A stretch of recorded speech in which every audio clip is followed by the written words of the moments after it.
林之皇伫立在一面落地的大铜镜前，看着铜镜里映出的瘦弱少女发呆。铜镜中倒映出的少女唇无血色，身姿袅袅，面容稚嫩，却已出现绝色姿容。林之皇张嘴，镜子里的瘦弱少女也做了同样的动作。林之皇头痛的闭上眼扶额，彻底死心了。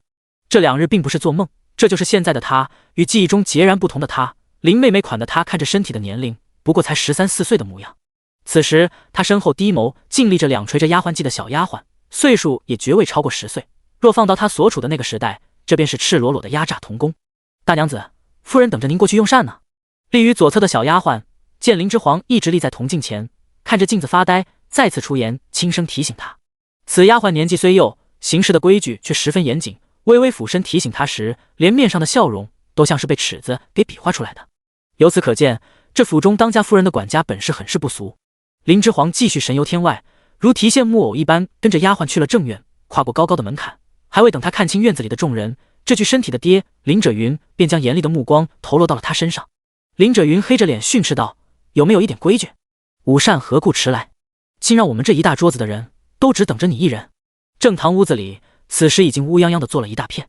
林者云坐于膳桌主位，其妻裴氏相伴坐在他左侧。裴氏身旁此时还空了一个位子，想是留给他的。林之皇初来乍到，对此地之事尚不了解，奉行少说少错的原则，默然受下了林者云的训斥，径直走到了裴氏身旁空位上坐下。林之皇自认为他做得很是不错了，但在旁人眼中，他这一番见到爹连理都不行的做派，算是狠狠地下了林者云这一家之主的面子了。林者云面上一红，语气更是不好：“怎么，皇城圣境的奢华见多了，所以分外看不上我这在穷乡僻壤做县令的爹？”林之皇从这里醒来，已是过了2个日夜了，旁敲侧击后，知道了不少这个身体的基本情况。原身名叫林之环，与他的名字林之皇只一字不同。原身的爹林者云是这快县的县令，还有个不俗的出身，乃皇城圣经2品世家林氏的嫡长子。出身显赫，本该享尽人间荣华富贵的林者云，很是不幸年幼就死了娘，爹1年不到又续娶，继母钟氏次年就又生嫡次子。林者云身为林氏嫡长子，却从小资质普通，甚是让做林氏族长的爹不喜，于是有了后娘，便有了后爹。林者云刚长到该成亲的年纪，继母钟氏就给他安排了一门面子光的亲事。其妻裴林雪虽出生于1品世家林川裴氏嫡支，世家品级比之林氏世家的品级还高了1级，但裴林雪所在裴氏5房却在此代死了鼎立门户的男丁，横产更无。裴林雪在议亲时，上有一寡母，下还有2个年幼的拖油瓶弟弟，府里已是穷得捉襟见肘，连世家的体面都快支撑不住了，就指望靠着他的婚事来缓解这银钱之急。林氏家主不知是否知晓这门亲事的不妥之处，反正继妻钟氏才提了嫡长子的亲事人选，林氏家主就对这门婚事点了头。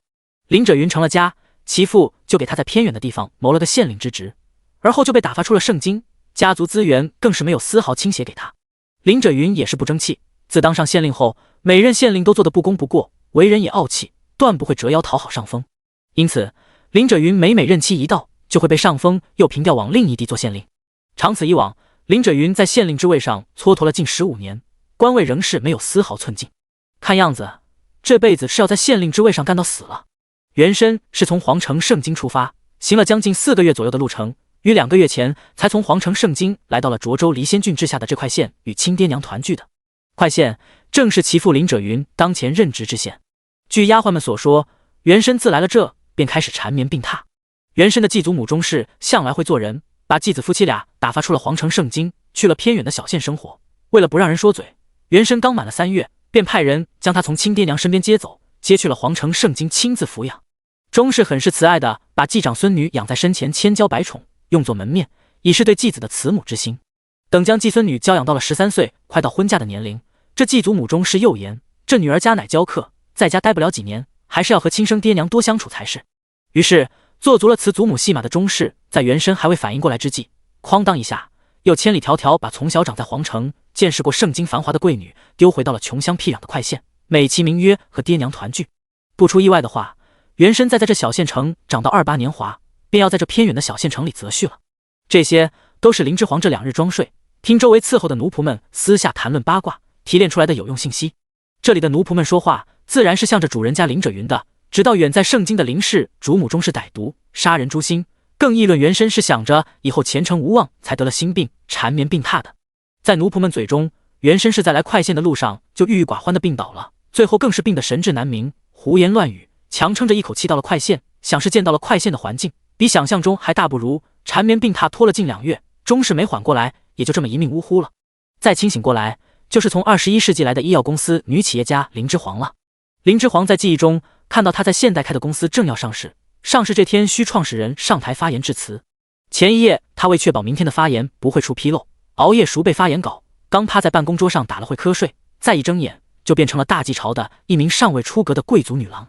只看看前面了解到的这个身体的背景设定，上猛的林之煌有理由怀疑他是打开了古代宅斗副本。要命了，为了一个男人去勾心斗角，与一群女人说话，含沙射影什么的，所有的智商都要用来讨他人欢心，所有的生活都要围绕着男人，所有的理想抱负都要靠去讨好男人才能去展开这种事，真的是他以后要面对的人生吗？这种以男尊女卑为常态的封建社会，真的是他以后要生活的环境吗？若要学会依附他人，去讨好他人，才能活得自在，只想想那番生活场景，林之煌就深觉难忍。他记忆中的社会形态可是相当开明的，对比这里犹如仙境。余生若真要如此生活，林之煌觉得要不了多久，他就会在此地精神死亡。从来信奉靠人不如靠己这条做人原则的林之煌表示，生活如果需要如此苟且，不如拼死去抗争一把，尽管会身死，但或许还能少受点精神搓磨呢。裴氏见夫君与女儿一见面便剑拔弩张，连忙开口劝道：“华儿，你爹说你也是为你好，你祖母可不是真心疼你，你来时病的都起不来身了，你祖母派来护送你的人竟一个也没有留下，只丢下你一个人在这里，转身便回了圣经复命，这完全是拿你当婢女待之。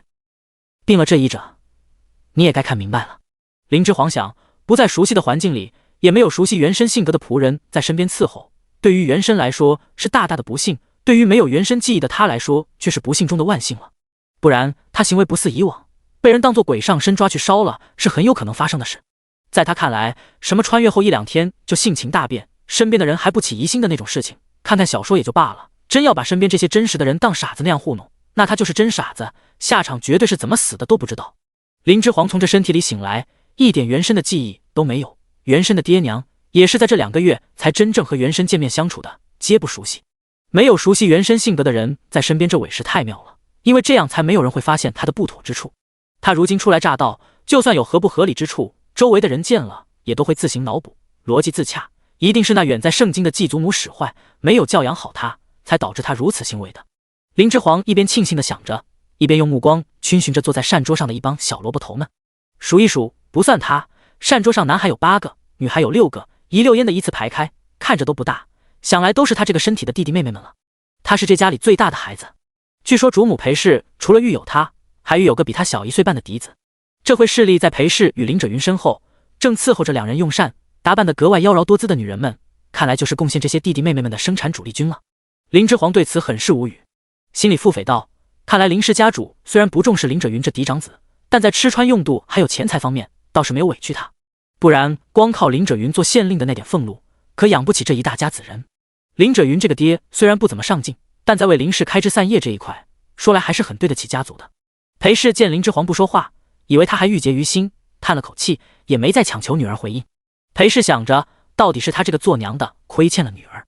长女一出生，他就碍于公爹之命，将长女早早送回了盛京本家，让其独自一人在那个面田辛苦的毒妇手中长大，也是他这个做娘的没有护好女儿，如今哪有立场责备大病初愈的女儿？裴氏想到此，忙收敛了心神，帮林之煌解围，岔开话题道：今早城中粮价听说又上涨了，夫君，我们府里是否也要再多备一些粮食？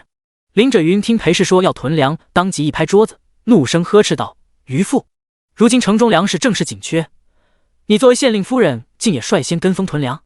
若城中大户人家的女眷与你有样学样，皆去囤粮，这更是会大力助长城中粮价上涨。魏夫最近在外调控粮价，已是焦头烂额，你给我少添一点乱。裴氏被夫君训斥，即刻用帕子掩了嘴，不再多言其他，是切身考虑不周，此事不做便是，夫君切莫动怒，以免伤了身体。正在布菜伺候的姬妾们见主母被家主训斥，眸中揭露出暗喜之色。林之煌见裴氏被训，正在用膳的动作微顿，暗想他既然拿了宅斗剧本，这个时候是不是该帮原身的娘说话2句才是正常？林之煌还在考量，没曾想原身的嫡亲弟弟却不是个好脾气的。怎么，看我娘被爹训斥，你们个个都很欣喜？不知规矩，都滚出去！坐在林之煌左侧的林之辉直接摔了10柱，冷脸斥道。林之辉生得很是魁梧健硕，腰窄腿长，虽然才12岁的年纪，但对比同龄人的身量高上1尺有余，面容刚毅，棱角分明，肤色却白皙，英朗非常，看着仿佛已是16、17岁的模样。刚才林之辉一直用膳不说话，林之煌还以为他是个闷性子，却不想此时发起怒来，双目一瞪，看着倒很是有些唬人。辉儿，他们都是你爹的姬妾，还轮不到你一个小辈来训斥，还不住嘴！裴氏见状，连忙呵斥林之辉：“不过就是一些玩意儿，辉儿如何说不得？”林者云皱眉，比刚才还严厉地呵斥妻子裴氏。姬妾们见状，立即收回可怜兮兮望向家主的眼神，小心思不敢再有。主院膳厅内一时落针可闻。林者云很是看重嫡长子林之辉，在这家里除了他，不容别人说林之辉半句不是，就算是妻子裴氏亦是如此。林之煌见没他什么事，心理素质绝佳的又舀了一勺鲍鱼羹放进嘴里，默默观察众人的脾性。因无原身记忆在身，林之煌遂决定不参和此事，准备老实的做一个合格的吃瓜群众。林者云呵斥完裴氏，堂内众人再不敢触家主的眉头，又都静默的用起膳来，再不轻易言语。林者云饭毕，又和颜悦色的关心起嫡长子的武学来。辉儿最近与呼叟练武如何？可有精进？林之辉闻言放下手中石柱，傲然昂首回道：“近来儿子跟着呼叟新学了一套枪法，如今7、8个壮年好手，轻易也进不得孩儿的身了。”林者云听了不住的点头，喜笑颜开道：“不错，不错，继续保持。武学一道，要勤加苦练才是。如今外面的世道正乱着，腹有诗书，不如有武在身。辉儿与武学一道，天资不凡，有将才之资，若是长在皇城圣京，不知该多受瞩目。可惜受了他这个爹的连累，只能长在这穷乡僻壤的小县。”想到此，林者云越发怨怪自己远在圣京的爹。孩儿晓得。林之辉高声应是。林者云被林之辉朝气的应诺声打断了思绪，回过神后，满意的抚掌点头，夸赞道：“呼叟教习你武艺很是用心，不错，得赏。翠春，从今日起你就去呼叟的院子里伺候吧。”正在裴氏身后伺候布菜的翠春闻言大惊失色。呼叟可是已经50多岁了，不过一武艺高强的部曲统领，伺候他如何能与伺候年富力强的家主相比？无论从外貌还是从地位，呼叟都远远不如家主啊！翠春霎时美目含泪，想哭又不敢哭，抢笑着跪下应诺道：“诺，妾身今日收拾一下行李，便去呼统领院子里伺候。”谁让翠春这个小妮子总仗着鲜嫩，爱往家主身前凑呢？家主赏人时可不就记得她了？周围的姬妾们顿时互相交换了好几个眼色，纷纷幸灾乐祸，暗暗看起了好戏。林之煌眼眸微睁，这是把自家姬妾随口赏给了手下，而且看周围人的神色，皆是习以为常的模样，竟是未觉有任何不妥。林之煌再次意识到此处女性地位之低，放下手中的石柱，霎时吃不下饭了。在此处，除了正妻，其余女人在男人眼里竟是连人都算不上，居然只能与财物、货品相提并论。关键是被物化的女性也未觉此举有任何不妥，她们早已习惯了成为男人的附庸，习惯了自身的所有社会价值都要依附男人才能去体现。林之煌浑身冰凉，被穿越这种不合理事件出现打击的浑浑噩噩的大脑首次清醒。他绝对不允许自己也落入这等境地。靠人不如靠己，任何时候都不要妄想天道会更眷顾于你，居安思危，才能有效地避开这世道可见的苦难。冬至，清晨的天有晨雾降下，远远看去一片灰蒙蒙，像纯白的布上染了无数早已发霉的斑点。街上的粮铺门还没有开，门口就早已经排起了长长的队伍。来此粮铺外排队的都是附近街上的老街坊，这些人互相之间都认识，趁着等粮铺开门的间隙，七嘴八舌的就讨论开来。王大娘提着声凄哀嚎嚷的哭诉道：“这世道简直不让人活啊！大家伙都说说，这好好的粮居然卖到了1钱银子1升粮，这不就跟盗匪抢钱一般模样了吗？”张铁匠跟着附和道：“谁说不是呢？这些黑心烂废的粮商简直是丧良心，趁着粮荒竟然赚这种黑心钱，这是要逼死我们这些小老百姓啊！贵也只能买呗，没粮吃，人得饿死啊！你还能不买咋地？城外的那些流民看见没？别看他们现在衣不蔽体的，里面有些人以前听说还是大地主呢，现在逃荒到咱们这，就是手上还有银钱，都进不了城里买粮呢。”王大娘在县老爷家厨上帮工，很是知道一些内幕消息，神秘兮兮的给大家伙透露道：“是咱们县老爷拦着那些流民，不让他们进城呢。不让进就对了，放流民进来城里，那还不得出大乱子？流民进城来了，不说他们会不会豁出去，在咱们城里偷和抢，就光说养他们吃，就能把咱们城里的储粮给吃光，到时我们城里人也都得饿死。现在粮贵就贵点，至少还有的买，就怕到时有钱也没地去买粮了。我今日是打算多买点的，囤粮。”周围的人纷纷附和此言。奈大清早就来粮铺门口排队的百姓都有囤粮的打算，外面形势如此糟，囤粮防患于未然是必须的，这就是小民们的生存智慧了。想到这笔巨大的买粮开支，一时众人皆无话，全都唉声叹气起来。你们说这些王侯啥都不缺，却还非是要争，一会这个王向那个王出兵，那个王又和这个王同盟的，狗脑子都要打出来了。这些个王侯荣华富贵都享不完了，啥大事不能好好谈？贵人们相争，战乱一起，苦的还是我们这些小老百姓。哎，我们快县的林县令还是不错的，如今城门口都还施着粥呢。其他县城见有流民来，都是直接驱赶流民的。哎，都是苦命人啊！这些逃到了快县的流民，虽不能进城，但好歹有口吃的。听说去别处的，好多半道上就饿死冻死了，可怜。我也可怜，就是这些逃亡来的流民，才让城内如今粮价虚高的。我可怜他们，谁来可怜我？我们家穷啊，快连米糠都吃不起了。王大娘才不会可怜别人，她自己都需要别人可怜。王大娘家的男人原是给林县令府上赶车的，因此家境很是不错。来想半年前家里男人照料马匹时，意外被发狂的马踹了一脚，便到现在还躺在榻上不能起身。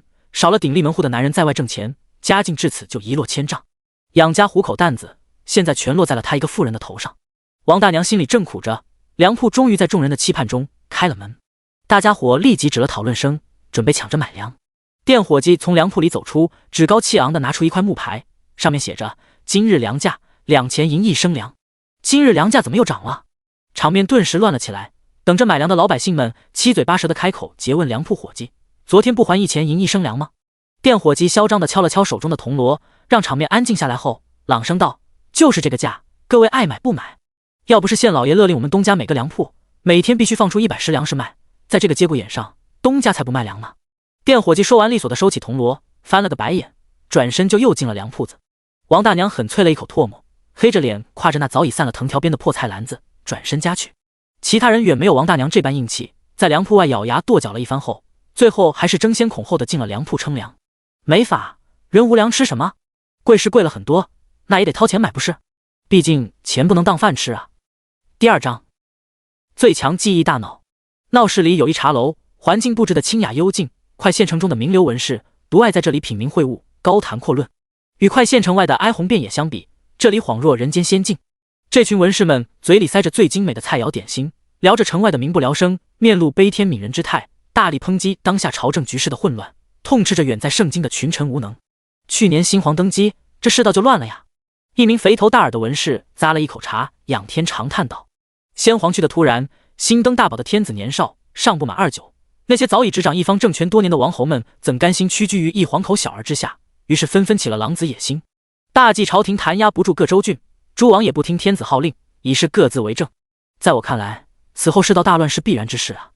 说话的文士摇着羽扇，紧随其后感叹道，今年初春鲁王和宁川王打了一仗，宁川王输的是一败涂地。宁川王的封地兖州下辖的5大郡城也被鲁王如蝗虫过境一般占领洗劫，且纵容兵将在城内烧杀抢掠，兖州如今已是乱象横生啊。又一文士义愤填膺，大饮一口茶，将茶盏拍在案几上，痛斥道，如今城外的那些流民大多都是从宁川王的封地兖州逃荒过来的，鲁王行如此惨无人道之事，必不得好下场。罪魁祸首还是那宁川王，为了与鲁王争一美姬挑起战乱，却又无甚本事，如此不堪一击，连自己的封地都守不住。这宁川王丢了封地，跑得倒是快，投奔了他一母同胞的兄长庆阳王，当真是好人不长命，祸害1000年。说到底还是天子无能，无法约束诸王，致使天下大乱之兆出现。两王之战后，如今局势更见恶劣，各地群雄并起，大计朝廷如今已无法号令其下个州郡之地了。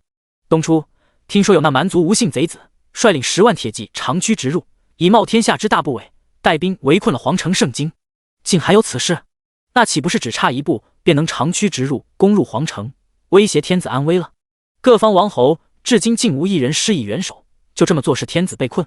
皇城的禁卫军也不是摆设啊，还能怕了那蛮族贼子？可是确有其事，确有其事。我听说啊，这蛮族贼子所率领的骑兵异常骁勇，10万禁卫军根本不是其对手，已是对阵败兵2次了。众文士听闻此言，大惊失色，竟真有贼子如此大胆，胆敢率兵攻打皇城。天子受命于天，那蛮族贼子如何敢对其不敬的？文氏皇族内乱，到底是文氏皇族一家之事，异姓之臣如何敢觊觎皇权？就不怕天降神罚吗？确有其事。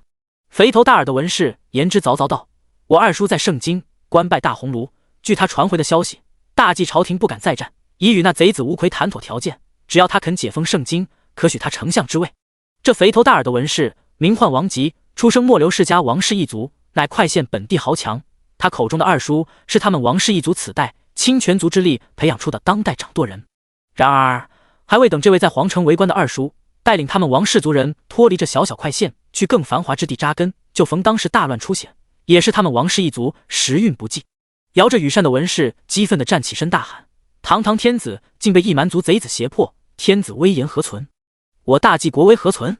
众文士听闻此等消息，俱心乱如麻。一文士却嘴快，直直喊出了心中所想：局势竟然如此之差了。文氏皇族气数将尽，这天下各路诸侯已成气候，乱世将起，这未尝不是我等功成名就的大好时机啊！此文士所言，为在场众人打开了新思路。众文士脑海里纷纷调度出各路诸侯的生平以及性情，还有旗下所属势力，想提早前去投奔，也好谋一份从龙之功，封妻印子，让自己家族也能晋升成那一品世家，保家族百年钟鸣鼎食。众人一时失了弹性，纷纷思量起如何从中牟利。天下大事他们看不尽透，可以暂时先观望，但切身关系到自身利益的事，却是要好好谋划一番的。王吉家做的就是钱粮生意，快县中80%的粮铺都是他家所经营。如今百姓流离失所，正是囤积粮田、收民为奴的大好时机呀！那些人都饿得活不下去了，现今可能只需拿出半斗米，便可换来1青壮劳力为奴，美哉！城外的流民是要好好去搜罗一番了。此事已早不宜迟。王吉摸着肥胖的下巴，暗里盘算，笑得好似一尊弥勒佛。县衙后宅，林者云与一干家眷正在用午膳，刚用食到尾声，管家便匆匆跑了进来，对林者云插手行礼后，弯腰奉出一份朝廷下发至各县的公文。林者云接过公文后，当即便揭开公文上的漆红印泥封口，一目十行地阅览起来。林之皇离得极近，扫了一眼那份公文上的内容，却发现公文上所写的文字奇形怪状，字认识他不认识字。林之皇没想到作为社会精英，活了这么些年，竟还有喜当文盲的一天。穿越到这里后，林之皇发现除了一切需要从头开始外，还是有点好处的，因为他的记忆力变得格外强大。方才他只是粗粗扫了一眼那份公文，虽然不懂其意，但其上所有的内容却都被他如摄像记录一般记录到了脑中。林之皇此时虽然看不懂公文上的字，但只要他想，随时都可以根据记忆再将那份公文上所写的字一般无二地临摹下来。更离谱的是，以前他在现代生活的记忆也变得十分清晰，看过的书、讲过的话都像视频一样储存在了他的脑海里。就连婴儿时期母亲给他翻看过的故事书，以前走在路上看到过的广告贴单，当时他只是随意的扫了一眼，但如今只要仔细回想，那贴单上的内容他都可以清清楚楚的再回忆起来。现在只要他想，就可随时再翻阅当时错过或是遗忘的任何记忆内容。这有点像人形摄像机一样，看过即记录，就很离谱。不过最离谱的穿越都发生了，这一点对有利的离谱，林之皇很快就淡定地接受了。这超群的记忆力，也许就是穿越带给他的金手指吧。无神论者林之皇内心窘得再厉害，也只得将此事憋在心里，因为没人可去诉说。但凡他想不开，在这里找人诉说此忧，第二日若未被烧死，那一定是明日的太阳本就不会升起。林之皇惆怅地往嘴里塞食物，来这里后做的最多的一件事，好像就是吃与睡，猪也不过如此了。对比起他以前经营公司时的忙碌，林之皇感觉如今他算是闲得快要长没了。林者云一目十行地看完公文，而后立时神色大变，站起身便快步就往膳厅外走。胡六、胡七，快去通知黄县城和魏县尉速来衙门，本官有要事相商。林者云边走边急声吩咐道：诺！厅外侍候的侍从胡六、胡七立即插手领命，急奔而去。家主林者云有正事走了，裴氏便吩咐众人散了，带着林之皇与林之辉回了自己院落。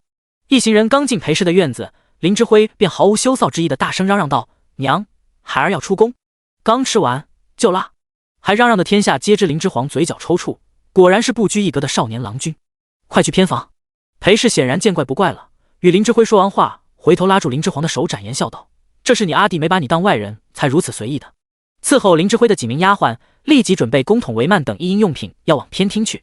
林之辉见几个丫鬟要进偏厅布置官房，急道：别布置在那，我不要在屋子里出宫，憋闷，就在这院子里把帷幔支起来，这样才敞亮。林之皇闻言汗：少年，你还真是不拘小节。此处的贵族出宫一般是找一进士支起帷幔，而后在帷幔里面放一张坐处有洞的椅子，洞下面接一木桶，让人可坐在上面进士。事毕，随侍伺候的丫鬟便会过来收拾，并捧过一根竹片递给主人。对，这根竹片便是此处用来擦米填供的用品了。这个时代纸张贵重，擦拭之物自然不可能是用高贵的纸。他运气好点，传来是贵族女眷，用的是打磨光滑的一次性熏香竹片。若运气再差点，穿成奴仆或是平民百姓，就要蹲那原始茅坑，使用那平民之家都会使用的无限次复用竹片。哦，林之皇刚醒来的第一天，对于让别人伺候他出宫，收拾他的废弃物什么的，很是抵触不自在，便坚持要独自一人去茅房解决大事。然后林之皇便被茅房的原石给打败了。此处的茅房一进去就是一个大坑，上面架着2条粗粗的木板，木板下斜着一块大石板，是为了方便排泄物落下后可顺利滑入坑中所设计。茅房那堆积的销魂气味先不说，林之皇实在担心他解决大事时踩不稳木板，不慎掉入粪坑里去。因为茅房对林之皇进行了劝退。穿来的这2天时间里，林之皇强制性的让自己适应了这里贵族式的如厕，也不再羞涩于让丫鬟们处理他的废弃物，游街似的提着装有他废弃物的木桶，绕过大半个县衙府院，才能去到净房进行处理以及清洗。可能这就是贵族阶级享有高级特权所要克服的东西吧。羞涩一词在贵族身上是不存在的，想要舒适享受就不配拥有隐私。阿紫，你和娘先聊着，阿弟去了。林之皇、林之辉在院子里解决大事的空档，裴氏拉着林之皇的手，开始讲起了体己话。华儿，你还要以为娘生分到何时？娘当时也不想把你送去圣经，可孝之一字压下来，大过天去，娘也是没法呀。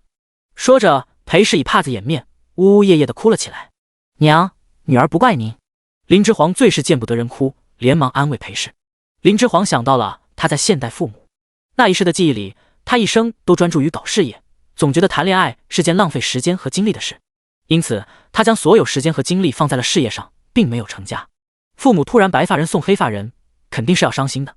万幸的是，父母并不只有他一个孩子，时间会让他们抚平伤痛的。他在现代死后留下的那大笔遗产，也能让父母后半辈子衣食无忧，算是替他尽孝了。林之皇如今也只能这么想来宽慰自己。乍然来到此处，他回去的可能已是微乎其微，再多想也不过是徒增伤感罢了。林之皇不是黏黏糊糊悲秋伤春的性子，心态调整非常之快。已经发生的既定事实无法改变，能改变的就只有自身的心态了。如何在逆境中让自己活得更好，才是他林之皇现在首位需要考虑的。第3章，正是如今处境，乘乱将起。华儿，你怎么都不与为娘撒娇？这是还拿娘当外人呢？裴氏说着此话，便卷起手中的帕子，抹起泪来。撒娇？林之皇面容微僵，唇角抽搐了一下。没事，撒什么娇？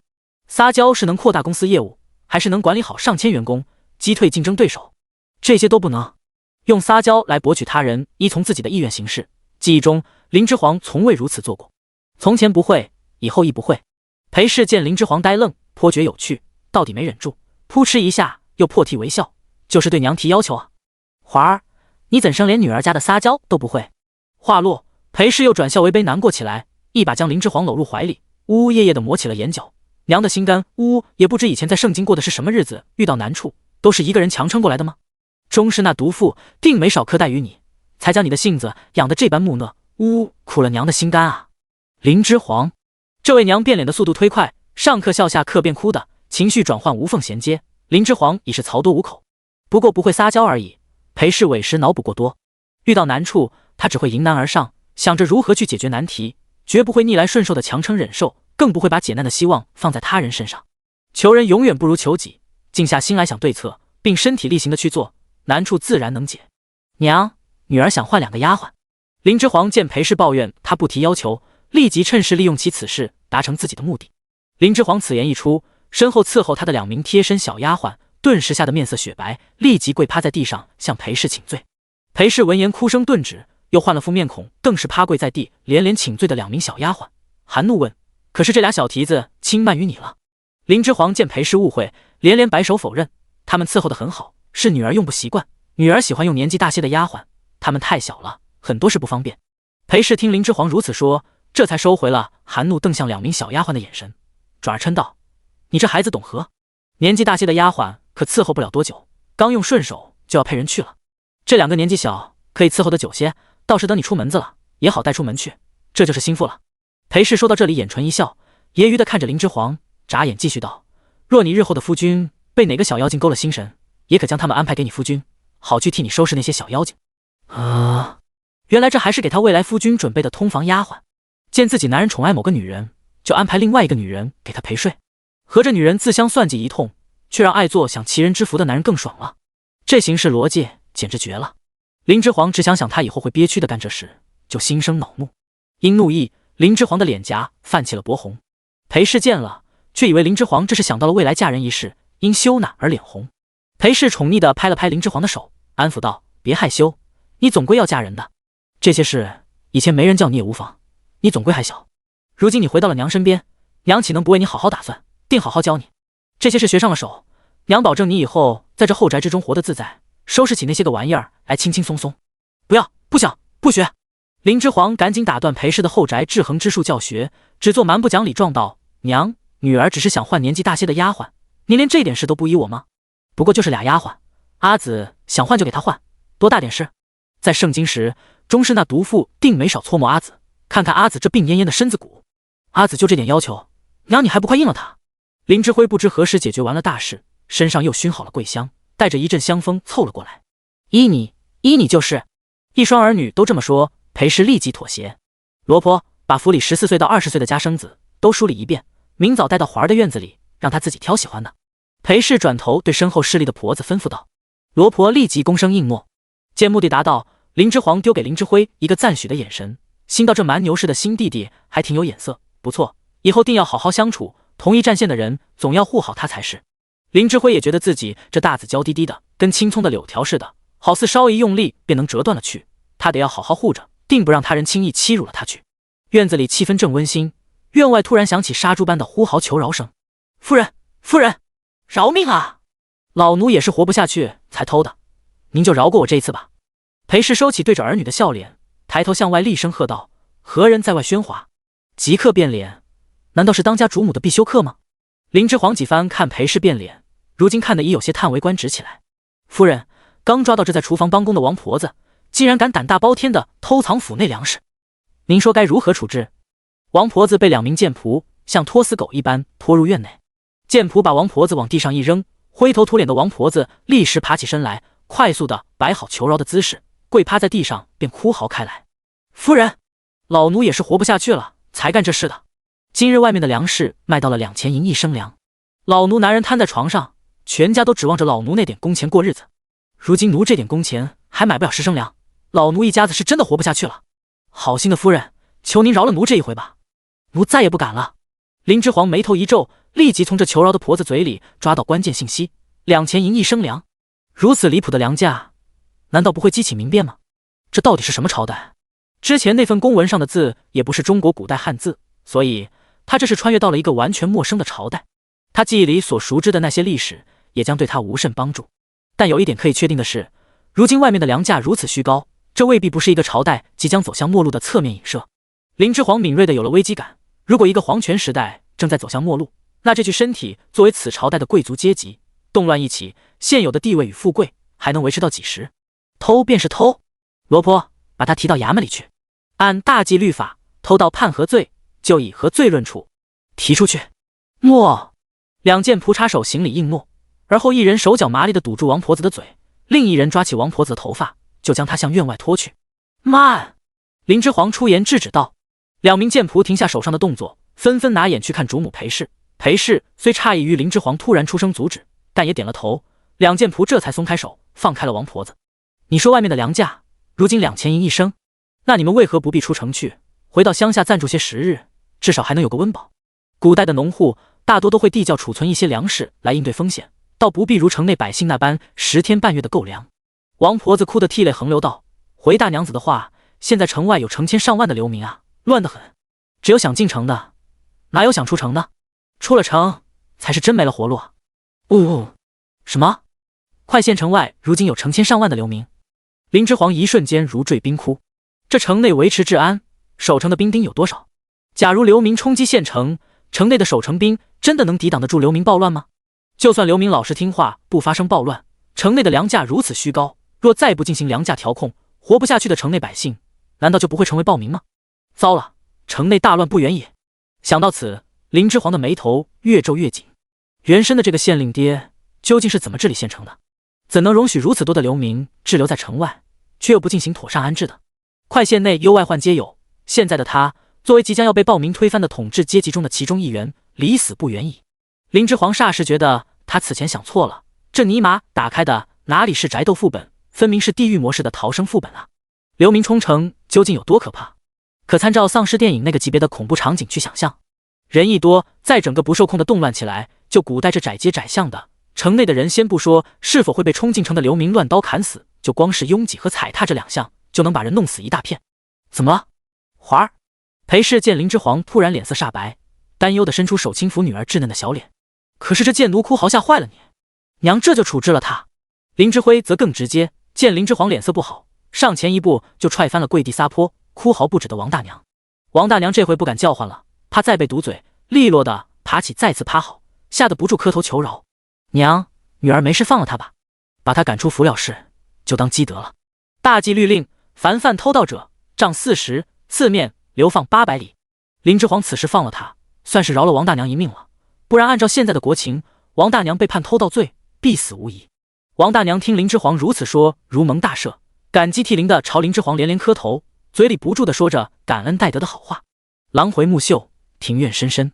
裴氏给林之皇安排居住的院落很是清幽雅静。因为林之皇的求情，王大娘最终并未被送去官府，只是被赶出了林府。等林之皇从裴氏的主院中出来，已是时近黄昏。林之皇一回到自己的院落，便让丫鬟准备纸笔。记忆中，林之皇8岁时被家人送去上过毛笔字兴趣班，但因后续没有再练，用毛笔书写的技艺已经生疏。随着林之皇记忆力增强，只要他回想当时那教毛笔字的老先生讲解的那些写字窍门，便可轻松再次上手速成毛笔字。写得好硬笔字与写得好毛笔字完全是两回事。毛笔字的好坏以及笔锋什么的先不谈，林之皇现在的问题是，至少要先让书写在纸上的毛笔字能让他人看出来这就是那个字。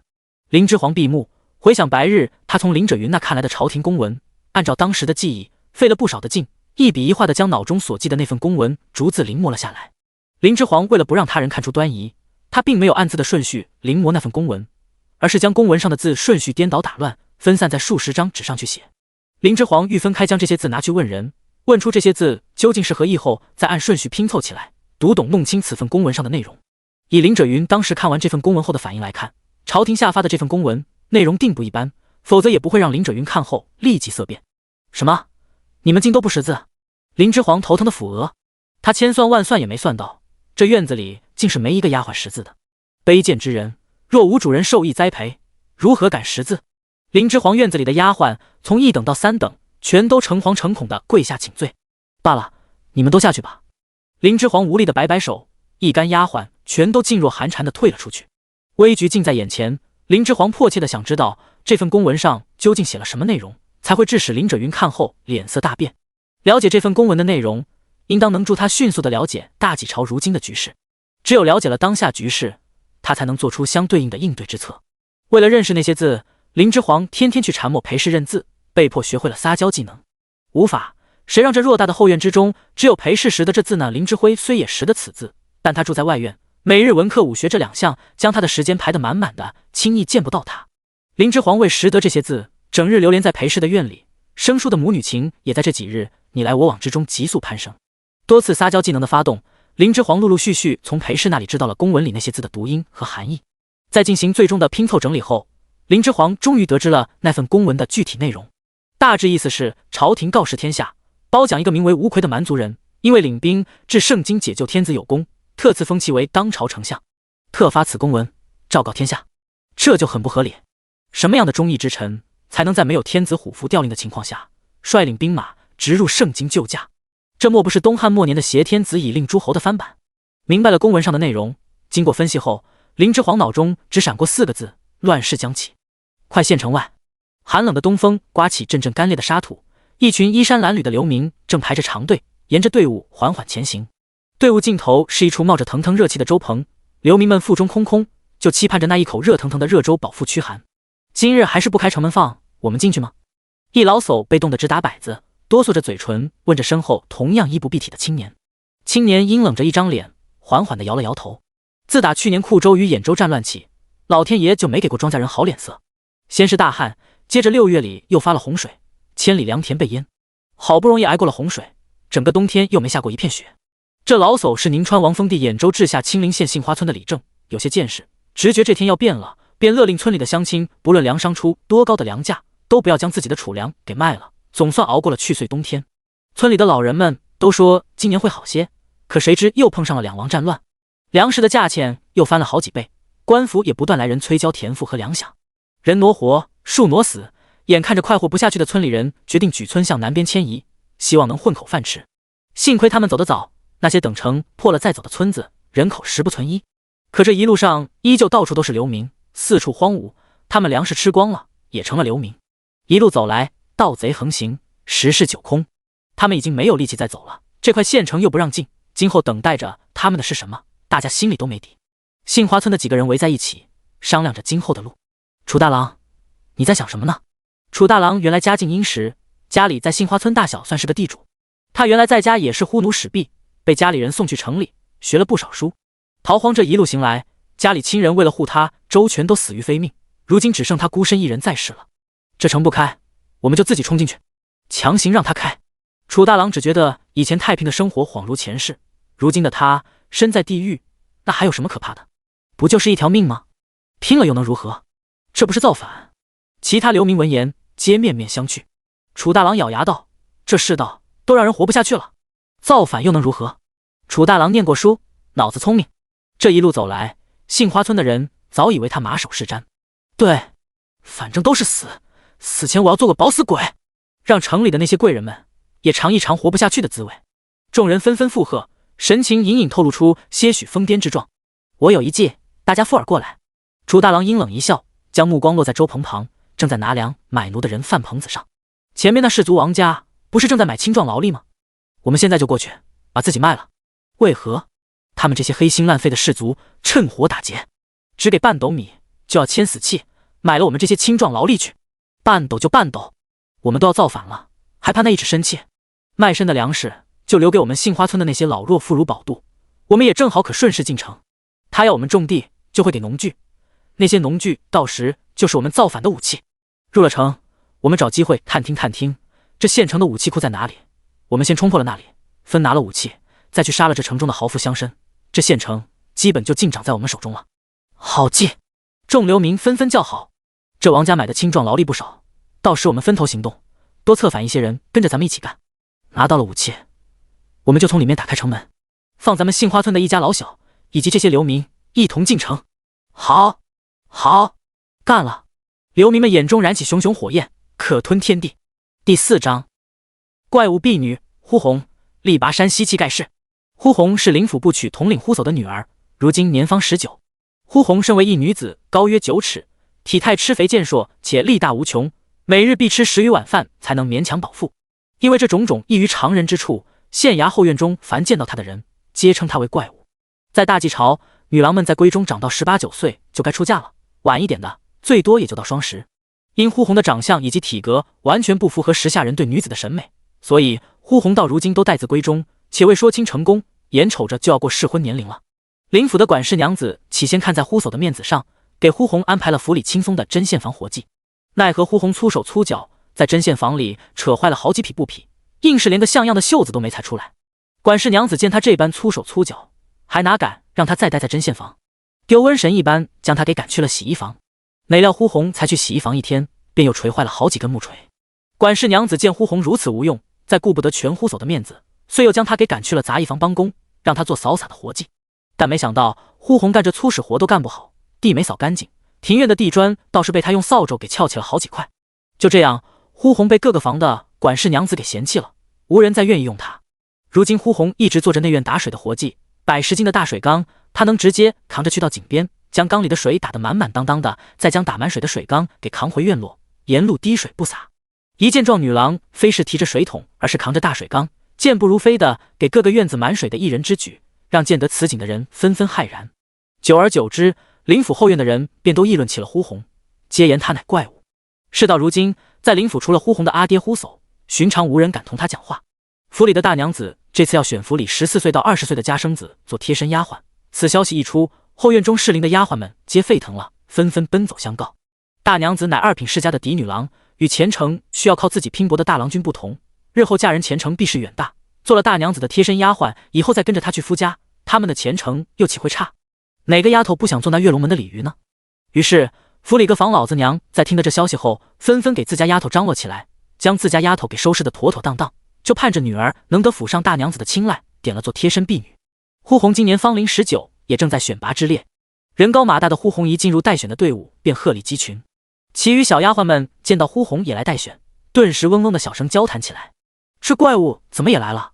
哼，就他这样的怪物，也妄想做大娘子的贴身大丫鬟，简直可笑！3等丫鬟都轮不上这怪物做，倒是一点自知之明都没有的后言前来待选，还真是一点自知之明都没有呢。嗤，嘘，小声些，别忘了他爹是府里的部曲统领呼叟呢。切，怕他作何？我们说的难道不是事实？他要不是仗着他爹是呼统领，而呼统领又在老爷和大郎君面前得脸，先不说他是个怪物，只说他1日的饭量能抵10人1日的饭量，这事就该给赶出府了。呼红对这些言语早已是习以为常，充耳不闻，淡定地站在自己的位置上，尽量让自己显得得体。就在一众小丫鬟们议论纷纷之时，罗婆行入院中，板着脸肃声道：“安静。”罗婆是主母裴氏跟前最得脸的仆妇，这后院中的丫鬟们接触她，见她走进来，刚才还杂声不断的小院立即便安静的落针可闻。大娘子请。罗婆见院中安静了，转身对上还站在院外的林之皇躬声道。林之皇含笑行入此院，罗婆见林之皇抬不进来，又转头对院中的一众丫鬟道：“大娘子到，行礼。”10余名适龄的小丫鬟齐刷刷的向走进来的林之皇躬身行礼。大娘子，府里符合条件的丫鬟都在这里了，您请。罗婆插手，恭敬地对林之皇行礼道。林之皇方一进来，就注意到了在一众丫鬟们中显得格外鹤立鸡群的呼红。罗婆的请字刚落，林之皇径直往呼红那边走去，而后在他身前停下，暗暗在心里比划了一下两人之间的身高差，发现面前的这丫鬟至少比他高2个头去。这大体格子看着就好有安全感。你唤何名？林之皇的问话声在此院落中激起一小片骚动。垂手待选的丫鬟们暗暗吸气，心道：大娘子莫非是看上了那怪物呼红？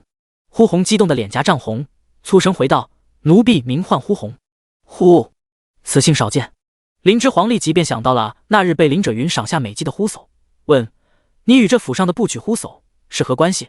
回大娘子，呼叟乃奴婢阿爹。呼红见林之皇一再对他问话，兴奋的两颊肌肉抖动，复答道。林之皇闻言若有所思道：听说呼叟身手不俗，你乃他女儿，又生的这般体格，可会武？呼红一时不敢再答。时下都是男子学武，女子会武乃离经叛道之事，大娘子此时明显有意选他，他不敢说实话，怕因此失了大娘子的青睐。林之皇见他犹豫，抬手轻拍了一下呼红的肩臂，含笑道：无妨，如实回答便可。呼红静默了片刻后，终是不愿欺瞒正含笑看着他的大娘子，艰难地回道：会。周围顿时响起阵阵的抽泣声，这怪物竟还学了武，这是男子还是女子？大娘子这次就算看在部曲呼叟的面子上，应该也不会再选他了吧？想到此，不少丫鬟嘴角勾起暗笑。林之皇却闻言轻笑一声，出人意料，抬手指住垂手的呼红，一锤定音道：很好，就你了。呼红当即红了眼眶，双膝跪下，叩首声若红雷道：有幸得大娘子所选，奴婢日后定结草衔环，伺候好大娘子。罗婆见林之皇选了呼红，大惊，提醒道：大娘子，这呼红。林之皇转头目光凌寒地看了罗婆一眼，罗婆接下来欲说的话顿时全堵在了嗓子眼里。罗婆不必多言，就他这眼神怎会属于一个还未及笄的小娘子？罗婆被林之皇凌厉的眼神定住，他活了这么大岁数，这威势他只在旧主裴武老爷身上见过。刚才是奴僭越了。罗婆到底是主母裴氏跟前的第一人，惊诧过后反应也快，立即垂手认错。呼红见林之皇最终选了他未改，激动的眼眶越发通红。终于有人正眼看他了，更不因他的外貌、性别而歧视他。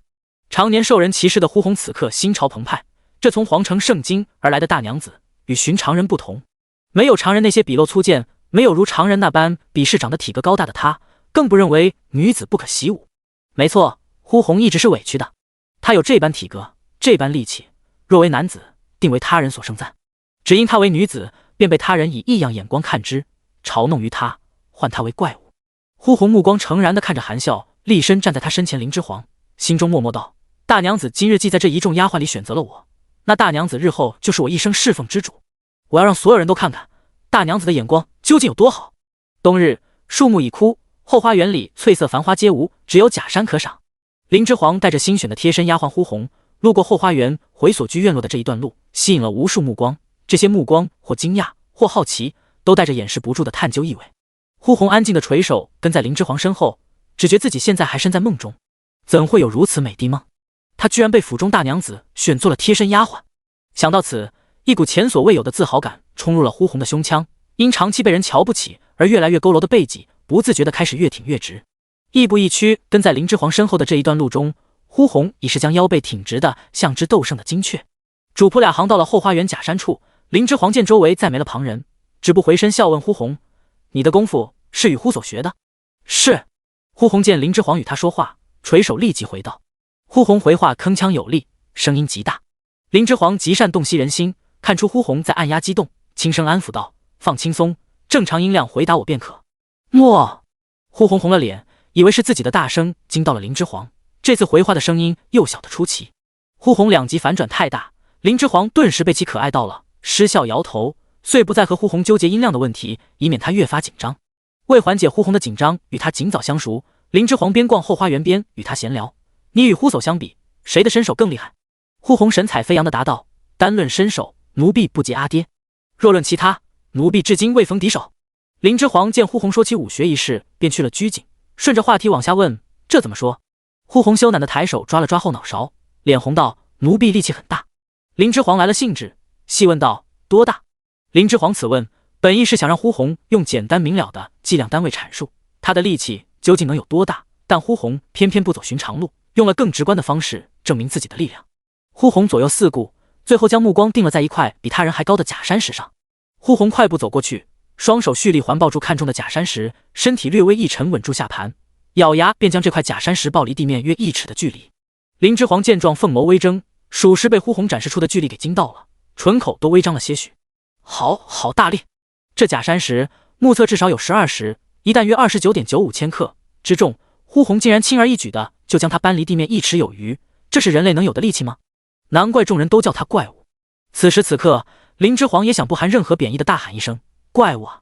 呼红展示完自身巨力，转头见林之皇神色正然，心下暗叫糟糕，得意忘形了有多少人是被他的大力吓到，而后将他视作异类的，他怎地就如此不警醒呢？大娘子不会也因此嫌弃他吧？想到此，呼红心慌起来，忐忑地问：“可是奴婢吓到了大娘子，若大娘子不喜，奴婢以后可以控制不使力气。”林之皇回过神后，低笑出声，执起呼红的手道：“喜，我简直太喜了！呼红，你这是天赋异禀啊，可不能荒废了，好好跟你阿爹继续练武。”林之皇起先会在一众丫鬟里挑中呼红，就是因他体格巨大，又言会武。如今林之皇已预测到此地即将动乱，想着到时逃难有个这样的丫鬟跟在身边，多少也能唬人，且不会拖后腿，这才选了他。倒是不想还有惊喜给他，这呼红竟身负如此巨力，力拔山兮气盖世啊！他真是捡到宝了。林之皇看着立身在眼前的呼红，喜笑颜开，如获至宝。呼红见林之皇望着他展颜灿笑，是真开心，也喜出望外，高声应道：“诺。”大娘子果然与寻常人不同，他人见他巨力只会惧之忧之，只有大娘子是由衷赞叹于他的巨力的。呼红，你有何想要的？收拢人心最快的方法就是给他想要的。林之皇做了多年老板，早便深谙此道。呼红想也不想便答道：“想要每天都吃饱饭。”听到如此质朴的愿望，林之皇爱怜的抬手抚了抚呼红通红的脸颊，含笑承诺道：“好，你既跟了我，我定不会让你吃不饱饭的。”呼红顿时感动的红了眼眶，却也怕大娘子不知道他的具体情况，闷声解释道：“大娘子，奴婢每日的饭量是真的很大，您要供奴婢一人吃饱，都可以再多养10个丫鬟了。”林之皇摇头，认真道：“无妨，100个丫鬟加起来都不及你一人得我心。”大娘子呼红听得林之皇此言，情不自禁的落了泪，像个孩子似的哭了起来。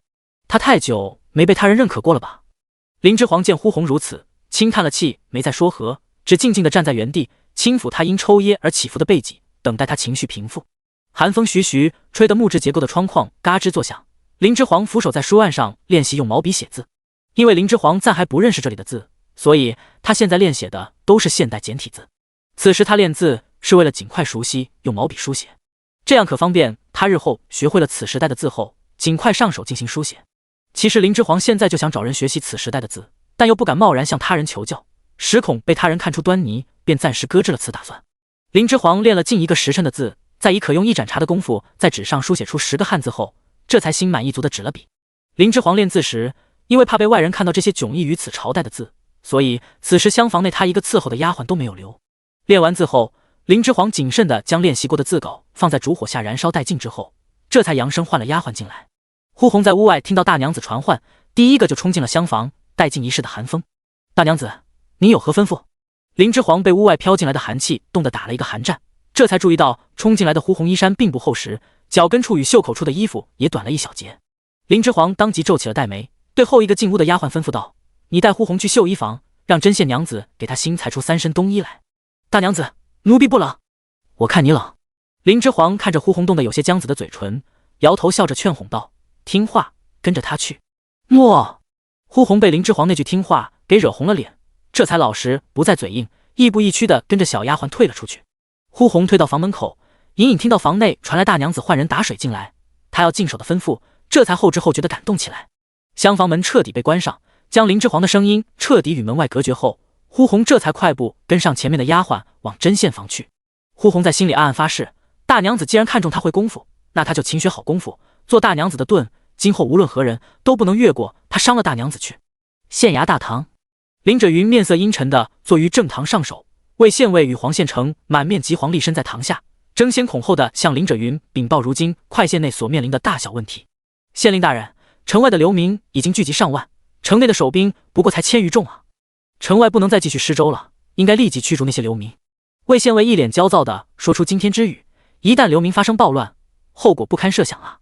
大人，不可！现如今再驱逐这些流民，更是逼他们走上绝路。他们被赶就意味着没了活路，必会铤而走险，一不做二不休冲击县城。城内的1000余守兵，如今可守不住此城。黄县城眉头紧皱，急思片刻后又道：城外的流民不但不能驱逐，这施粥亦不能停。一旦停止施粥，黄县城后面的话虽未说完，但在场之人都懂他后面未尽之意，一时大堂内落针可闻。林者云深吸一口气，让自己静下心，沙哑着嗓音问道：如今县库中还有多少储粮？可支撑多久？黄县城立即拱手回道：若继续供应城外施粥，还可支撑10日；若停止城外施粥，还可支撑21日。黄县城回禀的话声刚落，一浑身染血的衙卫满面惊惶的急奔入内，径直朝上手的林者云行礼急禀道：大人，不好了，城西的粮铺被百姓们聚众给抢了。林者云闻言腾的一下站起身，急声问：可有派兵前去镇压？聚众作乱的一干人等现已抓入县衙大牢。但衙卫说到这里，不敢再继续往下禀报。说！林者云一拍案面，怒喝道：刚才派去城西粮铺那里维护治安的100名守兵，亡18人，伤35人。魏县尉闻言，吓得立即双膝跪下叩首，向林者云请罪。废物！林者云抄起手边的金堂木，含怒砸向跪在堂下请罪的魏县尉，责问道：你如何训练的兵丁，如此不经用？魏县尉被金堂木砸破脑袋，顿时血流如注，却不敢呼痛，战战兢兢道：下官这就去加紧训练兵丁。训兵1000日，用兵1时。你平时不训，到用兵时哪来的兵？不过是群乌合之众。林者云怒气冲冲地在堂上来回踱步，那群抢粮生事被抓起来的乱民，本官定要重判。以警效。林者云发了好大一通怒火后，方才冷静下来，对一旁面白如纸的黄县城下令道：你给本官安抚好流民，城外施粥继续，粮食本官再去想办法。吩咐完黄县城，林者云转手又对魏县尉吩咐道：让你手下那帮兵丁这段10日警醒着点，今时不同往日，日夜巡防，不可有丝毫马虎，再有纰漏，本官绝不轻饶。诺！堂下几人齐声应诺。黄县城和魏县尉得令，行礼后急奔而出，处理林者云下达的一干命令去了。第5章，不愿踩人凳，马却想踩人。最后一丝黄昏的余晖落下，夜幕降临。呼红穿着一身崭新的冬袍，满脸开心地回了他所居的小院落。还没进屋，就听到屋子里传来女人抽抽噎噎的呻吟声。呼红对这声音早已习以为常，在房门口止步，心道：一定是阿爹又在欺负哪个女人了。呼叟近年来教导府里大郎君武学有功，因此越来越得家主林者云的器重。林者云知呼叟好女色，便投其所好，隔3差5就会赏赐一个女人给他。呼红听到屋内传来的动静声，也不准备进屋了，只站在院子里，借着月光细细的欣赏他新得的冬袍，不时还上手爱惜的摸一摸丝滑的袖面，伸一伸腿脚，显然对这件新得的冬袍爱得不行。呼叟有一屋子的女人要养，平时是没有太多闲钱花在呼红身上的，只保证了他基本的温饱。而呼红也对衣服这种身外物不怎么在意，有的穿就行，从不与他爹闹。故而身上翻来覆去就是那么几件旧衣裳。如此好的料子做的衣裳，呼红还是第一次穿。大娘子初初收了她做贴身丫鬟，就给她做了3套冬衣。呼红现在只要一想到这事，就开心雀跃不已。因她生得高大，做衣裳所需布料也颇多，要做这3套冬衣可不便宜。大娘子能对她这般舍得，想来是十分欢喜她了。呼红在院子里正美着，屋内动静一些，紧接着翠春便衣衫不整的从屋内哭着奔了出来，迎面就撞上了身形高大的呼红。翠春抬头见到呼红，立即羞红了脸。这丫头竟然站在院子里听了个全程。想到此，翠春顿时羞恼不堪，狠啐了一口道：“黄毛丫头不知羞。”话落，翠春就拿帕子捂了脸，跌跌撞撞的哭泣着跑了出去。呼红看着翠春跑出去的背影，十分不理解：“你们做事的人都不害羞，她为什么要害羞？”呼红拍了拍身上不存在的灰尘，抬脚进屋，屋里还充斥着一股情事过后的气味。呼叟已是穿戴好衣服，气定神闲的盘腿坐在了炕上喝茶。呼叟虽已年过50，却老当益壮。年轻时是大挤鼎鼎有名的游侠，急公好义，最好打抱不平，行事不知天高地厚，因此得罪了盛京权贵，招致满门大祸，全家都受他牵连而死。林者云正好意外路过，救了受伤颇重逃出来的他，从此他便投身林者云门下为奴。经此灭门一事后，呼叟性情大变，一改从前的游侠之风，开始认真侍奉义主，以得其庇护。时至今日，呼叟已成为了林者云手下最器重的家臣，掌管着林府内70余众部曲。呼叟此人极爱女色，但却子嗣不丰，也不知是否因他这一生杀戮过多之故，老天降下神罚，直至30许才偶得呼红这一女。此后便再无女人孕育过他的子嗣，因此虽呼红外貌丑陋，其形异常，呼叟对他算不上疼爱，倒也很是纵容。好臭！呼红受不了屋内这股味，一进来便将屋内的门窗都打开了。呼叟懒散地放下喝空的茶杯，对呼红的嫌弃态度视若无睹，懒洋洋地问道：“听说府上的大娘子今日选你做了她的贴身婢女？”“是，这身新冬袍也是大娘子赐给你的。”“当然，乃像阿爹你，钱都花在了酒和女人身上，女儿是分不到你半分好处的。”呼红满是横肉的脸，在提到府上大娘子时，绽出一个灿烂的笑容来，很有些炫耀意味在里面。“你是要泼出去的水，想在阿爹这分什么好处？等你以后嫁出去了，找你夫君要好处去。他若是不依，你便捶他，将他捶怕了，自然就督依你了。”呼叟随口与女儿玩笑着，抬眼见女儿脸上露出从未有过的灿烂笑容，遂也坐直了身子，认真问：“看来你很喜欢这大娘子了？”“是。”呼叟闻言扬手哈哈大笑：“若是如此，你便记住，今后你的主人唯一人儿，那就是大娘子。”“是。”呼红开心的点头，每一声是回答的都比上一声更坚定更高昂。呼叟见呼红高兴，继续提点道：“你也别学那些个蠢货自视甚高，三心二意认不清形势。就拿刚才那跑出去的翠春来做例，家主既把她给了我，以后我就是她的主人，每天哭丧着脸，哭哭啼啼的给谁看？今后日子不好过，只能怪她自己认不清形势。”呼叟话说到此，神色愈发严肃：“呼红，你明白爹的意思吗？”呼红似懂非懂的抬手挠了挠头：“反正我脑子不够灵光，我听大娘子的，她让我作何我就作何，没有二话。”呼叟被呼红这话噎了个好歹，只觉自己刚才白教了，但还是提点道：“你能做到这点也足够了。只要跟的主人脑子够聪明，为奴的脑子不太灵光也没关系，有忠心就够了。他女儿的本事他知道，除开性别不谈，是一个绝佳的护卫人选。”想到此，呼叟摸着下颚心道：“这大娘子选人的眼光倒是不赖，就不知道她是否也够聪明了。她既然是大郎君的嫡亲姐姐，应该也不差吧？大郎君就很聪明，有勇也有谋，是天生的将才。有机会他得好好观察观察这大娘子。他亲人俱亡，膝下就这么一个女儿，所奉之主可不能马虎了。”跑马场，林府养了110来号部曲，部曲头领设有2人，一人名唤呼叟，掌管着府内70余众部曲，听命于家主林者云；另一部曲头领名唤比列，随主母裴氏陪嫁而来，如今掌管着30余众部曲。跑马场里烟尘滚滚，林之辉在鼻下演了一条布巾子，用以防灰，正跟着部曲比列在学骑射。林之辉的武学由呼叟教授，骑射则跟着比列学。林之辉骑在马上，远远见林之煌带着呼红过来，立即收了手上的弓箭，催动手下的缰绳，皮鞭一甩，策马迎了过来。哈哈哈！阿紫，他们都说你收了呼红做你的贴身婢女，没想到是真的呀。对，她很好。林之煌毫不吝啬地展示他对呼红的喜爱。林之辉见林之皇神色格外认真，遂收起了打趣的心思，惊讶道：“阿紫，你确定？不是闹着玩玩的？呼红带出去，这模样可有失体面啊！况且他粗手粗脚的，岂能伺候人？仔细别伤了你。”呼红作为一名女郎，却生得高大吃肥，满脸横肉，再多看两眼，林之辉都觉得她眼睛要受伤了。呼红闻言，顿时手足无措。若他跟着大娘子，会让大娘子失了体面，他硬自请离去才是。他不想让大娘子因他而失了体面。呼红如今很喜欢林之皇，一想到将要离开林之皇，面上立即便露出难过之色。林之皇挑眉，一个下属的性别容貌有何重要？有无本事才是硬道理。此处的人可真是错把珍珠当榆木了。林之皇余光瞥见呼红面露难过之色，抬手安抚地摸了摸他的脸颊，轻声道：“容貌乃天生，无需他人喜欢，自己喜欢就行，无需管旁人说和。以后若再有人当着你的面说你不体面，你就把他打得不体面。”阿紫，你竟让呼红这怪物打我！我可是你嫡亲的阿弟，难道这呼红身上有何长处是他不曾发现的？想到此，林之辉耐着性子又仔仔细细的上下打量了呼红一番。不行，眼睛好疼。林之辉无言，放弃细究。林之皇见林之辉闹起了小孩脾气，抬手看他强调道：“呼红以后就是我的人了，不许欺负他。言语欺负也是欺负。”林之辉不服：“阿紫，你都没这么维护过我。”林之皇闻言，顿时轻笑一声道：“你要是被人欺负了，阿紫也护着你。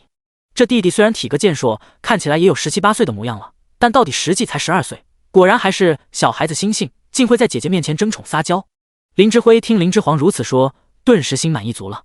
被安抚到的林之辉眸中立即带上了些许笑意：“阿紫，你以后可也得这么护着阿弟才是。我就你一个嫡亲弟弟，不护着你护谁？”林之皇被这率直弟弟可爱到了，十分真心的说道。得了林之皇的准话，林之辉拉下脸上党灰的不禁，开心的笑了起来。笑过后，林之辉这才反应过来，自己刚才竟与一个婢女争风吃醋了，顿时被太阳晒得有些泛红的脸更红了几分，不想承认先前那行幼稚事的人竟是自己。谁让你是我阿紫呢？阿弟就信你！林之辉微嘟了嘴，扬起手中马鞭，指了指林之皇，强行为自己挽尊。林之皇见状忍俊不禁，扬声朗笑。林之辉被林之皇这豪爽的朗笑声弄得一愣，心道：阿紫长得一副柔弱模样，这言行嘛，还真是与一般闺阁贵女迥异。这中气十足的豪爽笑声，肆意扬手不垂头的疏朗模样，一般的小郎君怕都比不上阿紫此刻的豪气。这阿紫可真合他的脾性。林之辉心中对林之皇欢喜之意更甚，但到底被他笑得有些不好意思，忙岔开话题道：阿紫，这马场灰大，你来马场作何？是来寻我的？我想学骑马，阿弟你来教我可好？林之辉闻言大皱齐眉，断然拒绝：不行，哪有小娘子学骑马的？爹和娘肯定不会同意此事的。林之皇在现代是有学过马术的，在身家过亿后，林之皇就在俱乐部包养了一匹马，每月只要得空都会去马场骑一骑。他很爱这种在马上驰骋的感觉。他包养了一匹马，每年在马场俱乐部花销不少，因此常有朋友调侃他，别人都是有钱了去包养男人，他却是有钱了跑去包养了一匹马。怪人行怪事。林之皇对此调侃向来都是笑而不语的，就因为爹娘肯定不同意，所以阿紫这才来找你的呀。你也要拦着阿紫吗？林之皇用可怜兮兮的眼神看林之辉。自打学会这个眼神后，林之皇就将这个眼神运用的炉火纯青了。前段时间林之皇缠墨陪侍认字时总要用到这个眼神，如今将这眼神用到林之辉身上毫无负担。虽然他也不想轻易示人以弱，但无奈他初来乍到，能掌控的东西太少，只能暂时以弱示人。若想改变现状，他得尽快让自己掌握更多的技能才行。这世界上什么都可能会辜负你，唯有学到身上的本事，永不会辜负于你。林之辉毫无抵抗力地拜倒在自家阿紫可怜眼神下，妥协道：好吧，阿弟这就来教阿紫骑马。大郎君，比列在一旁不赞同的喊道：退下，由我看着阿紫，能有何事？林之辉喝退比列后继续道：阿紫，你可要想好了，想学骑马就要在这马场里风吹日晒，到时把你白皙的皮肤晒坏了，变得难看了，可别哭鼻子。对了，还有这跑马场里，只要马儿一跑起来，灰尘就特别大，到时弄得一身灰头土脸，偶尔吃了一嘴灰也别叫苦。臭小子，这还是变相在劝他打消了学骑马的心思呢。林之皇的字典里从来就没有放弃这两字。以前他在商场上搏杀时，什么样的人精没见过，如何听不出林之辉这话里潜藏的小心思，当即便回道：这有何？别啰嗦，快快开始。理想是美好的，现实是骨感的。林之皇很快就发现，他连马背都上不去，在现代他能轻松翻跃上马，那是因为有马镫等一应护具。这里的马身上别说马镫了，连马鞍都没有，而且这马也不知是什么品种的马，比他在现代所骑的马高大上许多。林之辉见林之皇扑腾半晌，连马背都没跃上去，在一旁很不给面子的哈哈大笑起来。周围伺候的马奴见到林之皇扑腾着细胳膊细腿想跃身上马，也都悄悄的掩嘴暗笑。林之辉笑完才提点道：“阿紫，你这样是上不去的。窦徒，过来伺候我阿紫上马。”随着林之辉话落，一名中等个子体格壮硕的青年从众多马奴里满面荣光的跃众而出，恭敬的插手行礼应诺。大郎君竟然记得他的名！马奴窦徒双眼里燃起亮光，殷勤的快行几步，走到林之皇要乘骑的马边，伏地跪趴，背脊弧度平直，充作马镫之用。踩人镫上马。林之皇微愣，再次直面这里贵族所拥有的特权，心里略微有些不适。呼红，林之皇神色冷然的转头对呼红吩咐道：“过来抱我上马。”诺。呼红立即上前一步，手下一个用力抄起林之皇，轻松的将他举过头顶，平缓稳当的就把他轻放在了马背之上。这马上的有意思。林之辉见状拍手笑道：“阿紫，你收呼红为贴身丫鬟，原来是这么个用处。呼红乃大能，暂作此用罢了。”林之皇可不止将呼红当丫鬟看，但到底没就此话题多聊。回首见到林之辉仍是一副看好戏的模样，不由瞪了他一眼，没好气道：“阿弟，少笑话你阿紫了，快来教我骑马。”诺。林之辉见林之皇瞪他，只觉这久未蒙面的阿紫分外有趣，逗趣的应诺一声，依言驱马行到了他身边。林之辉乃林者云唯一的嫡子，在这林府里地位颇高，而放眼整个快县，林之辉走出去也是身份极高的，别人对他向来毕恭毕敬，少有人能瞪他。如今冒出来个与他毫不生疏，又是让他教骑马，又是瞪他的阿紫，他可稀罕得紧，心情也分外明朗。林之皇倒是没想到，林之辉虽然看起来脾气颇差，但做老师的耐性却是不差的，骑马要掌握的各个要点他都讲得很是详细，反倒是他这做学生的脑子虽会了，肢体动作却跟不上。林之皇也是在骑上马背后才知道，这里的马与他在现代所骑的马比起来完全不是一回事，这里的马确实要高大不少。马身稍微一动，林之皇骑在马背上，陌生的失重感瞬间就能让他的四肢僵硬起来，难以自如地控制身下的马匹，再加上马身上又没有熟悉的马鞍固定坐姿，他更觉得自己随时都有可能从马背上摔落下来。林之皇跟随林之辉在跑马场练习骑马，练习近1个时辰，也只能与林之辉并行骑着马，催动身下的马匹，在马场内骑马走几圈而已，一点能骑马跑起来的迹象都没有。他妈的，屁股颠得好疼，大腿内侧也被磨得火辣辣的。林之皇面色隐隐发白，已是意识到这具身体实在太娇生惯养了，他要完全适应，再增强体质，估计还得要一段时间才行。身体太差，控马力道太弱，突发点意外的话，定是要摔马的。有的是不经想，一想就容易出事。林之皇骑着马在马场内慢走，脑中也正想着日后如何造出马镫和马鞍，以便自己可以更好的御马。突然身下一直温驯的马像是受惊了一般，颠蹄前后蹦跳起来。林之皇猝不及防的就被抛下了马背，身体重重的砸在了跑马场的沙地上。林之辉早前见林之皇只学了一会便可以自己骑着马走了，暗赞了一番他的骑马天赋，便没像最初教他骑马时那么紧张相互了，并行在一旁拉了弓，抽空练起射箭来。哪知变故陡生，林之皇马骑得好好的身下马匹会突然暴动。林之辉发现情况不对时，却因手上正有拉开的满弓，一时无法腾出手去揽林之皇。等林之辉将手上的弓箭丢开，再去揽林之皇时，已是来不及了，只能眼睁睁地看着林之皇在他眼前被甩下了马。林之皇被马甩落到沙地上，眼见着那匹受惊的马冲势不停，向摔落在地的他扬蹄踏来。阿紫！林之辉见状大惊失色，立时驱动身下马匹，准备去撞那匹受惊狂奔的马。高高扬起的马蹄近在眼前，果然不能骂脏话踏马的，不然是会被马踏的。林之皇被马抛下地后，极快地翻了身，迎面便见马蹄高高的扬在眼前，下一刻便要踏下来了。要糟！来不及再闪身避开了。千钧一发之际，呼红已是奔至眼前，手肘屈起，整个身子重重地向正扬高马蹄，做踩踏状的马身侧面狠狠撞去，直接将正在撩撅子的马匹给扎扎实实地撞翻在地。同一时间，准备撞开风马的林之辉也驱马奔至，收不住势，差点补了原先风马的位子，向林之皇踩踏而来。林之辉到底御马有术，临危不乱，见林之皇危机已解，神色微松，手中缰绳用力上拉，那马也颇有灵性的跃身而起，高高的从林之皇头顶跃了过去。这番变故来的，然去得也快，马场内众人反应过来后，皆惊魂未定，一时马场内寂静无声。那匹被呼红砸倒风马此时肚子凹陷下去一大块，口吐鲜血，挣扎几下想再站起身，却没能成行，最后此马倒地不起，再没了动静。林之皇睁开眼，方才近距离接近死亡，一时也惊魂难定，直接脱力躺倒在沙地上了，半晌都没回过神。在现代，人是很难遭受到生命威胁的，没曾想才来古代没几天，他就好生体验了一回鬼门关。无事，慢慢深呼吸，一下就好。林之皇闭上眼，给自己做心理安抚。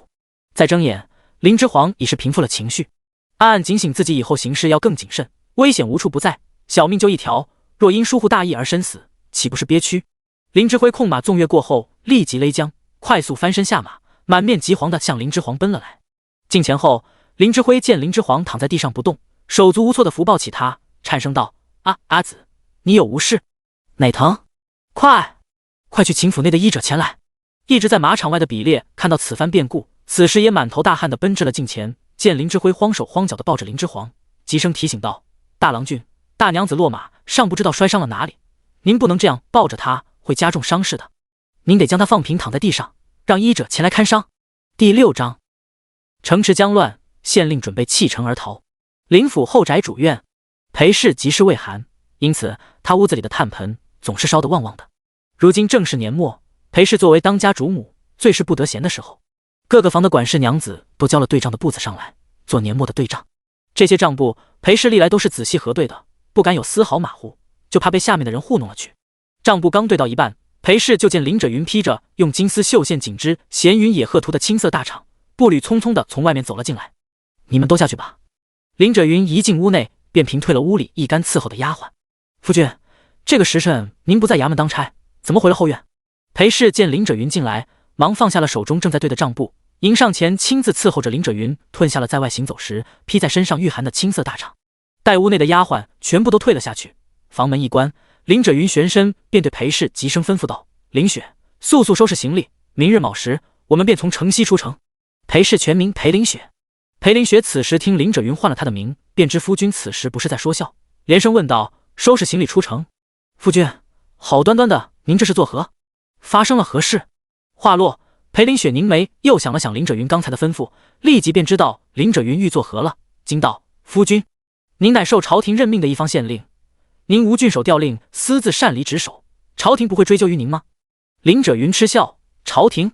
如今贼子当道，朝廷已经名存实亡，当朝天子都落入了蛮族无贼手中，成了他掌中傀儡，朝廷哪还有闲工夫来管我这一方小小县令是否擅离职守？鲁王如今兵强马壮，手下能臣义士众多，为夫已决定投奔鲁王。鲁王欲来攻打涿州离仙郡，快县就是他进攻涿州离仙郡欲拿下的第一座城池。”裴林雪听得林者云此言，额上冒出冷汗：“夫君，此事危险，您的决定是否太过草率？您不如再仔细想想，何必如此冒进呢？”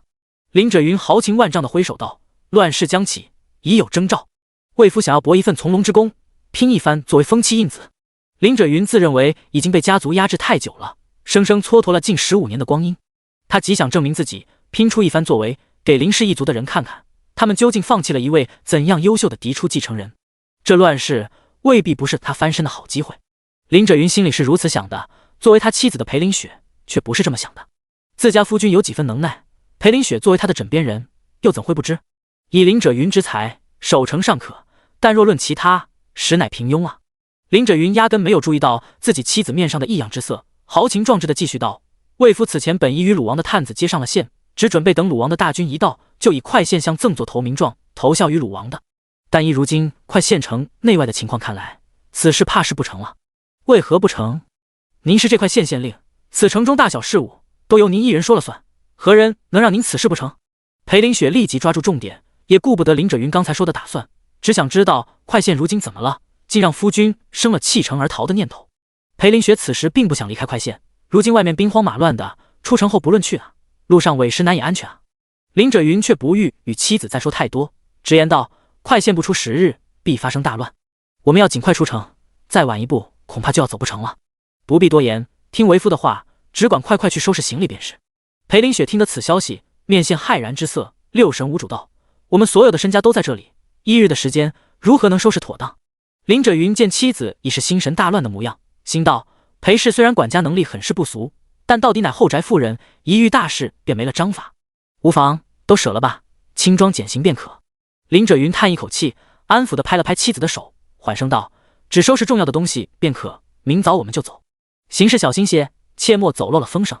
华儿与辉儿也不必特意告知，省得他们生乱，明早直接带他们走便可。”就在这时，屋外突然响起一片嘈杂声，罗婆急慌慌地奔了进来，同时大声禀报道：“夫人不好了，大娘子从马上摔下来了。”罗婆奔进屋后，才发现家主林者云也在，连忙诚惶诚恐地向他行礼：“别行礼了，说清楚，怎么回事？”林者云怒声喝问：“华儿摔马了？他好端端的怎么会去骑马？现在伤势如何？”裴林雪和林者云这对夫妻听闻嫡女跌了马，也没了心思再谈刚才之事，急匆匆地赶到了林之皇的院落。夫妻俩刚进院子，就见院子内的空地上战战兢兢地跪了一地的马奴。馆长马场一应事务的副管事正被怒极的林之辉鞭笞斥骂。馆长马场的副管事此时背部已被抽得皮开肉绽，嚎哭不止：“大郎君，饶命啊！奴当真不知那匹马为何会突然发狂啊！呜呜，竟然还敢言不知！我不是让你牵来温顺的马匹给大子骑吗？什么都不知，那就是你这贱奴玩忽职守，没训练好的马匹也敢牵过来给主人骑？你是如何馆长马场的？尔等贱奴安的是何心？”林之辉见馆长马场的副管事还敢嘴硬狡辩，更是怒气上涌，手下发力扬鞭，又连抽了这副管事几鞭子狠的。裴林雪担心女儿的情况，看都没看屋外这乱糟糟的一堆，径直就冲进了林之皇所在的厢房。裴林雪冲进厢房内，迎头便见女儿正神志清醒地坐着榻上，有医者正在给她细细诊脉，这才大松了一口气。林之皇跌了马，此刻却还能坐着，就说明身体无甚大碍，伤势并没有他此前想的那么严重。裴林雪心有余悸地拍了拍胸口，惊惶不安的心这才平复下来。医者这时也正好给林之皇把脉看完了诊，转头见裴林雪进来，立即起身恭敬地向他插手行礼禀报道：“主母，刚才奴已经让婢女呼红给大娘子摸过骨了，并未发现有骨折之处。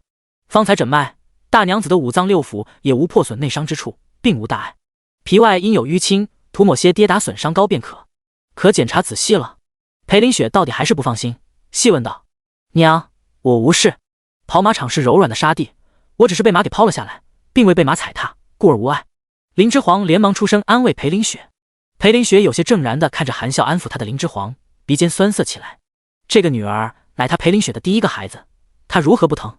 从前因形势所迫，将女儿送去了皇城圣经，致使女儿才满月就与她生离，是她这个做母亲的没有对女儿尽责。裴林雪本就因此事有愧于女儿，如今女儿好不容易才回到她身边，若是在此时又出了意外，这不是生生挖她的心肝吗？裴林雪想到此，一把抱紧住上还在宽慰她的林之皇，呜咽哭泣起来。林者云在门外也听见了医者的禀报，暗暗松了口气。林者云虽然儿女众多，但嫡女儿却是只有这么一个的，平日里虽对她有诸多不满，但心里也是着紧在意她的。林者云知晓林之皇并无大碍后，便没再进厢房，转身离开了此处。明日就要出城，林者云作为一家之主，还有许多事情要处理，屋外这一摊事让辉儿处理绰绰有余。娘，您去劝劝阿弟吧，女儿拦不住他。今日跌马之事乃意外，您就让他放了那些马奴和马场管事吧。你呀，就是心软，此事你莫要管，让你阿弟去处理。裴林雪不理会林之皇此话，只了哭声爱怜地抚摸林之皇的头。林之皇见裴林雪如此，眸中闪过挫败之色，遂不再多言。林之皇现在很是难受，这种难受并不是身体上的，而是从心里生出的难受。这种难受不是必须得靠他自己去克服，无人能帮他。林之皇在他那个时代是接受人人平等的思想教育长大的，见不得有人因他的缘故而被施以鞭刑。纪小妾可随意送人这事后，林之皇今日再次直面了此处残酷的等级制度。原来命与命之间也是有贵贱之分的，在这里命贵者可随意掌控命贱者的生杀大权。听着外面的哭喊求饶声，林之皇难受地闭上了眼。无人会听他的，这也是正常。他只要是被庇护的一方，就不会有真正的话语权。话语权永远是掌握可自主自己，更能主导别人的人手中的。想到此，林之皇静下了心，靠入裴林雪怀里，开始思考起他如何才能真正自主。如今他乃命贵的一方，如若有朝一日他成了命贱的那一方呢？乱世将临，世时难料，谁又说得准以后呢？他不能将自己的命寄希望于别人手中，比起被他人庇护，他更想庇护他人。夜已渐深，县衙林府后宅此刻却灯火通明，到处可见匆匆忙碌的奴仆下人。几名平时颇受林者云宠爱的美姬，此时正牵着孩子堵在裴林雪的院落门口，七嘴八舌的讨要说法。主母，您这是作何？好好的，为什么突然让我们收拾行李？是啊，我们在这里过得好好的，为什么突然说要离开这里？孩子都还这么小，现在外面也兵荒马乱的，到处都是逃荒的流民，我们在这个节骨眼上怎么能出城呢？对，如今外面盗匪猖獗，我们这个时候为什么要离开快县？面对这些美姬们七嘴八舌的急声询问，裴林雪面露不耐的抬手做了个指的手势，等这些美姬们全都识趣的安静下来，这才冷声开口道：都快点回去收拾行李准备，别再来我这里耗费时间，这是夫君的吩咐。明日卯时便要出发，过时不候。主母的一句过时不候，让美姬们顿时不敢再多话。美姬们见到了一番没有探听出些什么，皆有些失落，却也乖乖的牵着孩子，转身便回了自己所居的小院落，急忙忙的开始收拾起行李来。虽然他们确实不想离开快县这个安乐窝，但更怕被家主抛下。他们作为林者云的姬妾，对林者云自然也是了解甚深的，心里都清楚，林者云心里除了那一双嫡生的儿女，其他的孩子在他眼里都不算什么，不过乃卑贱庶子，若爱了他的事，说舍弃就可舍弃，庶出子女尚且如此了，更遑论他们这些出身低贱的美姬，被抛弃不过乃平常事。一想到此，这些美姬们还哪敢再多试探。娘！裴林雪听到声音回头，便见是林之皇带着身形高大的呼红走了过来。裴林雪监视女儿，柔和了神色：环儿，怎么还不歇下？身上可还疼？外面搬东西的动静声太大，吵得女儿睡不着，这是要做什么？林之皇环顾四周，故作不解地问。裴林雪思索了片刻，想着明早就要出发了，也没必要再瞒着女儿，遂小声道：明早卯时，我们一家就要动身离开快县了。为何？林之皇闻言眸色微闪，如此匆忙的连夜收拾东西，准备清早离城，这怎么看都像是要去逃命啊。裴林雪拉过女儿，对她附耳小声道：你爹说我们得尽早离开此地，晚一点怕是就要走不得了，所以才会如此急。林之皇闻言双眸猛然睁大，心中立即警惕起来，林者云作为一县之长，此时竟欲弃城而逃，看来此城大乱乃必然之事，林者云作为县令已确定此城定守不住了。转瞬间，林之皇又想到了前几日王大娘所说的城内粮价问题，由小见大，城内粮价尚且如此，那外面的粮食情况应比城内更严峻，只怕有钱也无处买粮。若他们这一家子带着部曲奴仆弃城而逃，所带的人马必不会少，若真要走，必要多准备些粮食与御冬的衣物才行。林之皇想到这里，快行了几步，随手打开了一个放置在院中已收拾出来的木箱，立即就被这木箱中所放金银珠宝给刺花了眼。娘，您不会收拾的全是这些吧？林之皇震惊，转头嘴角略微有些抽搐的问裴林雪。裴林雪点头：你爹说要轻装简行，不好将动静闹得太大，娘也只得将这些最贵重的东西全都带上了。林之皇无语，得亏他对此城的安全早有所虑，一直紧盯着这府里的动静，一有风吹草动就会格外警醒，这才带着呼红来了裴林雪院落一趟。否则等到明日他一觉醒来，稀里糊涂被准备逃命的爹娘带上路逃亡，逃亡路上前不着村后不着店，待他饥肠辘辘之时，他就只能盯着这些不当吃又不当喝的金银珠宝捶胸顿足了。这还不是最糟的，最糟的若是主家不能让随同逃亡的奴仆们饱腹，在这些奴仆都饿得活不下去时，他们会对主家作何？这简直是隐形的灾祸。林之皇深吸一口气，调整好自己的面部表情，温顺且诚恳地对裴林雪建议道：娘，我们是去逃命，将这些金银珠宝带在身边，前不着村后不着店的时候也买不着东西，无甚太大作用不说，还重量不轻，乃是累赘。外面如今十分缺粮，我们在外也买不到粮，反是粮这东西不能少带。金银珠宝我们留几箱备用就成，其余的全部换成粮食带上路吧。还有如今天冷，御寒的冬衣最好也都多备一些。裴氏见林之皇说话条理清晰，安排事情也周到，便知女儿的确是心有成算的，面上露出些笑意，又贴到他耳边小声道：环儿，你不知我们家的积蓄可都在这里了，快县将要大乱，若把这些金银珠宝留下，可就都便宜了那些乱民了，到时我们家也就什么都没了，又吃什么喝什么，如何使奴换婢，让手下部曲保护我们呢？娘，就算如此，这些金银珠宝此时我们也不能带上路，你应该多去筹备粮食才对，部曲奴仆连肚子都填不饱时，又岂会再听我们这些主家的话？这院里的金银珠宝您留给女儿，女儿有办法帮您保全。林之皇一脸严肃认真的和裴林雪保证道。裴林雪细看了女儿好几眼，见女儿真没有开玩笑的意思，思忖了半晌，最后放下了院内的这些宝箱，带着罗婆去筹备粮食和冬衣去了。民以食为天，他们林府这么大一群人上路，光是部曲就有100余众，粮食确实是最重要的物资，不能少了。女儿有句话说的不错，等那些部曲奴仆跟着主家连肚子都填不饱时，岂还会听他们这些主家的话？做好取舍的裴林雪打定主意后，手脚也很是麻利，转身便去张罗起要带上路的粮食。现在时间已经很紧迫了，可不能再耽搁，得吩咐奴仆们赶紧行动起来才是。林之皇刚才给裴林雪打包票说帮他藏宝箱，只是为了先哄住人，让他尽快抓紧时间下去筹粮。对于把院里的这些金银珠宝究竟藏放在哪里，其实林之皇暂时是一筹莫展的。流民一旦冲击进城，第一时间就会冲进城里那些富户家里进行抢掠，首当其冲被抢的估计就是县衙后宅。这处府宅必会被多人光顾，到时怕是连这宅子里的地皮都会刮下去3尺。就是把东西埋起来，也会有精明的人根据土的颜色以及松软度找到东西藏处。这些东西藏在哪，估计都会被翻出来。要将这些东西藏放在哪呢？林之皇屈指敲了敲身旁这些堆放的宝箱，拖着腮毫无形象地蹲在地上冥思苦想。呼红就这么静静地站在一边，守着他家大娘子。半个时辰后，蹲得有些腿麻的林之皇突然一下站起身，扬唇沉声道：“哈，想到了。呼红，传府内主母令，把府内各个院子里的人都清出去，再让比列带20余名部曲过来，把县衙后宅围守起来。没我命令，此刻不允许任何人进入。”诺。呼红立即插手领命，下去传命。林之皇见呼红下去传令了，先摇了摇僵痛的脖颈，活动了一下酸麻的四肢，又倚着这些宝箱思索起别的事。一炷香后，呼红略微有些气喘的回来复命：“大娘子，比列统领已将县衙后宅内的人全部清离，此处也已为守起来。”林之皇点头：“好。呼红，搬上这些宝箱，随我来。”林之皇带着呼红去了那与他有一面之缘的茅房。这里的茅房一进去就是一个大坑，上面架着2条粗粗的木板，木板下斜着一块大石板，是为了方便排泄物落下后顺利滑入坑中所设。该大石板底下呈中空状态，正是藏放东西的绝佳位置。流民们再如何翻找，也难想到最是烟杂简陋的茅房落石板下会藏有金银珠宝。林之皇将呼红带至一处茅房前停下：“呼红，茅房内那块斜放的大石板，你一人可抬起吗？”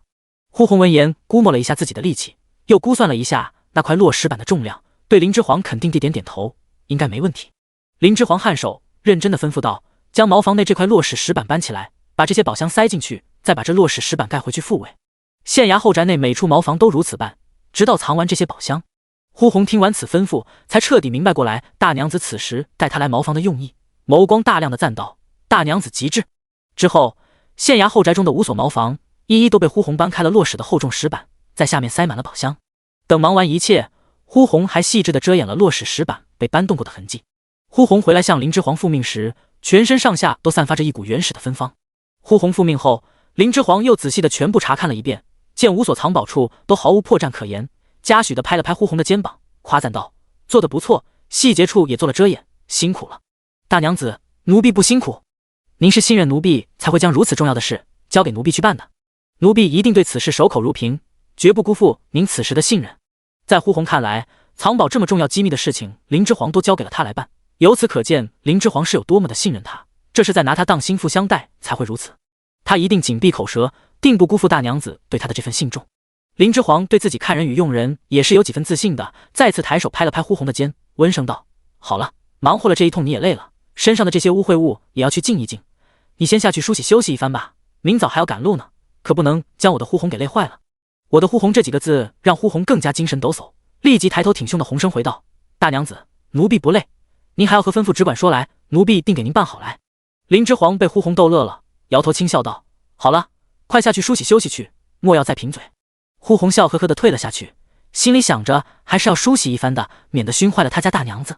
梳洗完了，他就立即过来伺候大娘子。他如今可是大娘子贴身丫鬟，哪有大娘子还没歇下他就歇下的道理。第7章，半夜流民冲城，乱起失散。前院书房，林之辉听得林者云要弃城而逃的消息后，穿戴好衣物起身，当即便冲去了林者云所在的前院书房，愤声质问道：“爹，您为何要弃城？”林之辉满面怒色：“您作为一县之长，若弃城而逃，将这城中上万百姓的性命置于何地？”林者云面对林之辉的质问，叹了口气，如实道：“辉儿，为父也是没有办法了。城外的那些流民，为父本只是一时心软，不忍见他们饿死荒野，才有了施粥之举。倒是没想到，流民们听到此城外有施粥，一传十，十传百，皆向此地汇聚而来。时至今日，城外聚集的流民已达2万余众，而城中的守兵不过3000有余。城内官粮仓里的粮食，不过还可支撑全县百姓以及城外那些流民10日的嚼用。一旦粮食消耗殆尽，流民再次食不果腹，必会发生暴乱。若我们继续留守在城中，实在危险。林之辉没想到，不过月余的时间，外面的情况竟是已经如此糟糕。正然道：“爹，难道除了弃城就没有别的解困之法了吗？”林者云面色沉重的摇头：“魏父都尝试过了，城中这些豪富乡绅只顾眼前利益，不仅不愿捐粮，反而联合起来囤积粮食，借机哄抬粮价，想大发这灾难之财。如今城中已有好几起内乱发生，快县现在内忧外患，为父已别无他法。假若粮食还能筹集到些许，支撑个20日，等到鲁王领兵前来，驱散城外这些流民，或许还有一线生机。”林之辉立即便从林者云的话里听出些别的意思，奇怪道：“鲁王不在他的封地库州，领兵来涿州离仙郡快县作何？”林之辉今年已满12，10岁开始，他便随着林者云开始接触政务，府内更有专门教习他此门学问的先生，所以他早已有了该有的政治敏感度。一听林者云这话，便察觉出了这其中的不妥之处。林之辉凝眉思索了半晌，想明白这其中暗示之后，大退了一步，看着林者云惊诧道：“爹，您身为涿州境内的县令，竟然暗中勾连灵州的当权者鲁王？”林者云见林之辉已是从他前面的话中推测出了他的打算，便也没再瞒着自己的嫡长子，大方承认道：“是，魏父欲投奔鲁王，博一份从龙之功。”林之辉闻言，双眸大睁，激烈反对道：“爹，不可！鲁王非是民主之相，如今城外聚集的那些流民，皆乃鲁王肆意掀起战祸，攻打兖州后，纵容其手下将领，在兖州肆意为祸乡里所致。就此事，便可观得鲁王乃是不忠不义的残暴之主。您怎可投奔于他？你小孩子家懂个什么？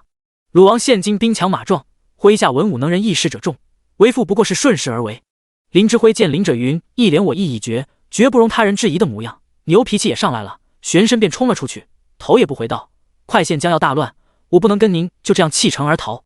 10日后流民必会冲城，城里已十分不安全，我要去通知于弘毅此事，让他家也尽早也有个准备。”于家乃快县本地的豪富乡绅，于弘毅是林之辉从小玩到大的玩伴，两人一文一武，乃是快县城中人津津乐道的风采少年郎。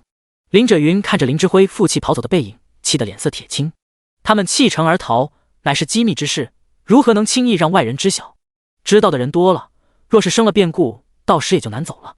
林者云向来事事都依着林之辉，林之辉也少有和他顶着干的时候，如今在一家人将要弃城而逃的紧要关头，嫡长子这般的一意孤行，将林者云气得强运了好几口气，才压下心头的那股怒火，扬声向书房外喊道：“呼叟，呼叟在！”呼叟虎步生风行入书房之内，插手向林者云行礼，待20不取，速速将大郎君带回来。他若不从，不必留守，强行给我捆了带回来。诺！呼叟领命，立即扶刀奔出。林之辉出了书房，就直奔马厩，骑了爱驹，单枪匹马的急奔出了府。此时夜已深，马蹄声在寂静的巷子里哒哒作响，分外突兀。不少正在睡梦中的百姓因此被惊醒，隔着屋门大声对这个时辰还在巷内骑马的人高声斥骂。呼叟点骑人马后，带着20余步骑紧追在林之辉之后奔出府门。奈何身下所骑的马匹没有林之辉的爱驹神骏，始终只能远远追在林之辉身后跟着他。裴林雪打点好一切将要上路的吃食与行李，便去了林之皇所在的厢房寻他。裴林雪一进屋，询问的话还未问出口，便被林之皇此时的一身装扮给惊得打乱了思绪。华儿，你这是什么打扮？成何体统？哪家世家大族出身的女郎会这般穿着？原来林之皇藏匿好那批金银珠宝后，便让随身伺候的仆妇将林之辉在他这个身高时所穿过的衣裳都给翻找了出来，换上了男装。林之皇现在所有的衣裳美则美矣，但是都太过华贵繁复，不管是蹦跳还是跑动都十分不便。如今是将要逃亡之时，哪还讲什么美不美的？所以出行的衣物，林之皇果断放弃了那些女装，全都带上了刚才让仆妇翻找出来的男装。不舒服，不方便，所以换了。林之皇现在已笃定裴林雪定不知晓原来的林之环是什么性格，便开始趁此时机慢慢展露出他的真实性格，所以此话林之皇回得很是直白坦然。裴林雪听林之皇如此回他，总算发现了他女儿与寻常闺阁女子的迥然不同之处，主意极大，有主见。也不知中室那毒妇是怎么教导他女儿的，女儿家的谦逊柔美，在他女儿身上竟是一点都无。他女儿如今养成了这般性子，未出阁前在家有爹娘宠着让着，那自然无事。但若是以后嫁了人，性子还是如此，这就不是好事了，必然是要得夫君不喜的。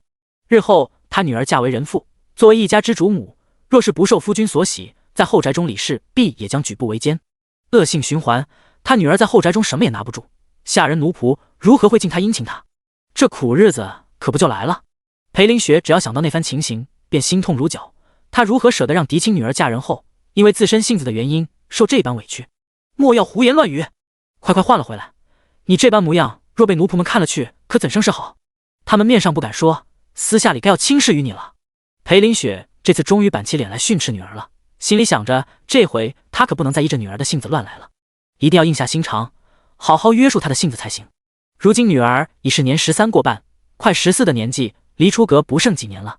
她这个当娘的，为了女儿日后不受罪，一定要趁这段时间把女儿的性子给好好掰过来才是。林之皇见裴林雪这般排斥她穿男装，见好就收，也不与她再次言语相对，不留痕迹地岔开话题道：“娘，女儿将那些金银珠宝都藏匿好了。”裴林雪听得此话，果然立即被林之皇带偏了心神，急声问：“藏在何处？”林之皇故作神秘地掩了嘴，凑到了裴林雪耳边，小声地向她说了藏宝地点。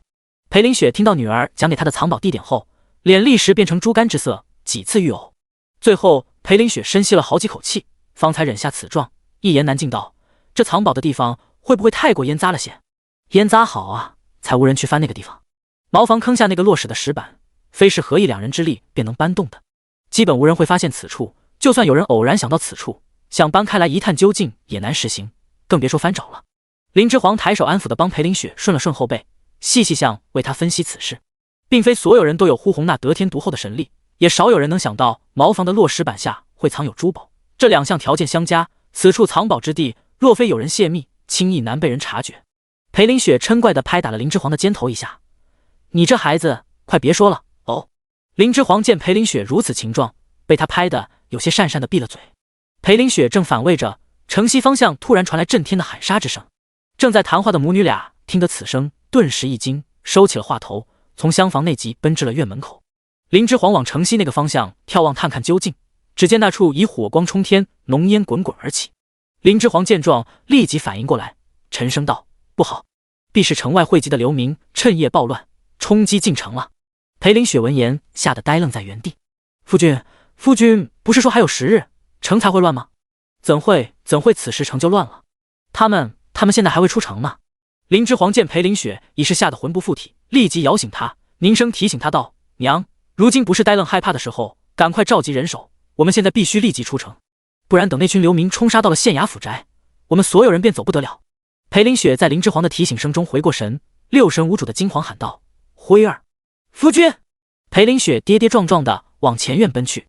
林之皇回首望了眼已浓烟滚滚的城西方向，强逼着自己沉下心，紧紧跟上裴林雪，搀扶着她往前院跑去。裴林雪被林之皇搀扶着跑出主院，迎面便见部曲统领比列正满面疾色扶刀向他奔来，当即边跑边急声对比列下令道：“比列在，通知府内所有人，即刻到府衙后门空地处集合。粮车等一众辎重，也赶快使奴仆们运至后门处。”诺。比列拱手领命，立即掉头下去传主母之令，争分夺秒的去办裴林雪此时命令之事。呼红刚梳洗完毕出来，就见城西方向腾起浓烟滚滚。他这几日贴身伺候林之皇，又加之才协助了大娘子藏宝，自然知晓城内将要面临的流民危机。此时他见城西方向浓烟滚滚，立即便知事情不好，急忙就往林之皇所在的主院赶去。呼红刚奔进后衙主院，便见到了搀扶着主母跑出门的林之皇，正好与急匆匆赶来找妻女的家主林者云迎面碰上。呼红面不改色地向林者云行过礼后，径直就往林之皇身后站去，紧紧地跟在林之皇身后，不错眼地盯着他。林者云现在哪还有功夫去关注一个貌若大使猪的意思的丫鬟是否有对他失礼？一见妻女，连林之皇此时的着装问题都没顾得上责问，便急声道：“我们现在就出城，其余东西能带上多少是多少。快！辉儿呢？”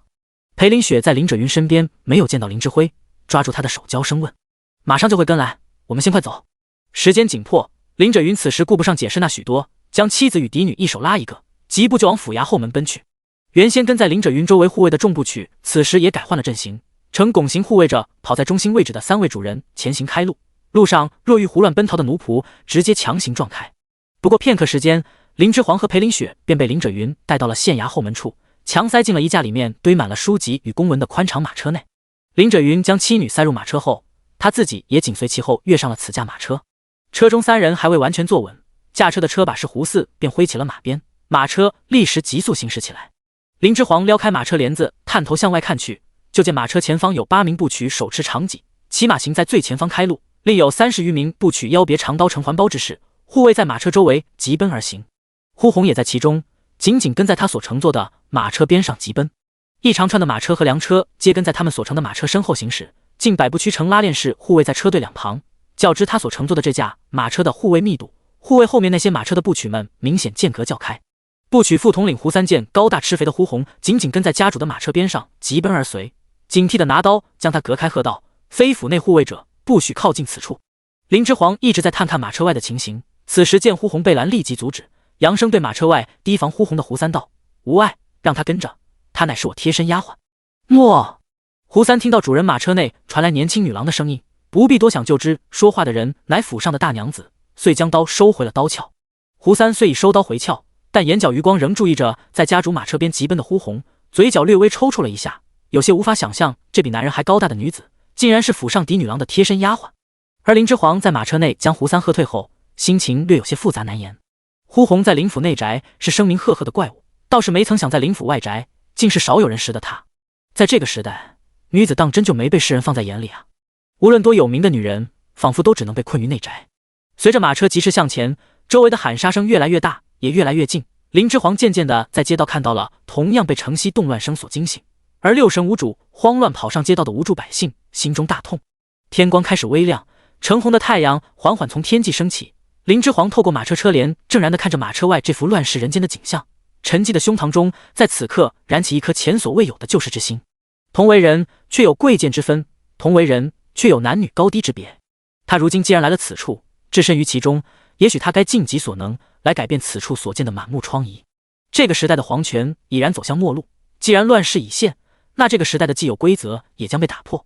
女子与男子并无不同，女子亦能有一番作为，亦能庇护弱者，而非只能是弱者。她身为女子，若打破旧制，日后有所作为，或许也能让此处的人知晓，女子皆可有志，皆可救世，不该只在内宅生根。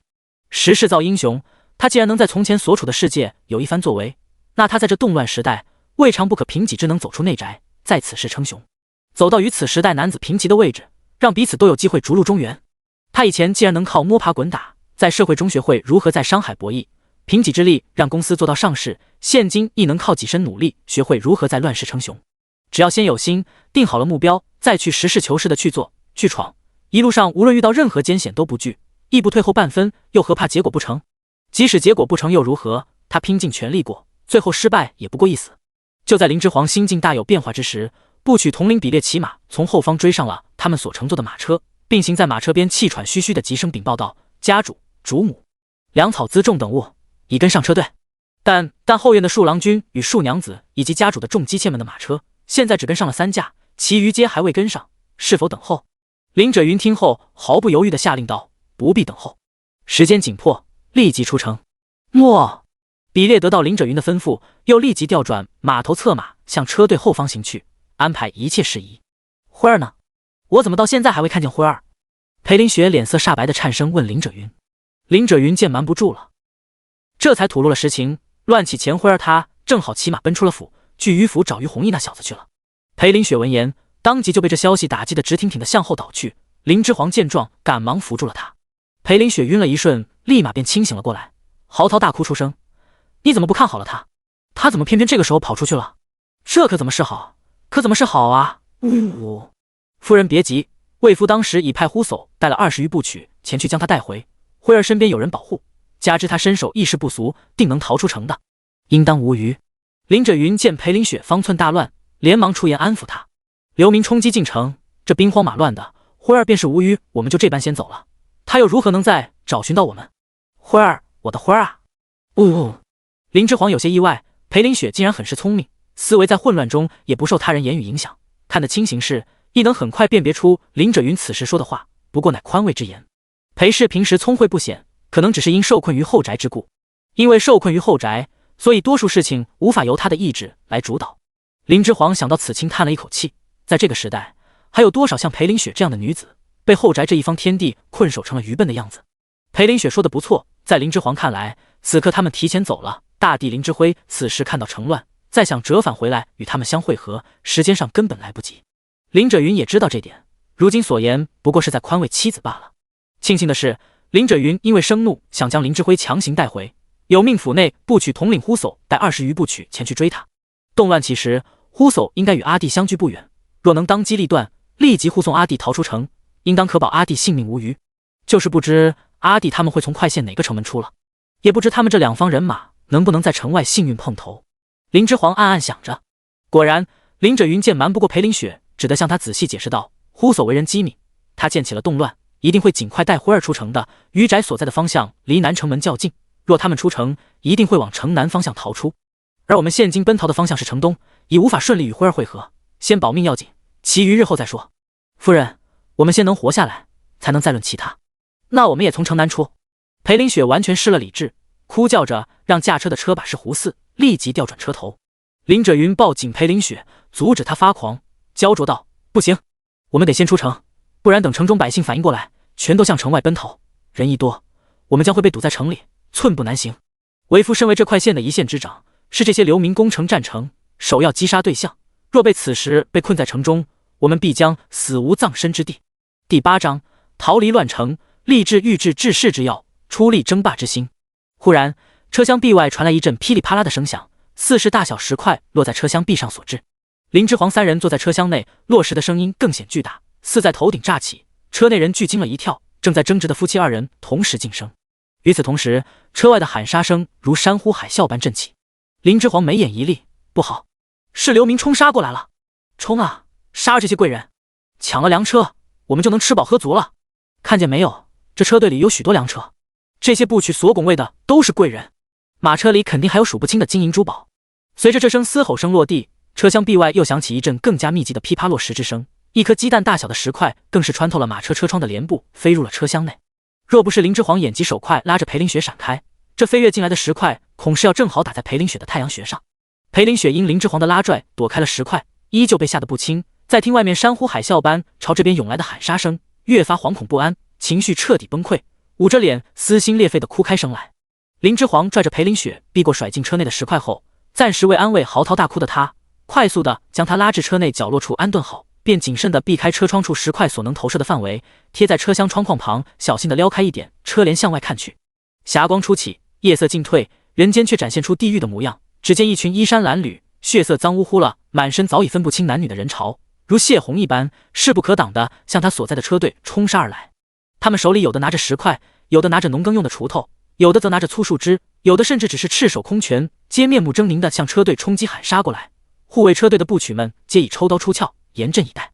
两伙人交汇的那一刻，血肉横飞，残肢断臂抛洒，部曲们刀刀不留情，将冲击过来的乱民无情斩杀于刀下。乱民如刮菜一般纷纷倒下，他所乘的马车被部曲们护卫着，在人潮中浴血前行。这伙乱民连像样的武器都没有，交兵的那一刻，死伤倒下一大片，哀嚎四起，却依旧不能阻止他们此刻的疯狂。支撑他们不畏生死向前的冲动力，乃是车队里的粮车。流民们已经饿得活不下去了，因此他们不畏生死，即使他们有的手无寸铁，依旧一往无前。以多咬死相，部曲们虽身手不凡，武器精良，但双拳难敌四手，有的被投掷的石块砸中脑袋，不过愣神的功夫，便被一近身的流民一锄头锄中脑袋，脑花四溅，直接倒地不起，埋没在人潮里。一名部曲倒下，但他的大刀却被周身的流民捡去，拿起攻击其他部曲。片刻的功夫，林之皇马车周围护卫的30余名部曲便倒下了7、8人。部曲的护卫圈被撕开缺口，一名高壮满脸匪气的流民冲杀到了马车上，狞笑着欲进入车厢内砍杀。驾车的车把式胡四被冲上来的流民惊住，发现他时已来不及抽刀抵御，正害得全身僵硬，心中直呼无命休矣时，没想下刻落在身上的却不是预想中的刀子，而是温热的鲜血。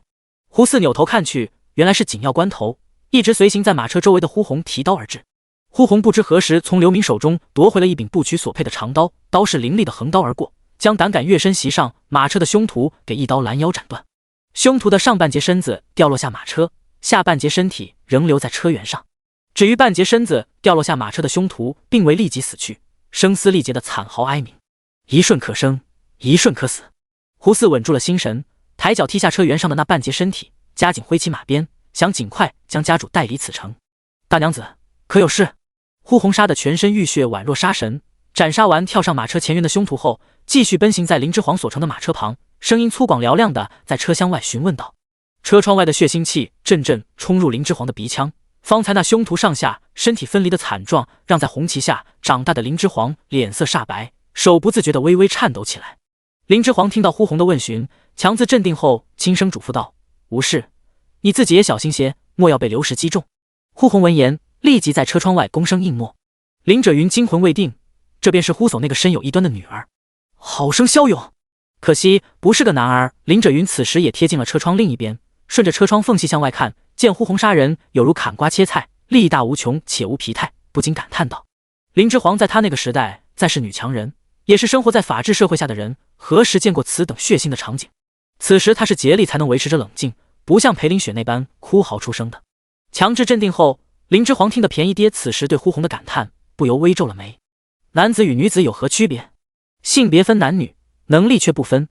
上位者用人不该拘泥于男女，只看其能力与忠心便可。呼红有能力有忠心，是女子又如何？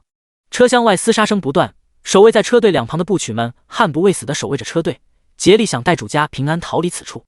林之皇此时能做的唯有老实待在马车里，不添乱而已。这种手中无刀兵，只可以靠他人护卫自己安全的事，太过听天由命。意识到这点的林之皇内心负担越重，无所适从。在刺鼻的血腥味与震天的喊杀声中，林之皇对此地的陌生感开始一点点的消退。现代记忆中的他是制药工程专业毕业的研究生，考研期间便下海创办了一家医药公司。林之皇创办医药公司初衷固然有赚钱的成分在里面，但更多的是为了开发药剂，拯救更多有病却无药可医的病人，甚至是有病有药却因为药钱太贵而不能医病的人。那时的他一往无前，商海厮杀是为了他的理想，是为了救人于水火。现在的他一往无前，奔逃厮杀却是为了自救，何其讽刺！如今袭向他们的这些流民，以前都只是普通百姓而已，是世道让他们面目狰狞，为了求活而变得麻木疯狂，而造成这一切的始作俑者，就是如今这个时代的掌权上位者们。是此处上位者们的肆意妄为，造就了这让人活不下去的世道。这身体的爹林者云亦是其中一员。强权不仁，普通百姓们的命便只能如草芥。满地浮尸，血光飞溅，林之皇闭上眼，不忍再看，眼角无声淌下两行泪来。生而为人，为何却只能为了求存而拼死？百姓们悍不畏死，竟只是为了一口饱腹之食。此时此刻，林之皇的大脑前所未有的清明起来。同为人，他迫切地想救这些在乱世求存的人，从根子上救。在这里，他同样可以制药，所制之药名为太平，此药需以冰泉为药材，全是做药引，两相结合下，方能治疗这已病入膏肓的天下。天下一病，他迫切的需要，倾尽所有，这药他林之皇制定了。林之皇的眼神在残酷的血色黎明里褪去了出来此地后所有的青涩与惶惶不安，开始逐渐转为坚定。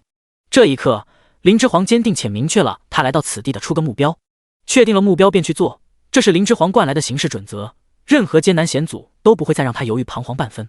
谁若阻他，恶党除恶，佛党灭佛。第9章，脱险出城，出入谋略。天光大亮，越来越多的人跑到街道上来，有新加入冲杀抢粮的流民，也有收拾着行李准备同样冲出这乱城的百姓。马车前行的速度越来越慢，有渐渐被堵住的趋势。林者云见状，当机立断对外吩咐道：胡三，舍弃7乘粮车，全速前进，尽快出城。诺。胡三领命后，立即调整部曲护卫的阵型，阵型缩短后，拱卫更加严密，俩部曲间距离拉近，可互相施以援手。部曲双拳难敌4手被10块冷不丁的偷袭成功，乱拳打死老师傅的事便不再发生。舍弃近7乘粮车后，其余马车全速复位，行车速度果然又上升不少。流民冲击车队本就为了粮食和财物，见有大批粮车被丢下，这群无组织无纪律，只看眼前利益的流民便纷纷调转冲势去抢被车队抛落下的粮车，护卫车队的部曲们压力顿时减轻。只有极少数杀红了眼或是觊觎车队其他财物、粮食的流民还在锲而不舍地冲击车队，但对付这一小股人，目前这些部曲绰绰有余。林之皇沿着车窗缝隙，远远看到那些被甩到车后的流民们，为了能多拿粮食，又开始毫无理智地自相残杀起来。流民朝离他们越来越远，车队浴血行驶，2刻钟后，他们终于冲出了城池。冲出城门后，林者云才有了逃出升天之感，全身霎时泄了力气，毫无形象可言地瘫倒在了车厢里。林者云倒下时，肩臂处正好擦碰到了马车内书柜子上的一卷卷轴，卷轴掉落在车厢地板上，咚咚作响，弹跳了2下后摊洒开来。这是一份囊括了快线以及快线周边县城地势的舆图。林之皇将舆图捡了起来，然后仔细地将其全部展开，还未看上2眼，此前倒下的林者云就蹭的一下弹坐而起，劈手从他手中夺过了舆图。林者云呵斥道：别乱碰！林者云唯恐女儿年幼不知轻重，失手毁了这份舆图。这份舆图如今对林者云来说至关重要，否则他也不会逃命时都不忘将其随身携带了。此时的林者云心里是这样想的，他现在丢了快线，已是无法再献城给鲁王，明显失了投名状。如果再没了这份余图，鲁王到时领兵至此，那他将是一点助力都无法给到鲁王了，还有何资本投效于鲁王？鲁王身边并不缺人才，又凭什么让鲁王接纳他的投效？手中的余图被林者云抢走，还被呵斥，林之皇也不在意，凡事故作不知地问道：“这是什么？”离仙郡余图。注：离仙郡下辖5县，为库县、快县、昌县、广山县、毕县。林者云仔细地卷好余图，神色格外严肃道：“事到如今，我们以后的荣华富贵均寄于此图之上了。在一张余图上寄托荣华富贵，简直荒谬至极。”林之皇黛眉微颦，暗下思索：林者云这是想把离仙郡的余图献给谁？献给欲取离仙郡的强权者？若那位得了东西，看不到献图的人有什么别的价值，只拿了图就将人撇到一边，还算厚道的。就怕收图的人拿了图，还嫌献图的人碍事，直接来个杀人灭口。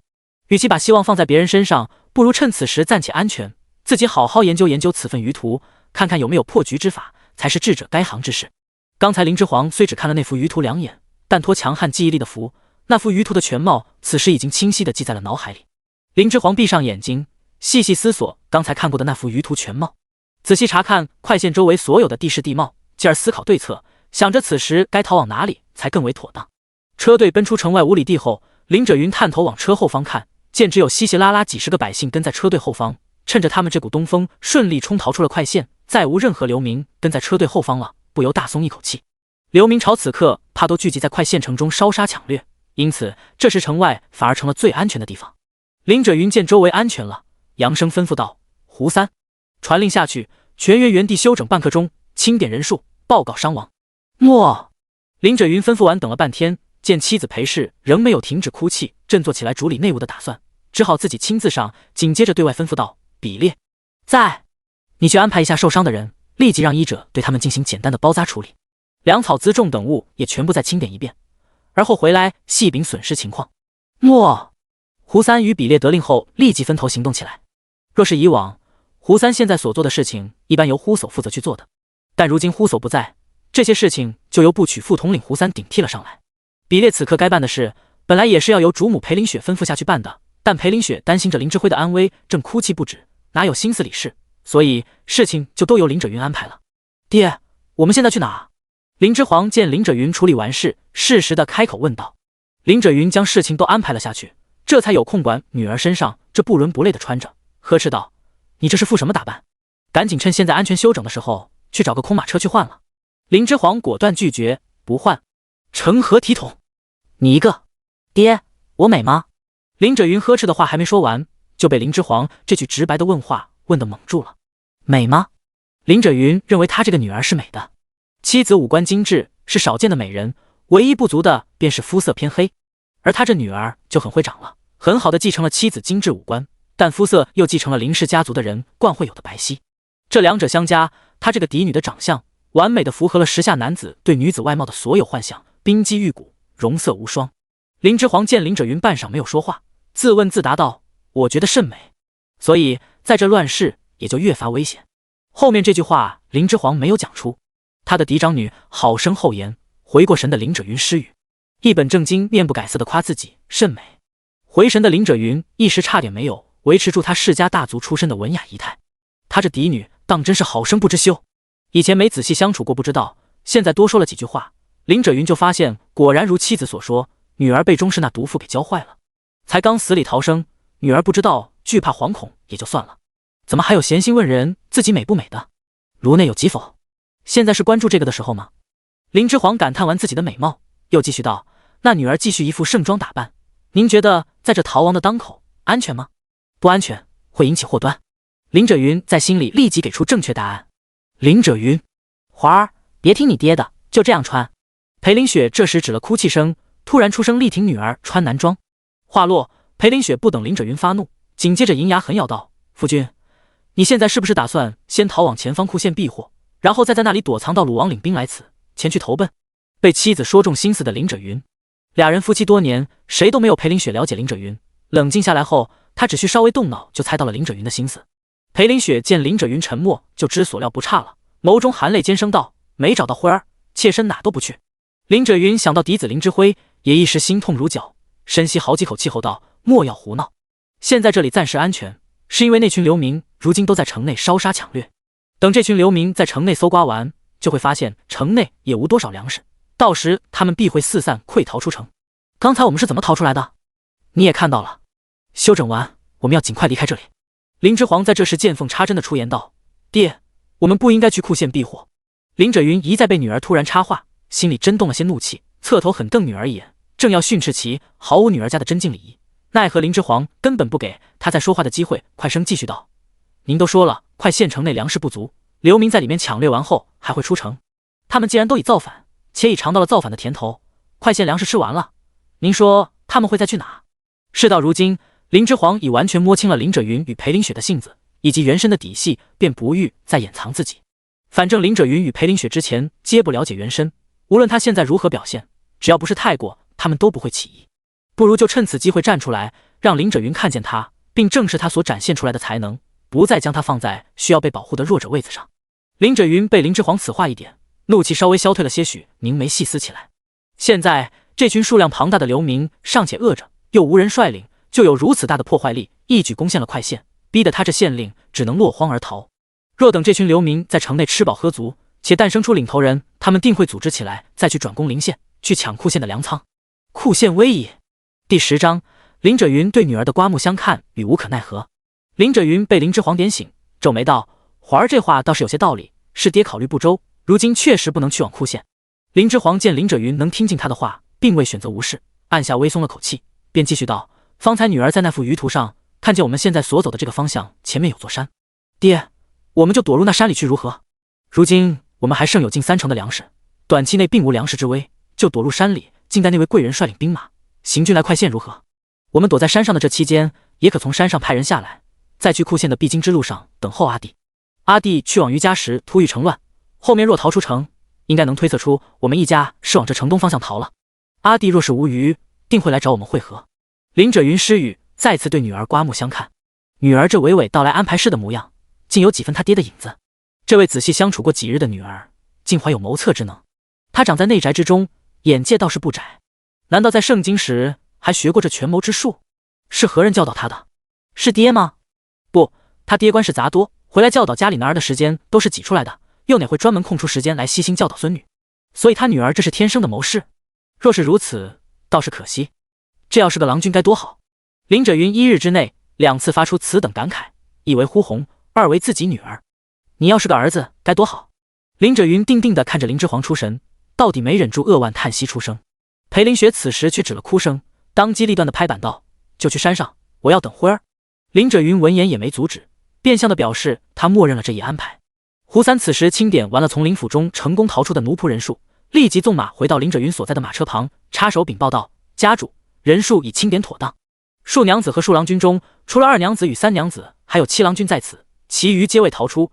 这几位逃出的小主人之母也有跟出，部曲重伤18人，亡38人，轻伤26人，奴仆逃出76人，现逃出人数共有129人。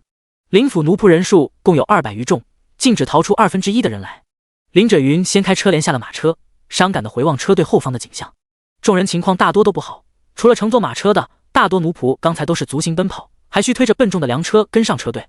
此时原地暂歇，众奴仆早已是累得卧倒在地，都没时间和精力顾得上去悲伤亲友和同伴的惨死，只一味地庆幸自己能逃出升天。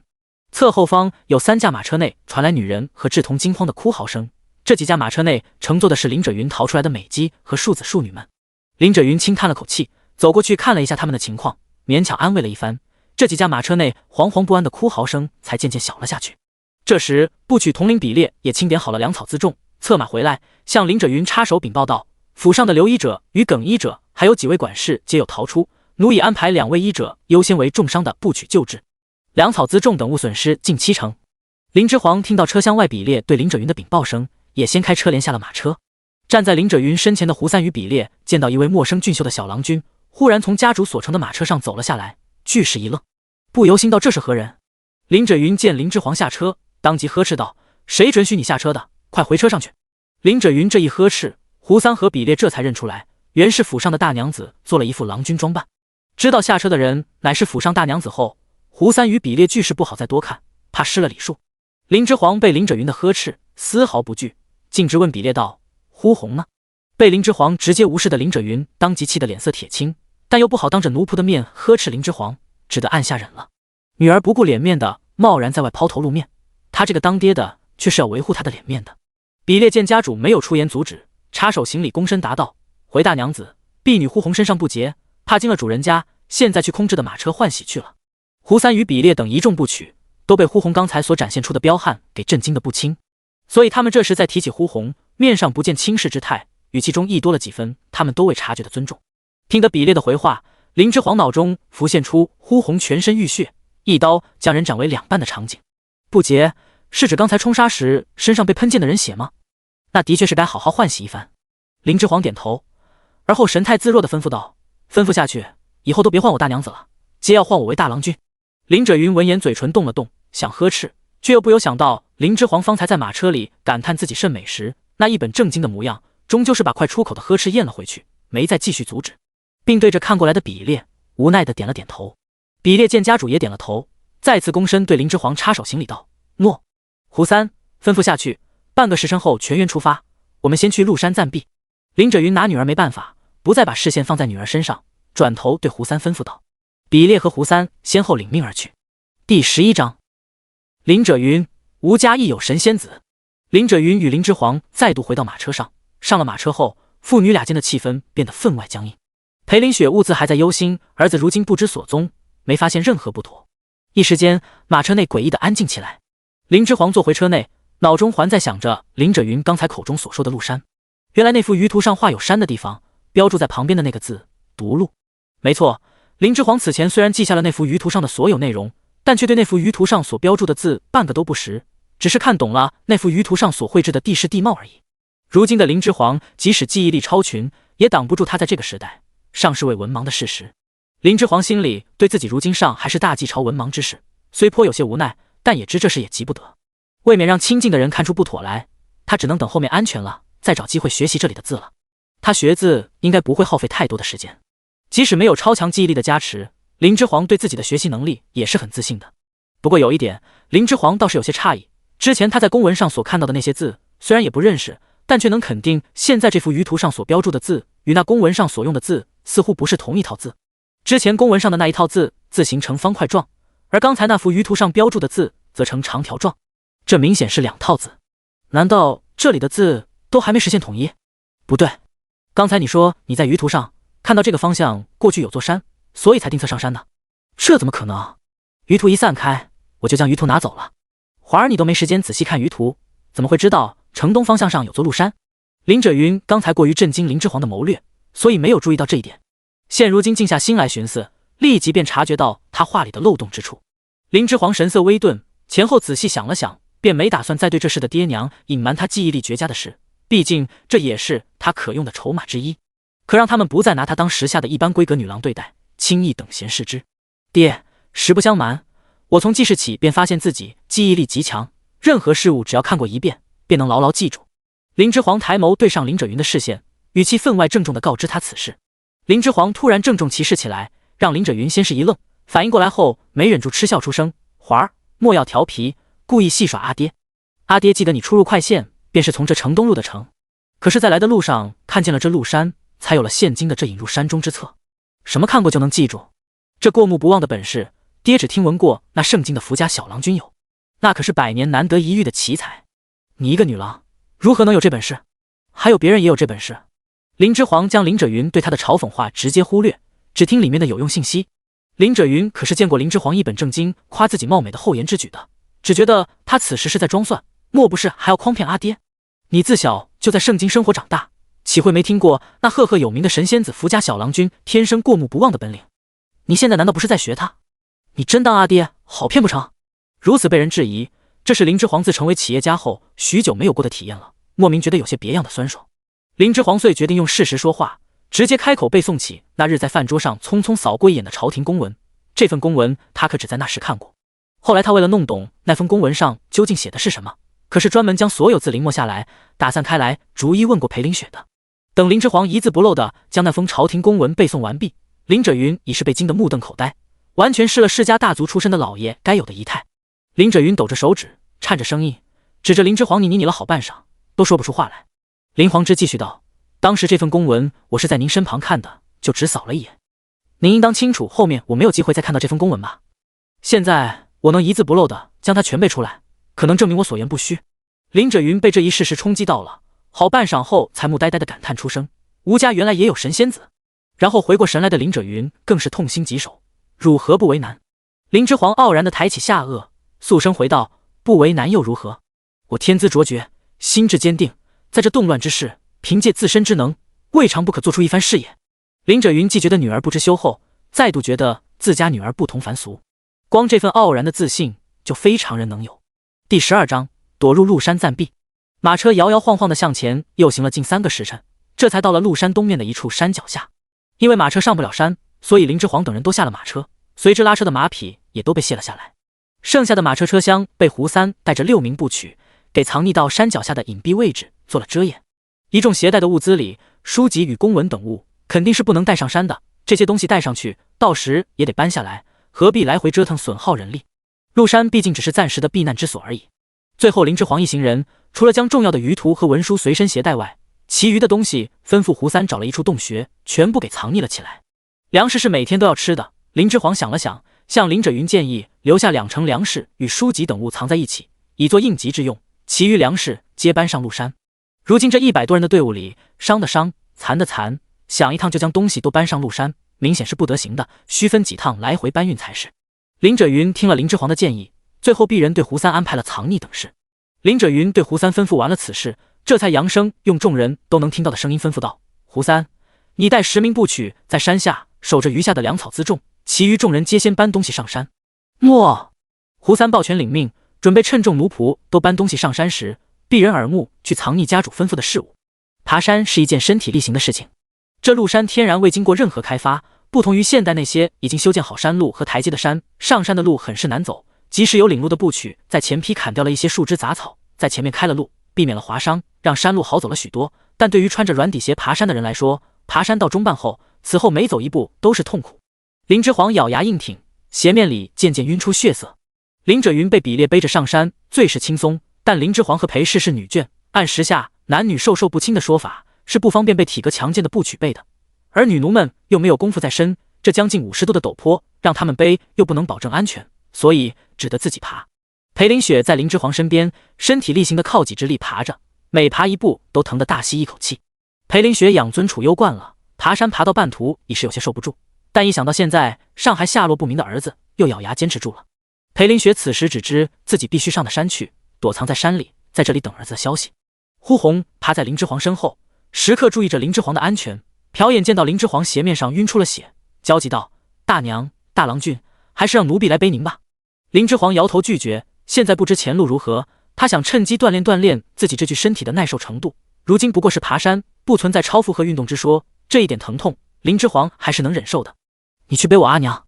林之皇抬袖擦了擦额上因爬山而流出的热汗，轻声对呼红吩咐道。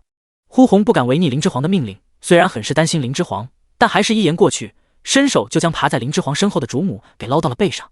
裴林雪挣扎着不同意，非要把呼红这唯一安全的人力车让回给林之皇。林之皇无奈，只得对裴林雪道：娘，您若不想让呼红背，女儿就让呼红去背庶妹他们了，反正我是要自己爬上山的。裴林雪这几日早就见识过女儿的倔强，一听女儿这话，果然不再多言，安稳地趴在了呼红宽阔的背上。裴林雪此刻的想法是，她女儿都得自己爬，庶出的难道还能比她女儿金贵不成？女儿的一片孝心，她收下就是。众人爬了将近2个时辰，终于爬到了鹿山一处地势较为缓平的地上。到了此处后，部曲们立即散开，有的去寻找水源，有的则去寻找暂时能栖身的地方。部曲与奴仆们俱都四散忙碌起来。在这缓平地带，没了掉落山崖的安全隐患，几名美姬与庶女们也皆被仆妇们给背了起来。有一仆妇被林轸云专门吩咐过来背林之皇，林之皇摇头拒绝了，坚持要自己走。林轸云无奈之余，也不得不佩服这女儿意志坚定，说要自己走就自己走，一点折扣都不打，天生犟种，也不知为何要自讨苦吃。有这般心性，这般天赋，怎么就不是个儿子呢？林轸云实在太难受了，干脆眼不见为净，不再关注林之皇。家主，此处野山好像有他人生活过的痕迹，一部曲发现一条被人为劈砍出来的小道，且断口较新，明显是近期劈砍所致，立即回来向林辄云禀报这一情况。林辄云闻言脸色大变，难道这山上藏有山匪？林辄云刚想到此，立即又在心中否定了这一想法。鹿山地势险峻，山匪安家必不会选在此处。他做快县县令这么多年，也没听过鹿山闹过匪患，应该是最近才上山的流民。但这也不是好情况，因为这可能是一批想落草为寇的流民，必然凶悍。不知此处流民人数几何，他手下如今这些人能否抵御住这些流民？林辄云心乱如麻。比列，通知下去，全员保持安静，先勿有所动作。林辄云放低了声音吩咐道。比列小声应诺，派遣几人前去查探，先弄清楚这伙流民人数究竟几何，回来禀报再做定夺，切勿打草惊蛇。林辄云话音刚落，就见几名干瘦且衣裳单薄的青年从不远处的树后追着一只野兔跑了出来，两伙人撞了个正着，同时大惊。第13章圣经之乱。突然看见这荒山里出现一大伙外人，领头的流民青年也吓了一跳，惊慌的呼喊一声，立即掉头向反方向逃去。林之皇见状，急声吩咐道：全数擒了，以免他们回去通风报信。对，听大郎君的。林辄云怕部曲不听林之皇的调令，紧随其后命令道。林之皇诧异的回头看了林辄云一眼，这便宜爹在他展示自己的能力后倒是适应良好，不仅不会叫错他的身份，还这么快就把他当真正的儿子带了。比列带着7、8名部曲应声抽刀上前，不消片刻便制服住了那3名因衣衫过于单薄而冻得浑身发抖的流民。比列带着几名部曲将擒得的3人给压跪在了林辄云身前。林辄云仔细端详他们片刻后，起声道：都抬起头回话。你们几时上的鹿山？还有多少人在这山里？其中领头的流民抬头，待看清林辄云的脸后，欣喜若狂的失声喊道：林世伯！可是林世伯，我是王提呀，我是王家子王提呀。林辄云皱眉，王提，快县城中唯一算的上氏世家的王氏郎君，王家此代的嫡次子。他不是去了圣经守山书院求学了吗？当时王氏还因此子考入了圣经守山书院，很是炫耀的大摆了1个月的流水席。这王提如今不在圣经城，怎么一副流民模样出现在了这里？你父乃王吉？林辄云已经认出此人，他与王提之父王吉乃好友，因快县中只有王氏这一个世家，即使是世家末流，那也是世家，所以历来讲究世庶之分的林辄云经常与王吉相约在一起煮酒轻谈。王吉的嫡次子王提他见过多次，当然有印象，仔细辨认后发现正是面前这位青年。林辄云十分不解，圣经繁华瑰丽，数一数二的世家名门皆在那处定居，文人骚客更是多不胜数，这王家子都考去了圣经守山书院了，好好的圣经不带，一副流民模样，跑到这荒僻的鹿山之上是要做什么？林辄云不由想到朝廷之前传向各地官府的告示，莫非那蛮族无姓贼子胁迫天子下诏让他当了丞相还不够，终是对天子也？林辄云被自己脑中此时冒出的想法害得悚然大惊。如若不然，是要经过何种大事才能让一名考入守山书院、光风霁月的世家少年郎沦落成如此模样？从圣经回乡，却与流民无异。林世伯，是我。王提见林辄云认出他来，扑上来抱住林辄云的腿，嚎啕大哭起来。林辄云赶忙扶起王提，立即向他打探圣经那边的消息。世侄，你怎地这副模样出现在这里？王提泣不成声地向林辄云讲述了他的遭遇。原来自吴奎入主圣经官拜丞相后，行事便越发猖狂起来，时常在朝堂之上藐视天子，不遵其令，天子权柄已然被此人架空。年轻的天子忍无可忍，联合朝臣策划了一起针对吴奎的刺杀。一次酒宴，皇后之兄福启趁其不备，突然拔剑奋起，欲诛杀吴奎此僚，不想未能成功，反而被吴奎擒拿，当场反杀。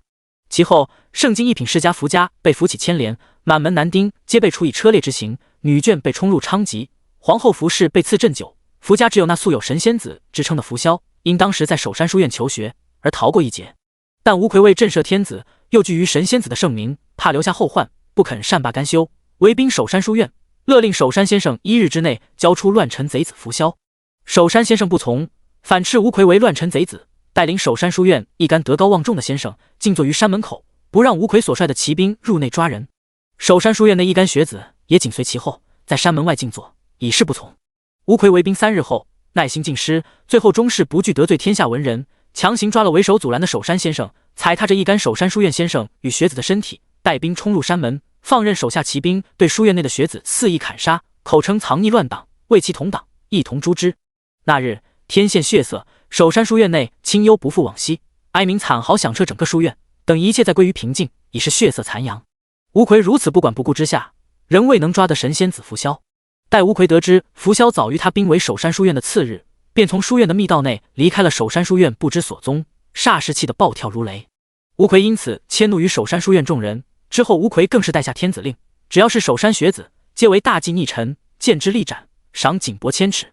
王提身为守山学子，被官拜大红炉的二爷藏匿了几日后，便被悄悄送出了盛京。王提在盛京已然待不下去，欲回老家避祸，未曾想盛京外面地界也是乱象横生，盗匪如云，一路天灾人祸不断。等抵达快县，他与一干部曲和奴仆已是成了流民的模样。正逢快县县令林者云下令不许流民进城，他们这群人讥讽磨难，模样狼狈，也被当作流民拦在了城外，想入城而不得进。城外流民越聚越多，王提等人在城门外等了2日后，深觉不妥，恐后面有动乱发生，便不敢再待在流民堆里，只得先上了鹿山暂避，在等待时机与城内王家取得联系。王提讲述完这一切，已是泪流满面，泣不成声。他是世家郎君，从小锦衣玉食，年岁稍长便去了大济第一书院守山书院求学，可谓是天之骄子，何时遭过此等大罪？再想到盛京守山书院的师兄师弟们，不是已经身死，就是颠沛流离的四散逃亡，更是恨极了吴贼。说起他的名字时，咬牙切齿，恨不得生啖其肉。第14章，王家子王提。林之煌站在林者云身边，也听到了王提的全程哭诉。林之煌听后，心中直叹那吴奎身侧，如今一定没有好的谋士相佐，不然怎会将一手好牌打得如此稀烂？斩草除根是不错，但为了斩草除根，与天下士人为敌，这就愚不可及了。守山书院乃大济第一书院，天下文士对此书院推崇备至，其内就读的学子更无一不是出身贵胄的世家子弟。吴奎求守山先生，杀守山学子，他这是要与天下士族、天下文士为敌呀！文人的笔杆子可不是吃素的，吴奎如此行事，怕是要尽失天下人心啊！更绝的是，吴奎踏灭守山书院后，最后还自己出手，将那曾盖住野心的遮羞布给扯了，赤裸裸的带下天子令，全国通缉扶萧。吴奎这一系列骚操作，算是给了天下诸侯出兵盛京的理由了。诛逆贼，救天子吗？各路狼子野心的诸侯们，相较于此时的吴奎来说，皆都成了进京秦王的正义之师。各地诸侯现在恐怕都在抚掌大笑呢。这些诸侯如今正缺理由去皇城盛京，又恐被打上乱臣贼子的硬戳，现在正好有了发昏的吴奎，这简直是送上门来的师出有名。想到此，林之煌又有些不解，那吴奎都已经走到挟天子以令诸侯这一步了，羊皮在狼身上明明都已经完美的披好了呀，怎么这吴奎到后面反倒是尽出蠢招，自己亲手将遮挡野心的皮扯掉不说，还大肆牵连无辜，主动与大济各世家大族为敌？吴奎这表现与此前他带兵围困盛京，与朝廷谈判，入主盛京为相的精明强悍，可谓是大相径庭。林者云也是文士，最是敬仰守山先生，忙问守山先生现今如何？守山先生如今被吴贼关入了大牢，听说守山先生的爱女也被吴贼强纳了去，贼子可恶，当诛！愤怒使王提满面狰狞。林者云闻言唏嘘不已，不由在心中暗自叹道：再渊博的学问，再盛大的名声，也终究抵不过刀兵在手的霸道。王提倾诉完，情绪得到宣泄，情绪也逐渐平静下来，对林者云问道：昨日晚辈在山上见快县方向浓烟滚滚，可是流民冲城了？林世伯身为县令，此刻出现在这里，应是逃亡避至此处，所以是县城没有守住，被流民攻破了。林者云掩面点头。王提赶紧又问：世伯逃出时可有看见我王氏族人？他们有无逃出？林者云哪知道后面人的逃出情况，他这县令是第一批逃出城的，都没组织民兵抵御流民，自己羞于提呀，遂含糊道：兵荒马乱的，未曾见过。王兄，这山上就你在这吗？林之煌岔开话题，大方的上前，化被动为主动，有理的向其反问自己预知之事。这位是？王提对林之煌无甚印象，向一旁的林者云投去问询的眼神。林者云皱眉，很是不满自家女儿竟主动与陌生郎君搭话，这成何体统？这是犬子。林者云简单的向王提介绍了林之煌，却不介绍林之煌的全名。王提被这突如而来的诡异气氛弄得有些莫名其妙，干笑2声，招呼道：原来是林贤弟，贤弟当真是一表人才。林之煌大方地笑着点点头，明显很是赞同这个说法，没有如别的世子那般回谦2句，反而是欣然就收下了此夸赞。林之煌此举动瞬间就让王提觉得眼前这不知谦虚为何物的小矮子是个怪人。王兄，不知你们一行人饿否？我们带有粮食，你这边共有几人？你知道这鹿山上哪有水源吗？我们一同用食如何？林之煌大方邀请王提一同吃粮，也迂回提出了自己想了解的信息。林轸云也想了解王提这边究竟有几人，这陆山的水源在哪里，更不想让王提发现他这个县令弃城而逃的事，所以对女儿林之皇此时的出格举止没再智慧。王提如今确实十分饥饿，闻言万分感激地对林之皇拱手道：“为兄知道哪有水源，兄可让部曲立即带你们过去。兄还有一名师弟与我相携至此，加上护卫的部曲，共有8人。兄在这里多谢林贤弟的盛情相邀了。我们现在确实饥肠辘辘，就却之不恭了。”第15章，父女俩首次眼神交锋，以林轸云败退告终。哪里，同是天涯沦落人，互相扶持才是应当。林之皇摆手爽朗一笑，示意王提前方带路。好一个同是天涯沦落人，贤弟倒是有才，可是已做出整篇诗。王提得闻此句，眼眸大亮，看向林之皇的眼神立时不同。不小心说了白居易诗中的句子。林之皇本只想引用，一时倒没想到这里压根没这首诗。林之皇半点当剽窃党的意思也没有，盖因这伪诗容易穿帮啊。不论此处有没有这些诗句，自己有没有这诗才，林之皇还是很清楚的。而且剽窃这事也有违林之皇做人做事的准则。自认为自己有大才却没有诗才的林之皇，立即便向王提解释道：“这是余弟之前看的一首诗里的句子，并非余弟自作之句，王兄切莫要误会。不过因此句应景，余弟便拿来引用了，当不得王兄这声夸。”王提先是一愣，而后又一想林之皇的年岁，此句确实不太可能是他所作，遂了然地点头道：“原来如此，若能有幸一观此书，当是3生有幸啊。每个世家都有他们独有的藏书，轻易不会外借。王提自己家也有祖上传下来的藏书，家中子弟皆视之为珍宝，轻易不会给外人看了去。林氏作为2品世家，家中藏有外人所不知的典籍，这是再正常不过的事。此时他也就是这么随口一说，并未指望林之皇真能将书借给他一观。在一旁听到2人谈话的林轸云，却在此时奇怪地看了林之皇好几眼。他不记得林氏藏书楼内有这本藏书啊？难道是他走后，爹又从别处收录进藏书楼的新书？王提边与林之皇交谈，边在前领路，带着林轸云一行人往水源地而去。这去往水源地的路上，林之皇迅速与王提成为知交好友，并从他那里套出不少有用的信息。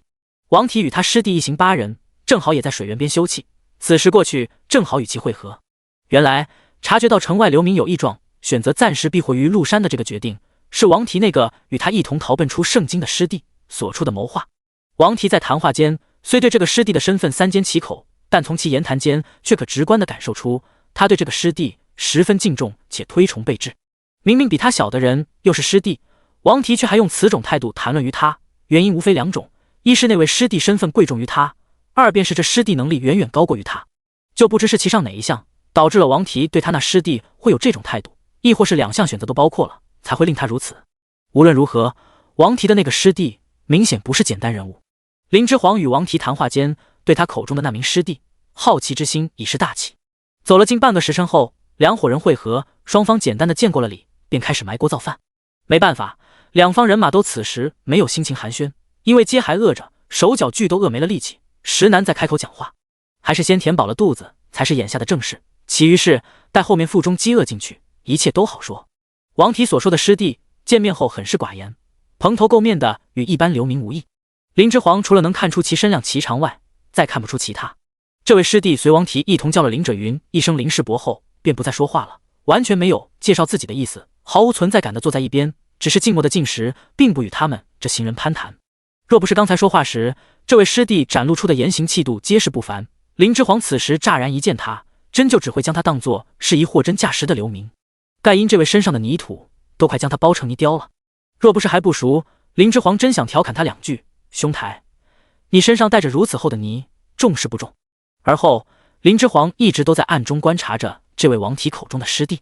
林轸云解决了腹中饥饿，终于抽了个王提没注意的空档，走到林之皇身边，小声训斥他道：爹允许你穿男装，是为了你的安全考虑，你莫要胡闹，真把自己当做了男子，和外男称兄道弟的相谈甚欢，这成何体统？林之皇收回放在王提师弟身上的目光，转头心平气和地对林轸云道：爹，您就没有别的事情可关心了吗？您若委实无聊，去安慰安慰娘吧，阿弟不知所踪，娘刚才连饭都没吃下几口。爹现在是在说你的事。林轸云再次被女儿对他不以为意的态度给气得脸红脖子粗。女儿现在也是在与您说娘的事。林之皇回望林轸云，认真道：女儿的事自己会处理妥当的，您就别干涉了。父女俩的目光噼里啪啦的在空气中交汇，溅出首次交锋的火花。最后这场眼力较量以林者云首先撇开目光，败退收场。林者云在此时无奈地发现，他的威严在妻子裴林雪那里管用，在嫡子林之辉那里管用，在姬妾与庶子女那里管用，在奴仆那里更是管用，唯独在他嫡亲女儿这里一点用都不管。而他女儿又非是奴仆，不听他的也不能随意打骂，就是能那也舍不得。于是林者云拿这敢和他硬顶的女儿是彻底没辙了。林者云这个当爹的再气的面色铁青，威严尽失之下，决定对离经叛道的女儿视而不见，气羞羞的起身，真跑去哄妻子去了。第16章弃城而逃的羞耻心。此时王提与他的师弟温南方也在小声交谈。师弟，你有没有发现林贤弟与他爹相处时的氛围很是微妙别扭？王提吃饱喝足后，连日来因饥寒交迫而疲乏的身心开始放松下来，瞬间恢复了往日活泼的性子，与温南方八卦起来。温南方却没有王提这般没心没肺，趁此时没人注意这边，低声对王提说出了他的推测。如今快县城内的情况应该不容乐观，你的这个林世伯应该是在城乱前就提前带着家眷弃城逃至此的。王提闻言，刚刚展露出活泼笑容立即从脸上消失，正色问师弟何出此言。温南方见此时周围其他人都离得较远，遂在王提耳边附耳小声与他分析道：你我昨日在山上看得清楚，快县方向燃起硝烟之时是在今早寅时注凌晨3至5点，而如今不过未时注未时13至15点。林者云作为一县之长，在这个时间便能带着家眷抵达鹿山，应是在乱起时第一时间并未组织快县守兵抵御流民，反是在那时直接带着部曲护着一干家眷避祸出城，才能如此迅速地到达鹿山。王提听到这里，面色沉了下去。这还不止，乱起突然，林者云在匆忙逃亡间还带上了大批的粮草，这不合理，唯一的解释就是他对弃城而逃之事早已有了准备。不过是运气差了些，还没等他弃城出逃，流民便先一步冲击了城池，他晚了一步，正好撞上，没能及时出城罢了。温南方在林者云一行人到来后，便提高了警惕心，不动声色地细细观察了他们这一行人所带的辎重。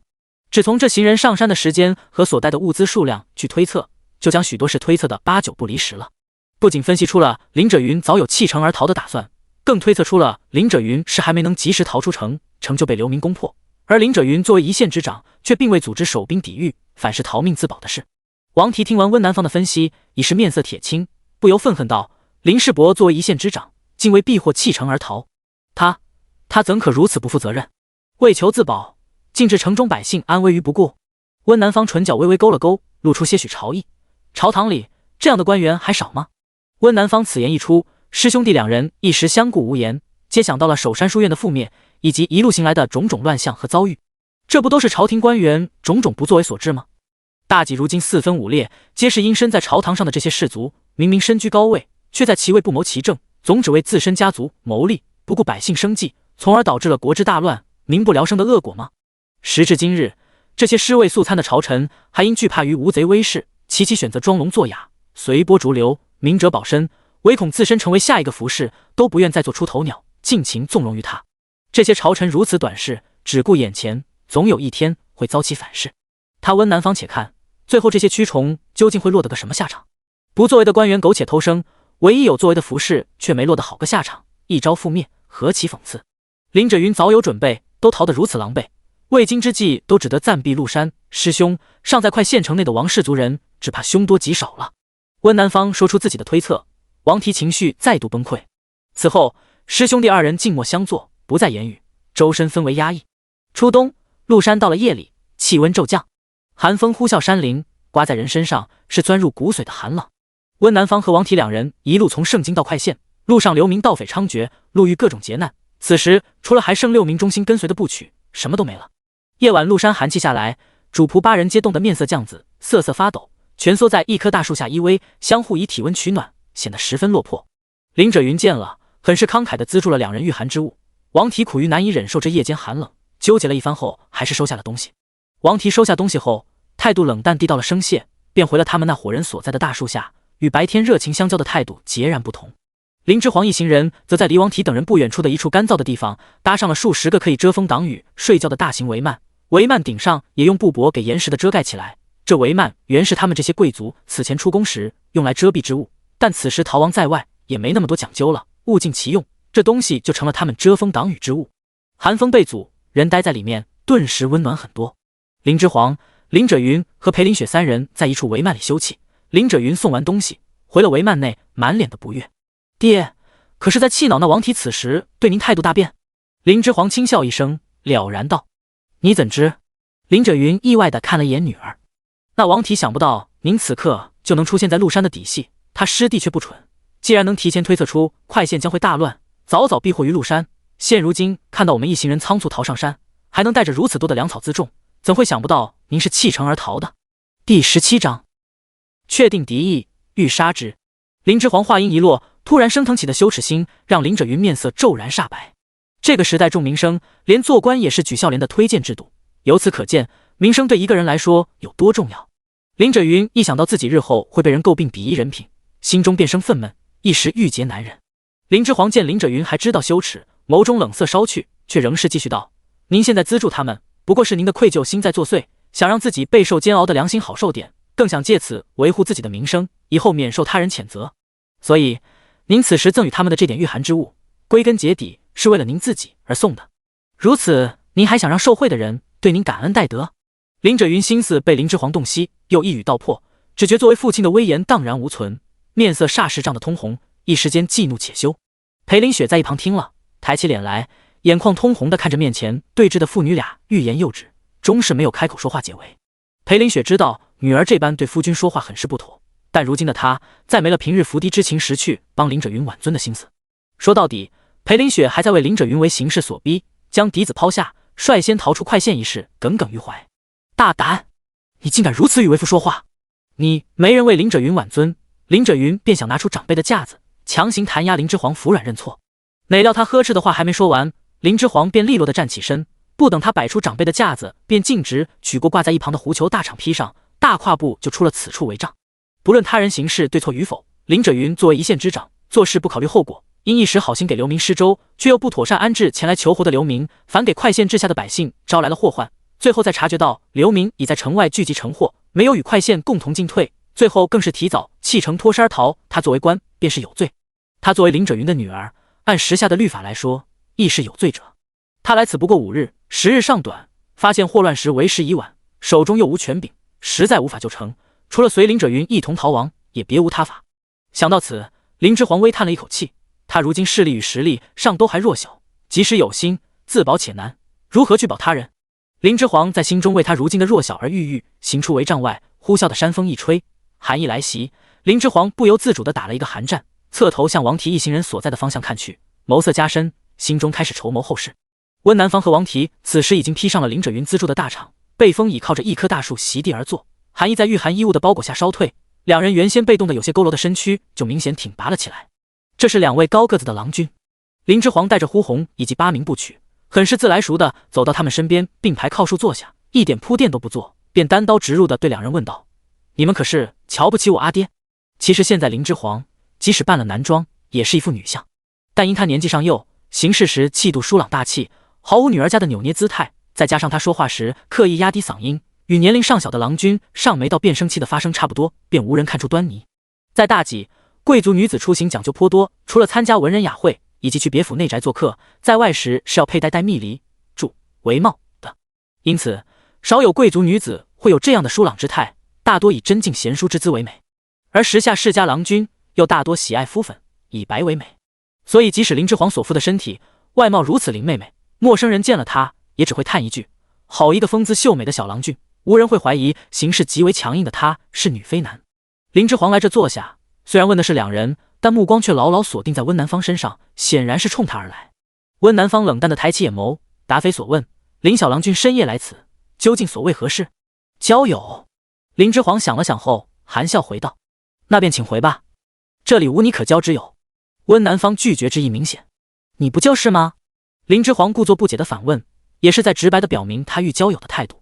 这拒绝之意难道还不明显？温南方与王提很是诧异于林之皇的厚脸皮，不由上下打量坐在身边的林之皇，心中同时暗忖道：难道是这林小郎君年纪尚小，还不知羞耻为何物？林小郎君，你究竟想作何？温南方维持着极好的涵养，客气而疏离缓声地问道：不做什么，就是过来试探一下你们是否对我爹怀有敌意，是否对我怀有敌意。如今一看，果然是有呢，而且你们对我的敌意还不浅。是因为察觉到我爹弃城而逃的事了。林之皇说着话的同时，面上玩世不恭的笑逐渐收起，并气势凌冽地站起身，垂眸看向上还坐着的温南方和王提两人，语气凝重道：“这可不好办了呀。”王提是个炮仗脾气，见林之皇还敢来此挑衅，哪里忍得住？王提立时跳站起身，指着林之皇的鼻子怒声骂道：“你还知道你爹弃城而逃，乃不耻之事。我们就是对你们有敌意又如何？你个小矮子！”呼红见状，立即闪身挡至林之皇身前，以防他被王提冲撞。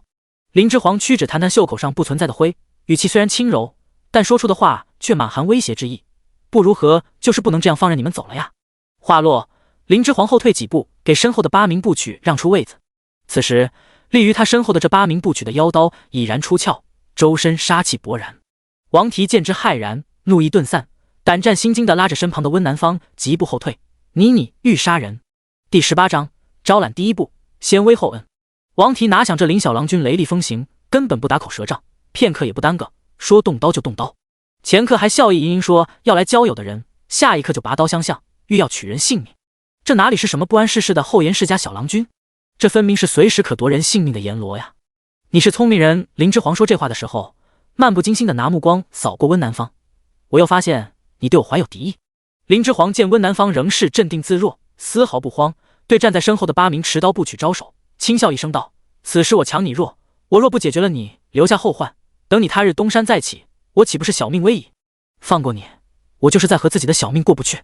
这种蠢事，我不会干。”话落，林之皇退后，原先立于他身后的8名部曲迅速上前横刀一位，将王提与温南方两人团团围住。情势转眼就变，守卫温南方与王提的6名部曲，这时正在不远处的树下烤火。这6名部曲先前见到林之皇带人过来，以为他只是想与他们家主人凑在一起说个闲话，故而没有过多警惕。此时见到这番情景，一愣后反应倒也迅速，立即拿起放在身侧地上的大刀，冲过来就要救援自家主人。呼红在林之皇的示意下，举刀迎上这冲过来的6名部曲，用没开刃的刀背一人一下，不一会儿就将6人给砍晕在地。呼红那边的战况在林之皇的预料之内，倒是王提与温南方这边的战况让林之皇颇有些意外。王提与温南方虽然都是一副弱不禁风的文人模样，但腰间别着的文士剑却也不是摆设。与来袭的8名部曲斗了好几个来回，依然不落于下风。等呼红那边势必都没有被拿下的趋势，还是等后面呼红解决了他们那6名护卫的部曲，加入战局，他们才最终不敌，被擒了，给反手扣压在了泥地上。王提以为死期将至，放开了声叫骂：“什么小矮子，不义之徒，不得好死什么的，文人能骂的最难听的话都骂上了。”林之皇听了是一点感觉都没有的，心中直叹，原来在大几朝，不止物资是匮乏的，就连骂人的话都这么的匮乏。你到底想要什么？温南方被拿下后也不再做无谓的挣扎，即使被人反手压趴在地上，萦绕在周身淡定的气质也丝毫不减，冷声问林之皇。林之皇前挑眉尾：“哦，你就这么肯定我不会杀你？你如果真的想杀我们，刀子早落下了，何必说这么多废话，又留下活口？”温南方声音渐冷：“我们这边的消息，你已经从师兄那套的差不多了，究竟还想在落魄的我们身上谋什么东西？”林之皇听得此问，面上的笑容渐大，朗声道：“你果然是个聪明人，我倒是越来越喜欢你了。不错，我确实还有别的目的，我预谋你这个人。”林之皇此言一出，王提霎时停下了叫骂声，回头看向自己的师弟：“什么？原来之前这林小郎君待他如此和善，是为了套他的话吗？难怪，他为何这么蠢？到现在才察觉，又是他带累了师弟。”王提想到此，懊恼地以头垂地。王提与温南方与同行从守山书院逃命出来的师兄弟们，在盛京郊外分道扬镳后，相伴往快县而来。这一路上，王提没少干蠢事，若不是有志气不凡的师弟温南方为他周全谋划，他早不知死了多少回了。王提与温南方两人第一次财物被劫，就是因为王提好心泛滥，非要收留一伙逃荒流民所致。温南方当时就说了收留那伙流民很是不妥，但王提还是坚持己见，施了善举。结果当夜，他们车队夜晚休憩时就被这伙流民给打劫了。要不是有忠心的部曲拼死护他们逃出，他们两人当晚就得死在那里，成为无名之师，曝尸荒野。经过此事后，王提对温南方所说之言无不言听计从。果然，此后事事都如温南方所预料，他凭着有智计无双的师弟一路与他同行，躲过了一次又一次的生死危机。这次他们还能逢凶化吉吗？想死还是想活端，看你们怎么选择了。选错了还是得死。林之皇垂眸与被压伏地的温南方对上视线，含笑慢声道：“我呢，是个喜欢自己人聪明，却不喜欢敌人聪明的人。若敌人太过于聪明，我就只想让他死。你懂我的意思吗？你想让我们为你效命？”温南方立即反应过来，林之皇这是看中了他身负之才，想招揽他为己所用。林之皇满意的颔首，展颜夸赞道：“不错，一点就透。”王提听得林之皇此言，再次被激怒，当即叫骂道：“你可真敢开口！你一个乳臭未干的小子，更只是出身二品世家而已，想让我们效命于你，做什么美梦呢？你可知道师弟是谁？”他是……林之皇目色转冷，扬声打断了王提接下来欲说之言，寒声道：“你确定要让我知道吗？”说着话，林之皇转眸看向温南方，他若是身份高贵，或乃天下闻名之人，你想以此下退我，将更活不成？在双方脸皮已然扯破的情况下，你确定你还要继续说下去吗？林之皇早先观察过温南方的言行，已料到他出身必定不俗，但他不想知道的这么清楚。他要的是从属，只看其个人才干和素质，不看其他。温南方能跟着王提从圣经逃到这偏远的快线，就已经说明他抛弃了自己的身世背景。他要的是人，不是他这个人背后的势力，更不是他背后的虚名。所以他是谁，是什么身份，这并不重要。林之皇要的是他这个人，日后能一心一意跟着他，辅佐他。王提这才终于反应过来，此时道出温南方的身份确实不妙。林之皇若因此对师弟起了忌惮之意，在确定收服不了师弟，或是惧怕师弟身后势力报复的情况下，此刻必会神不知鬼不觉的杀人灭口。这荒郊野岭的，还有谁能知道他们是怎么死的？还想再说吗？林之皇在王提身前蹲下，居高临下的俯视他。王提咬牙闭嘴，场面一时静默。师兄，你还是少说些话吧。温南方简直要被自己的师兄给蠢哭了，此话说的有气无力。王提在这情况下突然住嘴，算是又变相在林小郎君那承认了，他确实乃声名远播、出身不俗之人，未来可成为威胁。幸好面前的这林小郎君在洞悉此事后，没有丝毫惧意，更没有改变此前想收他的初衷。想来这林小郎君对自己的能力是十分自信的了，确信自身今后定能收服他。若不然，如今等着他师兄弟二人的唯有死。第19章，吾欲得汝辅佐，识时务者为俊杰，行事比人强。温南方艰难地弯下颀长的颈，轻微地点了下头。林之皇见状，展颜笑开了声，悦然道：“很好，日后你会为自己此刻的决定而骄傲的。”好生不要脸的话！一个尚还在逃亡的小子，再是有才，眼前的危机都还未过，以后的事更没有定论，这就开始变相的夸起自个了。王提悔不当初错把阎罗当绵羊，此时心中再是腹诽，也不敢再公然叫骂挑衅，就怕眼前这小子上一刻还笑盈盈的，下一刻便拔刀给他一个痛快。林之皇见目的已达到，又恢复了先前开朗亲和的模样，亲自扶起温南方与王提两人，眼角眉梢都带着笑。呼红则紧紧盯着被扶起的温南方与王提，以防这两人突然暴起，对林之皇不利。王提被林之皇托扶起身，再次被林之皇的阴晴不定弄得不知所措，呆愣地看着林之皇，手脚僵硬。他现在是真的有些怕了这让人不知该如何应对的小郎君了。王提活了18年，还从没见过这样的人，一时煞如极昼之风，一时暖如落云之阳，仿若阎罗。扶起温南方时，林之皇突然含笑问：“你在做什么？”这话虽问得不着边际，但林之皇那双含笑的凤眸中却带上了些许压迫之意，明明笑容满意，却让人胆颤不已。王提在一旁见了，咕咚咽下一口唾沫，腿肚子竟有些发软。屈从于你。温南方顺着林之皇的力道坐起来，眸色淡然的与其对视，屈辱感在麻痹温南方的心。此刻的他说来与大己那些惧怕于无贼淫威而无所作为的朝臣有何不同？都是为了保命而屈服在强权武力之下的软骨，他又何有资格看不起他人？不是。林之皇摇头，看着温南方的眼睛，认真问：“我是问你目前在做什么？是人生阶段的目前在做什么？”温南方懂了，淡声答道：“逃。”你想逃到哪里？林之皇续问。逃到远离纷争的地方去。温南方神色淡然地继续答。王提则听得莫名其妙，左看看右看看，面前两人一问一答，十分迅速地打着机锋。王提却完全不懂聪明人的脑回路，接不上两人的频道，只得做旁听者。林之皇听了温南方的回答点头，因为接下来林之皇要说的话必须得避人耳目，因此除了留有呼红在身边守卫，其他部曲皆被林之皇给遣退至20丈之外把守，以防有外人在此窥听了去。沉寂了片刻，林之皇确定在场只有4人能听到他此刻的讲话后，这才继续往下说：“那你与我爹又有何意？”林之皇身上突然迸发出一股摄人的威势，揭开了温南方身上最后一丝伪装，落字铿锵道：“若这天下像我爹这般身负官职的人，像你这般胸有文墨的人都选择了逃，普通人如何能不逃？谁来面对艰难？谁来拯救这满目疮痍的世道？温南方闻言，心中的屈辱与不服稍收，争中逃就能远离纷争吗？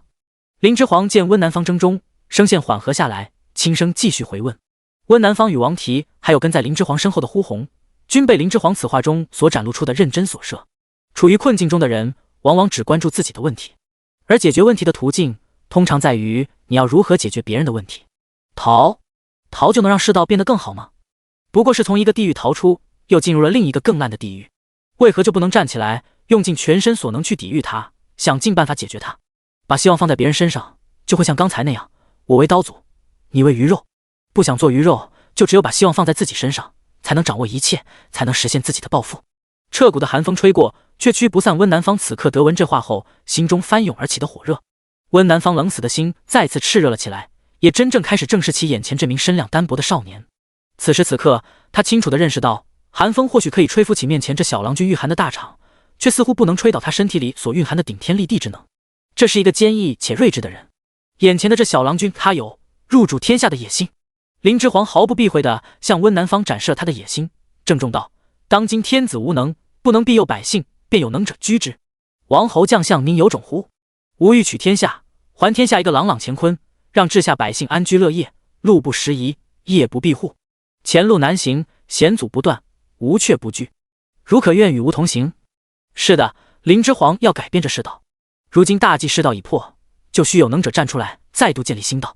既然他已定制要建一个天下大和的世道，人才便不可或缺。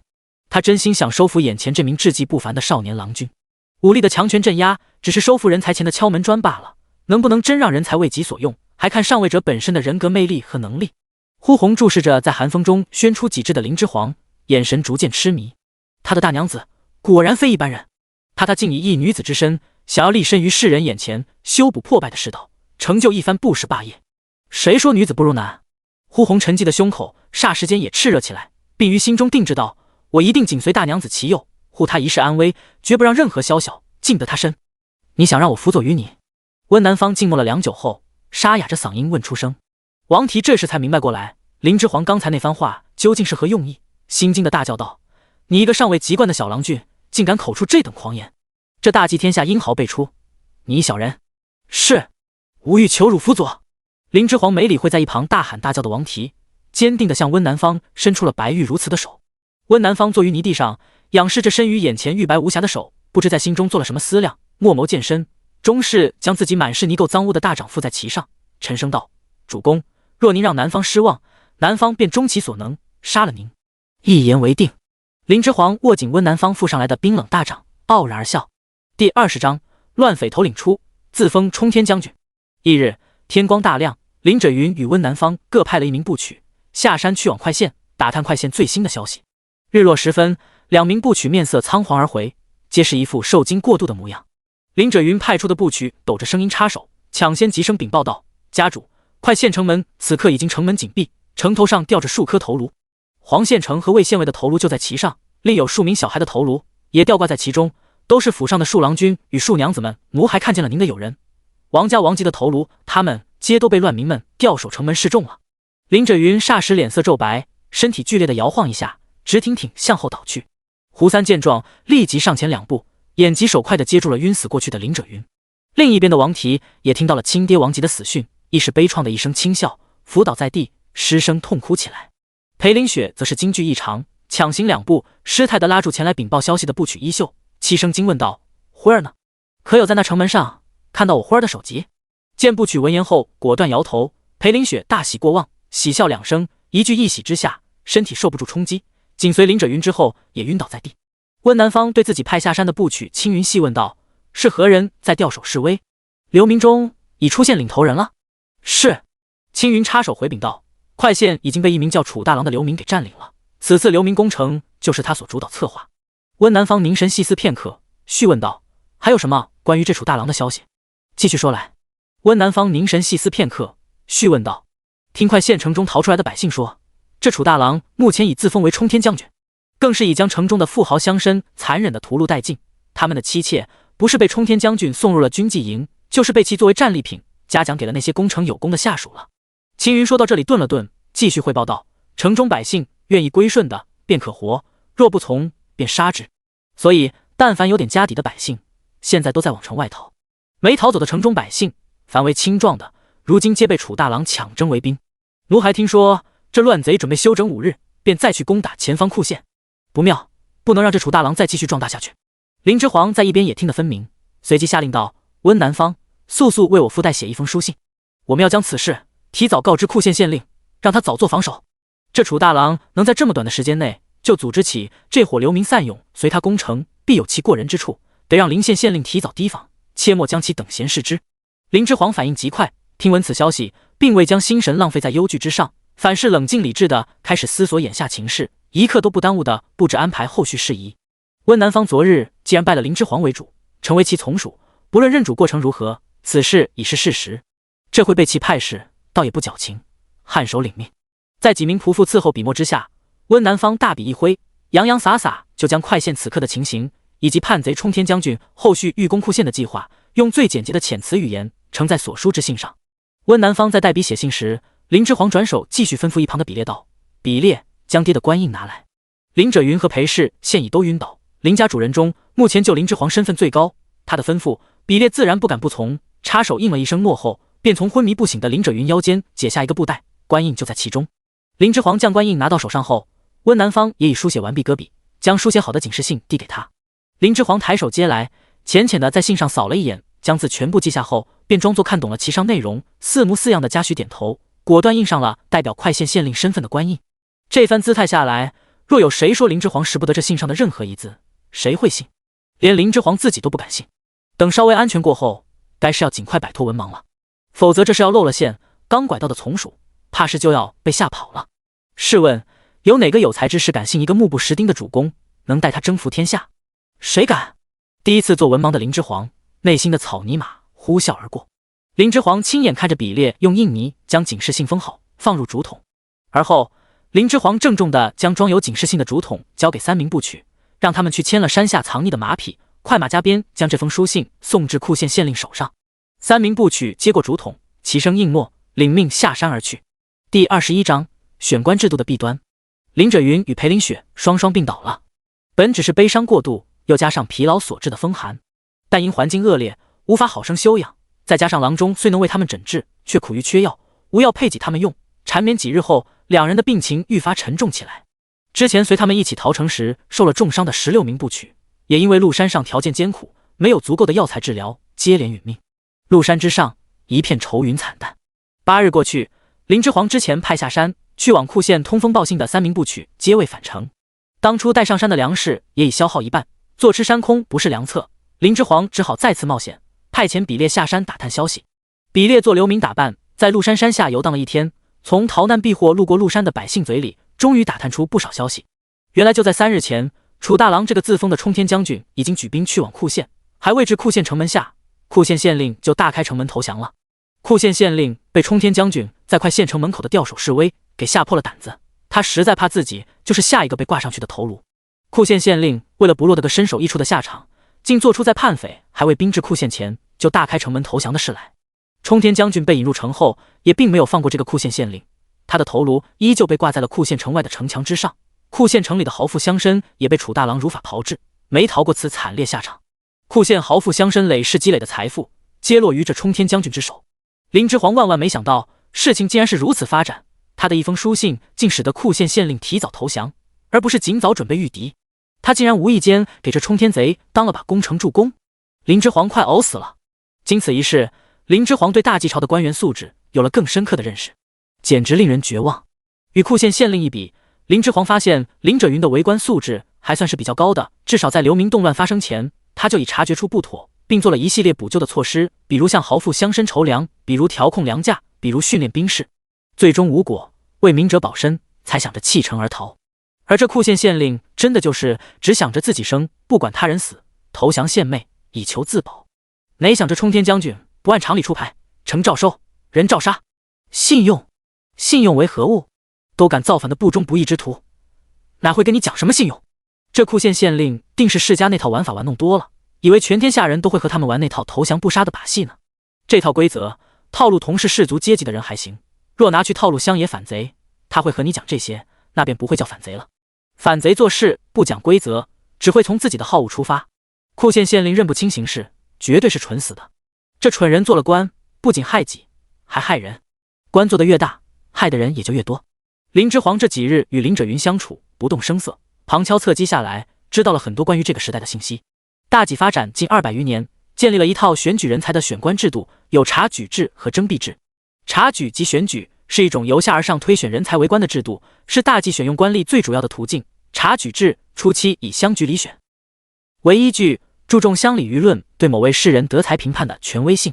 本来这制度初期使用还是不错的，选拔上来的官员也都是人中翘楚。但后来在选官制度日趋腐朽的情况下，出现了如今世代为官、把持中央或地方政权的豪门大族，累世公卿的世家地主因此形成并发展起来。林之煌所在的二品世家林家就是这样发展起来的其中之一。另一种征辟制是一种自上而下选拔官吏的制度，主要有天子征聘与公府、州郡辟除两种方式。天子征聘是采取特征与聘召的方式，选拔某些有名望的品学兼优的人士，或被顾问，或委任正式。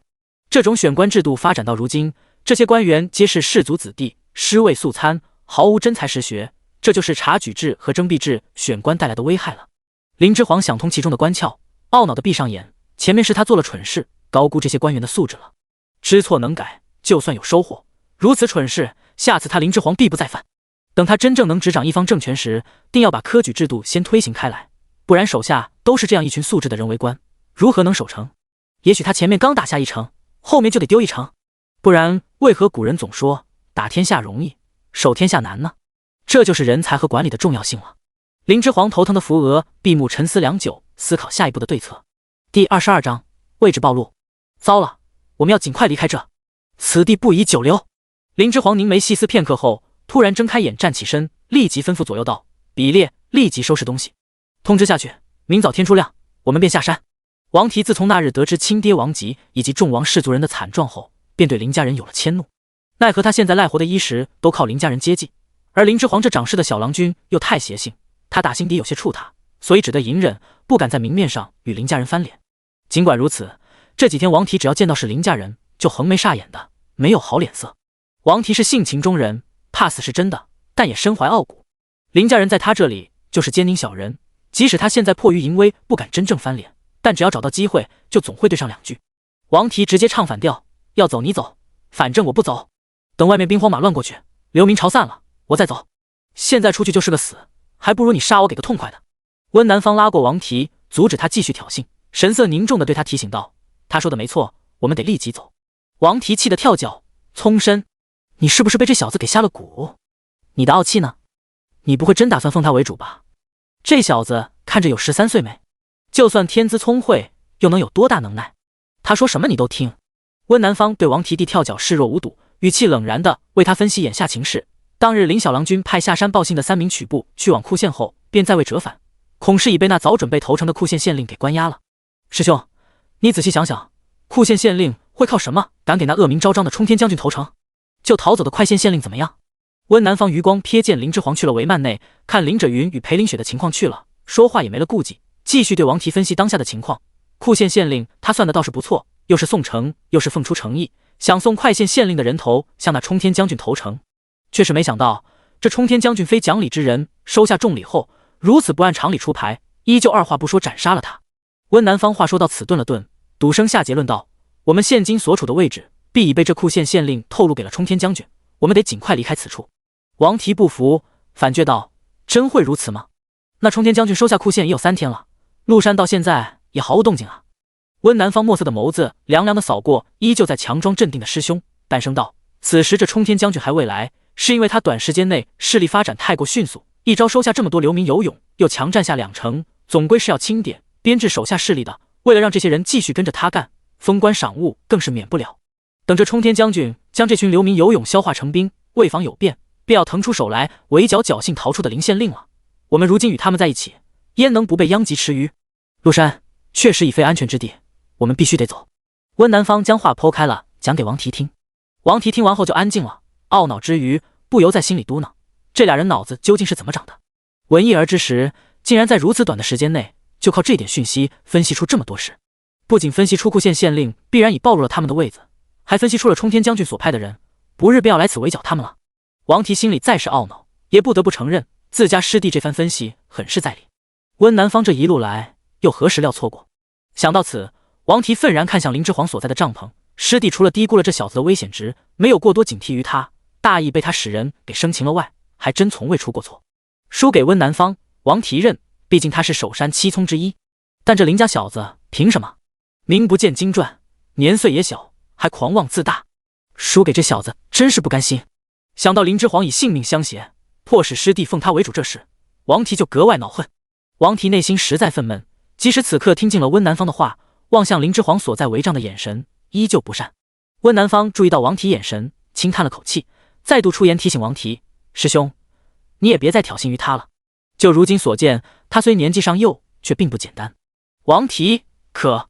温南方抬手打断王提后续欲说之言，墨眸之中全是认真，道：再说什么也改变不了，此时你我二人在靠他的帮助起活这事，事已至此，又何须再论其他？话说到此，温南方郑重地对王提继续道：轻无之力相助，且看他能行到何处。第23章，女儿不比男儿逊色。另一边，林之皇疾步行入林者云与裴林雪养病的帷幔之中后，见仆妇罗婆正在悉心照料二人，准备说出口的话稍微顿了顿。罗婆却是个很有眼色的人，见林之皇似有话与家主，主母说，主动站起身，恭敬地向林之皇行礼后，悄声退了出去。罗婆一走，林之皇便沉声开口道：爹娘，我们藏匿的位置可能已在叛贼那暴露了，明早天一亮，我们即刻就下山。林者云乍闻此言，急得从榻上强撑着坐起身，剧烈的咳嗽一阵后，急问道：这是怎么回事？林之皇见林者云剧烈咳嗽，忙上前为其抚背顺气，同时将刚刚探来的消息剖开来讲给林者云知晓。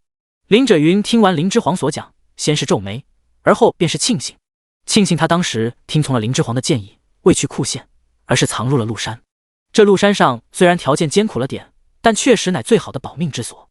当初若依他所想，真带着一干家眷部曲躲去了库县避身，先不论他是否会被库县县令直接交出去献媚冲天贼的这个可能，单就说这冲天贼再次拿下了库县，如法炮制对库县城内的豪富乡绅肆意进行屠杀时，岂会发现不了他这逃匿到此处的钱块县县令？简直是百死无生啊！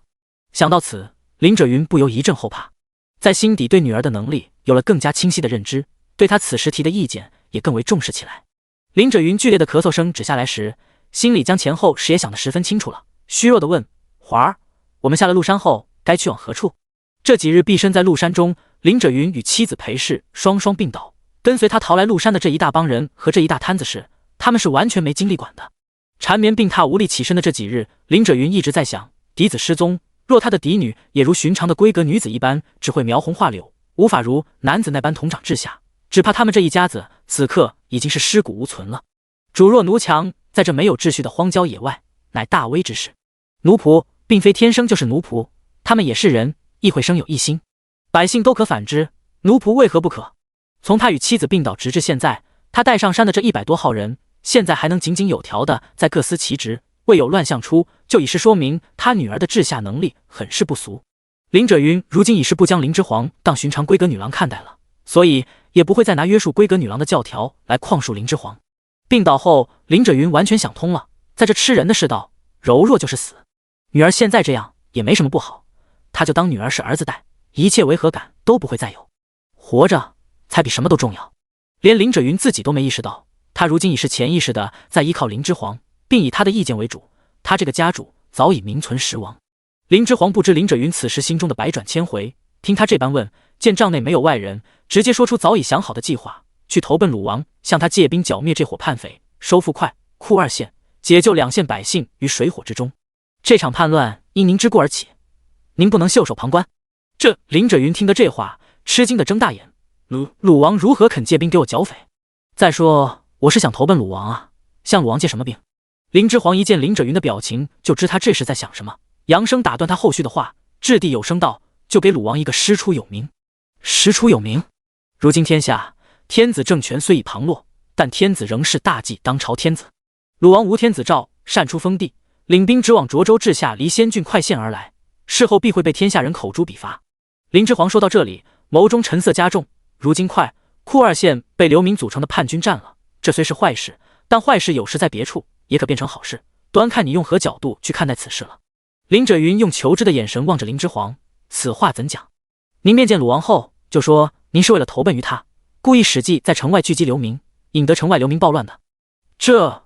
林之皇不给林者云说话的机会，沉声继续道：这场流民聚集城匪的祸事，就是您呈给鲁王的投名状。反贼作乱，鲁王身为大计之王，如何能置之不理？为天子肃清乱党，他责无旁贷。至此，鲁王师出有名。爹，你以此投奔鲁王，鲁王为保他的师出有名，便不会将这事广而告之，您的名声亦不会被污。投奔鲁王吧，事到如今，您若不投奔于他，为死耳。在势力尚未有积蓄时，林之皇只能想办法借他人之势行事。冲天贼此人一朝得势，便是他人性命为草芥，这等人的势力若再继续壮大下去，必乃大祸。无论此祸是否乃林者云有意为之，都成于他手。他既以为林者云之女，因果相连，亦有责任，必要绝了此祸，勒此对民之愧。林者云听完林之皇所讲之策，激动的嘴唇都抖了起来。他对投奔鲁王一点抵触也无，原先他就是打算投奔于鲁王的。有如此好的一份大礼做投名状，他此番投效，定会在鲁王帐下得到重用。待日后天子是颓，鲁王上位，他功成名就，指日可待啊！林之皇完全清楚林者云这时在为何激动，无非是在想着攀附之事，好日后能一朝升天。当真是没出息紧。鲁王这种心中全无百姓的人，最终如何能登得大位？就算一时能靠强权掌得天下，也终会做不长久。就目前看来，林者云此人眼光与能力一点也无，就一张脸能看，还总想着建功立业，当真有些天真，又有点自信过头。林之皇想到此，不由对这没有自知之明便宜爹有些无语。林之皇无语着，林者云此时却内心激荡难抑，定定地看着眼前这一身男子装扮，虽还年幼，但气度风仪皆是无双的林之皇，懊恼道：你怎么就不真是个儿子呢？林之皇终于没忍住，抽出了嘴角。这便宜爹连日来每日一叹，他说的不累，他听的都累了。他林之皇总有一天让这爹知道，儿子与女儿只要其有能力，并无不同，再也不提此言。第24章奴叛主。林之皇撇开对林者云的无语，再次重整心情，正色道：外面现在兵荒马乱，贼寇横行，而如今陆山安全，且有粮食储备，只怕那些奴仆亦有求生之心，不信我的推测，不愿再听我等号令，跟随我等下山。今夜怕是要生变。华儿，你是说他们会反主？林者云立时收回先前的激荡之心，神色也凝重起来。这些奴仆有百之众，不知其中多少会有反心，他们逃了也罢，就怕会为了粮生出歹心，联合起来杀主。林之皇将最坏的情况说给林者云听。躺在一边的裴氏听到林之皇此言，也被吓得从担忧儿子的忧思惶恐中暂时回神，凝神细听后续。林者云骇然艰难地吞咽一口口水，喉间刺痛非常。其实自打林者云生病以来，主弱奴强，他就一直忧心这些奴仆会生出反心。如今此刀落下，林者云丝毫不意外，有的只是恐惧。礼乐崩坏，没有什么事情不可能发生，士卒不可杀，这句话在如今已经成了笑话。守山书院内皆是士人，在蛮族无贼眼中又如何？还不是砍如瓜菜。这条不成文规矩，在这乱世里已是虚设。看那库县县令就知，若还不看明白这点，最终就会落得那般下场。他们如今躲藏在这鹿山之上，这些奴仆若联合起来杀主，再曝尸荒野，又有谁知？吾儿可有对策？直接开门见山和这些奴仆说清楚，再放人吧。放人？林之皇点头肯定道：直接将他们放为良籍。死的人够多了，这批100人奴仆里，忠心的想护主，有反心的想弑主，分为两派，必有一场恶斗。没必要为了这批粮食再死更多人了。这批山上的粮食我们不要了，都给了那些不想下山的奴仆吧。也正好趁此机会筛选出这批100人奴仆中哪些是忠心，又有哪些生了异心。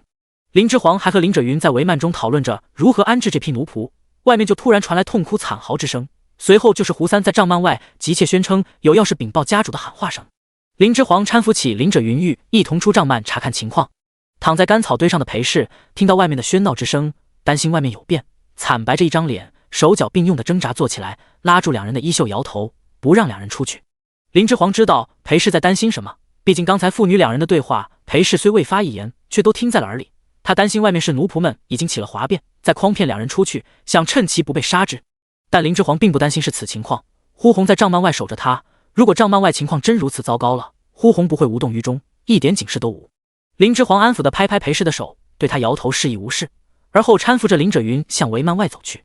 出了帐篷，就见胡三与胡四正满脸怒容的压着几名奴仆跪趴在地上。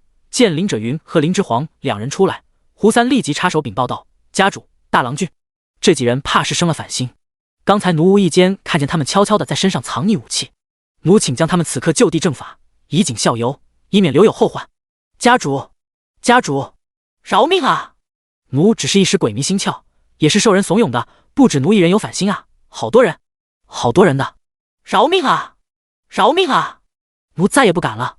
那名跪趴在地的贱奴被就地正法四字吓得肝胆俱裂，不住磕头，嘶声哭喊道：“你是受何人怂恿？速速招来！”胡三一听还有别的奴仆生有反心，怒色更甚，一脚踢翻此人，大声喝道：“见形势全盘败露，部曲队列里一名部曲大喝一声，冲出队列，抽刀扬声喊道：怕什么？反正我们都准备反了，杀了这些士卒，这山上的东西就都是我们的。”又一名部曲跟上，抽刀大喊：“我们人多，他们能奈我何？杀了他们，财宝就都是我们的。这荒郊野外，谁人能知道我们做了什么？上啊，杀呀！”这两名喊话鼓动的部曲，话音刚落，霎时一片抽刀声起，70-80名奴仆同时放下手上的活计，立时不知从哪都掏出了武器，有刀的掏刀，没有刀的或是拿着棍棒，或是拿着一根粗壮的树枝，人人手不落空。第25章忠仆与恶仆。赶上前者死！呼鸿见此状况，立即抢奔2步上前，抽刀挡在林之煌身前，大喝一声，眼神凶悍地盯着这些欲围攻上来的奴仆，双方冲突一触即发。比列适时挡在林赭云身前，咬牙切齿道：“尔等贱奴竟敢犯上！若敢上前，来一个死一个，来一双死一双！”比列见如此多人想叛主，握紧手中的刀，气得面红耳赤。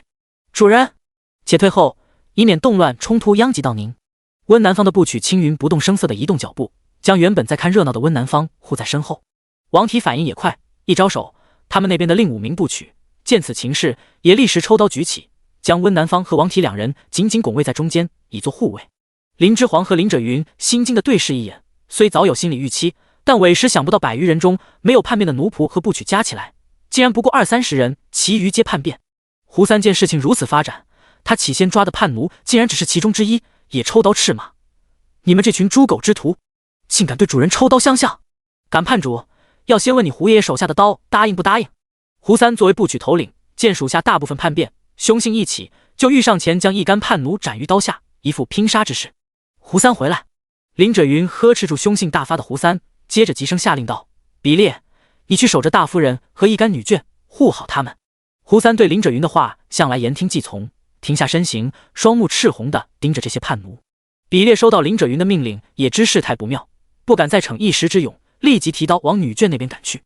入山上两方人马剑拔弩张，僵持不下，竟没一个人敢先行动手。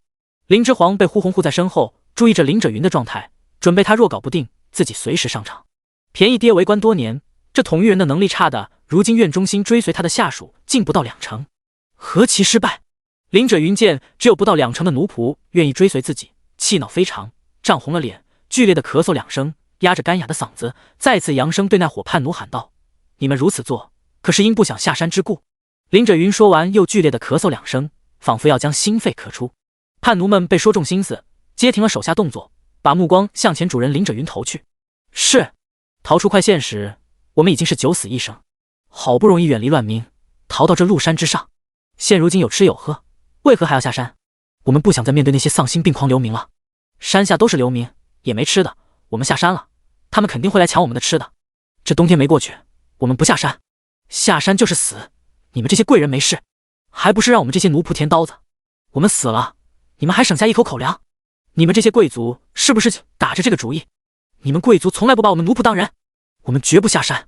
一群叛乱的奴仆七嘴八舌地叫嚷开来，有哭喊着说的，也有满脸杀气腾腾喊的，其中心目的都只有一个，他们坚决不下山。这些叛奴在逃出快县城的那日，就被那群悍不畏死，只为一口吃食就可杀人的流民给吓破了胆子。那就不下山，粮食都给你们。林赭云字字铿锵地说道。最先开口号召众人叛主的部曲将信将疑问道：“当真？你们这些士卒从来不把我们奴仆当人，会这么好心？一定有何阴谋，简直无法沟通。”他林赭云还没沦落到要和一群奴仆耍阴谋的地步。林之煌见林赭云双唇紧闭，似是已经气得不想再说话了，扬声补充道：“能有什么阴谋？爹只是不想再看到有人为了抢一口吃食，举刀相向，血流成河了。你们赌上性命叛主，想拼死一把，可是为了留下可以在陆山过冬的粮食。是，不为这个，我们为何？叛奴堆里响起此起彼伏的喊话声。第26章，避免冲突。林之皇得到预料中的回答，继续往下说，朗声承诺道：那这些粮食我们不要了，都留给留在山上的人，也算全了以往一番主仆之情。最先喊话鼓动奴仆们叛主的部曲，见不少奴仆听到此言后，街面有所动，扬刀喊道：别信他们，杀了这些贵族才最保险。顿时叛奴眼中的希冀之色褪去，握紧手中的武器，杀意又重燃起来。林者云拨开挡在身前护卫的部曲，眼神陡然锐利，直直射向那名喊话的部曲。你确定要血战吗？血战就血战。该部曲狠声回道：对，我们人多，家主现在也不过是丧家之犬，我们有何不敢？吾等悍不畏死。叛奴们七嘴八舌的叫嚣。人一旦跨过身份那道鸿沟，就无所畏惧。胡三气的双眼通红，跨前一步就欲上前砍杀这些胆大包天之徒，却被林者云抬手按下。林者云对叛奴的叫嚣之声充耳不闻，面上毫无怒色的哼笑一声，明明可以兵不血刃的拿到粮食。你们确定要为了事主而血战吗？一旦血战，你确定你是那个最后胜了且能吃到粮食的人吗？是啊，一旦冲突，就算不死，谁敢保证自己不受伤？受伤又怎么办？如今缺医少药，受伤就是死。那些逃出城后还是因为伤势过重而死的部曲，死时的惨状依旧历历在目。无药可医下，活活痛死，还不如当初在快县就一刀死个痛快，平白受罪，最后还是难逃一死。林者云眼神锐利地扫过那些叫嚣着的叛奴，被眼神扫过的每一个人皆都不自觉放下了武器。血战必有死伤，非是游戏。你怎么知道你不是死的那一个呢？最后一句话，林者云说的杀气森森。叛主的奴仆们心里皆明白，就算他们这边依靠人多得胜，一旦血战也不会没有伤亡，死的伤的那个有可能就是自己。林者云此话一出，连最先喊话的部曲也被吓退，打了退堂鼓，放下了手中的刀。你们要说到做到，要走可以，不准带走一粒粮食，粮食留下，你们即刻就走，我们就放过你们。既然主人家都承诺粮食皆留下，实在没必要为了杀人而血战。他们毕竟还不是穷凶极恶之徒，刻在骨子的奴性让他们不敢再有他念。叛奴们杀意退去，放下手中武器，如今喊话不过是声色内人。林者云见危机终于过去，暗暗松一口气，继续道：愿意跟着吾等走的部曲和奴仆站到胡三身后来，即刻出发。不愿意走的，想留在陆山的，就留在这，我保证以后绝不追究。一阵熙熙攘攘的忙乱过后，最终站在胡三身后的只有12名部曲，9名奴仆。看到只这么点人愿意跟随于他，林者云的脸黑成了酱色。林之皇见状再次感叹，林者云这上司做的可真失败。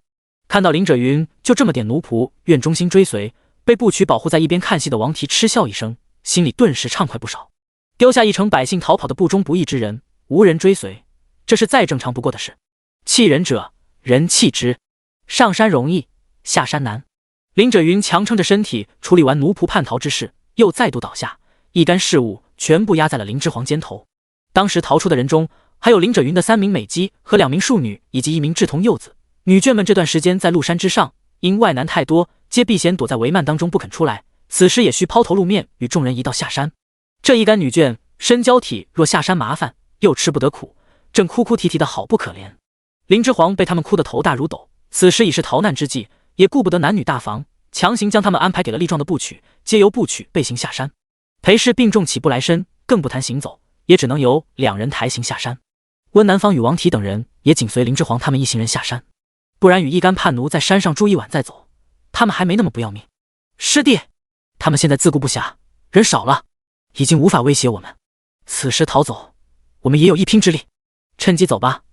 王提趁人不注意时，凑到温南方身边，小声兴奋道：第27章，逃往库州。逃了这里，师兄后面要去哪里？温南方反问。不管去哪里，反正不能在一志同手底下臣服。王提想到那日情形，恨声道：那师兄走吧，我决定跟着他。话落，温南方也不多言，抬步跟上前方一行人。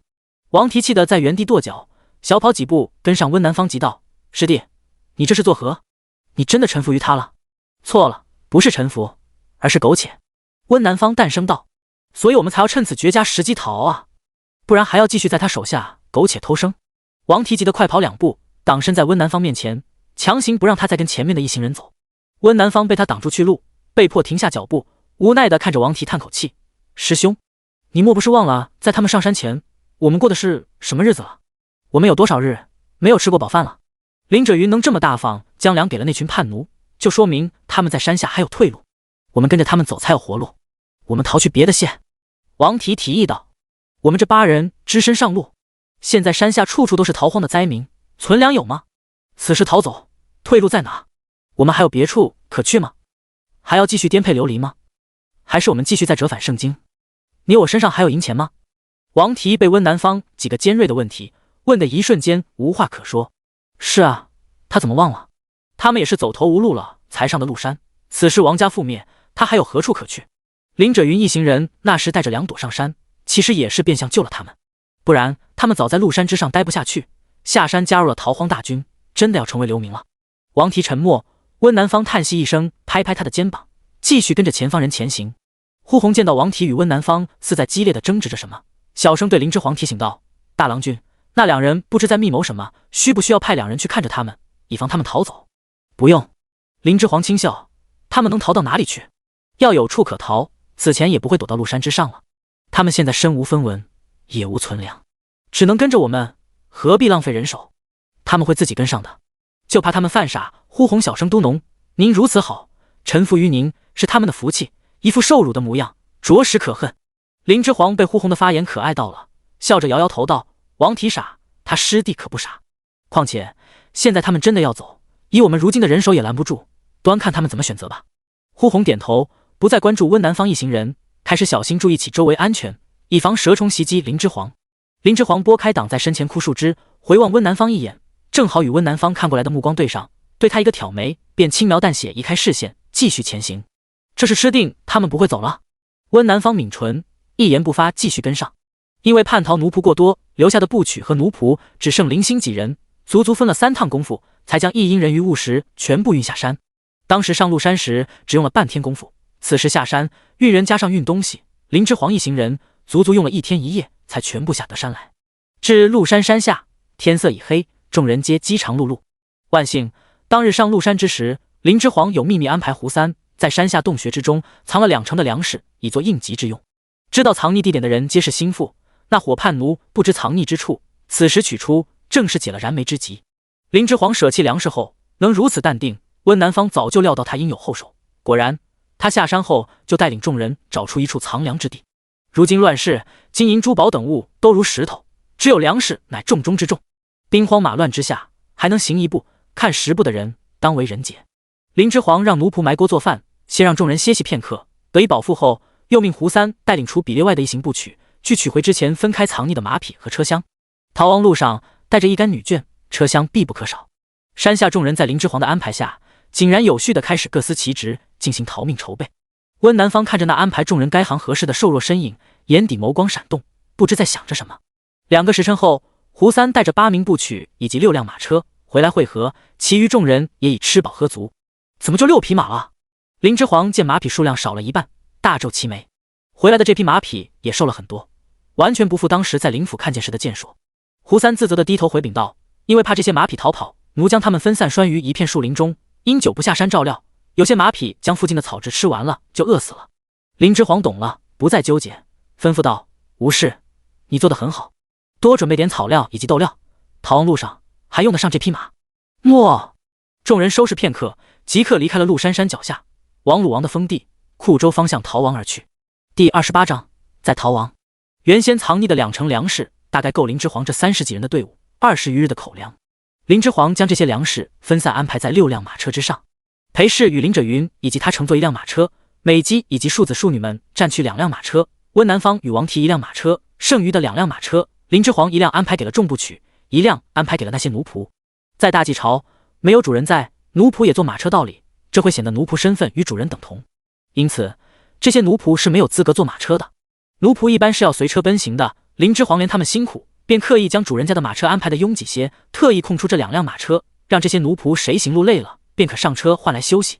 林之皇的这一举动让这些奴仆大受感动，每每因赶路身体疲乏，脚疼痛难忍，得以轮换上马车歇息缓解之时，这些奴仆就会感动于灵之皇对他们的体恤，他们从出生起就不被当成平等的人对待，如今有主人设身处地为他们考虑，是从未有过被当成人对待的新奇之感。奴仆们个个皆感动得热泪盈眶，几日赶路下来，待灵之皇愈发恭敬，且有超过家主灵者云之事。王提见得此等情状，在马车内不屑地哼笑，对温南方道：“这奸猾小子倒是会收买人心，那你别坐他给你提供的马车。”温南方淡声道。王提立时便被温南方对得无话可说，负气的将头扭向一边。王提实在气不过，后又将头扭回来，冷嘲热讽道：“从申，你是真打算奉他为主啊？如今倒是维护起他来了。君子重诺，既执手相诺，他不负我，我便不负他。”温南方抬起自己满是脏污的手，轻嘲自己这是有多少天没有梳洗了，1个月还是20天，都记不清了。以前他作为圣经名门世家的嫡郎君，何时有过此种落魄？那小郎君与他执手时，倒是不嫌弃他的手脏污。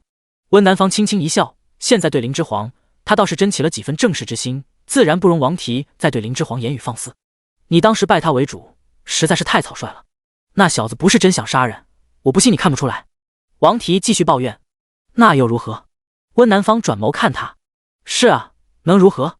看出来灵之皇不是真想杀他们，他们几人也是鸡鸣一堆，不顺水推舟应承下来，都撕破脸了。那小子还能无偿给他们提供吃食不成？君子不为五斗米折腰，那也要看这五斗米出现在什么时候啊！王提这回是真想为自己的落魄而哭了，苦着脸道：“师弟，你是不是就想蹭他的粮？你竟如此想我？”温南方惊讶的抬眸：“那你是真的奉他为主啊？你是谁？你的身份可高于他？那小子可能小事了了，大未必佳啊！认主之事，非是平时游戏。师弟，你可别草率啊！”王提惊叫。是吗？温南方目光沉沉地望向马车车窗外，变相地承认了自己的认主之心，淡声道：“但人生在世，草率一回又何妨？”温南方不知想起什么，眼眸里是彻骨的冷淡。王提完全不知道温南方在想什么，最后果断闭嘴，不再就此事多言。个人有个人的选择，他和师弟温南方的关系再好，也不能左右其思想。王提就近几日观察灵之皇的一言一行，在内心深处，其实也甚是佩服于他小小年纪就展露出地之技的。王提其实在去圣经守山书院求学前，也是有随父亲经常去林氏伯家做客。当时他也见过比自己小5岁有余的林大郎君，那个时候的林大郎君长得甚是壮实，却明显偏武多一点。倒是不知为何，现如今长成了这副文弱又心眼颇多，与小时大相径庭的模样的。若不是林家的奴仆皆都唤他为大郎君，他都要怀疑现在看到的与他小时见到的是不是同一人了。林大郎君小小年纪，有智有谋，还有胆识，对人的态度也可窥出其确实是怀有一颗怜悯之心的，而这些素质无一不体现出此子的不凡来。除了神仙子伏羲，他王提还没见过谁能在这个年岁就超过此子的。不得不说，此子确实有为主之相。王提也搞不明白自己在纠结怨对些什么，是因为身份吗？觉得这林大郎君身份太低，不过一穷乡僻壤出身的县令之子，就算再算上他乃2品林氏世家嫡长孙的身份，在贵人云集的圣经里待过的王提看来，这些也不够看。他王提骨子里原来也是看重出身的庸俗人吗？王提有些不敢承认这是自己的潜意识。第29章怜悯之心。林之皇这逃亡一路上碰见不少流民，皆饿得面黄肌瘦，衣不蔽体，蓦然行走于路上，小的团伙3、5人一行，大的团伙有的10几人一行，相伴着往涿州方向逃荒，皆未形成规模。一是3、4岁的小丫鬟挤在奴仆专用的马车之上，看着马车外那些面黄肌瘦的流民，脸上满是不忍之色。干娘，他们好生可怜，我能不能把自己的口粮省出来，分他们一些？这个小丫鬟名叫月桥，因聪慧伶俐，生得娇俏可人，被府里大夫人身边一生未嫁的得力婆子罗婆收了认作养女。至月桥认了府里罗婆为干娘，长到如今，生活水准堪比小门小户里的嫡女，因此生了一副慈悲心。正在马车里歇息的奴仆，除了他和罗婆外，还有3人。此时听月桥如此说，皆是撇嘴，装作没听到。罗婆回头凉凉地看了这小丫头一眼：“你要是敢给，以后就莫再叫我干娘。”月桥眼里顿时蓄满了泪水，这还是罗婆首次拿重话说他。干娘，我爹娘就是逃荒的时候饿死的，我也是实在是不忍。月桥挽着罗婆的手落泪解释。罗婆叹口气，摸摸他的脑袋道：“你现在还能坐在马车上对这些流民生起怜悯之心，要时刻在心中感激林府对你庇护，知道吗？府上大娘子如此厉害，怎么就不能也救救这些人？”月桥见罗婆对他软和了颜色，继续对他哭道。罗婆见他还怪上了大娘子，脸色猛地一变，另几个同在车上歇息的奴仆也对月桥怒目而视。罗婆一把掀开趴在他怀里哭诉的月桥，府上没有大娘子，只有大郎君，你给我记住。那大郎君怎么也不可怜这些人。月桥见罗婆推开他，立即认识到自己犯错，却没完全明白错在哪，只连忙改口了称呼。罗婆怒不可遏，见月桥还在那乱说，拧起月桥的耳朵，耳提面命道：我看你是好日子过多了，不知足了。大郎君也可怜那些人，把你扔下去，换他们上来可好？月桥吓得立即摇头，他小时候跟着父母逃过荒，太知道逃荒是什么苦日子了。那就闭嘴。大郎君不是不救这些人，而是他现在没有能力救。他能救下我们这一行人，已是天神下凡，你别再不知好歹。小丫头月桥耳朵被罗婆揪得痛的嘴里不住发出嘶嘶声，吓得哭都不知道了，不住点头。另3个奴仆见罗婆已经教训了月桥，也就没再计较他出言冒犯大郎君的事。在他们看来，这月桥就是好日子过多了，也不想想自己一介奴出身，在逃亡时为什么能坐在这马车之上感伤悲秋。快收起你的烂好心，你若真的拿了林府给你的粮食省下来不吃，去成全你的好心，你再因为没吃饱饭而饿得没有力气赶路行走，拖累我们一行人逃亡的行进速度，到时就算主人家不丢了你，我这老婆子也要先把你丢了。月桥被罗婆狠厉的话吓得不敢再胡乱说话，连连又是摇头又是点头的表示自己不敢了。罗婆这才松开揪他耳朵的手。小时候看着挺机灵的，怎么越长越拎不清了？罗婆想着自己以后还打算让月桥给自己养老的事，心里泛起嘀咕，这丫头真的能为自己养老吗？感情都处出来了，现在也不能再换了。这丫头善心是有，但蠢啊，真的不会把她一起带沟里去吗？罗婆不由为自己选养女时的眼珠懊恼，还是大娘子厉害，不以貌取人。只因呼红一句会武，便在那么多品貌出众的丫鬟里选了貌若大使的呼红。当时他还看不过去，想提醒指导大娘子怎么选人呢。现在再想想呼红逃亡一路上表现出来的骁勇和忠心耿耿，罗婆打了自己一个嘴巴子。月桥吓坏了，不明白干娘这是怎么了，还突然打起来自个来，连忙拉住干娘的手，哭道：干娘别打自己了，是不是月桥哪做的不好，说我打我都行，千万别和自己过不去啊。罗婆目光软和了些，转头看这丫头，蠢是蠢了点，有善心有孝心也是真的。哎，罢了，养了这么久了，也有感情了，以后他多提点些便是。第30章马奴斗图。林之皇这一行人有车有马反方向赶路于流民巢中，甚为扎眼，引起不少流民的注意。但因有不少带刀的部曲在马车旁奔行，即使恶极的流民，因为没有形成规模，只10几人的团伙也不敢上前滋扰。只是马车行过之处，不时有流民远远哭喊跪拜，望这些坐马车的富贵人能好心施舍给他们一口吃的，救他们一命。林之皇透过马车车帘看见这一路惨状，虽于心不忍，但也不敢停，也不能施舍。林之皇自顾不暇，谈何怜悯之心？他的一时怜悯，损害的会是他们这一行人利益。不说流民会不会在他们停下车舍粮食包围他们，一拥而上抢杀，就说粮食又减，他们这车队里的人怎么办？若还未碰上鲁王大军，他们便弹尽粮绝，等着他们的也是死。现在的粮食就代表人命，把命施舍出去。这种圣母心他林之皇不会有，也不可能有，他还要对跟着他的人负责。放下马车车帘，林之皇决心要尽快摆脱文盲，拿出一本书册，对一脸病容的林者云道：爹，反正赶路在马车上也无事，您要不要找点事做？寒冬腊月之际，最冷的不是气候，而是这无情的世道。陆山此时一片腥风血雨，冲天将军楚大郎果然派了1000反军前来陆山围剿前快县县令林者云。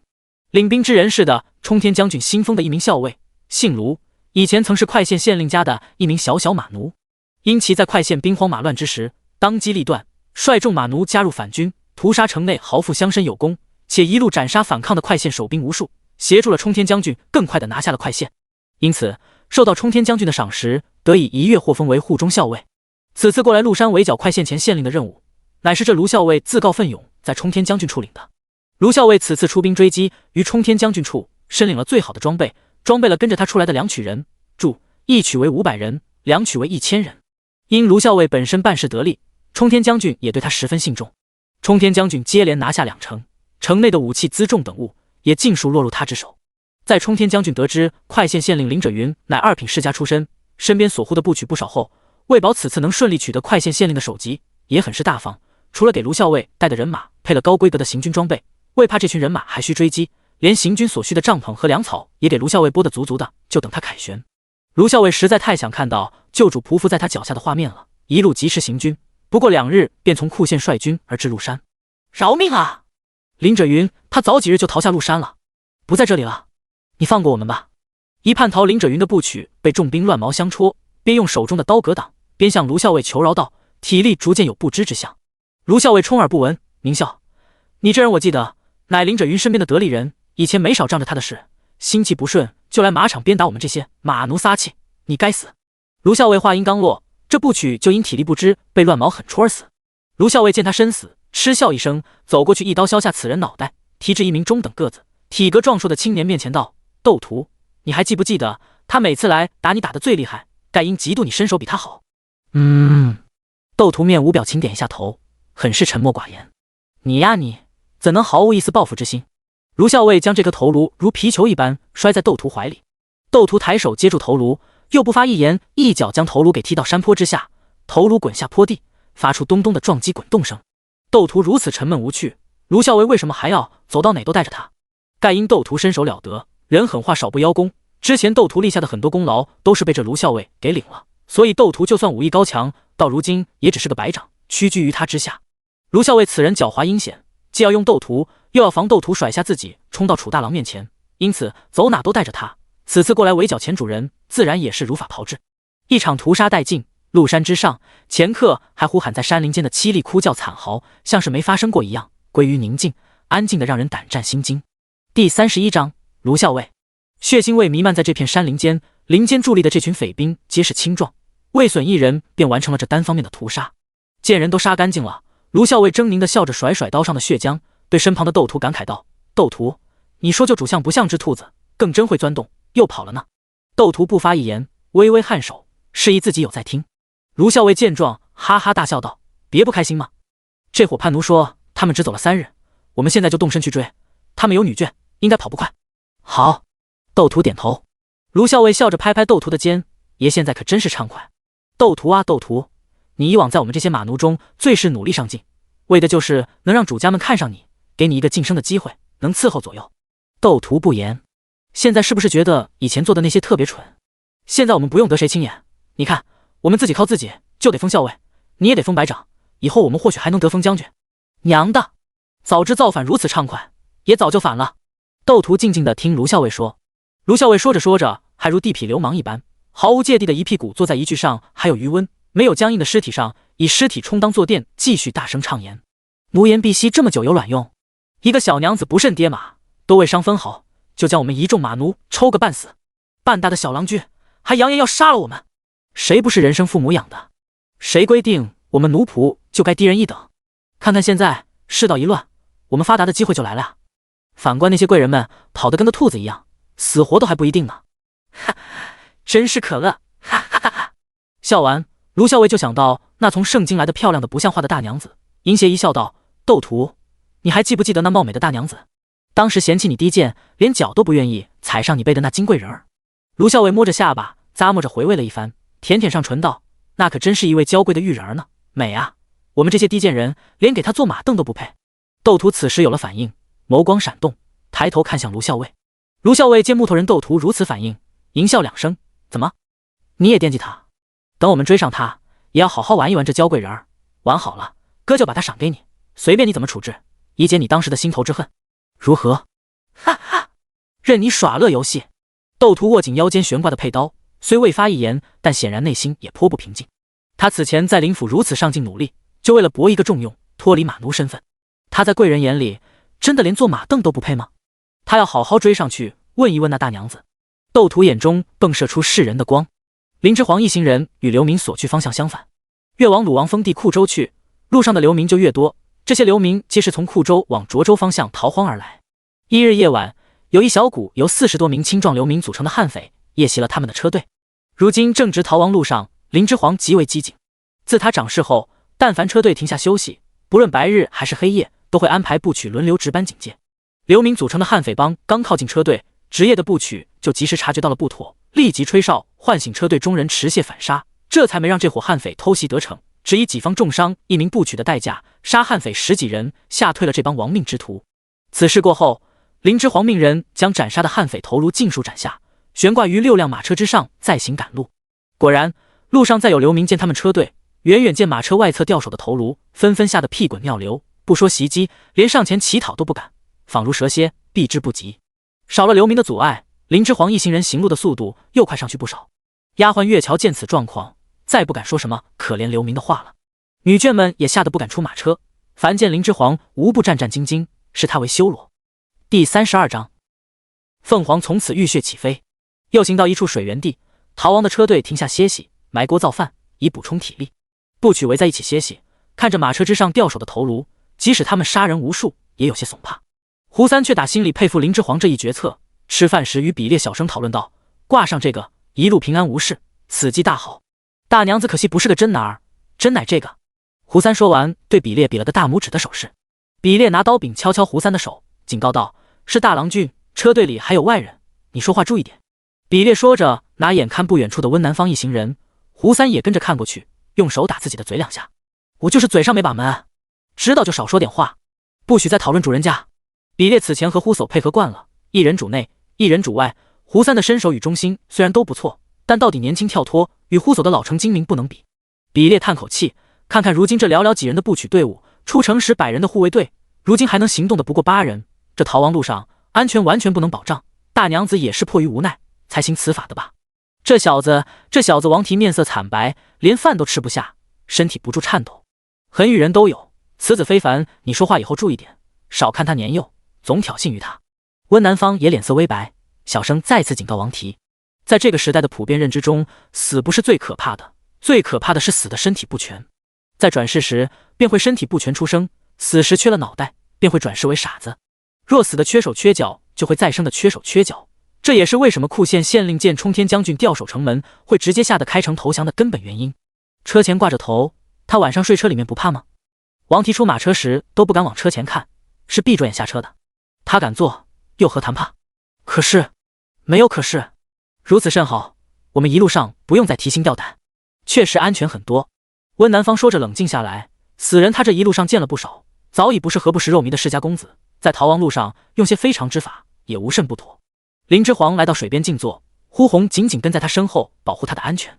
林之皇此刻的心境并不平静，他也怕，他也是第一次看见如此多活生生的头颅，但他现在是众人的主心骨，不能表现出软弱，只能找一僻静处好好自己消化。现在队伍里老弱病残都有，真正能起保护作用的力量不过8名部曲。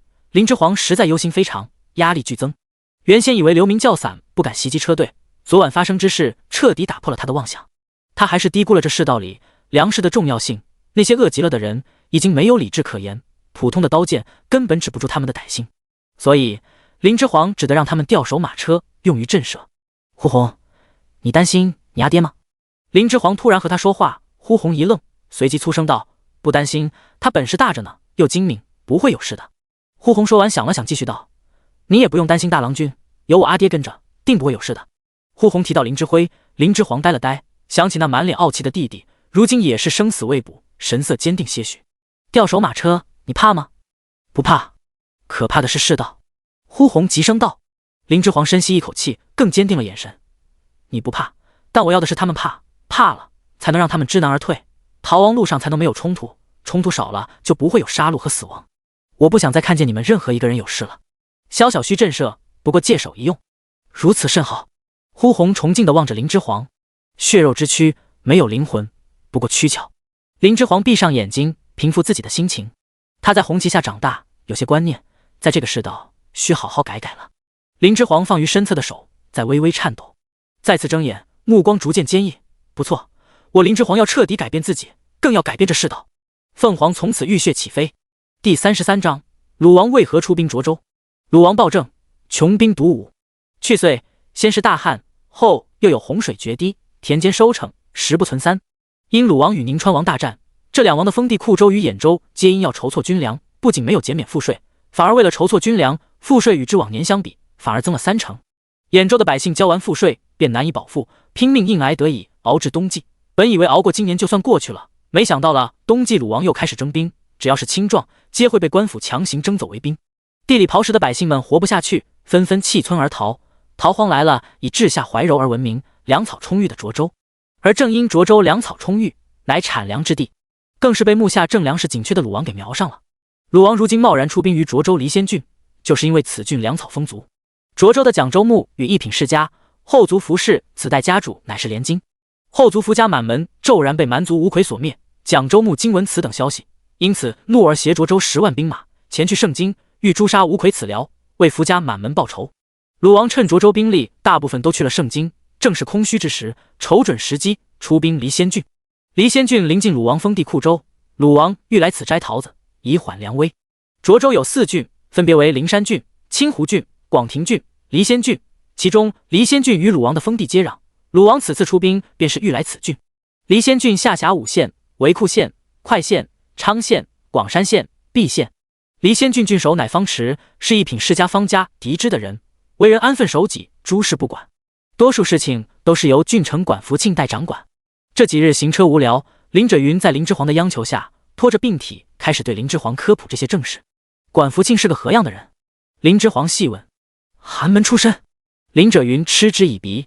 听到如此言简意赅的回答，林之皇对便宜爹绝望，闭目深吸一口气，耐心的循循善诱道：爹，您介绍另一人，除了出身，别的也是可以介绍的呢。比如对方的年岁、能力、性情，还有嗜好，甚至是缺点什么的，都可以说说的。林者云一愣，想了好一会后才道：郡守方池40有3，郡城管福庆30有5，还有呢？林之皇半天等不来，林者云继续往下说，出声再问。林者云静默了好一会后，脸红道：不知道了，他们皆是你的直属上官，你除了他们的出身、年岁，其余皆不知。林之皇首次气急，头痛称额，尊称都没带上。林者云纳不言，别人的事情何须他了解这么多？他又不与那些人为友。林之皇难以置信，不死心的再次确认道：离仙郡的郡守与郡城皆乃您上级，您对他们的了解就这些？林者云双眼猛然的眨巴了一下眼，别说，这表情看着还挺萌。而林之皇见到林者云的表情，无语仰头望苍天，简直服了这便宜爹，也难怪他能在县令的位置上待了15年，毫无寸进。就这种两耳不闻窗外事的态度，能得晋升才有鬼了。林之皇深吸一口气，压下心头的躁意，继续循循善诱的问话，以期能再多知道点别的信息。您前面说的郡守方池为人安分守己，诸事不管，这不是总结的挺好吗？再仔细想想，还有没有什么信息没说？不是，那话是听其他县令都这么说，华儿你突然问爹就顺口说了。林之皇顿时一口老血哽在了喉间。您就没点自己的看法吗？就算他要谋策，也要知道最基本信息才行啊。这便宜爹做了如此久的县令，居然只知道这么点事，他平时当值都在干嘛？林之皇思绪发散，不由想到出来时自己见到的那一大桌子的弟弟妹妹们，再次无语了。便宜爹这是平时将智商都用来想如何开枝散叶了吗？林之皇再次深吸一口气，平复心绪，按下道：切忌浮躁，要静心，静心。林之皇在心底默念静心2字，将了解到的有限信息牢记在脑中，好后面思考应对之策。此段谈话后，林之皇一时不想再和蠢爹交谈，怕自己的心境大法破功，便改了用对便宜爹的使用方式，让其教自己识文识字。不管怎么说，林者云的学问还是不错的，字也写得极是漂亮，教自己识字是没问题的，总算有点用处。林之皇与林者云学了将近1小时的文识字，林者云教着教着奇道：华儿，你一个女儿家，学林识字便可，既不用为官看公文，又不用书信交友，费劲学文识字作何？林之皇笔下练着字，反问：想多学东西，哪需要理由？在林之皇的字典里，学东西就没有嫌弃多的。赶路的这几日，林者云在马车里还是教导了林之皇不少东西的。林之皇也终于搞懂了，当时他看的公文上的字，为何与后面舆图上看到的字不同了？因为他们根本就是2套字。原来在这大纪朝，文字居然还没有实行统一，文士乃皇族，因此朝廷的所有正式文件一般用的都是文氏字。是的，这里的字都用姓氏命的名。在此处，除了有文氏字，还有王氏字、谢氏字、福氏字、林氏字等等字。这里的世家大族都以有一套自己家族的字而为荣，所以他们致力于创造新的字。哪个世家若没有一套独属于自己家族的字，都不能称之为上流世家。因文家乃皇族，朝廷公文用字都是文氏字，所以每位世家子至少都是会2套字的文氏字和自己所在家族的字。林之皇如今预谋大事，怎会容许自己不会文氏字？以后被人识破不会文氏字，闹笑话是小，吓跑现金投效的他的人才是大啊！更不想有人察觉到这点，利用这点坑他，那自己真是被坑了，都不知道是怎么被坑的了。那天林之皇在舆图上看见的字就是林氏字，因那舆图乃林者云亲手所绘，所以他用的是惯用的林氏字。据林者云口称，他除了林氏字是非常不喜用他族之字的，即使是皇族文士也不能使其折腰。所以林者云除了与朝廷的公文来往，其余等时候私下用字他借用的是自己本家的林氏字，这是他作为一个世家子弟的基本坚持。有些少部分不想出仕为官，也不喜欢和出门交友的世家子弟，可能一辈子都不会去学文氏字，用的皆是自己家族的字。林之皇了解了这些之后的感想是，大晋朝的世家真是闲得发慌，创造这么多套字，真正想做学问的人，想学习，光学字就得学多久？字不就是方便人记录才发明的吗？何必人人互相为难？文字不统一，知识真的太难传播了。第34章，谁掌握知识，谁就有话语权。难怪世家当道，因为知识皆掌握在他们手中。寒门子弟连字都不识，如何能通过学习来提高自身？如何能有机会打破壁垒，跨越身份阶级？谁掌握知识，谁就有话语权。如今大晋朝世家当道，天子之权旁落，不是没有道理的。本来林之皇还在想，该如何合理的要求林者云教自己识字，毕竟自己作为一个世家贵女，到现在还不识字，实在是太离谱了。如何自圆其说？林之皇还没想到合理的解释办法。了解这里文字的故事后，他发现自己不过是多虑了。他作为不出内宅的闺阁女子，不识得文氏字实在是太正常了。因为林氏一族小部分不会出仕为官的人，他们只学林氏字，也只用林氏字。林者云也以为他只识林氏字，不识得文氏字，所以如今才会向他虚心求学。若他得知林之皇连林氏字也不识，也不知会作何感想。这日，车队一行人赶路疲乏，找到一处水源附近休息，奴仆们埋锅造饭，喂马草料。饭毕，林之皇正在马车内与林者云学习文氏字，比列急匆匆奔至马车前，在外禀报道：家主，大郎君，不好了！温郎君刚才告诉小人，离仙郡方向地面有震动，这是有人急行郡才会有的动静，怕是有大批追兵向此处追赶而来，已经离我们不足3里地了。要糟，那冲天将军果然还是为绝后患，派兵追上来了。林之皇心中大惊，林者云手脚俱颤地站起身，惊声道：那我们得赶快逃离此处。林之皇掀开帘子，跳下马车。环儿裴林雪一直躺着起不来身，此时也慌得六神无主，见林之皇下车，怕他有事，急声喊他。林之皇直接趴伏于地，听了一阵动静后道：爹，太近了，逃不掉的。林者云吓得剧烈咳嗽起来，嘶声道：这可如何是好？难道无要命绝于此？裴林雪躺在马车里，哭声道：环儿，别管娘，你快逃！林之皇充耳不闻，听完动静站起身，立即左右环顾四周，看有无藏身之处。水源附近树木低矮，枝叶寥寥，此处别说藏匿马车，就连人都藏不住。温南方此时也急步跑了过来：主公，您可有对策？周围众人皆都面含希冀之色，看向林之皇。林之皇闭上眼，再睁开，沉声道：束手就擒吧。大郎君！呼鸿着急，想立即甩下这里众人，他有信心，只护林之皇一人逃走，必能成行。林之皇抬手制止呼鸿后面之言，急声继续说：先示敌以弱，不要反抗，让对方掉以轻心，以为胜券在握时，再趁机杀了这队追兵的带队将领。该将领一定是冲天贼的忠实走狗，否则冲天贼也不会放他出来办这么重要的任务，但他所带出来的兵却不一定是忠于冲天贼的。此前这些匪兵不过都是些流民罢了，没经过兵训，都是笨口吃了求活命的人，哪会管自己所效力的是何人？只要用对方法，有极大的可能策反。如何策反？林者云急问。开出让人难以抵御且又可信度较高的诱惑条件，群龙无首之下，再借助鲁王兵马将至一事恐吓，可行性较高。林之皇说完此话，已经远远看到追兵的前半部分身影了，正烟尘滚滚向这边驰马而来。温南方却并不这么看好，直接指出要害：若该将领并不给你我说话之机，上来便行砍杀之事。林之皇转头认真地看着温南方的眼睛说：若这带兵的将领素质如此之高，那我们和该命绝于此。林者云吓得瘫倒在马车里，裴氏一时悲声而哭。这次的杀机远比逃出快县那次更甚，此前流民袭击不过是喂粮弃粮便可保命，如今这些人却是直奔他们的命来的。若该匪将到了跟前，直接命令手下匪兵动手砍杀，百死无生。第35章杀机。呼鸿、比列，你们注意时机，若该将领并未上来，便下令砍杀我们，只要他与我们对话，就趁其不备，务必一击必杀。林之皇冷静地下令道：只要有说话的机会，那些兵没上来就砍杀，双方就属于无冤无仇。此前还是流民的匪兵们也会听他开口讲的是何内容，再借鲁王之威恐吓，他就有策反这伙匪兵的机会，彼时强弱地位立即颠倒。诺！林之皇的镇定给了呼鸿与比列两人很大的信心，慌乱的情绪立即有所收敛，齐声应诺，不再想其他事，开始专注于自己任务。心理战，攻心未上。林之皇一脸肃杀之色，让自己显得越发镇定。你也快回到自己的马车上。林之皇对一旁的温南方吩咐道，话落，也迅速转身上了马车。马车属于遮蔽物，上马车最坏的情况下可避免第一轮冲杀，再谋后续应对之策。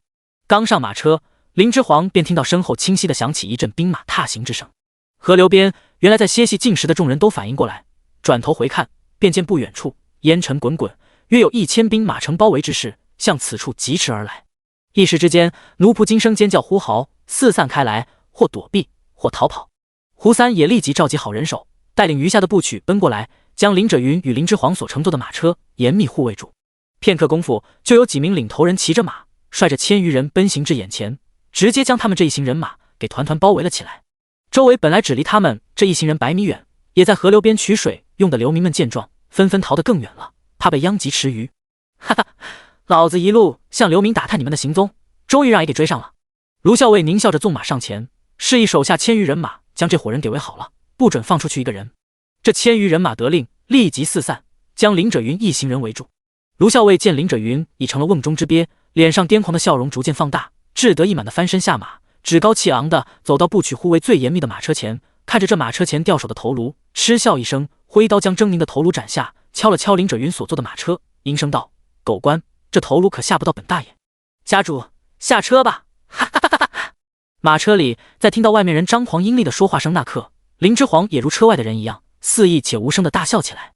天不要他林之皇命绝于此！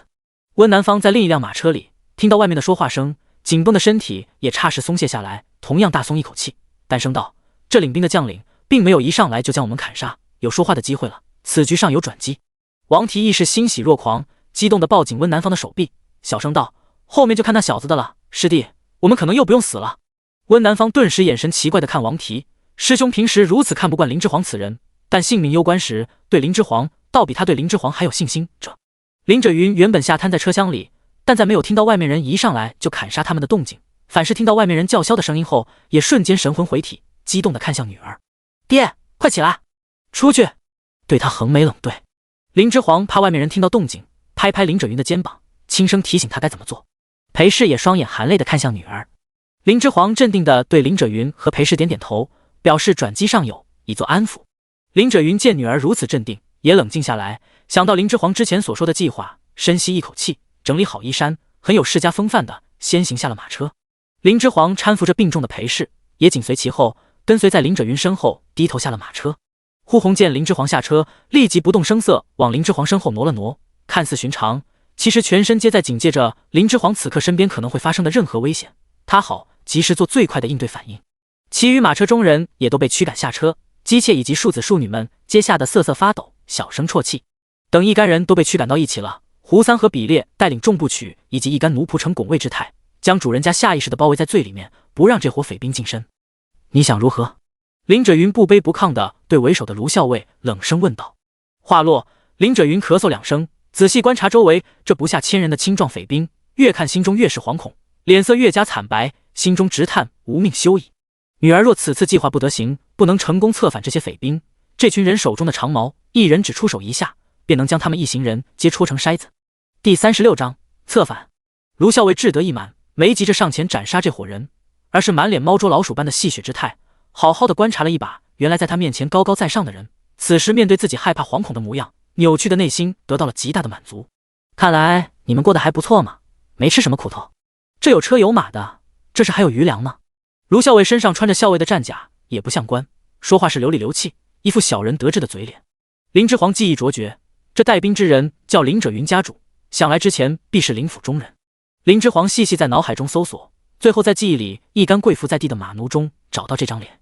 他身旁那名穿百长服的健壮青年，林之皇也搜索到了脸，是之前他不忍心当他以马凳踩踏的马奴。窦屠木着一张脸，抽出刀，陈述事实般的木声道：“如果你们真的像流民一样落魄了，还不好找你们，毕竟这一路上流民这么多，你们混在其中，想找到你们可就难了。”卢校尉啐出一口痰，愉悦道：“说得不错，你们这些贵族逃命还不忘讲究，活该死到临头。”其实林之皇也想做流民打扮，混在流民之中逃亡，但他们这一行人有弱不禁风的女眷，还有幼子，特别是林者云和裴氏2人都有病缠身，他怕如此折腾，在这医疗条件不好的时代，2人真的因此一命呜呼，所以才没有行此一计。你们是要束手就擒呢，还是要被乱刀砍死？卢校尉癫狂大笑，举手示意，包围着林之皇一行人的千余匪兵齐刷刷举起手中长矛，摆出冲杀姿态，女眷们顿时吓得嚎哭的更是大声。林之皇突然朗声喊道：“鲁王将出兵快现，绞杀乱臣贼子冲天将军，不日便到，尔等死到临头了！”城包围之势的千余匪兵顿时哗然，皆都慌乱起来，闹哄哄的互相议论起来。这群青壮本是平民百姓，都未受过正规的兵士训练，什么军令如山都是狗屁，关系到自己的身家性命，什么都得靠后战。这群青壮皆是从鲁王封地逃荒来的，鲁王的残暴都略有耳闻，对他的惧怕更甚对冲天将军。听到鲁王将要亲自领兵平乱，皆都慌了手脚。林之皇见有效，继续煽动道：“若你们愿弃暗投明，我一定竭力在鲁王面前保下你们。我爹能让你们脱了这身匪皮，成为朝廷的正规军，而不是随时会被剿灭的匪兵。”卢校尉见这些下属皆有了退意，顿时没了猫捉老鼠之心，拔刀怒喊，命令周围道：“休要听他胡言，给我冲啊！杀了他！”千余匪兵无人再听他号令，皆都踌躇犹豫不前。尔等以前皆是良民，真的要做那随时会被朝廷派兵来剿的叛军吗？当谁的兵不是当？为何要执迷不悟，当叛匪的兵？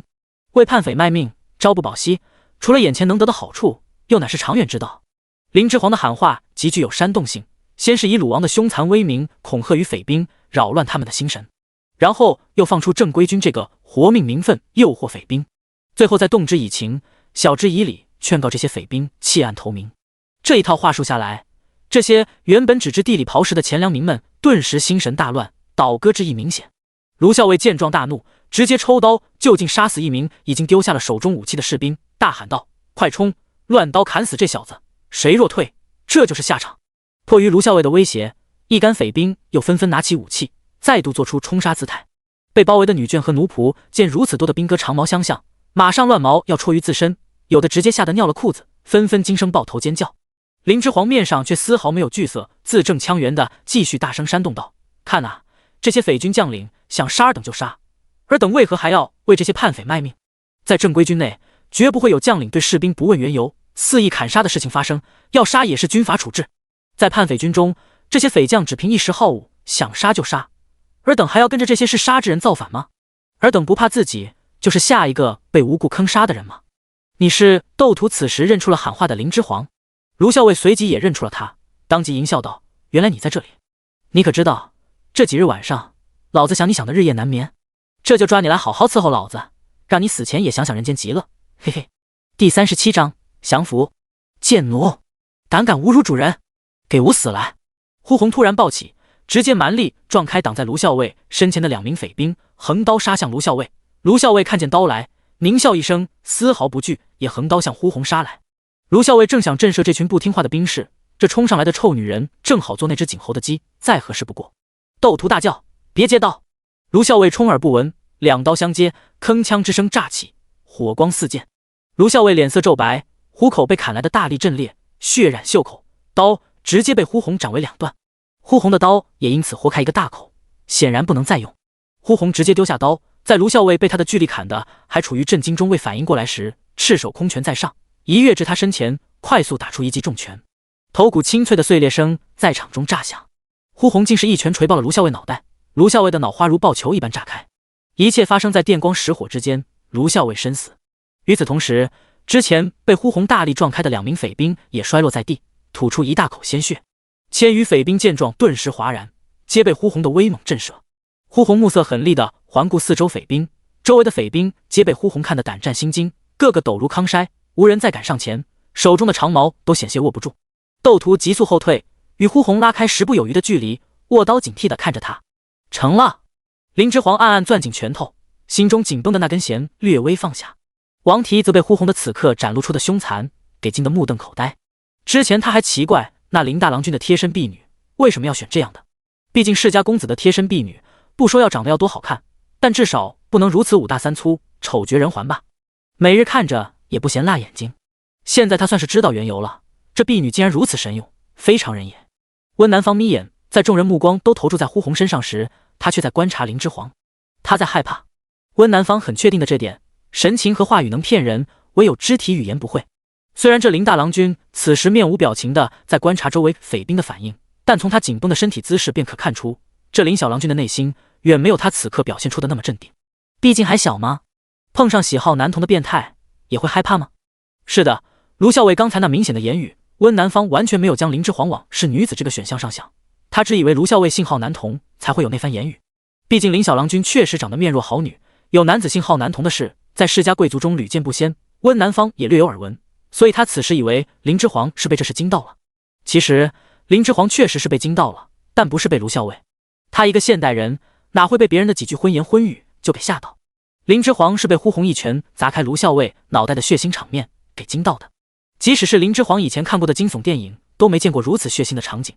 他一个在红旗下长大的和平人士，自然也是需要一番时间来整理心态。林之皇已经尽量不让人察觉他的异样了，却没想到还是被心细如发的温南方给看出来了。适应这样的环境，调整心态，迫在眉睫。如今是乱世，若想成就一番伟业，是不容许有这样不可见血的脆弱的。林之皇深吸几口气，平复心情，再接再厉，以强硬的姿态劝服并命令周遭已经失去战意的匪兵道：若尔等立即放下武器，接受招安。林县令可承诺，毕家儿等便为正规军。众匪兵的心理防线被呼红这出其不意的一击彻底击垮，一阵稀里哗啦的兵戈落地声响起，大多匪兵抛下了手中的长矛，以示投诚。等第一个匪兵率先跪下表示臣服，接二连三，此起彼伏，其余投诚的匪兵皆都跪下了。最后匪兵之中还站立着的，拿着武器的，只有那名叫窦屠的白长，前林府的马奴。一切已成定局，他们活下来了。林之皇松开紧攥成拳的手，全身力气都被这场心理战的胜利给掏空了。第38章，士为知己者死。呼红见窦屠不降，立起眉毛，杀气腾腾上前，便欲除之，被林之皇抬手拦下。林之皇见窦屠前面遇事时的反应，便知此人机敏。看似卢校尉为这支军队的主导者，但其实这支军队里的人明显更服这名为窦屠的马奴。林之皇好几次都注意到这支军队里一些匪兵有偷偷向他请示命令的，明显是以他为风向标，在确定卢校尉的命令是否执行。呼红此前突然出手袭击，这窦屠反应也很快，有出声提醒那卢校尉别接刀，是内秀之人，且警觉非常。此人各方面素质都不错，就这么死了，实在可惜。林之皇同时也看出来了，此支匪军中与卢校尉不同，这窦屠是有真心信服于他的士兵的。收服此支匪兵虽目前已成定局，硬要杀他也恐有变。林之皇再次出言，向他确认道：窦屠，你不放下武器吗？您记得奴的名字？窦屠如死水般的眼眸里泛起略微亮光。记得。林之皇神色肯定地答道。窦屠木讷地点点头，也不做别的攻击动作，继续自顾自得地说道：其实追到这，奴只是想问您一个问题，反正奴要死了，您可否为奴解惑？注意到窦屠眼里闪烁的执着之光，林之皇诧异了，不由暗想自己与这窦屠无甚交集，他有何重要问题，即使身死于此，也要自己为其解惑。什么问题？林之皇凝眉问道。当初您不踩奴上马，可是觉得奴身份卑贱，连坐您的马凳都不配？寡言的窦屠问出这句话时，眼含泪光，显然内心十分不平静。卢校尉说的是真的吗？他们这些主人家真的是这样看他窦屠的？他以往的努力上进，真的只是笑话吗？窦屠以前也是武将世家子弟，后因家族贩卖私铁而获罪，全家12岁以上的男丁全部处斩，12岁以下男童以及女子皆沦为官奴婢。当时窦屠刚满10岁，所以逃过一劫，辗转流落于林府，自此在林府里做了10年的马奴。由至贵道至贱，使窦屠格外努力，也格外在意别人对他的看法和认可。他希望通过自身的努力，能力变强，从而受到主人家的赏识，渴望再次能改变出身。林之皇此刻却为这问题动容，这是一个努力在寻求自我价值的人。不是。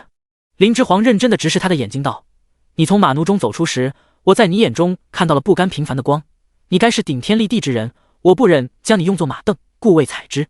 不甘平凡吗？原来我的眼神是这样的。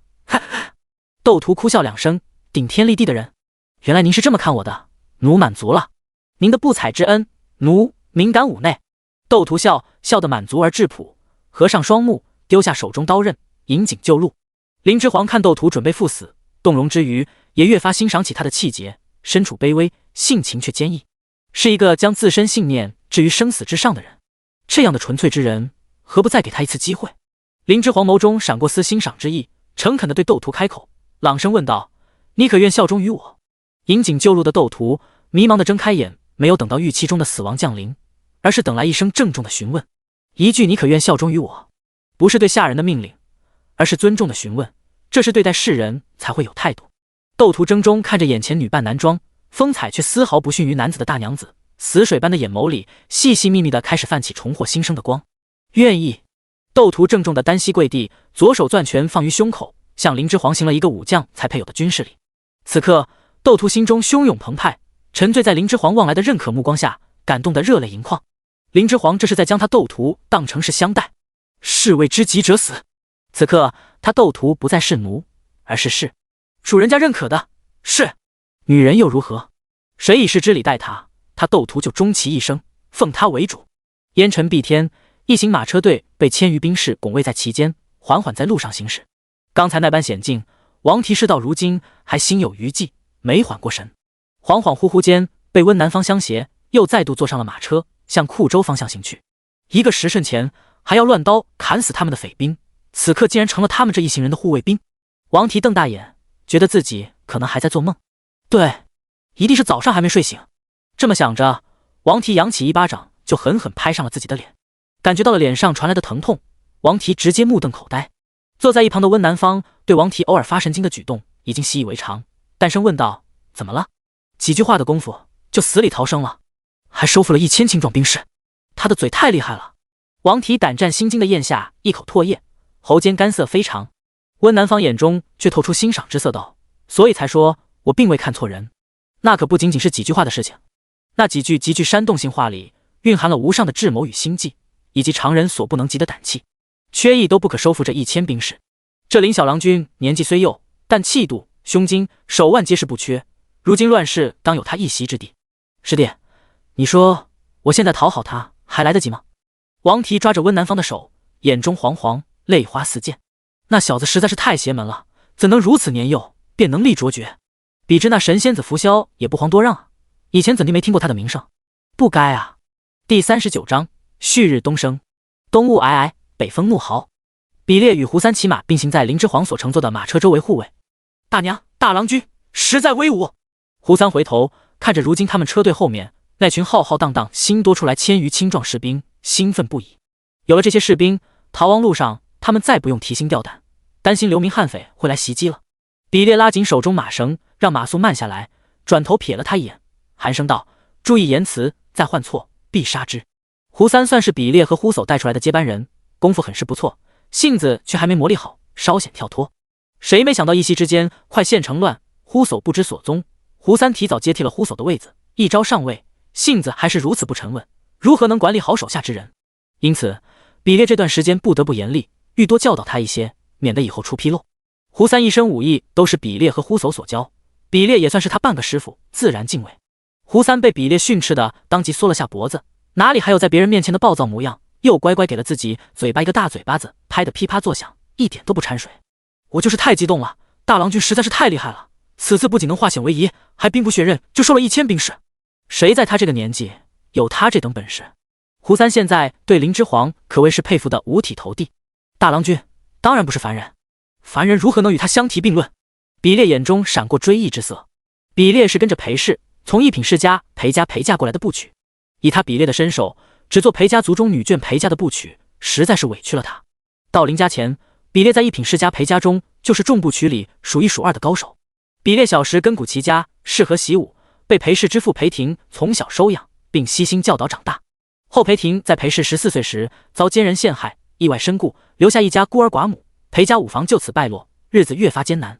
比列为报裴廷悉心养育及栽培之恩，对裴家其他几房投来的橄榄枝视若无睹，依旧留守裴家武房。后裴氏为了改变武房拮据的现状，为了一双幼弟能得到好的培养，以婚姻为筹码，委屈下嫁了2品世家将会被放逐的嫡子。比列深感无力之余，又见裴氏为武房众人牺牲太多，老家主在世时，裴氏也曾是他的掌上明珠。比列怕裴家主泉下有之女儿受此委屈，会不得安息，更怕裴氏在林家会过得不如意，于是便自请成为裴家部曲，跟随来了林家。如今比列竟意外在大郎君身上看到了昔日裴家主身上的风采，古井无波的心脏不由再次剧烈震动。若裴家主当年没有英年早逝，如今该是何等成就？想到昔日文武双全、意气风发的家主裴廷，比列骤然伤怀。大郎君不愧是昔日风华绝代的裴家主的血脉，他比列此次一定要护好大郎君，必不让他重蹈裴家主的覆辙。马车摇晃，林者云此刻心乱如麻，既激动又惶恐，一时不知该如何是好。但因为他在他女儿身上看到了痊愈之心，林者云内心做了颇多挣扎，细细观察坐在一旁的林之煌，看着看着，眼神越发直愣，好半晌才找回自己的声音，哑声道：“环儿，你是何打算？”林之煌也不打算瞒着林者云，直言道：“我欲取天下。”同在马车内的裴氏闻言，吓得倒抽一口冷气。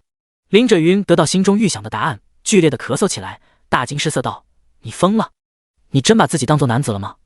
即使你要女扮男装，一辈子不嫁人，此行人中这些部曲，这些奴仆，还有那马奴斗徒，可都知道你乃女儿身，这些人你都能封口不成？”林之煌傲然抬手，朗声回道：“知道我是女子又如何？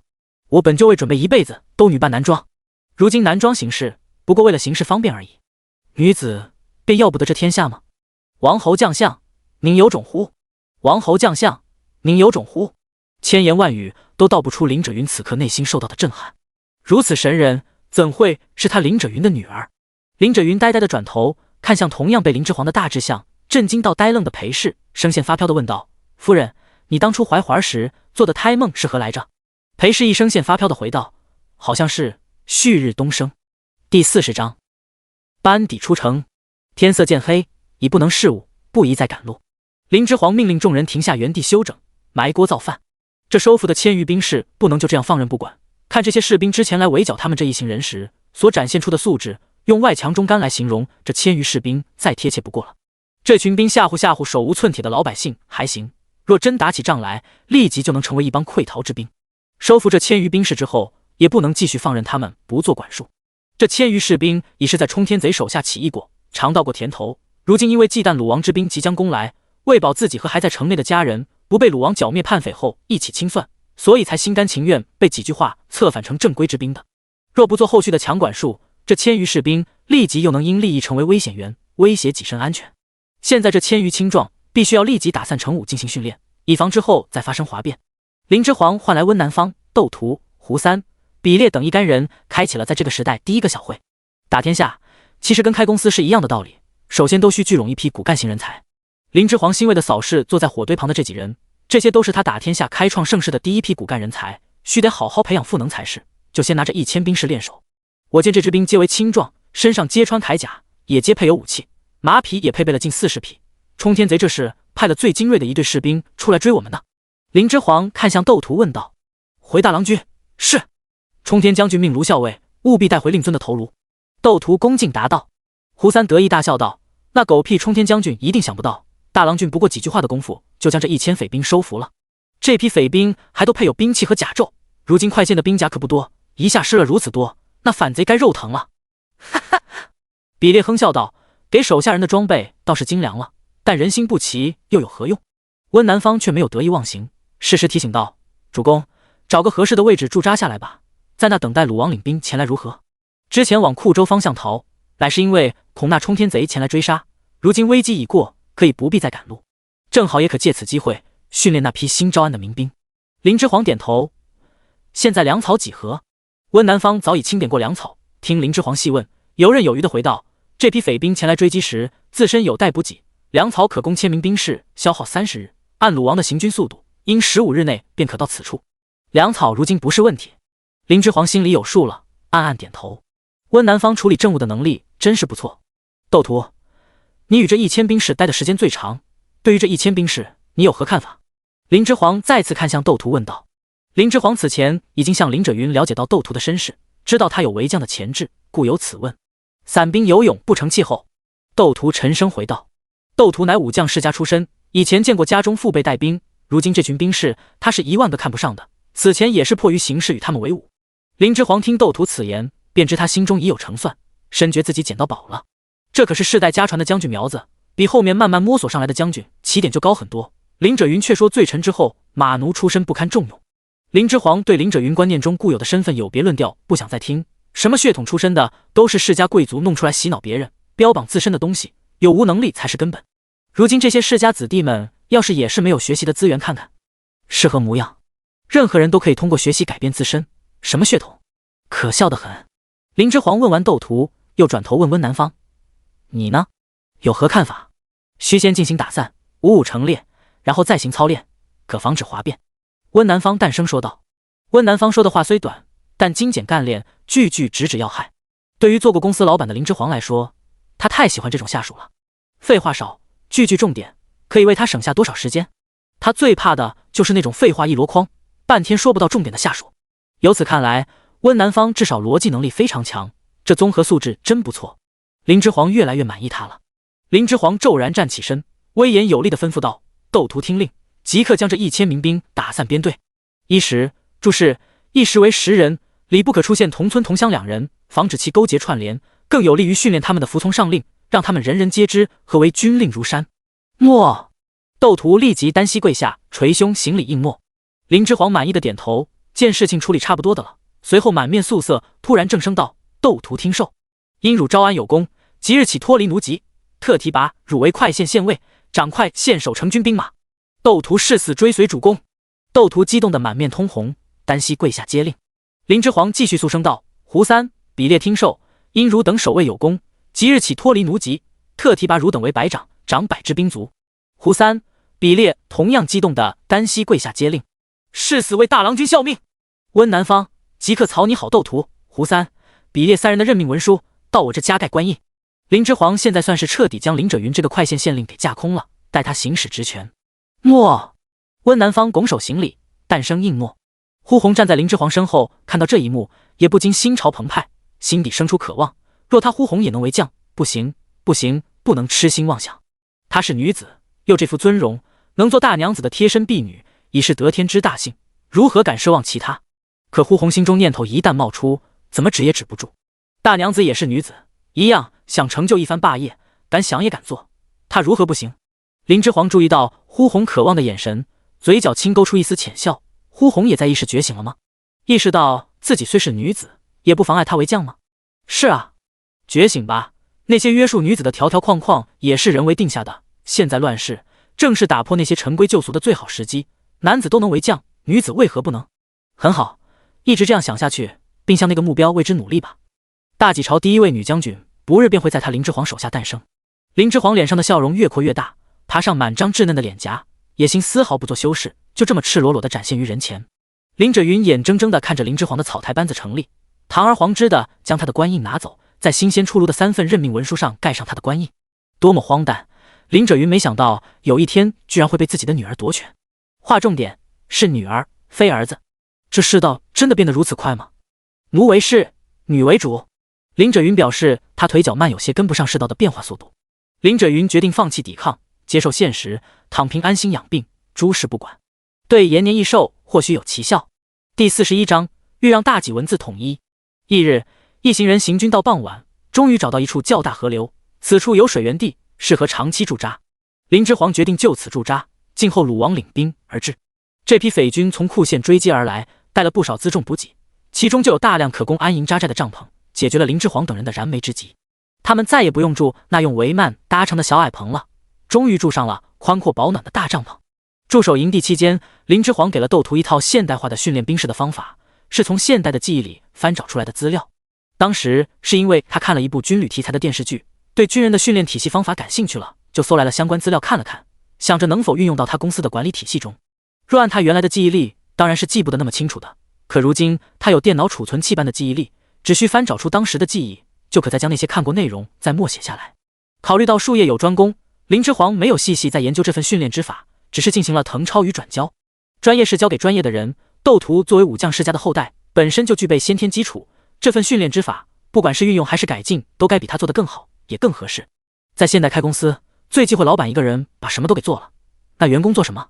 员工没有成就感，对这个公司就不会有归属感，更不会有情感上依恋寄托。为上者千万不要抢下属的工作，这样既累了自己，也是对下属不信任的表现。长此以往下去，等别方势力觊觎你的人才来挖人时，没有集体归属感的人才，随时都能跳槽别头。一个真正的掌舵人，只需做好规划，定好目标，把握大的方向，进行资源整合，保证大家这艘载满共同理想和利益的大船能一直扬帆起航，去往更大的海域航行，就是成功。这打天下是一样的道理。窦屠从林之皇这拿到这份训练之法，细看过后如获至宝，对林之皇如此不藏私的倾囊相授感激涕零。在这个时代，知识是一种重要资源。世家为何搞出那么多套字？归根结底，为的就是不向外人流通本族的知识，对外进行知识垄断。寒门为何难以晋升？因为他们很难掌握前人的知识，一切都需靠自己摸索。世家则不同，他们能躺在前人的知识上学习，再进行深挖研究，一代又一代的培养教育出更优秀的子弟。林之皇能如此不藏私的教斗图这些，让斗图怎能不感动？斗图感动之余，为了报答林之皇的知遇之恩，也为了向他展示自己的能力，日夜不歇地卯足了劲，分批训练这些民兵。斗图本身就是武将世家出身，只是缺乏自信，而显得有些泯然于众人，内秀无人得知。如今找到自信，又掌管了1000兵马，周身气势大盛，很有些为将者才有的气度和风范了。林之皇想打破大晋朝世家垄断知识的这一不健康的社会形态，培养出更多的知识型人才，让人人都能有学习的机会，才是解决之法。因此，他想在他的势力所属范围内推行简体字，让文字能得以统一。以后他的势力范围扩展到哪里，简体字就推广到哪里。士族大家世代经学，不仅把持了文化领域的话语权，在朝廷也瓜分了高官要职，并且形成了世袭制度，父传子，子传孙，子子孙孙无穷尽，都享受特权，从而导致了在其位不谋其政的官员频频而出。那向匪军投降的库县县令就是其中的典型代表人物。尽快的让这里文字形成统一，打破知识垄断，更有利于削弱世家的影响力与实力。在他看来，如今乱世表面上看来是诸王之乱导致的，但天子政权不稳，大权旁落，与世家各自专权专制脱不了关系。第42章攀比与妒忌之心。温南方就是他推行简体字需要教会的第一人，所以这段时间林之皇只要有空，就会跑到温南方与王提修齐的大帐里，教导温南方学习简体字。以后简体字的推广，林之皇想交给温南方去办，所以温南方必须尽早学会简体字。为了让温南方更快地学会简体字，林之皇首先教会了他拼音。大几人所讲之话的口音与林之皇记忆中的现代话大相径庭，林之皇为了此，这段时间只要空闲，便根据记忆中声韵排列，杀死了自己不少脑细胞，专门弄了一套适合此时代话语的拼音。拼音之法惊艳了温南方，他认为此拼音之法可用来学习大几的任何一种文字。有了此法，不管学大几的何种文字，只要此文字上有标注拼音，即使在无人教导的情况下，都能自行认字，明白其意。因为大几的字再如何不同，读音都是相同的，有了拼音之法，不论在何种字上标注了拼音，都是可以自行学习的。温南方对此法赞不绝口。王提本来只是旁观，但最后也被这拼音之法所吸引。王提别扭的在林之皇面前吞吞吐吐，墨迹了许久，才不好意思的开口询问：这拼音之法，我能否与师弟一同学习？王提开口说完，脸皮红了的透彻。毕竟林之皇现在是温南方的主公，温南方能学习此时用的拼音之法，乃主从互惠。他也厚着脸皮想学，这算什么事？可王提实在难忍内心的渴望，最终问了出来。王提已经做好了被嘲讽再拒绝的准备，哪想林之皇却丝毫不在意，听他提出此等要求，眼睛都不带眨一下的就点头同意了。王提此刻才真正感受到自家师弟这个小主公的个人魅力，除了偶尔有些邪性外，其余时候相处真是疏朗大方，气度胸襟果然非凡。朝夕相处下来，他都要被这小郎君的大气给折服了。自从在滨河边安营扎寨后，林者云的3名美姬与2名庶女就避在了大帐中，足不出户。他们都是靠做针线和女工来打发时间，时常也一起说说小话，感叹一下那些没有从快县逃出来的姐妹，如今不知身在何方。也庆幸自己当时听了女儿们的劝，当机立断，身家财产皆未收拾，带着女儿立即就跟上了家主出逃的车队，这才得以逃出虎口。不然现在还不知道他们会是个什么下场呢。这日，美姬翠霞、青云、陆宁正给林者云做着鞋袜，教导各自女儿针线。其中大一些的小娘子突然开口谈起了林之皇，脆生生的道：大子每日进出那2个外男的大帐，并且一待就是好几个时辰不出来，如此不顾女儿家的清白名声，爹都不管他吗？翠霞被女儿的话吓了一跳，赶忙捂住她的嘴，脸色惨白的说道：我的二娘子，你哪来的大子？那是你大兄，切莫再说错话了。自打大娘子展现自己的不凡后，家主早有吩咐一众从快县逃出的旧奴，无论他们之中谁泄露了大娘子乃是女郎的事，不论是故意的还是不小心透露出此等秘密的，一概乱棍打死。家主一直对待下人十分严苛，家中奴仆谁没有见识过家主心狠手辣的一面？他们这些人为他如虎，从不敢不从他命。他们这些美姬在家主心里亦没有多少分量，不过是高一等的奴仆，而那些留有奴仆之血的儿子女儿亦不过为半仆。在家主看来，这些庶子庶女的血统是低贱的。在这些美姬们眼里，家主一点也不在意庶出的子女的，怕是在家主的心里，全部庶出子女们加起来，也是连他嫡女的一根小指甲盖都抵不上的。不然家主也不会在逃离快县时如此轻而易举就抛下那些庶子庶女们，竟是连多等一刻时间都不肯。如今逃出的2名庶女，正是邢二的林婉娘和邢三的林真娘。邢二的林婉娘年13，将满14，比之林之皇小半月，已是知人事的年纪。林真娘年12，脸上还稍显稚气。此刻说话的正是邢儿的林婉娘。青云与陆宁也被这林婉娘的惊人之语吓得不轻，连忙左右四顾，见帐内都是这大娘子底细的旧奴，才松了口气，放下心来。陆宁她生的是七郎郡，年岁还不过3岁，正被他抱在怀里。他平时性格就泼辣，此时也不抱孩子了，将孩子往地上一搁，看他自个站稳了，当即就掐腰对林婉娘尖声叫骂道：“那是何等人物！岂容你说3道4？你再敢胡言乱语，奴这就去家主面前揭发了你！”这丫头片子想找死不要紧，可别连累了他们。第43章，关于侧仇。林婉娘眼泪立时吧嗒吧嗒落下，语带梨花般的抽泣道：“陆小娘，这是什么话？我只是担心阿紫。”翠霞一巴掌扇在自己女儿脸上，双手攥紧她细弱的双肩，一把将她提了起来，摇晃着她厉声道：“说了你没有大子，只有大兄，除非你想让我们这一帐子的人都陪你死无葬身之地。”林真娘在一旁见二子林婉娘被打，被吓得哭出了声。青云见帐篷里的动静闹得太大，怕被外面守帐的兵士听了去，同样焦急地捂住自己女儿林真娘嚎哭大张的嘴，狠厉地用眼神示意林真娘不许再哭。林真娘立时被自己小娘的眼神吓得不敢再大声嚎哭。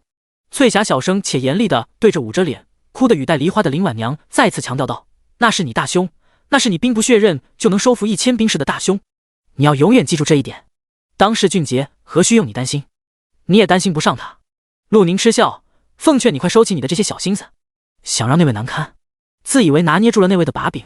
旗鼓相当的人有对方把柄，那才能叫拿捏；差距巨大的两人，你有对方把柄还蹦跳着不知收敛，那叫找死。青云见外面的士兵并未察觉到帐内异样，总算放下了心。青云放开林真娘，扶起林婉娘，温柔地用手帕为她擦干眼泪，轻声道：“乖，别找事，你如今还嫩了点，你现在玩的都是我们这些老手玩腻了的。那位不是你能攀比的人儿，天上的皎月与这地上的杂草有着天壤之别，就算他落魄了，你也只有更落魄的份。别耍这些见不得人的小心思。”林婉娘心中微有些不忿，自己哪有和那人攀比，她就是看不惯那人，凭什么阿爹就让着他？凭什么他不嫌净，阿爹也喜欢他？他一来，阿爹眼里都没了自己，那人为什么也不来看看他？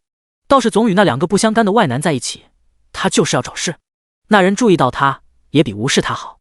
林真娘则煞白着一张脸，瑟瑟发抖地握了林婉娘的手，示意她别再说话。在众多姬妾中，就翠霞、陆宁、青云3人能带着自己的儿女平安跟着林者云从快线中逃出来，并且活到如今，哪个能说他们不聪明呢？那些能跟着林者云活到现在的旧仆，又有哪个不聪明呢？知道什么可以说，什么不能说。而那些不聪明的，不是留在了快线里，就是死在了鹿山之上。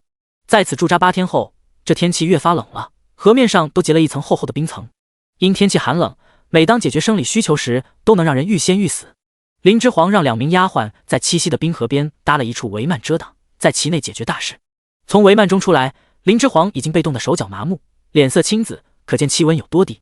太冷了，林之皇搓搓手，呼一口热气在手上，看着河面上的凝结冰层，他不由想，这么冷的天，不知在路上又要冻死多少逃荒的灾民了。大郎君月桥和另一小丫鬟收拾完林之皇的米田共，哆哆嗦嗦地开口唤道：“啊，他们刚看完他的米田共，他现在不太想和他们说话。”每当这刻，林之皇深深地怀念那记忆中的马桶，轻松一冲，后患无忧。而现在嘛，是社死现场没错了。米田共每个人都会有，神也是会拉米田共的。淡定，要淡定，一定淡定，一定要淡定住。林之皇在内心深处给自己不断加深催眠。林之皇终于加厚了自己的脸皮层，收回了放在河面上的目光，转头回看这叫月桥的小丫鬟。因为他身边的呼红虽说乃是贴身丫鬟，但更多的职能却是护卫他的安全，不会精细的伺候活。注意到这点的裴氏怕林之皇不方便，到底又给他指了一贴身丫鬟，就是月桥。月桥这丫头被裴氏调到自己身边来伺候后，也不知道怎么回事，对着他表现得怕得紧，说个话都哆哆嗦嗦不利索。第44章，天时不待我，被恶虎视为猎物。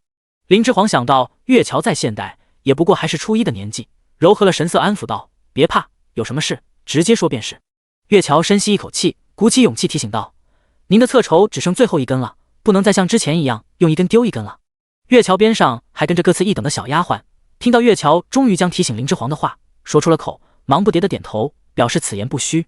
他们真怕大郎君下次再用时，将最后1根侧绸也给丢了。如今不比在府里时，这荒郊野外的侧绸用完了，他们哪里再去背这种东西？没得买啊！没了侧绸，后面大郎君多不方便，难不成还要用别人用过的？想也知道，分外喜结的大郎君不可能用，所以这最后一根侧绸可不能丢了，要循环利用上。是真的等不得了，他们得出言提醒大娘子了。虽然他们才伺候了大郎君几日，但大郎君有多讲究干净，他们已深有了解。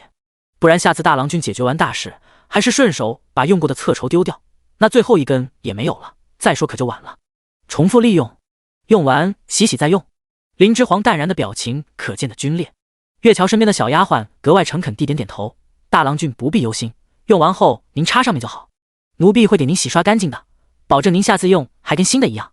侧绸循环利用，用完插上面。林之皇脑海里立马有了画面感，这是要插米田共上香的节奏啊！林之皇心里10万头草泥马呼啸而过，正待说话，忽然鼻尖闻到一股腥臭的味道。脑海里想想画面，现场还真能闻到味道。不对，这位林之皇皱眉，警觉的抬眸向臭味源头看去，枯枝攒动，不远处出现一道褐黄色的长影。老虎！好大一头老虎！出现在2名丫鬟背后10丈处，正悄无声息地紧盯着这边，蓄势待发地踱步而来。2名丫鬟正对着林之皇，丝毫没有注意到身后情形，而林之皇却是正巧面对着这头悄然走近的老虎，将他看得是一清二楚。林之皇刚才脑中纷纷乱乱的思绪，霎时被1秒清空，表情立时严肃下来，不动声色地观察起周围环境，开始寻找可紧急避难的地方。呼红刚才被林之皇打发去大帐里休息去了，士兵们又都在另一面操练，因为他是出来解决生理需求的，所以走得离扎营处有些距离。如今情况十分糟糕，可来救援的人可能一时发现不了这边的情况，即使发现这边情况有异，想立即赶过来，只怕也远水难救近火。这头老虎离他们实在太近了。这头老虎体型庞大，但胸腹位置却很是瘦瘪，显然是山中没食物可吃了，饿得很了，这才下山来捕食的。老虎悄然走近他们3人时，一点动静都未发出，这说明他已经将他们3人锁定为捕食对象，怕惊扰到他们进而逃走，所以将动作放得很轻，在谨慎地接近猎物。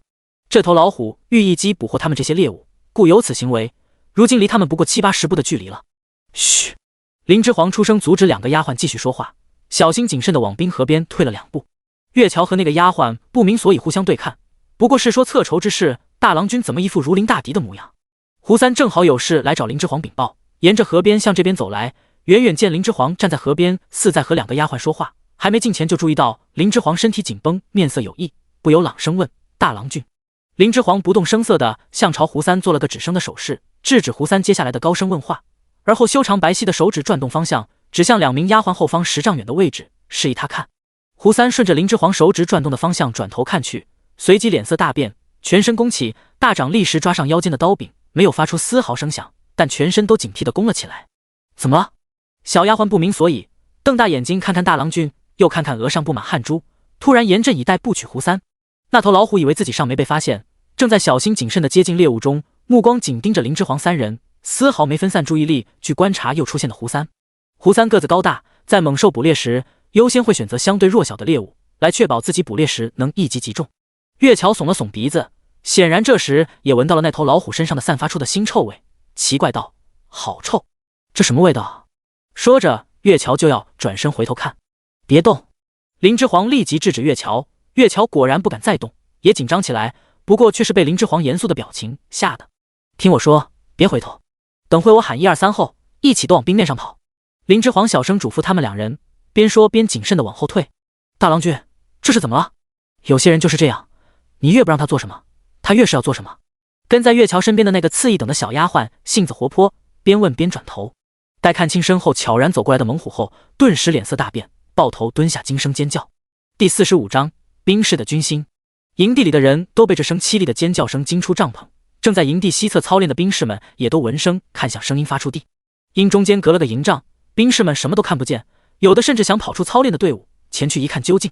正带兵操练的斗图见外面一点风吹草动，便能让这群正在训练的兵士注意力涣散，向别的地方好奇打量，停下操练动作，大怒，一脚踹翻身旁最近一个张望而停下操练的兵士，厉声呵斥道：谁让你们停下动作的？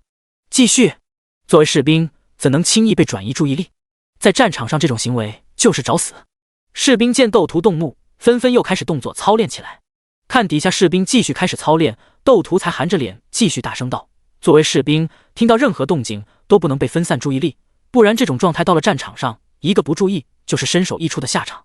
要时时刻刻谨记自己眼下的任务，完成手下任务才是第一要务，才是保护自己和他人生命安全的最有效途径。上了战场，什么最重要？杀敌，保护好自己，其余都不要关心，听到没有？听到了。士兵们齐声山呼，气势如云。气势不错。窦屠满意的点头，军心总算是有了。不好，是主公那边出事了。温南方极快地从窦屠身边闪身而过，向惊叫声传来的事发地跑去。等温南方跑远了，窦屠才反应过来，温南方跑过去时嘴里说的什么，脸色立即大变，抄起手边的大戟，吩咐下面兵士继续操练，不要停，便快速跟了上去。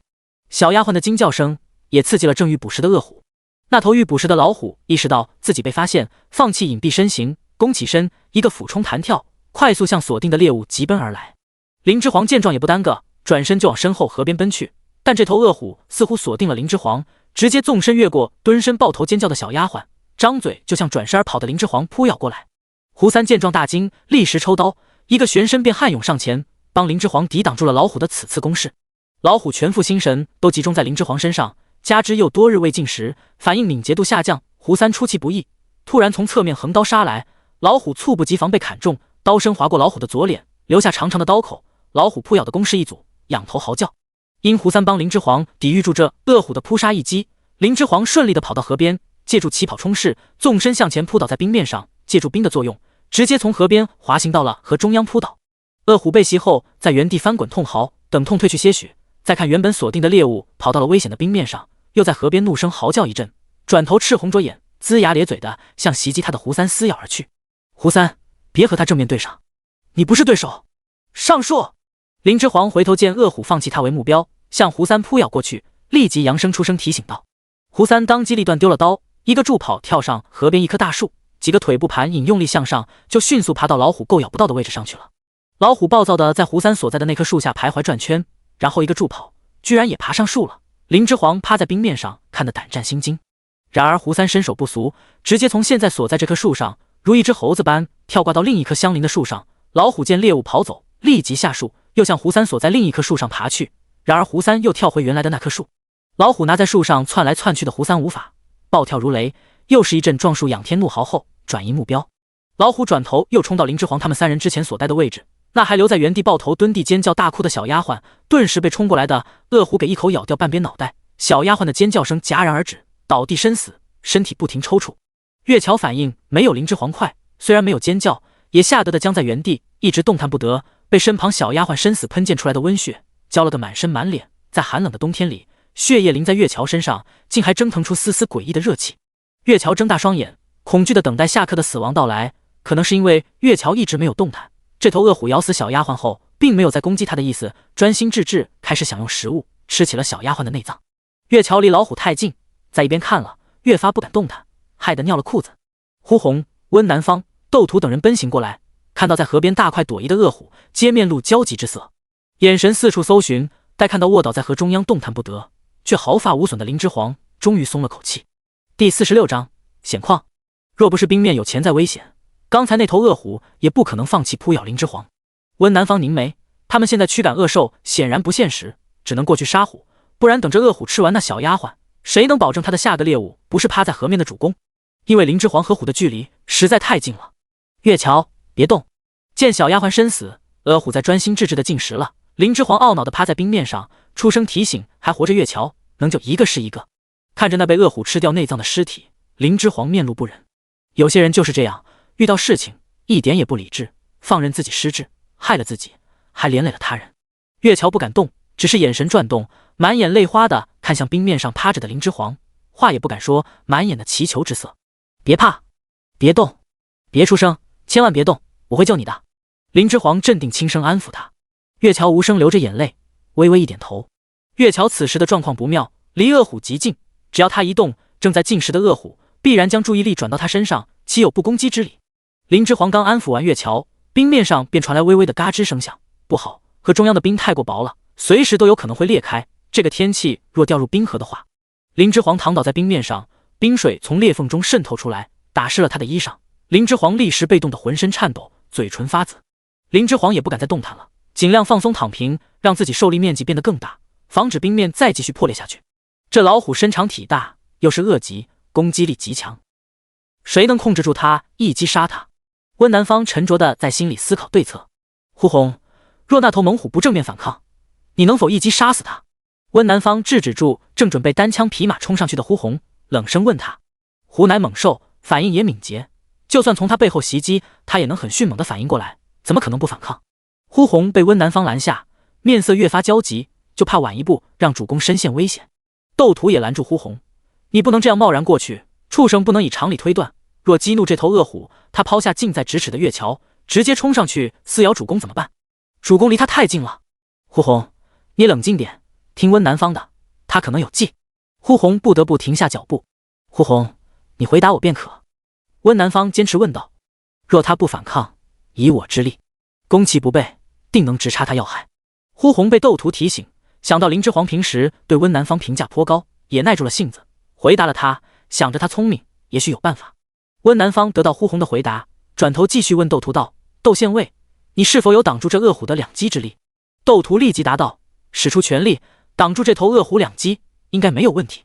温南方听言后立即安排道：斗县尉，趁那头恶虎还在近时，你去西营挑衅那头恶虎，争取让那头恶虎主动对你发出攻击。在恶虎对斗县尉发出攻击之时，呼红你从后方偷袭他，他那时后门大开，务必一击杀之。斗图和呼红听言眼前一亮，按温南方所说，确实胜算极大。两人当即点头应允，各自握紧手中武器。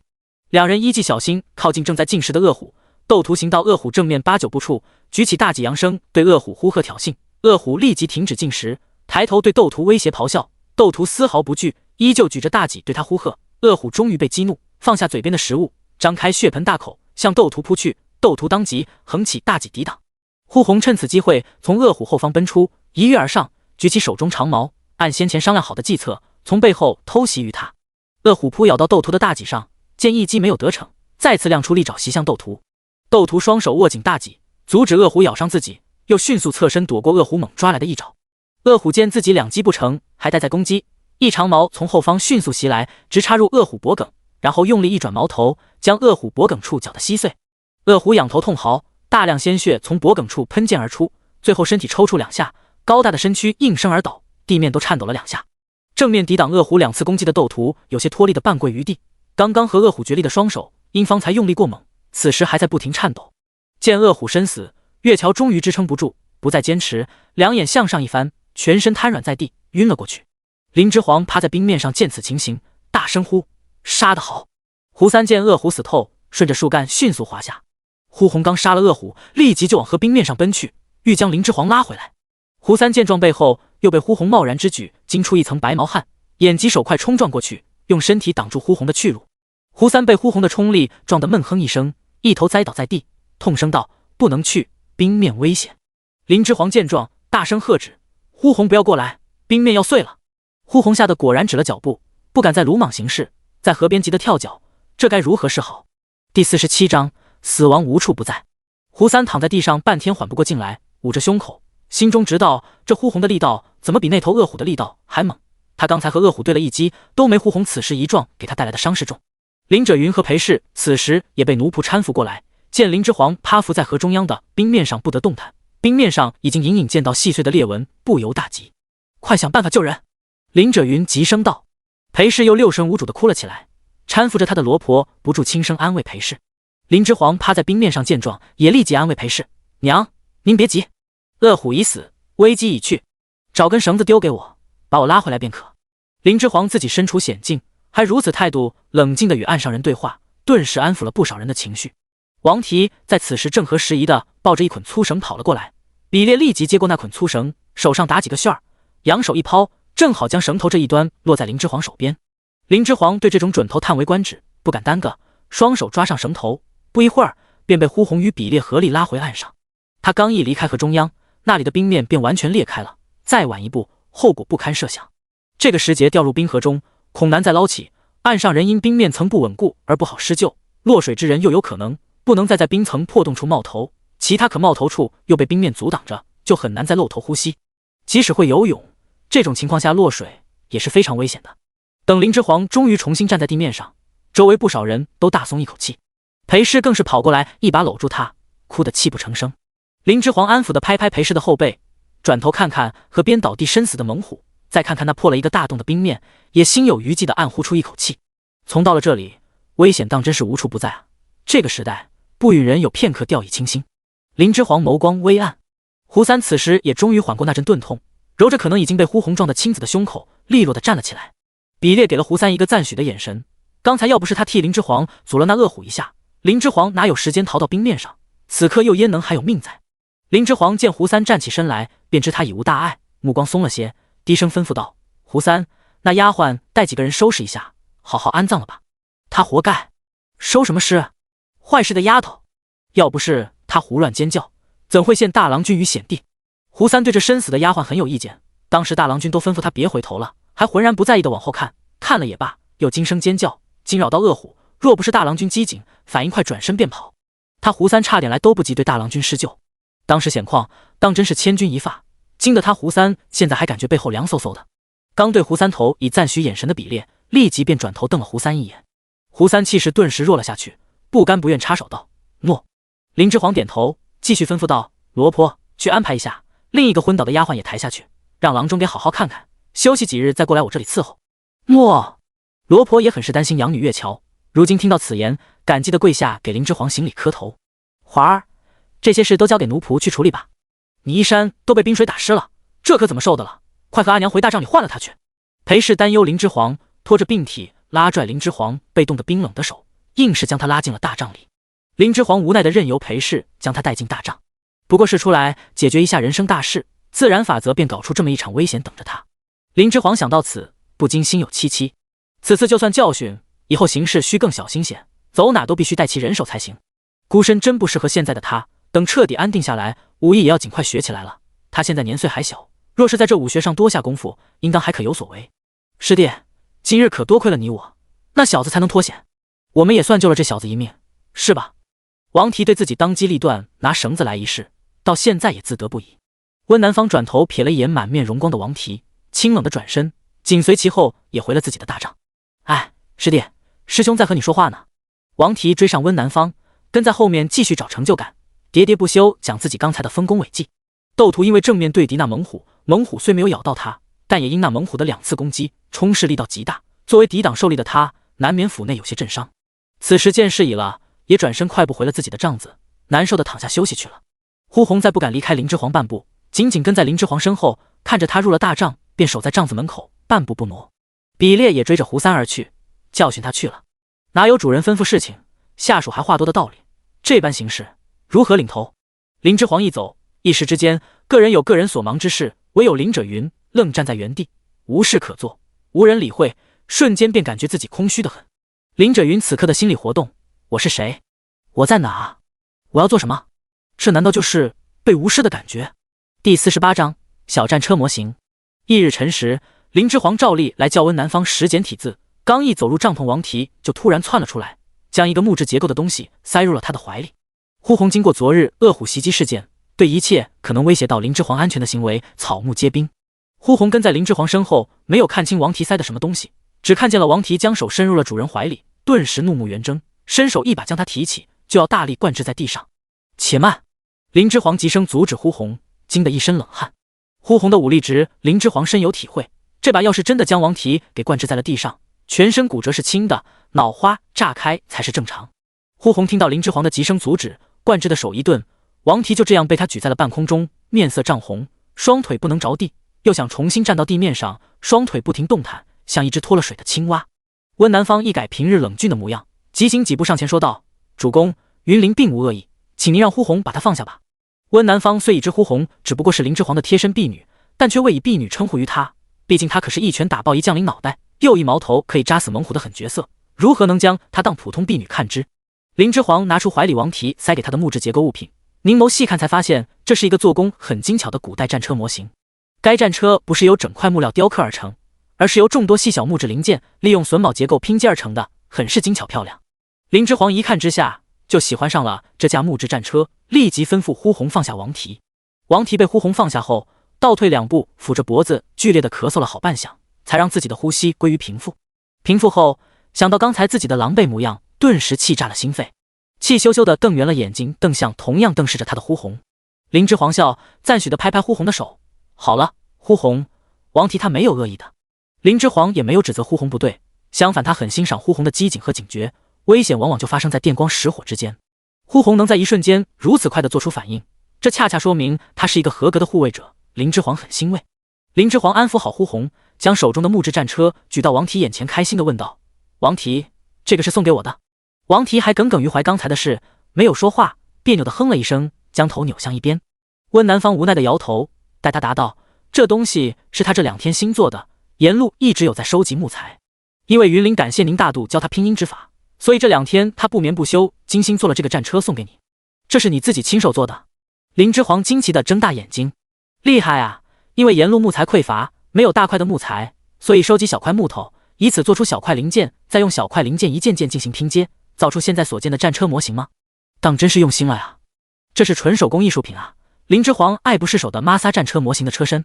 还有一点，做这拼接模型，这涉及到很多算术问题啊，非理工科人才不可行此之事啊！这战车精巧无比，甚至可以顺滑地转动车内的手柄，这就是一个缩小版可投入使用的战车。人才啊！没发现啊！王提这人竟然有鲁班之才。林之皇想明白了，顿时抬眼双眼放光地看着王提。你独立做的？这是你自己长按木做的？林之皇再三追问。这当然是我自己做的，如今这荒郊野岭的，我上哪去买这个东西去？再说买的东西可没我做的如此精巧。王提见自己用心送的一番心意被质疑，当即跳脚。温南方作为王提的好友，也帮腔证明道：这是我看着他做的，没有作假，确实是一番心意，主公。林之皇可不在意什么心意不心意的，他在意的是这东西当真为王提设计否。打断温南方的话，看着王提真挚地解释道：不是，我没有怀疑你的意思，我就是想说，王提，你居然精通木工，实在太棒了！哈哈哈！第49章匮乏。林之皇高兴的哈哈大笑，人才啊人才，乖乖的都跳到他的碗里来吧！这种技术人才，他林之皇怎能放过？以前是他忽视王提了，这才对嘛！作为温南方的师兄，温南方都如此优秀，他不该只是一个低情商的棒槌吗？没有一点闪光点的话，两人怎么可能成为知己好友？朋友圈这东西向来是物以类聚的嘛。失算，失算！还好现在发现的不晚。林之皇兴奋异常，王提却感觉一点都不好，觉得林之皇在讽刺他。在这个时代，工匠乃贱籍，他作为一个世家子弟，好摆弄这些木头，时常为人所耻笑。第一次有人因为这个夸他，他的第一反应是这人在说反话，这比那些直接嘲笑他的人更可恶。枉费他一番心意，枉他之前还觉得他这小子不错，与他父亲不同。看来你不想要，算了，拿来。王提恼羞成怒，欲夺回林之皇手中的战车。林之皇连忙躲开，跑到呼红身后躲藏。有呼红在前，王提果然不敢再上前抢夺。如今送了给我，就是我的，怎么还能拿回？王提拿躲在呼红身后的林之皇没得法，恨得眼眶通红，像是要哭了，抖唇道：你这小子嘲笑于我，哪里有嘲笑之意？我说真的，你很厉害，我很佩服。你是不是喜欢做这些？战车小的会制作，等比放大再制作，应该也不成问题吧？你喜欢哪些材质的木头？你还会做哪些东西？需要哪些工具？你说出来，我都满足你。你要和你师弟一样，投效于我吗？林之皇一连抛出许多问题后，急切地上前握住王提的双手，正是此人。两人双目视线对上，招揽他的态度认真且诚恳。王提看懂了他眼底的认真，心底被狠狠触动了一下，这回是真的愣住了。这小子还真是在欣赏他，不是反讽。王提瞳孔地震，在自己心动防线动摇之际，最后用尽全身力气甩开林之皇的手，讽刺道：毛都没长齐的小子，休想要我认你为主！呼红柳眉一竖，上前就要教训这敢对主人无礼的小子。王提见呼红此架势，明明怕的身体微微向后瑟缩一下，还是强自镇定的硬顶道：怎么又想杀我？林之皇笑笑，收回自己被王提甩开的手，毫不在意的转手拦下呼红，轻笑道：怎么舍得杀你？无事，我可以等，你慢慢想。想好了，随时可以来找我。话落，林之皇带着王提送给他的木质战车，心情颇好的离开。呼红瞪了王提一眼，转身也跟着在林之皇身后跑出帐篷。温南方追了出来，解释道：主公，师兄他无事，我不急。你师兄性子单纯，些许小事我不会与他计较的。林之皇抬手制止温南方接下来的话。温南方松了一口气，拱手道：主公大度。林之皇笑：人才嘛，想收服当然是要多花些功夫的。王提还嫩了点，先放他飞一会，一切都在可控范围内，没机会逃出他的手掌心的。民兵进行打散训练后，军队面貌明显有所提升。窦屠统管全军，比列和胡三各管一屯兵力。经过几天时间的系统操练后，不谈军阵，这伙民兵军行令旨已经可以做到了。林之煌见了这1000兵士，终于有了点军队的样子，心理压力总算小了些。一放松心神，这羸弱的身体就支撑不住，小病了一场，咳嗽起来。林之煌想想刚穿来时锦衣玉食的生活，对比现在这缺医少药日子，简直是天差地别。天气太冷，在这荒郊野外，林之煌虽然有衣服换洗，但身体已经超过20日没有洗澡了，太难耐了。如今一咳嗽，林之煌更想泡个热水澡了。但想洗澡这件事明显也不现实，想在这荒郊野岭的寒冬腊月天洗澡，是嫌弃自己活得太长，在这缺医少药的时代，真的受冻导致邪风入体，很可能会为这爱干净的毛病而丢了性命。无法泡热水澡终究是奢望，这段时间林之煌都只用热水洗了手和脸。第50章真心认主，能洗手洗脸，这都已经很奢侈了。驻扎地旁，那处河面早已冰封，越是河边，冰层越厚，平时取水皆是由兵士们费9牛2虎之力凿破冰面，从冰洞里打水出来用的，还因此意外收获了不少几道洞口吸氧的鱼，可用作饱腹。那日杀死的恶虎，因为吃过人，林之煌就没有将它当作食物，勒令其他产野味的士兵也不许碰。有些事情一旦开了先河，就收不住，再缺吃的，有些底线还是不能破的。乱世时期，因缺衣少食，杀人烹肉之事屡见不鲜，他手下的兵一定不能如此做，这是铁律，为之立斩不贷。说到水，不要以为在河边有水便可以随意用水，在这寒冬腊月打出来的水，冰寒非常，需用柴烧热才可使用。何为逃荒？逃荒顾名思义就是什么都没有，一个荒字代表了所有。柴哪来的干柴木枝？可随意给人取用去烧，能砍得一些木柴，够他们这伙人能埋锅造饭，就偷着乐吧。沐浴，看看温南方和王提这2个世家公子，现在都还蓬头垢面，一副流民模样呢。林之煌到现在也没搞明白这俩人到底长啥样，因为他们都未洗过脸。他严重怀疑他们是故意为之，毕竟现在这落魄模样，缺衣少穿的，衣服也没有合适他们换的，身上还是那个埋汰样，只能把脸洗干净给别人看，以后别人认出他们来，简直就是黑历史。支撑这一理论的依据就是，这2人的手都洗得干干净净了，当真是世家公子的手，指节分明，修长漂亮的颈，与他们满是泥垢的脸形成严重反差，相当不匹配。林之煌见了无语至极，也不知是说这2人不在意形象好，还是太在意形象好。脏着一张脸，难道就不是他们了吗？这不是林氏字，这是何字？温南方一句话将正盯着他手发呆吐槽的林之煌给拉回了思绪。林之煌微怔，心道：学了如此久，温南方终于发现了这非林氏字。温南方认识40多个世家的字，没一个字体是如今学的字这个模样。起先温南方学时还以为这是林氏字，毕竟林家不是一品世家门阀，他确实没有见过林氏字。林之煌提出要教他习字时，他不过以为林之煌是用林氏字用惯了，想培养下属也会此字，好方便日后主从交流，却没想在今日无意间看到了林者云的手写批注，细问后才发现以往与林之煌所学根本就不是林氏字。若此字不是林氏字，主公为何要教他学此字？这是哪来的一种字？莫非是这小主公亲自创的另一套字？温南方立即又在心里否认这一猜想，这不可能。林之煌在如何天资聪慧，造字是一项大的学问工程，是要倾一个家族的人力所要去完成的事。小主公如今还年幼，怎能造出一套体系如此完备的新字？没错，温南方太过聪慧，如今已学会了2000左右简体字了。这套字如何精妙，作为识字高手温南方如何不知？他可是会40几套字的人，在首山书院那种天才云集的地方，都鲜有能比他识字多的。是之字。林之煌抽回思绪，郑重地回道：之字。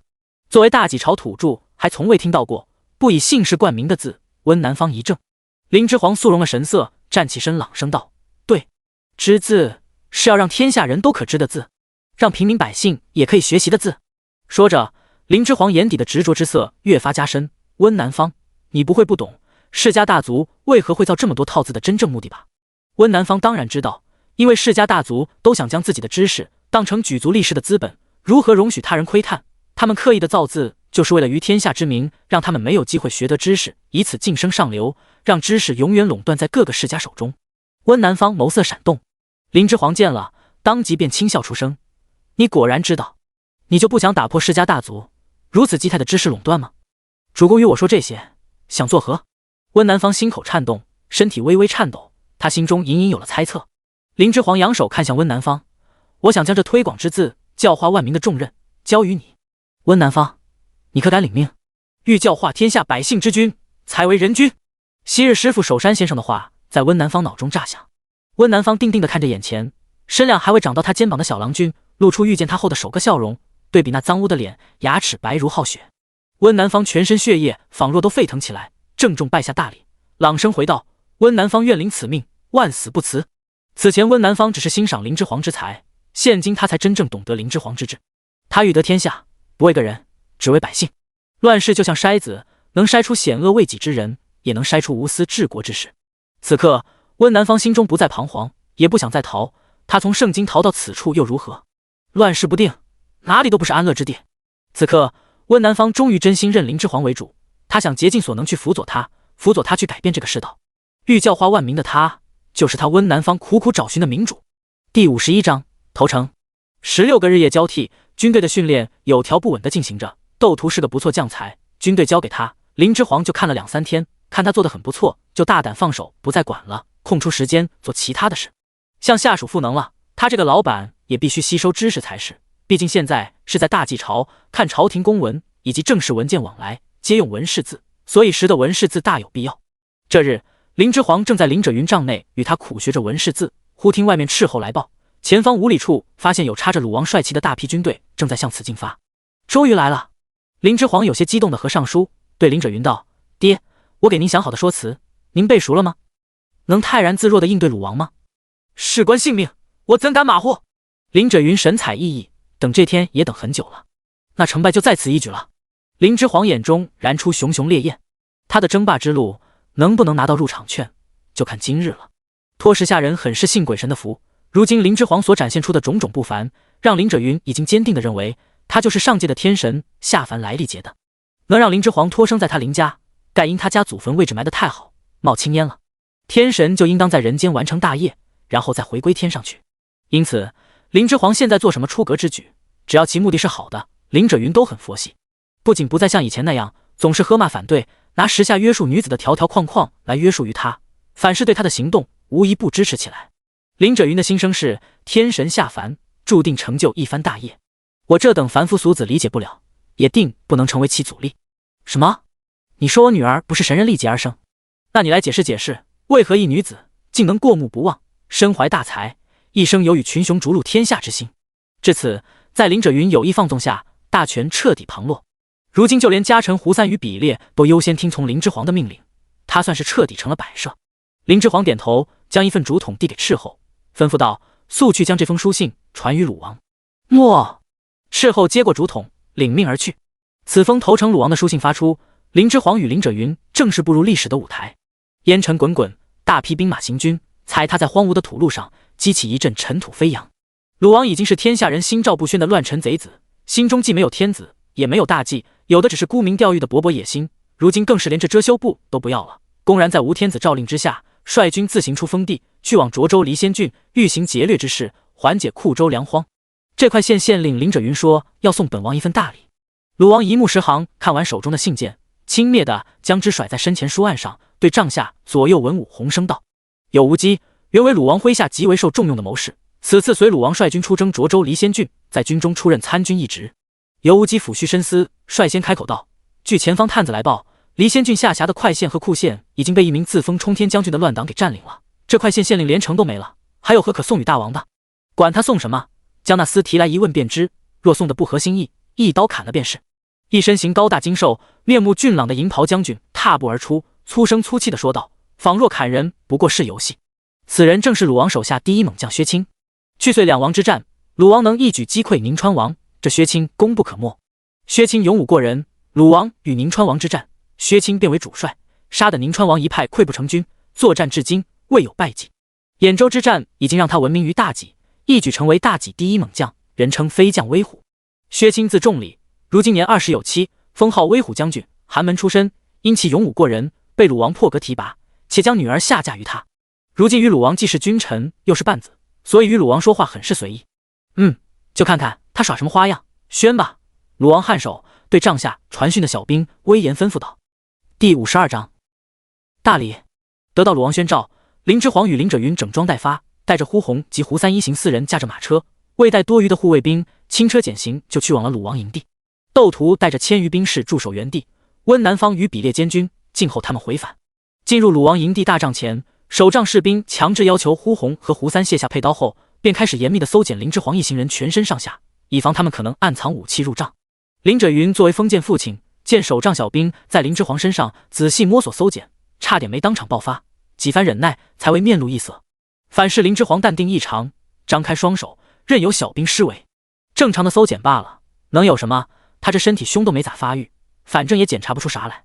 在大祭朝觐见高位者需搜身检查，以防其携带武器趁机刺杀。林之煌4人被守帐的士兵上下仔细搜检确认无暗藏刀兵后，4人这才被士兵引入鲁王营帐之中。林之煌随林者云向鲁王行礼后抬头，只见最上手端坐的鲁王长得很是矮小且肥硕，眼神阴厉，向人看来时仿佛欲择人而噬。林者云直面鲁王，清楚地感觉到鲁王对他有杀意。寒冷的冬天，林者云紧张的后背瞬间被冷汗打湿，连忙收敛心神，在心里默默又复盘了好几遍林之煌教给他的那套说辞，才削减了不少惧意。鲁王开门见山道：“你说要送本王礼？”“是，臣欲送大王一份师出有名。”林者云不卑不亢的双手挥礼下拜，朗声恭敬回道：“如何师出有名？”鲁王双眼阴鸷地盯着趴跪在下手的林者云。林者云直起身，高声激昂回道：“快县被叛匪占领，叛匪在快县城中烧杀抢掠，快县县令侥幸得以逃生，逃亡途中被心怀大义的大王偶然所救。大王听闻快县有叛匪作乱，深感快县百姓之艰难，义薄云天，因身为大济王侯，既接快县县令求援信，剿灭叛匪当义不容辞，故在吴天子诏令下，领兵出征快县，剿灭叛匪。”林者云这段话说得铿锵有力，若不是知道内情的人皆在场，怕是都要信以为真。鲁王帐下谋士尤无忌皱眉，终于正是堂中仪态不俗，沉稳老练回禀鲁王话的林者云，抚须细思，这倒真是份大礼，好一份师出有名。尤无忌立时起了妒忌之意，光看此人刚才的表现，有谋又善言，若是投到鲁王帐下，怕是要分薄吾等在鲁王心中的地位啊。鲁王擅自出兵离仙郡，可谓撕掉了野心的最后一层遮羞布，但若能再穿上这层布，还是很有好处的。毕竟连吴奎那等入主了圣经的乱臣贼子，都为真杀了当今天子取而代之，只是做了丞相，挟天子以令诸侯，就是还披着中军的皮呢。鲁王自个就是大济王侯，若不承认大济，他又算哪门子的王？哪能轻易撕开此皮？若不是库州实在粮荒，兵士们都要吃土了，鲁王也不会出此下策，在毫无出兵由头的情况下，出兵涿州治下离仙郡劫粮。大济朝的天子还未真正倒下，政权旁落是一回事，公然不遵法度就是另一回事了。如此行事，极容易落人口实，被打入乱党之流，让天下人口诛笔伐，群起而攻之。鲁王这几日正为此事头疼，与帐下众谋士商讨了几轮对策，均是无果。不想这就被林者云的一份投诚大礼给解决了。好一份大礼！鲁王拍案，骤然开怀大笑，一扫刚才的阴鸷之态。林者云趁机双手捧出盖有快县县令官印的求救公文，递给一边伺候的内侍，做戏要做全套，求救文书此时给出，效果最妙，最容易讨好未来的上位者。内侍捧过公文，快步走至上首案几前，双手奉于上座的鲁王。大王能满意此礼，是下官的荣幸。林者云又是躬身一礼。林者云递出求救文书的时机非常妙，成功讨得鲁王欢心。先生大才！鲁王连日来正为出兵由头而烦心，林者云送的这份大礼果然甚合他心意。林者云见鲁王对自己杀心已无，终于放下心，开始侃侃而谈，将自己暗中与鲁王来往后，如何蓄意积蓄流民于快县城外，如何使流民发展成为规模，如何刻意引导流民变成乱民，最后冲击快县的种种布置与计策讲得头头是道，把一个为了诚心投靠鲁王想得其赏识的人物形象表演的是惟妙惟肖。要不是林之煌知道真相，林者云是纯好心给流民施粥，才导致快县大乱这个恶果的，都要信以为真了。第53章模糊性别。林之煌抬手悄悄打量鲁王神态，果然鲁王眼底满是激赏之色。蠢爹还是有些长处在身上的，就这份表演功力，已是能让他那个世界不少小鲜肉都望尘莫及了。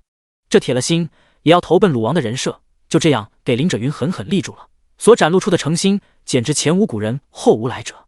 林者云将自己置于险地设此一计，一个操作不当就是身首异处的下场，流民叛匪那可是最不可控的。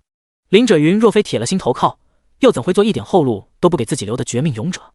鲁王听后自然更是喜不自胜，只觉自己天下无双，有才之人能如此积极投奔于他，以博前程，就是佐证。有才之士都如此表态了，鲁王作为上位者，若不礼贤下士一把，已收尘心，那就是傻子。林之皇跟在林赭云身后当背景板，静观鲁王下步如何反应。果然，鲁王从上座走下，快行几步，扶起还跪着回话的林赭云，锁着的玄色蟒袍袖摆与林赭云的纹饰袍袖摆重合，挂着满面慈和的笑，很有几分礼贤下士的味道。先生如此大才，只做这区区一小县县令，实在屈才，可要来本王帐下效命？鲁王发出招揽邀请，荣幸之至。林赭云感激涕零的再次叩首下拜。鲁王又是连忙扶起，先生可有字？回主公，臣字圣哲。林赭云这次终于顺着鲁王扶起的力道从地上站起来，不再跪下。鲁王立即亲昵的以字称呼林赭云，圣哲，你身旁这小儿可是你家郎君？大王，无名唤林之环。林之皇一副天真活泼的模样，带林赭云抢答道。林之皇满脸跃跃欲试之色，像一个争抢着在长者面前表现晚辈，尽显天真稚童之态。无礼，还不快快退下，此处没有你说话的地。林赭云呵斥完林之皇，又满脸歉疚，转头对鲁王拱手赔罪。大王，都怪臣自小太过娇惯于他，稚童失礼，还望大王勿见怪。林赭云是真的被林之皇的抢答给惊出了一身冷汗，因为林之皇竟然说了他自己的真名，没用辉儿的名字。林之皇没想着这女儿之身能瞒多久，毕竟他处处都是破绽，知道他身份的旧仆就有不少，此后随着年纪的增长，后续破绽会越发多，所以林赭云一定不能当着鲁王以及他帐下一干文武的面撒谎，不撒谎就能掩盖事实的方法很多种，没必要用最傻的直白的撒谎承认他是儿子，这以后就是把柄。原身真名就叫林之环，只最后一字与他不同。林之皇经过深思熟虑之后，决定用原身真名报与鲁王，所以此时才强行插话，欲含糊带过，岔开话题。绝对不能从林赭云嘴里承认他是郎君，不然等以后他身份被揭穿，林赭云就是赤裸裸的欺上。就算鲁王到时想放过他，出于被欺骗后的挽尊，更为了不失威于众臣，鲁王一定不会轻易放过林赭云。所以林之皇抢先回答了，既没说自己是儿子，也没有具体说自己的性别，只说了自己的真名，便于以后揭穿时好去模糊概念。到时他可以推脱说并未直言自己乃是男儿，只是为了方便逃亡，所以才换了男装而已。大家先入为主，将他认为了郎君，也非是他之过不是。他认为自己长得甚美，就是换了男装，众人也不该认不出来他是女郎啊。他只是喜好穿男装而已，他就是女郎也没刻意隐瞒，觉得每个人都能看出来，所以没有多此一举做解释。只要林赭云和林之皇两人在此模糊概念期间没有正面直言过他是男儿，就不算欺瞒，顶多算是没有多做解释。至于大家后面信不信这些理由，真的不重要，只要能给鲁王一个台阶下，有能力的谋士可是稀缺资源，鲁王也不会小心眼到为了和一个小小女郎计较，去杀了易得用的谋士。鲁王自小身居高位，大多数人待他都是又敬又怕，即使是他的晚辈以及儿女们待他，也是敬畏居多，亲近居少。因此他从未见过在他面前如此活泼且身怀满满朝气的少年郎，不由颇为新奇，也对眼前这小小少年郎君产生了些许好感，难得脸上露出些许慈爱之色，问道：汝今年岁数几何？第54章马屁。晚辈今年10之有3，今日能见到大王，能面见大王您，晚辈实在是太开心了。林之皇元气满满的笑着大声答道，一副迷弟见到偶像语无伦次的激动模样。林之皇的笑太有感染力，加之他长得又好，鲁王看了心情好极。哦，汝为何想见本王？为何开心？鲁王不由自主的笑出声来，与此前惺惺作态礼贤下士的假笑不同，是真的开怀而出发的笑。因为在晚辈心中，大王您实乃当世第一的英豪，普天之下谁能与您争锋？您不费吹灰之力就打得那宁川王抱头鼠窜，落荒而逃，如此战绩，千言万语道不尽晚辈对大王您敬仰之情啊！一干文武，尤无忌、林赭云、薛清握拳，哪来的油滑小子？林之皇继续慷慨激昂发言：夜晚的星星闪亮吗？不及大王您在晚辈眼中闪亮。冬日飘落的雪花高洁吗？不及大王您在晚辈眼中高洁。晚辈对您的崇拜有如滔滔江水，绵绵不绝，对您的向往有如大河奔流，入海不返。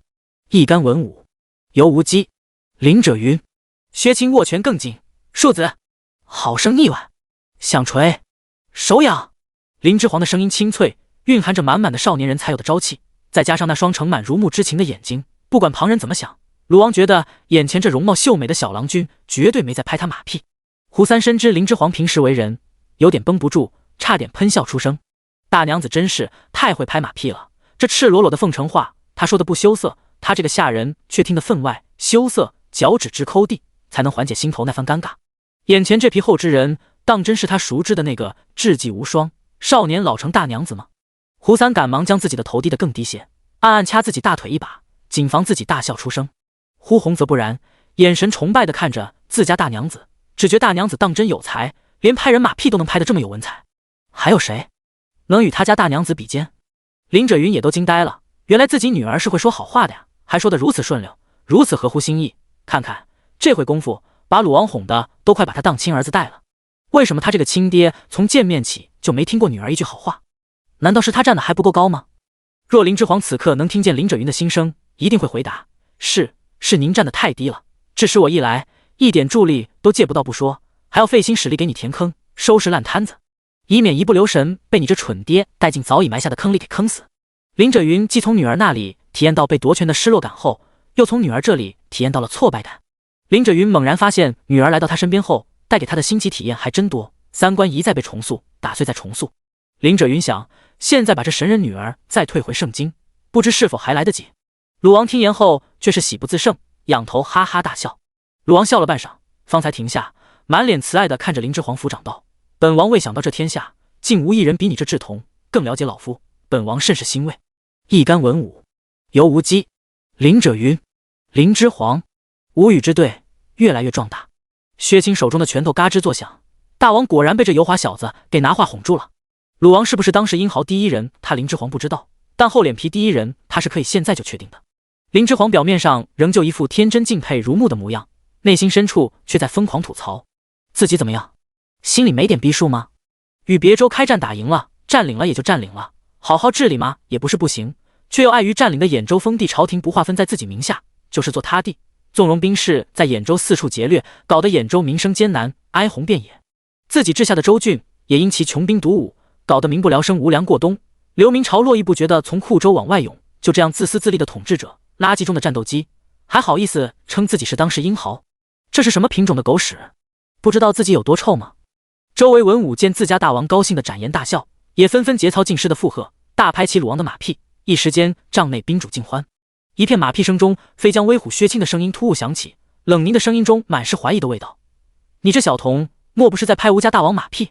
林之皇转头就见一身穿重甲的高瘦帅哥正虎目圆瞪地看着他，满脸的鄙夷之色。您这是哪里来的棒槌？心里知道就行，为何还要问出声来？你以为你是在得罪我吗？你是在得罪你家大王啊！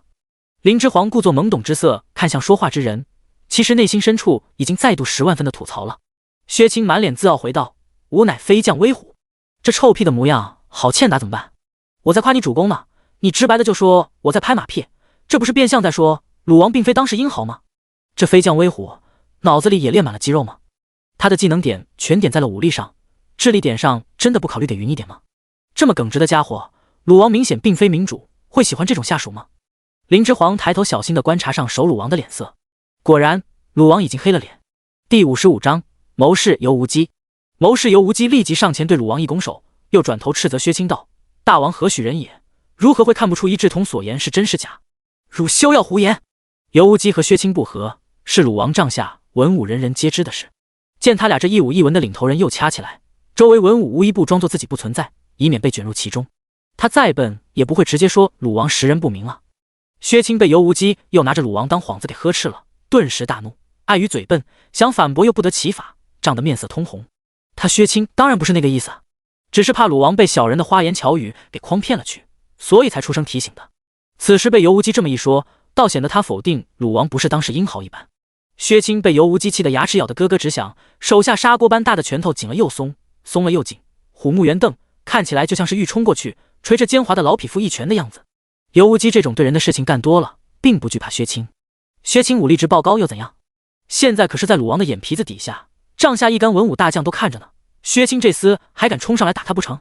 都以为他尤无忌是讨厌薛青的，薛青本人恐怕都是这样认为的，但其实不然。尤无忌不仅一点都不讨厌薛青，反而甚是喜他，因为鲁王需要一个敢踩薛青的人，他就是这个人，他才能抓住此机会，成功从鲁王帐下一干谋士中脱颖而出，崭露头角。他尤无忌只管下他薛青的面子，鲁王他太了解了，就是个嫉贤妒能的人，礼贤下士不过是装点门面的样子货，不仅不会因此不喜于他，反而会因为他尤无忌是他帐下敢对薛青的第一人，待他说他不能说之话，因而被鲁王捧为其帐下第一谋士。鲁王既要用薛青，又嫉妒于他，把女儿嫁于他，也不过是想让两人之间的联系更紧密些，怕薛青改投他人。谁让薛青是勇猛无双的飞将威虎呢？此人打仗甚是了得，从无败绩，可堪大用。但鲁王又十分小心眼，见不得比他英武，又才干胜于他100倍的青年才俊，所以才有现在有无忌时常对薛青的场面。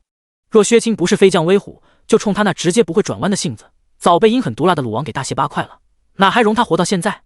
林之皇将这一切尽收眼底，看明白了鲁王如今帐下众人心中暗怀的鬼胎，不由心中大定，一盘散沙好呀，一盘散沙才能让他这个外人有可乘之机，借鲁王之势收回快县。若操作得当的话，可不费一兵一卒拿下整个离仙郡。大王，我们究竟什么时候出发啊？我听我爹说了，若大王现在出兵快县，能不费一兵一卒拿下快县？林之皇稚嫩的声音再度响起，打破了帐内剑拔弩张的气氛。华儿，不得胡言乱语！林者云适时开口呵斥林之皇，与他唱起了双簧。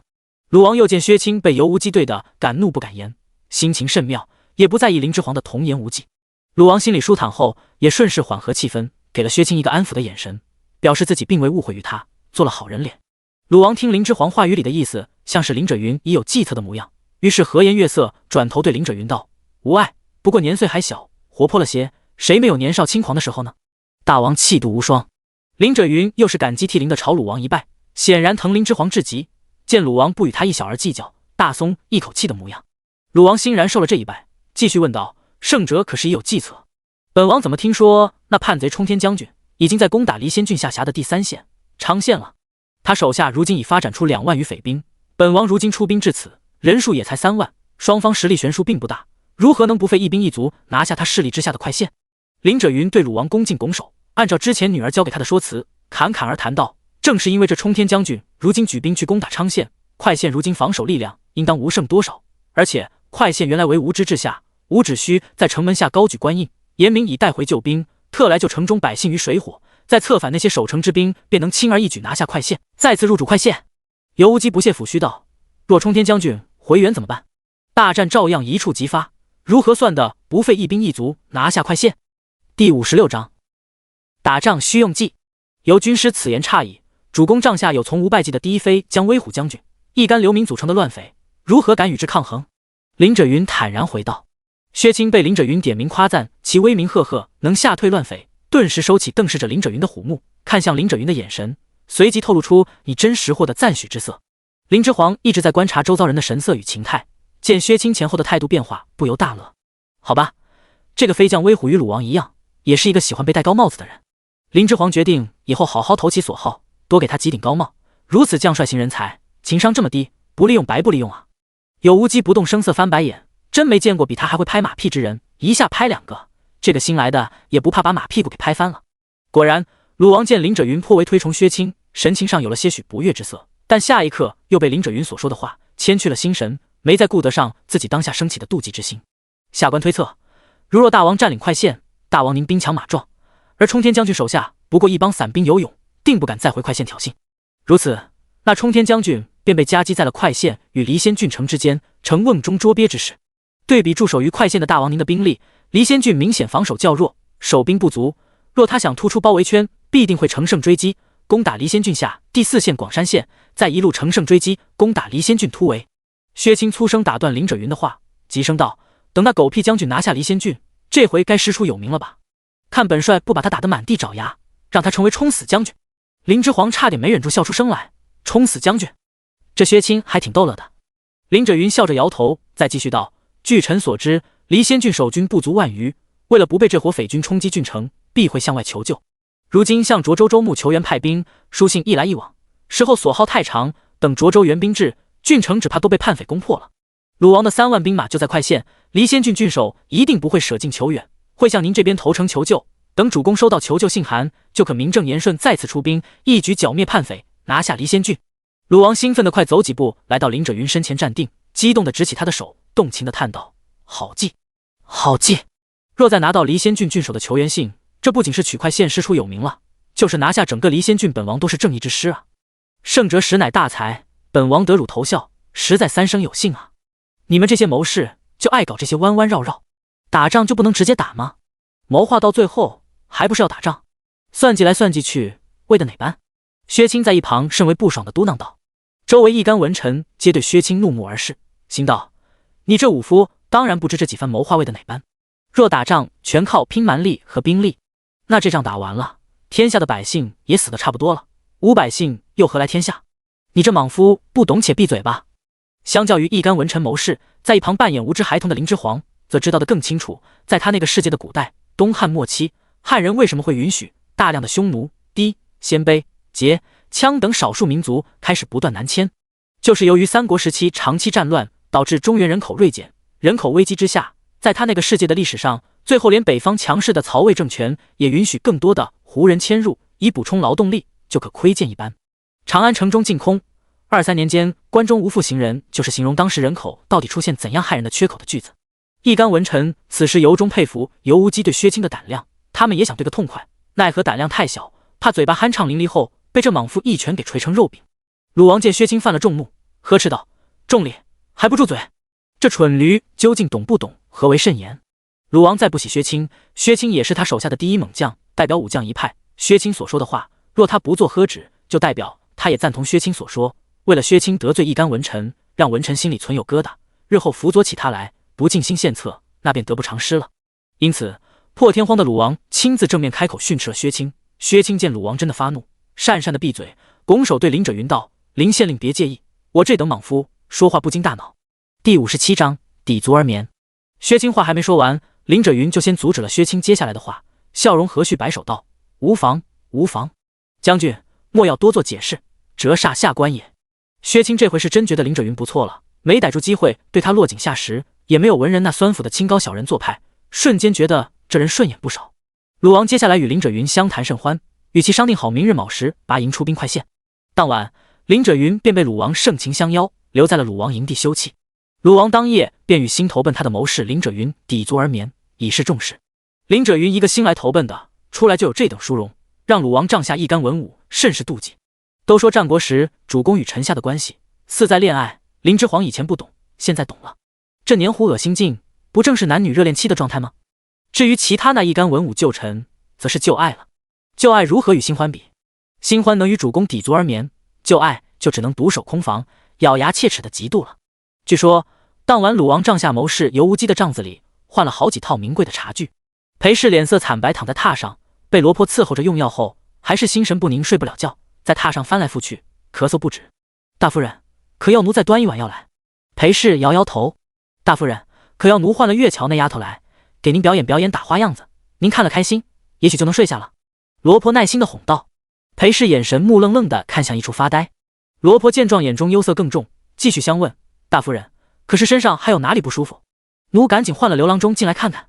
裴氏见罗婆真的有些急了，终于有动静，抬手挥了挥，示意自己并无事，又示意罗婆拿来靠枕，让她伺候着自己从榻上坐起身。裴氏轻声问：他们父女俩为何去了这么久，还不见回来？罗婆是裴氏从小就跟在身边伺候的婆子，裴氏有什么贴己话，向来是跟她说的，此时忍不住将自己的担忧说了出来。裴氏至林志辉失踪后，就一直忧思过重，再加上染了风寒，出逃下鹿山时，一度病得起不来床。他们逃亡的队伍里，虽还有郎中跟随，但苦于能医，却没有草药，裴氏的病情就一直恶化。若不是林之皇后面机缘巧合收服了那1000兵士，那1000兵士所带的辎重补给里有带相关草药，裴氏的风寒再拖几日，在这缺衣少食的逃亡路上，那可就真的危险了。罗婆规劝道：家主和大娘子一定会安然无恙的，您现在这身体才是不好，还是勿再操心其他，先好好养病吧。裴氏不言。罗婆继续规劝道：大娘子作为女子，如今这样锋芒毕露，一旦身份被揭穿，世道岂能容她？大郎君如今也不知所踪，您要是再有个3长2短，家主又还年轻，如何能不续弦？若再是续弦，生下一嫡子，家主还能像如今这样包容大娘子吗？能站在大娘子身边护她周全的亲人都没了，大娘子日后处境可就难了呀！您忍心吗？忍心吗？当然不忍心。裴氏眼眸抬了抬，见往日精明强干的大夫人成了如此模样，罗婆再也看不下去，摸着裴氏的脉门，决定给她来记狠的，不然裴氏在沉浸在失去嫡子的痛苦里，迟早被耗得油尽灯枯。果然，裴氏听得罗婆此言，空茫的眼神一厉，暮霭沉沉的身体里当即焕发出无限生机。是啊，他的大娘子现在还不满14岁，若他也一命呜呼，林之皇既无亲兄弟做后盾，又无母亲照应相护，哪里还能像如现今这般肆意？谁能保证林者云在续弦后还会不会像如今这般看重于林之皇？他的大娘子性格强势，未来出嫁若不得夫家所喜，再无娘家相护，后面的日子又该怎么过？作为一个迁就于女儿的母亲，裴氏终于从自己的小世界里脱离出来，开始正视起林之辉可能已经身亡的事实。这个没有保住，但他的另外一个孩子绝对不能再有事。罗婆见裴氏从浑浑噩噩中脱离出来，眼神变得坚毅，面容上再次浮现往日精明强干的神色，就知他此番劝解之言，裴氏是真的听进去了。第58章养于膝下。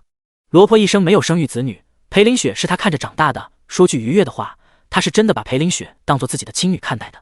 裴林雪什么性子，她再了解不过。此前一番劝解的话，可谓是拿到了裴林雪的7寸，让她想死也不敢死了。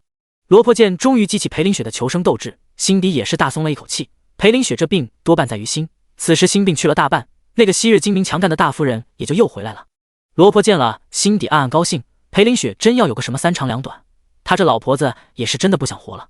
七郎君听说也逃出来了，现在多大了？裴林雪一旦不再浑浑噩噩，脑子也清醒归位了，立即开始筹谋未来。辉儿要做最坏的打算。裴林雪眼中泛起泪光。她女儿林之皇再要强，不过乃一介女流，没有亲兄弟相帮衬，到时出了门子，到底还是矮了一截。裴林雪哪忍心林之皇受这个委屈，想着自己年纪大了，恐不能再生，赶紧抱养个孩子养在膝下才是正经。等喂熟了，她100年去后也能照应林之皇1、2。罗婆一愣，裴林雪突然问起毫不相干的人，她脑子有些转不过弯来，但还是回道：是，现今应该快3岁了。裴林雪点点头，3岁也不小了。等下罗婆你去下陆宁那里，将七郎君抱过来。罗婆顿时懂了裴林雪的用意，其实她刚刚说的话真的只是激一激裴林雪的求生心而已。在她看来，后宅女人那一套已经不适用于在大娘子身上了，她也不认为大娘子没有娘家人相护会受谁的欺负。大娘子那般人物，谁能？谁敢？现在大娘子手下的这些人都是听命于她的，可不是听命于家主的，那势力就属于大娘子。如今看架势，家主都要听大娘子的安排，这样的人物压根就不是倚靠他人之人，所以永远不可能落入他此前说的那般境地。但裴林雪好不容易打起精神，想养的孩子在膝下教育，罗婆也不会兜头浇裴林雪一盆冷水，总是慈母心肠，也坏不了什么事，便依言退下，去了陆宁那里。美姬们的帐子在营地最里侧，此时欢声笑语正隐隐从其中飘出，无他，盖因他们都知道家主今日这是投奔的鲁王去了。鲁王的势力在诸王中也是屈指可数的头1号人物，林者云能投奔了他，可不比做一小小县令更有前途。他们这些美姬一路跟着家主，现在也是共患难的情分了，可不是后来那些小妖精们可以比的了，以后还怕没有好日子过。守得云开见月明，可不就是说的现在。罗婆先连入内，大帐内陆宁等人的笑声顿止。陆小娘，七郎君呢？罗婆行礼后直接对陆宁相询道：七郎君刚睡下了，罗管事今夜前来，所谓何事？陆宁有些忐忑地问。陆宁虽性格泼辣，但却十分怕罗婆。陆宁乃小丫鬟出身，因长得出色，所以不甘嫁于凡夫俗子。裴林雪问过陆宁自己的意思后，把她给了林者云做妾，用以打压其他美姬。陆宁做小丫鬟时，就是在罗婆的手底下做事，如今过了这些年，依旧悚怕罗婆的手段。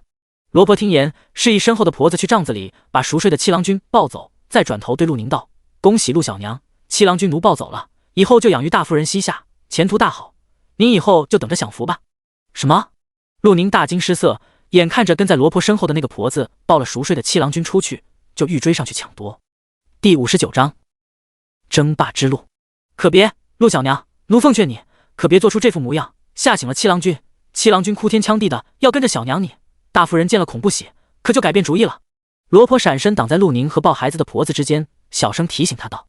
陆宁泪流不止，不敢大声哭嚎，就怕吵醒了正熟睡的七郎君。您仔细想想，这孩子是跟着您长大好，还是跟着大夫人长大好？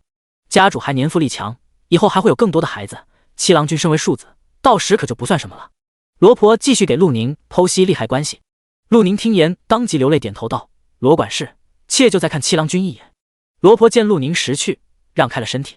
陆宁抢走几步上前，泪眼朦胧，轻轻伸出手摸摸七郎君熟睡的小脸，又亲亲他的额头，才不舍得抬头对那抱孩子的婆子点头示意自己可以了。婆子见陆宁看好了，立即裹好棉被，抱着孩子出去了。罗婆见状满意地点点头，这样就对了，好母亲怎么会拦着儿子有更好的日子过呢？大夫人的性子你也知道，虽强势了些，但不是那恶毒的，七郎君去了那边，日子只会越过越好的。劳烦罗管事跑这一趟了。陆宁脸上挤出一个比哭还难看的笑容，对罗婆行了个半礼，恭送罗婆出帐子。罗婆在即将出帐子那刻，又回身对陆宁道：“你是个聪明的，以后享福的日子在后头呢。”陆宁强颜欢笑的欣然受下，恭送罗婆离开。等罗婆身影走得看不见，他才瘫倒在地，捂着胸口无声大哭开来。美姬青云和翠霞见状，赶紧上来安慰陆宁，将瘫倒伏地痛哭的陆宁从地上扶起来。低贱之人就是低贱之人，即使跟了贵人，还是低贱之人，想妄图改变命运，痴心妄想。陆宁惨笑一声。美姬青云和翠霞也是贱极，同样妄想通过攀附上贵人，过上富贵生活，不叫人看清了去。他们这样争，又能争来什么？可怜我当时年纪太小，夫人问我可愿伺候家主时，我就看见了富贵，鬼迷了心窍，非要与人为妾，生的孩子因为有我这个娘，也低人一等。如今能换个好娘，我该高兴才是。陆宁凄苦地说完此话，抱头痛哭。青云和翠霞也误伤其泪，跟着抱头痛哭一场。哭了半炷香的功夫，陆宁止了哭声，笑着道：“这也算七郎君的运道，我这个娘身份低贱，她有机会换个娘，我自然是为她高兴的。这也算我这个娘唯一能为她做的了。”青云也抹干眼泪，附和道：“就是这个理，这是喜事。大夫人此时抱走七郎君，不就是担心自己儿子真的有个什么三长两短，也让大娘子以后出嫁了，好在娘家也有个靠吗？就一定不会亏待七郎君的，你好日子一定在后头。”翠霞也附和安慰陆宁，她生的是女儿，保不齐以后还得只靠陆宁生的儿子呢。天色已黑，林之煌还不知道的他出去一场的功夫，裴氏都瞎操心为他的以后不知安排了些什么，独自带着呼红与胡三回到河边营地。林之煌远远便见营地门口有火把亮着，马车行进了，才看清是窦屠与温南方正等候在营地门口。天冷，你们怎么不在帐内等？林之煌上前关切地扶起玉行礼下拜的两人。主公，您终于回来了，我等甚是担心。窦屠顺势站起身，没有让林之煌真的扶到自己。温南方不知道林之煌的真实性别，他窦屠可是真的一清二楚，岂敢冒犯？主公何以回来如此之晚？温南方相询道。进去再说。窦屠与温南方将林之煌迎入大帐内。主公今日与鲁王会谈如何？林之煌一入大帐，温南方再次诞生开口询问道。今日我爹才是主角，我不过是一天真稚童，当属配角。天真稚童？温南方跟随的步子一指，嘴角略微抽搐。林之煌轻笑一声，往上首位子走去，继续道：我爹已成功投入鲁王帐下，且颇受重视，鲁王今日留他抵足而眠，所以未归。林之煌在上首坐下，将今日在鲁王营帐中发生的事情详细的复述了一遍。温南方与窦屠听后齐声拱手下拜，恭贺道：恭贺主公完成第一步计划。林之煌颔首欣然笑道：若操作得当，这离仙郡郡守之位，我爹当可名正言顺的拿下。主公高志。窦屠的激动的赞道。温南方不知林之煌底细，窦屠作为林府旧奴，如何不知林之煌真实性别？主公不止年幼，还是女子，女子能有如此之志，实乃天上神人也。窦屠是继林者云之后的第二个有神论者，幸亏林之煌不知这二人心中所想，若知道了，定要吐血三声。主公，是否现在就安排帐下这1000余兵士，做好准备，明日卯时准时拔营？温南方淡声提醒道。不错，后勤物资等事交由你负责。窦屠，你负责卯时带军队整装出发，能顺利在其后跟上鲁王军队剿城。林之煌将事情吩咐下去。诺。两人领命而去。林之煌看着两人匆忙离去的背影，眼中再次燃起无人可见的熊熊野心之火。他的争霸之路就先从拿下一郡之地开始。第60章，在临快县。快县城墙上挂着几十颗干透了的头颅，因天气寒冷，所以并未腐烂，而是被这干燥的寒风吹得脱去了水分，保留了完整的轮廓。这些头颅面目狰狞，看不出生前荣华富贵的模样，只能从依稀还有几分熟悉的样子里去辨认头颅原本的主人究竟是谁。薛青铁甲银盔一马当先，行于军阵之前，威风凛凛，不愧为大戟第一猛将。鲁王战车行驶于军队7寸处，林者云骑马跟在鲁王战车身侧，林之煌则率领他的1000兵士紧紧追于鲁王军队后方行进，将安置了家眷妇孺的马车拱卫在队伍最中间。鲁王军队还未行至快县城下，快县城里便吹起了警示应战的号角之声。城墙上的匪兵穿着快县守兵的衣服，俨然一副守兵的模样，快步在城墙上奔走，最后在城墙射箭口处停步，弯弓搭箭，对准已行至城墙底下的鲁王一众军队人马。林者云见状，高举快县县令的官印，悍然催马上前。他身后有鲁王的3万精兵坐镇，丝毫不惧，行至城门之下，迎面仰望高筑的快县城门，还以为再也不会回来了。林者云再次站在这快县城门之下，心中感慨万千。城门上吊手的头颅他全都认识，不过1月功夫就已是物是人非。黄县城和魏县尉在他手下当差15年，没成想逃出快县1月后再聚首，竟是以此种方式。还有那些孩童的头颅，林者云赤红了眼，到底是有他血脉的孩子落得一个身首异处的下场，心中不由悲愤伤痛不已。他林者云弃城而逃，是有对不起快县百姓的地方，不是个合格的县令。但要说对那些流民，他可是没有半点对不起他们。别县驱赶他们，只有他不忍心看他们就这样被冻死饿死，才会在城外安排粥棚施粥给他们的。他林者云也算给了他们活命之恩，这些流民呢，又是怎么回报他的？林者云将手中高举的官印攥得更紧，心中暗暗发誓，一定要让那匪首冲天将军楚大郎以命相偿，不将此人挫骨扬灰誓不罢休。鲁王伫立在战车上，远远看见快县城墙上吊首的头颅，询问身旁的斥候，那城墙上吊首的头颅都是何人的？本王怎么看到还有很多孩童的头颅？该斥候拱手回道：回大王，据属下此前探知，城上悬挂的头颅中有快县县城和县尉的头颅，还有快县豪富乡绅们的头颅，至于那些小孩们的头颅，则是林县令庶子庶女们的。鲁王听到斥候回禀后，大皱其眉，他这人是这样的，对自己品性没什么太大要求，却对下属的品性要求颇高。这林者云若为了投奔于他，是连子女都可以丢弃，眼睁睁看着他们身首异处的人，这品性就得大大个问号了。要真是如此狠心绝情之人，对他这个大王又会有几分真心呢？他鲁王要的下臣，小心思可以有，野心一定不能有。按林者云此前投奔他之时所说，他是为了投奔于他，设计送上大礼，而故意致使流民动乱冲城的那这城墙上的人命，都和林者云这个始作俑者脱不了干系啊！这些人可都是林者云认识或亲近之人，那些孩子更是他的骨血。鲁王此人疑心较重，不经深思，林者云如此的狠心绝情，以全城百姓以及自身子女作饵，真的只是为了获得一份能投奔于他的投名状吗？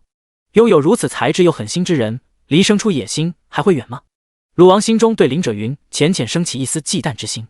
第61章有无忌的忌惮。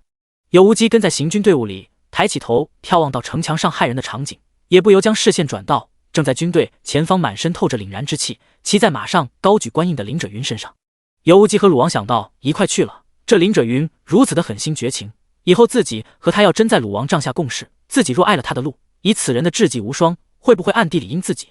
林者云此人和薛青还不同，薛青不过是只脑袋不会转弯的老虎，还被鲁王给驯服了，只要鲁王还要用他有无忌，就会牵好缰绳，定不让这只猛虎伤了自己。而这林者云则不同，此时一推敲，此人完全就是毒蛇典范，自己真的有信心不会因为得罪他而被他使计暗算吗？尤无忌心里危机感顿生，不行，林者云此人一定不能留。尤无忌收回远眺前方的目光，转回头细看鲁王的神色。果不其然，鲁王听到斥候的回禀后，眼睛微微眯了起来，这是在鲁王对人起疑心时惯会有的动作。鲁王多疑的性子或可做文章，再没有人比他更了解鲁王了。尤无忌抚须，胸有成竹起来。快县的城墙上，风干的头颅林立，污迹斑斑，到处是烟熏火燎后的痕迹，显得破败而又阴森。漆红的城门上还有个被火烧出的大黑洞，如今仅是被一块薄薄的木板从里面给钉补上，挡住了破洞而已，并没有好好的进行修缮。远远看去，这块被原始色木板缝补过的漆红城门，顿时失了应有的庄木气息，像一块被缝合过的破布，破败的不堪一击。只看此处城门，就可知月前的快县究竟经历了何等的动乱。吾乃快县县令林者云，吾已向鲁王借3万精兵前来剿灭尔等叛匪，尔等还不快速速开门投降！林者云骑马迎进城门，在箭雨的射程之外勒紧缰绳停下，向快县城上列队的匪兵朗声喊话道。林者云话音一落，城墙上的匪兵出现一股小小的骚乱，显然是被鲁王携3万精兵前来剿灭尔等叛匪这句话给吓麻了腿。这些匪兵此前都是流民，这些流民前身又都是从兖州逃荒而来的百姓，兖州的这些百姓会成为流民，鲁王那可是功不可没。去年鲁王对兖州兴兵，势如破竹的将宁川王打得溃不成军，舍弃封地而逃后，鲁王便大肆纵容手下，在兖州境内烧杀抢掠，为祸乡里，致使当地百姓民不聊生。兖州如今治安不复，各处乱象横生，大多数当地百姓活下去了，只能背井离乡。这伙流民亲身经历过鲁王兵马的跋扈与恐怖，更是惧怕于他。他们可能不知天子是何人，但一定知道以残暴闻名、穷兵黩武的鲁王。所以在这伙匪兵听闻此时兵临城下的兵马乃是鲁王的兵马时，顿时吓得手软脚软，再无斗志。他们这一群昔日的庄稼汉，如何敢与鲁王的精兵强将相抗衡？更何况还是3万精兵强将。他们这伙守城的匪兵，目前加起来不过5000人有余，其余众匪皆被冲天将军带走攻打昌县去了。原来这些匪兵站在城头誓死守卫此城，皆是因城里还有与他们一起逃荒来此的一家老小。他们作为家里的青壮，不能死也不敢死，死了那一家子可就真没活路，所以才在明知不可敌之下誓死守卫反抗，但怕也是真的怕。如今见来攻城之人，不仅兵马多于他们，率兵前来的更是杀神鲁王，再不敢战。林者云见效果达到，继续朗声劝道：若尔等尚有活命之心，速速开城投降。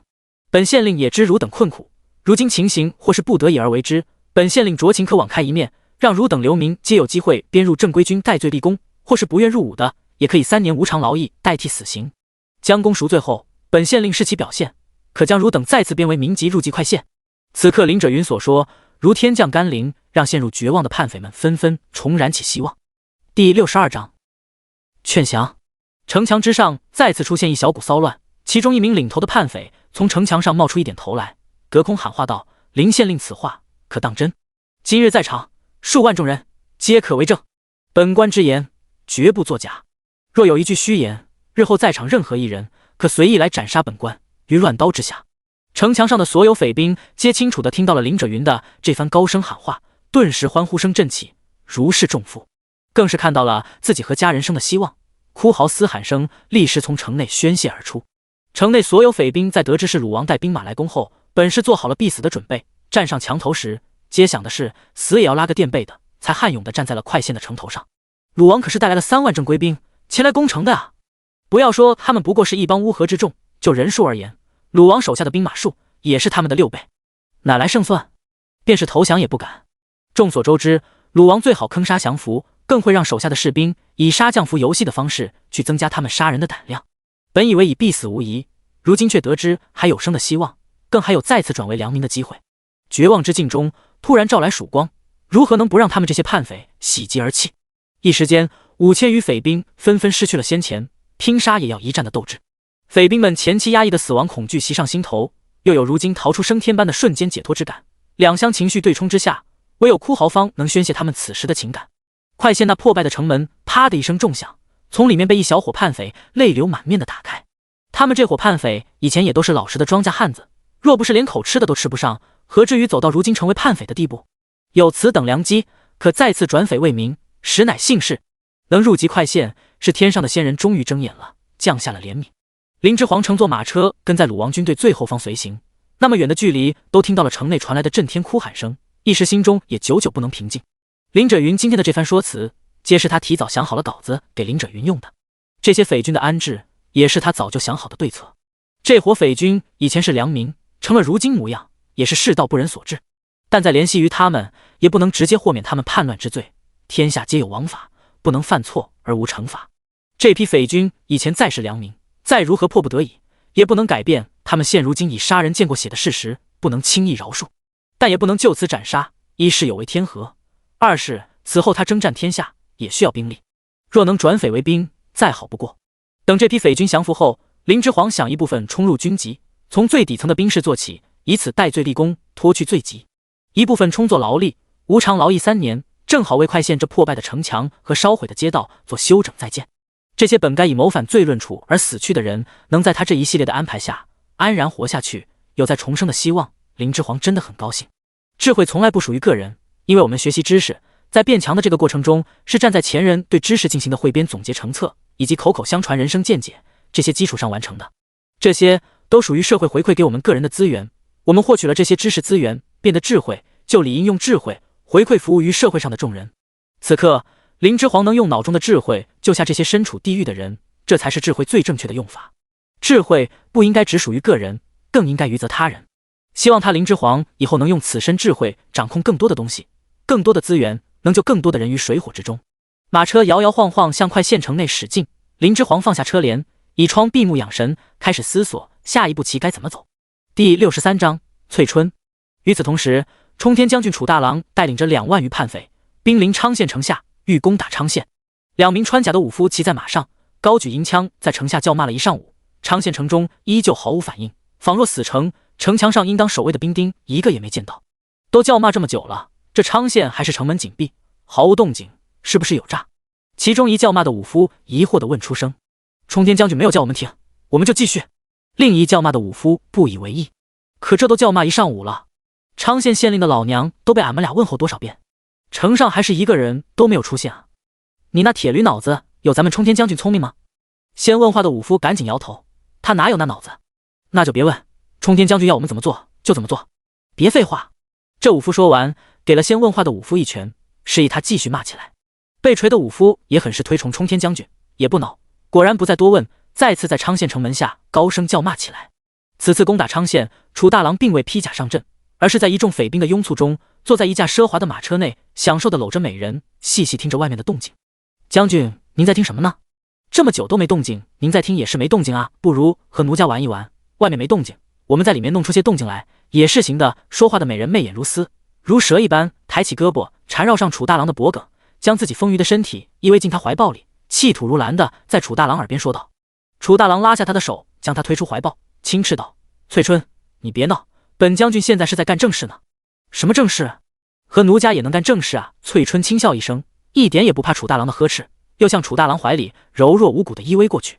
楚大郎受不得这女子的再三撩拨，理智逐渐溃不成军，反手搂去，欺身压下。没一会，车内果然传出动静声。翠春以前是快县县令林者云的美姬，后又因其貌美会伺候，被林者云赏给了家臣呼叟。在流民冲城的那天，翠春躲在了林府后宅的厨房里，厨房里有一口半人高的大水缸，翠春就盖着烂菜叶子躲在水缸中，逃过了前半段流民冲城时最没有理智的乱砍乱杀时期。翠春是在动乱江邪时被追随楚大郎的游泳番找出来的，找出他的那游泳见翠春长得美艳非常，正好他又想讨好楚大郎，以谋个千户当当，便将此美人献给了楚大郎。因此美姬翠春因祸得福，成为了冲天将军身边的第一知心人，也过上了让别人看他脸色行事的日子。翠春觉得这日子简直美极了，是以前不能比的，又患得患失，生怕这日子不长久，于是使出浑身解数伺候楚大郎，就怕有别的贱人将他在楚大郎身边这第一人的位置给抢夺了去。云雨之声响起，听到马车里传来的动静，马车外守候的一干匪兵皆是懂行之人，跟着楚大郎造反的这段日子，没少霍霍好人家的姑娘，纷纷互相没有正形的眉来眼去，露出心照不宣的笑，心中直叹翠春这女人可真够劲。半个时辰后，楚大郎一脸艳足的从马车内走下来，志得意满的径直往无论怎么挑衅叫骂，依旧毫无反应的昌县城门口行去。楚大郎能自封冲天将军，掌2万余匪兵，靠的并不是过人的武力，而是过人的头脑。不得不说，楚大郎的本事确实不错，能让这些游泳盗匪心甘情愿地聚集在他周围，为他马首是瞻。20余名死忠于楚大郎的匪兵，从他下马车后便紧紧护在他周围，以防出现暗箭或暗刀袭击。这些贴身保护楚大郎安全的匪兵，以前不是游泳就是盗匪，身手皆都不错。至于为何臣服于一副文人模样的楚大郎，无他，盖因楚大郎比他们都聪明。这段时间能造反成功，整场主导者就是楚大郎，只有楚大郎敢冒天下之大不韪的想到就做。冲击快县，到最后占下快县，整场计划都是由他一手主导，出谋划策，最后一举成功的。楚大郎到目前为止没出过任何纰漏，他们这伙叛贼的势力能迅速扩张，财物、粮食、女人通通应有尽有，这全和楚大郎的运筹帷幄脱不开干系，所以楚大郎就是他们这伙叛匪的主心骨。他们太知道楚大郎的重要性了，在护卫他的安危这件事上，他们不敢有丝毫马虎。城内既然无人应战，那我们就直接破城门，冲进去。楚大郎站在昌县城门口下，豪气干云的挥手命令道。楚大郎本人长得很高，身形又十分消瘦，就越发显得他弱不禁风的瘦弱，是时下典型的文人身形模样。楚大郎本长得甚是普通，此刻穿戴着盔甲，号令众军，也显现出几分英武霸气来。翠春在马车内掀开帘子，看到这一幕，越发痴迷地看着楚大郎英姿勃发，命令众人的模样，只觉得自己跟了一个盖世英豪，快活的娇声大笑。第64章空城。楚大郎豪气干云，挥手一声命下，他身后的2万余匪兵如流水拉线一般，狞笑兴奋地朝着昌县方向人潮涌动，昂扬举矛冲杀而去。翠春想，林者云算什么，不过区区一县令，亲他见他，现在还不是生死不知，子女的头颅也都被挂在快县墙头。他翠春就是天命之人，上天都要他跟着最厉害的男人。他这么美，哪个男人有眼无珠射下他，他就要哪个男人付出代价；哪个女人敢得罪他，他就让那个女人不得好死。原来林者云的那些没有逃出城的姬妾与庶子庶女们是不用死的，因为楚大郎除了准许让手下的一干叛匪劫掠砍杀富豪乡绅家的一干老小外，对平民百姓之家却是秋毫不犯的。当时林者云的一些美姬们因为舍不下自己今年攒下的财物，拼命地收拾这些身外之物，因此没跟上林者云出逃的车队。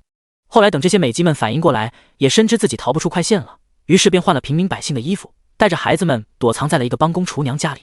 在这些美姬们都以为自己能逃过一劫时，奈何平时与他们素来不对付的翠春却得了冲天将军楚大郎的眼。翠春得宠于楚大郎后，第一件事便是将他们是快县县令的姬妾和子女这一事情叫嚷开来，以此报复于他们。冲天将军深恨快县县令紧闭城门，不让他们这一干流民进城之事，因此这些被找到的姬妾被楚大郎全部充作了营妓，这些姬妾生的孩子也成了城墙上一颗颗风干的头颅。翠春看到那些美姬们的惨状，畅快无比，只觉得以前所受的气都发泄了出来，越发心甘情愿地伺候楚大郎。听楚大郎说，此前他还派了1000精兵去追杀前快县县令了。家主当时仓皇出逃，那些护卫安全的部曲人手大减，如何能是1000精兵的对手？他翠春就等着看好了，以前那个敢把他轻易送给家臣的家主究竟怎么死？翠春美丽的眼眸里盛满的是刻骨的怨毒，冲杀声如山呼海啸一般在昌县门口荡起。2个时辰后，楚大郎率领一众匪兵冲破了昌县笨重敦厚的城门，率兵进入昌县。进来后方知昌县早已空无一人，如今已是空城一座。原来昌县县令吴房岭在听说了库县县令投降的惨状后，不敢再行投降之事，昌县更是没兵力与2万匪兵相抗衡，于是便起头带领一城百姓逃往广山县以及离仙郡郡府，以寻求庇护。楚大郎及一干匪兵在攻破昌县后，除了一座座空荡荡的房子，什么好处都没捞到。老百姓的房子里更是连锅碗瓢盆都未留下。楚大郎及他手下一干叛匪见忙活一场，只拿下一座空城，军气的暴跳如雷。没想到更让人怒火高涨的事还在后面。楚大郎埋伏在快县监视的探子半夜奔袭来报，快县原先逃出的快县县令请来了鲁王援兵，已于昨日从他们这伙叛匪手里夺回了快县。楚大郎听到此消息，面色当即阴鸷下来，恨声道：又是这块县县令林者云，无不杀他，誓不罢休。此次楚大郎率军前来攻打昌县，除了行军月余必备的粮草外，并未带过多的辎重。如今快县被夺，对他来说犹如晴天霹雳。因为快县作为他们这帮叛匪的大本营，他们帮叛匪前面在库县以及快县所夺的粮仓以及一干财宝等物，皆运存在了快县。楚大郎未料到远在库州的鲁王会突然出兵快县，所以此前的快县在楚大郎眼里是最安全的一个县城，因此将它作为他们这伙叛匪的大后方。第65章焦灼。然而此时快县被夺，楚大郎之前一番努力皆都付诸东流。刚占领的昌县又是一座空城，楚大郎如今手上的粮草最多还能支撑2万兵士15日的嚼用。跟在楚大郎身边的翠春在听到快县县令携鲁王3万精兵已经夺回快县的此噩耗后，反应比楚大郎还大，立时吓得双眼愣直，身体颤抖不止。楚大郎正在焦头烂额地想破解之策，并未注意到身旁翠春的异样。楚大郎心绪也不平静，强制让自己冷静下来。他也是从鲁王攻破的兖州下辖下的青陵县杏花村逃荒而来的，深知鲁王兵马之威，如何不惧怕鲁王？将军，如今我们该怎么办？回援吗？跟在楚大郎身边的一壮汉满面焦灼之色，粗声粗气地问道。一定不能回援。楚大郎见识过鲁王兵马的强悍，特别是他帐下那飞将威虎薛青，更是战无不胜，攻无不克。他这2万匪兵如何能与真正的强悍之师相抗衡？那怎么办？我们的家眷、粮草还有珠宝，可都还留在快县呢。听那众匪将在不复此前的嚣张模样，慌得六神无主，只能舍了，不能回援。我们现在回去就是死路。楚大郎咬牙切齿道。可是将军，如今还在我们手下的库县也无多少余粮啊，跟着我们的2万士兵不能空着肚子跟着我们干啊，不回援就无粮，我们这2万人吃什么？对啊，粮食全被我们给搬运到了快县，我们就算不回援也不能困守在这昌县，待到山穷水尽兵临绝境啊，到时这帮子士兵饿狠了，出现哗变，不用鲁王打来，我们自己内乱就能把自己消耗死。楚大郎手下众将领七嘴八舌地说出他们的心中担忧，满面焦灼，向楚大郎讨要主意。楚大郎阴沉着脸抬手，让厅内众人都先安静下来，再凝眉深思半晌，方开口道：未今之计，我们应立即出兵下一县广山县，先拿下广山县，缓解粮食之危后，再一举高歌猛进，拿下离仙郡。等我们兵马壮大至6万余众，再回过头来以人海战术与鲁王的3万精兵强将一较高下。好，到时等我们手下人马壮大了，再回过头来夺回快县，解救我们一家老小。率先出声的将领是楚大郎的忠实拥趸，见楚大郎有主意，哪有不应之理，立即应和：将军英明，将军英明。众叛匪将领见楚大郎有计，仿若吃了定心丸，纷纷再次斗志昂扬起来。楚大郎聪慧非常，带领着他们反都造成了，他只要有盘算，还怕会有干不成之事？不得不说，这帮将领对楚大郎有种盲目的自信，这种信任意外竟凝结成一种正向的向心力，效果委实不错。群众的力量永远是强大的，有此向心力做底，让这群乌合之众也能干成1-2件大事，不算稀奇。楚大郎心中定计，命令手下一干游勇立即准备拔营。他要连夜行军，在广山县还没反应过来之际，迅速攻占广山县，不然广山县也效仿昌县给他来这么一招空城计，他手下的一干匪兵就真得饿死在昌县了。于是冲天将军率领2万余匪兵，继拿下昌县后不敢停歇，立即整装待发，马不停蹄地往广山县方向行军而去。第66章降兵叛将。林者云身为快县县令，在鲁王兵力支持下，靠3寸不烂之舌，不费吹灰之力，成功从叛匪手里收回快县，再度成为整个快县的主人。收回快县后，林者云很有主人做派的亲自带人，将原来快县豪富之家余家的祖宅打扫安排出来，迎接鲁王以及他帐下的一干文武入内暂歇。余家是豪富之家，在快县被流民冲击那日，是仇富的流民们主要烧杀抢夺、报复攻击的目标，当日便全家死绝，无一人生还。此时余家大宅无主，林者云将于宅里鸠占鹊巢的流民驱逐至别处安顿后，这奢华的大宅便被林者云临时征用了。鲁王入住于宅后，林者云便安排手下人搜罗快县城中一切的好东西，源源不断向鲁王所居之地送去。鲁王对林者云的安排非常满意，他也在一路急行军中风餐露宿多日，此时又能如从前一般奢豪生活，哪有不满之理？便欣然入住于宅。鲁王入住于宅后，立即让自己帐下护卫他安全的7将军率3000重甲兵接守此处安防，以确保他的安全。鲁王惜命得很，任何时候都不会掉以轻心，身边必有忠心的将领护卫其安全。至于另外的3万精兵，则由飞将薛清带领，在快县以东的2里处造营驻扎。林者云优先安排好鲁王一行人等后，终于再次接手整个快县的政务与军务。林之皇立即让林者云派人去接管快县目前现有的粮仓，比列从旁协助，清点出具体粮食数目。自己则带着窦图、温南方、胡三、呼洪等人，立即前往快县军卫所，迅速接管快县军务。快县军事重地，军卫所内此刻人满为患，远远看去人头攒动，有密集恐惧症的人看了恐要犯病。刚刚改头的降兵们此刻正惶惶不安，不知道自己的前路究竟如何。林之皇带人一入军卫所，便被军卫所内飘出的恶臭熏得不轻。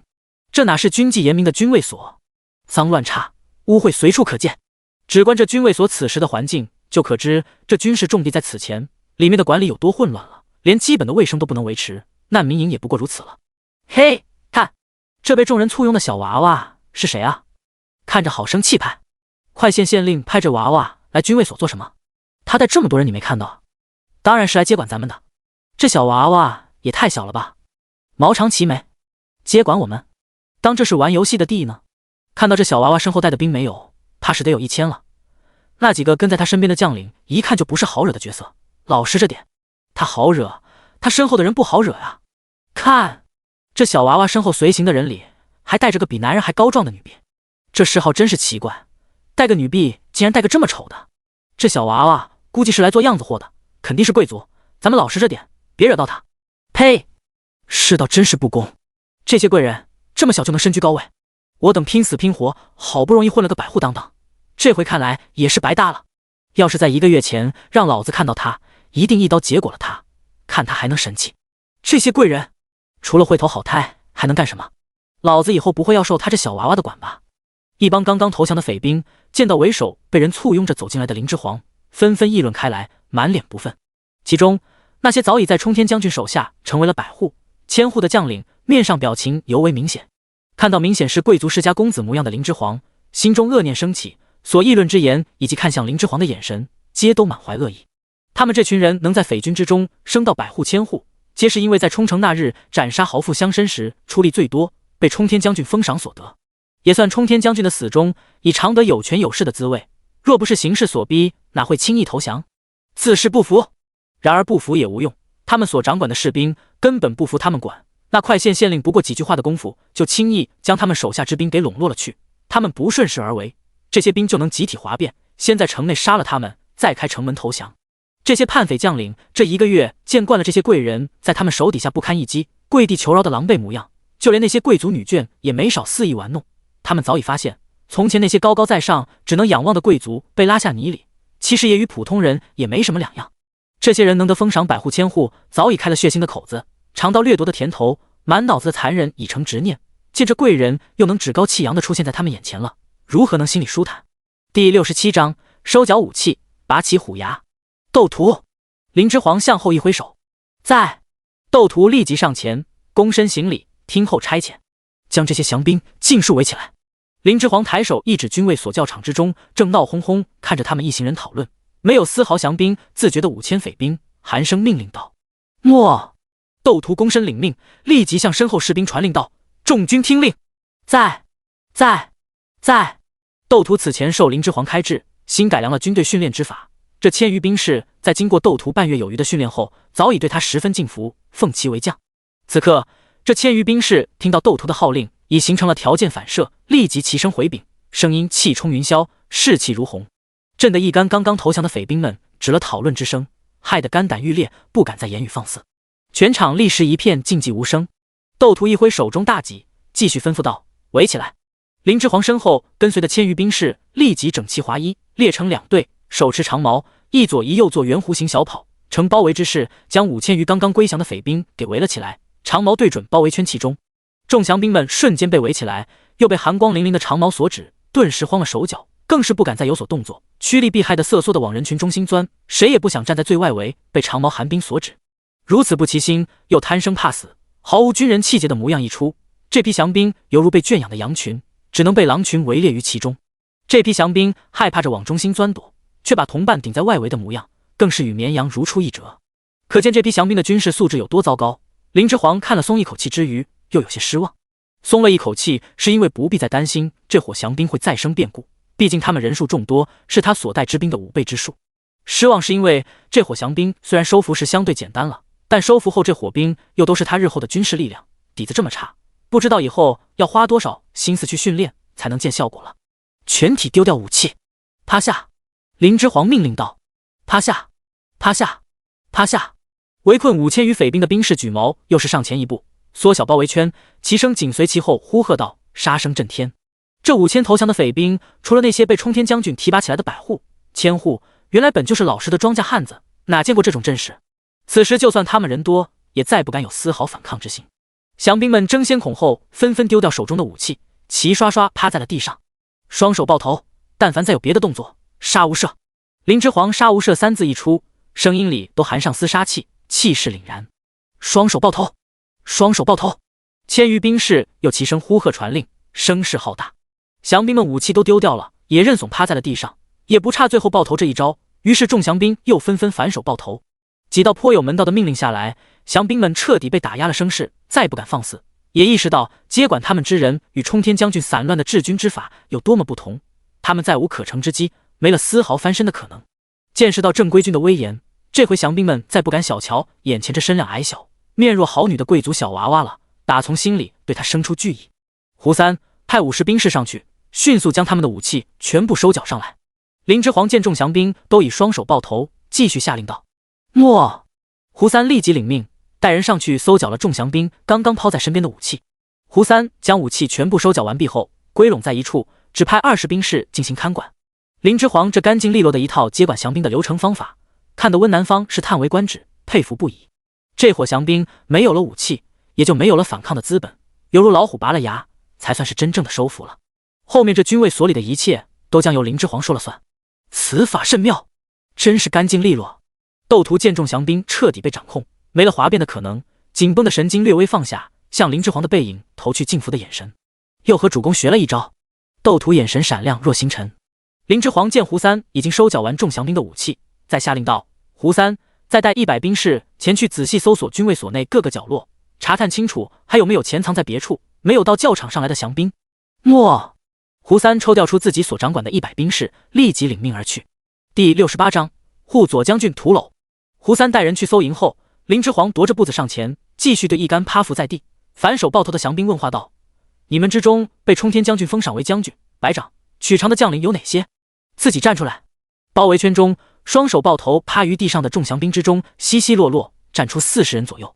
这伙人的气质明显不同于一般降兵，满脸匪气，看向林之皇的目光不善，杀气森森。起身走出的降将中，有一人十分不忿，高声叫道：林县令出尔反尔！之前在城门下不是说不追究我等吗？我爹是说了不追究，当然是君子一诺，绝不反悔。林之皇锐利的眼神直直向着喊话之人转去。原来这厉害非常的小娃娃是林县令家的小公子。众降兵们恍然大悟，总算搞明白了这贵族小娃娃的身份。喊话之人乃判守冲天将军亲封的护佐将军，名为屠娄，投奔冲天将军前乃一盗匪，专干打家劫舍之事，因其杀人了得，被冲天将军重视，特封为护佐将军。这5000余叛匪皆由他统御。屠娄此人很得冲天将军的信任，不然冲天将军也不会把如此重要的大后方交给他来镇守。无形之中，他已成了快县新主。屠娄此人生性残忍，最好虐杀，不爱将人一刀杀死，就爱看人濒临死亡时痛苦挣扎的模样，时常还爱表演给下属看他虐杀人的过程，并以此为乐。屠娄所掌管的这5000叛匪都看过他的特殊表演，是以无一人不怕他，皆惧他甚矣。既然林县令说了不追究，那你这小儿此刻是在做什么？屠娄眼中凶光毕露。其余叛匪将领见屠娄出头，犹如找到主心骨，在看向林之皇的时，脸上皆浮现出幸灾乐祸的神色。屠娄是谁？他要是不凶悍，他们这群有勇悍匪也不会服他。他既出手，定能吓得这奶娃娃回去扑他爹怀里哭。呼鸿见此人杀气森森，立即就要踏步上前，以身相护，被林之皇抬手拦下。林之皇拦下呼鸿后，一抬下颚，丝毫不惧屠娄瞪来的凶恶目光，说道：“筛选，以免误杀。”什么意思啊？屠娄握拳，刻意将指骨握得嘎嘎直响，震慑恐吓之意十足。林之皇面上丝毫没有惧意，反而神色越冷。我爹说的是不追究，迫于无奈成为匪兵的流民，但有些是自愿成为叛匪的，甚至此前就是作奸犯科之人，自然另当别论。卑鄙！你们这些当官的就爱玩这种文字游戏，我要杀了你！屠娄听言后，气得双目涨红，突然抢走2步上前，似要袭杀林之皇。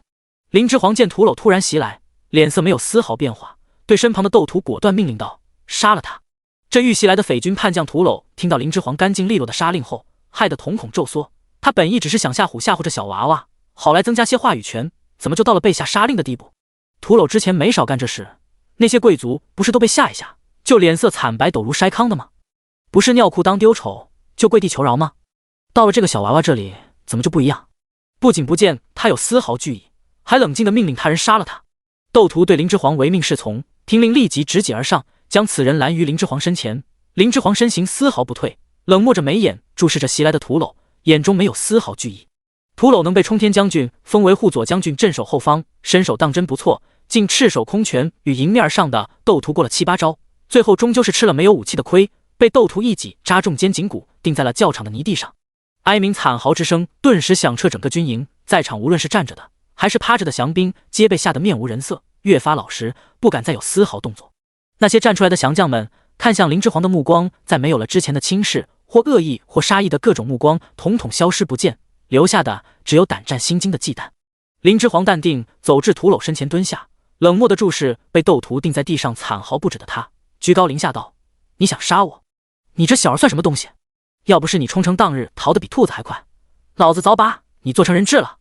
你那没有逃出去的庶弟庶妹可都死在我手上！”哈哈哈！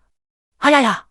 屠娄流出的血染红了他身下的整个泥地面，疼痛让他越加口出狂言。窦屠听言，当即连起剑眉，握紧手中的大戟，并不抽出，而是用力的在泥地里狠狠转了一圈。屠娄的骨骼被窦屠转动的大戟搅动的噼啪作响。啊！贵人饶命啊！我刚才只是一时鬼迷心窍，瞎说的，您放过我吧，我再也不敢了。屠娄的肩胛骨被窦屠此举彻底搅碎，痛得嘴唇都泛了白色，立即改口求饶，再不复先前悍勇的模样，哀声求饶起来。林之皇对屠娄的惨嚎之声充耳不闻，垂下眼眸淡声道：“来接管这里前就让人查了你，这伙降兵以你屠娄为主，听说你喜好以虐杀他人取乐，现在还乐吗？”啊！不乐，贵人饶命啊！我也是被逼无奈才做了叛匪的，求你网开一面啊！屠娄连声哀求，面色渐渐泛起死白，这是失血过多的表现。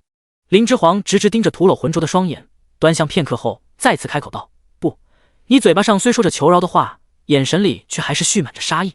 怎么，你脑中还想着以后能翻身杀了我？”屠娄额上的汗涔涔而下，不知是痛的还是怕的，面上皆是被石穿的惊慌之色。林之皇继续说道：“你杀了以不下100人吧？是不是看到弱小就更想杀？当时他们有向你求饶吗？你放过他们了吗？”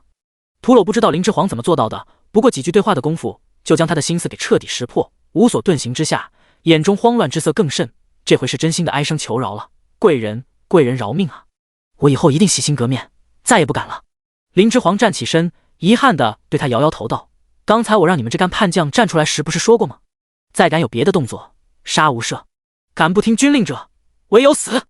第69章论罪。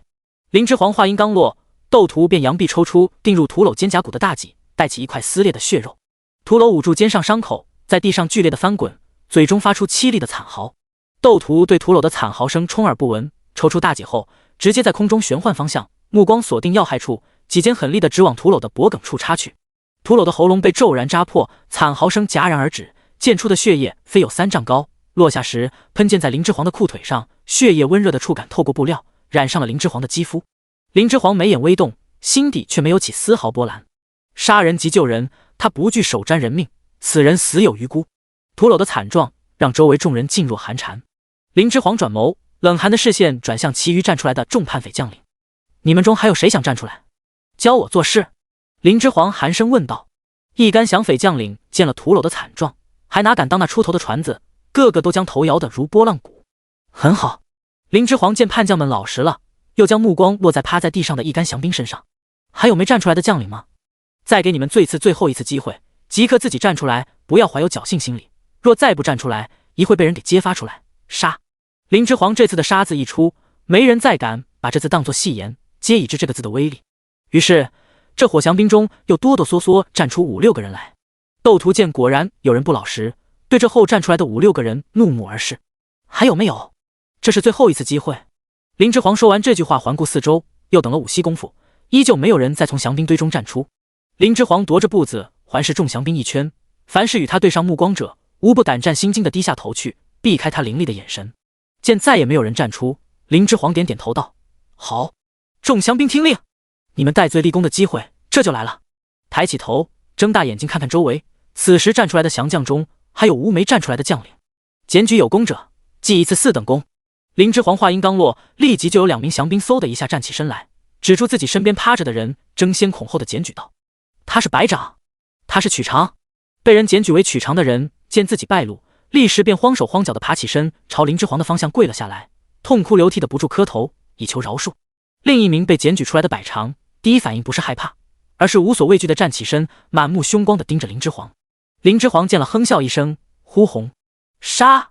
呼红听令，先向那满目凶光的白长杀去。无规矩不成方圆，之前林之皇已经给了这2人3次机会，这些人都抱有侥幸心理，没有站出，就是做出了选择。此时不论什么缘由，主公说违令者杀，那便是杀无赦。这被检举出来的百长见林之皇对他下了杀令，第一反应不是躲避与反抗，而是向检举他的那名降兵杀了过去，明显临死也想要再拉个垫背的。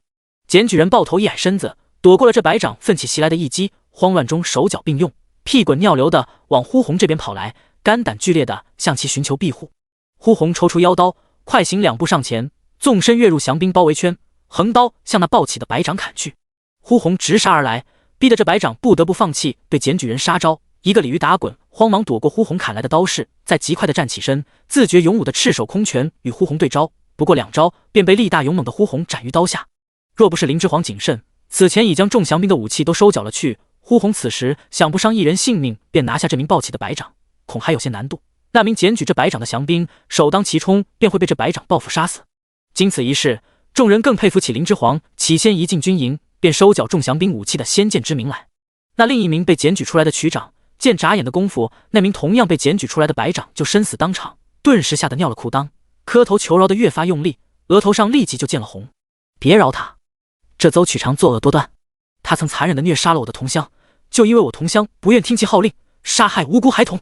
检举这曲长的降兵见他还在凄惨的磕头求饶，生怕林之皇会心软放过他，突然再次高声叫道，揭发此人此前恶行。他说的不错，我可为证。又一降兵紧随其后叫了起来，对，他还经常虐待我们这些人，心气稍有不顺就对我们拳脚相加，发泄怒火。有一人带头陈情，更多的降兵胆子大了起来，纷纷附和，揭露此人恶行。呼红，等什么？杀了他！诺！呼红片刻不肯耽搁，再次横刀上前，在那跪地求饶的区长还没有反应过来之际，便一刀削掉了他的头颅。血花飞溅，头颅咚的一声掉落在地上，如皮球滚地。不过一炷香的功夫，便接连死了3名叛将，其余站出来被单拎到一边的众叛将见此情形，更是惶惶不安。而一干降兵的心，却在此刻被林之皇的杀伐果决给驯服了。林之皇所杀之人，盖是以前在他们这帮降兵之中作威作福之人，他们多是盗匪游勇出身，一招得势，飘飘不知所以然，经常无辜打骂欺辱他们这些普通匪兵，不把他们当人对待。特别是那护佐将军屠楼，尤为可恨。但这些叛将身手皆都不错，他们苦于其淫威，不敢反抗，却不代表他们不恨。此时能有机会陈情，这些降兵自然不会放过这机会。这些叛将以前作威作福，凶恶无比，此时人到了林之皇手下，也知道怕了，全成了怂蛋。胆敢反抗的，也都被林之皇不费吹灰之力便解决了。两相对比之下，众降兵心中不由对林之皇的敬畏越发加深，再不敢把他当寻常贵族小娃娃对待。他所说之话有如铁律，再不敢阳奉阴违。呼鸿，将这些叛匪将领押到军卫所地牢里去，我过后再处置他们。他们能在冲天将军手下得封将领，就代表犯下了不少滔天罪恶，死罪可免，活罪难逃。林之皇此话一出，那些反手抱头趴伏于地的降兵们，首个便齐声欢呼出声。这些叛军将领出身不正，一朝得势，没少欺压他们这些普通匪兵。见这伙叛将此刻被林之皇带走论罪，众降兵们不仅没同敌敌，感觉到愤怒，反而齐齐欢欣鼓舞起来。第70章，从军还是为民。诺。呼鸿先是诧异一瞬，惊异于林之皇居然会给他安排任务，他可不是大娘子手下的将领，而是大娘子的贴身婢女啊。但呼鸿也不敢耽搁，立即插手应诺，开始执行起林之皇的命令。接连死了3名降将，剩余的这些降将们再不敢闹事，也不敢再有其他动作，老老实实配合着呼鸿指派来的几名士兵，被反手束缚捆绑，押入了军卫所地牢。离开圈禁众降兵的教场后，在将人押入地牢的路上，呼鸿停摆的大脑终于开始运转。大娘子，这是什么意思啊？我不是贴身婢女吗？怎么执行起军务来了？大娘子，难道是想培养我成为？呼鸿赶紧摇头，把脑中的妄念丢掉。大娘子不过是人手不够用，才会将此任务委派给我执行，勿要多想。大娘子让我做什么，我就做什么。呼鸿，你不要忘了，你自己是女子，如何能为将？你以为你能跟大娘子一样成就一番大事吗？你不过是一小女仆。呼鸿在心底连声否认，将自己的渴望藏在心底。林之皇见众叛将被呼鸿押走，微微一额手，继续朗声道：余下众降兵听着，到你们选择今后出路的时候了。想继续从军者站至右边，想继续为民者站至左边。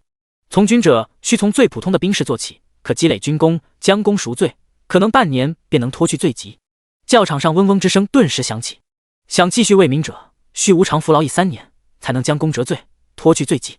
好了，现在你们可以站起身了，给你们6炷香的时间做选择。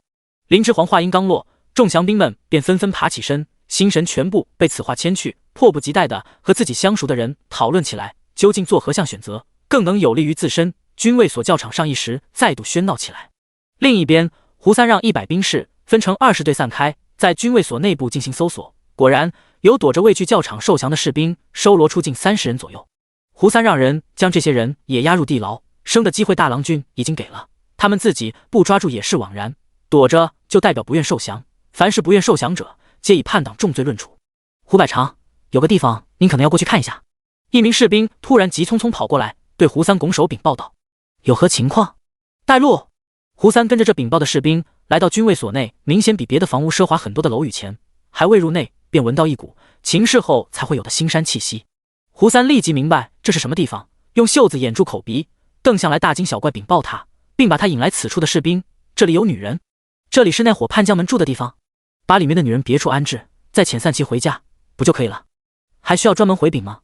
该小兵吞吞吐吐道：胡百长，这明显就是降将们的军纪营，属下刚才也想这么处理的，但这里面有个女人说自己是林县令的姬妾，属下便不敢擅专，您看该如何处理？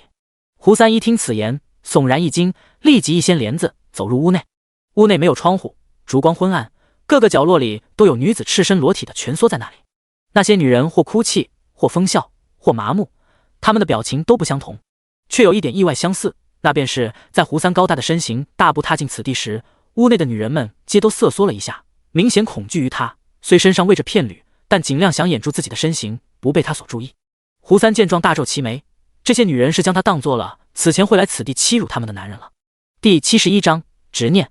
这些女眷身上皮肤白皙，四肢纤细，明显以前都是养尊处优之人，此时身上青青紫紫，精神萎靡不振，更有的脸上也是鼻青脸肿，可见这段时间饱受了凌辱折磨。这些女子神色皆惶惶不安，害怕颤抖不止。胡三看到此场景的第一反应便是一定要尽快清理这里，不能让大娘子亲眼见到此副场景。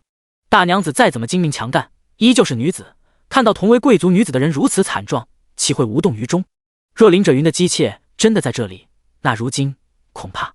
胡三退后2步，旋身退出帐篷，解下身上的披风，丢入屋内，再高声在屋外道：“吾乃是朝廷百长，林县令已经重新接管快县。刚才何人称自己林县令的姬妾穿上这件披风出来？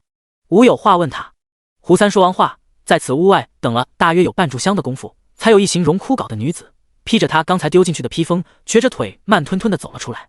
胡三这女子一走出来，便喊出了胡三的名字。胡三是林家家臣，能认得他的女子定是林府之人，看来这女子却是林者云的姬妾无疑了，并未谎称。胡三开始仔细端详起这女子的面容，最后发现这女子长得与林者云膝下的五郎君有些相似。你是五郎君的小娘？胡三问道。胡三一提到五郎君，这木呆呆走出的女子立时便崩溃大哭出声，咬牙切齿恨道：“都是翠春那贱人害人，是翠春那贱人害了我们所有人，也害了家主的孩子。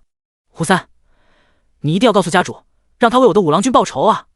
他得了那叛匪头领的宠爱，是他将我们这些家主的姬妾和子女的藏身位置告发到叛匪那里的，都是他害我们的，他害得我们好苦啊！”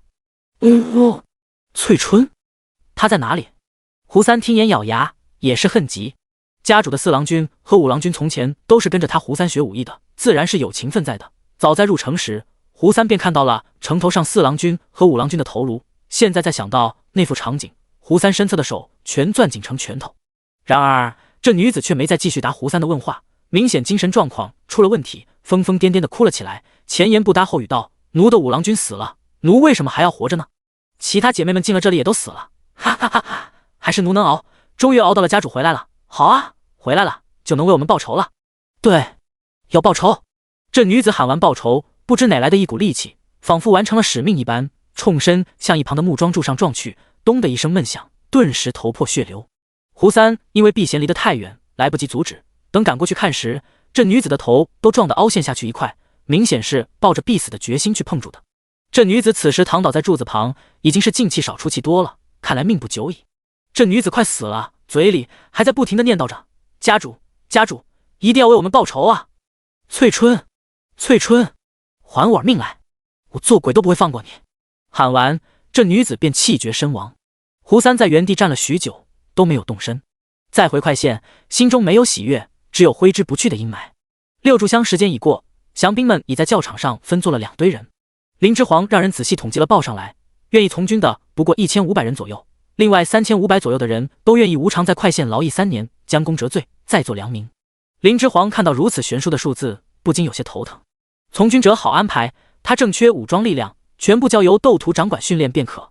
难得是这些要无偿劳役3年的青壮，养着他们吃喝也是一笔不小的开支。这富裕的劳动力一定要合理的运用起来，不然以后就都是祸患。贤则生事，这是千百年来亘古不变的道理。第72章仁慈。林之皇见事情处理的差不多了，微微一额手，对斗图吩咐道：“愿意继续从军的降兵，你先带走，进行打散安排，避免同乡同村的人在一时。10军队编制10人为一时，队伍里以防串联，再好好加紧训练，1月内无要见到效果。”诺。斗图抱拳领命，带着人离开教场。温南方。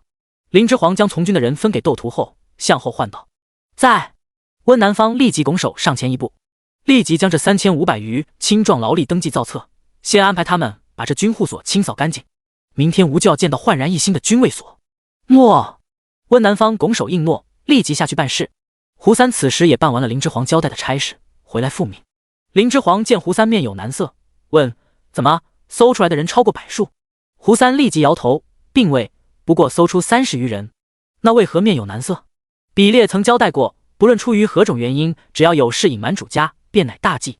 胡三想明白后也不敢隐瞒，把此军护所内降将们所居住的地方发现10余名左右贵族女眷的事说了，刚才发生的林者云姬妾当场碰触的事也一五一十交代了。林之皇听后沉默了良久，才对胡三吩咐道：“这军护所内的事情暂时不用你忙了，你把手中的事先卸下，再去打探一下辉儿的消息，回去将2个消息一并禀报给我爹吧。”诺。胡三立即拱手领命。等等，林之皇出声拦下，转身就欲去办事。胡三，还有城头上那些庶弟庶妹的头颅，尽快安排人取下，将他们好好安葬了吧。至于那些受辱的女眷们，先安排一处屋子好好安置，请我们府上的刘郎中为他们诊治，再安排几个女婢去照顾他们，到他们伤好为止。此后，若他们还有活着的家人前来认领，随他们自己选择去留。大郎君仁慈。想到自己曾经教导过的四郎君和五郎君，胡三这硬汉也不禁虎目含泪。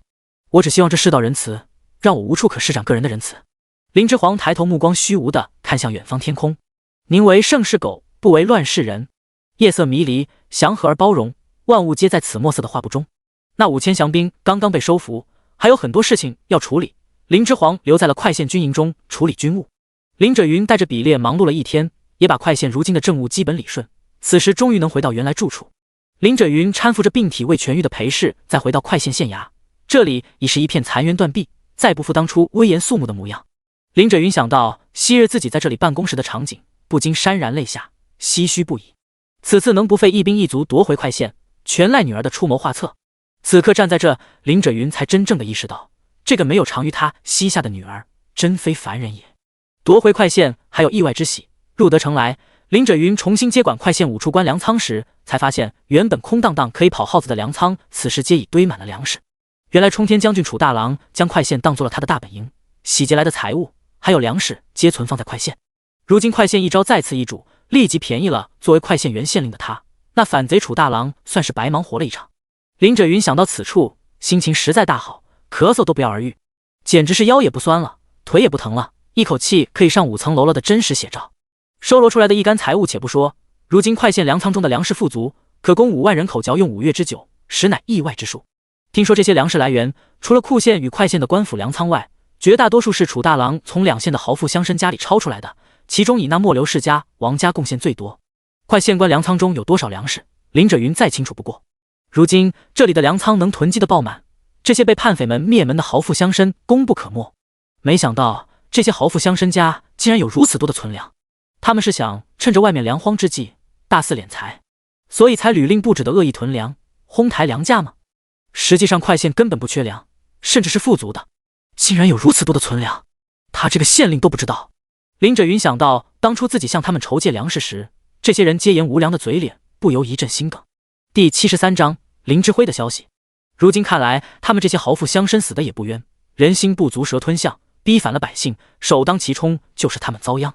哎，这些豪富乡绅们为富不仁，大发国难财，最后弄得个死无全尸、家破人亡的下场，又是何必呢？那些身外之财，终究也是便宜了别人。林者云对身旁同样感伤此处面目全非的裴氏感慨道。裴氏面露伤感之色，回望依旧风姿玉树的夫君。林者云从小就锦衣玉食，虽然不是一个称职的县令，但在他为官期间，也确实没有借职权之便向快县百姓谋过钱财。向来是钱财为粪土的林者云，也不知这些个豪富乡绅不要命的敛财是为了哪般，所以才有此叹。钱谁会嫌多？特别是挨过穷的人，越发看重钱财。钱虽不是万能的，没钱却是万万不能的。裴氏虽是一品世家门第出身，但因家道中落，没少吃没钱苦，不然也不会看重聘礼数目，下嫁给2品世家的林者云了。裴氏听他所叹，知是夫君那不食人间烟火的毛病又犯了，心里大翻白眼。夫君这是从小就没缺过钱惯出来的毛病，自己的问题也看不到，所以不食烟火道，因一时好心在城外施粥，引发流民聚集过多，最后冲击城池，导致如今恶果。这种不想后果的纯好心也是他干的。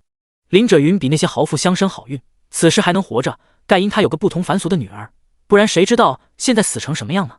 林者云有着世家子弟惯有的骄矜，唯一长处就是很能听得进别人的建议。以前他能一帆风顺，盖因裴氏没少在一旁给他建议，现在他又听女儿的建议，所以他能一路逢凶化吉，安然活到现在。裴氏对夫君林者云那是看得透透的，大坏没有，却有大志，有大志又没有与之相配的心性和能力。要不是一直以来他运气都极佳，偏居于这小小一县，早不知死了多少回了。是把他卖了还能帮人数钱的货色，偏却无甚自知之明。裴氏无语撇嘴，不想说话。刚回到快县，他实在担心儿子的消息，没心情哄丈夫了。两人关系中看似林者云强势，其实是林者云无形中更依赖妻子裴氏。林者云见裴氏半晌没有与他搭话，很是反常，担心起裴氏是否因病体不愈，此时难受疲累了，连忙将他搀扶至县衙后宅一处还能歇息的厢房中睡下了。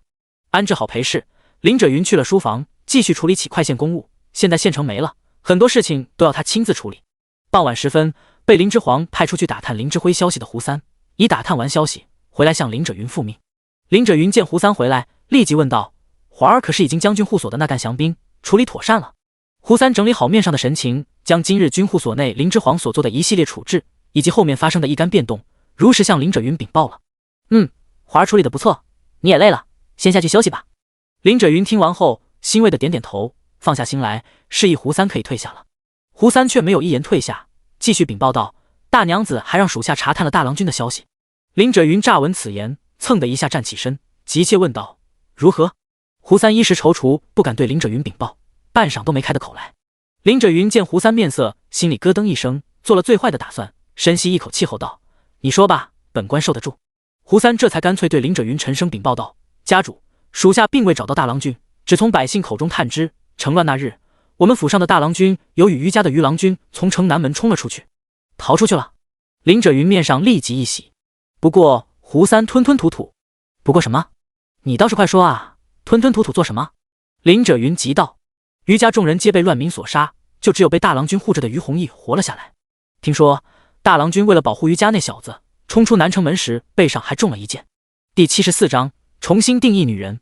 林者云起先听闻儿子有从城南逃出城，本已是松了口气，后又听胡三言林之辉为了救于弘毅，背后中了一箭，刚放下的心又高高悬提起来。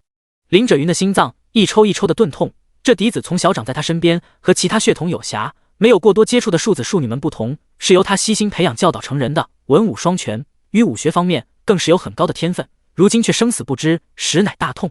林者云捂住胸口，难受的深吸几口气，摆手示意胡三出去，他要一个人静一会。然而胡三还是没有退出书房，又踌躇了半晌，后下定决心，继续朝林者云一拱手，沉声禀报道：“家主，属下还有一事要禀。”“何事？”林者云捂着胸口，因为太痛，连说话声都显得有气无力起来。“今日重新接管军卫所，属下还有发现。”林者云打起精神，继续听胡三回禀。那些现已被关押至地牢的叛将们，在军卫所内私设了军纪营，以供他们取乐。而那军纪营内的女子，原先皆为快县的贵族女眷。属下今日在这里面发现一女子，乃是您的姬妾。她说是楚大郎想报复于本官，把本官的姬妾们都弄去了纪营。林者云提到冲天将军楚大郎，便恨得咬牙切齿。要真正意义上来说，他林者云曾经也算救了这楚大郎一命。若不是他向城外那些流民施粥，那些难以保护的流民早不知在哪，便饿死了，乃还能坚持逃荒到别的地界，或者是成为叛匪造反。楚大郎就是此前被他受过恩的流民，这其中之一。在林者云看来，这冲天将军还有那些流民集体造反，祸害快县，就是恩将仇报，辜负了他的一片仁慈善心。是农夫与蛇的故事照进了现实。胡三没有回话，林者云却懂了，不是他所猜测的那样。他说什么？林者云复问。于是胡三便语气沉重地将林者云的姬妾和庶子庶女原本都已躲过灾祸，后却被翠春出卖给叛匪的事情一五一十地讲了个明白。林者云听完胡三的禀报，额头青筋立时暴跳，怒声连骂了翠春3声贱人，方才找回些理智。林者云半晌后才平复了些许怒气，色声问道：“现在这深县军纪营的姬妾呢？接出来好好安顿了吧？”他见到了属下，说了此事后，便撞柱自尽了。胡三想到今日下午发生在眼前的那一幕，心里也很是不好受。林者云抹了把脸，复又咬牙切齿地问：“如今翠春人呢？”“跟着冲天贼行军去了昌县。”翠春如今是冲天贼眼前第一人，冲天贼到哪都带着他，轻易离不得他。这事在投降的5000匪兵里并不是秘密，由此可见翠春如今的春风得意和高调。胡三只是稍加打听，便知道了翠春的行踪。城头那些选手的头颅都放下来，好生安葬了吧。本官的那些庶子庶女们都加重3成的陪葬规格进行安葬。大郎君此前已经吩咐过属下了，都已办妥。至于加重3成陪葬规格之事，属下现在就去安排。胡三躬声回道。林者云点点头，还是华儿考虑的周到。你再派几人出去，专门查探花儿的消息，看看他和于弘毅究竟逃往哪里了。莫！胡三拱手领命，转身就欲退出去办事。等等，本官的庶子庶女们的墓门暂且先不要封死，等本官拿了楚大郎和翠春的头颅，祭奠了他们在天之灵后，再行封墓，也算我这个做爹的为他们做的最后一点事情了。当时他林者云只顾自己逃命，没时间再多等一会，携带上他们一起出逃，终究是有愧。是他这个做爹的引狼入室，又没有护好他们，才让他们小小年纪就遭此劫难。林轸云想到此处，此前收复快县的好心情顿时一扫而空，身体佝偻了下来，摆手示意胡三可以退出去了。胡三拱手退下，出去前还细心地将书房门给合上了。林轸云在书房内静坐至半夜，悟出一番新的人生信条。林轸云觉得自己需要好好再重新定义一番女人，她们好像并不是简单的货物与附属品，也是有血有肉，可以影响大局的人。若轻视女人，必会导致恶果，付出惨重的代价。第75章，鲁王帐下文武对峙，烛影重重。收复快县的第一天是一个不眠之夜，鲁王此时暂住的余家大宅也灯火通明。夜已过半，鲁王也没有歇下，而是与帐下的一干文武正在讨论对快县的处置问题。鲁王派出去的探子来报，林轸云此时已重新全面接管了快县的全部政务与军务，而且从快县的官粮仓中收获了满满5大粮仓的粮草。原来叛军们此前将快县当做了他们的后方大本营，这5大粮仓的粮草都是之前叛军们四处洗劫来的粮食。林轸云将那5000降兵收服后，军户所内也没有再闹出过事，是完全已处置妥当了。5000降兵中，约有1500人选择从军，另有3500人选择无偿为快县劳役3年，以赎重罪。探子刚在厅堂内禀报完打探来的最新消息，鲁王帐下的一干文武便在堂下争论不休的互相驳斥起来。为何不让我们的人直接接管快县？若是那样，林轸云现如今收缴地那5处爆满的粮仓，就都是我们大王的了。一武将听到探子所报，率先向众文官们发难询问：蠢货，怎么接管快县？以什么名义？林轸云这个快县县令还在这里呢，此地又不是无主之县，人家乃是此地的一县之主，接管此地的政务以及军务，那是名正言顺。我们大王是师出有名，接快县县令林轸云的求援信，才过来此地剿匪的，不是来当匪的。就算要夺粮，也不能如此明目张胆的夺。几名文官闻言，立即便呛声驳斥那开口的武将，将这率先说话的武将给喷了回去。另一武将见同僚被文官气喷回来，站出来怒目圆瞪，开口帮腔，粗声对峙众文官：那5000余叛匪呢？现在都被那快县县令给收服吸收了，这些可都是兵力与人力，为什么不让我军将领接收？不是你们武将说那5000叛匪不过是一帮乌合之众，目无法纪，嫌隙那他们会浪费粮食，要坑杀了事的吗？这5000叛匪可不是我们文官不让你等武将接手的，是你们这群武官嫌麻烦，互相推诿不接手，我等无法，最后才将这些人事做了麻烦，丢去给了林轸云处理的。怎么？现在看林轸云将这5000叛匪处理得这么好，叛匪降兵们也没有闹事，又开始责怪我等文官了，明明是你等武将无能。一干武将不善口才，立时被文官对得哑了火，因为此前他们确实是如此做的。武将们大失颜面，骂骂咧咧的爆粗口，说不出什么有营养的话来，无非就是抢了粮仓之类的话语。那现在怎么办？那些兵就算了，反正都是些宵小，我等就不信林轸云还能训出个花来。但那些粮呢？我们就不要了吗？我们吴赵出兵过来攻打快县，就是为了粮啊，现在不要了吗？其中一武将还算有点头脑，抓住的关键点，出列咄咄逼人的向文官们问询，如今该怎么解决粮仓之事才为关键。众文官听言，又七嘴八舌的回道：当然不能不要，当然得要，但得要的让人挑不出理。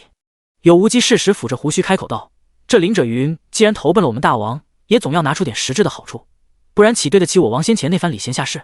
对，若他不主动献粮，就说明他不是真心投效我王的。立即就有文官出声附和尤无忌此言。期间，鲁王气定神闲地端坐于堂上，头上的王制佩饰发冠有显其尊贵的地位，一直静听着堂下文武们的对峙之言，放任帐下文武吵成一锅粥。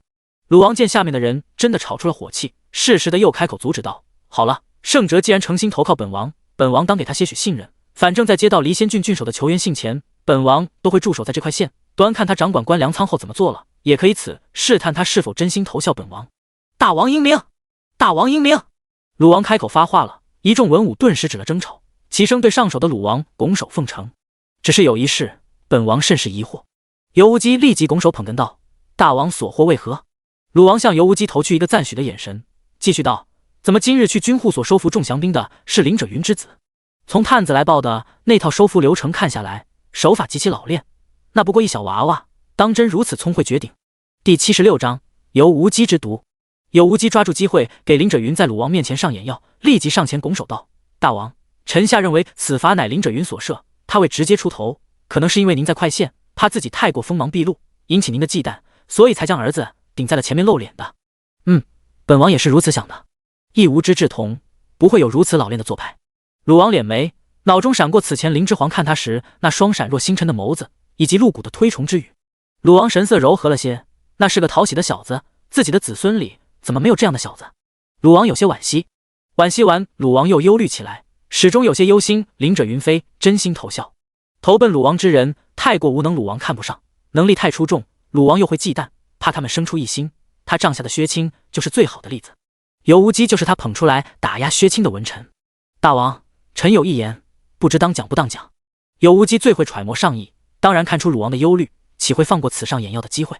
说，这林者云既然真心投效大王，又何须对自己的本事如此遮遮掩掩？可见其心不成。大王，此人心狠又智计无双，您还需多加小心他，以防其反噬啊！鲁王顿时阴沉了脸，明显将此话听进了心里。帐下一干文武面面相觑，这由谋士又在大王面前给新人上眼药了呀？上一个被他上眼药的，现在在哪来着？哦，好似坟头的草都已经有30-40尺高了吧？众文武想到这里，不禁齐齐打了个寒战。都是鲁王身前的红人，武为薛青，文为有无忌。其实相比于霸道不讲理的薛青，这干文武更出这有谋士，这就是条毒蛇，杀人都不见声响，悄无声息的就能给你埋下致命杀机。鲁王帐下很少有人敢得罪有无忌。众文武心道，那新来投奔的林者云怕是要不妙了呀。不过谁让他太不知收敛，过于锋芒毕露了呢？招了尤无忌的眼。次日，林之皇和裴氏也知道了林之辉的消息。听说林之辉背部中箭逃出快线后便杳无音讯，连日来忧心成真的裴氏顿时崩溃，俯榻大哭。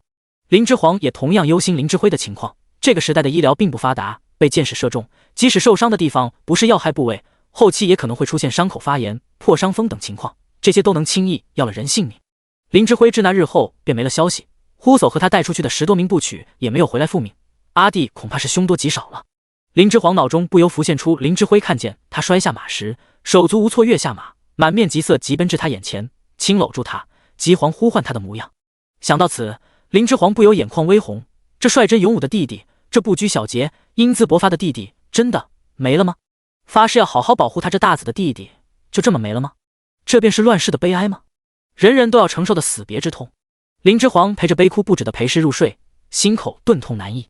裴氏逃亡这一路上颠沛流离，担惊受怕，劳累又忧心，本是病体未愈，如今又等来儿子背后中箭，生死未卜的消息，更是病得起不来床，需好好静养。而县衙后宅这居住之所，被之前来此打砸抢烧的流民们霍霍得面目全非，完全不能住人进去。现在他们林府众人再重返当初居住地，一切事务都该由裴氏这个当家主母操持和拿主意，万事都离不得裴氏。一连2天过去，林之皇见奴仆们个个六神无主，不知道该忙活什么。没了主母拿主意吩咐事情，全都跟没头苍蝇似的到处乱窜。林之皇深知这样下去不行，于是便发话让林者云那3名硕果仅存的美姬翠霞、青云、陆宁代替裴氏共同行使管家之权，姬妾们每2日来向裴氏汇报家里大小事务便可。林之皇这一安排，既轻松了裴氏，让裴氏能安心养病，又让姬妾翠霞、青云、陆宁3人喜出望外。第77章林者云姬妾的能耐。翠霞、青云、陆宁3人作为贱妾，能有一天代替主母行使管家之权，是他们以前梦寐以求的事情，如今却轻而易举有了这个机会，怎能让他们不喜出望外？于是翠霞、青云、陆宁这3名姬妾仿佛找到人生所追求的目标，兢兢业业地使出浑身解数，做好他们所接手的每一件事。县衙后宅因为他们3人的操持，瞬间大变模样。不过几天，府里就褪去了曾经发生过战乱的破败，又恢复了往日模样。不说富丽堂皇，倒也清雅别致。林之皇验收成果后，满意的点头，看来以前是身份限制了他们的发展，这些美姬们原来都是可以培养的中层管理人才啊。撇开身份不提，真是又有才又有貌的，真是便宜了林者云那个喜欢送小妾给下属的大猪蹄子。若是在现代，别说是一群这样的女人了，就是一个这样的女人，就林者云这样的个人素质，一个都高攀不上。但在这男尊女卑的时代，他居然拥有了一大群这样的女人，难怪他那个位面的男人想穿越到古代了。只要有身份，女人真的是燕瘦还肥任选啊！更过分的是，林者云拥有了这些优质女人，还不知珍惜，随意抛弃转送这些女人，真是想想就替这些被物化的女人们气愤。女性在这个时代被关在后宅，很难产生可以量化的价值，于是就被归类为附属品，成为男人权力和财富的象征。林者云这是吃了时代的红利啊！哎，爹好渣，又想亲自上手教训怎么办？华儿，怎么了？怎么用如此眼神看爹？林者云被林之皇的眼神看得不禁全身都打了一个寒战。因为目前快线主事的人是林之皇，林之皇上年幼，不宜太过锋芒毕露，林者云就怕他还没长成便招人忌惮，被人除之而后快。于是林者云为了掩人耳目，现在和林之皇共用一个书房，都在里面办公。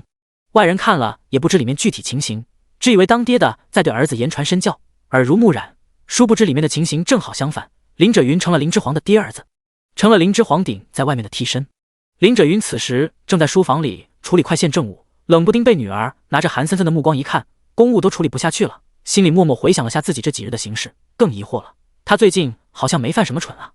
林者云的眼神太灵活，无声胜有声，林之皇立时懂了他眼底的问询之意。说实话，渣爹这样子看着就挺蠢的。林者云这样的男子，在大几朝这个社会框架下看，居然还算是不错的好男人，因为毕竟没有宠妾灭妻，嫡庶不分。算了，时代不同，林之皇也就不多想了，多想也没用，谁让投胎也是门技术活呢。林之皇这段时间也累得不轻，身体超过负荷了，觉得自己头脑都不集中了，净想些有的没的。林之皇闭上眼，头痛的揉揉额角，对蠢爹回话道：没什么，就是眼睛有些不适。那快去歇歇，其余的事交给爹处理就行。林者云听他说身体不适，立即关心的说道，执意要林之皇下去休息。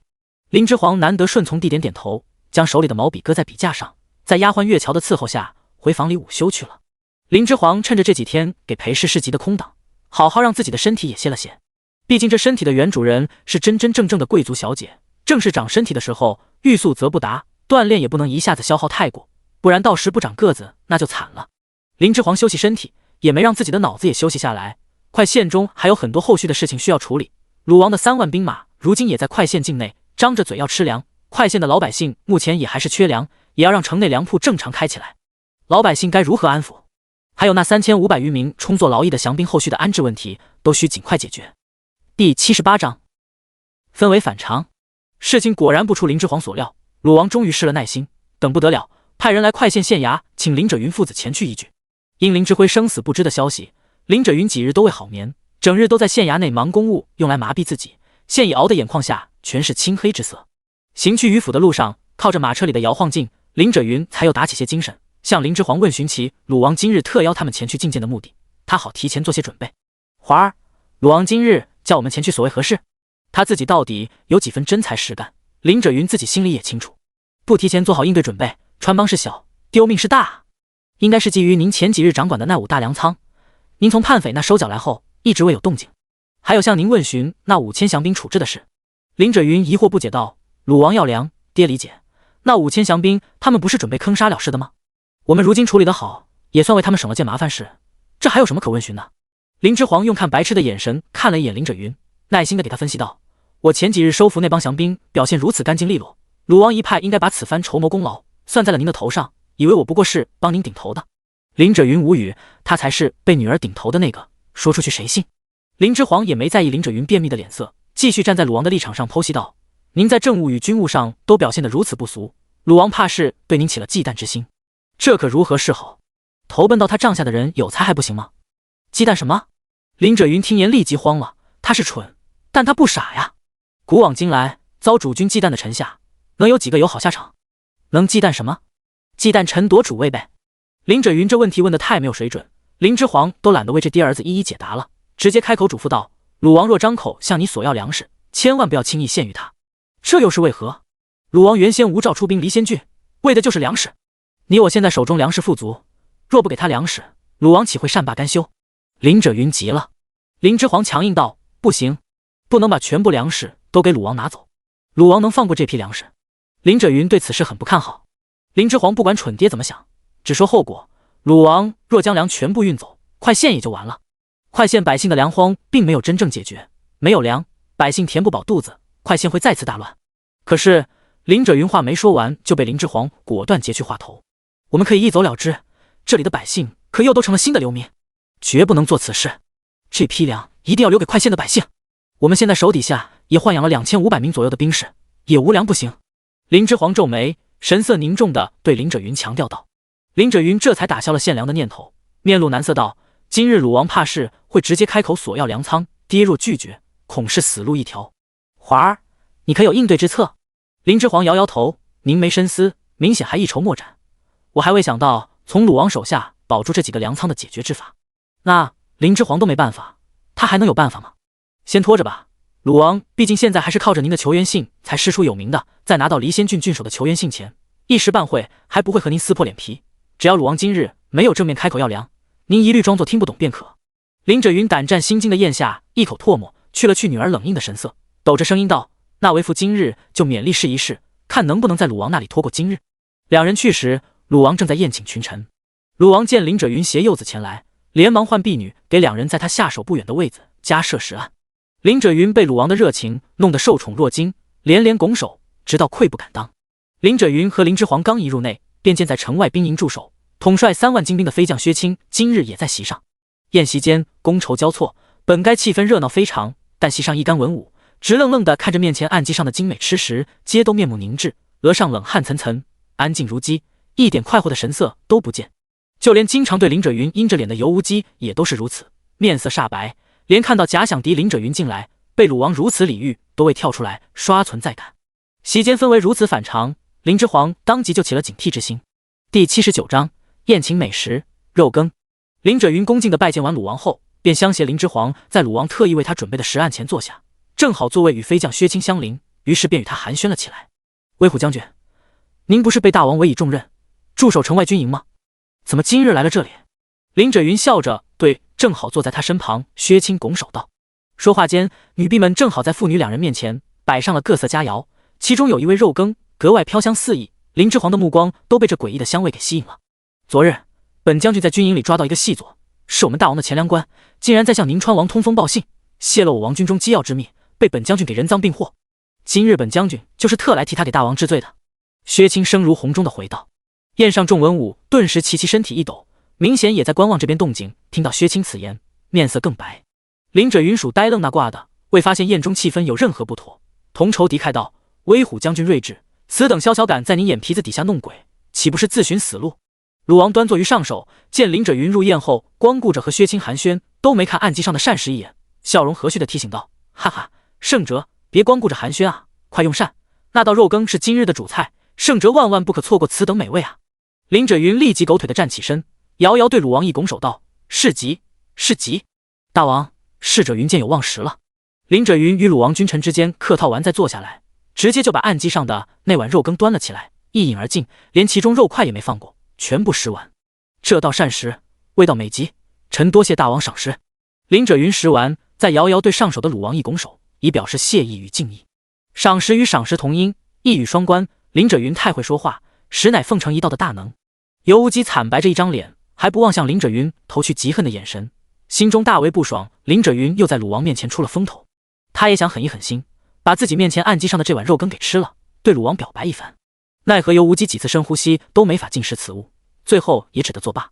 鲁王被林辄云奉承后，脸上笑意更深，也遥遥对林辄云一举手中的3足杯，将其内酒水一饮而尽，以表受下此礼。一时之间，只能用君臣相宜描述此宴场景。除开席间一干文武隐隐传来的呕吐之声的话，林之皇察觉到不对，停下手上正欲进食肉羹的动作，微平起眉头，低下头仔细分辨起面前这碗肉羹究竟是何肉所做，这是何物？看了半晌，林之皇也没有看出个所以然来。这肉明显不是鸡、鸭、猪、牛、羊里面的任何一种。林之皇性子警惕，入口之物在没搞清楚来源前，他向来谨慎。既发现不妥，林之皇便不准备食用。这宴席间的任何东西，他都不准备再食。林辄云和鲁王互敬后，又和一边的薛清搞起关系来，复谈起之前的话题。将军抓的那奸细呢？大王如何处置的他？看林县令这话问的，刚才你不是还见过他吗？又何须再问他的下场？尤无忌惨白着一张脸，满脸欲呕之色，但却语气里尽是恶意的开口待薛清答道：“尤兄，这是何意？本官才进来此地，何时见过那奸细？”林辄云莫名其妙，林之皇却是反应过来，当即趁人不注意的低下头，忍不住色变。林之皇低下头后，目光便定在身前案几上那碗散发着奇异香味的肉羹上，再一想刚才宴上众文武的反应，胃内顿时翻江倒海。鲁王他竟然烹煮人肉宴请群臣，难怪时下人都道鲁王阴毒凶残，果然任何传言都不会是空穴来风。林之皇双目中泛起隐怒，按几下的手下意识的攥紧成拳，差一点他就食了人肉。林之皇怒极，尽量把自己的头低得更低些，他怕自己现如今目中外泄的杀意被上首位高坐的鲁王察觉，被殿内的文武群臣洞悉。现在敌强我弱，只能隐藏在暗处，不能冒头，冒头便是死无葬身之地。林之皇用尽全身的意志力，才压下此刻心间蓬勃而出的杀意，让自己冷静下来。林之皇再按几下的双手攥得泛白，低垂下的双眸已是如血赤红。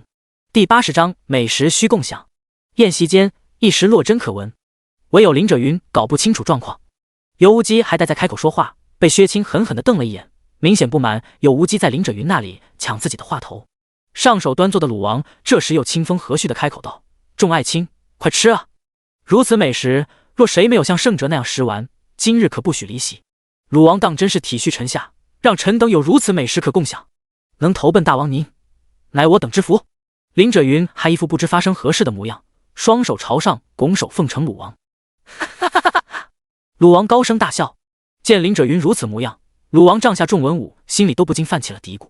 林者云这是知道了，还故意如此说的。他发现自己误吃了人肉，还装作一副不知的模样，这是之前就猜测到了吧？以此前林者云表现出的聪明才智来看，应该不是还没反应过来自己刚才吃的是何物吧？众文武大臣纷纷把最后这个选项无视了，深觉不可能。在场众文武自觉想明白其中关窍，不由纷纷目含敬意地看向林者云。狠人呀，他是怎么做到食用了人肉羹还面不改色的？快吃！谁若敢背叛大王，这就是下场。薛青同样捞起案几上的肉羹一饮而尽，对席间众位汗流浃背、额上冷汗涔涔的大臣震慑的低吼：“如此美食，众位同僚这是怎么了？”林者云还是一副懵懂的模样，笑劝着各位文武同僚赶快受下鲁王的好意。在场众臣包括尤无忌听言，不由都对林者云怒目而视：“你小子胆量过人，敢食人肉讨好鲁王，他们真的不行啊！要真能吃得下去，他们还用等到现在？也不至于一直和鲁王都僵持不下了。他们这里的大半臣下都乃贵族出身，饱读诗书，和那些寒门出身没有开智的人不一样，有些底线是刻在骨子里的，不能轻易打破。这薛青寒门出身，果然无甚底蕴，竟是能行如此灭绝人性之事，将食用的人肉这事当作验证忠心的游戏。”鲁王不仅不阻止，还对薛青这举动听之任之。一时之间，堂下的文武大臣们对鲁王的做法也不由有些寒心。其实这些文武大臣们内心深处又如何不知，鲁王一直都是这样的人，只不过以前刀子没有落在他们身上，他们不觉得有多疼，现在鲁王对他们撕下了礼贤下士的面具，其内的丑恶竟一时难以面对。林县令果然好胆，不愧是本将军欣赏的人。薛青大力夸赞林者云，深觉找到了知己。哪里，不过一碗肉羹，吃了也就吃了，哪当得胆量一说？林者云一脸不明所以的回道，表现得很是谦恭。爹还没反应过来。林之皇闭眼，后牙微微咬紧。林者云这回算是被鲁王给坑惨了，等后面他知道了真相，还不知会怎样。林之皇既是心疼，又有些无语。不过现在不知道也好，也算歪打正着。林之皇平复好情绪，再度抬头，趁众人视线都在鲁王、薛青、林者云三人身上时，好好观察宴内情形。哈哈，林县令说的不错，不过一碗肉羹而已，有何不敢食？这些鼠辈推三阻四不敢受用，以后大王有难，又如何能靠他们？薛青说完便哈哈大笑，对一旁的婢女高声道：“再给本将军端一碗来，谁敢背叛吴家大王，吾便生啖其肉，啃其骨。”说这话时，薛青的眼神狠狠地扫过在场众人，连刚刚被他夸赞过的林者云都不放过。尤无忌则满心骇然，这林者云竟然有如此胆量，他难道一进来就猜到了这肉羹是人肉做的，还装作不知，面不改色的吃完了此羹？尤无忌想到此处，有些打了退堂鼓。此人若来鲁王帐下谋事，自己真的能斗得过他吗？随着宴上情势的发展，林之皇的理智也逐渐回笼，开始冷静分析起当下情形。鲁王和薛青竟然都是好吃人肉的狠人，将背叛他们之人残忍的烹杀之，不仅自己吃，还逼迫其他下臣吃，以此来恐吓威震众臣，不敢再有异心。在场唯有林者云还没反应过来，刚才吃的究竟是何物，却被众人当作高人仰望之。林者云此时面上还挂着对鲁王讨好的微笑，林之皇发现这点，一时也不知说什么好。有时人蠢点，也未尝不是福气。鲁王见林者云吃了肉羹后还能泰然自若，随薛青一起奉承于他，不由眯了眼睛，对林者云的忌惮之心更重了些。歪打正着，众人怕都是以为林者云是明知这是人肉羹，还一口吃了，进食到现在还能面不改色的奉承鲁王，当真勇人也。鲁王想要凉，一进门就摆出如此阵势，今日他若想在鲁王手下保住那5大粮仓，怕不能善了。后面该如何应对？林之皇额上也渐渐渗出冷汗。第81章蒙混。鲁王府长大笑道：“圣哲果然不同凡俗，本王听说你这几日处理政务颇为忙碌，可需本王派人替你分担。从那叛匪手里收缴过来的5大粮仓，其内粮食清点完毕了吗？可需本王派人帮衬一二。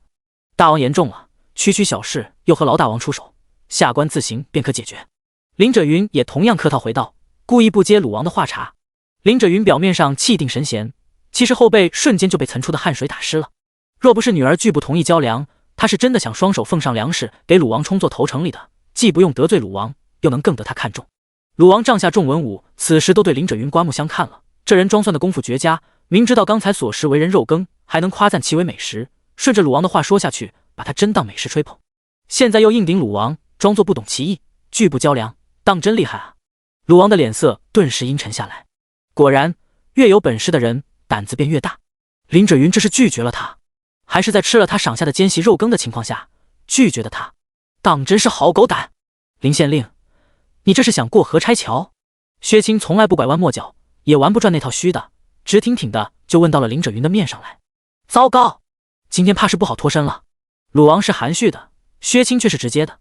薛青这么一问，等于撕开了脸皮，林者云必须得当场给个答复才是，不然怕是走不了了。薛青性格冲动，见林者云犹豫不应，杀气顿起，刚站起身欲动作，便被一声凄惶的喊声给定住了身形。爹，爹，你怎么了？林之皇突然惶惶不安地站起身，一把搀扶住林者云，凄厉的惊慌尖叫道。林者云正被薛青蓬勃的杀意吓住，脸色惨白，身体不受控制的发抖不止。林之皇搀扶林者云时，慌乱之中掀翻了身前摆实的案几，其上瓜果美食纷纷摔落在地，烂作汁水。在众人视线都被那些摔落东西的声响所惑时，林之皇背着人在林者云耳边迅速巧声道：“快装作晕倒。”林者云立马领会了林之皇的意思，演技绝佳，几乎是在林之皇扶住他的一瞬间，当机立断，身体直挺挺的就往后一倒。林者云毕竟是个大男人，林之皇年岁还未长成，力气小扶不住，致使林者云直接倒在了一边薛青进食的案几上，其上所摆的膳食珍馐顿时也洒了一地，好些汤汤水水直接淋在了林者云的头上脸上。林者云依旧双目紧闭，毫无动静，仿若真的昏死过去。林之皇见此情景都愣了一下，心中赞叹，这爹儿子蠢是蠢了点，但演技真的是不俗。林之皇也不嫌林者云此时身上脏污油腻，做足了孝子戏码，扑上去嚎啕大哭：“爹呀，爹呀，你怎么了？大王，我爹他是不是死了？我崇敬的大王啊，快救救晚辈的爹吧！我爹死了，晚辈也活不了了！”鲁王有些没反应过来，死了？这也太突然，太轻易了，他什么都没干啊！鲁王一时没法接受，尤无忌，哪来的不要脸皮的小子，都死爹了还不忘拍马屁！薛青这小娃娃叫喊的声音可真大，老子离得近，他这骤然一开嗓，吓老子一大跳，还好没人注意，否则威严尽失。吾要锤死这闹人的小子！众文武，刚才还那么勇的人一下就死了，果然人肉不能吃吗？看来是要招天罚呀！林者云被爱女哭咒已死是种什么样的体验？第82章后之。林之皇的哭声太过凄厉，宴会上一干搞不清楚状况的大臣不由面面相觑。刚才气氛还剑拔弩张，现在怎么就变成孝子哭灵了？鲁王被林之皇凄厉的哭声吵得有些头疼，总算还顾念着几分对他的喜爱之情，见他哭爹都还不忘推崇自己，难得缓和了神色，安抚道：“本王这就叫郎中来给你父看病，快止了哭。”我爹死了，我也不活了。我这么混账，没了爹，一定会被很多人欺负的。大王啊，晚辈怕死了，你要给晚辈做主啊！我要回家，要回家。爹呀，我不要在这里。大王，救命啊！林之皇哭的眼泪鼻涕泡一把抓，嘴里语无伦次，让人不忍直视。整个宴会大堂里都飘荡着凄厉的哭嚎声，嚎丧也不过如此了。鲁王，这小子倒也有几分趣味，林者云要真死了，也不妨收这小儿当个义子，平时来逗个乐子也不错。尤无忌，这孩子好生混账，当这里是他家呢，平时挨的毒打少了，才长成这样的吧？薛青，吾要锤死这小子！众文武，好个混小子，自己说自己混账，还挺有自知之明。林者云，这些人不会我真的以为我死了吧？不会的吧？薛青走过去，一把掀开扑在林者云身上嚎啕大哭的林之皇，蹲下身试了试他的鼻息，声若巨雷道：“你爹这不还在出气呢吗？你这小子乱哭什么马尿，吵得本将军脑袋都痛了！再哭，老子锤死你这小儿！”林之皇被薛青掀开，直接冲到上首鲁王端坐之处，被护卫鲁王安全的羽林中郎将拦住。鲁王抬手制止了该将军的动作，林之皇这才如愿以偿地抱上了鲁王的大腿，哭嚎：“大王，大王啊，您救救晚辈吧！威虎将军说要锤死我，我怕……我爹也是被他吓死的。英明的大王，大王啊，你要保护我呀！晚辈可是最崇拜您的人啊！晚辈若死了，您还到哪里找晚辈这样懂您的人啊？”林之皇这哭喊的既真诚又滑稽，把端坐的鲁王给哭得大笑起来，伸手颇显溺爱的摸摸林之皇的头顶，觉得这小儿直白可人疼得紧。薛青则被气得暴跳如雷：“你这小儿，不是说了你爹没死吗？快放开大王的腿，再下马尿，老子真要锤死你！惯会甜言蜜语的脓包小子！”林之皇这回似是真的被薛青吓得不敢哭了，止了嚎啕声，抱着鲁王的大腿瑟瑟发抖的啜泣。林之皇模样长得好，鼻头哭得红彤彤的，看着好不可怜。鲁王心中的天平立时就偏了，瞪了眼薛青，阻拦道：“好了，众里莫要和一小儿计较。”训斥完薛青，鲁王又对左右奴仆吩咐道：“来人，快请郎中来，好好给林县令诊治，再送回府上，好好休养。”等林之皇啜泣着和被横着抬出去的林者云离开宴席，尤无忌便瞅准时机，着急忙慌地站起身，不露痕迹地用衣袖自然地带翻了案几上的肉羹，奔向鲁王。尤无忌余光瞥见肉羹洒了，心中窃喜非常，因为这样便不用再食了，顿时化解一桩难事。尤无忌心中暗爽着，面上却忧虑地对鲁王道：“大王怎么能让林者云就这么轻易走了？他这病来的巧，您看有几分真？”“无碍，不论真病假病，意思已经给到，端看他后续如何做了。等他几日，若还无限良的动静，杀！”鲁王也不是好糊弄的人，薛青确信林者云是真病了，撇撇嘴嫌弃道：“文人就是身体弱，吃个肉羹就虚不受补了。”薛青此话再次拉满仇恨值，在场还在纠结是否食用肉羹的文官，无不对他横眉相向。林者云早上数着出府，午时横着回府，府内众人见状皆惊，顿时闹得人仰马翻。待鲁王护送的人马一走，林之皇就立即吩咐府内正在为林者云诊脉的刘郎中道：“立即熬一碗催吐的药来。”林之皇说话的声音一变，还在闭眼装晕的林者云便知道鲁王的人马走了，顿时甩开刘郎中正为他号脉的手，奇问：“熬催吐的要做什么？”林之皇脸色一言难尽，默默看着面前这满头满脸都是菜汁油水的蠢爹，犹豫着该如何告知他，才更能让他接受点。片刻后，林者云的房里传来了剧烈的呕吐之声，直到夜半都未歇声。第83章，林之辉与于弘毅逃亡至涿州州城。霜雪纷纷，冰冻大地，过往行人无不冻得瑟瑟发抖。涿州州城一间简陋的客栈，大通铺里，一名14、15岁的少年郎君将一盆干净的热水端至大通铺的睡炕边，仔细地掖湿细棉帕子，为炕上躺着的一名脸色通红、嘴唇干裂、昏迷不醒的少年郎君小心地擦拭全身。这2名少年郎君正是快县城乱那日从快县逃出的林之辉与于家郎君于弘毅，一路从快县横跨好几个郡，奔逃至涿州州城。2名养尊处优的贵族郎君很是吃了些苦头。快县隶属离仙郡，离仙郡又为涿州治下之郡。如今涿州州城内歌舞升平，叛匪都在其治下之郡县祸乱1月有余，涿州州城的人还毫无所觉。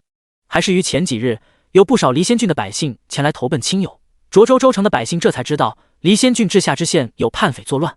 因蛮族贼子吴贼祸乱盛京，涿州州牧蒋焕威带走了10万精兵进京擒王，因此涿州的百姓皆推测涿州此时应当兵力空虚，不知是否还有余力出兵镇压叛匪。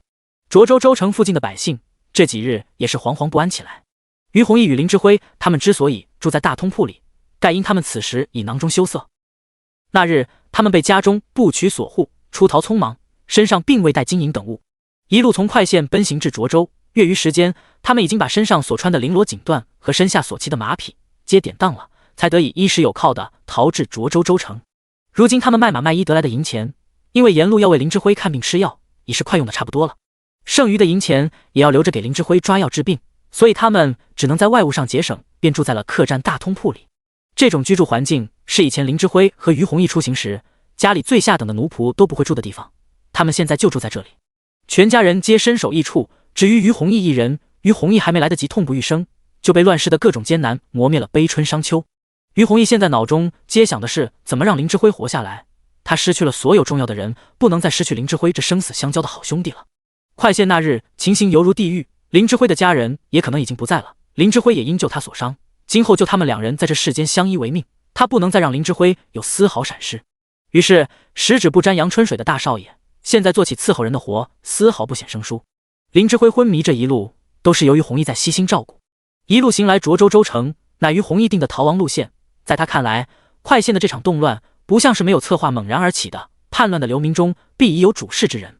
快县当时的动乱是从城内开始起的，且来势凶猛。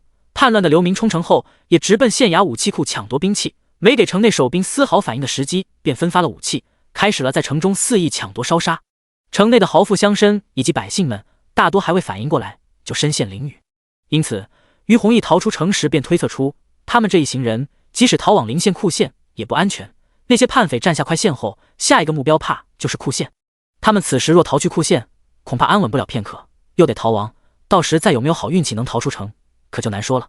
于是于洪便当机立断，协同跟随护卫林之辉的一众部曲，带着重伤的林之辉直接一路奔逃至了涿州州府。沿路经过县城时，便给林之辉求医问药。果然林之辉的伤口于逃亡途中恶化，情况不容乐观，此时已是昏迷不醒。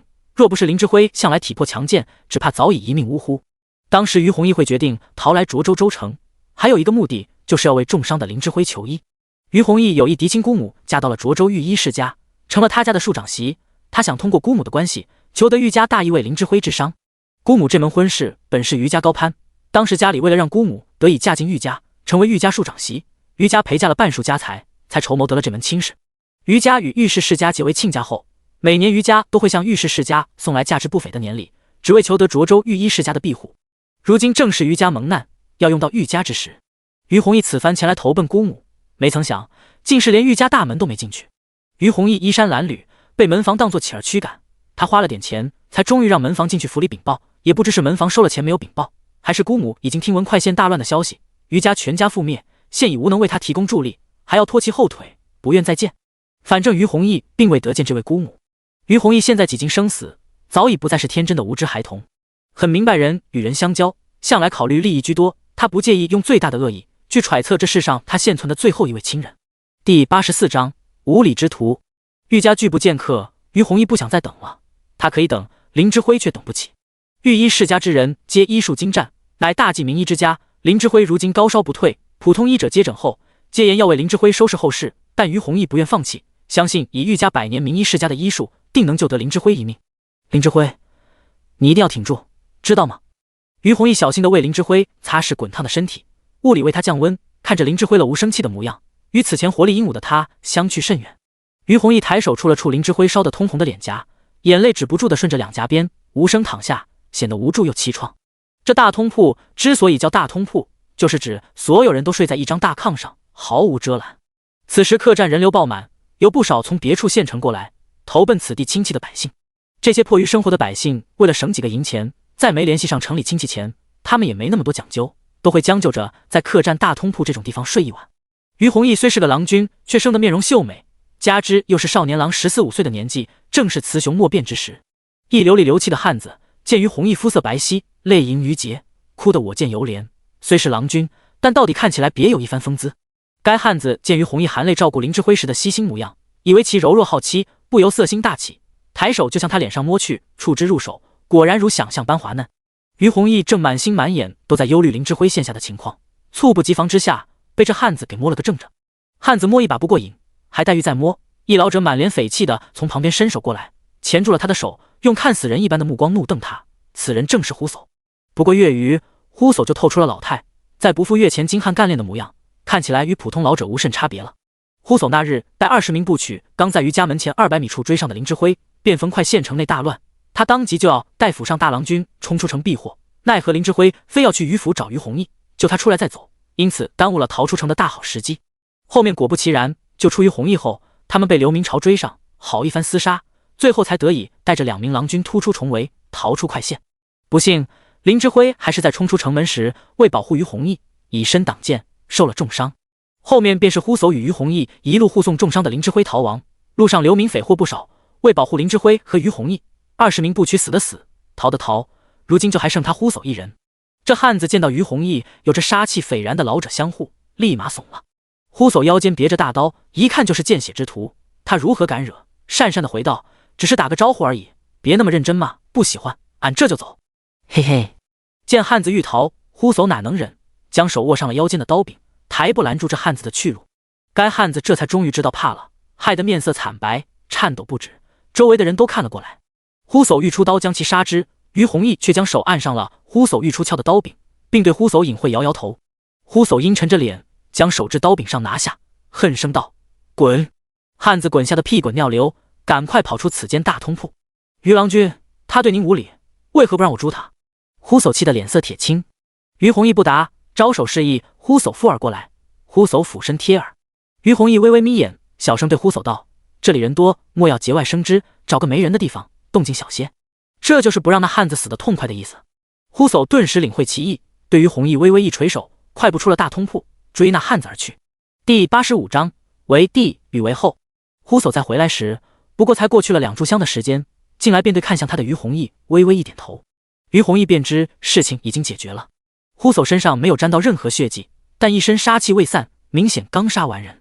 于弘毅面无表情道：“明早我们离开这里。”林之辉背后的伤口越发严重，已经溃烂，若再不尽早救治，林之辉只怕凶多吉少。明日我再去一次玉家，若门房还是不进行通报，姑母也不出府门，我便在玉家门外死跪不起。面子算什么？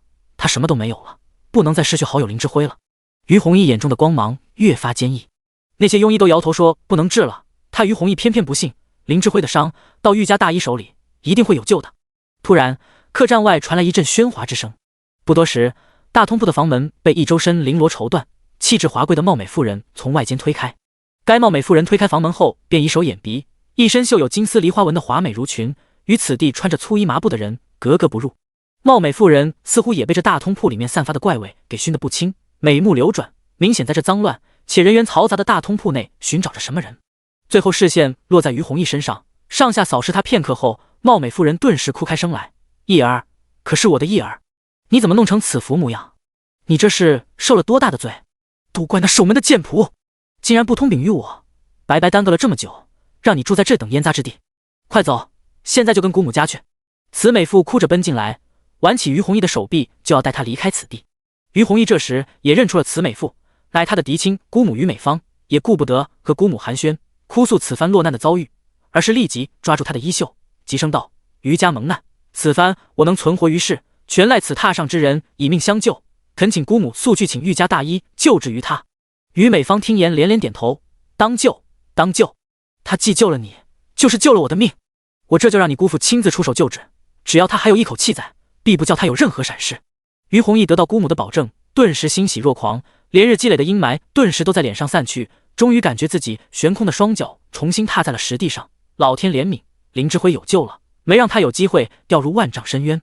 只要世间还有林之辉在，他于弘毅就还有活下去的支撑之力。林之辉，林之辉，你听到没？你有救了，有救了！于弘毅扑进榻上昏迷之人的怀里，终是还年幼，人生突逢大变，连日来的恐惧终于释放出来，放声悲哭。若林之辉真的救不活，他于弘毅绝不独活。呼叟在一旁听到于美芳如此保证，也喜不自胜。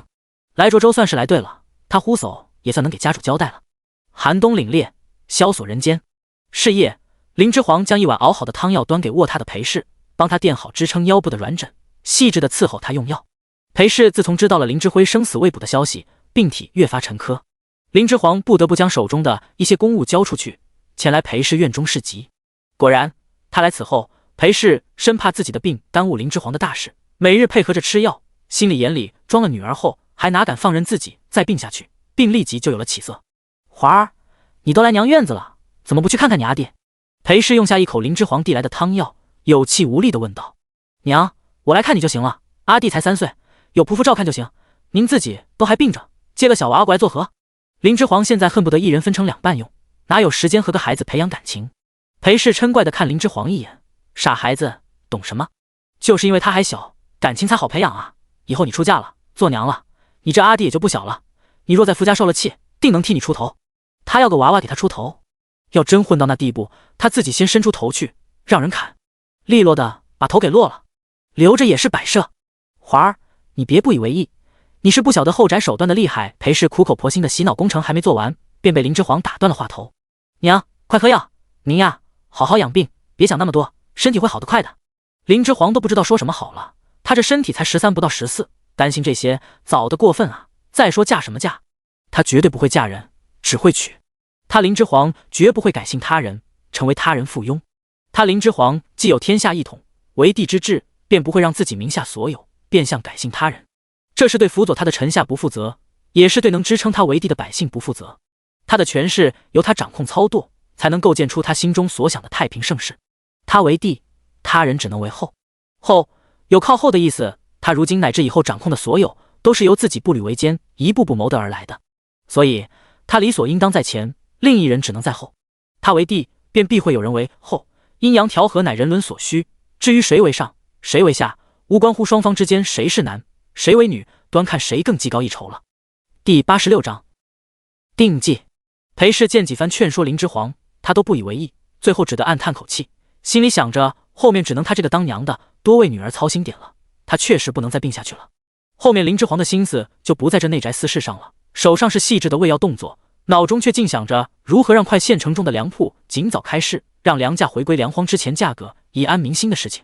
林者云在叛匪手里夺回快县，限以3日，要让城中老百姓尽快有粮可吃才行，不然再晚点，林者云冒死出城搬救兵来救快县百姓于水火的大义民生就该保不住了。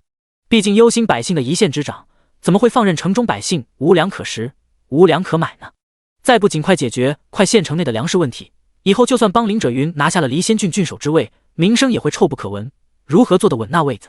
粮库中如今有如此多的储粮，本是可以缓解快县粮荒的。难就难在鲁王也缺粮，出兵离仙郡的原因本就是打着粮食的主意，现在看到这一大批粮食，跟猫见了心一样，必定不会放过。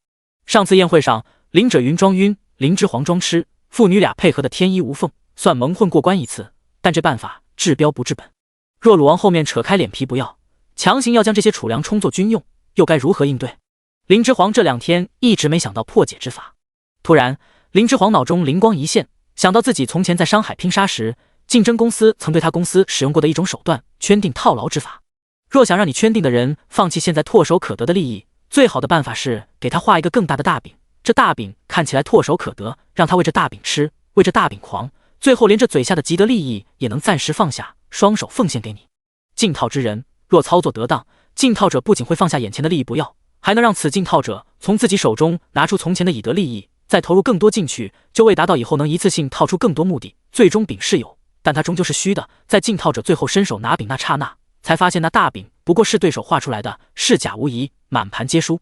林之皇从前就差点竞套过，还好他性格较为谨慎，从来都信奉想得到什么，自己也要付出相应努力的代价，以此为原则，觉得事有蹊跷，故才逃过一劫。鲁王此人刚愎自用，此计或可一用。林之皇双眼骤亮，想立即就找温南方来商讨此计，以作填补。林之皇从裴氏手中端过喝空药碗，帮裴氏掖好被子后，嘱咐一旁伺候的罗婆照顾好裴氏。罗婆立即上前对林之皇躬声应诺。林府原来的一众旧仆，在他们重返快县后，对待林之皇比对林者云更为恭敬，因为他们清楚的知道，现在林府中谁说的话更具有权威性，也清楚的知道他们能再活着回到快县，林之皇在其中起到了何种作用。林之皇安排好裴氏院子里的一切，便起身迫不及待地向温南方的院子方向快步而去。温南方现在孤身一人，自认林之皇为主后，一切衣食住行理当由林之皇承担。林之皇目前手下人才空虚，很是重用温南方，若为他另安排宅子单独住，沟通起来恐不方便，耽误来回的时候。因此在征得温南方的同意后，林之皇便将他安排在了林府里居住，专门给他辟出了一个幽静小院。温南方此段时间也住得很是满意自在。再回快县，林之皇给温南方安排好在林府的住处后，就各自都忙各自的事去了。此时才发现君位所一别后，还没再见过面，核心下属怎么能长时间不见面？关系冷淡了可不行，今日他定要与温南方好好商议此计。林之皇刚走入温南方的院子，就见温南方的那2名部曲守在他的房门口。温南方不知在房里做什么。你们家主人在作何？林之皇问。不知，主人不让吾等打搅。温南方的2名部曲青云和青牛见是他们主人的主公来了，立即插手躬声回道。林之皇实在心急与温南方商议，定下应对鲁王所量的计策，一刻也不想耽搁。想了想，也让跟随着自己的呼红守在门口等候，便自己只身一人上前敲了敲房门。又等了会，不见房内有人回应，又转头略带问询之意的看了温南方的那2名部曲一眼。温南方的2名部曲青云与青牛见状，再次插手回道：主人就在此房内。林之皇点头，不再犹豫，推门而入。一进房门，便被房间内蒸腾的热气包裹，蒸得他浑身寒气尽退。第87章，下属不需要美貌。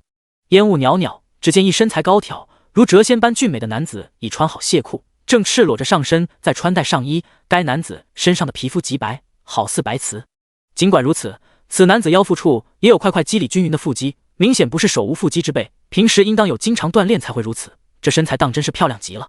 在林之皇记忆中的世界，网络发达，他曾看过无数美男秀腹肌，此时脑中下意识就进行了搜索比较，但都找不出可以与眼前场景相抗衡的那张图片。该美男听见门外动静，抬头望来，见是林之皇推门入内，面上掠过一丝诧色，手下却依旧慢条斯理地穿着上衣，一头墨发真的比拍洗发水广告的明星还要漆黑顺滑，在腰腹间摆动，晃荡出无限美好。这等美男出浴图，差点将林之皇的大脑给激荡机。当然，这个鸡不是打击的鸡，而是电击的击。爱美之心人皆有之，林之皇也不例外，内心狠狠地震动了一下，随即又在克己的理智中恢复了平静。再俊美的男人，也不能影响他林之皇搞事业。他此刻急寻而来，是来找温南方商议计策，制定行计流程的。21世纪网络发达，别说一个男人的上半身，就是一个男人的全身，他林之皇也不是没看过，看了就看了，全当欣赏了。撞破男人正在洗澡什么的，他丝毫不慌。丝毫不慌的林之皇，自然也没有大纪朝女人该有的惊慌羞恼反应。在这个朝代，关系好的男子经常会相约沐浴，以示亲近。林之皇淡定地环视了房内一圈，一声问：“你是温南方之友？温南方呢？也在沐浴？”林之皇问话声一落，只见正在穿戴亵衣的俊美男子轻笑了一声，这分明是温南方的声音。温南方穿好上衣，淡声回道：“主公，不过只是梳洗了一番，何故竟认不出南方来了？”温南方，流民邋遢模样的温南方洗刷干净了，居然是此等模样。早已习惯温南方流民模样的林之皇顿时浑身哪都不自在起来了。他林之皇要的是下属，下属长这么好看，会很影响工作效率的好吗？林之皇知道该美男是自己的下属温南方后，顿时就对眼前的美人没有了任何对美丽事物的欣赏心态。职场最忌讳什么？最忌讳上下级有男女关系存在。林之皇抹了把脸上被蒸湿的水汽，调整好自己的心态，方毫无异样的开口道：“南方，原来你长这样啊！我还是第一次见你梳洗干净的模样，如今乍然见到，一时有些反应不过来，莫要见怪。”南方二字当真是叫得莫名其妙，这里的长辈对小辈叫才会叫名字后两个字，而上者对下者以示亲近，一般会称对方的字。主公，南方字聪深，主公可唤我的字。温南方被身量还没到他胸口的林之皇做小大人撞唤他南方时的模样逗笑。这小主公还小呢，果然不论如何聪慧，越没有什么的时候就越要表现什么。现在年龄尚小，所以就要故作老成吗？温南方想到还没告知林之皇自己的字，也没在林之皇称呼有误上多做纠结，径直告知了林之皇自己的字。林之皇还不知道他在无意中又差点因为不了解大纪朝的习俗而被看作异类。好在他平时做事就足够特立独行，加之年岁还小，温南方自行对他的某些异样的言行进行了合理的逻辑自洽，不然对此地很多事尚还不知的林之皇简直是漏洞百出，只以为自己这土著皮皮的有多完美呢。好，以后我便唤你聪深。林之皇面无异色的点头。温南方倒是又诧异了，没想到林之皇在得知自己字聪深后竟然毫无异样。大纪朝的人，平民百姓也还罢，作为贵族不应该没听过首山七聪的盛名才是。此时主公听到他的字，知道他乃七聪之一，也毫无异样，果然好定力。阴差阳错，温南方对这小主公的满意程度又提高了几分。第88章，关于君臣之间抵足而眠那一套。主公深夜前来，所谓何事？还是现今快现这收缴的5大粮仓之事？林之皇直入主题。鲁王已经开口向林县令索粮了。温南方也不在意自己现在一身亵衣亵裤的打扮，将林之皇引入内室喝茶的地方，坐下详谈。在这个时代，一身亵衣亵裤打扮见客，不亚于现代穿着一身内衣见客。但他温南方与主公都是男子，温南方又见主公毫无芥蒂的模样，自己也没太介意。这也是大纪朝君臣表达亲密的一种方式。温南方既然决定好好辅佐林之皇，自然希望自己在林之皇心中的分量越重越好，坦诚相待便是拉近彼此关系的最好办法。此时的想法，在温南方未来得知主公是女子后，无数个日夜都在为今天的随意之举羞恼非常，恨不得以头抢地。林之皇摇头道：“还未，但这是迟早的事。鲁王现在没附提，应当是在等我爹主动献上。”鲁王此人极好面子，应当是在等已经投效他的人识去，主动献上粮仓。温南方轻轻冷冷的一点头，继续道：“主公可是想到对应之策了？”温南方说话时气质清冷，流离的眼眸求知的看过来，清冷却不疏离，当真是幅美景。林之皇兴致索然的收回欣赏美男的目光，强制将思绪拉回，心中不由道：果然美色误事啊，思绪都快跑偏了都。我们给鲁王画个大饼如何？林之皇目光移向手里端着的茶杯，尽量不正视温南方的脸。画个大饼？作为大纪朝的土著，温南方没接触过此等名词，很是疑惑。就是将饼做大，让他能主动放弃眼前这块唾手可得的小饼，去垂涎另一块更大的饼。主公这比喻倒是新奇。温南方懂了，复问如何画？离仙郡乃产粮大郡，对于鲁王来说，若像攻打宁川王封地兖州时那样打赢了胜仗，在当地抢掠一波就走，地盘不能占为己有，委实太过可惜。温南方听言点点头，显然很认可这一说法。离仙郡县郡守任职期间，治下出现如此大规模的反叛，朝廷追责起来，一定是会被罢免其官职的。鲁王以救援剿匪的名义拿下此郡后，虽不能名正言顺占领这个产粮大郡，但却可以指派他的心腹手下，通过朝廷正式任命，当此郡新郡守，带他治理此郡，统治全郡百姓，为他产粮，源源不断为他的军队输送粮食，岂不美哉？林之皇越说越有底气，在这种诱惑之下，鲁王必不会再干杀鸡取卵的事。温南方接着林之皇的分析往下推测，诞生道：如若不然，每次粮荒，鲁王都要去别处抢粮，这明显不是长久之计。长此以往下去，鲁王军队与那打家劫舍的叛军又有何区别？他是文氏皇族人，这次若不是库州实在无粮可吃，也不会冒天下之大不韪，在无任何出兵理由的前提下出兵离仙郡了。林之皇继续道：不错，此计一出，又可让鲁王放弃此批粮食，缓解快县城中百姓粮食之危，又可为我爹夺取离仙郡郡守之位埋下伏笔。一群鸡没有多少肉，留下它能源源不断地产下鸡蛋，才是细水长流。留下下蛋的鸡，让其成为滋养军队的养分，鲁王怎么可能拒绝此诱惑？鲁王若确定了令尊对他的忠诚之心，令尊又本身就为离仙郡治下官员，一定优先考虑令尊为他代掌离仙郡，因为他麾下重文武，没有谁能比令尊更名正言顺，能为一方郡守了。毕竟令尊冒死借兵救援快县的忠义名声已经传出去了。温南方分析完后，抚掌叹道：如此，主公您的目的皆达到了，也救了快县城中百姓于水火。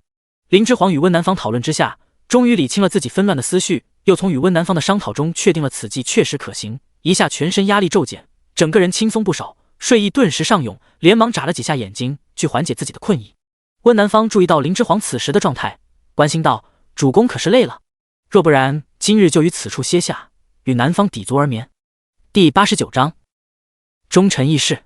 林之皇顿时被温南方之言吓得睡意尽失，大脑皮层重新活跃起来。该如何既不失礼貌又不失尊重的婉拒下属盛情示好的同床相邀？林之皇的大脑处理器瞬间短路，于是他首次在温南方面前惊慌了。林之皇连连摆手道：还不困？主公，我还有些事情要处理。丛深，夜已深，你也洗漱完了，就快歇下吧。话落，林之皇不等温南方再有机会开口挽留，放下手中的茶盏，落荒而逃。是夜，奔行在寒冷夜幕中的林之皇泪流满面。大纪朝的君臣之情都这么奔放腻歪的吗？他这个现代来的女主公都有些招架不住啊。他的上司守则里可没有陪下属睡觉这一条啊。林之皇分外抓狂。饱受战火摧残的快县，在经过林之皇接手，躲藏在幕后日夜不休的治理之后，以肉眼可见的速度在恢复生机。林者云一顿操作洗白后，如今在快县城中已然成了县下百姓口中人人所称道的青天大老爷。林者云舍己为民，在乱民冲城那日，为了尽早出城向鲁王借兵求援，连一干美姬与子女都未携带，便只身出城求援，才能有如今顺利接到鲁王兵马，夺回快县，赶走冲天将军等一干叛匪，救万民于水火的功绩。林县令更是不惧危险，胆敢孤身一人，在叛匪林立的快县城墙下悍勇相对，策反一干叛匪，实乃少有的高义之人。对比隔壁库县开城投降，讨好冲天将军不成，最后也没得好下场的库县县令，他们快县百姓能得如此县令，实在三生有幸。百姓们的想象力是无限的，也许是好官太少，破天荒出现一个如此靠谱又能救他们于水火的县令，那故事是怎么传起怎么编，传到最后直接就变成了林者云上天庭陈表快县此处动乱，玉皇大帝深感林者云爱民之心，特点3万天兵天将下凡来助其剿匪了。林之皇在得知这个版本的故事后分外无语，不由想这里的老百姓是不是因为太没有什么娱乐消遣活动了，因此太过无聊，所以编故事聊八卦就是他们打发时间的项目之一，也真能够杜撰的。小说家都没老百姓们的脑洞大。总之，快县县令林者云被全城百姓空前爱戴起来，林者云自己也被这种民心所向的荣誉感冲击得晕陶陶的，分不清东南西北，于是便虚荣起来，自己都觉得自己是真正的高义之士。这种虚荣感让林者云在面对鲁王终于按捺不住，再次隐晦地对他提起快县官粮仓中那富足的粮草时，并未顺势再表现一番，双手奉上粮草以讨新主公的欢心，而是继续装聋作哑，似没听懂鲁王的言外之意一般，与鲁王聊起了自己的凄惨身世，如何在林家家族中不得志云云。再顺势表达一番能得到英明神武的鲁王殿下赏识，他是如何感激涕零的，以此岔开话题。林者云作为快县县令，当然清楚地知道，粮食都在官府粮仓中，快县百姓的粮食之危并未解除，若将大量粮食赠予鲁王军队，用不了多久，这快县百姓无粮可吃，城中及快县治下村庄的百姓也会沦为新一波逃荒的流民。这种不义之事，林者云再贪生怕死，也委实干不出。鲁王能招揽到一干有能耐的文臣武将，也不是真正的傻子，如何能被林者云的小伎俩给糊弄过去？在林者云走后，鲁王脸色顿时阴沉下来。谋士有无忌见状，趁机上前，在鲁王面前煽风点火道：“大王，依臣之见，这林者云并未真心投靠殿下，这厮只是想借殿下之威信，收回快县罢了。如今目的已经达到，便不给大王面子了。”鲁王听完尤无忌的进言后，脸色越发阴沉如水。尤无忌见自己所言被鲁王听进去了，心中更是暗喜不已，再接再厉道：“大王，切不可如此轻易放过这等首鼠两端之辈啊！若人人学之，日后大王您威信何在？”鲁王眼中透出的杀意越发浓厚。第90章，爹，我欲让您做郡守。林者云从鲁王那里出来，面上看似淡定，背上却早已惊出好大一身冷汗。因为与鲁王相处到最后，他清楚地在鲁王身上感受到了犹如实质的杀意。华儿，该怎么办？鲁王今日复提粮仓的事了，被我找话题打岔了过去。我此次又为顺势奉上粮仓，鲁王怕是已经对我起了诛杀之心了。林者云在书房里急得团团转，向女儿问策。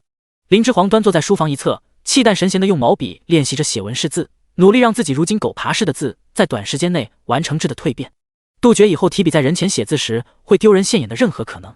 不想落后，就得抓紧时间不断地提升自己的能力，这是亘古不变的道理。爹，别急，静等鲁王第3次再找您提，到时才是您答应的最好时机。林之皇继续淡定练字，头也不抬地回道：“第3次，爹就怕还没等到第3次拒绝鲁王，鲁王就已派人来取我性命了。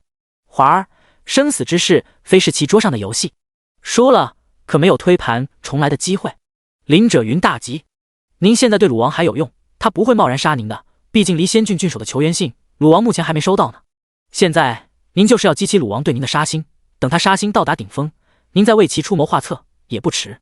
为何一定要等到鲁王对爹的杀心到达顶峰时再献策？”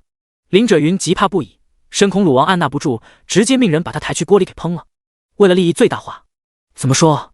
鲁王杀心到达顶峰时，也是疑心到达顶峰时，那时您再为其出谋划策，鲁王便会深感自己此前疑心错了您，反心之人一下变为忠心之人，两相落差巨大。鲁王后续必会对您产生更多的愧疚之情，下次他再想疑心您时，也会好好想想，对您会比之前更信任的。说到这里，林之皇停顿一下，抬眸，眼中光芒如炬，到时任何人再在他面前进您的谗言都是无用。林者云听出林之皇的言外之意，冷静下来，兴奋地急问道：“华儿这是有了两全之策？”林之皇将手中的狼毫笔搁在制笔架上，静手道：“鲁王现在的行为，不过是将离仙郡没有当自己所有之物，才会杀鸡取卵，想要抢一波粮就走。若让鲁王觉得拿下离仙郡之后，此郡就是他的，竭泽而渔，此后必不会再如此行事。”林之皇走到茶案前，端起一杯由自家老妇泡好的茶，继续为他分析道：“打战劳民伤财，之前鲁王攻打兖州，虽大败宁川王，劫掠了兖州全境，那又如何？他并不能名正言顺拥有兖州，只能杀鸡取卵。之后如何了？看看鲁王如今情况，库州已经粮荒到需要鲁王率军出来劫粮的地步。”林者云听林之皇的分析，听一愣一愣的，深觉此前他可能高估自己的智商了。看看他女儿，他怎么就分析不出来这些呢？林之皇没管林者云的异样神色，继续分析：仗打赢又如何？不过是劳民伤财，并没有什么大好处。可见这种吃力不讨好的事，鲁王是不会再做了。您可趁机给鲁王出谋划策，变相让他拥有离仙郡这个粮袋子便可。我们也可趁势借鲁王的野心，成就自己的谋划。什么谋划？林者云下意识问出口。让您成为离仙郡郡守。林之皇放下茶盏，眼神直直看向还一脸云里雾里的林者云，嗓音既清脆又霸道：“他女儿居然说要让他当上郡守，他莫不是在发梦？这是他爹都没曾对他说过的话，他女儿竟然对他说了此话，这可是一方郡守啊！”林者云顿时有种被女儿所庇护和疼爱的感觉，无所适从之下又格外有些酸爽。这是什么感觉？林者云搞不懂，也不想搞懂。只知道眼前这女儿当真是所谋甚大。林轸云热泪盈眶，他这女儿怎地如此霸气？为什么就不是儿子呢？为什么？林轸云心中大痛。第91章，圣经风华藏于手。林轸云现在已是不能离了林之皇，若没有林之皇为他出谋划策，他分分钟就能被鲁王手底下的那一干谋士团给干趴下，哪容得他这个新来的在鲁王面前崭露头角，站得如此重量。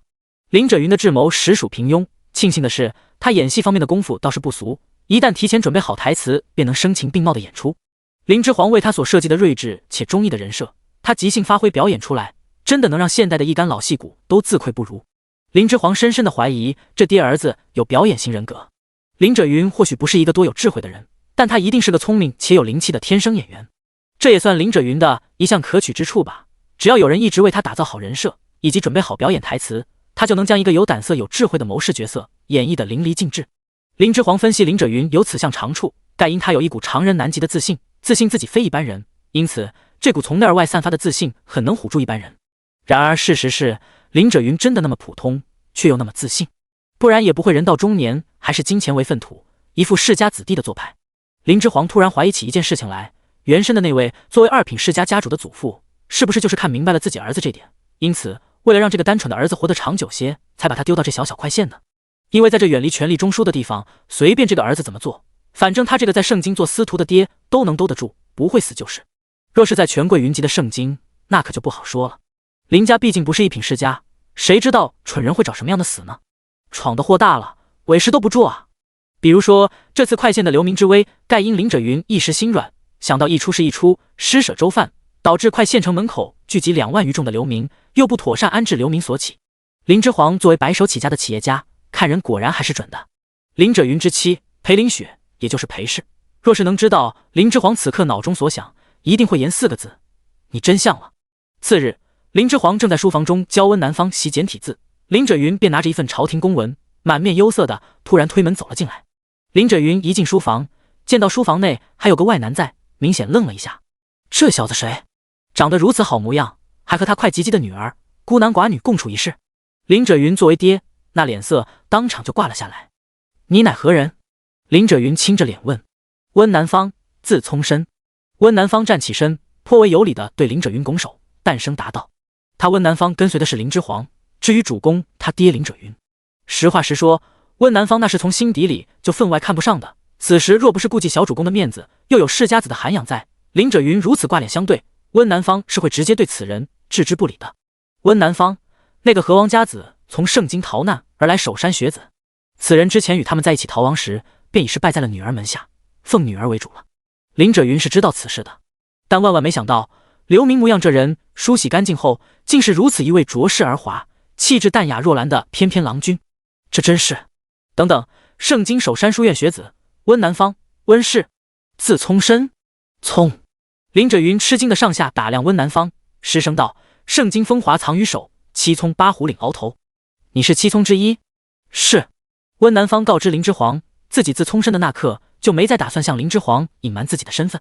此时温南方见林轸云失声相问，坦坦荡荡的颔首，镇定的承认了。林轸云捂住胸口，自女儿说要让他当郡守后，受到冲击的小心脏再次遭受到另一层次的巨大冲击。林轸云调转目光，直愣愣地望向自己女儿。他林轸云的女儿何其能耐，竟然能让赫赫有名的七聪之一奉他为主。什么七聪之一？林之皇莫名其妙。林之皇只看林轸云的反应，便开始在心里推测，温南方定是和不得的名人了。七聪八虎是类似于他记忆中那个世界三国时期有卧龙凤雏那种生命的人物吗？林之皇的问话声让林轸云遭受巨大冲击的心脏又很快的缓过劲来。林轸云此时能很快缓过来的原因无他，盖因他此时心里是如此想的，七聪之一又如何？你所认之主还要叫我爹呢。第92章遇大爱无疆。华儿，你在盛京时没听过？林轸云缓过劲，奇问道。糟了，言多必失，这段时间他还是太过放松了。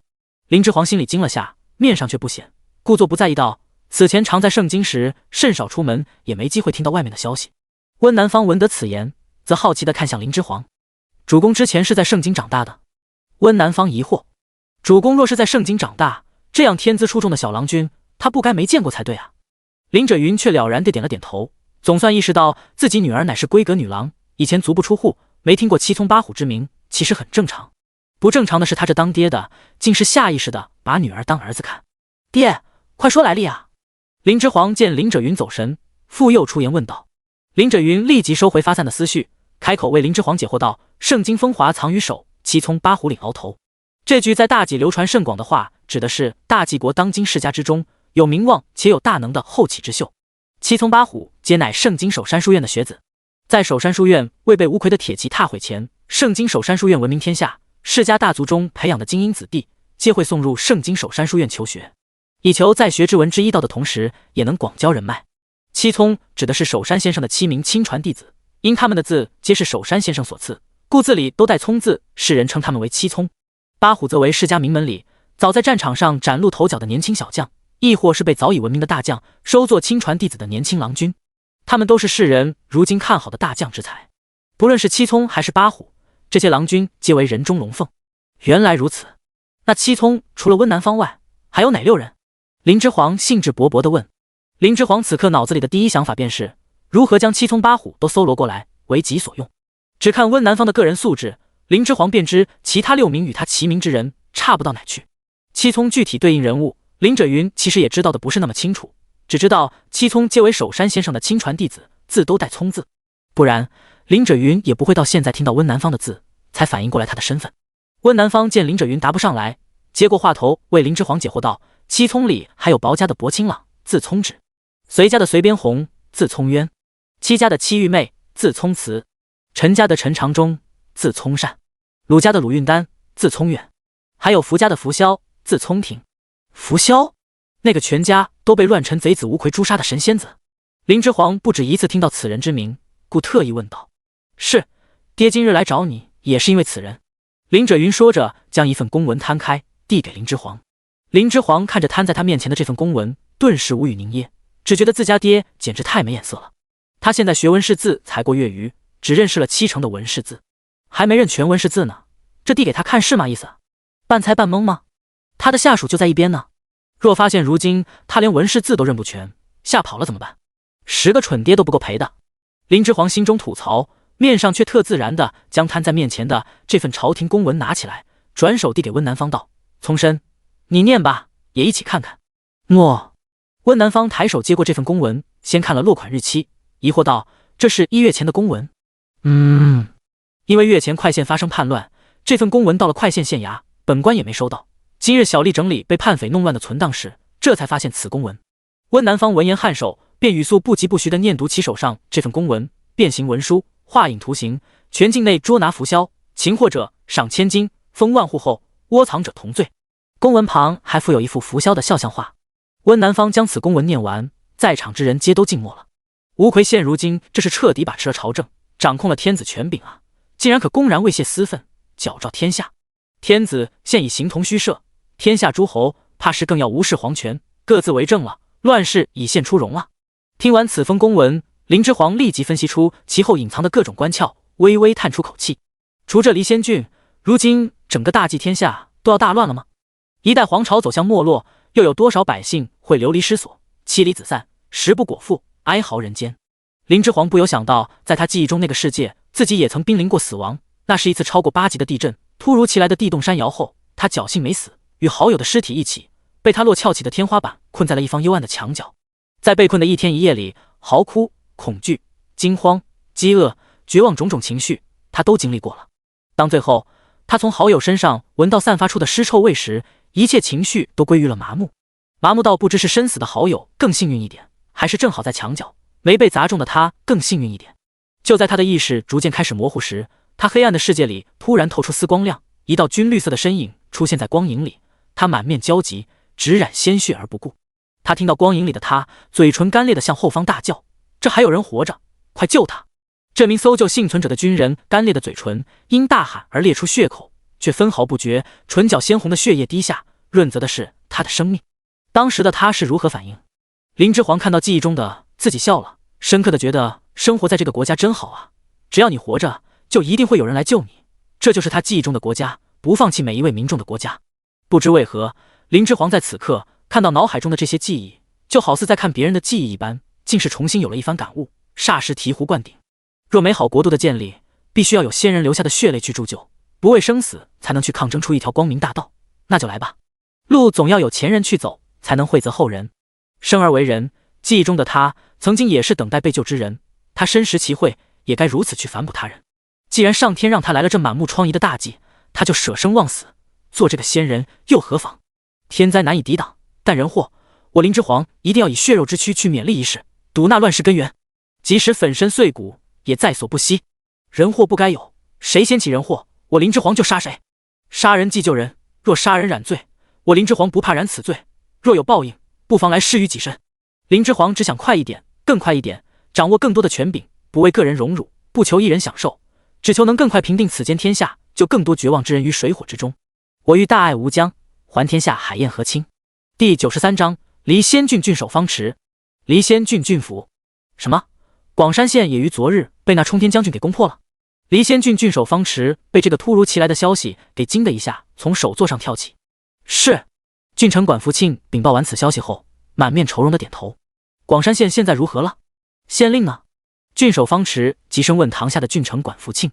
如今广山县的百姓全部往府城避祸逃来，广山县县令被叛匪冲天将军吊手示众了，城内豪富乡绅无一幸免。郡城管福庆继续汇报自己今早收到的消息。堂下一干离仙郡的官吏听到此军报，皆吓得面无人色。秦都尉更是害得肝胆俱裂。离仙郡府城内的守兵编制有2万余众，但却有5000之数是他与一干手下在吃空饷，实际兵丁人数只有15000余众。如今这伙叛匪不惧郡城之威，以聚众2万余，真的欲率军来攻打郡城，这可如何是好？秦都尉太知道自己手下都是一帮什么货色，酒囊饭袋儿，如何能抵御得了2万余叛匪？无命休矣！秦都尉顿时背后被冷汗淋湿。郡城管福庆连忙安抚已是方寸大乱的郡守方池，急声道：“府君莫慌，下官听说快县县令已向鲁王求援，鲁王已率领3万余兵马南下，现已助快县县令夺回快县，如今就率军驻扎在快县城外。您也可像快县县令林者云一样，写信求援于鲁王。鲁王也是文氏皇族中人，必不会做事叛匪祸害大济城池而袖手旁观的。”对，立即书信鲁王一封。如今向涿州州牧求援已是来不及，望鲁王他能伸出援手来救吾等。郡守方池忙不迭的点头。郡守方池也是秦都尉吃空饷孝敬的对象之一，两人一直相互包庇。他太清楚离仙郡的守兵能不能抵御得了这干叛匪了。此时听郡城管福庆如此说，立即附和，如获新生。昌县县令吴方岭此时也在堂下，听到郡城管福庆建议郡守方池写求援信向鲁王求援，立即出声阻止道：“不可！”堂内众人的目光都向突然出声的昌县县令吴方岭看来。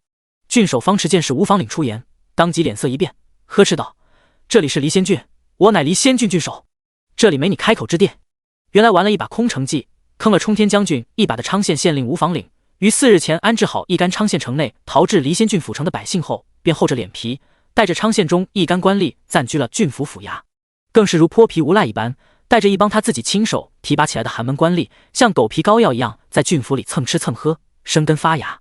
若有人家对其摆脸色，吴方岭只当看不见。他作为向离仙郡报信叛匪军情有功之人，郡守方池这些时日虽嫌弃他至深，也不能将他赶出郡府外，拿他无可奈何之余，只能将他当空气视之。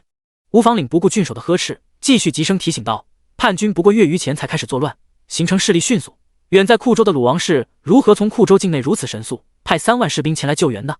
离仙郡可是涿州治下，涿州州牧都未反应过来派兵增援，鲁王这来兵的时间过快，与收到求援信后再领兵前来救援的说辞，时间上不对，必有蹊跷。况且鲁王狼子野心人人皆知，不可不防啊！”吴方岭此番言辞恳切的提醒，郡守方池只觉他没事找事，心道：没脸没皮，只知占小便宜的人能有什么大谋略？依旧当耳旁风，只当这人是空气。吴方岭见状顿时急了，还待出言警示，便见郡城管福庆对他稍稍摇头，示意其不要再说。吴方岭叹一口气，闭上了嘴，甩袖退了下去。快县书房3人想到未来大计诸侯割据会出现的乱象，不由都有些沉默。吴奎如此忌惮于扶萧吗？既然矫诏也要将其斩草除根，此前吴奎围杀守山书院众学子也是因为此人吧？林之皇调整好情绪，又将重点收回到此封公文之上。因为扶萧是神仙子啊，他是唯一一位既是七聪之一也是八虎之一的世家贵胄。温南方略有感叹道，追忆起从前和这师弟相处时的情景，明显对他甚是推崇。从深，你从前与那扶萧感情很好？林之皇好奇道：“扶萧虽是我师弟，但说到感情好，我与师弟的大兄扶起感情倒是更好些。扶起与我年岁相当，我们两人也甚是有缘。”有缘？林之皇略感意外，关系好，不该用投缘一词吗？温南方淡笑回道：“是有缘。”温南方抬手摊开掌心，掌心赫然生有一颗嫣红的痣，扶起左掌心生有红痣，而我则是右掌心生有红痣，因此家中长辈总爱拿我们开玩笑，说我们若是生成一儿一女，倒正好是命定的天作之合了。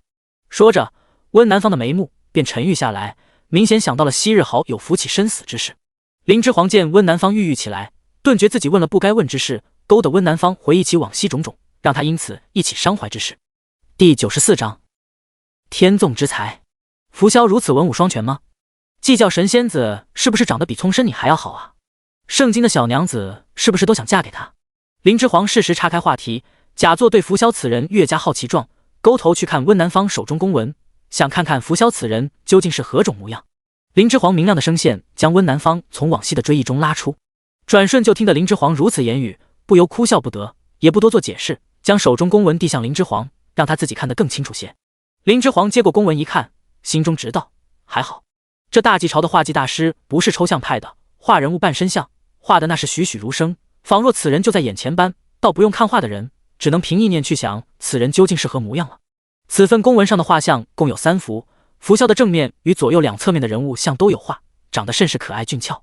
为什么要用可爱形容呢？盖因画上之人看着太小了，不过10岁左右的年纪。林之皇见画后嘴角微抽，扶萧年龄几何？温南方答：过完京东便满11。扶萧竟然才11岁，这还是个孩子啊！在他那个位面，不过才上小学6年级的年纪吧，就既是7聪之一，也是8虎之一啊！真乃能人也。那蛮族吴奎为何行事越来越蠢？与此前趁诸王互相钳制争位的时机，仅凭1万人马突袭围兵盛京，与朝廷谈判入主大纪朝堂的行事作风大相径庭。林之皇不由疑惑道。温南方嘲讽一笑道：吴奎此人做不得大事，官拜丞相后便逐渐行事张狂，见气一直辅佐他的谋士关由，关由性子高傲，不堪受冷落，便弃官归去。等吴奎反应过来，离不得此人，再想宣回，早不知此人踪迹。此后吴奎行事越发没了章法。关由人才啊，可惜错头了。林之皇也跟着叹息。关由乃寒门出身，所用计谋甚是歹毒，如今大家都称他为毒士，名声差极，主公慎重。温南方注意到林之皇心动想招揽此人的念头，立即出声警醒。对，聪生说的对，华儿，你别打那主意。林者云终于觉得有他能插得上嘴的地方了，连忙附和，显示存在感。林之皇不理他，眼神又落在案几上那份公文的画像上，心中叹息：天纵之才啊，可惜了，还没长成呢，会被这世道扼杀吗？再是绝世天才，这也还是个孩子啊！这吴奎诛杀了扶家满门还不够，对一孩子也如此咄咄逼人，真是枉为当世英豪也。夜深，离仙郡府城管府，郡城管福庆派人请了昌县县令吴房岭来府里喝茶。吴房岭有惑未解，自然欣然前往。管郡城，您当时阻止我说下去，是否也发现鲁王的不妥之处？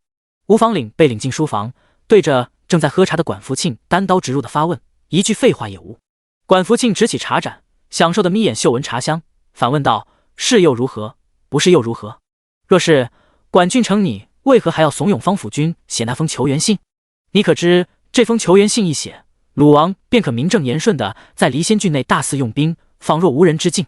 管福庆对吴房岭递来一杯泡好的茶水，吴房岭对管福庆递过来的茶没有伸手去接，继续诘问：若不是，您应当知我既然出言提醒方府君，就是对鲁王防备甚深，为何还要深夜来请我喝茶？您是何用意？管福庆见吴房岭不接茶盏，也不强求，随即不介意的将茶盏搁放在案几上，反问：你有更好的办法吗？吴房岭静默不说话了。看来你也没有更好的办法了，那又为什么不能写求援信呢？管福庆睁开眯起的眼睛，官威压迫而来。鲁王再是狼子野心，终究还是文氏皇族之人，他的封地在库州，并不能名正言顺的占领离仙郡。你看如今的兖州就知道了，打赢了又怎么样？鲁王最多能抢掠一番，而离仙郡落入叛匪手中就不好说了。看那冲天将军在库县、快县以及广山县的所作所为，至少你我等官僚的性命一定是不保的。还有这离仙郡治下的一干百姓，身不由己都成了叛匪之民，还有什么好日子过？到时朝廷派人来剿匪，会顾及他们的性命吗？吴房岭无话可说，不如就让鲁王来救援，鲁王此次来，若我所料不差，应当是库州粮荒之故，便给他粮，至少还有一线活路，可再筹谋其他。郡丞管福庆说完这一番话，也不强留吴房岭在此，直接端茶送客。吴房岭此时才真正拿管福庆当上官对待，恭敬的施完礼，脑中思绪万千的退下。吴房岭行至门处，才脑中清醒，回身复问道：“为何专门为下官解惑？”“无他，惜才儿。大几朝像样的官太少了，能庇佑百姓的官太少了。这些官若不能保护自己性命，还有谁能保护百姓性命？”他不能坐看吴房岭横冲直撞，最后没个下场。他力所能及，能保下一个是一个吧。管福庆将杯中茶一饮而尽，深深的叹息：乱世谁不是大浪前沙砾呢？能逃出金子，也能摧毁根基。第95章王家覆灭原因。王家祖宅占地面积极大，族人有300余众，乃块县城中当之无愧豪奢之家。此前被一批流民强住，现今被官府收回，因王家还有王提活着，官府又将此宅子发还与王提。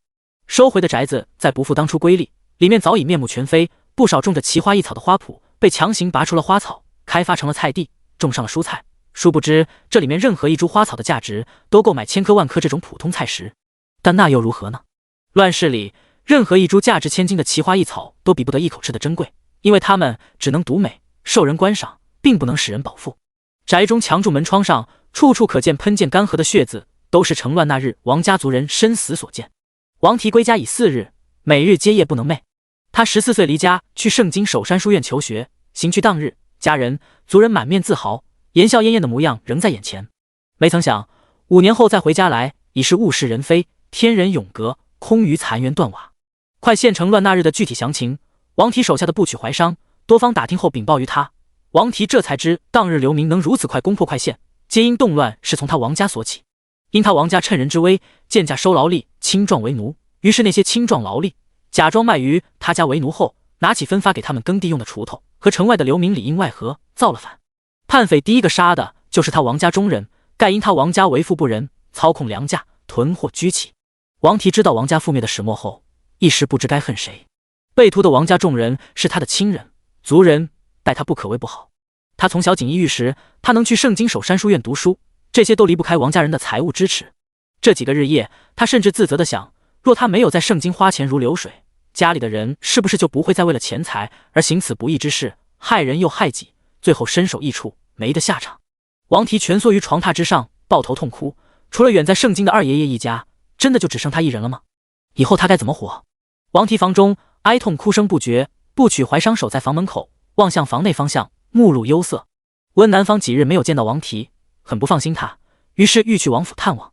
刚出了林府，迎面就碰到了正忙完流民安置问题回府的林之煌。这些流民里包含了此前军护所5000余降兵，以及前面逃亡路上收服的1000兵士的家人亲族。林之煌不敢马虎，事事亲力亲为。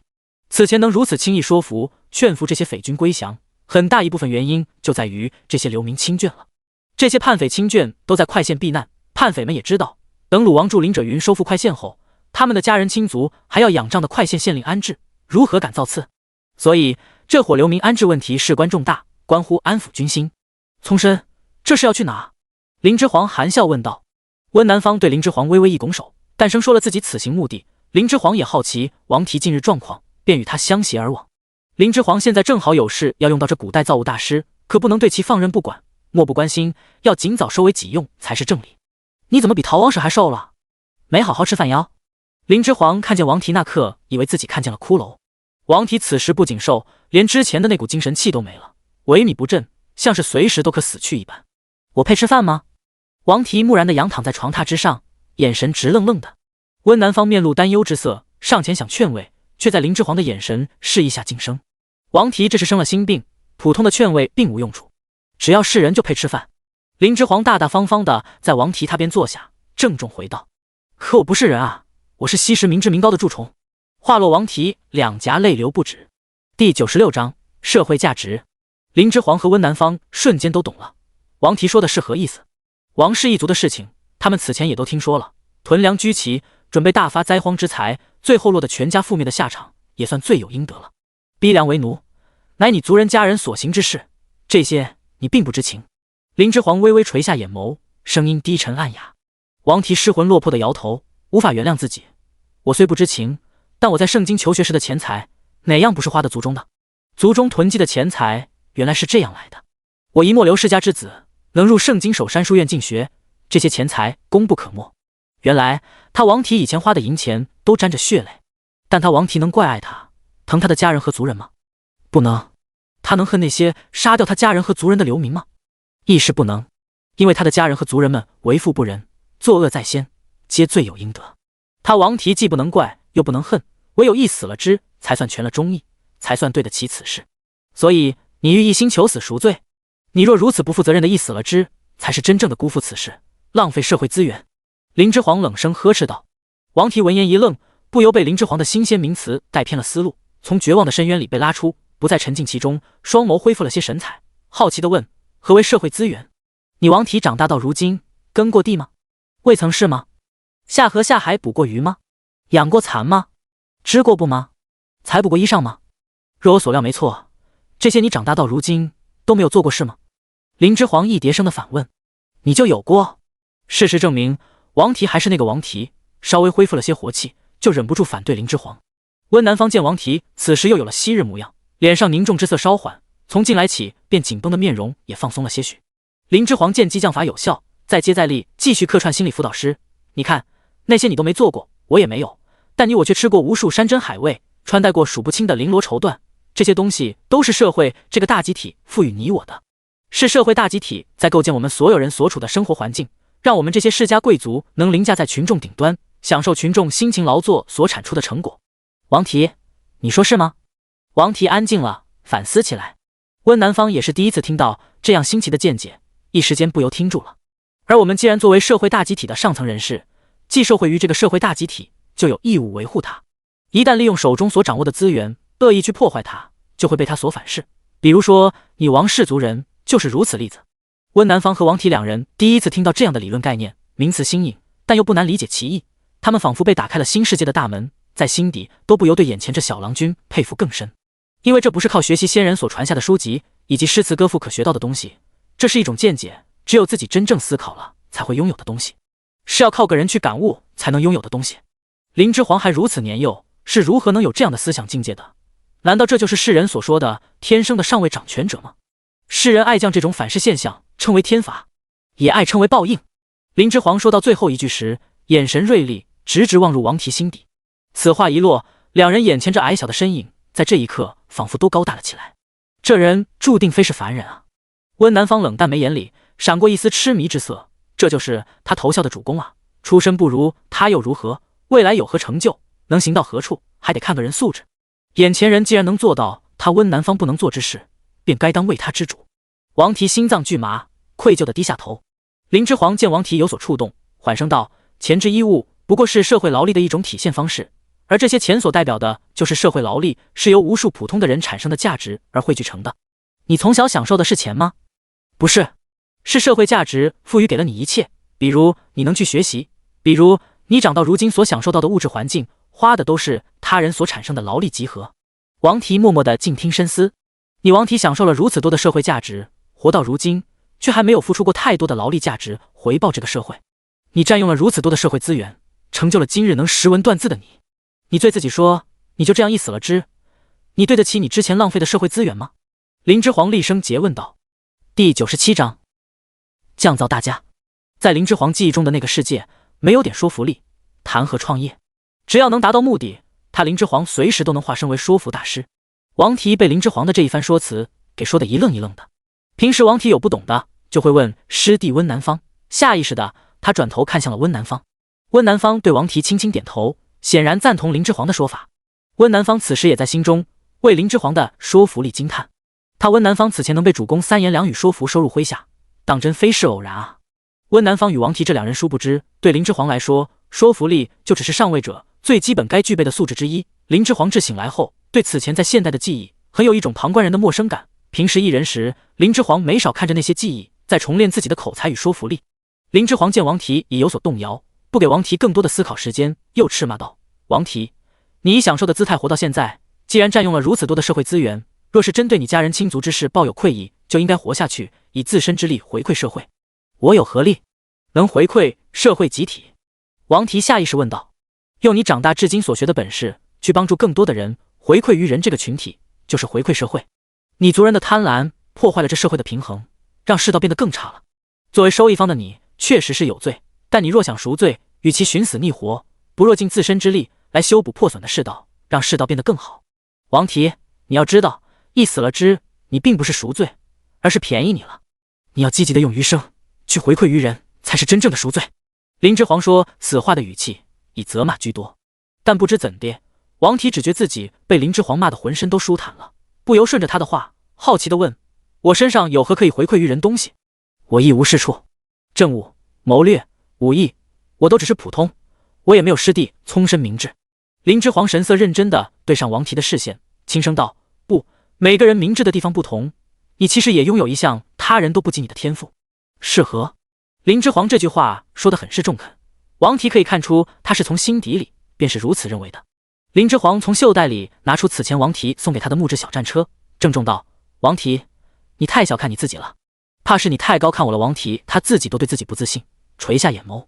林之皇将手中的木质小战车递给身侧的温南方，抬手捧起王提的消瘦的脸，强制让他抬头，不容许他自卑的垂眼，让他可直视他的眼睛。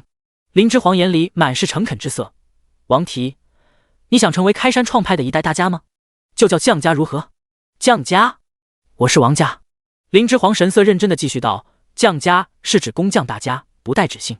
工程器械、农耕器具、高楼瓦阁，只要需要设计建造之物，以后都由将家门徒领头建造设计。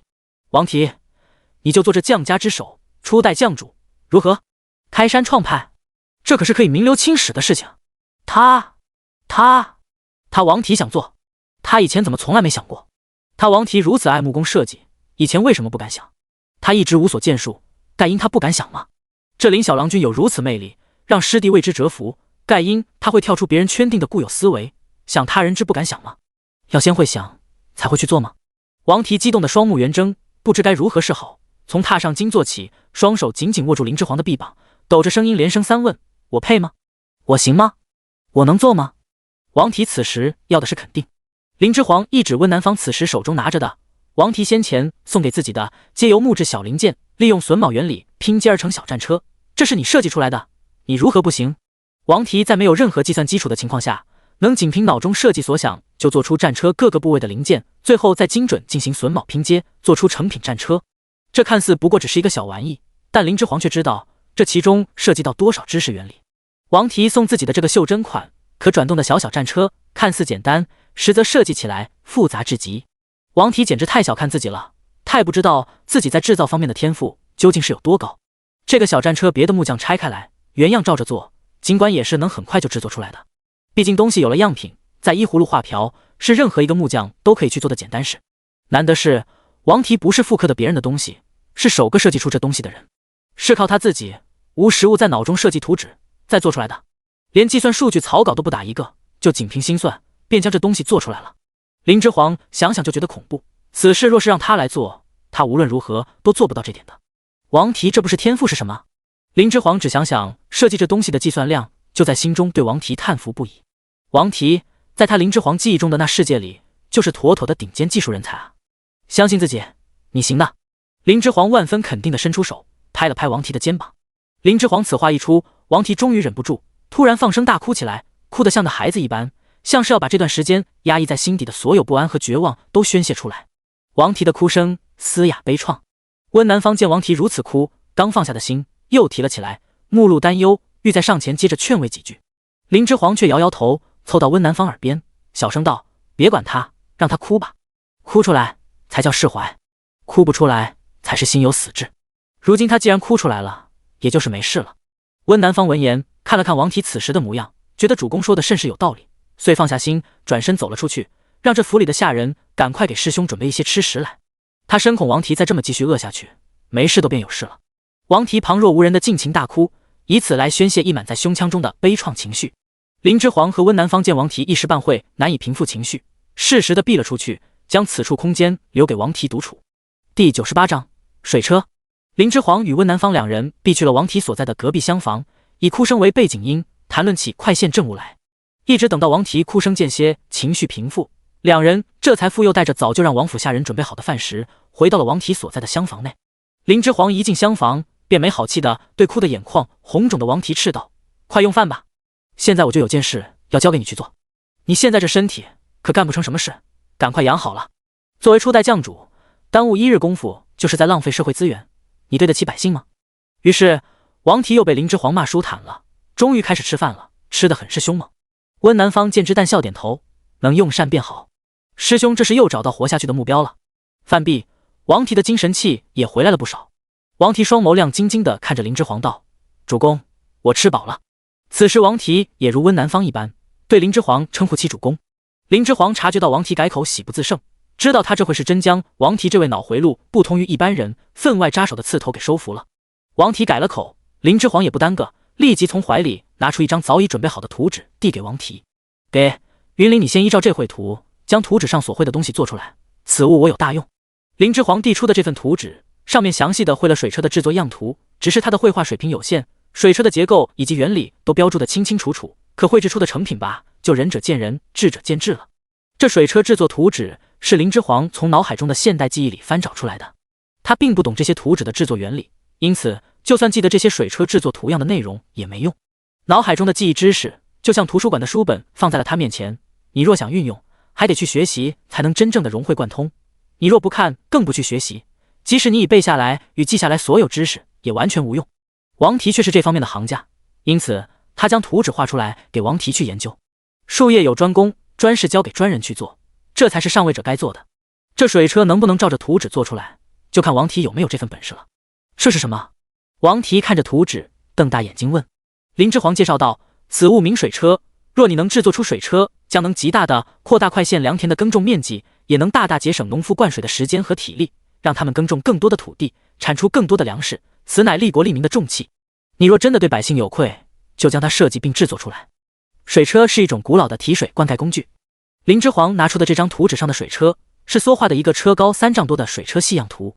林之皇所在的那个世界，古代自古就是以农立国，与农业相关的科学技术在很早时就取得了卓越的成就。水利作为农业中最不可缺的一环，各朝政府自然是大力发展兴修水利工程，不论是灌溉渠道或是修建运河，都动员了全国大量的人力、物力和财力去营建。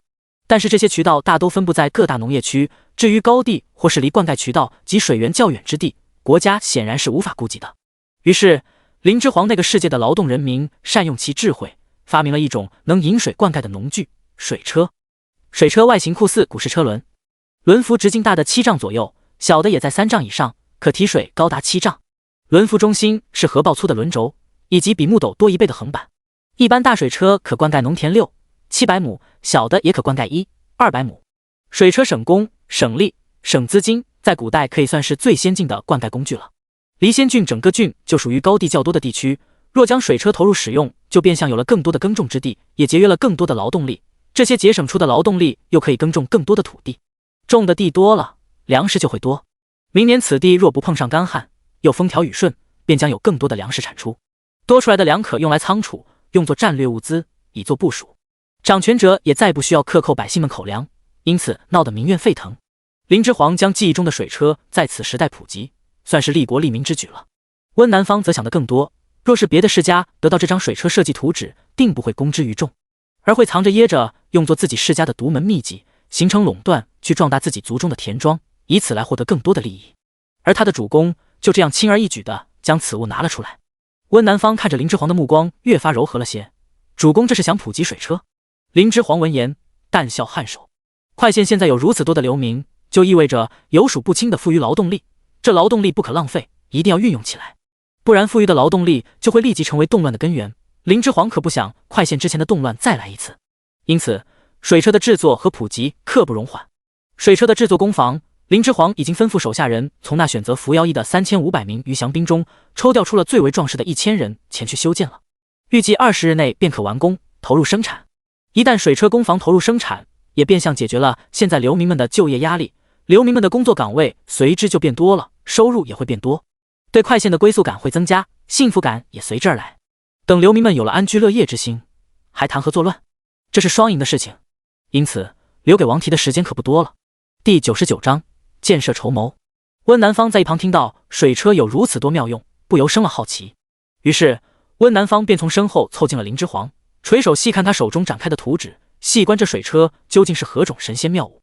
温南方这不经意的动作，让两人之间的距离拉近。林之皇隐隐有闻到温南方身上散发出的清冽香味，酷似梅香。林之皇鼻尖耸动，不自在地向后挪动一小步，稍稍与温南方拉远些距离。温南方看到图纸上的内容后，嘴角便忍不住抽搐了一下。这画的都是些什么？难道不是一团墨疙瘩吗？难怪先前师兄看到图纸后脸都僵了。温南方战术性低咳一声，怕自己管不住嘴，忍不住对小主公的画技开嘲讽技能。王提起先也没看懂图纸上这一大团墨疙瘩究竟为何，但墨疙瘩边上标注的水车制作原理倒是用文氏字写得很详尽。他仔细看了后，再结合听林之皇此时对水车的描述，凭借过人的想象力，立即便知道了水车究竟该是何模样的东西。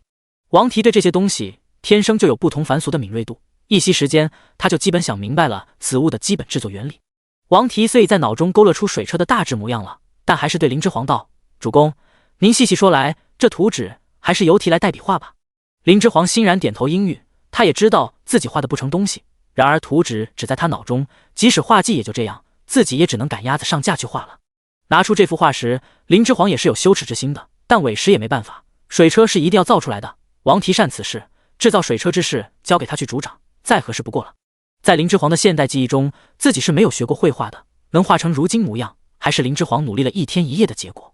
林之皇就没有绘画功底，用铅笔或是其他现代笔给他做画笔，用来画画都够呛，更何况是用古代毛笔画画。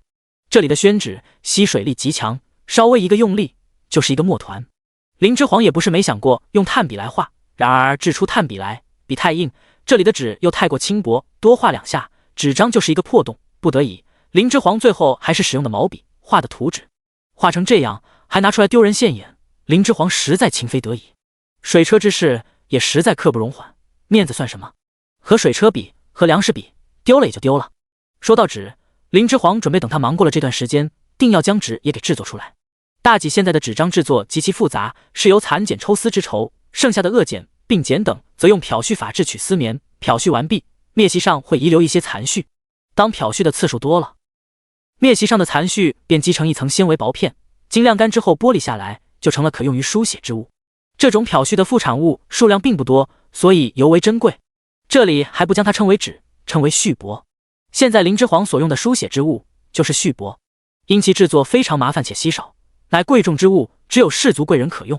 寒门之人无法学习更多的知识，与士族相抗衡，也跟这纸张稀缺且价值昂贵有关。寒门中人学习，他们大部分用的还是竹简。竹简重且不易保存携带，是远远没有纸张使用起来方便的。林之皇的记忆中是有一套完整的造纸术的，之前在中学课本上有幸学过。在林之皇记忆中的那个世界，古时的造纸业就已经相当成熟了，每道工序都有专人各司其职，并且已开发出一些造纸专用的工具。那些工具的图纸，林之皇记忆中也有，准备后面空闲时间多了再画出来给王提，让他掌案设计，将那些东西一并制作出来。在林之皇的记忆中，古代广泛流传采用的造纸方法是抄纸法，因为抄纸法制造纸的速度较快。可惜现在自己手下不论是人才还是资金都有限，只能先放下造纸术，还是要先解决粮食问题，先造出水车才是重中之重。此事告一段落后，再让王提造做纸的工器，他再投入人手建造造纸工房，一步步慢慢来。王提现在就一个，可不能给用坏了。林之皇放下过多的激进之心，最后与王提相配合，一方口述，一方画图，双方多次确认对比，终是将水车制作图纸跃然于纸上。王提画毕，终于看到了水车全貌，激动异常，爱不释手，当即放下豪言，给我20日的时间，定将此车制作出来。为快县官田安装上此车。好，需要多少人手？你只管说来，我定支援于你。林之皇也欣喜异常，这时间比他预想的要短很多。温南方看到水车以及知道水车的妙用后，当即站起身，拱手肃穆道：“主公无私为民之心，南方深深敬之。南方代天下百姓向主公叩首以谢。”温南方话落，郑重地向的林之皇行了一个叩首大礼。或许真会如林之皇初见时所说，他温南方今后会为自己当时奉他为主的决定而骄傲与自豪。有如此主公，以己身之力，誓死相随又何妨？第100章王家藏宝。温南方以为林之皇所拿出的水车制造之术，乃林家不传之秘术，他能毫不藏私，为天下百姓之力贡献此法，将此法公之于众，当为民主，他温南方心甘情愿誓死跟随。林之皇连忙弯身将温南方扶起，聪身快请起，无愧受此礼。王提深受动容，也出言道：“主公受得。提也有一物要献于主公。”林之皇不再推辞，受下温南方辞礼后，又问王提道：“要献何物？”据他所知，王提如今除了环雍王室这一栋空宅，可以说是一穷二白，还有何物可献？王提不言，直接推开房门走出去，示意周围左右暂避，然后颇为神秘地对两人招手，示意林之皇与温南方跟上。林之皇见王提连自家的下人都会退了，也示意要跟上他的呼鸿，暂且在此等候。王提一人在前带路，林之皇与温南方双人并行在其后，三人走在长长的回廊上。王宅乃我祖祖传之宅，此宅中其实有一处王家历代的藏宝地。王提见周围再无外人，便缓缓介绍起来。这宅子里有藏宝地？林之皇脑中突然灵光一闪，快县其他豪富乡绅的空置祖宅里会不会也有？毕竟在这个朝代没有银行，豪富乡绅累世积累的财富存放在哪？也不是所有财富都放在库房的，谁不会留一手？林之皇决定回去就安排人去那些回收的祖宅里好好收一收，看看有没有意外发现，不能让那些财富深埋于地下。温南方则一瞬间想得更多：“师兄，你王家宅子之前被流民占用，早已翻得底朝天，有的房梁都被拆了寻摸，那些财富会幸免于难。”听温南方如此说，林之皇立即又歇了心思，叛匪也不是傻子，真要有，早被翻找出来了。王提摇摇头：“我王家那藏宝地不会被发现的，那处只有我们王家嫡系知道。我爹曾带我小时去过一次，长大后便没再去过。那处机关精妙，不会被匪军流民发现的，就算发现也不得其法而入。我想那里如今一定还藏有不少金银珠宝，我想拿出来献于主公，希望主公能用这笔钱财做更多利国利民之事，也算还清我王氏族人一部分的罪孽了。”话落，王提已将林之皇与温南方两人带到廊道尽头，面前挡着一堵墙，已无路可走，没有去路的死路。温南方侧头问：“就藏在这里？”王提用手掌在这面砖墙上比划两下，似乎正在进行心算，算毕，最后选出几块与别的砖块毫无区别的砖块。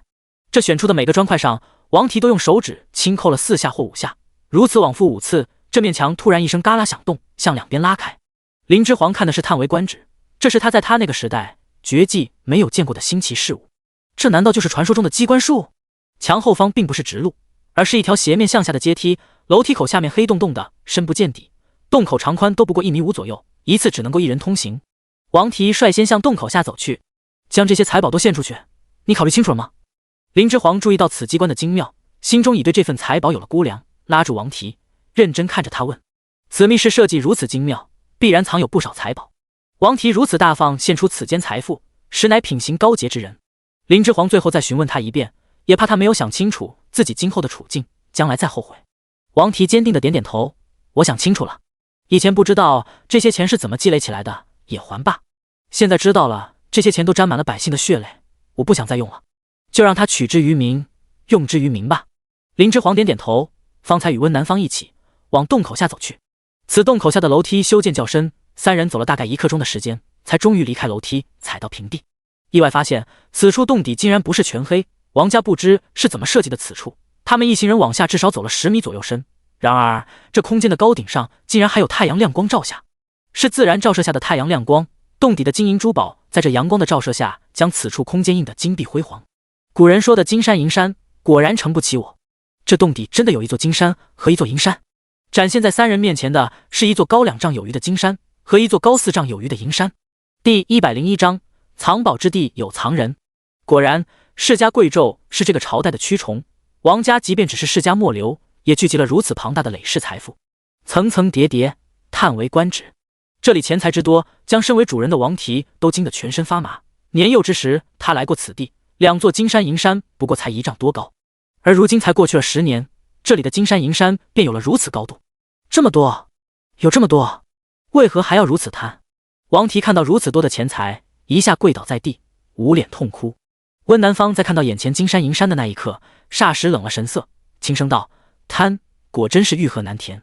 王家只是当今诸多世家中的其中之一，还有多少世家如王家一般，依旧在不顾民生，所求无度的积累钱财。世家呀，他也是世家之子。”温南方薄唇微抿。林之皇也是拥有过巨富的人，很快就从金山银山的震撼中回过神，而后便被这照射在金山银山上的自然阳光吸引了全部注意。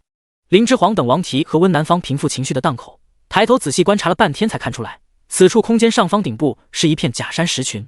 林之皇不由想到，王提家宅后花园中那一大片占地面积极大用作观赏的假山石群景，所以现在他们目前所在的位置是在那块巨大的假山石群下方。头顶的假山石群呈尖口状，如棚盖一般盖在这片空间顶上。倾斜的假山石群盖在此处顶部，却又因其不是严丝合缝的一整块石头，无数细线式的阳光从石缝间穿透照射下来，让此处底部能清晰明了的事物也能进入新鲜空气。林之煌看得赞叹不已，就此设计来讲，简直巧夺天工。假山石群外的人来来去去经过，只会以为这是实心可供观赏的假山，哪会想到假山之下有真正的金山银山。此处地方是谁设计的？林之煌不由好奇地问王提。王提此时已平复了心情，收敛了情绪，红着眼睛拱手回道：回主公，我们王家就是以机关术起家的，这些都是我们王家祖先设计的。林之煌惊喜：你还会机关术？王提立即摇摇头：我对机关术不感兴趣，只是略通一二，我嫡亲大哥是机关术高手。提到自己嫡亲的大哥，王提神色黯然。林之煌不由想到王家人在快县城乱那天已经全数被叛匪所杀，王提的嫡亲大哥嘛，自作孽啊！林之煌扼腕叹息：高手啊，高手就这样死了，太可惜了。机关术啊，精通奇门遁甲，这是可以射击箭弩射时机的人才啊！他此后再想碰到，要去哪找？林之煌正在惋惜，一变陡升，金山后突然窜出一条黑影来，直接就向林之煌所在的方位处猛撞过来。林之煌看到此黑影，脸色大变，却伸手笨拙，身体完全来不及躲避。主公，小心！温南方见状大惊，出手极快，两个大踏步上前，唰的一声，铿锵之音出，腰间悬挂的纹饰剑被抽出。与此同时，另一手将林之煌拉扯至身后护住，狠厉的一剑向那黑影刺去。王提却在一边大喊道：师弟，住手！王家的秘密藏宝之地，只有王家嫡系才能得知其入门之法。此黑影很有可能是王氏嫡系中人，所以才能躲在此处。即使王提没有看清此人模样，也立即让温南方住手。温南方听王提急呼，也想明白其中关窍，刚才是他反应过激了，大脑来不及思考，只考虑主公的安危了。温南方心中想着，手下也不耽搁，手臂翻转，玩起一个剑花，趁此动作泄了猛力的剑势，再警惕地带着林之煌退开些许。这黑影被温南方凌厉的剑势给唬在了原地，不敢再寸进。吃的，吃的，你身上有吃的，快给我吃的！一稚嫩的声音在此处藏宝空间里急切地响起。第102章，王家嫡孙王禄。温南方与林之煌才终于看清这黑影，不过是8、9岁的孩童，身上虽穿着锦缎华服，但却早已脏污不堪，隔近了还能闻到一股明显发酵过的骚臭味。鹿儿，你可是鹿儿！王提惊喜大叫，冲过去也不嫌弃这孩童满身脏污不堪，一把抱住这瘦脱了相的孩童。王禄乃王提嫡亲大哥的嫡长子，王提的嫡亲侄子。林之煌与温南方两人面面相觑，这小孩独自一人在这藏宝之地躲了月余，吃的什么？喝的什么？林之煌身上确实带有吃的，这也是方才那孩童为何直直向他冲来的原因。是闻到了食物的香气吗？林之煌如今这身体13岁快满14，正是长身体的时候，容易饿得快。罗婆便给他准备了一些易储存的糕点，放在了他腰间的荷包里，让他饿了能随时拿一块出来吃，用以垫胃。林之煌想到这小孩应该已是饿极，便立即将腰间挂着的荷包取了下来，递给了王提。王提刚一接过荷包，就被王禄给一把抢了过去，粗暴地打开荷包，急切地将里面的糕点往嘴里塞。王禄因为吃得太过急切，被噎得直翻白眼。温南方正好带有水囊，也将自己的水囊解下，递了过去。鹿儿，你慢点吃，到底发生了什么事？你怎么会一个人躲在这？你这1个月都是怎么过的？王提怕王禄噎住，慌忙为他抚背，急切问道。王禄充耳不闻，明显是饿狠了，直到把一荷包的糕点吃完，眼神才恢复些许清明，环顾眼前3人，待看清王提的脸，顿时嚎啕大哭，扑入王提怀里。王禄声嘶力竭地哭喊道：小叔，你怎么才回来？鹿儿要被饿死了，鹿儿要坚持不下去了，爹死了，祖父也死了。王提闻言伤心的不能言语，赤红着眼，紧紧抱住侄子王禄，泪如骤雨，悲意难忍。顿时整个藏宝秘穴里都飘荡着王禄发泄式的悲切哭声。爹和祖父他们就在花园的假山石群外被杀的，鹿儿在这秘穴底下听见了他们的哀嚎之声。他们在假山石群外也听见我的哭声，故意抬高声音惨嚎，来压住鹿儿的哭嚎之声，不让别的人发现鹿儿躲在这里。爹和祖父死前在大喊不许出来，杀他们的人笑话他们吓疯了。鹿儿知道他们是喊给鹿儿听的，鹿儿听话，他们说不让出来，鹿儿就不出来。小叔，你是来接鹿儿出去的了吗？鹿儿好怕，小叔，小叔。林之皇与温南方伫立在一旁，听得也是唏嘘不已。再是丧尽天良之人，对其骨血也是拼尽全力相护的。若其敛财时，也对他人抱有这1-2分的爱护之心，也不会落得如此下场。两人尽量不做声响，把此处空间都留给这死里逃生的叔侄俩再续重逢。王提听得也悲痛难当，双臂更是用力抱紧侥幸活下来的侄子王禄，痛声道：“禄儿，别怕，小叔来了。小叔这不是来接你了吗？别怕，别怕，小叔，小叔。”呜呜！那夜过后，家里住了好多流民，鹿儿透过山石缝看到他们了，他们就是杀了爹和祖父之人，鹿儿不敢出去。呜，小叔，你回来将那些凶恶之徒赶跑了吗？呜呜！王提现在深恨自己为什么不一回到王家就来此地看看，又让王禄在这藏宝之地多苦等了几日，还好今日他想献宝于主公，来了此处，不然……王提不敢再想下去，收回眼泪，平复了会情绪，将哭嚎的王禄从怀里拉出来，抚摸着他瘦脱了相的脸问：“禄，告诉小叔，这里是藏宝的地方，没吃没喝的，你是怎么坚持了月余躲在这里的？肚子里有食物缓解了饥饿。”狄青小叔又来到了身边，王禄哭嚎后，情绪终于平复了些许。王禄开始条理清晰地回答王提的问话。乱起那日，鹿儿正好调皮，弄坏了爹书房里他精心制作的母鸡，那是爹的心爱之物。鹿儿怕爹重罚，便甩开了跟随的奴仆，带了几盘子的点心和茶水，还有一大包自己爱吃的饴糖，躲在这藏宝之地玩耍，不让爹找到。没想到藏到半夜，外面突然乱起，爹和祖父都死了，外面杀声一片。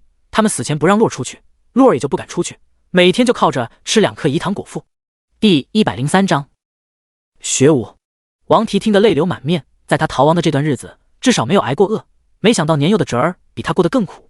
王禄流着泪继续道：“还好鹿儿爱吃饴糖，那天带的又是整整一大包饴糖。水喝完了，鹿儿就喝自己的尿，遇见下雨了，鹿儿就把几个茶壶里的尿倒掉，从上方假山空隙里接流进来的雨水，再如此循环往复，一直坚持到现在。小叔，你再不来，鹿儿快坚持不下去了。小叔，呜呜！”王禄说着，松开一直紧攥的拳头，摊开手掌，手掌心里此时还剩有3颗饴糖。王禄如释重负般的大松一口气，将这3颗饴糖尽数塞入嘴里，撑得两腮鼓鼓，发狠的嘎吱作响，将之咀嚼咽下。林之皇动容，如此小的孩子是怎么强忍着饥饿，合理分配着吃食的？非大意志力之人不可做到。王禄吃完这最后的饴糖，仰天哭喊：“爹，祖父，你们看到了吗？鹿儿听话了，没出去。鹿儿终于活下来了。鹿儿乖，再也不调皮了。”在场之人无不为此孩童的求生之心所动容。王提更是用力的回报王禄，泣不成声。王提，你既然还有亲人在世，这捐献之事便暂缓吧。这笔财宝不再是你一言可决定去处的事情。林之皇话落，转头对温南方微微点头，两人退出了此密洞，将此处空间留给死别再重逢的叔侄二人。夜晚，林之皇与温南方乘坐同一辆马车回返林府。主公，聪身有一言相见。何？您不能疏于武艺。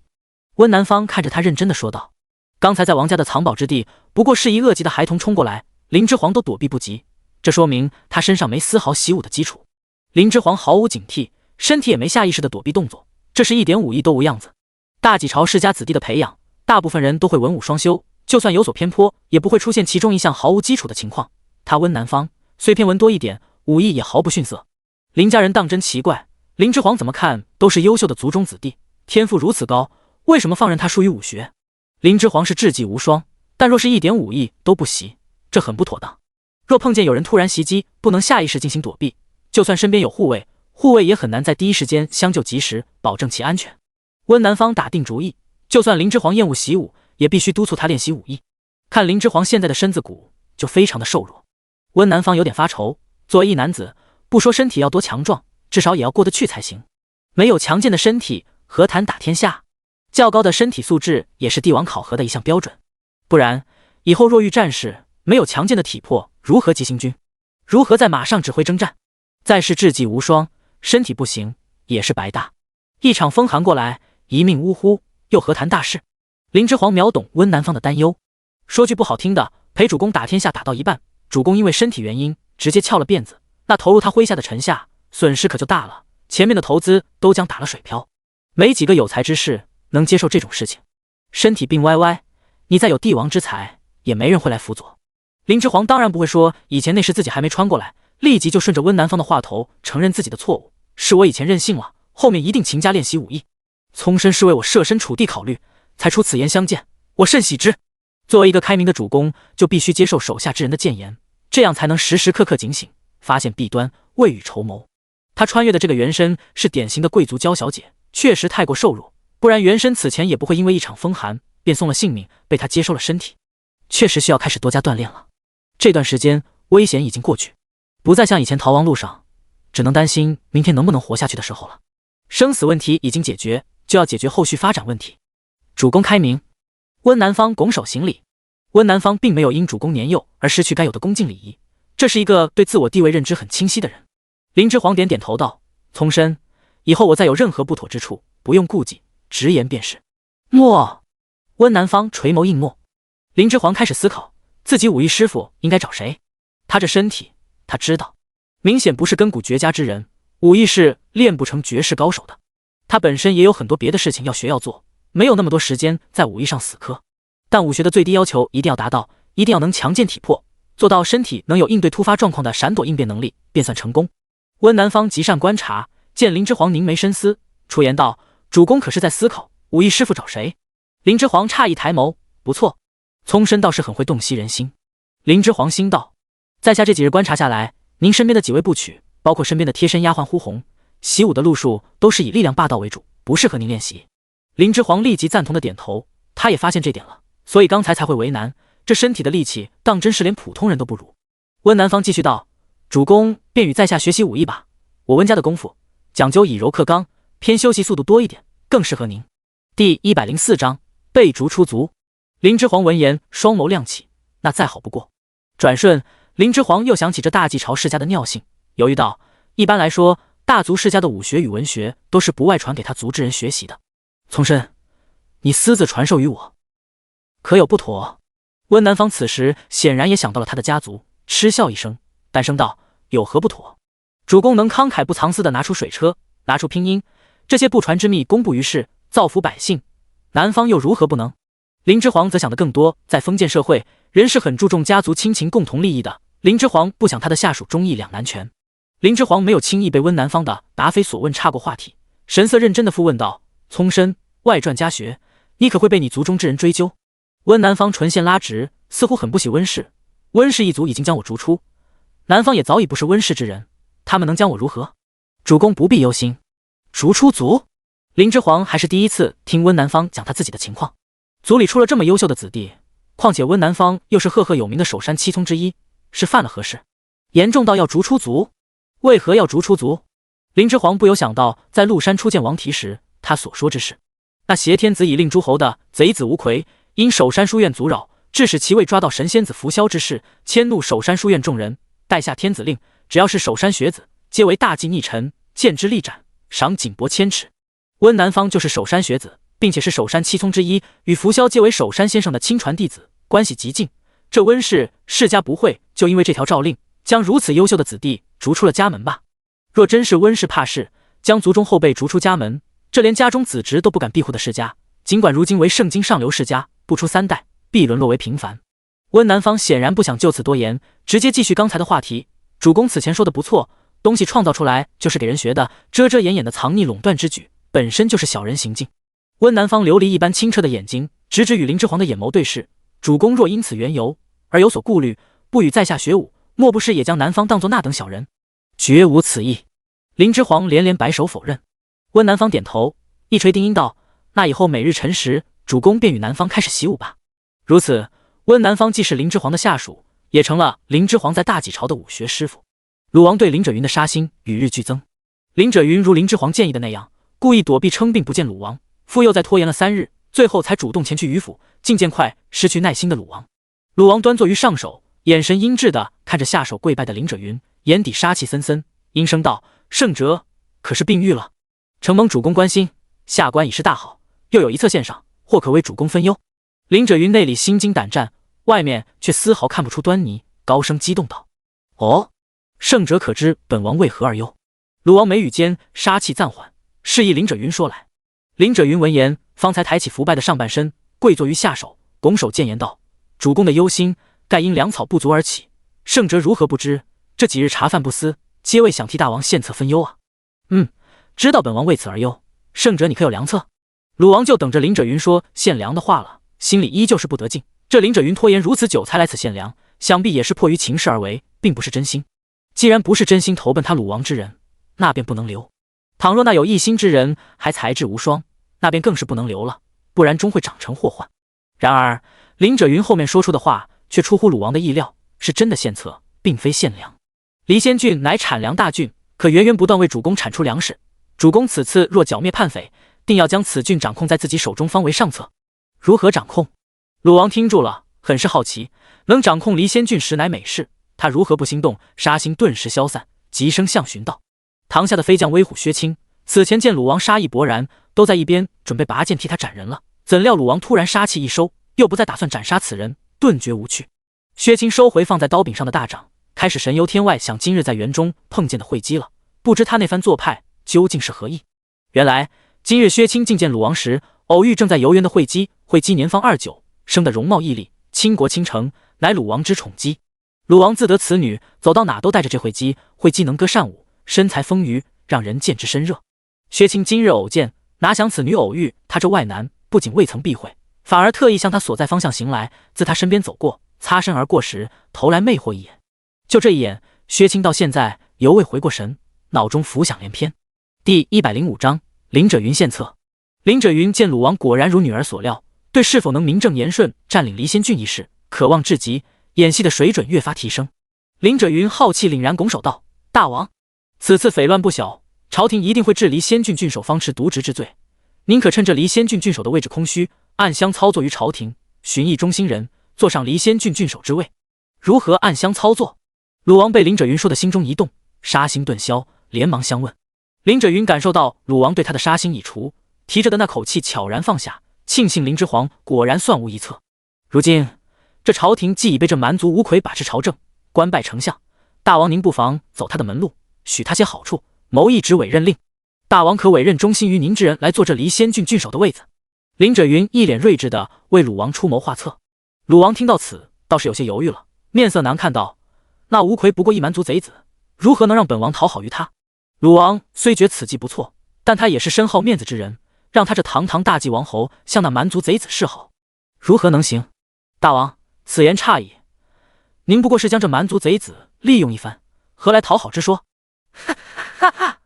林者云的此番说法，顿时让鲁王仰天大笑，声若洪雷道：“是急，是急，是本王想差了。”林者云见情况大好，稳稳心神，继续再接再厉，一副为鲁王打算的模样，将林之皇那日给他分析的一番说辞，声情并茂的在鲁王面前演绎出来。林者云脸上挂上了智者微笑，继续为鲁王讲计，神态显得格外睿智。如此，忠心于您的人成了离仙郡郡守，此人可带大王掌控此郡，让离仙郡成为库州的粮袋子，源源不断的为库州供粮。粮之一事，须得百姓耕种所得，百姓如今无粮可食，官府便平价卖粮，以保来年开春的耕种劳力。鲁王犹豫了，心痛道：“如此说来，现今那5大粮仓的粮食都要用来安抚快县百姓。”林者云立即劝谏道：“主公切不可行杀鸡取卵之事啊！是急，是急，本王差点办了错事，幸得圣哲提点，本王方能耳听目明矣。”鲁王将此计前前后后想了一番，认为确实可行，且成功率很高。如此，只要能收到离仙郡郡守的求援信，他再率军剿灭叛匪，离仙郡就是他鲁王的囊中之物了。鲁王想清楚后续会获得的利益后，激动不已，大呼林者云为能臣。从上手下来，亲自扶起跪地回禀的林者云，执起他的手，护诉了一番君臣衷肠，采纳此言。薛青在一旁看了，颇有些吃味，因慧姬而起的满脑子花花肠子顿时不翼而飞。这林者云虽比尤无忌，那阴毒老儿看着顺眼点，也依旧不得薛青的喜。谁比他在鲁王面前得宠，他就不喜谁。溜须拍马之徒，哪有他飞将威虎悍勇？肩不能扛，手不能提，又凭什么比他薛青更得鲁王青睐？薛青看向林者云的目光瞬间带上杀意。当夜，鲁王又邀林者云抵足而眠，林者云欣然而往。当夜，有无忌听到此消息就病了，使人通知鲁王他的病况。然而这回鲁王只使了郎中前来治病，并未亲身过来探望。翌日，鲁王麾下重臣皆听说昨夜病倒的尤无忌，所居住的院子里又换了好几套茶具。经此一事，鲁王对林者云的爱才之心更甚，想到此前自己对其所动的杀心，鲁王不由对林者云起了丝愧疚之意，差点错失一良才。身为上位者的鲁王永远不会将错处归于己身，尽管是他掀起的疑心，那也不是他的错。于是鲁王更是对此前在他面前煽风点火的谋士尤无忌多了几分不喜。尤无忌确实很会揣摩上意，但却无甚大能，嫉贤妒能，以后切不能再受他教唆，误会良辰。鲁王心中对自己暗暗警醒。第106章欣欣向荣。鲁王为了此后收获更大的利益，终于放弃了将快县粮仓收缴据为己有的打算。林之皇隐在林者云身后，借林者云之手，立即让官府的粮铺开市，凡快县户籍人口，每人可3天一次，凭借户籍在官府粮铺里购得3升粮食，粮价恢复为1斗米200文的价格。快县百姓得知此事后，纷纷拿着自己的户籍涌入官府粮铺购粮，在真的以200文1斗米的价格购得粮食后，全城百姓感激涕零，含泪高呼青天大老爷，无不欢欣鼓舞，只觉又重临人间。到此，对快县百姓来说，唯一不美之事就是被叛匪冲天将军抢征为兵的快县中原来为良民的那些青壮，到现在也不知是何光景。若能早早解救回来，再一家团圆就更好了。温饱问题解决了，百姓们纷纷又期盼起别的来，希望不久以后那些叛匪能被朝廷一举歼灭，拿下此贼，救回那些被叛匪抢征的青壮。而那些没有快县户籍，因叛匪冲城而进入快县的流民，有些甚至是叛匪家眷的流民们，顿时慌了神。这些流民正六神无主的以为会再度被赶出快县之际，官府派来了委士官，是快县县令新设的官职，专门为非快县中人派发劳役所设。说是劳役，却不是从前官府那把人的不当人用的劳役。以前官府派发劳役是按人口户数抢征的，百姓去服役，出力了还不算，期间还需要自己准备粮食，用以饱腹。尽管都如此苛刻了，也是被当作畜生使，动作稍慢点便会督兵鞭子伺候，还不知有没有命回。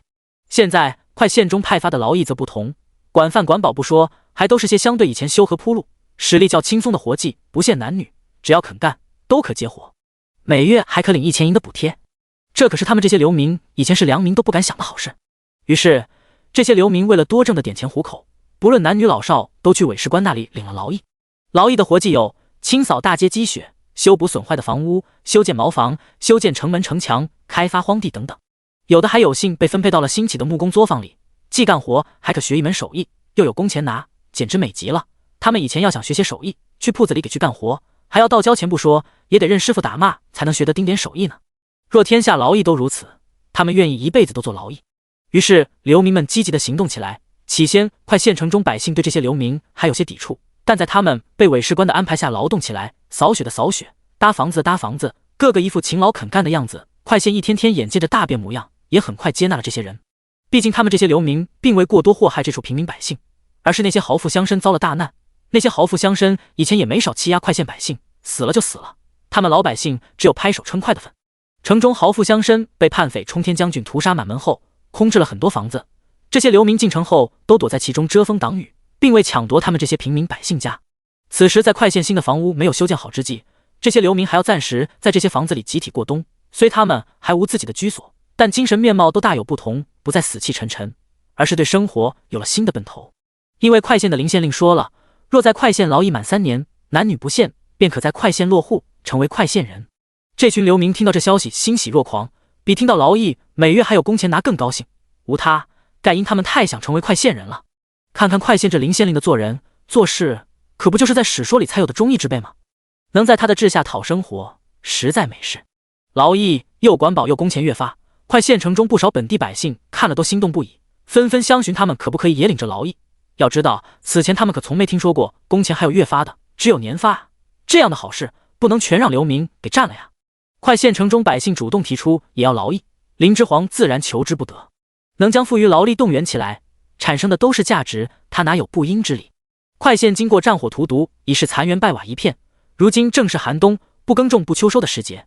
林之皇趁此劳力富余之际，想将快县的街道全面拓宽修建，让他的面貌焕然一新。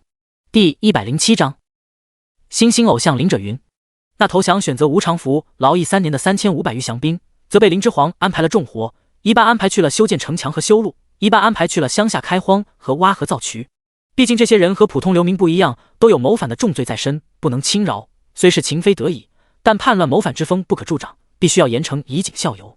虽然如此，这群干重活的降兵依旧心中毫无怨言，且对快县县令感激涕零。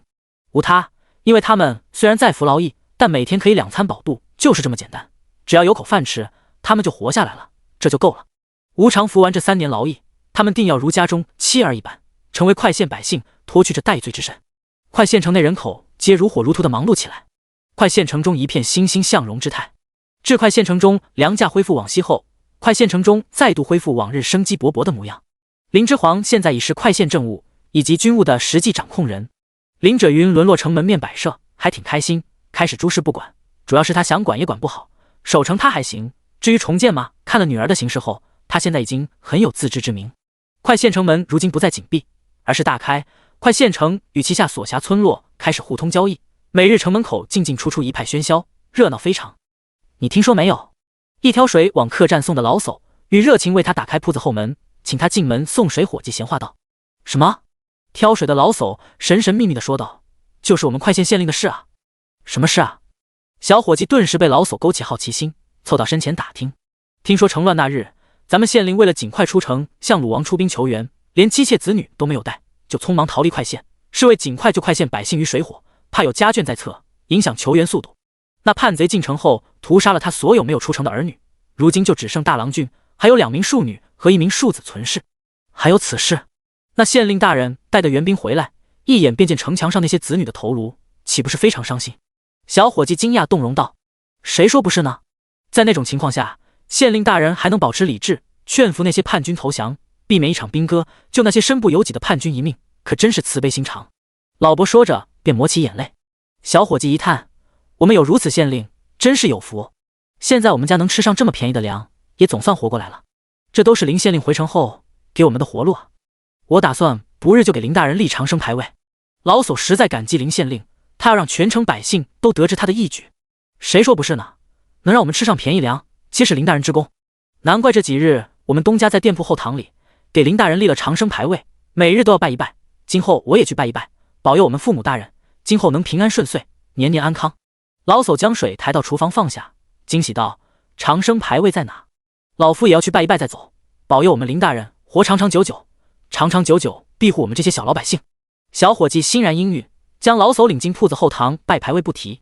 秦楼楚馆、茶楼闹市，凡有百姓之处，口中皆是在言快县县令的高义之举，把快县城乱那日他如何逃出，如何九死一生求得鲁王派兵援助快县，如何在快县城下只身一人劝服叛军投降，讲的是绘声绘色，仿佛自己亲眼所见。林者云俨然成了快县城中百姓的新兴偶像，他但凡出门必定造成拥堵，都欲一沾其容。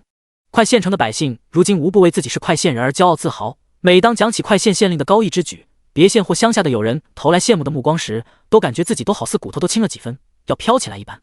现在谁有快县的户籍，好似是天大的了不起事，别县人口为加入快县户籍，令快县的百姓们在婚姻市场空前的抢手热闹起来，简直挑花了眼。鲁王的3万精兵驻扎在快县以东2里处，一杆宵小设于其威，凡路过快县，不是老实若鹌鹑，就是绕道而行。来往的商贾见快县此地匪寇皆无，甚为安全，纷纷又来此地行商。快县经济短短1月复苏，高速发展。快县如今的商税税收比以往1年的税收都多。第108章庆功宴会。余家豪宅占地10亩，里面亭台楼阁林立，假山乱石，水流蜿蜒，恍若仙境，美不胜收。虽被流民冲击后有些损害，但经过收拾后已恢复了昔日8成的面貌。鲁王与他帐下一干文武在余家豪宅中暂住，等求援信的这段时日，作为益州之主的鲁王居于其中，都并未感觉有任何不适之处，可见这余家之前是如何的豪奢。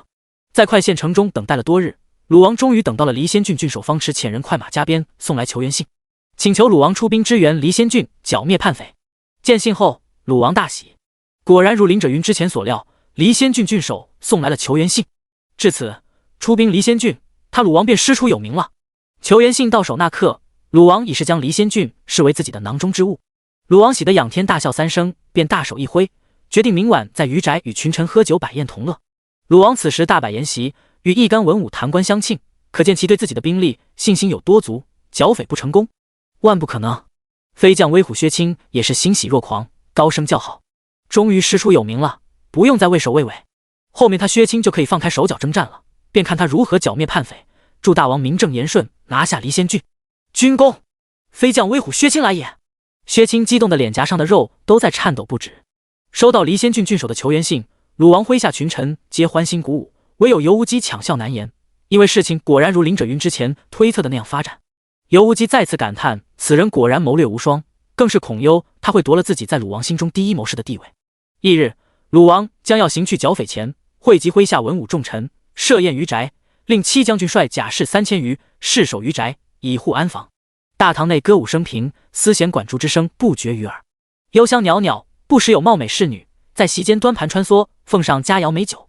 末将恭贺大王，此去攻下离仙郡，库州良危结矣。薛青率先起身向鲁王敬酒，重礼，后面能否拿下离仙郡，就看你的了。鲁王笑着大饮3杯美酒，显然对薛青信心十足。薛青大口喝完酒樽中的酒水，豪气干云的将喝完空置的酒樽向身后抛去，再拱手傲然道：“末将定不辱命。”酒樽落在青石板地上，发出咚咚的响声。与此同时，一干文武适时附声恭贺道：“臣等恭贺大王。”鲁王顿时仰头大笑，笑声不绝，响彻整个宴席大堂。林者云作为此次首要功臣，被鲁王安排在他左下手第一的席位就坐。鲁王帐下第一谋士尤无忌此时反而坐在了左下排2的位置。林之皇作为林者云的嫡子，也一同受邀前来参加了鲁王此次庆功宴席，也被安排了一张小案几，坐在了林者云身侧后方，算得上是无上殊荣。此次事情能进展得如此顺利，胜者你功不可没。来，本王敬你一杯。鲁王举起酒樽，朗声对下手的林者云笑道。林者云受宠若惊的站起身，诚惶诚恐的也举起酒樽道：“下官愧不敢当，能为大王分忧解难，是下官的荣幸，不敢贪功。”哈哈，胜者，你不必自谦，这酒你受得，切莫再推辞。说完，鲁王将酒樽中的酒水豪饮而尽。林者云遂也不再装腔作势，抬袖掩了酒樽，将其中酒水一饮而尽。林之皇细细在一旁观察鲁王帐下一干文武的性情做派，只做隐形人，越少人注意他越好。他年岁还小，不适合走至台前，让林者云在前顶上才是上策。林之皇迫于自身条件，隐于幕后，很多时候办起事来反倒无人阻碍，顺畅很多。林之皇尝到此时甜头，也没沉溺忘我，因为林之皇清醒的知道这不是长久之计，他现在还未长成，尚可蒙混性别，待年岁渐长，还做男装打扮，便是把人当傻子看了。林之皇暗暗警醒自己，虽然现在筹谋皆如预期发展，也切勿因有跌挡在身前做外壳，而自尊自大，因享受到男装的便利而失了平常心。他得加快脚步，在这具身体还没正式开始发育前，一定要掌握住一方势力，然后以女身示人，让天下人都知道，女人也能成大事，并不是只能屈居后宅之辈。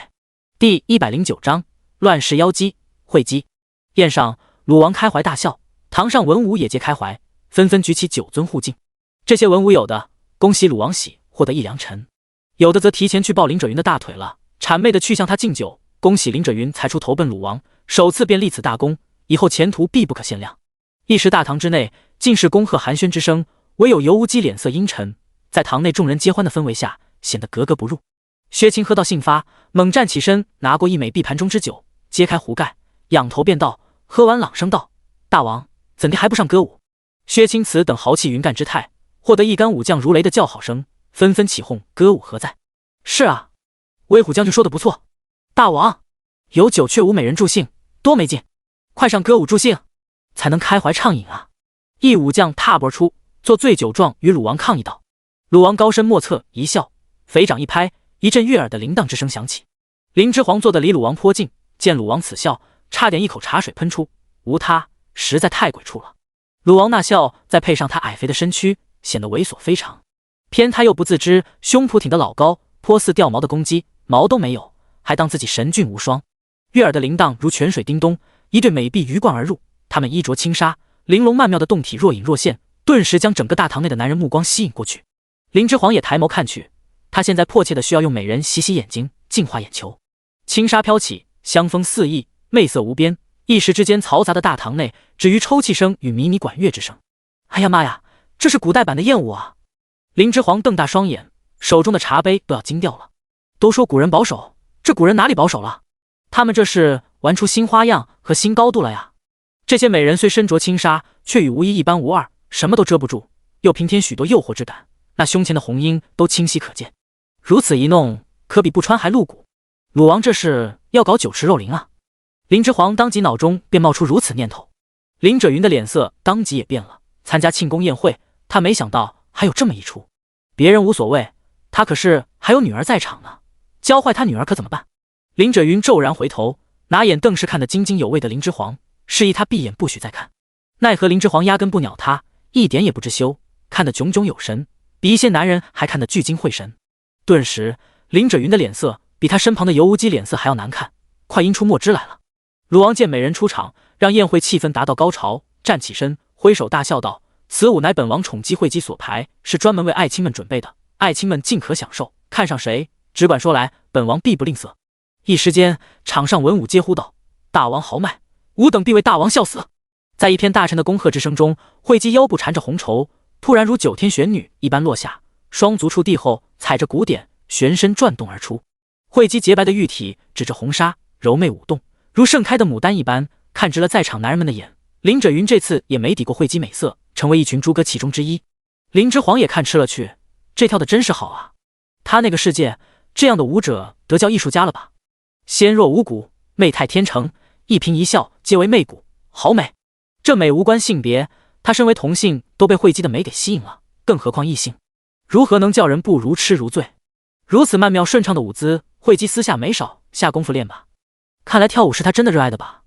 虽然惠姬衣着暴露，男人看她舞蹈只看见了色之一字，但林之皇却看到了他对舞蹈的热忱，他的灵魂在燃烧舞动，他的灵魂在为他所跳之舞发光。在这个时代，这样的舞者，这样的艺术家，竟然只能以色示人，当真可惜。林之皇看着看着，不自觉对宴上舞蹈的惠姬目入怜惜。这是本王的宠姬惠姬，不在送人之列，只是献舞一曲，众爱卿看看即可。鲁王见堂下众人情态得意非常，也炫耀非常的说道。鲁王话音刚落，只见惠姬舞动着手中的红纱，对上手沾沾自喜的鲁王丢去一个媚眼，又在旋身之际向其身侧的薛青投去勾魂一笑，看得飞将威虎薛青立时眼便发了直。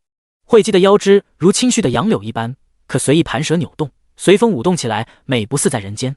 惠姬旋身时，余光不由注意到上手竟然还坐着个小郎君，再定睛仔细一看，这小郎君漂亮的好似女娃，若生而为女，容貌必不在她之下，其身骨等等。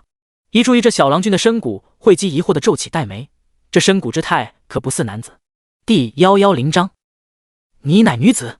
惠姬心中起疑，便想瞧得更清楚些，腰身扭摆，宛若缠蛇，又是几个旋身，轻巧地跳落在林轸云的石岸上，旋转下折，方才停下。如此近距离观看美人，林轸云受到的冲击更大，不由看呆了去。他一生从未见过如此媚态天成的女人，美不似人间之人，可惜是主公的宠姬，不能拥有。林轸云扼腕不已，美色当前，到底是小命要紧，强制让自己收敛心神。惠姬的注意力却不是放在林轸云身上的，轻抬裸足走下石岸，绕步来到林之皇身前站定，目光饶有兴致地上下打量他。妾见小郎君长得甚是可爱，不知是哪家郎君啊？看妾身跳舞的眼神如此灼热，如何？妾身跳得美吗？惠姬言笑晏晏地问道。林轸云见惠姬转身去与林之皇搭话，顿时将众人目光皆吸引到了林之皇身上。刚对惠姬升起的丁点旖旎情思，在他对林之皇开口说话的那刻烟消云散。林轸云此时对这无礼的惠姬升起一丝难掩的怒意，他女儿是世家高门贵女，如何能与这以色示人的美姬相谈？以后若传出去，必然有损无儿声誉。惠姬开口说话，连声音也似黄鹂鸣柳，动听至极。林之皇顿时就听住了，那声音清脆明净，仿若碎珠一般，听起来十分舒服。他那个世界的声优都没这声音优。这惠姬当真尤物，竟无一处不绝。尽管美人如斯，林之皇还是对其起了警惕之心。对于惠姬无故来找自己搭话，很是诧异不解。毕竟他一个少年郎君，在此宴会上着实不是起眼人物。因此，林之皇没有随便开口回话。鲁王本见惠姬主动与一男子开口搭话，很是不悦，怒目看去，待看清那男子不过是一身量还未长齐的小郎君，便散了醋意。鲁王又见这小郎君是那痴迷崇拜于他的林之皇，不但不怒，反而起了逗弄的心思，朗声大笑道：“原来是圣哲之子，怎么今日你也来了？”鲁王开口说话，林之皇立即转头看向鲁王，神色顿时变成看见偶像的痴迷之色。被鲁王点名，林之皇羞涩地笑着抬手摸摸了头上的金玉冠，而后一点也不怯场的大方站起身，抖抖长袖，拱手行礼之声道：“回大王，晚辈甚是崇敬于您。您明日就要拔营前去广山县剿匪了，晚辈很是不舍，每想到要多日见不到您，便肝肠寸断，痛苦不已。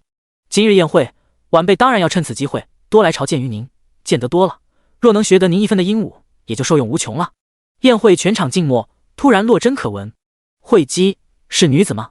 好油滑，妾身莫不是看错了？再看看，没错，是女子啊。”林轸云不管听几遍都不甘心，女儿怎么也不这样夸夸为妇。薛青，油滑小子，搞得老子看美人的心情都没了，手里的酒也不香了，总有一天老子要捶死他。尤无忌，这小子倒颇有他爹几分真传，一个拍明的马屁，一个拍暗的马屁，都不是好东西。众文武，这小子好会说话，看把鲁王哄得多喜他。我等是不是也要学起来，多学学这混小子的马屁之术？鲁王听言笑得更大声，你小子嘴甜，本王甚喜。惠姬既然问了你，你便说说她美不美？姐姐美极，无甚向往之。林之皇拱拱手，颇显天真的笑道：哦，妾身美在哪？惠姬娇笑，媚眼如丝的上下扫视答话的林之皇，美在骨，不在皮。姐姐舞姿美极，堪称艺术，这是很高的评价了。以色世人之流，赞其骨，算是把他与文坛成名大家相提并论了。周围文武皆哈哈大笑，这笑里的成分，嘲意居多，调笑居次，全都当志同无知，说话不知分寸，竟把一玩物与文坛大家相提并论。鲁王听了此言，也哈哈大笑，对左右群臣指着林之皇调侃道：原来还是个毛未长齐的小子，不知道女人的真正妙处在哪。林者云黑脸，主公这是在对他还未成年的女儿说什么荤话？林者云立时便想现了面前这暗机，深吸了好几口气，才平复下翻腾的心绪。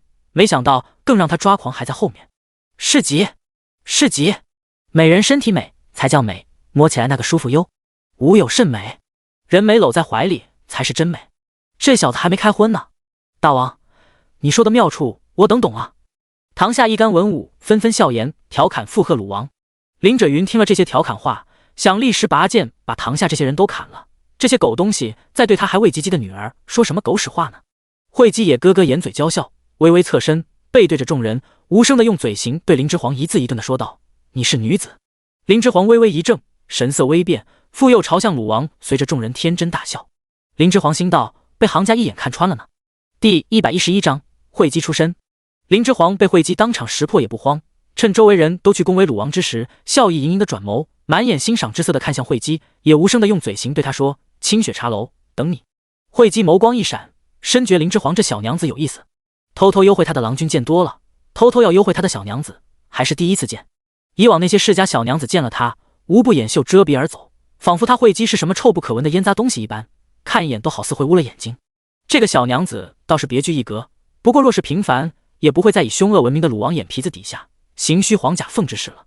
不嫌他污秽，要与他私下约见，是怕他惠姬会当场揭破他的身份吗？惠姬脸上挂起一丝嘲讽的笑意，与他惠姬无关之事，他不过一宠姬，哪会乱出什么头？他惠姬可没那么蠢，没有好处的事，他费那个劲揭穿干嘛？还不如以此为把柄，看看能不能从这小郎君身上要挟些好处来。惠姬是娼妓出身，娘是娼妓，她一出生就注定是娼妓，爹不知道是谁，反正不过是哪个恩客罢了，谁敢认她是女儿？14那年开苞里，惠姬被宁川王手下一年近50的文臣买下，他安分守己的伺候了这文臣一段日子，将这文臣迷得神魂颠倒。就在他以为一辈子就能这么安逸的过时，却被该文臣的大妇趁其外出，转手又送给了他人。从此惠姬便开始辗转于多个男人之手，惠姬也没少被这些男人的大妇以及姬妾因嫉妒找各种理由搓磨。他不明白，见的明明都是那些男人，那些大妇与姬妾当真可笑的紧，为什么不向背叛他们的男人伸出利爪，反而要用利爪去抓挠他这身如飘萍之人？他惠姬出身低微，身不由己，唯一所爱便为跳舞。他只是想起舞，让自己变成世间最美的一只蝴蝶，再没人嫌他污浊不堪。只有舞蹈能让惠姬忘却他自己只是一介玩物。就算他在别人眼里不配为人，那他也要当一只翩翩起舞的蝴蝶，而不是一只只能附着于污秽物的蛆虫。他只想有人为他的舞姿而鼓掌，而不为他的凋落而拍手称快。于是惠姬从一开始的自怨自艾，到最后的忍无可忍，他的内心终于长出毒刺。想活得像只蝴蝶的惠姬终于不再逆来顺受，他为了让自己好过点，终于拿起他的美貌作为武器保护自己。惠姬开始自己主动选男人，选权势最高的男人，只要能将那男人迷得神魂颠倒，他就不会再被任意转送，甚至是遭受女人的虐待打骂。最后惠姬凭借自身的美貌与常人难企及的舞姿，通过一步步心计谋划，成了宁川王的宠姬，让宁川王走哪都离不得她，宠爱非常。在惠姬又以为一辈子就会跟着宁川王那么过时，又被鲁王在一次酒宴上看到，鲁王一见他便惊为天人，强行抢夺，于是他现在又成了鲁王的宠姬。身如飘萍，命不由己，美貌于他是把双刃剑，他不想再伤己，只能拿他去伤人。如今的惠姬地位虽贱，但甚得鲁王欢心，他帐下一些文武大臣，为了得到鲁王的赏识，不少人需要他来吹枕边风，不得不送礼奉承于他。他觉得这种日子快活极了。这些文武大臣拿他当玩物看又如何？他们惧于鲁王，不敢行任何越矩之事。他可以随意的想跳舞就跳舞，除了鲁王，他不用再看任何人的脸色。惠姬微不可察的对林之皇点点头，明显应允。林之皇见后又是一笑，对惠姬俏皮的眨了下眼睛。惠姬轻笑一声，然后旋身笑靥如花的对鲁王娇声道：“这小郎君也夸奴美呢。大王您说奴美吗？美，天下女人谁能有惠姬美？”鲁王搂住扑入他怀里的惠姬，傲然大笑。薛青见惠姬柔弱无骨的躺在鲁王怀里，心头不由微微升起些妒忌之心。有无忌适时找到机会，跟上了林之皇的脚步，也拍起了鲁王的马屁。大王乃当世第一英豪，自然得配天下第一美人。宁川王敢和您抢美人，且看他如今下场。一干文武适时大声恭维，鲁王能得此佳人，果然乃当世英豪也。第一美人就该配当世第一英豪。哈哈哈哈哈！鲁王畅快且自豪的朗声大笑。哦豁，原来这美人惠姬来头当真不小，她就是宁川王和鲁王开战的导火索呀。林之皇略微一挑眉，看向惠姬的眼神越发带有深意。这惠姬完全就是世人眼中红颜祸水、祸国妖姬的典型啊！林之皇摸摸下巴，这惠姬有点他那个位面三国时期貂蝉的意思。说到貂蝉，林之皇的眼神又不由向堂上的薛青看去，这一看就从薛青眼中看到了其对惠姬的渴求和占有欲。这位飞将威虎薛青也有点吕布的意思啊！美人计虽俗，但好用啊，要用否？若用，他又要如何收服惠姬这等美姬，为己所用呢？还是先查查他的底细，先弄清楚惠姬之所求为何，方有解开之道。第112章识破。宴会上，鲁王和众文武聊到心处，又是一阵哄堂大笑。林之皇也跟着堂上众人一起朗声大笑，目光灼灼的落在依偎在鲁王怀中娇笑不停的惠姬身上。今天来果然不虚此行。宴会毕，林之皇和林者云刚出鲁王暂住的余宅，一直在马车边等候主人出来的呼红和胡四便迎了上来。自从胡三被林之皇破格提拔成百长后，便在军中效力，不再跟在林者云身边护卫了。于是胡四便被提拔上来，现在林者云的安全皆由他负责。大郎君，家主。呼红走近些，注意到家主林者云的脸色非常难看，以为宴会上出了什么事，粗声道：“大郎君可有事？”“无事。”林之皇摇头。林者云黑脸着呵斥道：“什么叫无事？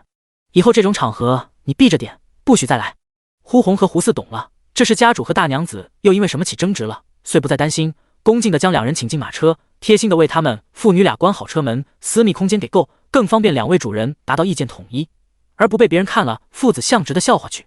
一上马车，林之皇便道：“惠姬此人的详细资料，爹你派人去查一查，尽快给我。”林者云气的面色铁青：“为父现在是在跟你说宴会的事，休想岔开话题。”“哦，这事啊，女儿确实也有话给爹说，您能不能表现得自然点？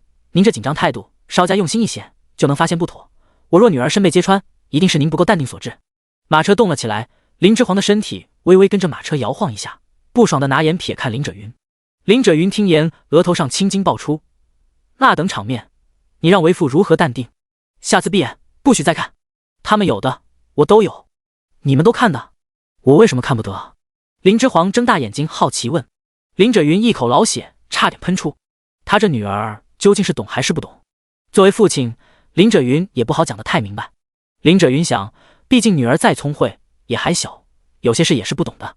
林者云只得再三叮嘱道：“华儿，这事你就别犟嘴了，不听为父的吃亏中会是你，这事你听为父的准没错。”林之皇很想告诉爹儿子，他懂啊，什么都懂。情势一事，虽然他没有实践知识，但理论知识颇丰。这方面来说，这个已经生了一族球队的爹，和他比起来，都远没有他博学多识，会稍显逊色的。林之皇终究怕这古代爹承受不住，便闭嘴没再多言，只得不置可否的点头，表示自己听进去了，继续道：“惠姬。”林者云此时听到惠姬的名，心里还有火气，要不是他跑来和他女儿主动搭话，鲁王和他帐下文武后面如何会与他女儿说那些话？遂怒火中烧，严厉打断他的话道：“别提他，他知道我是女子了。”林之皇坚持将话说完。林者云惊的一下跳起来：“你怎么不早说？”林者云头直接撞在了马车顶上，却丝毫不觉得疼痛的样子，害得双目圆瞪，汗流浃背。“我进马车就想与您说，是您总揪着宴会的事不放。”林之皇对大惊小怪的林者云翻了个白眼。与这便宜爹出的时间长了，林之皇对林者云的态度越来越随意，便像有了一种特别的情感，怎么形容呢？像是在带宠儿子的感觉。林之皇点点头，就是这种感觉。这可如何是好？林者云在马车里急得团团转。林之皇倒颇为淡定道：“他既然没有当场揭穿我，又因我之邀，愿意在清雪茶楼与我见面相详谈，定有所求。我便先晾一晾他，等其先沉不住气来找我，看看他目的究竟为何。林者云气急败坏道：这会姬眉当场揭穿，怕不是要以此要挟你我？爹现在可是鲁王面前的红人，谁知道他见面后会提什么要求？钱倒是好办，就怕他要的不是钱。林之皇意外地看了爹儿子一眼，偶尔脑子也是够使的吗？林之皇突然发现，这爹儿子一旦遇到威胁他性命之事，脑子总是挺清醒的，难怪每次都能逢凶化吉。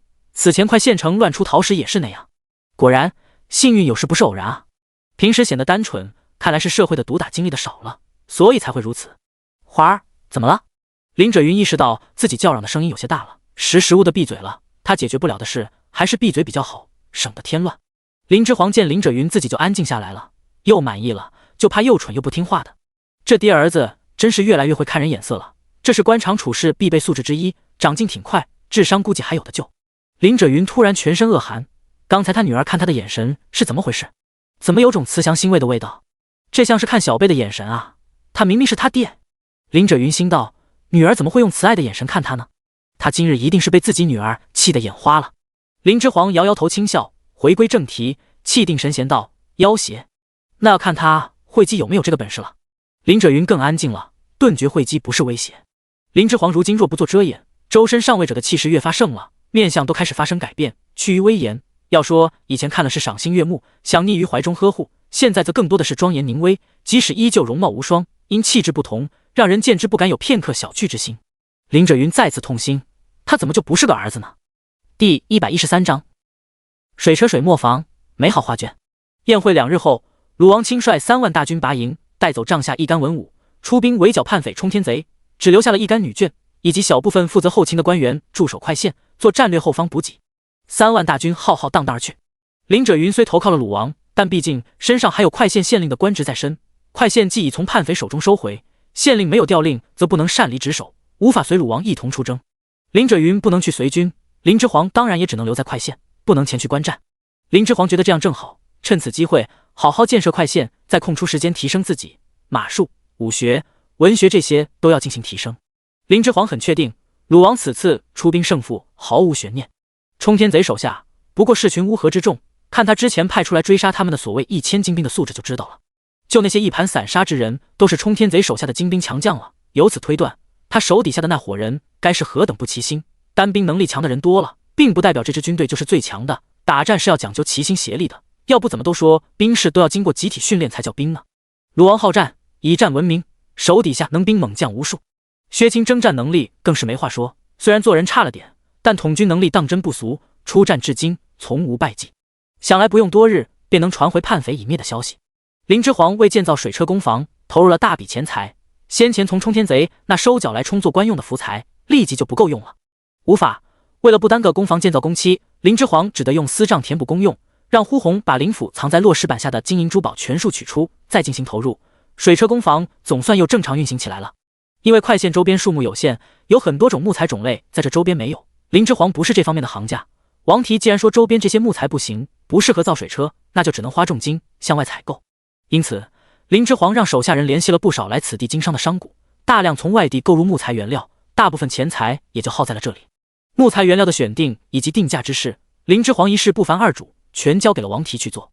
王提现在手中所管之事范围较广且杂乱，还要设计图纸、建造水车，每天是忙得脚打后脑勺。然而这并未让他更憔悴，精神气反而一天比一天更好起来，人也回归之前的体重，算是双赢之事了。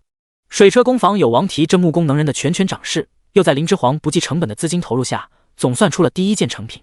关田附近有100余名兵士充作力夫，正面红耳赤的使力牵引着一根粗绳，将一件4式马车轮子的巨大转盘缓缓地在河渠边拉力起来。看，那是什么？那像是个大马车轮子，在田里面安装一个大轮子做何？做这么大的马车轮子，那最后拼装出的马车得有多大？需要多少人去拉？又是哪个富贵人刚过了几天安生日子，就又开始劳民伤财了？嘘，这里是官田，这是官府派人做的东西，休要胡言。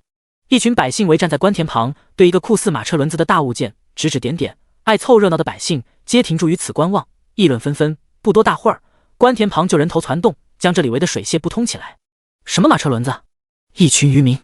王提见自己辛苦1月有余建造出来的神物水车，在一群百姓嘴里成为了马车轮子，不由大为不满。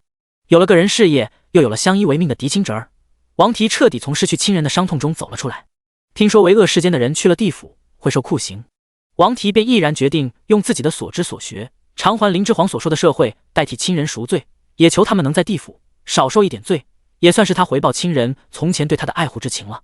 王提的心理负担去了。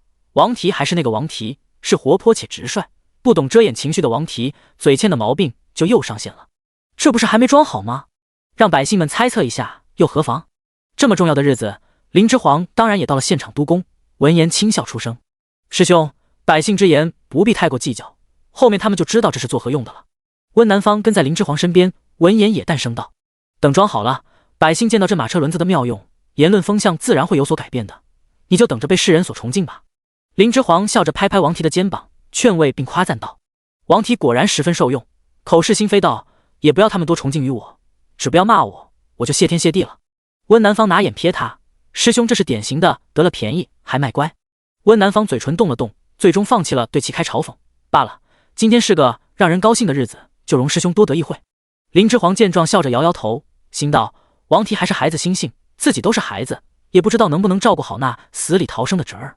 话说他在现代接触过的那些技术工种的人，确实都有点这样的小性子，可能所有的聪明才智都用在了他们所喜欢的领域吧，所以心思都格外单纯，不明就里的人看了就会觉得他们蠢。其实并不然，他们在自己的领域里真的很聪明。但好骗也是真的，专业知识越高的人，貌似在人情社会里就越容易被骗。林之皇就常常在现代记忆中的新闻里看到这类人被人骗光钱财的新闻。王提这么个技术人才，自己可要哄好了，护好了，不然一不留神被人给哄骗走了，自己可真是要心痛如绞了。林之皇拉回跑偏的思绪，又从怀里拿出一套图纸，交给王提后道：“云林，这是水磨坊的设计图纸，是和水车配套的，都是利民的重器，你也抓紧时间建造出来吧。”王提立即被带偏注意力，不再纠结百姓之言，双手接过图纸，仔细看后当即大呼道：“精妙！设计委实精妙，用水车的动力去磨面，当真妙极！如何不妙极？有了这水磨坊，这样也省去了百姓人力磨面的功夫，节约出的劳动力又可以计划做别的事情了。”温南方在一旁也淡声感叹道：“因为林之皇的画工不行，此份图纸是由林之皇阐述，温南方代笔所画的。因为林之皇怕温南方画错，所以在讲解时非常仔细，因此温南方在画出这份设计图纸时，便知道了此物的妙用，也预测到了此物建造出来后会带来的巨大价值。这水磨坊依靠水车的转水动力转动石磨，筛了面粉供百姓食用，省下了不少劳动力，也能腾出一头牲畜，使其从磨道里走向田间，拽犁种地。温南方仿佛看到了未来水磨坊里会有的热闹场景，磨坊里的水轮昼夜不停地转动着，发出吱吱唧唧的声音，清澈的水顺着渠道源源不断地涌来，打着水轮，带动着石磨飞速旋转。磨盘上的麦子、豆子、稻米等谷物被磨成了粉末，从缝隙中飘散出来，弥漫在空气中，散发着诱人的香气。水磨坊前会有百姓们俯身在水渠旁，用木勺淘洗着粮食，他们的欢声笑语和着水声、磨声交织在一起，形成一首欢快的乡间交响曲。百姓抚渠淘粮、洗菜、挨下处洗衣、擦污。嬉闹的幼童在一旁玩耍嬉戏，追逐着飞舞的粉末顽皮。因玩闹而起的水花溅在高渠旁的土地上时，发出一阵阵欢快悦耳的清灵笑声。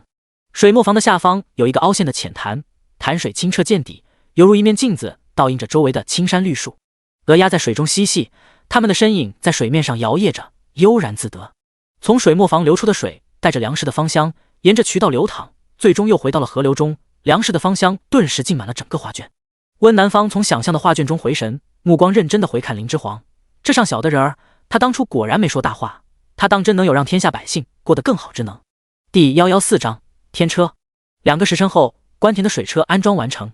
该水车高约3丈，由一根长约2丈、口径极窄的车轴支撑着24根木辐条，呈放射状向四周展开。每根辐条的顶端都带着一个刮板和水斗，刮板刮水，水斗装水。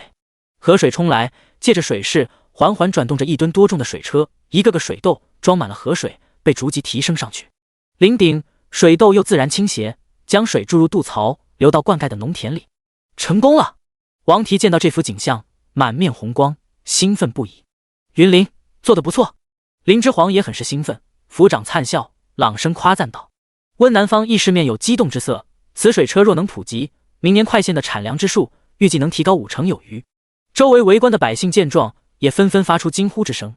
这是什么东西？这轮子似的东西，轻松的就把水引到了高地上啊！有了这东西，高处的地以后岂不是都不用费力打水浇灌了？看，这东西还能将水打上更高处的地呢，更高处的地也不用荒废，都可以种上粮食啊！神物，此乃神物啊！水车安装完毕后，围观的百姓围聚的越来越多，林之皇不得不多派些衙役过来维持治安，怕出现踩踏事件。百姓们热情不减的聚在一起，兴奋的讨论。他们都是靠地过活的百姓，大部分都是庄稼人。水车一安装完毕，开始运行，便俱都看懂了这东西的好处，纷纷激动不已。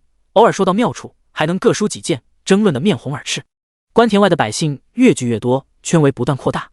百姓们看见水车的作用，无不叹为观止，自发取名叫这马车轮子似的神奇之物，名为天车，意为天上送水之车。天光微亮，朝阳初升。温南方身着一身黑色的劲袖短袍，正在演武场练剑。他身形颀长，旋身出剑收剑时，如淡化的黑影，剑势凌厉且轻巧，翻转若花。温南方练武时为着纹饰的广袖长袍，而是这一身贴身的黑色练武短打，又是另外一番风味的俊逸，显得英挺非常，武器更重。温南方肩臂宽厚，腰窄有力，舞剑刺挑重，隐隐可见五幅下紧实的肌肉线条，动作真是流畅啊！这幅舞剑雪景图让整个演武场都亮堂起来，充斥了满满的荷尔蒙气息。林之皇披着狐裘大氅站在远处，看到此景，深深地叹了口气。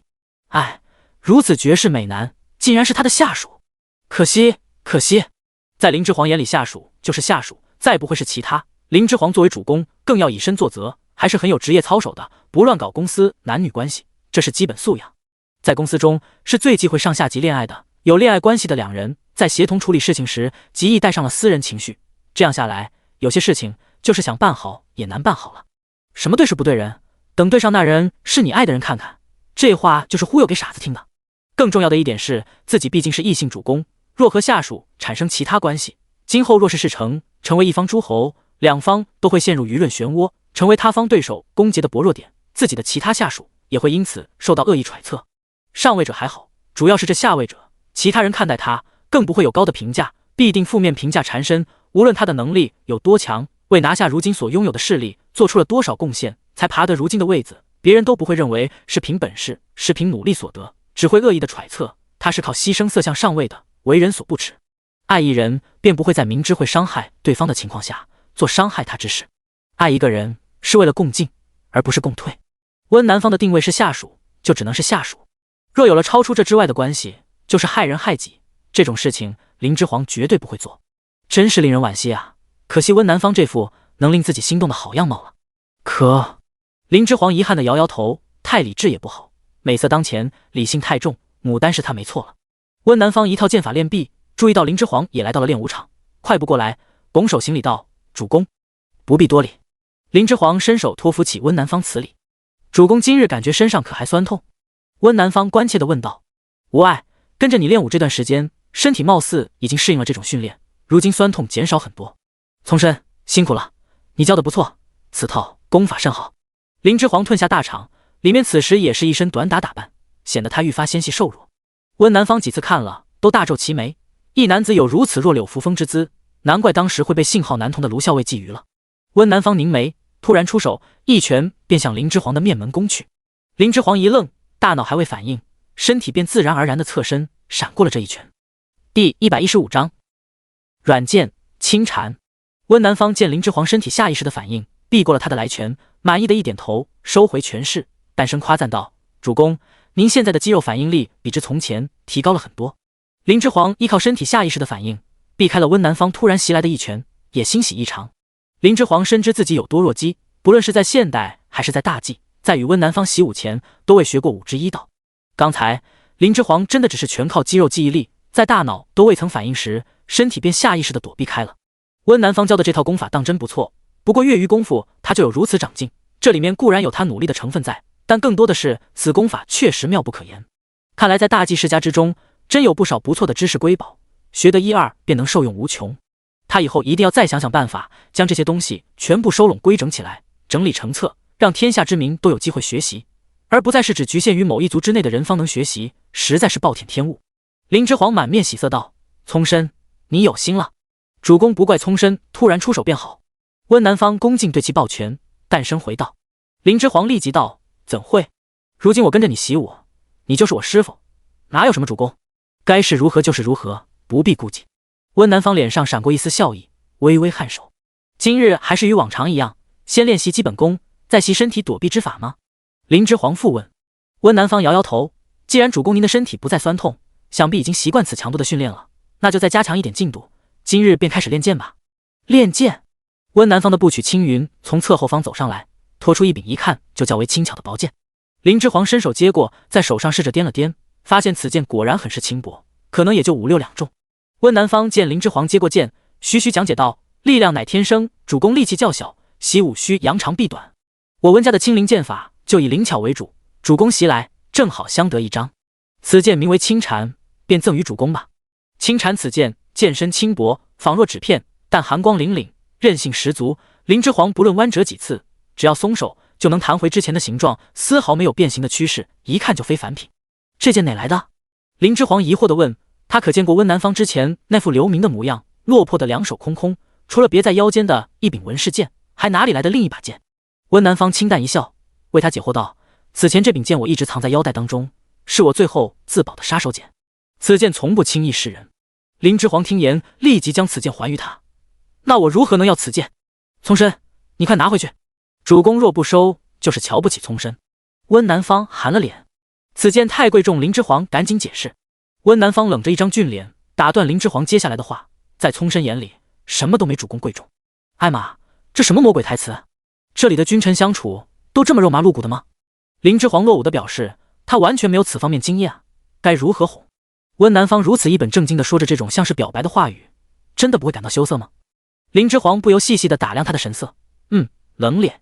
好吧，他不仅不羞涩，好像还十分生气，但这真的点像小情侣吵架闹别扭的赶脚呀。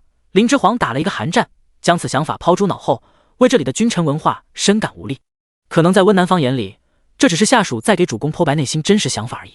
是他这个主公思想猥琐了，解决不了，不想再纠结此话题。化解尴尬的最好办法就是找个别的事岔开此话题。林之皇试着挥了挥名为青蝉的剑，青蝉的剑身顿时如缠蛇走位般摇晃不止。他见了不由大为疑惑地问：此剑如此薄软，真能伤人吗？林之皇此话的意思既是询问，也是变相的表示自己收下了此剑，不然也不会细问此剑用法。温南方聪慧机敏，自然听出林之皇的言下之意，当即舒展了神色。第116章分外和谐与分外诡异。温南方行至林之皇身后，从后方圈围住他，张开修长的手包裹住林之皇握剑的手。说的再多，不如亲眼看到青蝉此剑的效果更有说服力。温南方欲带他一起试剑。温南方刚一握上林之皇的手，又意外了一下，林之皇的手竟然如此秀气小巧，当真不像男子的手。温南方心底泛起丝异样之感，微微皱眉，再次腹诽主公这身子骨实在是太弱了些，连骨架都如此瘦小。主公当真是不可再如此懈怠下去了，必须好好加强锻炼武学一道。温南方心中如此想着，同时也收敛了心神，也不过多纠结，握了林之皇的手，带着他的手一抖臂膀，青蝉宛如缠蛇的剑身便立即被抖得硬直笔挺，杀气凌凌。林之皇看的是叹为观止，紧接着又在被温南方的手带动着快速的一挥剑身，顿时青蝉的剑身狠狠地划过一旁的练剑桩。林之皇手握着剑柄，只感觉到极小的阻力随着剑身传过来，碗口粗的木桩便被青蝉横向齐齐切开，咚的一声掉落在地。温南方的动作一气呵成，顺滑无比，因他是握着林之皇的手挥出此剑的，刚才使力回身的功夫，林之皇因甩剑的冲势太猛，下盘不稳，向后倒入温南方的怀里。林之皇身高只到温南方胸口，此刻因不稳身形倚靠在他怀里，未觉两人姿势有任何不妥。林之皇此时全副心神都在青蝉这柄剑上，心中大叹此剑果乃宝剑啊，委实太妙了。温南方因携带着林之皇试剑的动作，致使其收势后下盘不稳，倚靠在了他怀里。温南方淡色的薄唇被林之皇飘起的鬓发扫过，略微不适的侧头，越发觉得主公的力气太轻。温南方眉头平起，垂眸看向因为下盘不稳而倒入自己怀中的主公，只觉得主公瘦小的不似伟岸男儿。同时温南方也不知因何故，不过才练了一会功夫，心跳竟有些加快了起来。难道是因为今日未用早膳便来习武之故？看来下次不能如此了，恐有伤身体。温南方对自己的身体健康还是挺上心的，脑中不由便思索开来。看来经历了逃亡，经常饥一餐饱一餐，果然对身体还是有一些影响的。温南方神游天外，此时在心里已经开始思索自己往后的调养食谱了。温南方与林之皇两人因习武而意外仅依偎的身影，被不远处特意来此窥探的林婉娘竟收入眼底。林婉娘惊讶于温南方容色俊秀无双之余，更震惊于两人的明目张胆，竟然在光天化日之下搂搂抱抱，简直是伤风败俗至极。一直跟在林之皇身边的呼红见自家大娘子倒在了温南方的怀里，顿时怒目圆瞪，狠狠地盯了温南方一眼。林之皇此时也反应过来自己与温南方的姿势问题，遂轻咳了一声，连忙站直了身体，准备不动声色地翻篇此事，暗恼自己下盘不稳，真的该多练练了。林之皇自然地从温南方怀里跳出来，上前惊叹地摸着被砍得切口光滑的粗木桩，啧啧称奇，兴奋道：“我若得此剑，是否也能使出如此威力的剑势？”林之皇将刚才微起的尴尬抛诸脑后，想到便做，学刚才温南方抖剑的模样，马上自己也试了试，结果就发现不论他如何抖剑，轻缠都软如薄片，不复刚才之威。劈砍之间，只能在练剑桩上留下浅浅的痕迹，并不能如温南方一般，一剑将练剑桩横向切开。温南方见状，眼底染上一丝笑意，阻止林之皇继续砍下去，淡声解释道：“主公，没用的，您从现在开始练，还要再练2年有余，才能砍出南方刚才的效果，便先从手腕的力道开始的练起吧。”“那现在就开始。”林之皇迫不及待地说道。他如今迫切的需要自保之能。温南方见林之皇习武积极性被调动起来，眸中笑意更深，点点头，也沉下心开始教授林之皇用剑的要领。两人一个教得认真，一个学得认真，气氛一时分外和谐。唯一不和谐的就是一旁的呼红。呼红自温南方带林之皇试剑后，便一直恶狠狠地瞪视着温南方，而温南方此时所有的精神都放在如何教导林之皇习武上，并未注意到此意象。但跟随温南方的2名部曲青云以及青牛却看得清清楚楚，分外不爽。呼红这女婢实在被林之皇惯得太过恃宠而骄，为何如此不知规矩，不懂上下尊卑有别，竟敢如此直咧咧地瞪视他家主人？他们家主人不是在用心教导他的主人习武吗？怎么还像是教出错来了？于是他俩也纷纷恶狠狠地瞪向呼红。练武场上，一边气氛分外和谐，一边气氛分外诡异。第117章无常安庄。天车事件不断发酵，那装有水车的官田每日都有络绎不绝的百姓前来围观。不过10日，快县周边所有的官田都安装上了水车，百姓们看到水车的这普及程度，心思不由也活络起来。这天车真好啊，要是能装在我们村子里就好了。一白发苍苍的老妪今日进城是来专门看着传说中的天车的，此时亲眼见到，才终于相信此物果然如传言所说乃神物啊，不由望着天车而叹。是啊，没想到在有生之年还能见到这东西。你们没看告示啊？什么告示？就是县衙门口的告示啊。县老爷说要给每个村子都无偿装这天车呢。不过告示里说这天车叫水车。周围百姓听到此消息，皆都哗然，欣喜若狂。真的？千真万确？昨天有衙役专门念了那告示。你瞎说，我听到的可不是无偿，要交前3年多种出的粮食的1半呢。一面向有些尖酸刻薄的大婶立即反驳嚷嚷道：“咋地？怎么就不是无偿？官府有让你出银钱吗？你不装水车会有多出来的粮吗？县衙还只要多出来的1半粮，我们以后耕种不仅浇水轻松了，更是多出来的粮食还留有1半，这是怎么不算无偿？这是如何不美？”那被反驳的汉子立即回怼道：“就是，你当县老爷占你便宜呢？你这嘴脸是不是想着多的粮食都留下？美呢？凭啥？你出装水车的银钱了吗？县老爷无偿帮咱们装这水车，能只要1半多出的粮，当真是仁慈。你少拿人家县太老爷的仁慈当你蹬鼻子上脸的由头。呸！个不要脸的！”大部分百姓都是知道感恩的，见眼前这妇人欲壑难填，毫无感恩之心，众百姓顿时对其群起而攻之。这满脸刻薄相的婶子姓钱，是闹市街边开肉铺家的婆娘，娘家就在泥阳村，最爱占人小便宜，知道她为人的人都不爱和她搭话。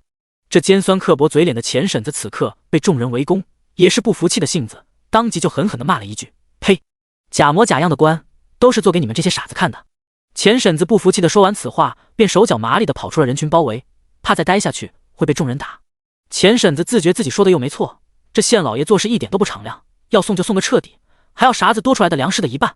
当官的老爷家有的是钱，就爱和他们这些穷人家计较。别理他，他这是觉得全天下的人都欠他的呢。黑心烂肺，不知感恩的东西。一好心大娘拉住欲要再追上去和那钱婶子理论的小媳妇子，怕他和那钱婶子起冲突，吃了亏去。小媳妇子被拉住，见钱婶子跑得飞快，也不追了，对那钱婶子的背影狠狠地啐了口，转回头对好心的大娘道了声谢。小媳妇子又在人群里听了会八卦，扯住一个正在嗑瓜子看热闹的大娘，好奇地问李大娘：“昨天县衙门口贴的告示当不当真啊？”李大娘是远近闻名的八卦人，长子在县衙里当捕快，很是知道一些小道消息。听着小媳妇子请教自己，面上便显出得意之色。当不当得真，后日去县衙门口看看不就知道了。后日县衙门口怎么了？小媳妇子一听此话，又来了精神。我听我说，林县令准备后日在县衙门口与各村的村长牵着天车的无偿安装契书，说是要让全城百姓为证，定不负百姓。李大娘说着说着，瓜子也不嗑了，面上得意之色更显。他儿子就在衙门当差，在这等爱民的县令手下做事，定不会被亏待。林县令当真是一等一的良善人，以前那些年他们这些百姓怎么就没发现呢？看来以前是他们有眼无珠了。看来还是要遇见大事才能显现出各个官的好坏来，就好比那隔壁县贪生怕死的库县县令，真是死有余辜。当初成乱时，像他儿子这等宫门中人，只要冒头就是个死。后面快县被冲天将军占领，他儿子更是东躲西藏的，不能被发现，全赖乡里乡亲们的庇护以及周全的遮掩，才终于等到了林县令带着鲁王兵马赶来救城，将这些匪军镇压劝降。他那块躲成地鼠的儿子才得以再重见天日。如今林县令回来，重新召回那些宫门中人，他们家也算守得云开见月明了。他儿子能活着再回衙门当差，之前那些乡亲们的回护恩情不能不报，能顺手帮的忙，他李大娘自然不会不帮的。于是李大娘便出言提醒小媳妇道：“你娘家村子的村长收到消息没？早早让他们来了，别到10来晚了，排到后面去了。这么多村子，这天车看着就不好建造，别到时开春了，你们那村还没修上，这就是损失啊。”小媳妇子一听此话，也不看热闹了，转身就往家跑去。多谢李大娘提醒，我这就让我家男人送我回村里通知一声去。到时事办成了，请您吃顿好的。李大娘望着小媳妇子的背影，赶忙喊道：“慢点跑！说啥呢？乡里乡亲的，不过提个醒的事，哪当得一顿饭？”小媳妇子明显是个风风火火的性子，不一会儿就跑得不见影了，也不知道后面的话听到没。李大娘张望了片刻，收回目光，又跟左右的人看起了天车的热闹，聊起了新的话题。这天车真是个稀罕东西，不费吹灰之力就能这样转动，给高地灌水。啧，以前真是见也没见过这种好东西啊！听说这神物还是那为富不仁的世家王氏后代做出来的呢。什么？他们家还有人活着呢？听说做这天车的王家子之前在盛京求学，乱起时并不在家，所以逃过了一劫。周围八卦的百姓闻言，又发出一阵唏嘘之声。啧，这真是叫人不知道说什么好啊！活得久了，真是什么事都能见到。八卦先锋李大娘摇摇头，最后总结道：“王家这傣族竟然还能出好笋，你说气人不气人？这样的天纵之才，怎么就投胎到他们王家了呢？”百姓们纷纷哄笑附和：“那可不是，真叫人不知道说什么好。受了人家的恩惠，再说诅咒人家祖宗18代亲戚的和谐话，可不就说不出口了吗？这都叫什么事啊？王家做的那些事，不挨些百姓们问候其祖宗18代的言语谩骂，如何算合理？这下可倒好，弄到最后，百姓的谩骂之口都被设计出天车这等立国立民神物的王家子给堵住了喉咙眼。骂也不是，夸也不是，可不叫人难受。第118章，好事。炊烟袅袅，快县下辖的村落如今已然安定下来，正是饭时，不少百姓人家正在生火做饭，土路瓦房之间饭香四溢。王李正，王李正！一庄稼汉子急匆匆地跑进泥阳村王李正家。泥阳村乃快县下辖村落，李正姓王，子承父业做了李正，如今还很年轻，不过30余岁。此时正在家里和一家老小用食，忽然听见外面有村民在急切地喊，王李正立即放下石柱，快步出的屋去迎人。根子，咋的了？这么急？这是出啥事了？又有流民聚乱攻城吗？我们是不是要赶紧再躲到山上去？王李正迎出来，还不待喊他的根子说话，慌忙的连声就问：“嗨呀！”王李正，哪有的事？现在我们林大人都貌似把能兵善战的鲁王请来了，去剿灭那叛匪冲天将军去了，还哪来的流民敢在我们这撒泼？根子见王李正误会了，一拍巴掌，连连摆手解释道。王李正松了一口气，心有余悸的拍拍胸口，恼火的问：“那是啥事？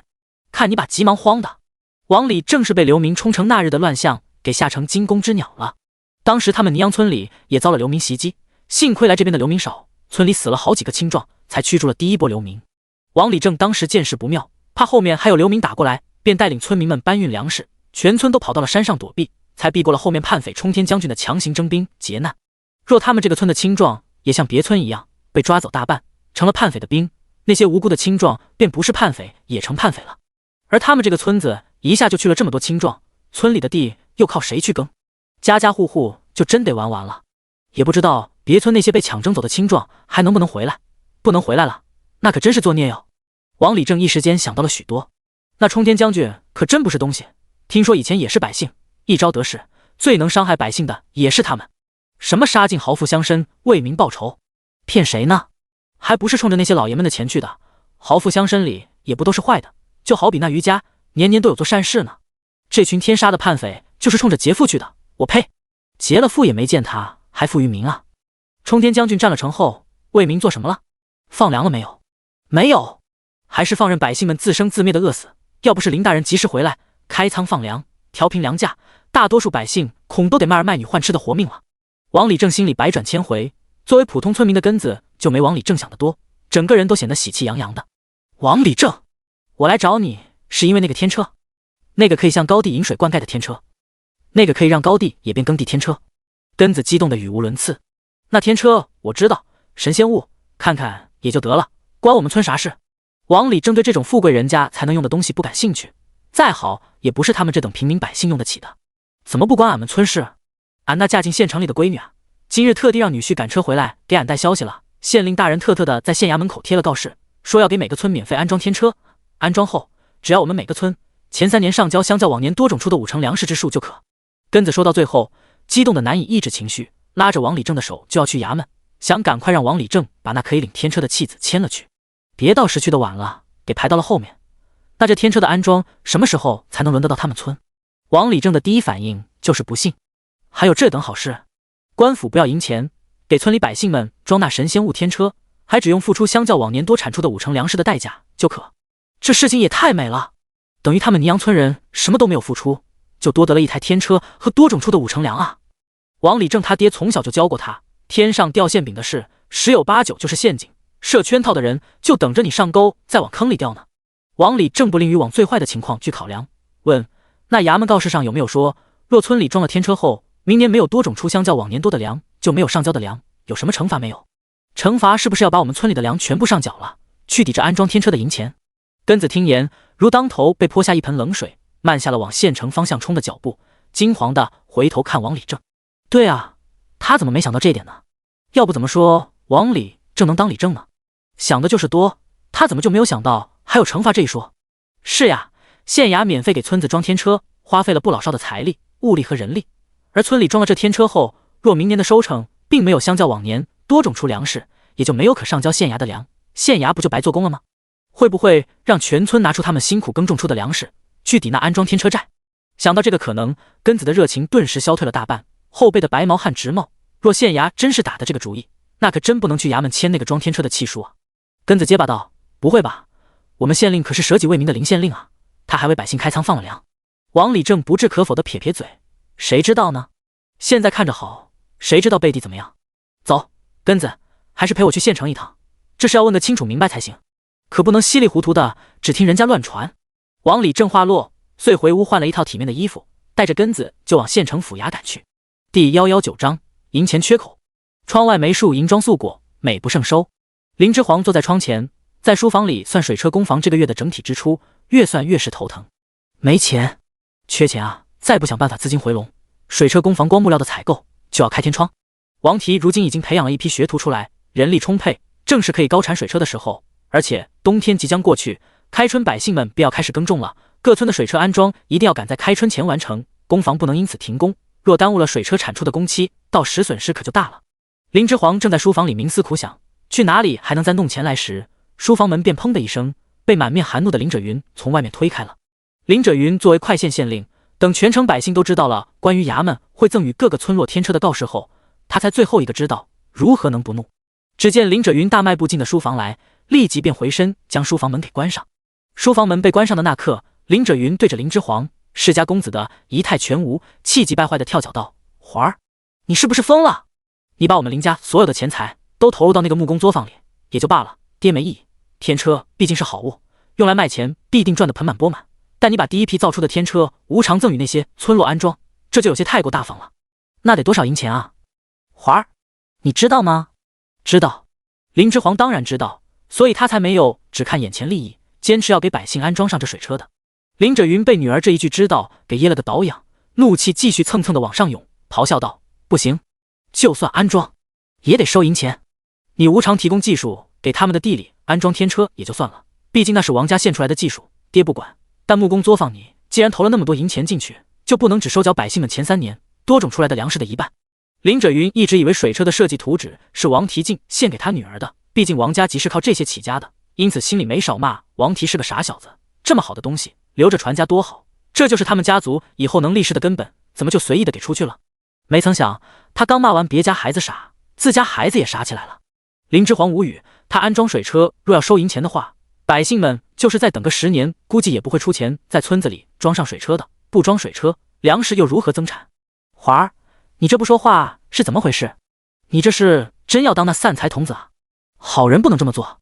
你想让我们全家老小以后都喝西北风吗？你若没了银钱，你看那些奴仆还跟不跟你一条心？林轸云喊得脸红脖子粗。林之皇终于有了点反应，淡定地放下手中的账册，喝了口茶，润润喉咙，气定神闲地更正道：“爹，是水车，天车那是百姓们自发叫的。别激动嘛，先坐下再说。你也看到了，那水车的作用，若下辖的耕地都装上此水车，明年快县粮食产量一定大增，这些都是您的政绩啊。”这政绩我不要。林轸云喊的口水都喷了出来。林之皇连忙将茶杯往后移了移，防止他的口水落到茶水里。林轸云以前不在意钱，那是因为他压根不缺钱，现在林之皇这么一弄，把他过世的娘留下的嫁妆钱都给他霍霍完了，他又不会赚钱，后续他真的要去信像他那在圣经做司徒的爹低头要银钱吗？这绝对不行。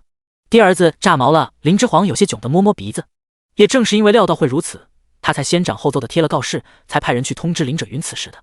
林之皇见林轸云说不通了，遂做无赖状摊手，一副你能奈我何的态度道：“反正告示现如今已经贴出去了，您现在就算把地给跳穿，那些村长也该听到消息了，明日就都要聚集到衙门大门口了，您提前做好准备去签契子吧。”林轸云抹了把脸，调整好表情，收回自己乱飞的五官，气羞羞道：“我是不会去签发赠与水车的那些契书的，要去你去。耍无赖，当谁不会呢？女儿如今也不过是站在自己身后的隐形人，没了自己做门面办事，还能翻出花来？”林轸云愤愤不平地想到：“您不想当郡守了吗？”林之皇这句话点到了林轸云的死穴，闹腾的爹儿子瞬间安静了。爹就是要当郡守，你也不能这样霍霍钱啊！林轸云呐呐道，音量明显小了很多。林轸云是真的想当一郡之首，也想让他爹看看他爹到底放弃了多优秀的嫡长子。林之皇见好就收，安抚道：“好了，爹，您就别操心了，2个月内一定把这投进去的钱给您赚回来。”真的？林轸云狐疑地看林之皇，他娘留下的嫁妆可不菲，这钱可不是一笔小数目，能2个月赚回来？林之皇颇有信心地点头，百姓那点钱就算都赚了去，又能有多少？自然是要用这水车去赚别县豪富乡绅们的钱。一台天车包上门安装，500两一台怎么样？500两，怎么不去抢钱更快？大几朝若未闹粮荒，外面米价普遍是600-700文一担，1000文等于1贯，1贯等于1两，换算成现代的钱币价值，1两银子差不多是600左右的样子，500两相当于在现代钱币价值30万元了。按这个换算比例，真是天价了。林之皇当然懂林轸云为何如此诧异，不过如今乱世，粮食为王，银钱贬值，水车能加大粮食产出，500两这个价也就不是天价了。林轸云被一台水车卖500两，这个价格惊得目瞪口呆，只觉得女儿这是痴人说梦，在赤裸裸的抢钱。豪富乡绅们可以抢百姓们的钱，我如何就不能抢他们的钱？抢了他们的钱，我再还富于民，也算功德一件。林之皇悠闲的又喝了口茶道：“他们会买吗？”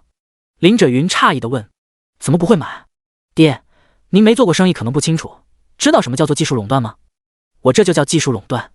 水车目前只有我有，制造技术也掌握在我手中，价格就由我说了算。”说的好像你做过生意一样。林轸云心里腹诽，又细细思索了一番，发现好像真是这个理。爹儿子就这样又被他女儿给安抚了，于是他气冲冲的来，满面春风的走。林轸云仿佛已经看到自己女儿赚得盆满钵满，拿钱孝敬他的场景了。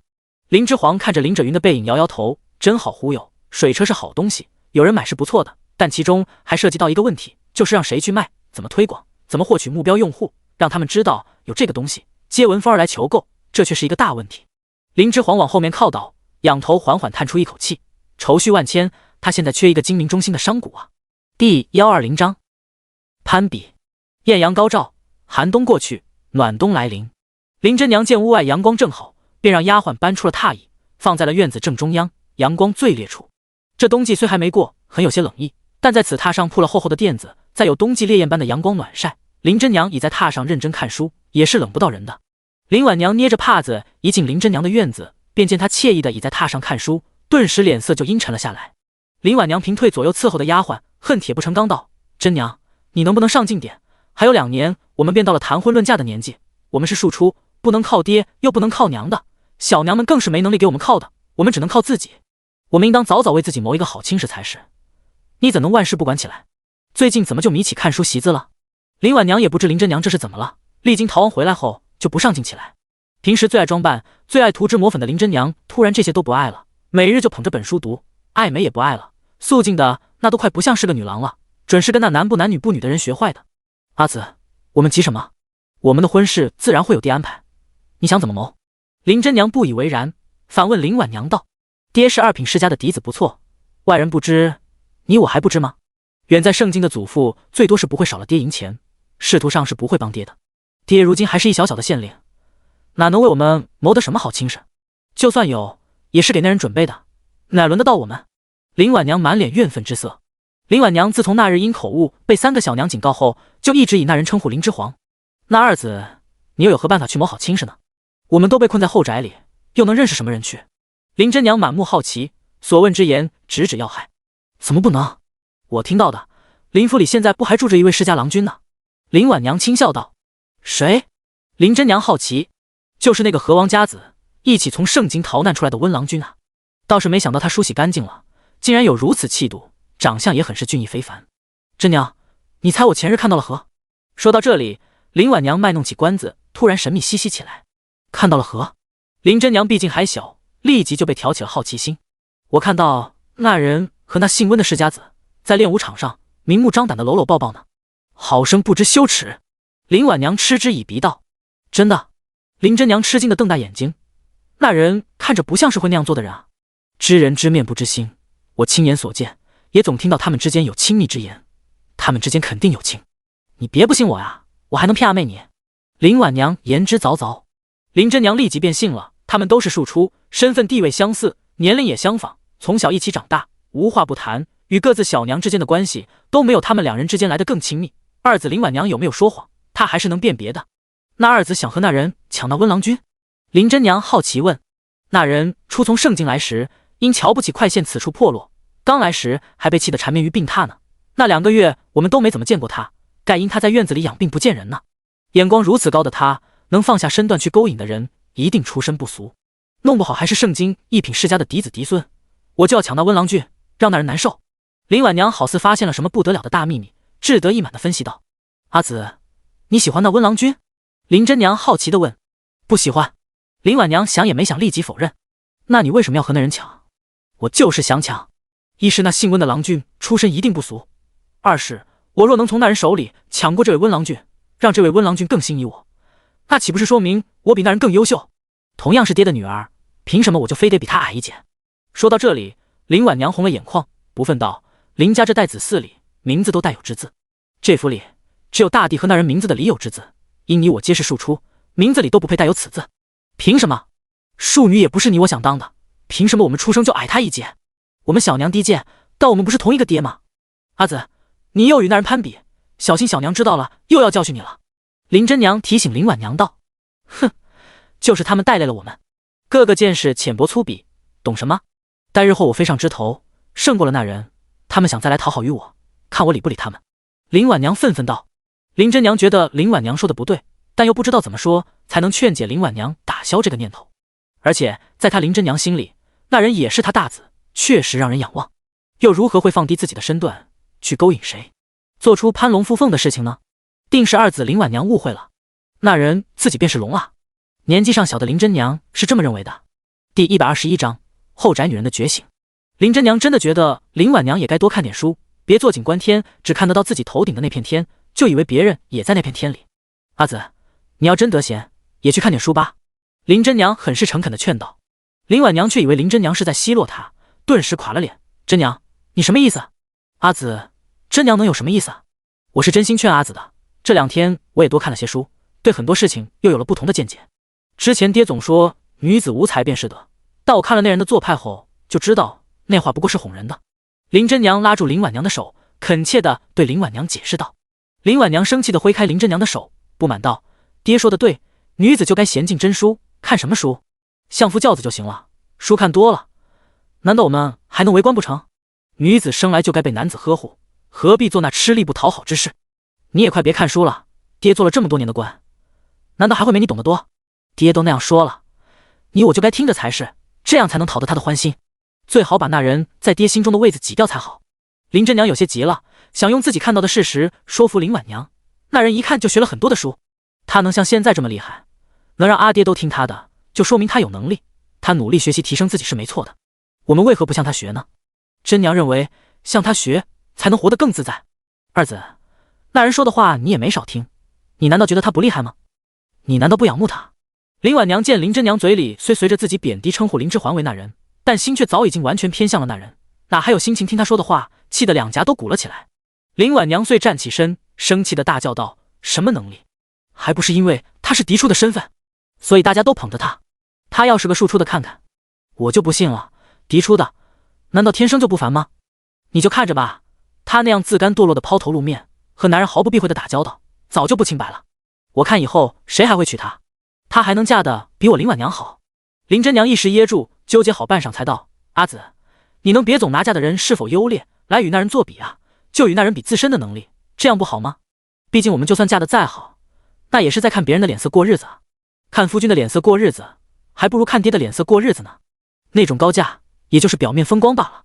那人到现在为止靠的皆是他自己，而且他在逃亡的路上靠自己之能还救了我们大家一命呢。林婉娘本来是来这里找同盟的，没曾想自己同盟没找到，反被林真娘说教了一番，一时被对得无话可辩，心中愤愤道：看书看多了果然不好。林真娘这才没看多久书，就变得牙尖嘴利起来，着实讨厌。林婉娘顿时只觉得自己的三妹被那人抢走了，遂不想再听林真娘吹捧那人了，摔了帕子，起身便负气的走了。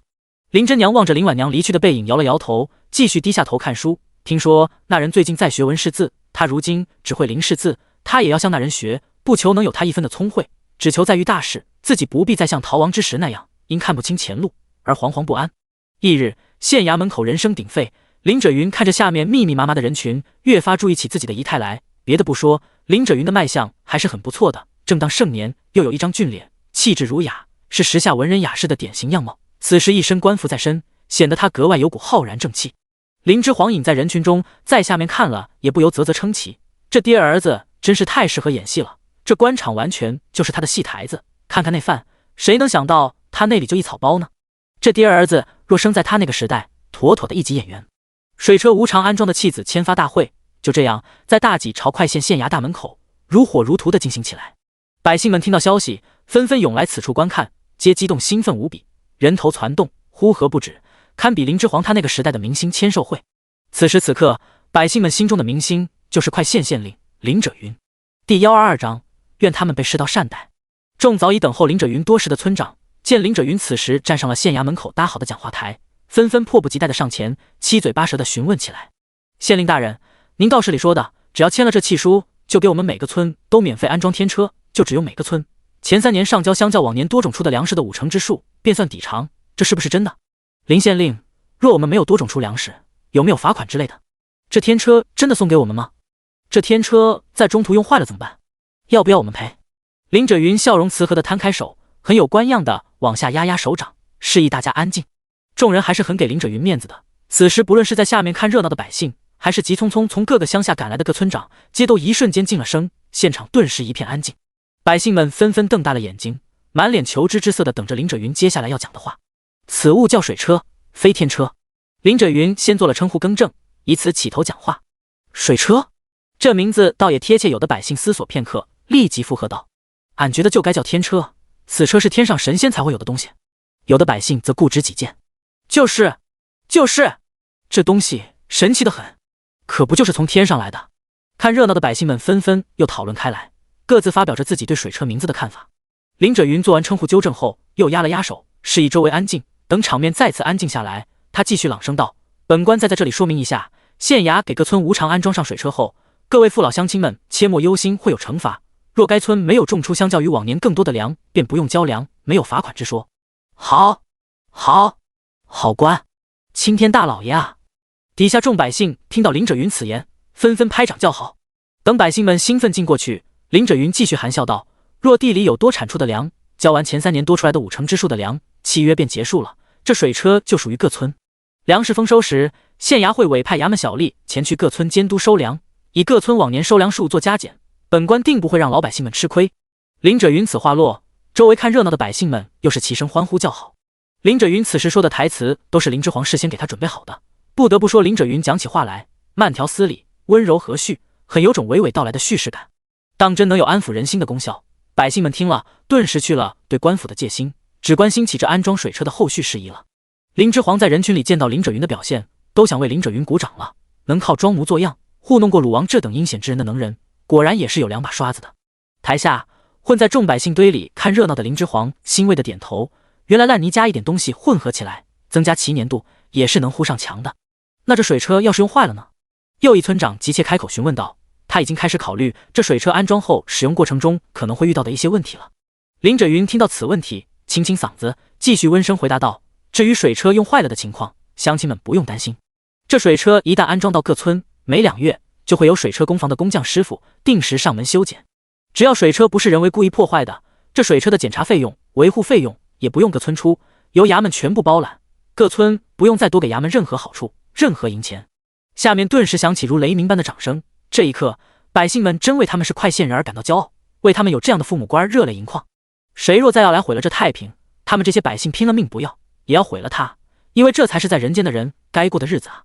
青天大老爷啊！林大人，我们乡亲一定组织好人手看护水车，不让任何黑心的宵小故意损害水车。林大人，再多收几年的半数多出的粮食吧，这给咱们每个村安装上水车，可是您自掏腰包为我们这些老百姓补贴的银钱。林大人，您当真是为民着想的父母官啊！呜！百姓们呼唤着林大人，大声嚎哭起来，齐刷刷自发的在县衙大门口跪倒一大片，口呼林者云为青天大老爷。此声山呼海啸，撼天动地，让林之皇红了眼眶，为之动容。老百姓们其实很容易满足，只要稍微对他们好一点，他们就会用一颗诚挚的心去回报于你。水能载舟，亦能覆舟。大己的掌权者们啊，为何不待这些质朴的百姓们更仁慈一点？世道啊，为何你闭上了眼，看不见这芸芸众生之苦？不若就由我林之皇来掀翻了这世道，成为那最高的掌权者，还这天下朗朗乾坤，让世人皆可尽学，让世人皆可通过努力去改变自身，掌控自身命运，让这群同而为人之人有机会鱼跃龙门，封侯拜相。我林之皇要让这些都不再是芸芸百姓们的妄想。这满目疮痍的世道，你便看着吧，我林之皇定要竭尽所能，成为那最高掌权者，主宰医治好你之病。只愿这群朴实质朴、同而为人之人，以后皆被这无情的世道所善待。第123章，御医世家庶长媳于美芳。涿州州城，御医世家，2名少年郎君哭得双眼红肿如核桃，一左一右趴伏在于美芳的膝上，哀泣不已。于美芳的夫君玉人元此时风尘仆仆地推门而入，一进来便喜气洋洋道：“夫人，为夫终于和周穆大人搭上关系了。”于美芳听言，脸上没有丝毫喜色，反是一瞬间从面上也带起丝悲意。玉人远话落，见妻子没有反应，遂急声吩咐道：“后日周穆夫人其事便会派他府上的管事过来看人，你快给这儿和耀好好收拾一下，务必让他们2人被那管事选上柜子。”玉人远此话一落，趴伏在于美芳膝上痛哭的2少年郎君哭得更是大声了。他们正是于美芳和玉人远的嫡子玉学振和玉学耀。年长些的玉学振哭道：“娘，爹真的要把我们送到涿州周穆家当义子吗？这是去送死啊！”玉学耀也跟着道：“爹不能因为医不好周穆夫人不能生子的病，又想巴结讨好于他，就让我们为他去送死啊！”瞎说什么？你们去了也是为你们自己奔前程。玉人远听言当即大怒，大声呵斥自己的2嫡子。玉学耀连忙哭着喊道：“什么前程？说得好听，就是去送死。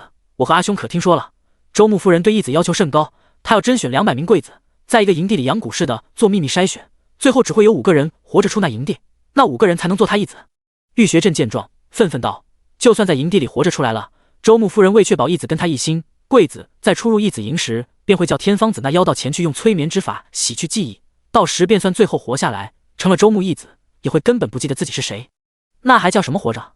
我和阿弟不去。”玉人远听到两个嫡子不愿去，脸色顿时变得阴森，狠厉道：“谁给你们讲的？你们怎么知道的如此详尽？是不是你们阿娘给你们说的？”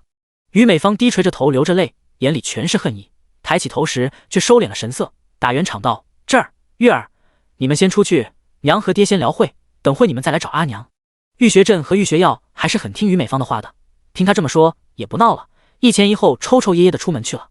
见两嫡子一走，玉人远扬手便一巴掌甩到于美芳脸上，直接将她打翻在地。于美芳的脸立时就红肿的老高，美貌不在，只剩狼狈。说，是不是你告诉这儿和燕儿的？蠢妇，你可知为夫好不容易才搭上这条线的？你以为周穆夫人是什么少年郎君都会要的吗？我不过是庶出，要不是去岁嫡出的二弟失踪，我有望当玉家的家主。你看周穆夫人可会看这儿和燕儿一眼？玉人远赤红着眼骂道：“若他送的两个嫡子真被周穆夫人派的管事给选上了贵子，那周穆夫人要找的贵子一下便又多了两人，大喜下也会帮他玉人远在竞争家主之位的事上出力的。家主，他毕生所望便是当上玉家家主，他玉人远哪里不如他二弟？医术同样不俗，就因为他二弟是嫡子，什么都不用做就成了家主，而他便只能打理族中事务。天道何其不公！既然别人不给，他玉人远便自己去夺，不惜一切。”于美芳捂着脸，泪眼婆娑的看向玉人远，心中却恨得不行。自从月前传来于家覆灭的消息，玉人远得知于家不能再为他提供财务上的支持，他这夫君就对他变了脸色，轻则呵斥，重则打骂，如今更是要将他后半生的倚靠都送出去送死。他儿子多又年富力强，自然是不心疼的。可他于美芳就这两个嫡子，他不容许任何人伤害他们。夫君就不能让那些姬妾的孩子们替了去吗？为何非要你我的嫡子？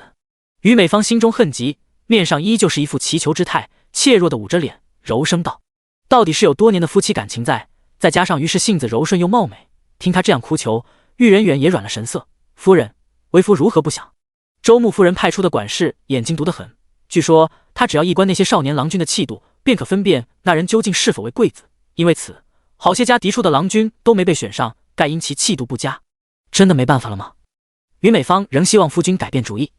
周穆夫人只要贵子中的贵子，她要从200名郎君中养蛊，最终只择出5人，这初选的贵子便不会马虎，不贵者皆不采。于美芳最后的希望被打破，听言又呜呜的哭泣起来，好不可怜。夫人，这是好事，你哭什么？家主之位现在空悬，待夫君我搭上周穆的关系，家主之位还不手到擒来，到时你可尽享荣华富贵啊！这儿和耀儿心性单纯，若去了，焉能还有命在？夫君，他们是你为儿的嫡子啊！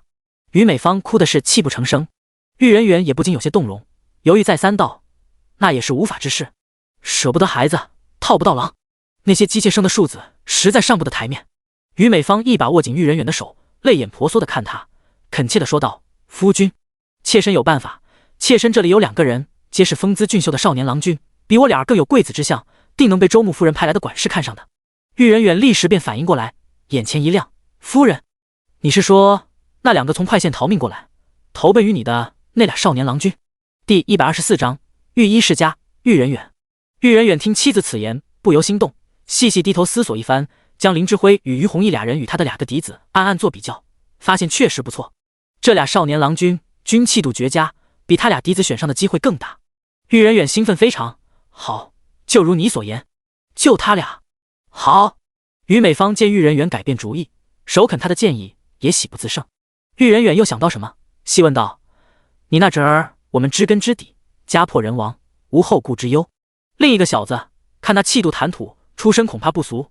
我今日听说那块县已被鲁王带兵剿灭叛匪收复了，到时若他的家人寻上门来……”于美芳听言，急忙说道：“夫君，你放心，快县虽已收回，但妾身听说快县里的豪富乡绅在流民冲城那日，皆死于非命。他既与我那侄儿一同逃出，家里人定是已经遇难，不必有此顾虑。那好，就他们俩。”玉人远见2人已经无亲无故，当即拍板道。于美芳见终于说通丈夫放弃送他们嫡子去义子营的想法，提着的心也终于放下，遂大喜过望，这回是真的喜极而泣了。玉人远被于美芳哭得心烦，见事情已经商讨出结果，便不想在他房里多待，转身出了房门，去找其他姬妾去转换心情去了。玉人远没走多远，他2个嫡子便再度折返回来，寻他们的母亲。俩人一进来，见于美芳脸颊肿了一侧，纷纷大惊失色。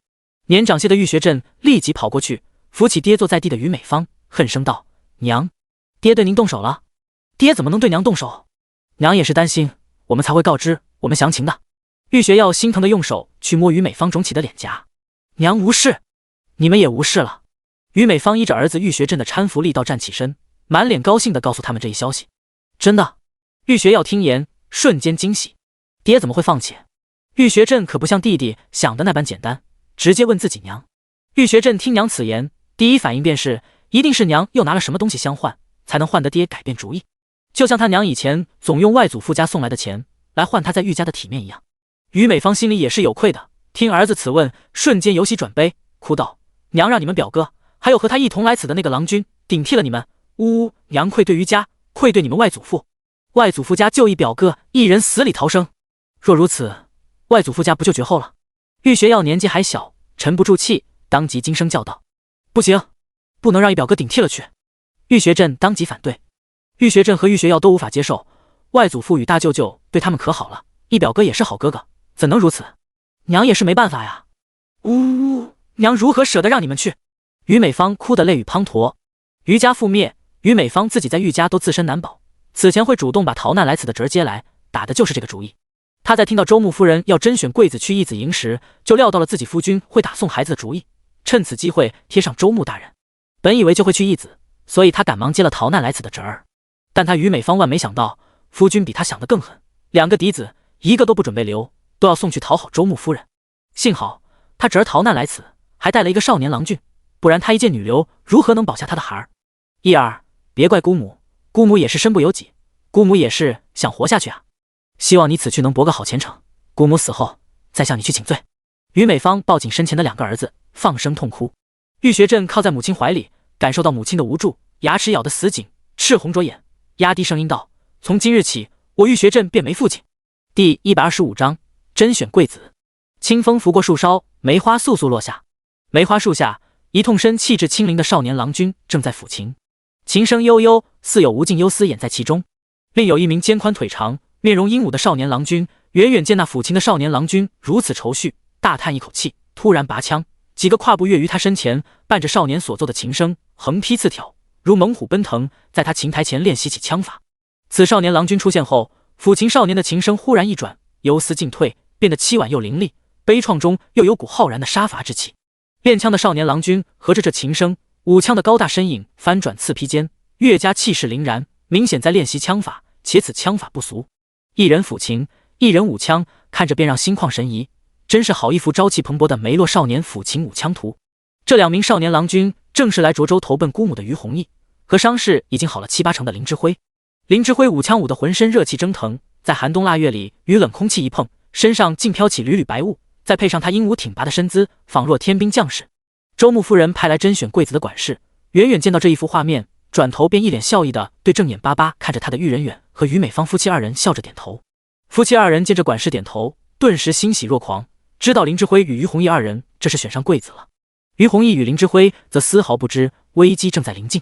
于弘毅见林之辉一套枪法舞弊，也止了琴声，从袖袋里拿出一方帕子递给林之辉，让他将额上的汗赶紧擦擦，别被凉风吹冷了头去。你如今伤势还未大好，为何不多养几日，要如此勤于练武？于弘毅忧心道。林之辉比于弘毅小2岁，但因其身材生得高大，此时于弘毅走近林之辉，却足足比他矮了半个头，旁人看了绝不会想到林之辉比于弘毅还小2岁。林之辉收好枪，对于弘毅安抚的笑道：这次多亏了你姑父姑母出手相救，我才侥幸逃过一死。如今这世道太乱，若无强武傍身，委实太过危险。如今伤势好了7、8成，我不敢懈怠。但于弘毅还欲再说，被林之辉抬手打断。林之辉看着于弘毅认真的说道：当时我清晰见那箭矢向你射来，若身手反应能再快些，便不用为你以身挡箭，也能毫发无损的救下你。若我身手再好些，也不会因此受如此重的伤，致使你愧疚到如今。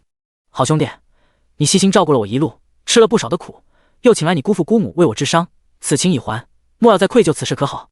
你写的一手好字，这手就用来抚琴焚香便可，如何能用来做粗话伺候他人？于弘毅垂下眼眸道：林之辉，你比我还小些，该是由我作为兄长来护你。你我多年为友，我更为高壮，好兄弟间哪只能以年龄论大小？况且谁说一定要大的去护小的？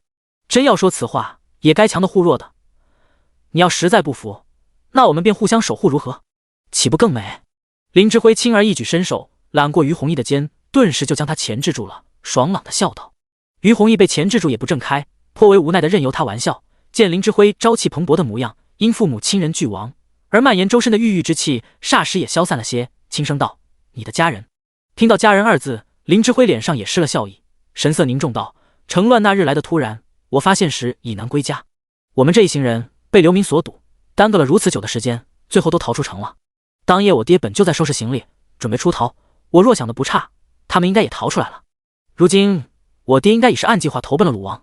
等呼走打探到快县的最新消息，我身上的伤现在也养好了7、8成，不惧赶路，便回去寻他们。”于弘毅听到林之辉此言，却静默了半晌没说话。因为与林之辉的关系要好，他也常去林府上做客，见过林世伯很多次，很是了解林世伯的为人和处事风格。据他推测，当晚就算林世伯逃出了快县，应该也会躲去库县避难，而库县也在不久后被匪军给占领了呀。躲在库县的林世伯一家会有什么好下场？林之辉的家人恐怕也于弘毅不敢对林之辉说实话，虽然他认为此推测已经8、9不离十。好了，别总愁眉苦脸的，我已经让呼叟去外面打听了，你放松些。林之辉拍拍于弘毅的肩膀，示意他放轻松些。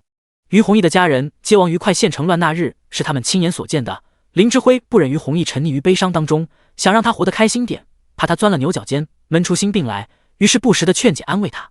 第126章，为了主公大业，坑师兄又何妨？严寒逐渐有退去的趋势，雪水和冰面慢慢消融，春季将至。因为快县收容的流民较多，所以当前壮劳力充沛。目前他们是勤劳肯干，任劳任怨，就为了多赚些工钱，好早日在这安家落户，成为快县户籍人口。大家伙也不傻，都看到了成为快县户籍人口会有多少好处了。成为快县户籍人口，买粮平价是1，水车无偿安装又是2，以后不知道还有多少样的好处在等着他们呢。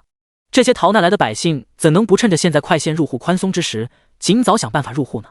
于是不过月余的功夫，在大家伙热火朝天的忙碌下，快县下辖的各个村落皆都紧锣密鼓地安装上了水车，就等着春天下种开种了。这期间干活表现较为出众，出力最多的流民还被韦士官专门提名奖励，分配了荒地呢。这下可把逃难来此的百姓洗得不轻，实在不得了。如今快县村落里都装上了水车，高处的荒地哪还叫荒地？地气到手了，自己养养地，再好好拾到，就能把这荒地给灌溉成良田啊。于是逃荒来此的流民们看到前面有此榜样例子，更是干得热火朝天。快县人口空前膨胀，林之煌的财政也终于出现了赤字，此时正焦头烂额的在书房里和温南方探讨对策。主公后续打算怎么办？温南方身着一件青玉蓝白衫的广袖袍，配着那张如玉的俊脸和其俊秀挺拔的身姿，如轻松一般，望极赏心悦目。平时爱欣赏美人的林之煌，此刻却一点欣赏的心情都没有。头痛的扶额，全快县都装上了水车，钱也没有了。主公不必太过忧思，我们终于赶在开春前将各个村落的水车都安装上了，来年快县所产的粮食必定翻倍。这些都是以后主公起事的资本，是件大喜事。温南方说着，泡好一杯茶，端到林之煌手边的案几上放下，示意他饮用。但这也让我更穷了，我实在高兴不起来。连日来的朝夕相对，让林之煌与温南方之间相处越发随意，主从感情渐浓。卖水车之事，现今可提上日程了。温南方提醒道，水车售卖之事不可操之过急，负责此事之人需谨慎选择。林之煌摇头，并未采纳此建议。主公何出此言？温南方敛眉，水车其他东西都好仿，唯有转乘，乃云林独有设计，别人轻易不可仿制。而这又是关键的一步，就怕贩卖此水车的商贾为从中牟利，心生毒计，故意引起其他强势力之人强夺此技术，以此来赚取更多。主公考虑的周全。温南方立即懂了林之煌心中的隐忧，他们如今势力还太弱小，就怕有强权之人觊觎，连阴谋阳谋都不愿使，直接杀人夺宝，又能如何？主公果然深谙人心之道，钱帛动人心，水车暴利，若售卖此水车的商贾宣扬出去，后面的确会发生此事，并非意外。林之煌真的是每走一步都在往后看10步，所以售卖此水车之事，我们最好交由一人全权代理贩卖，且此人必须精明又颇有原则，这样才好进行遏制管控，才可保证利益最大化。林之煌沉吟道。林之煌现在自身实力还是太弱，一直都在借鲁王的兵权庇护形势，等鲁王战打完，真正拿下离仙郡，反应过来快县的变化，回头就该找他爹要好处了。这水车之法献给鲁王可以，但却要等他先赚一波豪富乡绅的钱再说，因此现在他得低调的赚钱，贩卖水车之人必须慎重选择。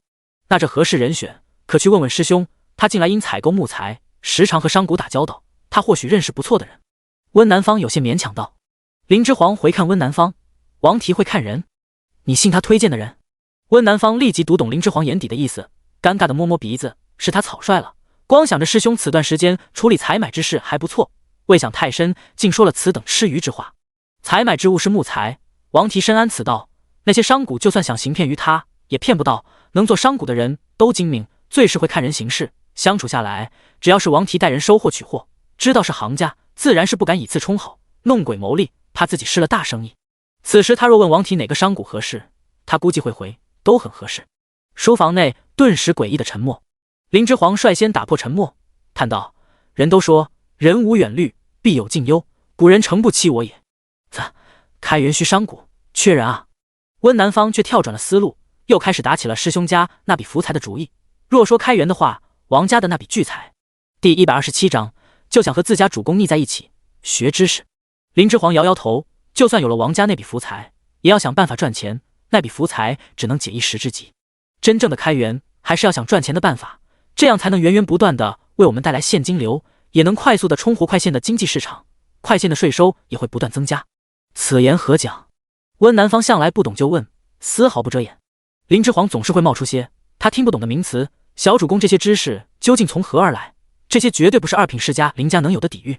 温南方心中已有些疑惑，埋在心底，就等合适之机，真正向这小主公弄个清楚明白。然而那些疑惑对于此刻的温南方来说并不重要，他温南方此时此刻更多的是想在这小主公身上学知识。温南方对政务一道见解颇深，但商之一道却是不行。林之皇既然要培养温南方成为他的左右手，发现他的知识短板，自然不能置之不理。于是如何开源的结果还没商讨出来，林之皇便当上了商课小老师，给温南方进行了补课。温南方听课后，果然又被打开了新世界的大门，冷淡的眉眼里涌动出求知的渴望，紧缠着林之皇，连番问出他自己困惑的问题，实乃一个十足上进的好学生。因此林之皇教的也很开心，那财务赤字的苦恼顿时也散去不少。但因在林之皇心底还有王提家那笔福财打底，实在周转不过来，他是很放得下主公的面子去向下属借钱的，当然这是万不得已才会为之的举措。温南方则不同，他知王家那笔钱财得来不正，他连借都没想过，只想的是拿来主意，所以他也没危机感。求知若可下，他就想和自家小主公腻在一起，学知识。温南方越与林之皇相处，就越发觉得主公真乃当世大才。林之皇如此年幼就精通如此多的学问，其中不乏自己的见解，这不是能从诗书中学到的东西。温南方从他身上能学到以前听都没听过很多东西，打开了无数道新世界的大门，沉溺于其中，实在乐不思蜀。此前林之皇说他欲得天下，他温南方还半信半疑，此刻却深信不疑。如此心胸，如此见解，如此仁义，如此胆气，如此有宏观天下大局之志，他不为帝，何人可为帝？王家祖宅内此时完全褪去了昔日金碧辉煌、奢华万千的模样，奇花异草不见踪影，取而代之的是里面堆满了各种品类的木材。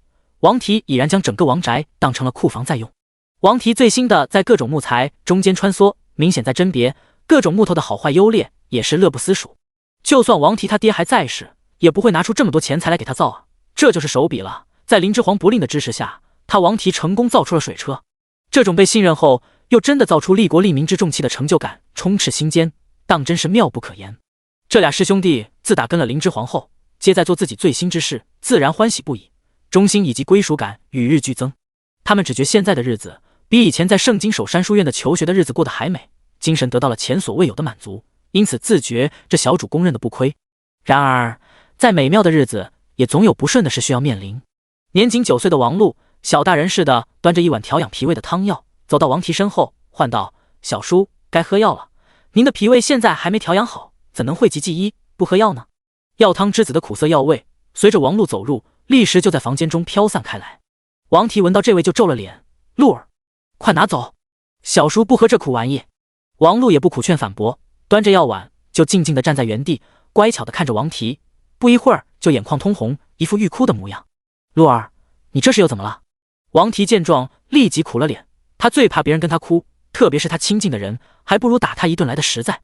第128章，是我亲侄儿没错，和我一样聪明。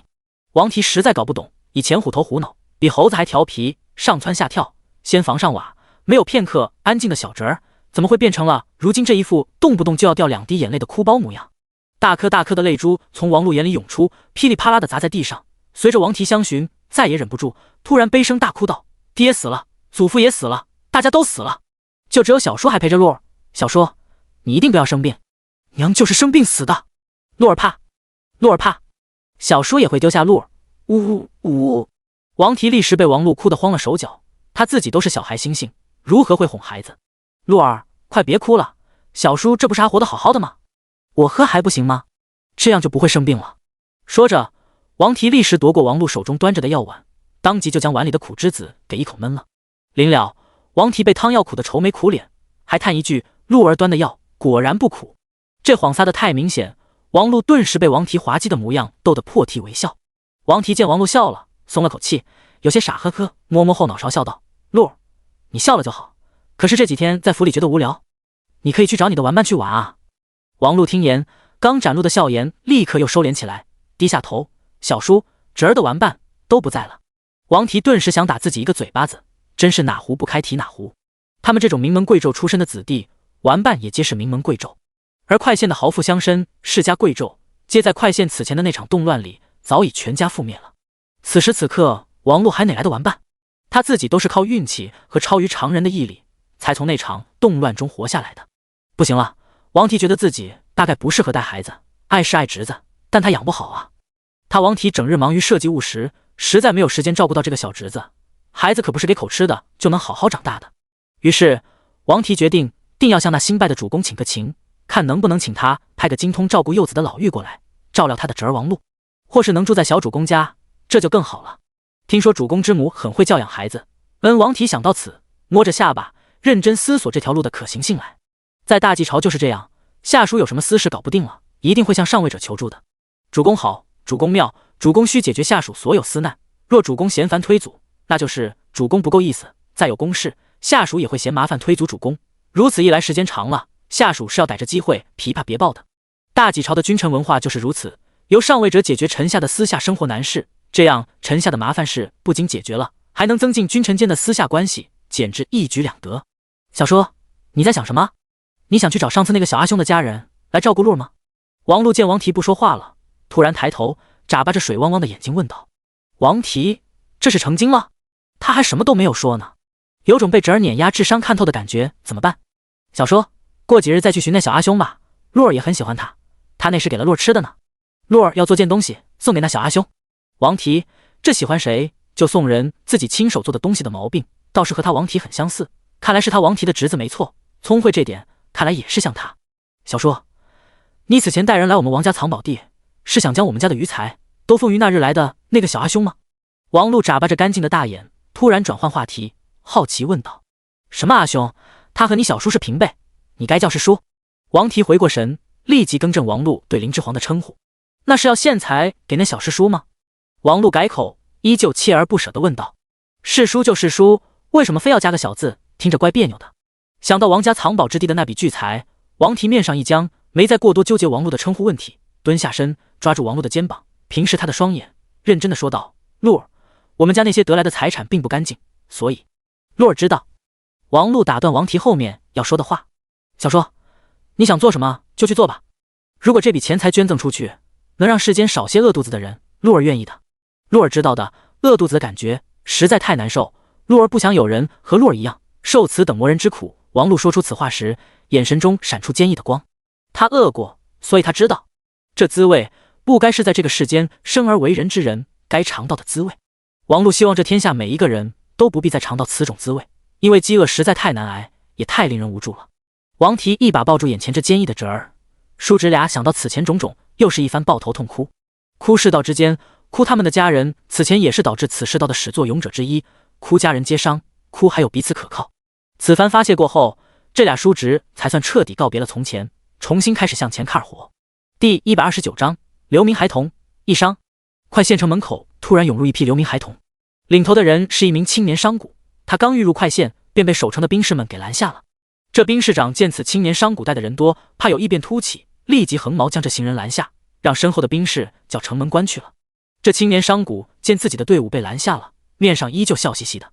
青年商贾恭敬地从怀里拿出自己的户籍录影，朗声道：“吾乃正经买卖人，听说如今快县百姓富庶，林县令更是治下有方，今日特来快县，是为来此地贩卖人口，也是给这些孩童在此求条活路。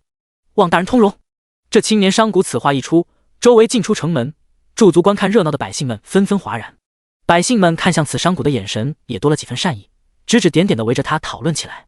一商啊，这些孩童光进城的人头税就要缴不老少了吧？还不知道卖不卖得出去，这些娃娃这么小，都还不是劳力呢。是啊，这是亏本买卖。不过他带的流民孩童也太多了些，这怕是有500了吧？这些孩童真是可怜，也不知道他们父母怎么样了。一妇人心比较软，当即就哭了出来。周围驻足围观的百姓纷纷窃窃私语。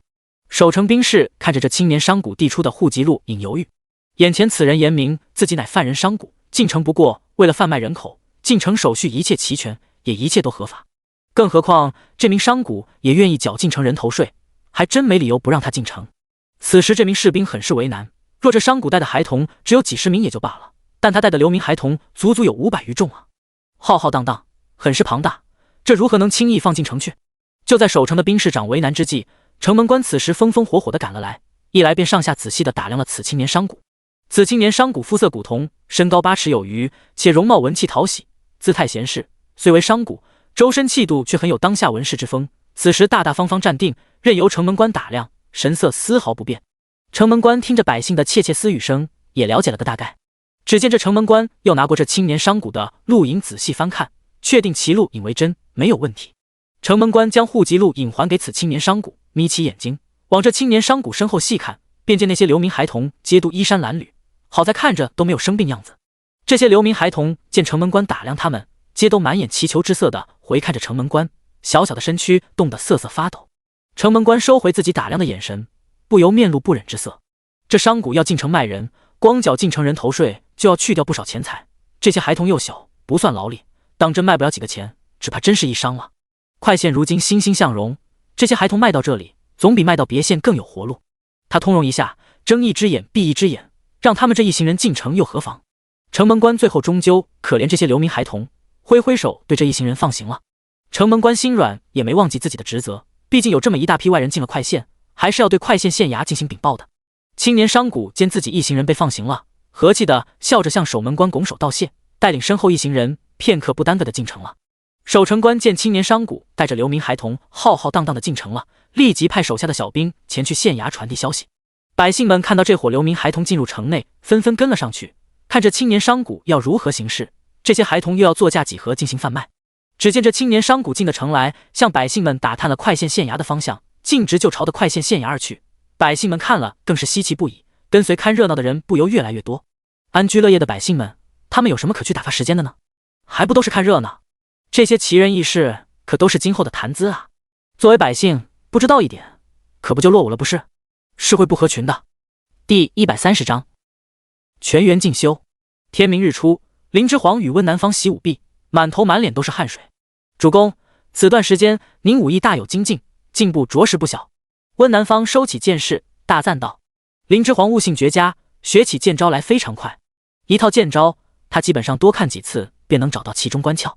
唯一美中不足之事，便是林之煌力道着实小了些许，因此此时使出剑招，灵敏有余，杀伤力却不足。但这些不急，主公年纪毕竟还小，待日后长成顶天立地的伟岸男子，再多加锻炼，这些都可补足。”林之煌擦擦额上的汗水，笑道：“还是聪深教得好。云林近日将马鞍马镫都造出来了，等会我们再去练会马术，今日武学这一块便结束吧。”温南方见林之煌近来跟他习武很能吃苦，还颇有沉溺于其中之态，从之前的武废到如今真正重视起加强自身武学，自然是高兴的，遂欣然应允道：“可。”于是两人又在跑马场练了近2个时辰的御马之术，才精疲力尽，回了各自院落。林之煌因体力消耗过度，导致身体此刻热血沸腾，面色酡红，一进自己院落，便命月桥准备伺候沐浴。林之煌刚梳洗完毕，在书房里坐下，忽闻县衙前院嘈声汹涌，如万马争奔之声。县衙外怎么了？林之煌急奔出书房，问候左右。快县动乱那日，也是外面喧哗声如雷。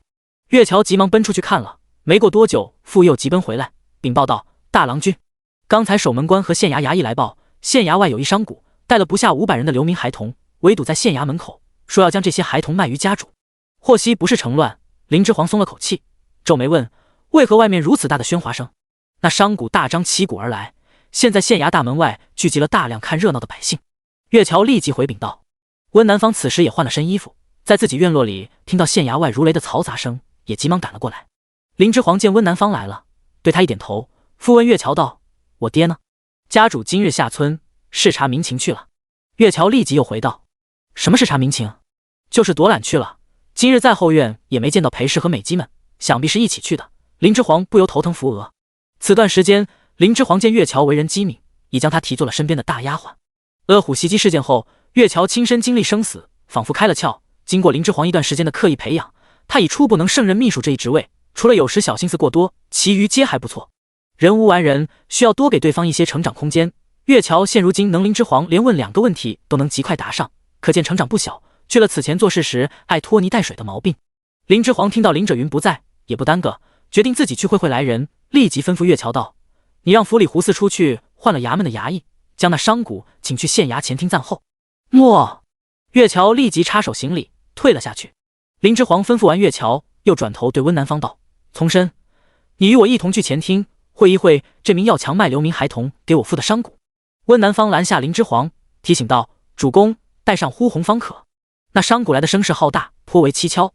就算目前林之煌还隐于林者云身后，温南方也不想冒这个险。”林之煌当然知道温南方所虑为何，点点头后，让左右其他伺候的丫鬟去换正在演武场练习武艺的呼红。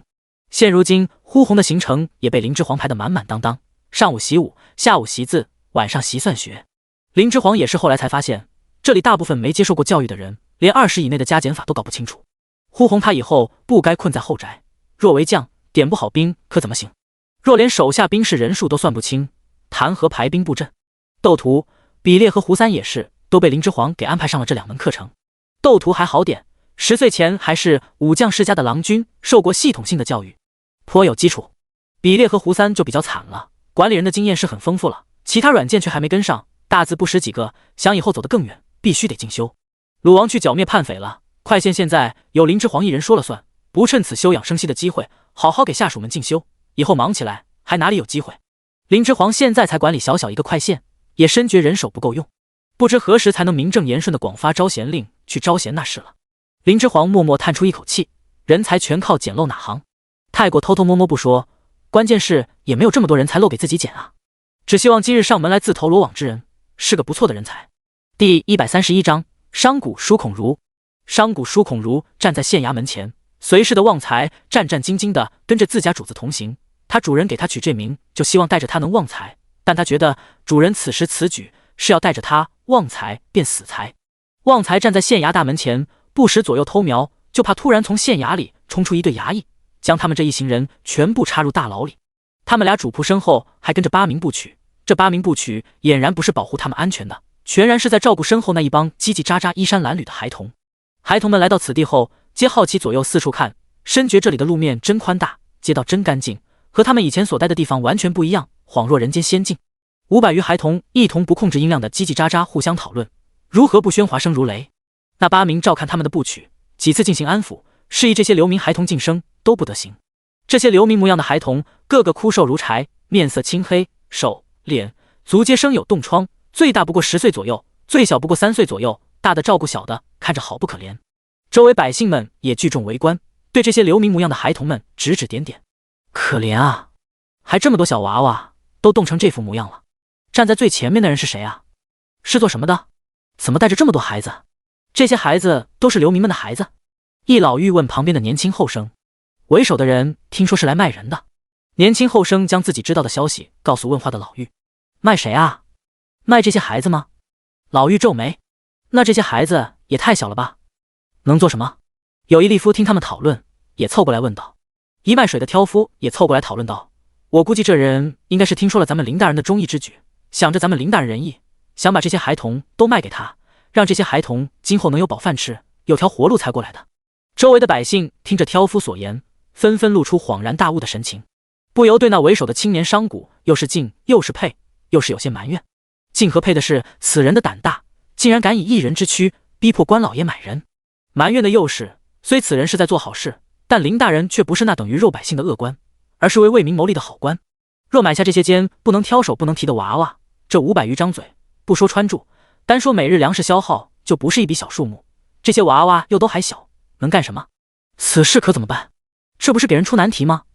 林大人拿什么去养？收与不收都不行。这些百姓们爱看热闹是一回事，但也有他们思考问题的维度。大聪明没有，小聪明却是不缺，不由纷纷晋升，坐看下一步会如何发展。主人，真的要强卖这些流民孩童给这里的林县令吗？旺财实在怕得紧。官字两个口都是吃人不吐骨头的人物，哪会真有为民着想之人？主人如此做，实在是贸然至极呀。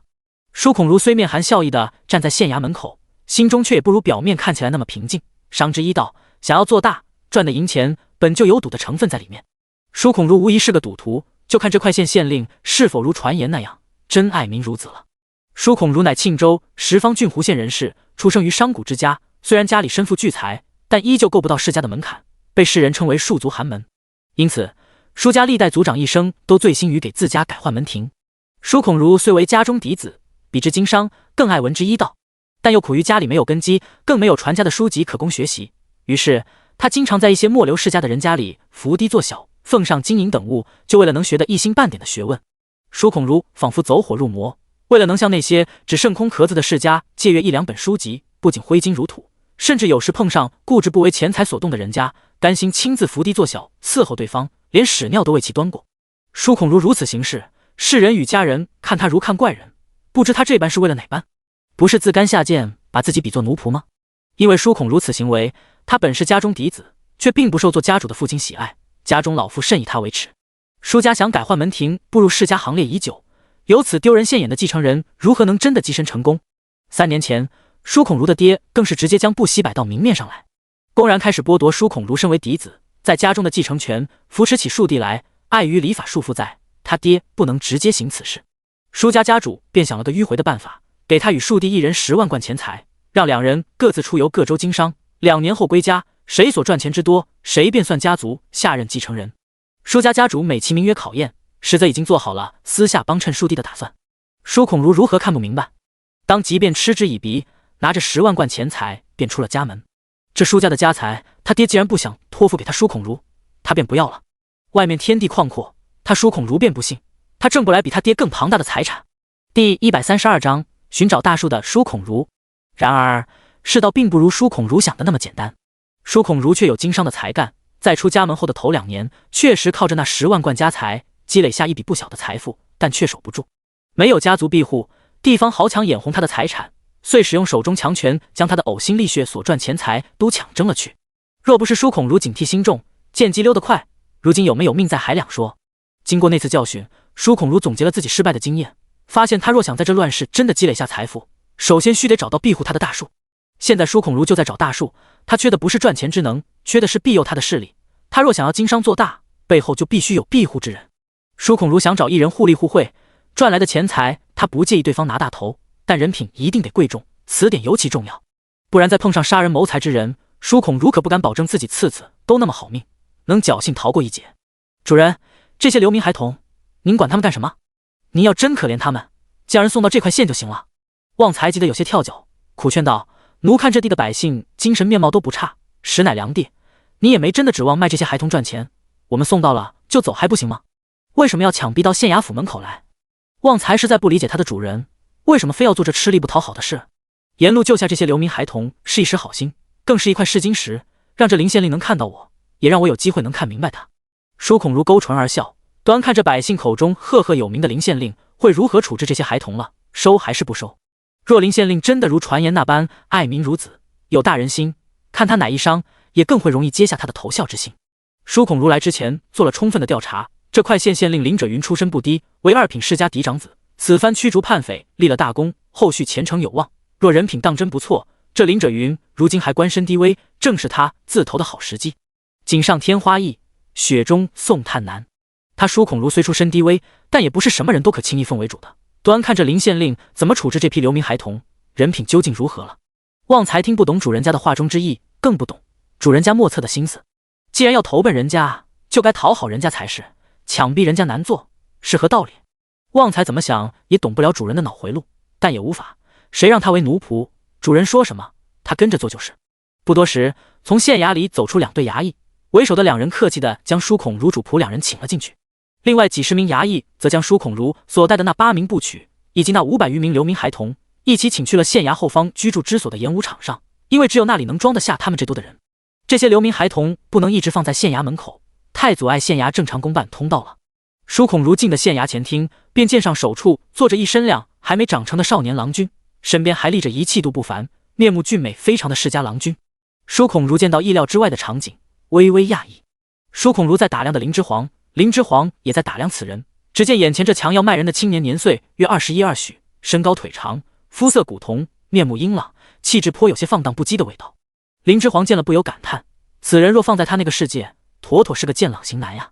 初一照面，林之煌欣赏此人外貌之余，在心底已经对此人有了初步判断。此人形貌看似荒诞不羁，但目光却锐利坚毅，这绝不是莽撞之人会有的眼神。既然不是莽撞之人，又如何会做此万众瞩目之事？智慧之人做好人好事的方法有很多种，唯独不会是这种坠落下乘的相逼方式。此人如此行事，必有其他目的。林之煌一瞬间脑中便转过很多思绪，率先对下手之人开口道：“我乃林县令之子，我父今日去下村巡视，故由我带我父来接见于你。”舒孔如满怀期待来此，就是为了见林者云，见上手主事者乃一小郎君，顿时有些失望。林之煌见舒孔如没反应，又一连问出几个问题：“这位阿兄乃何人？往哪来？欲往哪去？来此欲行何事？目的为何？”舒孔如却没有心情作答，他委实太失望了。舒孔如觉得自己和一小少年郎君无何可聊，孩童这几日他见得够多了，不想又来伺候孩子。第133章，此少年郎君不可小觑。舒孔如为了面见快县县令林者云做了许多准备，未曾想竟然如此不凑巧，林大人今日竟然不在衙门。舒孔如深知自己身份不起眼，下次再来怕不会再有这么好的拜见借口了，后面再递了拜帖去林府，林县令会不会见他都两说。舒孔如无视林之煌方才的问题，笑着拱手答非所问道：“这位小郎君，草民想见之人乃林县令，若您父不在，草民可在这县衙等归。”林之煌微微眯起眼，此人果然不是单纯来卖人的，醉翁之意不在酒啊！收拢如此多流民孩童做幌子，就想见他爹一面，是何目的？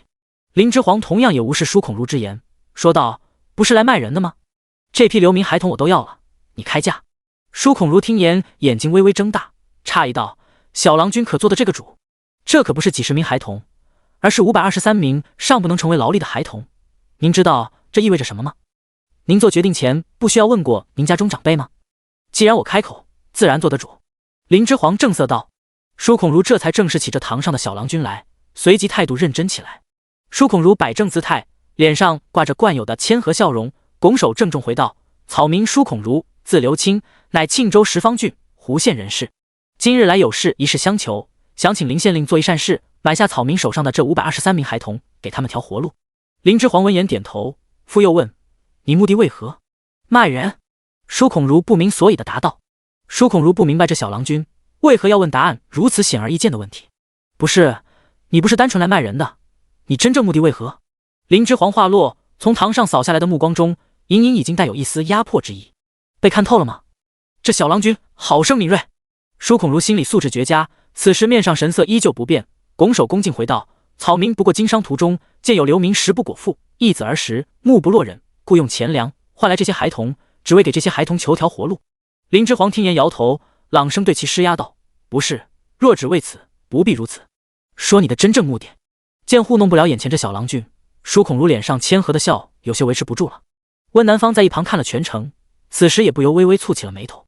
林之煌见舒孔如仍在咬牙硬挺不说实话，眸色渐冷，先礼后兵，礼已经有了，此人还如此不老实，兵自然是不能不上的。林之煌遂一挥手，立即就有一队30人左右的卫兵从堂外而入，手按刀柄，将舒孔如主仆两人所在的整个大厅团团围住。舒孔如见此阵仗，大失惊色，额间有大滴的汗珠落下。舒孔如身后的旺财感受到气氛的紧张，当即腿软，直接吓得跪了下来，全身抖如筛糠。他就说了，主人如此行事，无异于自找死路，明明就是强逼贵人买人，还说什么试金石，贵人哪里能高兴？贵人是可以随便试探的吗？看吧，人家爹都还没有出来，光是来个小的就让人难以应对，这些贵族难有一语之辈。舒孔如也能屈能伸，立即撤下身上那副儒雅气度，扑通一下毫无骨气地跪了下来，顿时涕泪横流，口呼：“尊贵的小郎君，您是如此的钟灵毓秀，草民一见您就知您不同凡俗，天上仙童也不过如此啊！那神仙子算什么？若世人都见过了您，此称号非您莫属啊！您就是草民心中的大忌第一神仙子。林之皇，这副场景好像在哪见过？温南方师弟听到此言，也不知会作何感想。呼红怂蛋，是男人否？怎能说跪就跪，说哭就哭？舒孔如哭得鼻涕眼泪呼了满脸，让人不忍直视。草民真的没有恶意啊，就是看这些孩童可怜，想搭一把手就一救他们。您可千万别杀草民，草民上有老母需要奉养，下有小儿需照看，死不得呀！尊贵的如神仙子的小郎君啊，你可怜可怜草民吧！呜呜呜！这配方，这味道，有种别样酸爽感是怎么回事？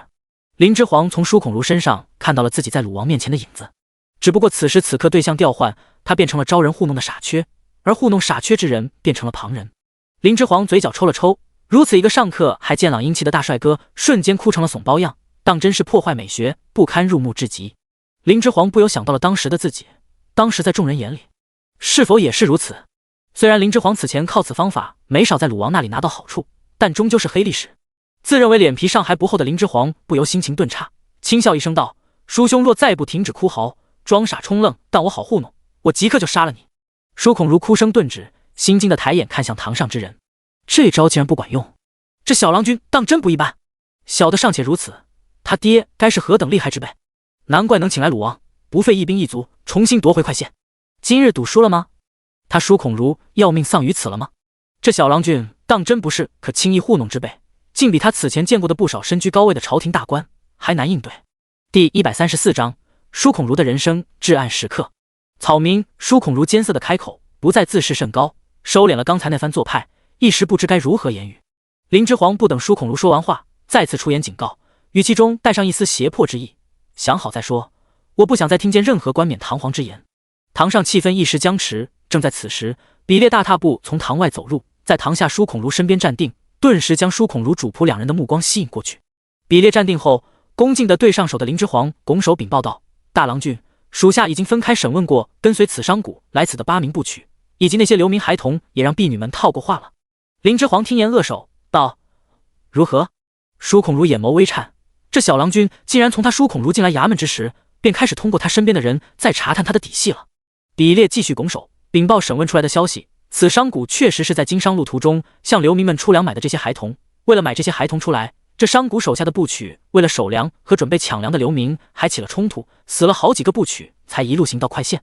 这些孩童们来路的确正经，并非强夺，此商贾也算救了这些孩童们一命，因为他们都是被父母准备易子而食的孩子，孩童们对此人好感颇多。林之皇听到比列的汇报，神色轻缓了些许。舒孔如有别的目的不要紧，就怕他是为了塑造自己忠义的形象，这些孩童都是他或拐或抢夺而来，那便是罪该万死了。好在如今舒孔如此番前来，有做戏立忠义人设的成分再不假，但事实也确实如他所言，他让这些可能会被父母易子而食的孩童都活了下来。此人虽不老实，好在确实是在做好人好事。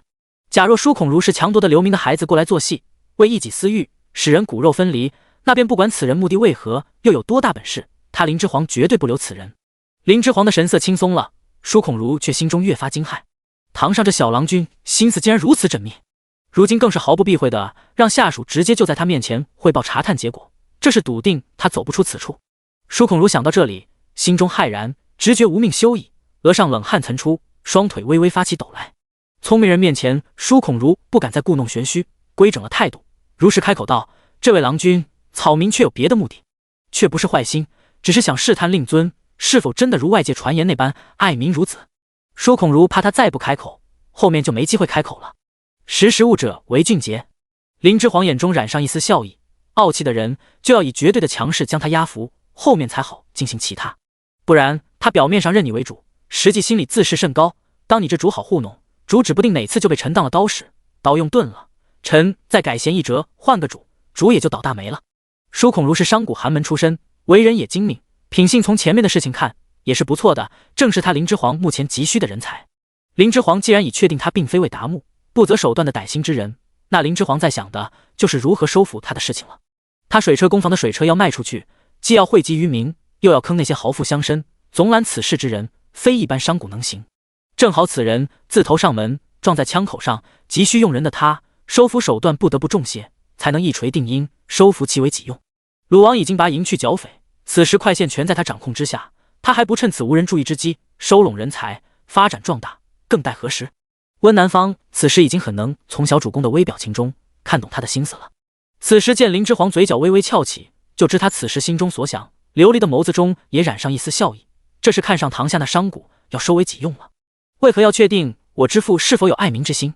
确定之后，你要作何？林之皇问此话时，声音中压迫之意渐收。聪明如舒孔如，如何感觉不到林之皇前后态度的变化，暗暗松了口气，只觉得自己刚踏入鬼门关的那只脚又安然无恙地返了回来。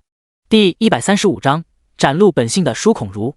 舒孔如再不敢遮遮掩掩，恭敬拱手，如实回道：草民行商数年，本已攒下一笔不菲的财富，却在去岁，草民因无势力相护，9成身家被当地豪强所夺。温南方恍然大悟，原来如此，这舒孔如是来选靠山的。舒孔如对靠山的人品要求还颇高，一般自身颇有原则的人才会如此要求别人。温南方听了，对此人有了几分好印象。林之皇则眼中的满意之色更盛。盖因舒孔如说到自己失去9成赚来的钱财这件事时，眼中只有平静，没有怨愤。有不少人在经历挫折后，大部分都很难再振作，只会怨天尤人。但舒孔如并未，而是总结了自己之前所犯之错，在规避此错处，想方设法解决它，从头再来，着实有韧性。舒孔如说着，突然郑重大挥袖袍，磕头下拜，袒露心声道：草民此次前来，只是想找一位奇货可居之人，在他还身处微末时投奔于他，望他不嫌弃我舒孔如乃商贾寒门出身，此后能重用于我。这就是有谋了，当真不错。通过形势分析他人性格人品，不随波逐流，只听他人人云亦云，实乃清醒之人。林之皇暗暗在心中又给此人加了分。起初草民如此，也是想试探林大人一番，想以此验证草民看中之人是否真的如百姓所说的那般人品贵重，才如此大张旗鼓行事，逼迫林大人相见，还请小郎君勿见怪。舒孔如决定再赌一把，赌这堂上的小郎君乃重才之人，不同世俗。因此即使舒孔如明白自己的想法颇有冒犯之处，也将自己的心思说了个透彻。旺财听言绝望闭眼，精明如主人，这次怎么能真如实说出心里话？贱民冒犯贵族，岂不是死得更快？然而旺财并没有等来预料中的怒火，而是一阵意料之外的爽朗笑声。林之皇毫不掩饰眼中的欣赏之意，抚掌轻笑道：好，赌赢了。跪拜在地的舒孔如脸上扬出真实的笑，此笑颇有些放荡不羁的味道，不再是那文人雅士才有的谦和假笑。舒孔如此人很是不错，聪慧机灵，又会总结错处，见形势不妙也能屈能伸，当真是个不可多得的人才。林之皇哪会放过如此人才，立即站起身，快步行至下手。呼红见状，立即紧贴在林之皇身后跟上，防他周身出现危险。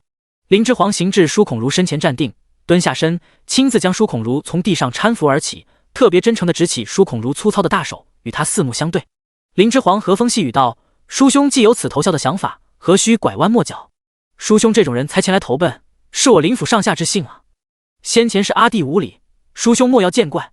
舒孔如被林之皇亲自搀扶起身，还是有些受宠若惊的，立即回握住林之皇的手，激动道：小郎君客气，草民岂敢怪罪？舒孔如的随侍旺财被这善于变脸的小郎君弄得无所适从，依旧跪趴在地，完全反应不过来刚才发生了什么。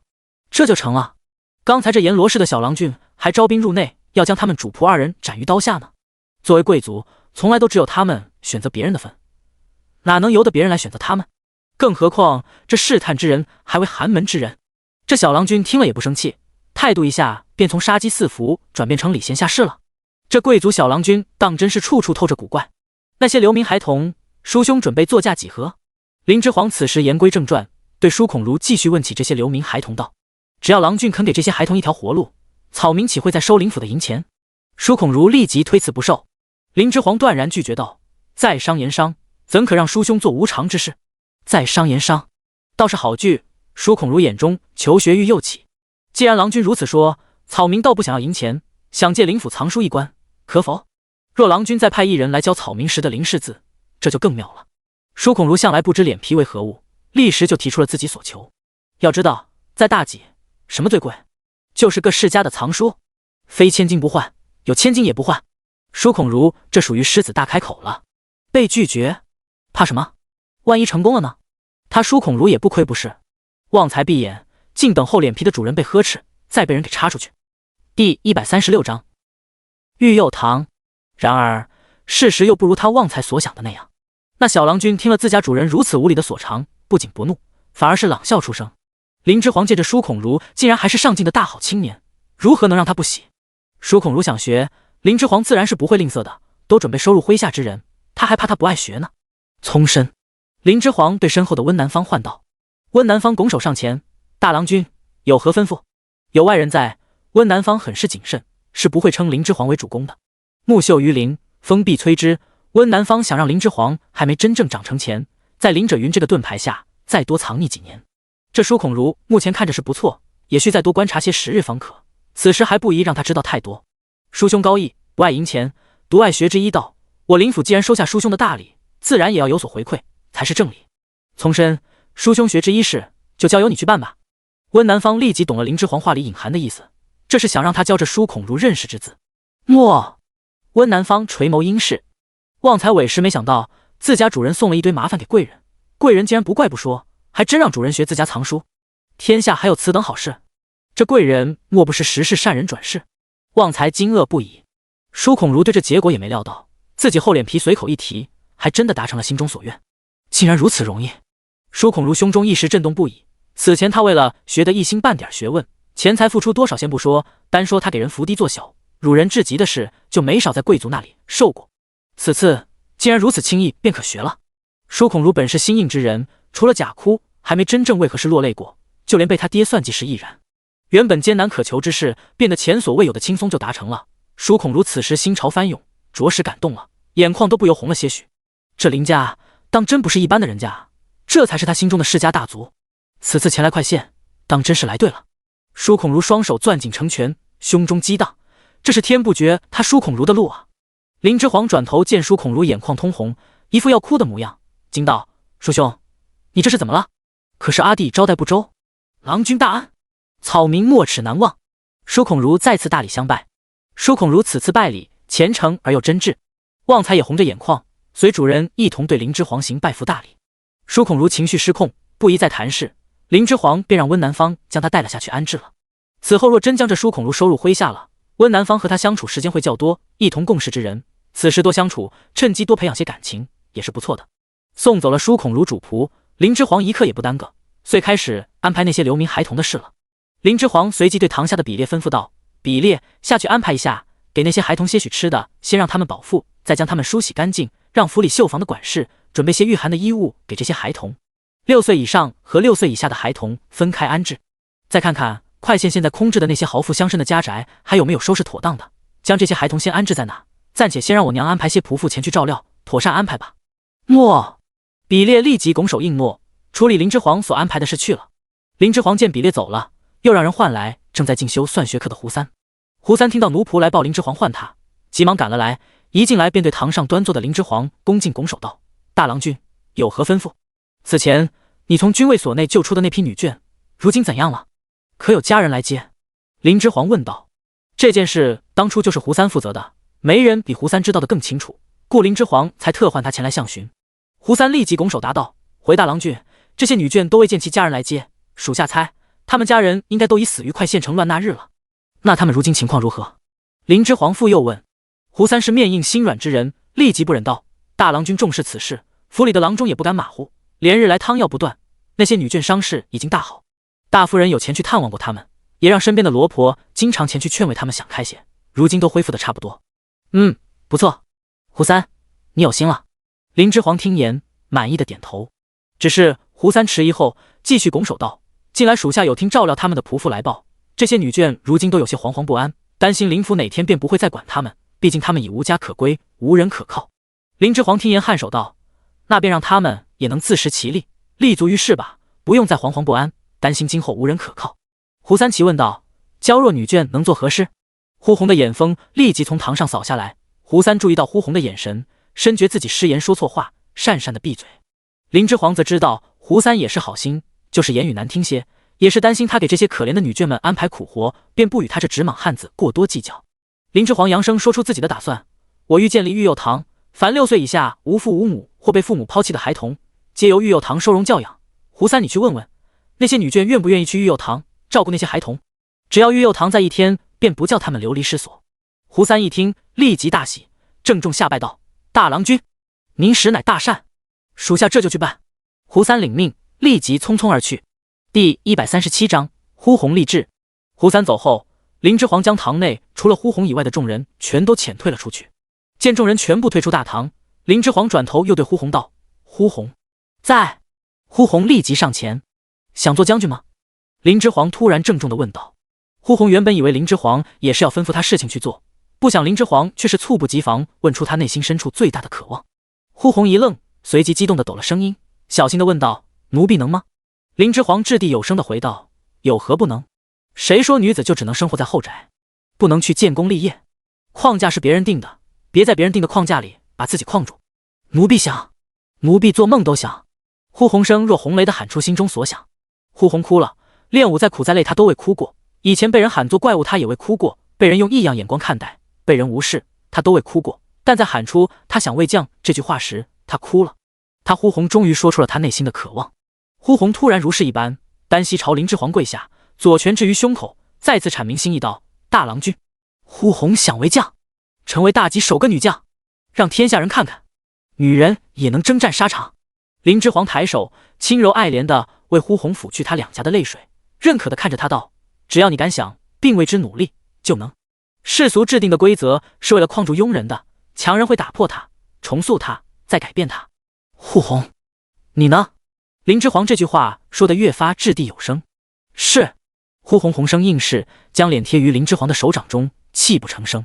他的大娘子啊，原来一直知道他呼红心中渴求，一直在为他呼红的人生暗中谋划，何其有幸，老天竟能让他遇见大娘子。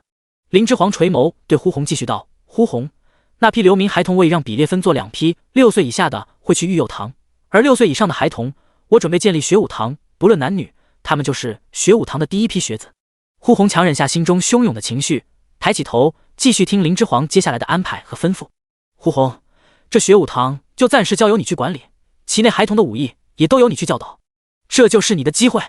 你是女子，还不具备为将之能，当将军不是指自己会打就行，更要会统御全军。林之皇说到这里，停顿一下，再次认真地对上呼红的眼，郑重道：“为将者，有时一个轻易的决定就能决定上万人的生死。我不能贸然让你领真正上战场的兵去用于铺垫你的成长，这是对其他兵士生命的不负责。奴婢知道。”呼红作为女子，强将她编入军伍，若让呼红从小兵爬起，太过屈才；若直接让她执掌兵士，受封建思想的兵士又哪里肯甘心奉女为将？最好的办法就是让呼红独掌一营，第一批营兵皆由呼红亲自带出，呼红也可趁此机会成长，提高自身为将的统御之能，便不会再存在此冲突。以后等呼红既有扶他兵，又有为将的能，拿实力说话，便不会再有人因他是女儿身，而对他抱有不服，就算再有不服，也站不住脚。后面再投入他营的士兵，也会更服他这位女统帅。大郎君，奴婢应该如何做？请您教我，奴婢一定竭尽所能去完成。呼红瞪大眼睛，双目中似有万丈星辉落于其中。若想领兵，要先学会统御，你先试着管理这批进入学武堂的孩童吧。这批孩童就是你的机会，由你为师教他们习武，文化课的师傅我也会给他们安排。这些孩童尚幼，不用真正的上战场，他们还有很多可成长的空间。呼红，无论男女，把他们当作你的兵去用心教导吧。等他们长成，若你也成长到具备领兵之能，我便封你为将。诺。呼红兴奋应诺。若你当真做到了，我便让你呼红单独执掌一营，此营由你全权统帅，就叫红营。望这批孩童，无论男女，都能被你教导成才，成为日后首批红营兵将。呼红维持势礼，大声回道：“是，奴婢遵命。”林之皇见呼红还自称自己为奴，微微皱眉，郑重道：“呼红，即日起不要再称自己为奴婢，你呼红将脱离奴籍，不再是我的奴婢，而是我的事。”诺。属下遵命。呼红双目中满含星辉，维持单膝跪地的势力，振奋高声应诺。第138章温南方与舒孔如之间的你推我拉。等舒孔如情绪平复了，才注意到此时与他作陪的温南方气度风华究竟有多不凡。先前温南方人在堂上，舒孔如还看得不那么真切，此时人就在近前，他只觉得温南方与他此前见过的任何一世家子弟相比，气度风貌有过之而无不及。舒孔如立即就被温南方的盛言给冲击清醒了，从此前激荡的情绪中抽身出来，大脑回归理智。温南方见舒孔如情绪平复了，淡声开口向询道：“舒兄，你可感觉好些？”舒孔如脸上再度挂出谦和的笑容，立即拱手道：“方才是在下失礼了，敢问这位郎君如何称呼？”“我名温南方，乃这块县县城？温南方淡声作答道：是的，在林之皇真正执掌快县后，怎么可能让县城之位一直空悬？他也怕再不安排人接替身死的黄县城坐上此位，上郡就该反应过来，给他安排新的县城下来了。为了避免这种事情发生，林之皇回到快县后，早早的就将温南方和窦屠的官职任命文书上报给了离仙郡郡府。在大济县，地方官的权限还是很大的，是可以自行任免旗下官员的，只需及时上报便可。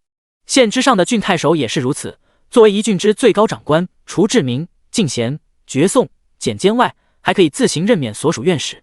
若是掌管地方州的最高长官州牧，则有所不同，因为他的地图囊括已经较大，掌管多个郡，像郡守和郡尉这种官职，州牧就不再是地方最高任命长官了，就都得由朝廷来直接任命。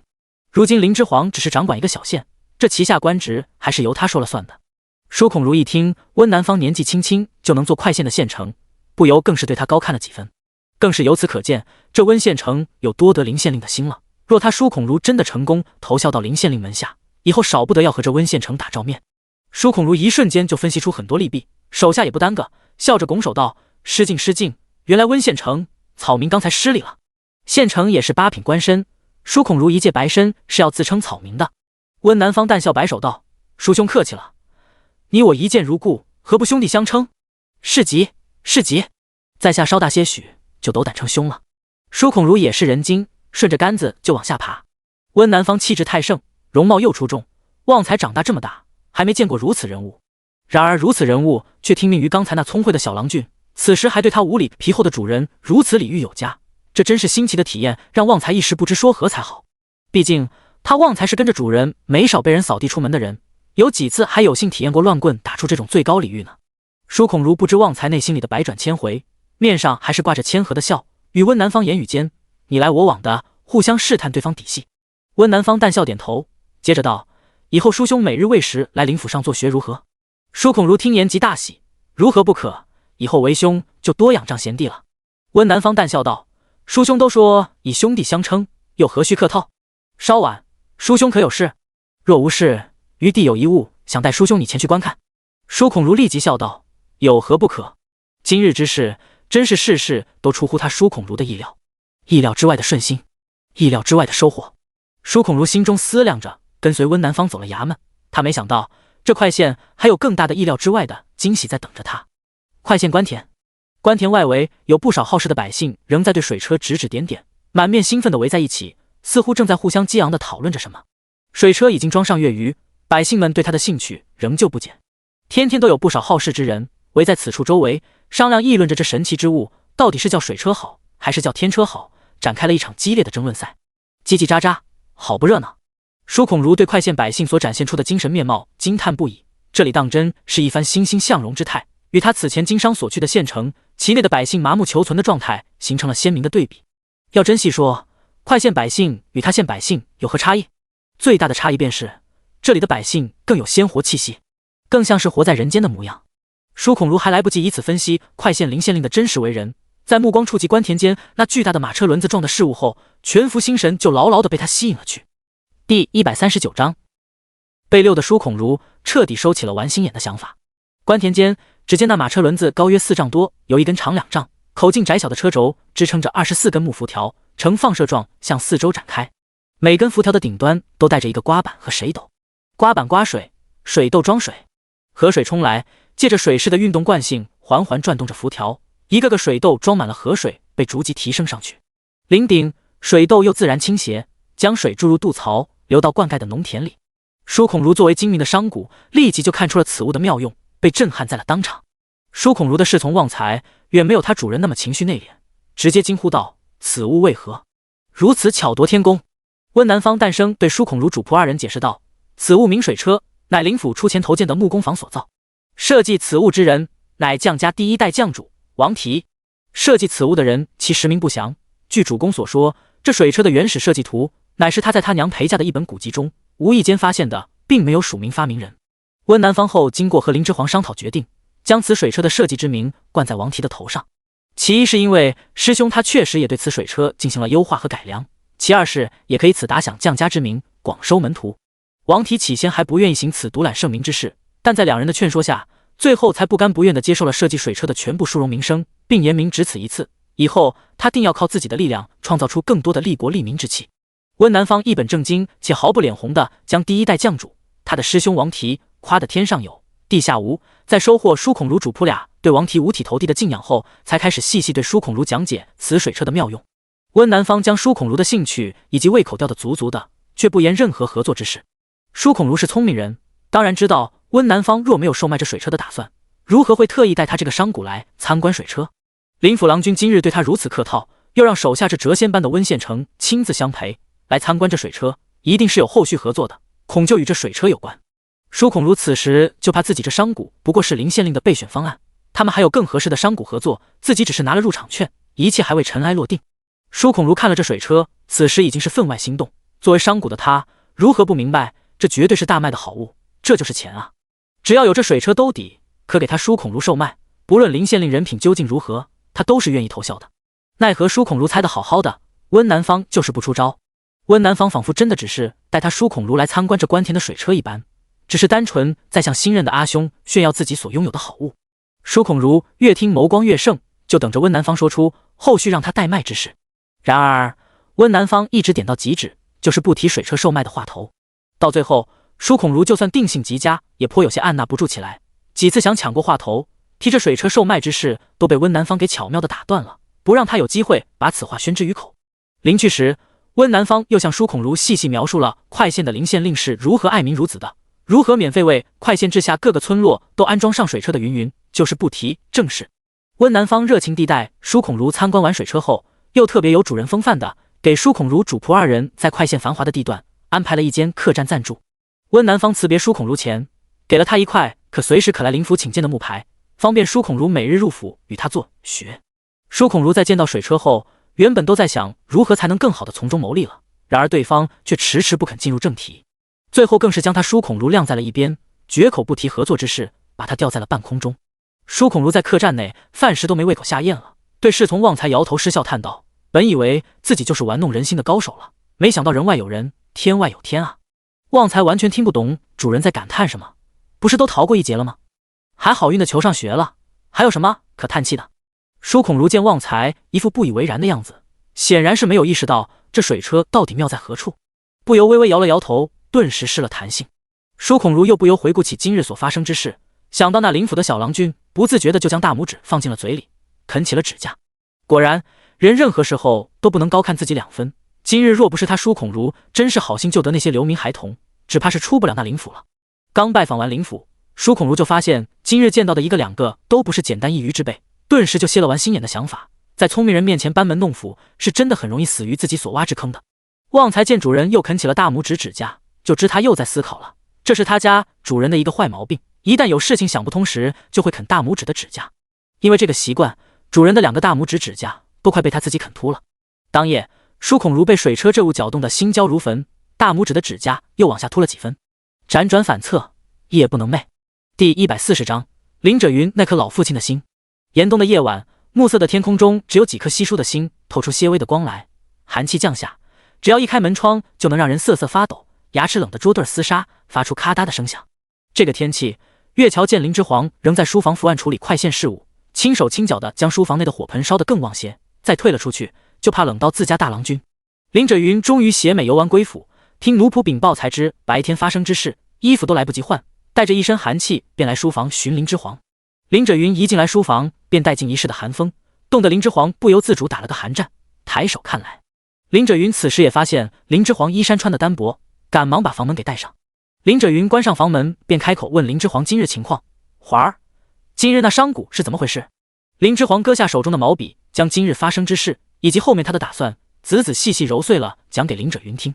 林者云听后，对林之皇要建玉幼堂和学武堂一事没有异议，但却对林之皇要收下一商贾为门人很有异议。华儿，你真的要收下此人？那人不过只是一介寒门商贾出身，如何能堪大用？林者云不解道。林之皇听言，眼角微挑，出身有何重要？有无能力的才是考核一个人的重要指标。这看人出身的毛病，怎么到如今还未改变？林之皇默默摇了下头，放弃改变爹儿子的想法，在心底默念勿要焦躁，不欲再与林者云多说。此时见消息已经与林者云同步了，便轻声哄道：爹，您今天也累了，早点去歇息吧。林之皇话音刚落，丫鬟月桥便敲门走了进来，微微一俯身，插手行礼道：“家主，大郎君。”林者云顿时收敛起在林之皇面前的蠢相，端起家主的架势，颇为威严地对月桥一点头，等他禀报。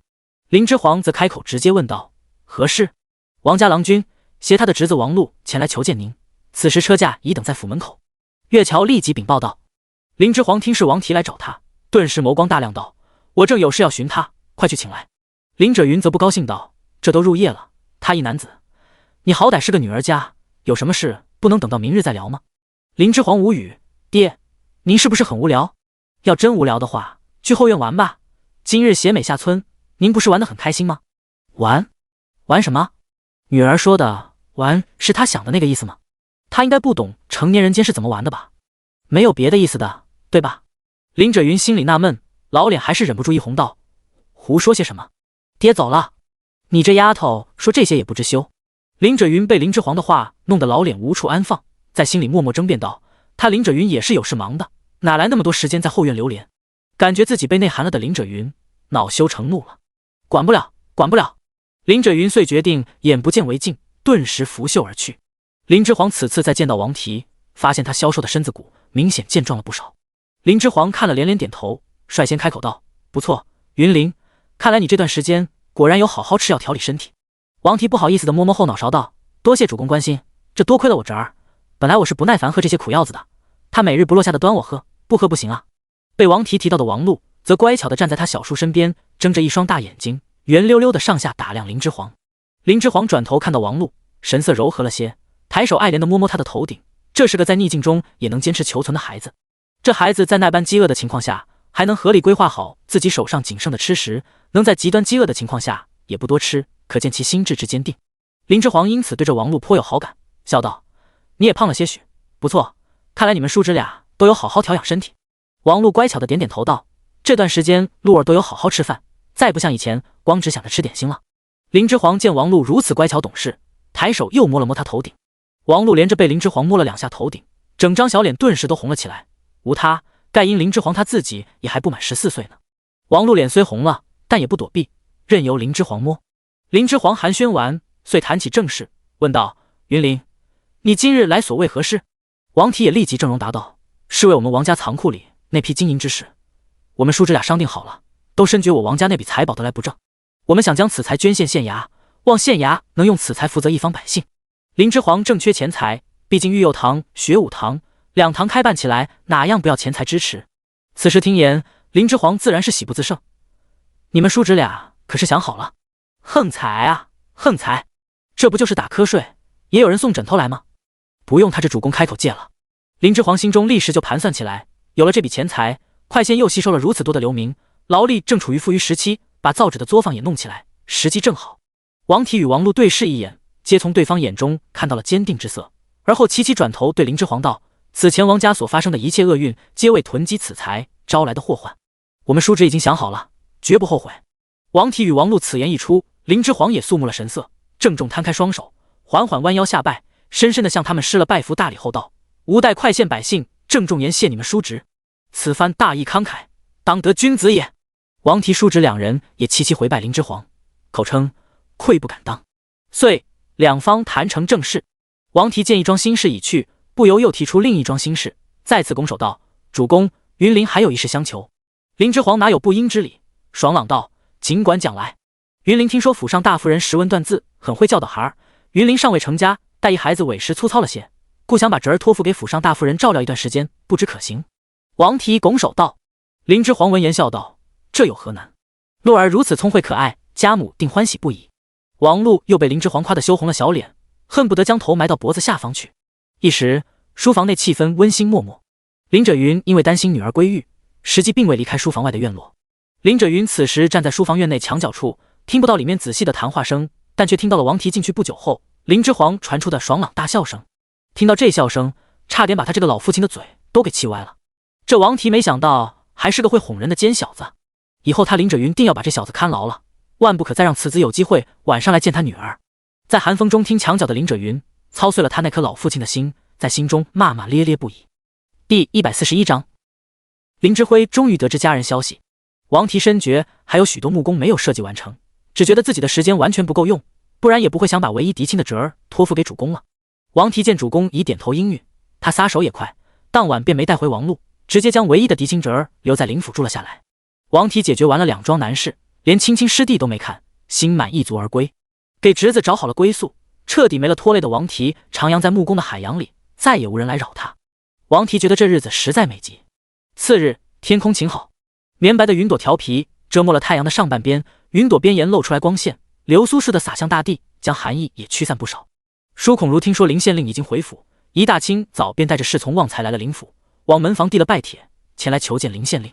这回舒孔如总算如愿以偿，是林者云接的他。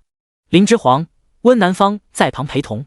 舒孔如因昨日没有睡好，目下青黑，一进来便对堂上正位端坐的林者云常常往下一拜，行拜见礼。林之皇见此情状，唇边勾起愉悦的弯弧，眸中透出笑意，与温南方两人心照不宣地对视一眼，知道收服此人已是事成。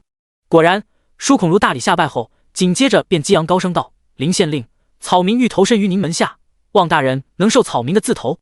大人若收草民，草民日后定为大人赴汤蹈火，在所不辞。”话落，舒孔如主仆两人在堂下顿首跪拜。林之皇趁他们看不见堂上的情形，光明正大的转头对林者云使了个眼色，用口型对他道：“快礼贤下士。”林者云这时正不爽着呢，但因他刚才注意到林之皇与温南方两人在他眼皮子底下眉来眼去，无声交流，还不待林者云发表自己的不满，作为工具人的他就又被女儿安排了新任务。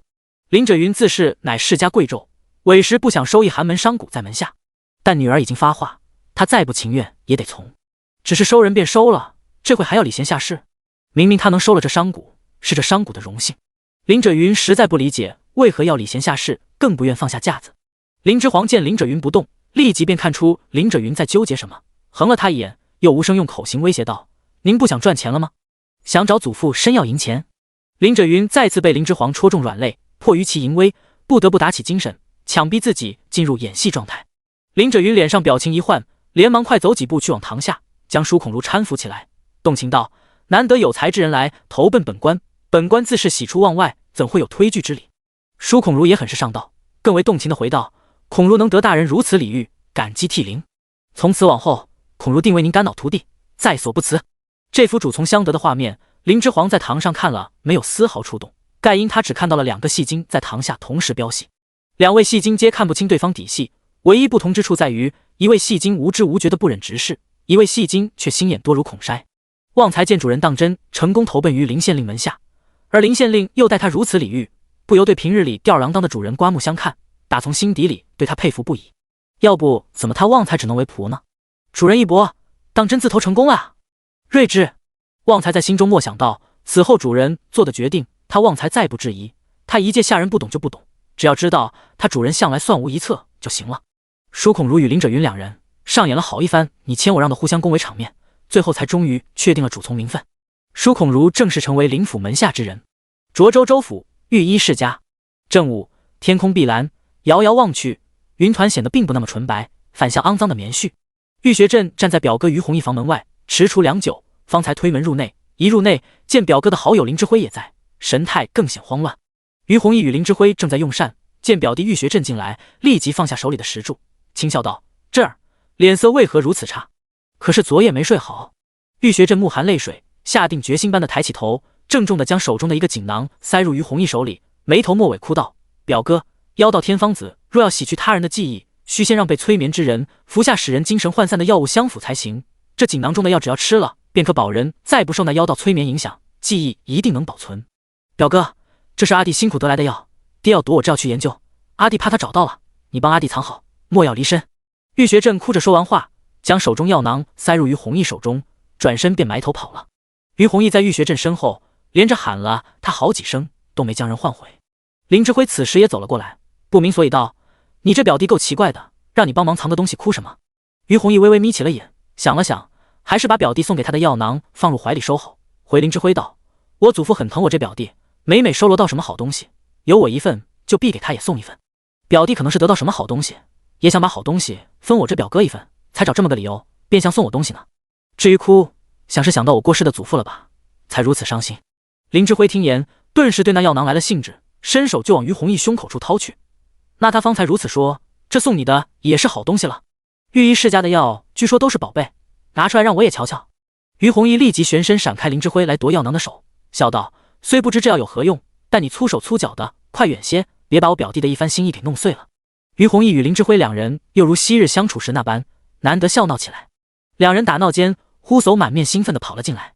呼叟一进屋子，便神采奕奕地对林之辉插手禀告道：“大郎君，我们即刻回返快县吧，有家主的消息了。”林之辉闻言松开于弘毅，也不抢于弘毅怀里的药囊，非要看了，当即大喜，兴奋道：“当真？我爹如今在何处？”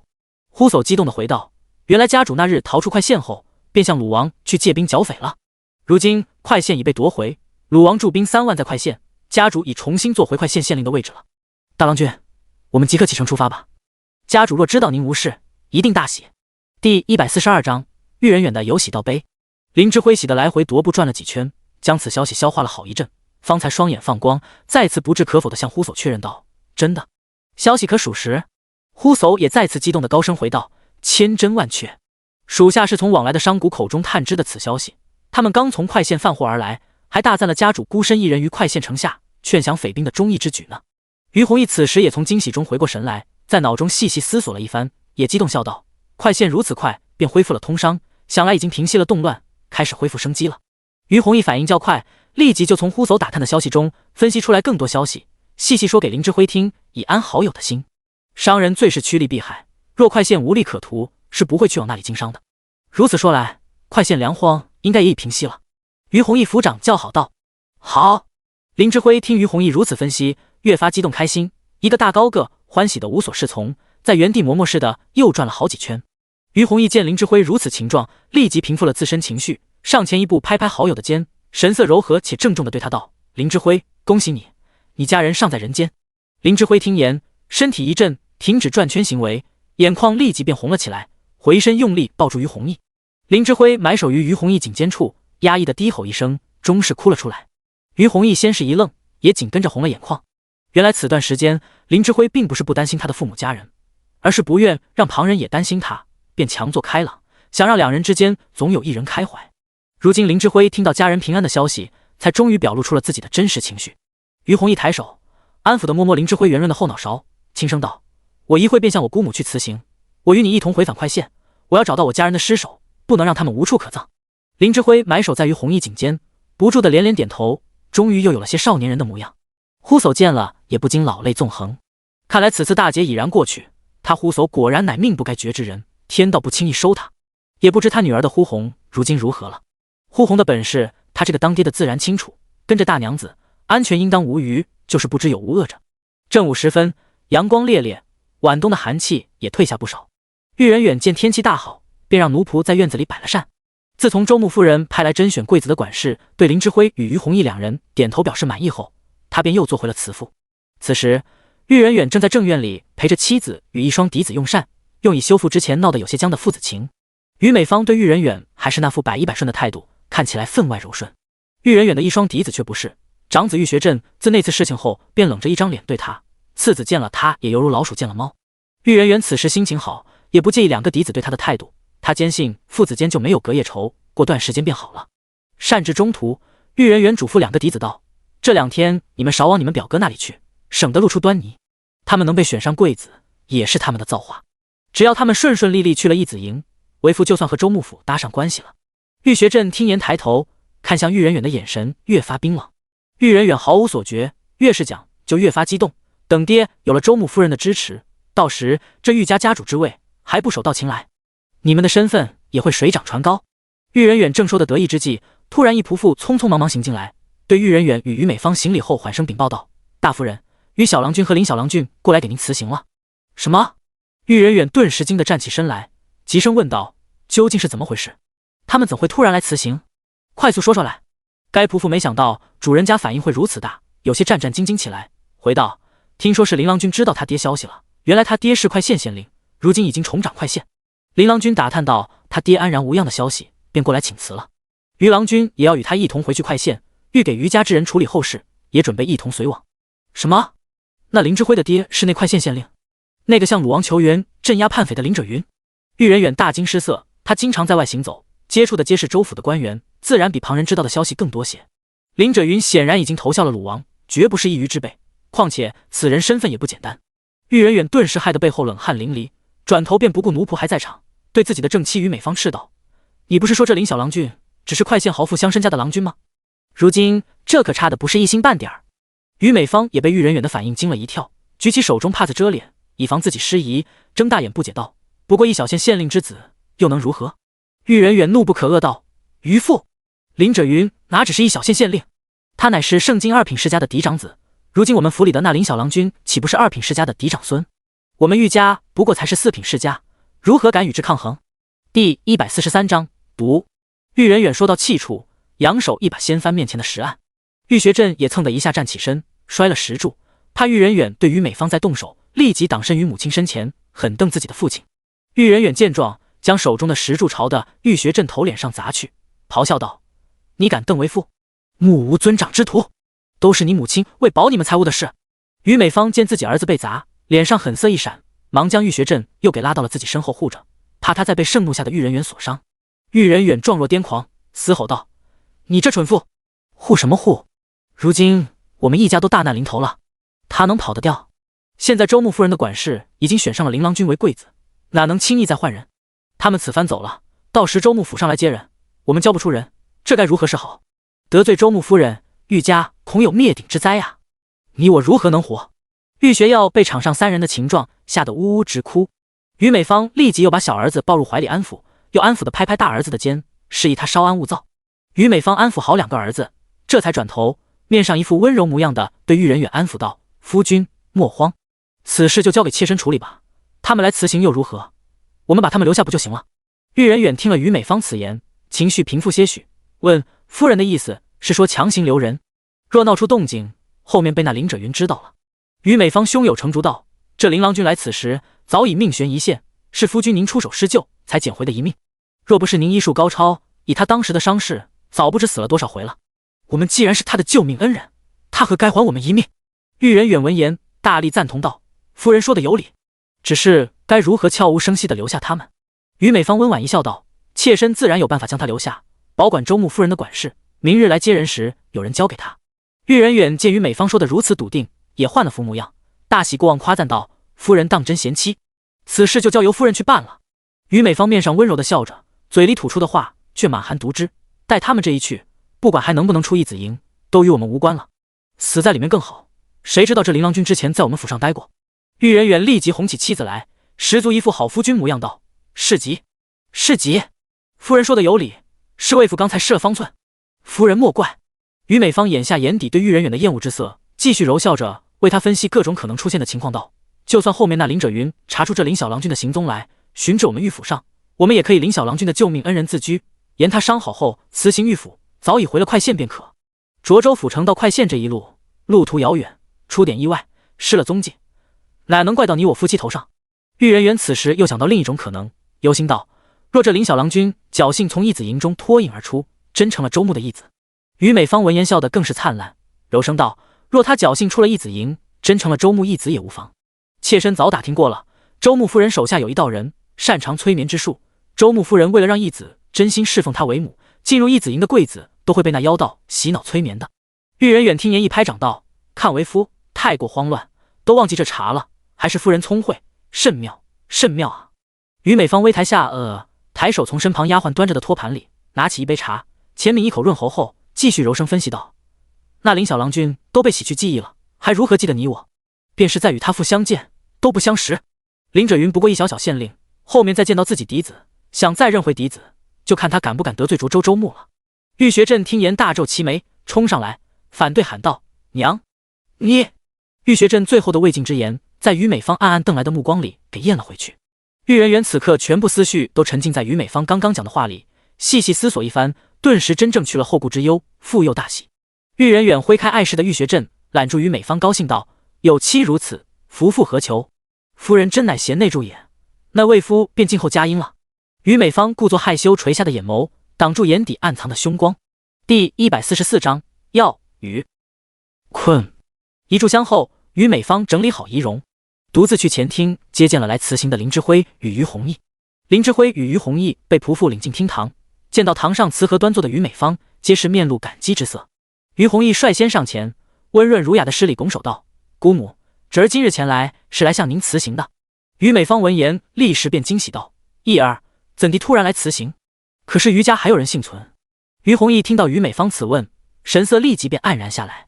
林之辉见状，立即也上前拱手道：“于姑母，是小子尚有家人在世，晚辈此次多谢您的救命之恩，待小子与家父会合，定长报于您。”于美芳闻言，似是也伤心于家之事，下得堂来，抱住于弘毅好生一番安慰，才又眼中含泪的抬头对林之辉点头道：“你救了义儿，就是我的恩人，救你本是应当，何须你长报？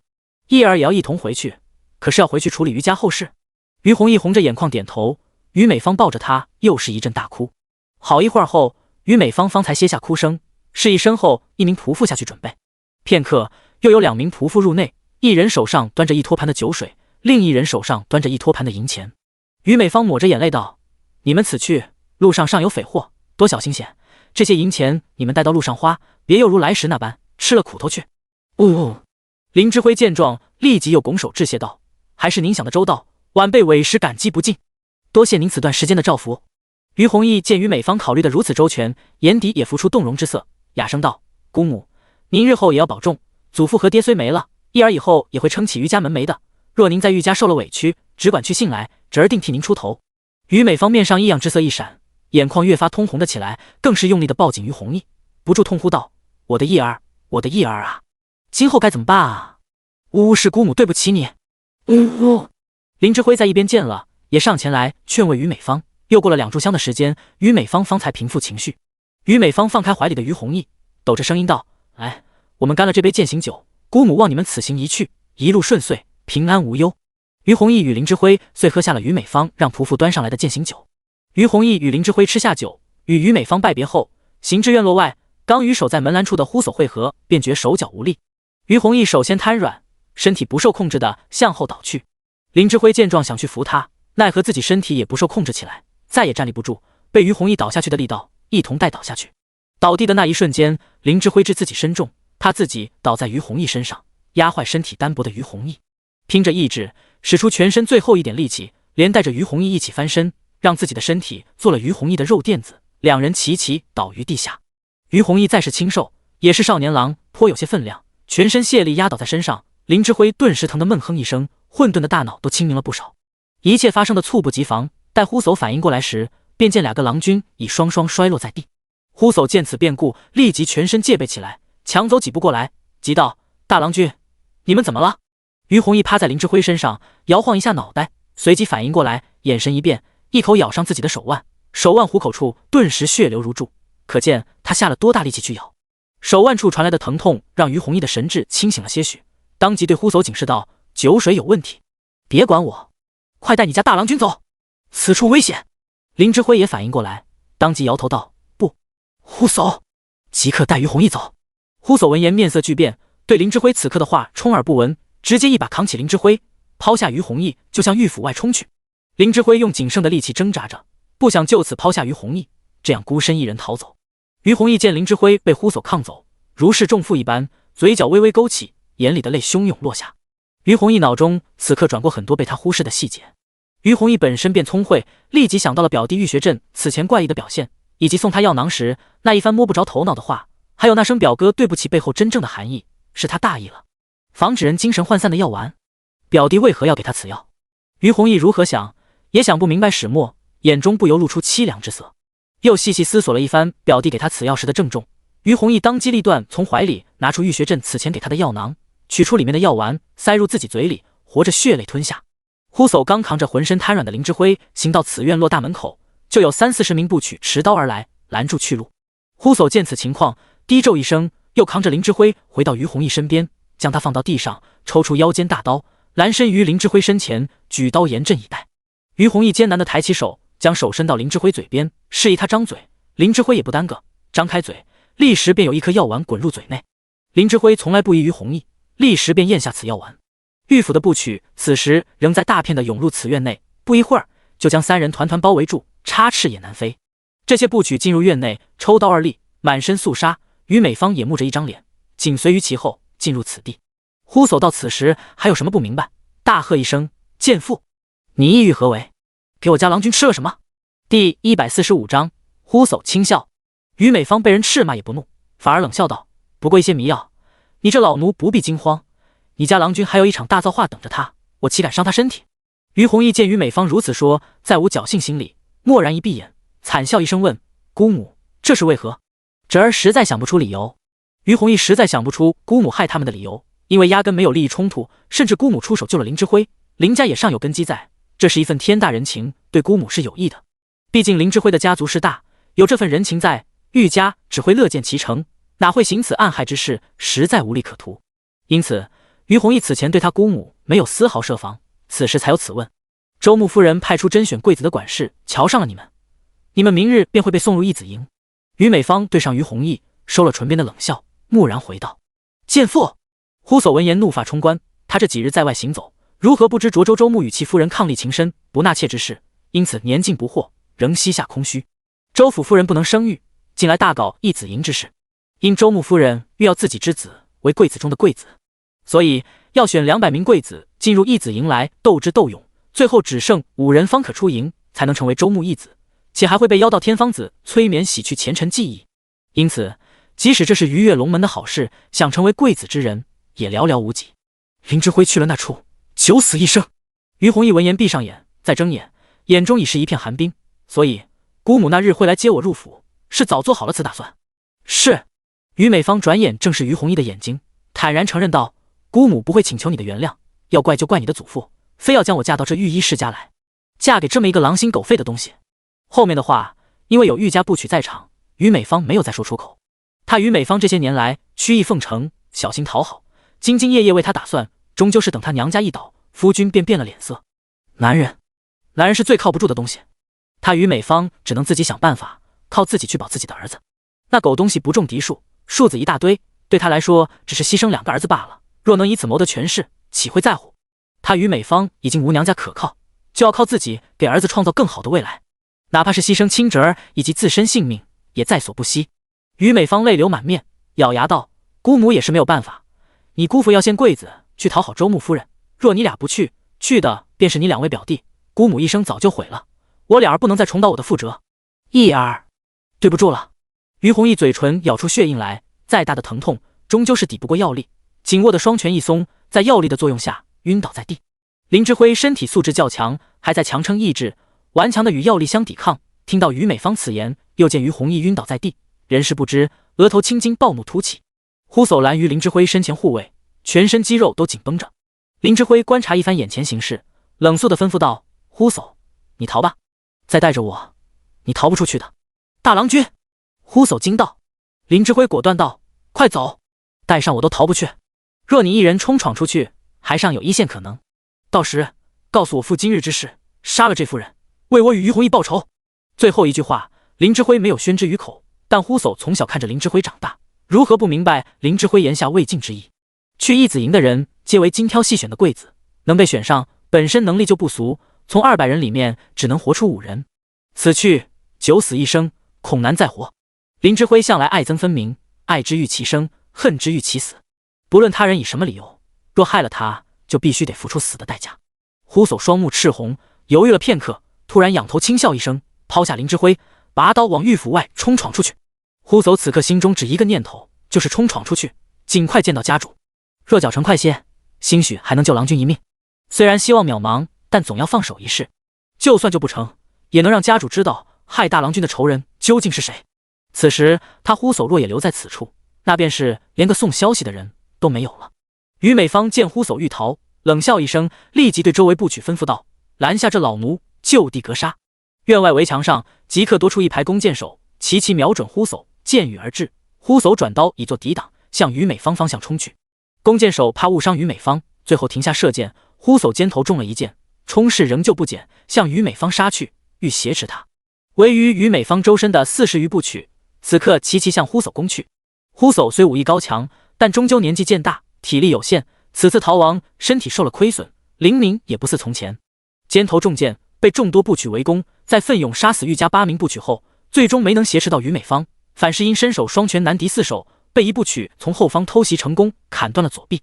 呼叟被斩断左臂，咬紧牙关，急退2步，方才站稳身形，咬牙硬挺，才未痛呼出声。呼叟单手执刀力，被斩一臂依旧凶悍，周围御府部曲纷纷惧于其威，一时无人再敢上前冲杀。围墙外的弓箭手瞅准时机，又是一阵箭雨袭来。呼叟再次转刀抵挡，此次却无法在尽数挡下箭矢，背部再又中了3箭。呼叟闷哼一声，咬牙举刀，再次向于美芳杀去。家主，大郎君实在对不住，看来他呼叟此次要有负所托，真要死在这里了。他呼叟一生造下杀孽无数，算不得好人，连家人都受他牵连而死，能快意恩仇的活到这个岁数，也算老天恩赐了。呼叟此时心里唯一放不下的，就是膝下那一点骨血呼红了，也不知自己死后，呼红没了他的庇护，还能不能吃上饱饭。他那相貌，也不知能不能寻得如意郎君，在这乱世里，也不知他能不能活得好。呼叟眼底首次含上些许泪光，突然仰天大笑起来。愈加包围于他周身的部曲，一时被呼叟癫狂的大笑镇住，再不敢杀上前，护着于美芳急速向后而退。但这些今后他呼叟都管不了了，他这一生也算享受过荣华富贵，如今身死也算赚了。呼叟狞笑，单手横刀向前，不让那些部曲有机会退离他，让那些外墙的弓箭手不好再放箭射杀于他。呼叟一路冲杀向前，复又砍杀了4人，最终没能突破众部曲的保护圈，砍杀到于美芳，力竭后被围攻而死。林之辉见呼叟身死，双目赤红，牙齿咬得咔嗒作响，仰头也是一声悲怆的轻笑。呼叟是林之辉的武学师傅，从小相伴他长大，如今就这样惨死在他眼前，如何能不大痛？林之辉眼前一片血红，挣扎想起身，奈何眼皮渐渐沉重，最后一切归于黑暗。第146章亮慧姬谋算应对之法。沉重的雷声在浓密的黑云里暴怒的炸响，瓢泼大雨倾盆下。呼红，呼红！林之煌连着唤了呼红几声，见呼红都没有反应，不由面露担忧之色，站起身，从书案前绕过来，仔细捧过他的脸，细看他的脸色。大郎君，您刚才说什么？呼红乖乖坐着，任由林之煌捧着他的脸，半晌才木呆呆反应过来，问询道。林之煌闻言，眉头更是紧皱。呼红从未在他说话的时候走过神，今日这是怎么了？林之煌担忧问道。呼红，你今日是怎么了？为何总心不在焉？可是身体不适？呼红亦有些不适的捶捶胸口，粗声粗气道：大郎君不知怎的，属下今日胸口处闷得紧，心慌不已，总觉有事发生了一般。可是天气之故，亦或是这几日管理学武堂的事有点太过劳累了，可要休息几日？林之煌担忧不已，再如何上进，身体也是要放在首位的。呼红摇摇头，憨笑道：应该是天气之故，属下身体一直硬朗，哪会有事？林之煌闻言皱眉道：不行，等会你去耿郎中那里去请个脉，不论有无事，今日便暂且不学了，快去休息吧。呼红想了想也不坚持，今日身体确实十分不适，太过心慌，总感觉有大事发生了，但又不知是何事。呼红给林之煌行礼后，果断退下了。呼红退下后，林之煌还是不放心，唤来岳桥，让他去耿郎中那里一趟，将呼红今日的脉案情况拿给他一观。岳桥应诺而去。1个时辰后，岳桥归返，除了拿有呼红的脉案外，还有一份慧姬的详细生平资料奉上。原来是方才比列呈上来，让岳桥过来代为转交的。林之煌先看了呼红的脉案，确定呼红真的只是有些疲累，身体并无大碍，才放下心来。呼红自跟在他身边后，还从未如此过，林之煌如何能不忧心？确定呼红当真没事，林之煌才去翻看慧姬的生平资料。林之煌如今已经认识全部文氏字，独自处理公务已是无虞，终于摆脱了文盲困扰。林之煌仔细看完了慧姬的生平，揉了把脸，长长的叹了一口气道：也是可怜人。静默沉思良久，林之煌才复又问：慧姬最近在作何？比列可有禀报？岳桥恭敬答道：自鲁王走后，每日必去清雪茶楼。林者云这时浑身水气的从外面走了进来，岳桥见家主来，立即行礼，礼毕后颇有眼色的上前为林者云脱下蓑衣。林者云由着岳桥上前伺候，为他脱下蓑衣，颔首示意岳桥退下后，径直问林之煌道：听比列说，慧姬的生平资料已经查到，刚才送来了。林之煌将手中的上件注下属呈报给上级的资料递给林者云。林者云看后，脸色立即变得难看，面上满是嫌弃鄙夷之色。林之煌一见林者云的神色，就知他在想什么，无非就是此女不洁之类的封建思想。林者云毕竟是古人，林之煌也不欲与他多谈论这些，看见也当没看见，继续思考起该如何应对这样的慧姬来。华儿，你打算去清雪茶楼见他吗？林者云脸色难看道。林之煌抚着下颚，深思道：见是肯定要见的，但是这时机嘛，却得好好把握一下。毕竟当时我只是和他约了见面地点，并未说约见时间。华儿，慧姬自鲁王领兵去剿匪后，这段时间天天都去清雪茶楼，可是等你。是。林之煌笑，笑得颇有些玩味道：“被美人如此等候，滋味当真美极。华儿，你如此让他久等，他若恼羞成怒，大肆宣扬你的身份，该如何？”林轸云见林之煌这副浪荡子的模样，面色立即涨如猪肝之色，开口提醒道。林之煌见林轸云真急了，这才正容，不慌不忙摇头为他解释道：“不会，惠姬如此积极要与我见面，看来所求不小，而且很是急切。他有此把柄在手，未达目的怎会轻易废掉？”林轸云见林之煌终于正经，才恢复面色，听言恍然大悟，原来如此，所以华儿你才一直拖着不与惠姬见面的。当时与他约见，也只是为了稳住他。林之煌轻笑：“当然，如今是我们有把柄在别人手上，若先出手，便输了。”林轸云听言，抚掌大笑道：“华儿聪慧，看这惠姬如今不就急了吗？露出马脚来。我们若一直不接招，他这把柄捏在手里，也有如鸡肋，用之用不到，弃之又可惜，两难。”林之煌抚着下颚，深思道：“但也不能一直避而不见，把美人逼急了，那可就糟糕了。如今他的生平既然已经查到，我对他也有了大致了解，知己知彼之下，已有胜算。过几日我便去清雪茶楼会会他，看看他究竟想要些何事。”林轸云见林之煌心中如此有成算，终于放下心来。不然林轸云还真的以为林之煌被那惠姬的美色给迷得失了心智了，只想调情美人儿，却忘了美人儿也是带毒的这事了。啊呸呸，华儿是女生，我在胡思乱想些什么？林轸云默默想，都怪我女儿阳刚之气太重，霸道非常，无形中竟让他把他当作儿子来看待了，压根忘了他即使有那心，也没那物件呀。第147章拂晓逃难至，欲家嫡女合离归家。雨后天晴，天空没有一丝云，冬季的太阳也火辣辣的炽热，晒得官路两旁的枯木越发干枯。马蹄声如雷，一队约有50余人的骑兵拥护着2辆青篷马车，急速在官道上行驶。打头的一架青篷马车内空间极大，其内端坐着一孩童与一少妇。少妇貌若无颜，孩童却长得浴血可爱，恍若仙人。两人在马车里各占据一位，一路沉默不言，丝毫不显轻赧之态，明显不为母子。该少妇名玉清若，乃着大纪御医世家家主嫡女兼独女，3年前嫁入盛京一品世家鲁家，因其貌若无颜，且性子冷淡，因此为夫君所不喜。玉清若的爹乃御医世家家主，医术高超，她身为其独女，有这些短处也无事。毕竟玉家乃医者世家，只要是人，谁人能不生病？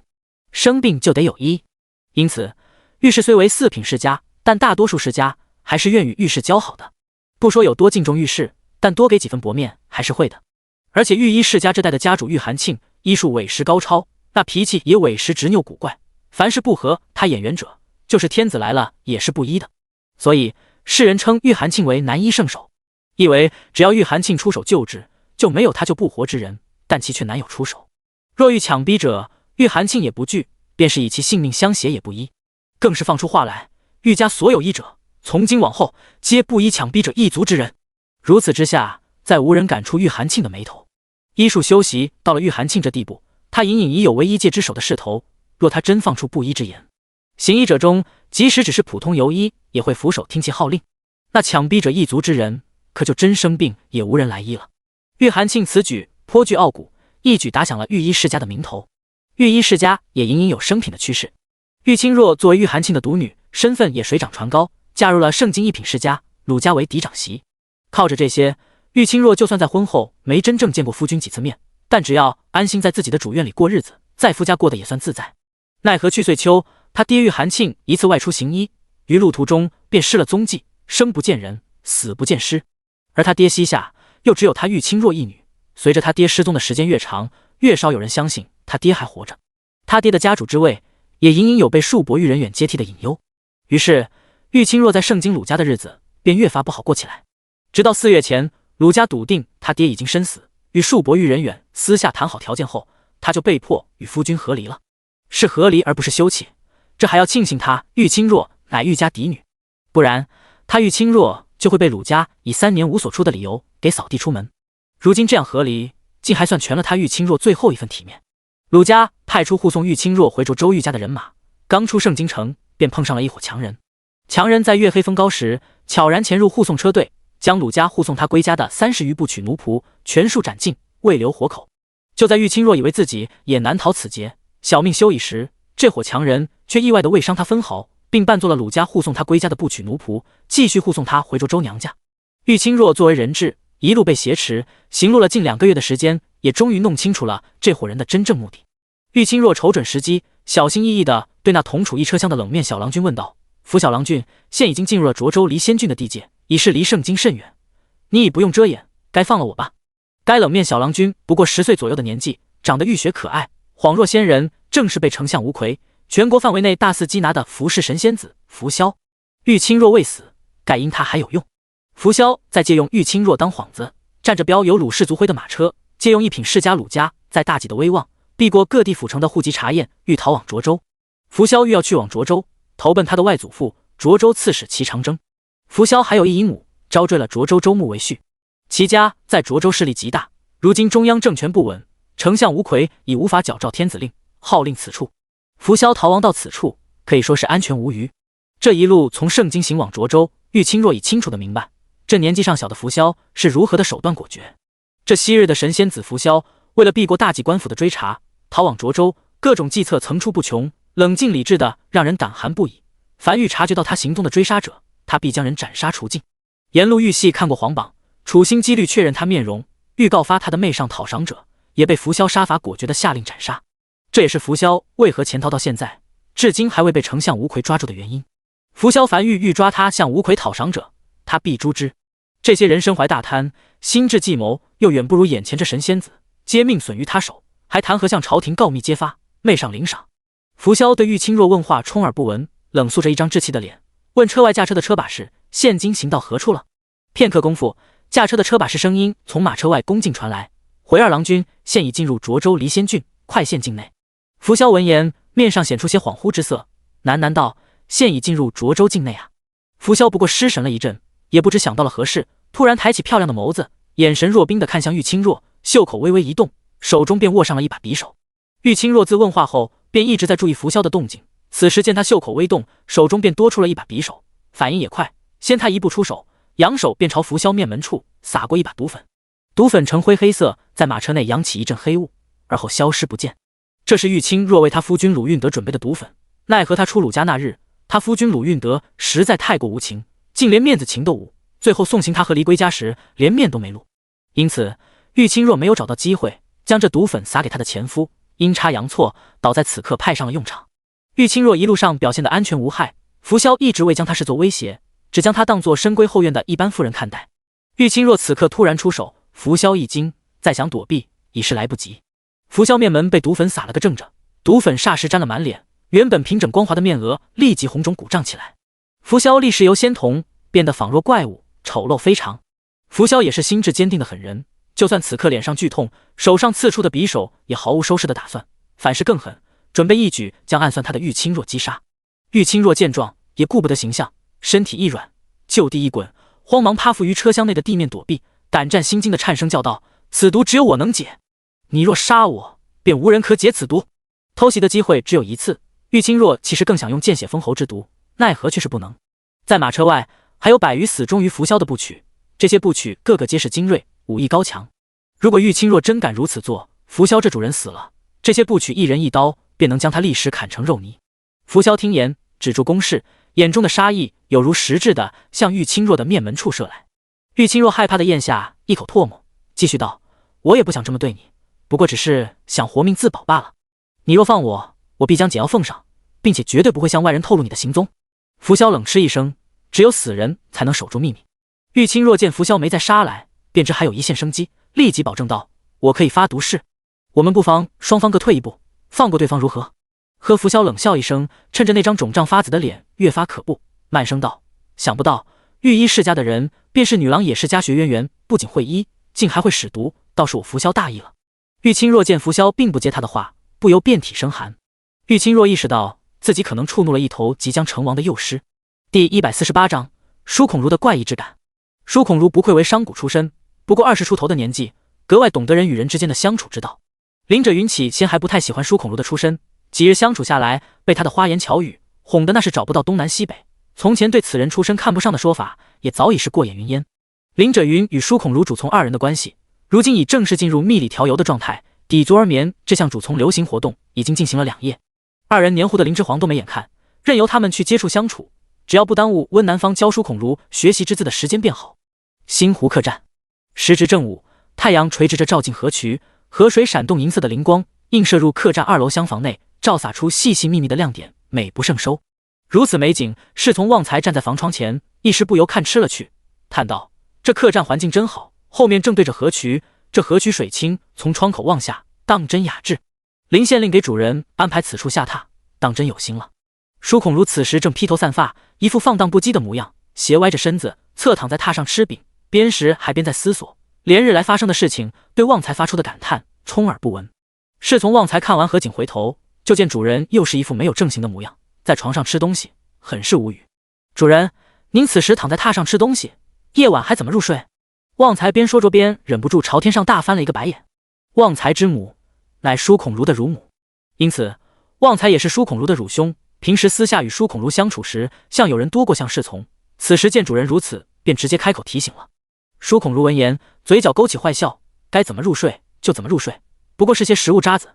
之前你主人我为了学2本书，捧世家贵族的臭脚时，为他们端屎端尿都做过，还讲究这些做什么？如今又没外人，自然是怎么舒服怎么来。旺财，他该感激主人不拿他当外人吗？旺财又觉得舒孔如这个主人，连他这个侍从都不如了。旺财满面忧心的叹息道：“主人，您这样是不会有小娘子爱慕您的。”其实旺财觉得他家主人长得很是不错的，奈何主人在不装模作样时，那气质太过浪荡，一看就不是良人。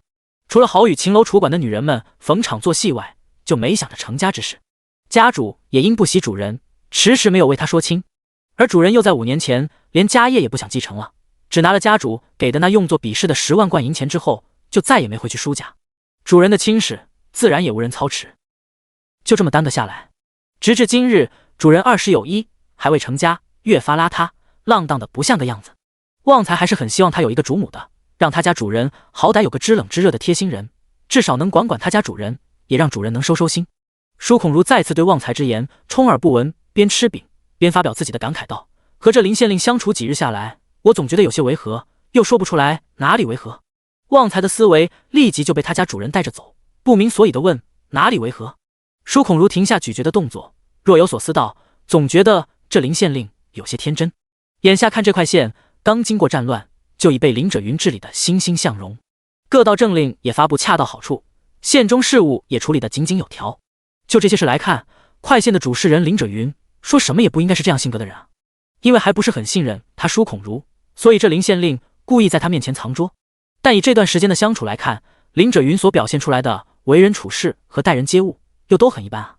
表现出来的性格是真的有些天真，一副好骗的模样。但这林县令的全盘表现，你说他天真吧，在大方向上又很是聪明。就拿水车这件事来说，就处理得很是老道，也很是沉得住气，将他的胃口吊得足足的，也将他收入门下了，也仍旧绝口不提如何合作，还有如何售卖分成的事。这林县令行事风格和他本人所表现出来的样子，委实与有些矛盾啊。旺财闻言哈哈笑开了声：“主人，林县令再大几岁都能当您爹了，您说人家天真？”舒孔如没有理会旺财，继续深思。反而是林县令家的小郎君看着非同一般，处事手段又老道。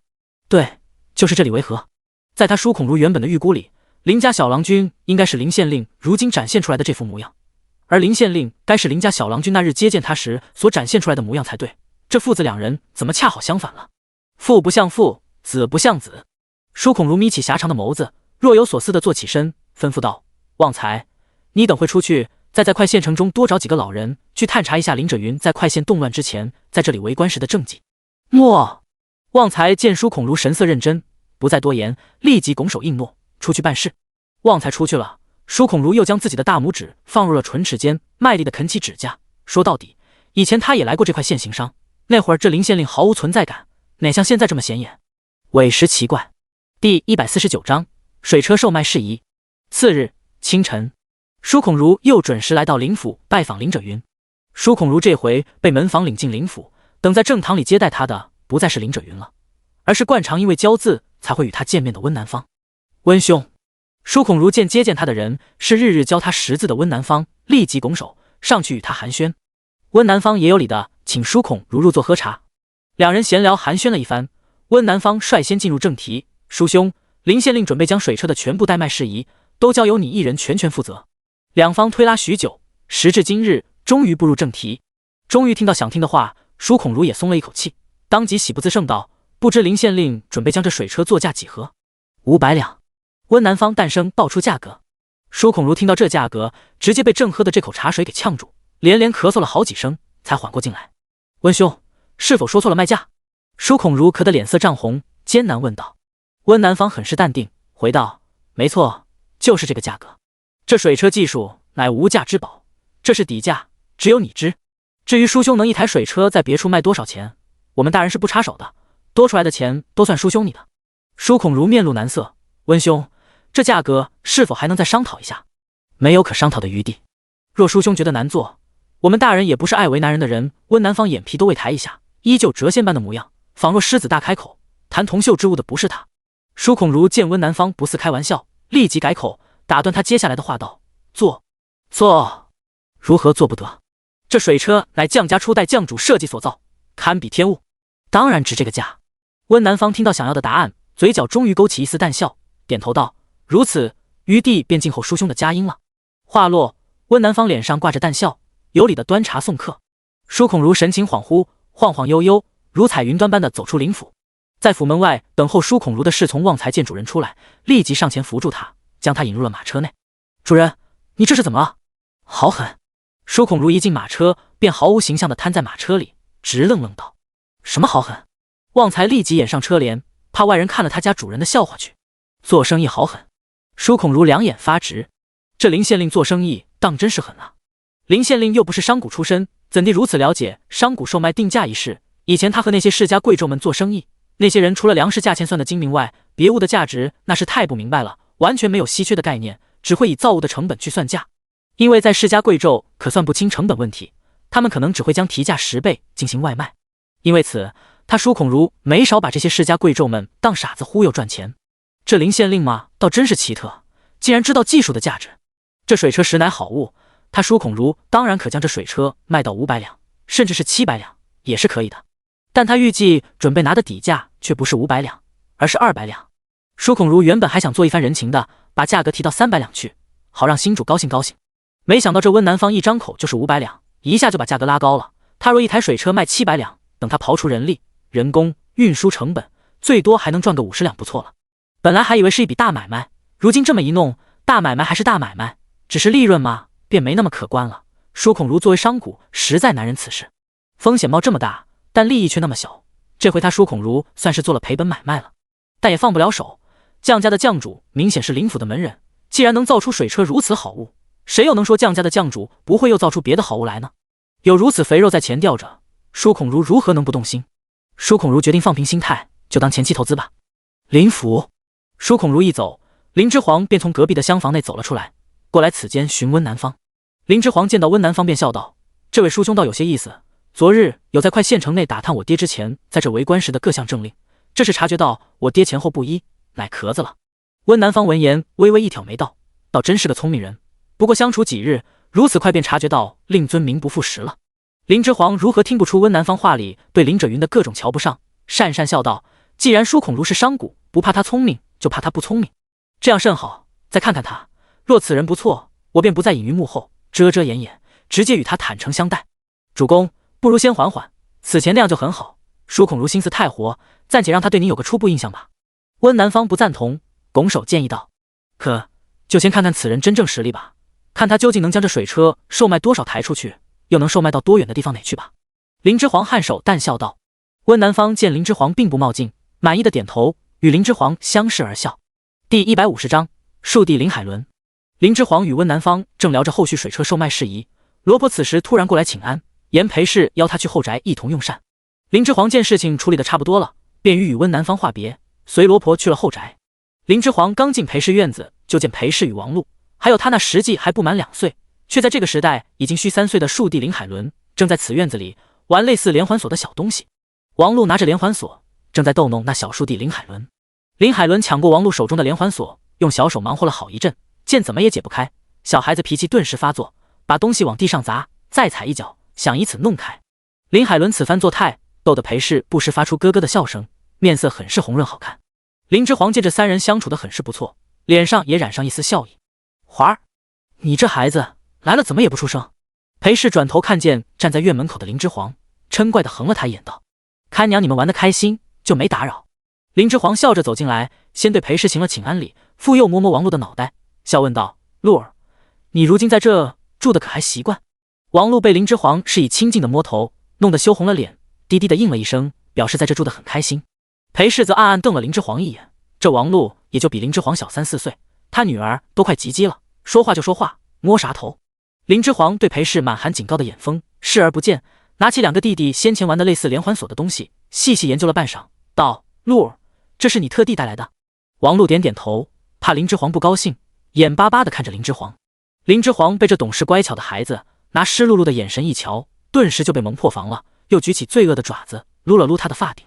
王璐这段时间被养起了不少肉，再不是初见时受脱了相的模样，如今眼睫纤长，眼眸亮又黑，在水润润的这么一望过来，天生对蒙雾没有抵抗力的林之皇就这么放任了自己，频频伸出罪恶之爪。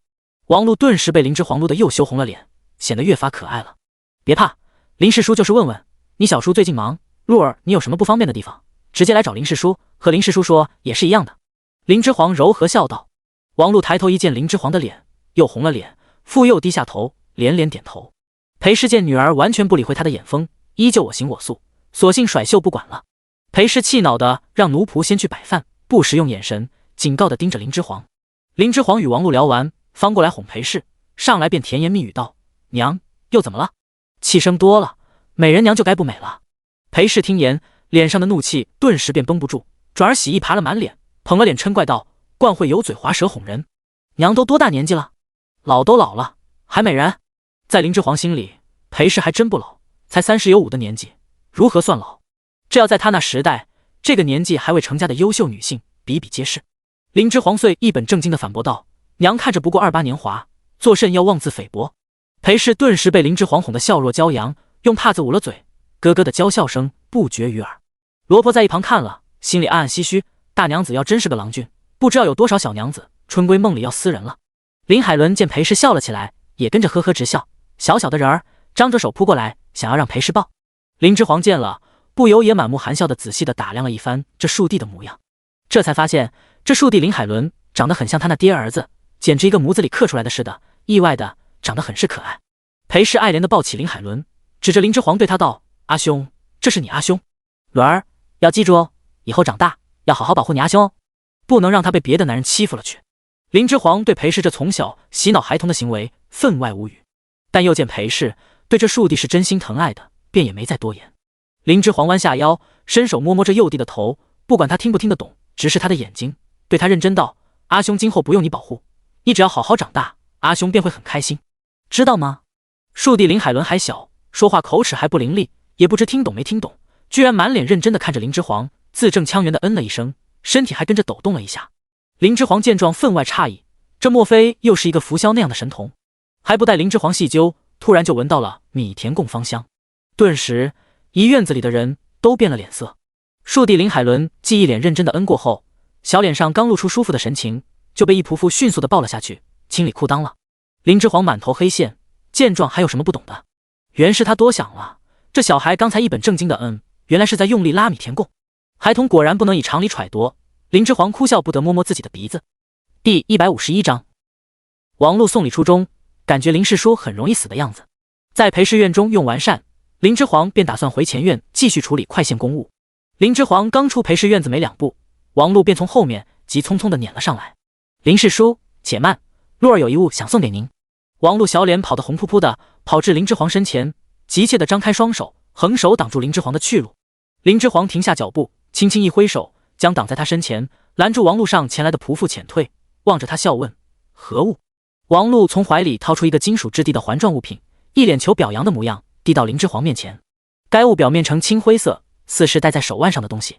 林之皇抬手接过，细细研究了半晌，方问道：“璐儿，这是何物？”林之皇发现用来锻造这环状物的金属似铜非铁，触手生凉，最上方还卡有4枚墨色短剑，应该是攻击类的武器，不知如何使用。王璐眼睛亮晶晶地掀开自己的袖口，只见他藕结式的手腕上也佩戴了一个相同款式的青灰色环状物，此物是戴在手腕上的暗器，袖口宽大，可用于隐蔽此物。王璐指着这青灰色环状物，满脸天真无害的对林之皇讲解此物的妙处。陆儿将此物命名为万扣，他可佩戴在手腕上，有危险时可趁人不备，15尺距离内皆可袭杀对方。王璐越讲越兴奋，小脸上都泛起了激动的红光。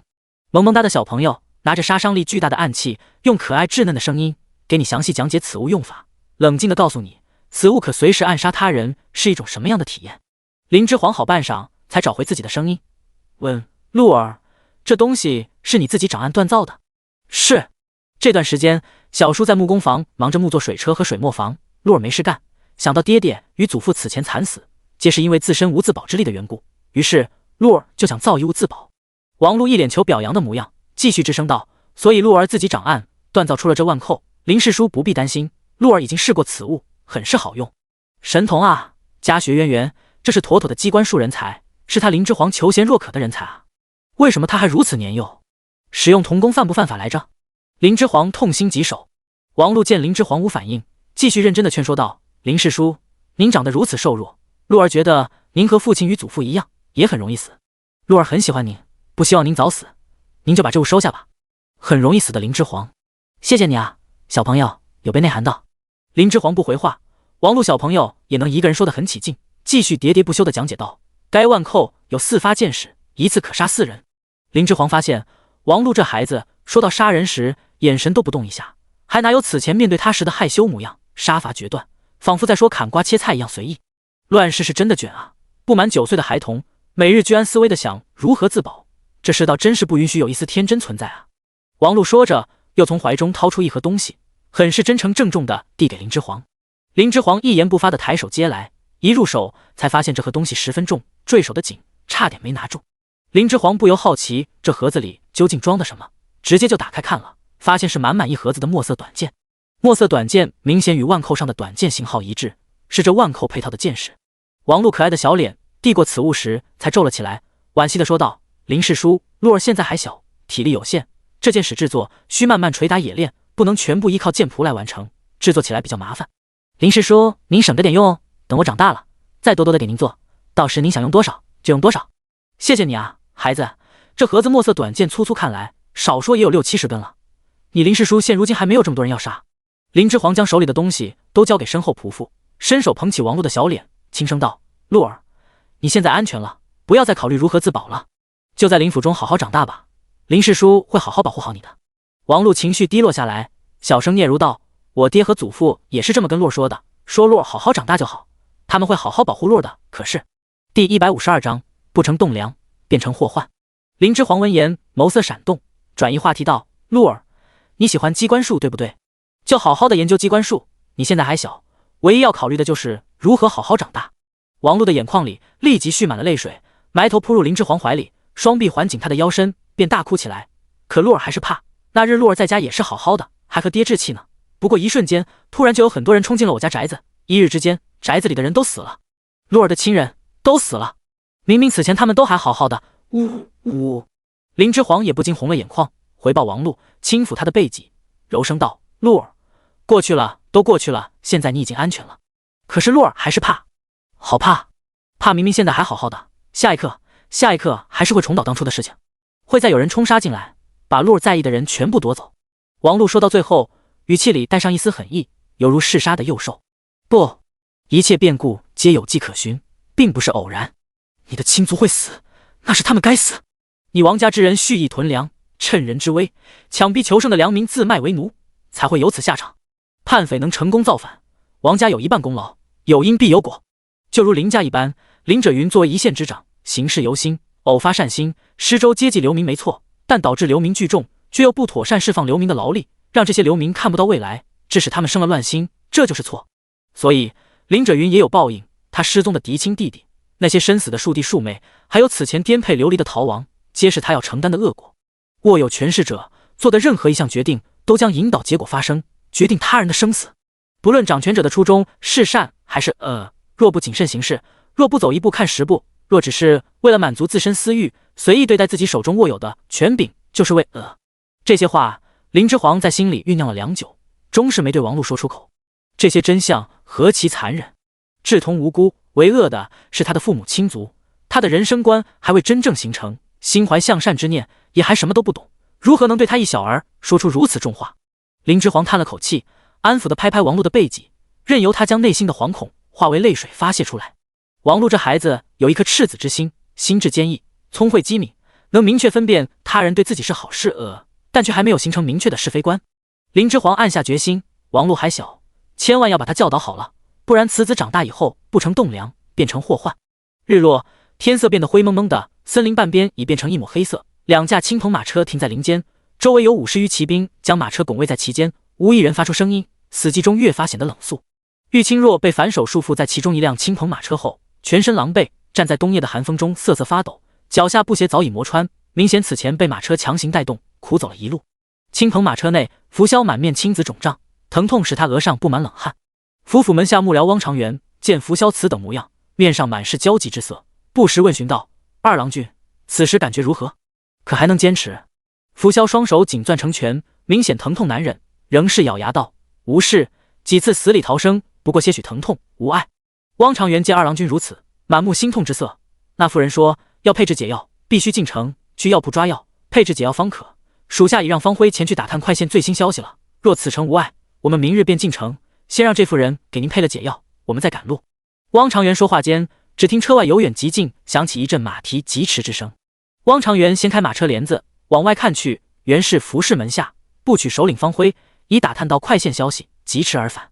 二郎君，汪公，这块县城内果然如沿途传言那般，一副欣欣向荣之态。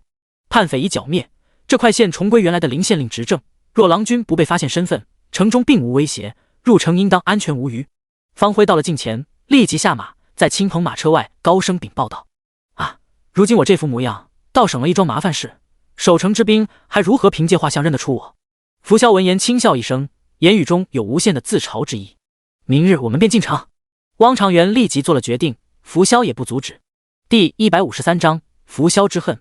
这离仙郡除了快县，前方的几个城池当真都已被叛匪冲天贼占领了。扶萧细问方辉道。方辉立即拱手禀报道：“是，这伙叛匪本就在快县起的事，听说是这快县县令成乱那日逃脱后，求得鲁王出兵相助，才成功从叛匪手里再收复了快县，不然此时快县也应当在那叛匪冲天贼手里。鲁王从库州带兵来帮涿州离仙郡治下快县，剿匪平乱，可笑。”扶萧一听此言，便嗤笑出声：“鲁王不在自己的封地待着，若无一丝好处，会出兵帮别郡他县剿匪平乱？谁信？”扶萧嗤笑过后，凝眉深思：鲁王那人惯来无利不起早，此次出兵来此，所图一定非小。鲁王出兵目的究竟为何？方辉继续拱手禀报他在快县城中打探来的消息：离仙郡的郡守见鲁王出兵协助了快县县令收复快县，因此也写信给了鲁王求援。鲁王如今已派3万兵马前去广山县剿匪了，如今与那冲天贼战得正酣，看来鲁王这出兵的目的便是想拿下这离仙郡了。离仙郡有什么值得鲁王如此大费周章，谋得离仙郡郡守的求援信，不惜以剿匪的名义入境，就为师出有名攻打此处，做了如此多谋划？扶萧立即就将事情分析了个七七八八。一旁的汪长元听得他的分析，赞同的抚须点头不已。扶萧思索着，不自觉地屈起手指敲了敲车辕边，手指莹润玉白，与他此时恍似怪物的脸大相径庭。汪长元也在一旁抚须静想。忽然一老一少两人目光同时一亮，对视，异口同声道：“良。”汪长元想通鲁王的出兵目的，抚着胡须叹息道：“是了，鲁王去岁大兴兵马，库州此时应当已经粮荒了，为了养活手下兵马，鲁王自然要出兵别州。这离仙郡郡守还真是为驱狼而引入虎啊！”扶萧冷笑：“大计如今的围观者，尸位素餐的比比皆是，上梁且不正，下梁如何能不歪？又能挑出几个好官来？”汪长元闻言无话可说，深深叹息，这也是他为何身有大才，却投在服侍门下，而不愿入朝为官的缘故。大计已危如累卵啊！汪长元虽未入朝为官，却怀有一颗忠君之心，此时着实恨气不争。扶萧此时却沉吟道：“这快县的县令不简单，他能如此快便正好搬来鲁王兵马做救兵，恐怕早与其有勾连。想得更深点，起初快县会聚集那么多的流民，未尝不是他故意为之。”汪长元也不禁深想，不可置信道：“若真是如此，那这快县县令林者云当真是心狠之人，竟然以全城百姓性命做他投诚鲁王之资。”扶萧轻笑道：“成大事者不拘小节，我倒是欣赏他。二郎君您……”汪长元一时语塞。尚还年幼，就被世人称为神仙子的二郎君，至扶家满门被吴贼灭门后，又一路颠沛流离逃亡，历经磨难与背叛，不知何时便冷硬了一副心肠，变得杀伐决断起来。在没有了之前的优柔寡断，良善慈悲之心长成了一副上位者才有的心肠。扶萧嗤笑：“汪叔，你以前不是嫌我太过良善，断言我不适合入朝为官吗？总勒令我改了性子，如今怎么又换了一副模样？”汪长元叹了口气道：“二郎君，您可是在恨天子？”扶萧直视汪长元的眼睛，冷声道：“是。”汪长元立即急了：“二郎君，天子也是迫不得已，被逼无奈啊！”扶萧听言，忽然仰头大笑起来，笑得泪水都涌出了眼眶，最后才止了笑声，咬牙悲声恨道：“好个被逼无奈！到这时都无人言天子之过，当真可笑至极。”汪长元被扶萧此笑惊得慌了神，担忧唤道：“二郎君！”扶萧眼含泪水止了笑，突然提血般厉声质问汪长元道：“明明是天子自不量力，看不清形势，强要我二姐说动阿兄暗杀吴贼，最后失败，阿兄当场被吴贼所杀，天子又将罪名都推到我阿兄头上，致使我扶家满门皆被抄斩，是与不是？”“是。”汪长元垂首艰难道：“我二姐为天子皇后，天子也能眼睁睁看她被吴贼派人送鸩酒毒死，最后更是好，二姐一死还未过头期，便娶了那吴贼之女，做了他的新皇后。天子啊天子，为夫他不忠，为君他不义，不恨。汪叔，你让我如何不恨？”第154章，扶萧枭雄之心。汪长元无话可说，又想到此一路逃亡中看见的种种破败景象，不由长叹一口气道：“大己当真是气数已尽啊！大己如今战乱四起，百姓生活在水深火热之中，这些哪样不是文氏皇族之人造成的？就说如今这鲁王为了一己私欲，做了多少为祸天下之事？汪叔，你还想靠这样的文氏天子来拯救天下苍生吗？”扶萧这句话直指要害，让早已将忠君思想刻入骨髓的汪长元老泪纵横。天下当真要大乱啊！百姓该如何自处？汪长元掩面痛哭，忠君之心逐渐开始动摇。扶萧冷笑，朗声道：“恶须以恶止。如今世道既然恶人多，我扶萧便做那更恶之人，让世俗之人皆来误我、惧我。我欲肃清山河之内所有恶人，还这天下朗朗乾坤。”汪长元闻言更是泣不成声，他与好友守山先生多年来悉心培养教导扶萧，就盼着此子长成，成为那国之栋梁，再续大计，百年繁茂。哪知时过境迁，他心善慈软的二郎君被这无情的世道催逼着成长，竟是出具了一副枭雄之姿，再也成不了那护国基石。呜呼哀哉！这世道，这催人易变的世道，也许是该变一变了。汪长元掩袖悲哭不已。夜色凄凄，寒意蔓延。良久，方辉见郎君和汪公终于平复了情绪，才继续在车外禀报道：“二郎君，我在快县还看到一张告示，您的师兄温南方原来也在这块县，还做了快县的县丞。”扶萧闻言收了情绪，一把掀开马车帘子下车，行到方辉身前，诧异道：“当真？千真万确，那任命状贴在快县县衙大门口，属下看得清清楚楚。”汪长元也收了悲意，听言凝眉深思道：“温南方此子，老朽也见过几次，没想到被温家逐出族后，竟然到了这样一个偏远小县，如今更做了一小县县丞，这是投奔到了林者云门下。”扶萧则笑了起来：“我这师兄向来恃才傲物，一般人很难入得他眼，看来这快县的林县令当真是不一般啊。鲁王这人独且蠢，这林者云若真得温南方投效，应当不俗，无论如何都不会真心投奔鲁王，怕是另有目的。二郎君，您打算相认吗？”汪长元问询道。扶萧摇头，冷肃道：“不管林者云投奔到鲁王门下，目的为何，如今都是鲁王之人。温南方又投奔在林者云门下，我欲灭文氏皇族，以后就注定是敌人，双方立场不同，昔日情分自不必再提，免得害人害己。”二郎君，您说什么？欲灭文氏皇族？汪长元闻言大失惊色，以为自己听错了。扶萧傲然对汪长元道：“文氏皇族之人不配为君，我欲成就一番霸业，灭文氏皇族之人，杀绝途径，不留遗患。”汪长元大惊道：“文氏乃君，二郎君，您作为臣，什么君君臣臣，可笑至极！这天下文氏既然守不住，我便趁势而起，谋夺这天下，让自己能掌控生死，也能掌控他人的生死，救天下万民于水火，再不尝那生离死别之痛。谁若阻我，不论此人是谁，就都是我扶萧的仇人。”一路逃亡，扶萧性情大变，很是寡言。这是他第一次正式对汪长元吐露心声，汪长元骇然不已。“汪叔，你可会助我成就此番大业？”扶萧回首，锐利的目光与汪长元直直对上，就等他的答复。汪长元怔怔望着眼前气势与昔日截然不同的二郎君，这小小的身躯里仿佛蕴含着吞天噬地之能。二郎君他是何时生出的此等心思？汪长元挣扎良久，根深蒂固的忠君之心慢慢在消融，最后化为泪水，从眼眶中流出身体。拂萧一直静静等在汪长元身前，耐心等待他的回复。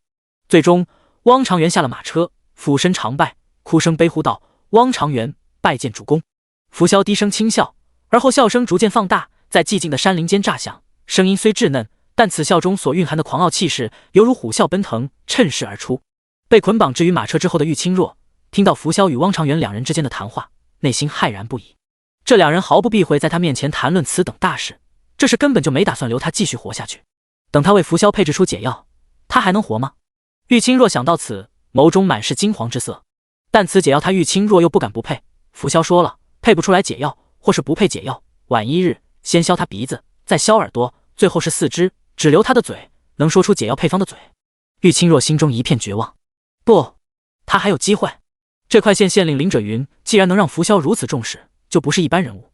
他若把拂萧在此的消息透露给林县令知道，明日去往快县药铺配置解药，就是他玉清若最后的逃脱机会。想到此，玉清若眼中又燃起无限的求生斗志。第155章会稽史记催逼相见。夜露渐深，寒气落下，林之煌披着大氅，还未睡下，在房里细细研究今日王禄送给他的名为万扣的暗器。此物设计非常精妙，佩戴在不惯常用的那只手上，没有丝毫不适之感。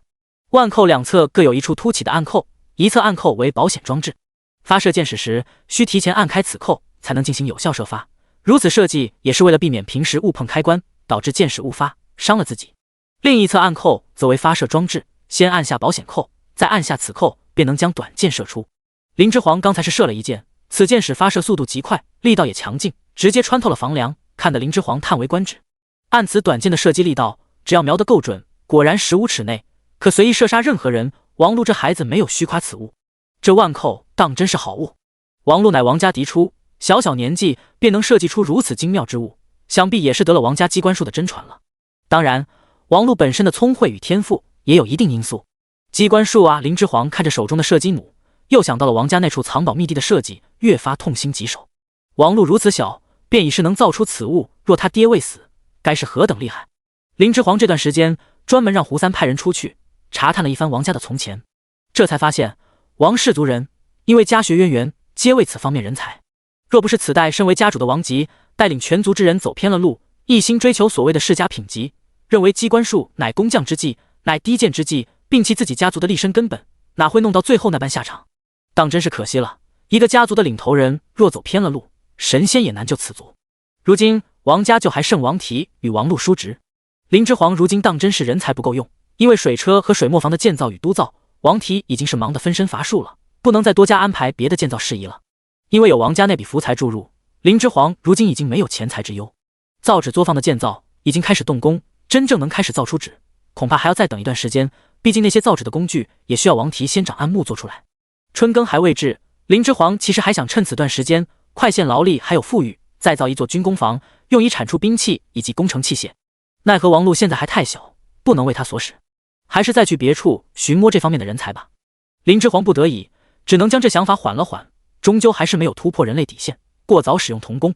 王禄这孩子还需好好吸收知识成长，哪能现在便让他如成人一般去输出自己？这无异于将一天才扼杀在摇篮里。林之煌脑中边在思索事情，边在细细研究王禄送给他的万扣。岳桥突然躬身走入房内，禀告道：“大郎君，刚才有鲁王的仆妇过来传口信，说鲁王宠姬惠姬邀我们府上的小娘子明日去清雪茶楼一见，还说什么？”林之煌放下手中的万扣，抬眼看来，还说如若林府上的小娘子不去，后果自行负责。岳桥说到最后，面有不忿之色，明显也感觉到此话中含有的威胁之意。林之煌闻言却轻笑出声，这会姬倒有几分意思，终于沉不住气，过来催逼相见了，还顺带使了一计，毫不避讳的传口信，明日要见林府上小娘子，让他不能再以大郎君的身份前去赴约。一是男女有别，如此大张旗鼓的相见，他再是年幼也是少年郎君了，鲁王自然会猜忌不满。二是惠姬已言明要见林府上的小娘子，最后却是去了大郎君，这不是不打自招是什么？事到如今，林之煌如若要去赴约，倒是必须得以小娘子的身份去了。惠姬这是在以此事警告他这段时间的轻慢，给他下马威。美人再是柔美无骨，也是有爪牙的美人啊，甚是有趣。林之煌低笑一声，而后对岳桥吩咐道：“岳桥，去给我准备一套素净点的女装，明日我要用。”美人既已出招，他岂能不接招？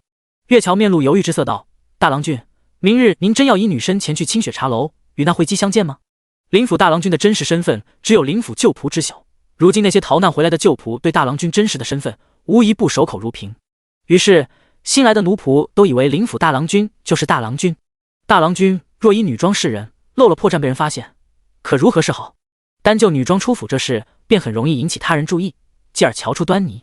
林之皇垂眸，勾起唇角，慢声道：“去，如何不去？就让我以小娘子的身份去会会这天下第一美姬。不过是些后宅妇人的小手段，只要主动权掌一直在他手里，这些小手段有何惧？被众人发现她是女非男又如何？他如今并不为官，不过就是恢复女身，行事更不方便些罢了。将爹顶在明面上，他在幕后操盘便可，待到合适的时机再显身于人前。所以女身的秘密并不能让他伤筋动骨。他早就在身份上做了一切身份可能被发现的预设，所有会造成的结果都在他可以承受的范围内。知道了他林之皇是女非男，他人只会议论他的身份，只有鲁王能定他生死。但在鲁王那里，林者云如今还有用，如何会为此等小事与能臣离心？毕竟在鲁王那里，他爹与他可从未说过谎。第156章女装出行，月桥的小心思。翌日天朗气清，一架标有林氏家徽的粉纱资车从林府后门缓缓驶出，呼红冷脸跟在此车旁，佩刀随行。这是府上哪位小娘子出行？竟然有跟在大郎君身边的呼红随行。一扫洒的婆子见此女眷出行的资车旁有呼红随行，不由奇怪问道：现在林府内谁人不知呼红与月桥都是府上大郎君面前的红人？而这俩红人间貌丑的呼红，则更是大郎君身边红人中的红人了。呼红不仅被大郎君如男子般相待，放权给他，让他主管新建立的学武堂之事，更是专门请人教其识文断字，将他当时去培养，可以说是无上荣宠了。府里庶出的小娘子出行，怎能请得动呼红随行左右？这就是府上大郎君出行吧？看门的小童见了是呼红佩刀随车，也猜测起来，犹疑道：胡说！大郎君出行惯来骑马，如何会坐此女眷马车？扫洒的婆子立即便不赞同了。此时正好一内院伺候小丫鬟从此门进府，扫洒的婆子连忙拉住这小丫鬟问询情况，那是府上哪位小娘子出行？这小丫鬟在内院伺候，很是知道一些消息，撇撇嘴道：昨日鲁王的宠姬使了仆妇来，说是要见咱们府上小娘子，想必今日这出行的是府上二娘子吧？扫洒婆子本就一爱议论是非的糊涂人，见打探到一点主人家的新鲜事，可不谈论的来劲。扫洒的婆子立即就拉了小丫鬟聊了起来，发表自己的看法道：这宠姬当真是不知分寸，不过一美姬之流，可随意送人的玩意儿，竟然点名道姓要见我们府上小娘子。小丫鬟也来了弹性，今日她休沐，索性和这婆子就在后门口处闲聊了起来，很是不忿道：是呀，我们府上小娘子再是庶出，好歹也是世家贵女，那宠姬之流竟敢仗势上门约请相见，岂有此理！想是大郎君不放心妹妹，才让身边呼红随行的吧？大郎君可真是贴心，以后谁家娘子嫁给我们家大郎君，可是有福了。可不是。粉纱资车内，林之皇这一身青色素淡袍裙，端坐于马车内，月桥也跪坐在一旁，细心的为其整理散乱的裙摆。林之皇此时换了女装，再也不是刚来时原身那样的一副弱柳扶风的模样了，周身的气质发生大变，容貌也由楚楚可怜之态逐渐向华贵而生，眼神由悲切转为坚毅，目光清明，使人见了再不会对其生出对弱者才会有的怜爱之心，不敢随意正视其言，怕被那双满含睿智的眼眸看穿自己最薄弱之处。月桥整理好林之皇的衣裙，依旧满脸不忿，出得府来仍在喋喋不休的抱怨：那慧姬不过一玩意儿，竟敢如此仗势威胁于您，小人得志，这种人不知道害过多少人，奴婢深恶之。林之皇抬眸，锐利的眼神直直射向月桥：你见过他害人？月桥振振有词道：引发两王之战，这慧姬就是红颜祸水，让百姓流离失所，食不果腹。他可不是害人不浅，反是作为罪魁祸首的他，却可以继续享受荣华富贵，世道当真不公。林之皇诞生道：生灵涂炭之事，明明是有权势的两王造成的，你为何不怨怪两王？月桥见林之皇如此神色，知道林之皇有些动怒，依旧嗫嚅道：奴婢就是见您如此委屈自己，逢因于他，实在心疼于您。哦，月桥越说越振振有词，这慧姬不过青楼出身的贱籍人，不知道伺候过多少男人了，乃不洁之人，魅惑皇族，现在竟然还胆大包天的威胁于您，奴婢着实不忿。林之皇闻言，眼眸微抬，冷声道：既然你如此不忿，帮我打杀了那慧姬如何？奴婢如何有这本事？月桥闻言色变，立即低下头，惶惶回道。林之皇周身气势更甚，淡声道：“既然无这本事，就勿要再多言。”可是月桥抬头，着急似要再辩解些什么。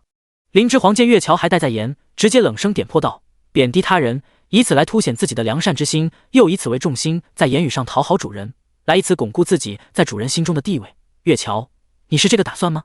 月桥见自己的小心思被林之皇一针见血的点穿，顿时不敢再言其他，嘴唇嗫嚅几次都不敢再出言狡辩。第157章，见面先从调戏开始。林之皇肃容告诫，月桥感受到突如而来的压迫感，身体不自觉的瑟瑟发抖起来。我十分不惜此事，希望你引以为戒，下次不要再犯。若想得重用，若想被重视，努力提高自身能力便可。以上这些我都会看到，莫要再行他事。月桥脸色惨白道：“莫。”月桥聪明归聪明，但有不少自己的小心思，也喜欢说些讨巧的话，这样长此以往下去，无形之中很容易激起内部矛盾，让别的追随他之人也陷入这种小道的斗争中。林之皇不是很喜欢这种下属，身边相左之人只要有一个这种人，就很容易挑起内部争斗，这是林之皇不愿意看到的。但此时也没办法，无人可换，也无人可用。这个时代的教育普及太低，大部分奴仆连20以内的加减法都很难算清，月桥算里面素质较高的了。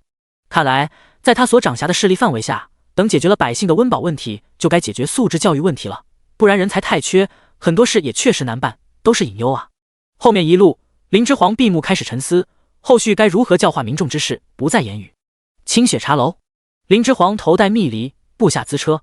此蜜梨用皂纱制成，四周有一宽檐，檐下置有下垂的薄卷，其长到颈部，以作掩面。大几的贵族女子出行，皆会佩戴此蜜梨，倒正好方便了林之皇，以免他此副装扮被相熟于他之人识出。林之皇故作闺阁小娘子姿态，扶着月桥的手进入清雪茶楼。刚进此处茶楼，就见一长脸仆妇早已候在茶楼门口，明显是惠姬派了来接应他的。此长脸仆妇在前领路，将林之皇与月桥、呼红三人引进了2楼雅间。在要进入此厢房时，长脸仆妇横手将月桥与呼红俩人拦于门前，只允林之皇一人入内。呼红怎会放心林之皇一人与惠姬独处，正待呵斥，便见林之皇欣然点头应允。林之皇今日出行，谨慎起见，带了王禄赠与他的腕扣。呼红就在此房门外等候，以他如今之能，就算没有腕扣在身，危险来时也再不是从前。奋力抵挡高手一击，再等呼红入内救援，想是问题不大。林之皇心中估量了一番取舍，遂示意2人在门口等候，孤身一人推门入内。此雅间内，惠姬撑腮斜倚在窗棂旁，明显已等候多时。惠姬也颇有诚意，其房内也只有他一人，一个伺候的奴仆也无，明显是为了方便2人谈话，怕谈话内容被泄露了去。林之皇见了厢房内的场景，颇为满意，对惠姬使计逼迫于他，必须换上女装再来此相聚的引怒也消散了些许。惠姬转眸见林之皇一身女装进来此处，不由心满意足的咯咯娇笑起来，半晌才平息，娇声揶揄道：“这位小娘子倒是有趣，穿男装时落落大方，穿起女装来怎么反倒遮遮掩掩起来？”林之皇抬手摘下自己头上所戴的蜜梨，也随惠姬而笑，笑声却不同于惠姬的娇笑，而是落落大方的舒朗轻笑。林之皇边是笑着，还边如男儿一般豪迈的跨步走至惠姬身边，手下用了个巧劲，一把就将撑腮娇笑的惠姬拉得站起了身，在惠姬还未反应过来之际，便搂住了她的纤腰，使之双脚离地，坐在了自己的大腿之上。惠姬先是怔愣，随即便反应过来，此时他与林之皇2人间的姿势，双颊腹上薄红，立即便想挣脱，奈何论力气，他着实不是林之皇的对手，只能任他以此姿势搂着自己。林之皇自跟温南方刻苦习武后，力气很有些长进，此时将身弱无骨的惠姬禁锢在怀里，简直是轻而易举。惠姬几番挣扎，见挣脱不开，也不再白费力气，狠瞪了一眼搂着他的林之皇，高声娇斥道：“你这小娘子！”须林之皇抬起玉白的食指，封掩住怀中美人的朱唇。惠姬被他如此触碰，尽管知道她乃是一名小娘子，此时也不由羞红了脸。惠姬被林之皇这般提醒，方才意识到自己刚才声量有些大。惠姬也怕惊动屋外看守之人，又狠瞪了搂着他的林之皇一眼，终是放低了音量，娇斥道：“你这无礼的小娘子，还知道遮掩！”林之皇用刚才封掩惠姬嘴唇的手指，宠溺意味十足地轻刮了一下惠姬的鼻尖，而后挑起她的下颚，轻笑道：“为了偷偷出来幽会美人，我女装都穿上身了，可不得遮掩些。若被鲁王抓了奸去，可就得收拾小子了。”林之皇此番动作与神态，若不是身着女装，那就是妥妥地轻佻浪荡子，还是很会调情的温柔浪子。惠姬被林之皇的此番动作闹得更是羞红了脸，不由又开始怀疑起自己是否看错了此人性别，美眸转动，又是上下扫视了林之皇好一番，方才肯定自己原先并没有眼珠看错。惠姬再次羞恼的一把推开林之皇，娇斥道：“好个会调情的小娘子，那些个郎君们倒都无法与你相较了。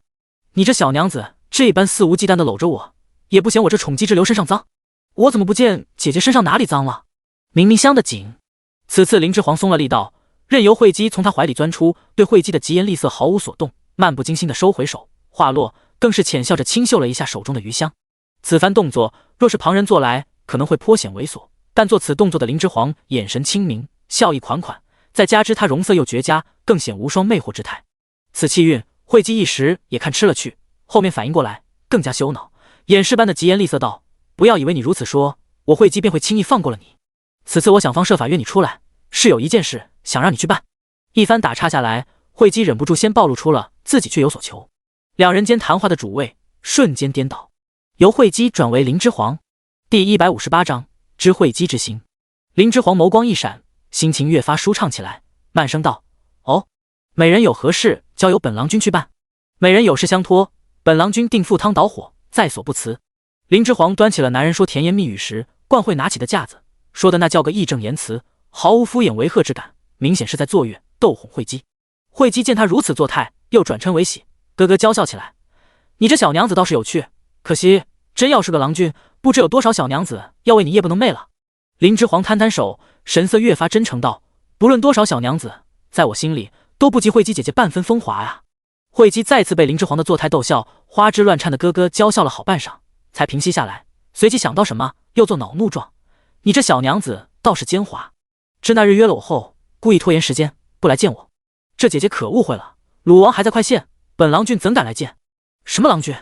别忘了，你如今可是一身女郎装扮。”惠姬美目微嗔，姿色更是无边，都是借口。后面鲁王行军已去多日，也不见你来约见于我，空让我苦等多日。你以为这样就能避过了吗？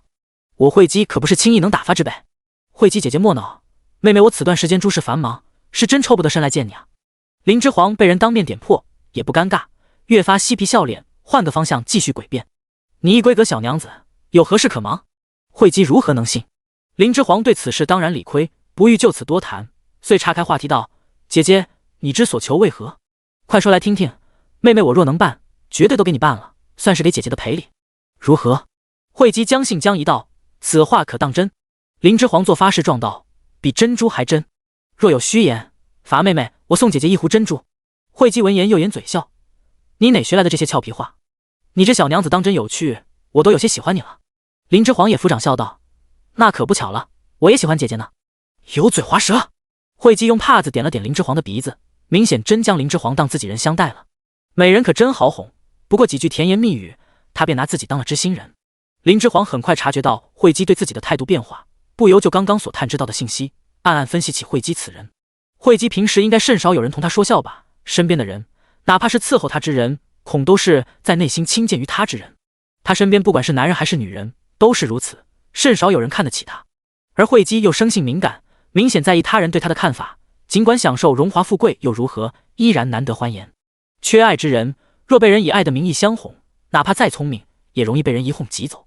林之皇想到此，对惠姬在心底不由真的升起一丝怜惜之意。林之皇此时对惠姬已经完全有了把握，将她收为己用。林之皇心中思绪千转，却依旧不耽误他嘴上问话：“快快说来，姐姐如此急迫请妹妹来相见，到底所谓何事？”说到正事，笑意顿时从惠姬脸上消失。惠姬霎时眼中含了泪，凄苦道：“你爹如今深得鲁王赏识，听说也是有勇有谋之人，姐姐想让你爹帮个忙，趁此鲁王不在之机，将我送回宁川王身边。”林之皇眸光微闪：“姐姐为何要回宁川王身边？鲁王待姐姐不好吗？这些你不用知道。一个未经人事的小娘子，哪懂得他之苦？鲁王此人生性残暴，平时事情各种折腾他的法子层出不穷。惠姬深受其害，痛苦不堪。其他人看的都是表面光鲜，他惠姬展露给人看的也是表面光鲜，就怕自己一旦弱势，他人都上来欺辱他。姐姐倾慕宁川王。”林之皇刻意引导惠姬往下说，让他吐露更多心声。“倾慕？我不会倾慕谁。”惠姬坚定地说道。他是要有权势的男人庇护不错，但也要选择最好的。两个有权势的男人都是王，他就是个伺候人逗人开心的美姬，伺候谁不是伺候？又有何不同？他为何要委屈自己，选待自己不好的？鲁王哪有宁川王对他温柔体贴？惠姬自然更倾向于宁川王。鲁王不将他当人看待，肆意折辱于他。惠姬内心深处其实是深恨鲁王的，却不敢宣之于口。林之皇却注意到了惠姬眼中那一闪而逝的恨意。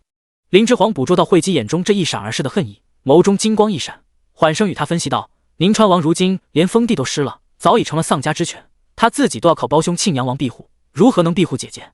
惠姬闻言不经深思，顿时被林之皇此言劝动，最后一丝希望被掐灭，也不知道怎地，竟没在林之皇面前隐藏心绪，直接掩面悲哭起来。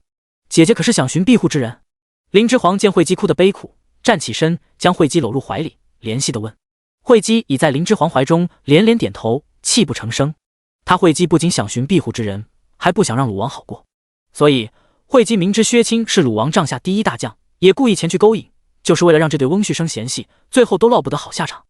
第159章，将惠姬带入权力之路。林之皇轻声劝慰安抚道：姐姐，你有无想过，不靠男人，靠自己也来靠我如何？惠姬不由抬起脸，泪眼婆娑地看着眼前这小娘子。惠姬是真对眼前这小娘子有好感，因为她没用看烟杂物的眼神看她，看她的眼神中只有欣赏与怜惜。那日第一次相见，这小娘子看她跳舞时也是如此。好了，我惠姬看你这小娘子合眼缘，你爱男装示人，我便只当不知道了，别再因此讨好于我。说的什么糊涂话呢？惠姬抹了眼泪，嗔怪道。林之皇肃容，再次认真道：姐姐，我是认真的。惠姬被林之皇此番认真的神态再度逗得破涕为笑。你自己都是一小娘子，又这副容貌，在这乱世里也不是好事。姐姐我来靠你，死的怕不是更快些？姐姐，要不要来试试，信我一次？林之皇捧起惠姬的脸，温柔地抚摸惠姬绝色的容颜。惠姬哭过后真的更美了呢，怪到男人爱欺负女人，更爱将他们欺负哭。林之皇眸中坚定之意更甚，傲然道：我们为何不能自己掌握权力，去庇护自己？男人能争权，女人也能，我们何须一定要靠男人？惠姬从未如此想过，心里先是嗤笑，嗤笑林之皇异想天开，这如何可能？阴阳颠倒，女人掌权，何其荒谬！嗤笑后冷静下来，惠姬又沉溺于林之皇坚定的眉眼之中，妄想着或许是他们女人固步自封了呢。古往今来，为何只有男人才能为官为宰，而女人只能成为其附庸，屈居于后宅？这又是谁规定的道理？惠姬越深想，神色越加肃穆，开始认真地端详眼前的这小娘子，发现她真的与一般闺阁女子不同，她的想法仿佛不受他人束缚。惠姬正然反驳道：你以为你这副女扮男装的模样又能瞒得多久去？等你年岁渐长，女性特征发育出来，根本无从可瞒。林之皇见惠姬有所松动，越发肯定她是个聪明的女人，也是个会审时度势之人。从前想选依靠之人，只是被时下固有的思想给固定住了定位，一旦有人帮其打破，必然成蝶。林之皇遂自信的一挑黛眉，朗声回道：我本就未想着一直瞒下去，待我有了自己的势力，必恢复女装，让天下人看看后宅女人也能居于庙堂之上，与天下群雄一争高下。惠姬瞪大美目，这不拘一格的小娘子，此刻身上的气势，她在两王身上都未曾见过。奇也怪哉，这小娘子，她竟然有与天下群雄争霸之心，竟有如此鸿鹄之志。你，姐姐，可要随我一同前行，来这权力路上与天下枭雄厮杀一番，让女人不依靠男人也能自保，也能活得肆意。林之皇说着，缓慢却郑重地向惠姬伸出了手。惠姬看着眼前此刻欲拉他一同上权力之路的手，心中汹涌澎湃，却也没有将自己的手贸然放于其上。是啊，他惠姬怎么就没想过呢？为何一定要依靠男人？为何就不能靠自己成就一番作为呢？也尝尝那名留青史的滋味。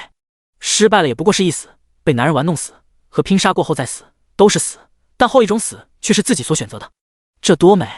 他惠姬从前为何没想过？你需要我为你做什么？惠姬也是聪明人，最初的激动过后，肃穆了神色，问出了林之皇的目的。他知道自己一定是对林之皇有大用，不然此等人物如何会大费周章来说服，甚至是想收服他这一低贱之人？林之皇也直言不讳回道：离间鲁王翁婿，勾引薛青。惠姬闻言咯咯娇笑起来，这正是我此时在做之事。甚好，那我们正好目的相合。他惠姬不怕被人利用，就怕自己连被利用的价值都无。姐姐恨鲁王？林之皇肯定道。是。惠姬咬牙道：那便杀了他。姐姐，要一起同行吗？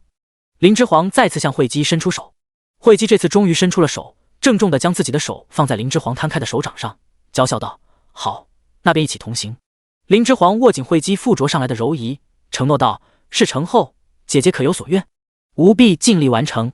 惠姬抬手傲然道：我惠姬喜欢跳舞，跳不再暴露自己身体之舞，我想穿上大几最美丽的华服，翩翩起舞。我惠姬想做一只美丽的蝶，让所有人为我的舞姿鼓掌，为我的执着痴狂。我若真跟了你，事成后，能满足我此心愿吗？林之皇颔首道：如何不能？吾必将倾尽全力完成姐姐此愿。惠姬再次在心中赞叹，这真不是一个一般的小娘子，但不可否认她惠姬太心动了。若女人真的能靠自己在这乱世里谋得一席之地，不再被男子随意亲之见之，那让她惠姬作何都可以。你这小娘子，不，主公，您可要说到做到啊！她惠姬没有任何可以制约林之皇的东西，只是想杀鲁王的心十分迫切。就算最后林之皇骗了她，不能完成她所愿，也算殊途同归。只要能杀了鲁王，她惠姬死而无憾。林之皇郑重牵起惠姬的手，将她的手附于自己额上，朗声承诺道：会的，到时吾定要送汝一件烈焰红衣，让你惠姬能在天下人面前翩翩起舞，让他们再不敢拿粗鄙的眼神看待于汝。在大戟覆额里一行，承诺过的事，此人若做不到，必将死无葬身之地，是最重的誓言。惠姬霎时泪盈于睫，深深为之动容。第160章有意。惠姬身为鲁王宠姬，出行排场极大，浩浩荡荡，光是护卫的甲士便有100人有余。此前惠姬在清雪茶楼雅间处时，这些甲士便围在清雪茶楼周边，以作护卫。如今惠姬回返，这100余甲士又簇拥着惠姬奢华的车驾返回于府。光从惠姬出行时的这护卫力度来看，鲁王是真的很重视惠姬了。说是保护，何尝又不是另外一种监禁呢？前后脚进出，委实引人瞩目。林之皇此时一身女子装扮，是绝技不会行引人注目之事的，为掩人耳目，自然也是不会与惠姬一同出清雪茶楼。惠姬走后，林之皇一人在清雪茶楼2楼雅间处独坐，他的情绪此刻也不能平静。惠姬啊，也是一个身不由己的女人。待日后一切平息，惠姬若当真巾帼不让须眉，立下大功，他之所愿，他林之皇一定竭尽所能替他完成。惠姬走后，林之皇将呼红与月桥也唤入厢房内，让他们也就着茶吃些糕点。呼红与月桥两人顿时都感动不已，认为这是主人时刻心里都有他们，才会如此体贴。月桥此时也松了口气，散了心头之前在马车里因言语不当触怒林之皇的阴霾。林之皇难得放松，让月桥打开此厢房的窗，往下眺望，看窗外街景。楼下百姓熙熙攘攘，一派祥和之态，与此前快县动乱时的场景有着天壤之别。林之皇这段时间马不停歇的伏案工作，就是为了能看见这幅场景。此时见一切努力都有了回报，嘴角也不由勾起一抹笑来。清雪茶楼铺子对面有一家叫博人堂的药铺子，月桥也随林之皇往下眺望，见到楼下街对面的药铺子，当即便拍手笑道：大娘子此段时间有些上火，不如让奴去抓了惯常用的下火方子来给您败败火吧。深受现代文化影响的林之皇顿觉月桥在内涵自己，但没有证据。毕竟这小丫鬟一片好心，林之皇难得出来，也准备在此茶楼多坐一会，便挥手道：去吧。呼红见月桥走了，粗声粗气直言不讳对林之皇道：大娘子，月桥这丫头主意大了些，惯常爱叽叽喳喳，很是聒噪，行事不谨慎，小心思也多，此人不可重用。呼红掌管了一段时间的学武堂，管理方面的才能明显提升了很多，看人也逐渐长了几分本事，以前呼红可讲不出此番话来。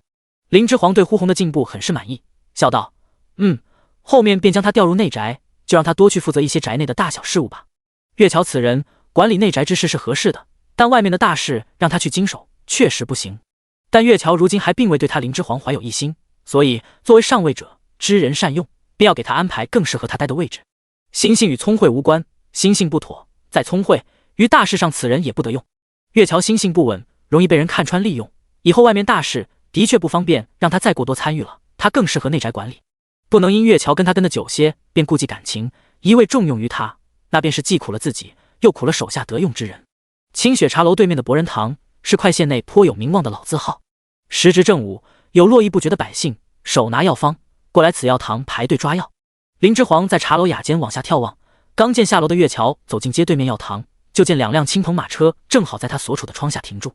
这2辆青篷马车车身上有繁复的家族族徽，周围有50的步曲拱卫安全，排场极大，百姓们纷纷对这架马车绕道而走。周围百姓一见这架势，虽不认得此车身上的族徽，便也知这又是哪个世家贵族的人路经此地，岂敢招惹。看这排场就不一般，深恐得罪了贵人。一贵族女眷头戴蜜梨下了马车，脚步明显有些虚浮，下得车来踉跄了好几步，才勉强站稳身形。这贵族女眷模样的妇人站稳身形，便脚步不歇往药堂里走去。随车的50余部曲里立即上前4名部曲，跟在此贵族女眷身后，一同进了药铺。林之皇看了便平起眉头，盖因这些人行迹很有些古怪。贵族女眷明明身体不适，还亲自下车去药堂抓药。林之皇不由更细细观察了这伙人几分，越看越是觉得不妥。下车的那贵族女眷应当是这些部曲的主人，但这些部曲见主人脚步踉跄，无一人脸上有关心动容之色，反而目不斜视地警戒自身周围，像是在时刻防备着会随时发生的变故一般，满脸肃杀之气。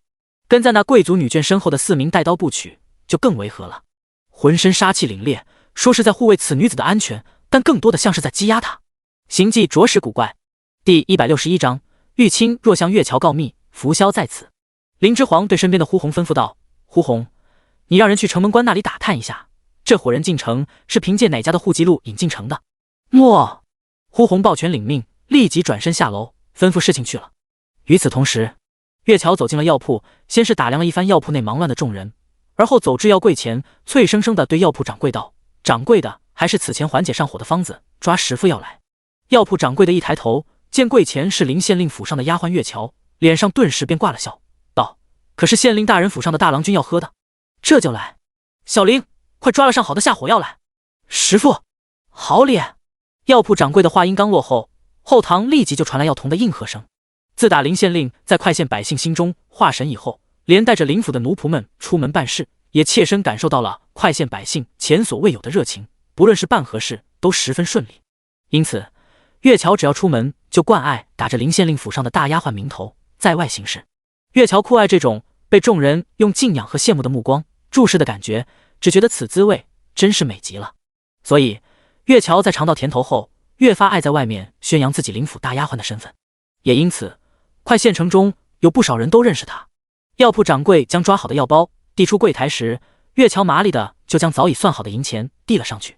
药铺掌柜的果然不愿收这药钱，急忙道：“林大人为我们百姓做了多少事，小老儿怎能收他府上的药钱？快快拿回去。”月桥与药铺掌柜两人推让了好一阵功夫，最终药铺掌柜见月桥坚持异常，又见药铺内的众客人都看起这边的热闹，这才收下了月桥递来的药钱。玉清若与月桥几乎是前后脚进的药铺，月桥与药铺掌柜两人的对话皆被玉清若听在了耳里。玉清若从两人间对话里获悉了月桥的身份，眼神微闪，嘴唇微勾，只觉天不让自己亡于此。玉清若被拂萧的4名部曲强压着来此处配解药，等解药配置出来，自己焉能还有命在？但若不配，玉清若更是不敢。拂萧已经言明，若自己配不出解药，或是不愿配解药，后面将有酷刑等着他。玉清若一路上早见识过拂萧的心狠手辣，如何敢不信？若最后真要受那酷刑，还不如被拂萧一刀杀死了事，总归还能死得痛快些。于是玉清若识相的乖乖听话，半推半就的来药铺给拂萧配置解药了。最差的结果就是死，能拖延1刻就是1刻。这不，脱困的机会这就来了。月桥拿药转身走的刹那，玉清若趁4名跟随的部曲全副心神都在盯着药童配药的空档，故意身形不稳，身体直挺挺的往边上一倒，正好倒在拿到药包正准备行出药堂的月桥身上。月桥的身形很是瘦弱，猝不及防间被成年女子一压，哪里还站得稳，顿时就被玉清若压倒在地，摔得闷哼一声。等月桥反应过来，正要反身斥骂，抬眼见压倒他的女子衣着很是华贵，明显是贵族，顿时就不敢了，把话咽了下去。您没事吧？月桥娇娇弱弱的小声问玉清若。周围来药铺抓药的女眷众多，见有人摔倒，纷纷热心肠的跑过来扶人，顿时将那些人高马大的部曲隔了开来。玉清若见自己与月桥被人围住，监视于自己的4名部曲一时难以靠近。玉清若故意做起步来身壮，压在月桥身上，并小声在他耳边道：“速去通知县令大人，大戟通缉犯拂萧已入快县境内，此时正在此处，请速速派兵来抓。”月桥立时听得双目瞪圆。如今在大冀朝，谁没听过神仙子拂萧的大名？拂萧此人可是吴丞相在全国布告，点名要通缉的朝廷要犯，若能抓住他，擒获者赏千金，封万户侯，而窝藏者同罪。月桥兴奋非常，若自己此次助得林府立此大功，从此往后主人怕是会更高看自己一分了。自己的后半生还怕吴荣华富贵，可想到时我若享了富贵，定做一个比大娘子好的人，怜惜弱者，分些珠宝于他们，让他们都有饭可食。月桥眼珠转了转，平复好心绪，若无其事地站起身，故作淡定地对玉清若道：“望夫人今后小心些，无事，奴便退下了。”话音一落，月桥连方才落在地上的药包都不捡，转身快步便出了药铺，身上挂着的珠串因此铃铛乱响。青篷马车内，拂萧此刻面目肿胀青紫，十分骇人，然神态却颇为平静。拂萧伸手将帘子撩起一条细缝，向外探看，细细观察四周。汪长元也在此车内，见拂萧撩帘的手光洁如玉，与其此时的面貌形成了强烈的视觉反差。汪长元看了，不由目露痛惜之色，心里越发急切地想早早配出解药。二郎君的容貌若不能恢复如初，可怎生是好？二郎君，我们此次进城，为何如此大张旗鼓？让这些部曲留在城外等候，岂不是更好？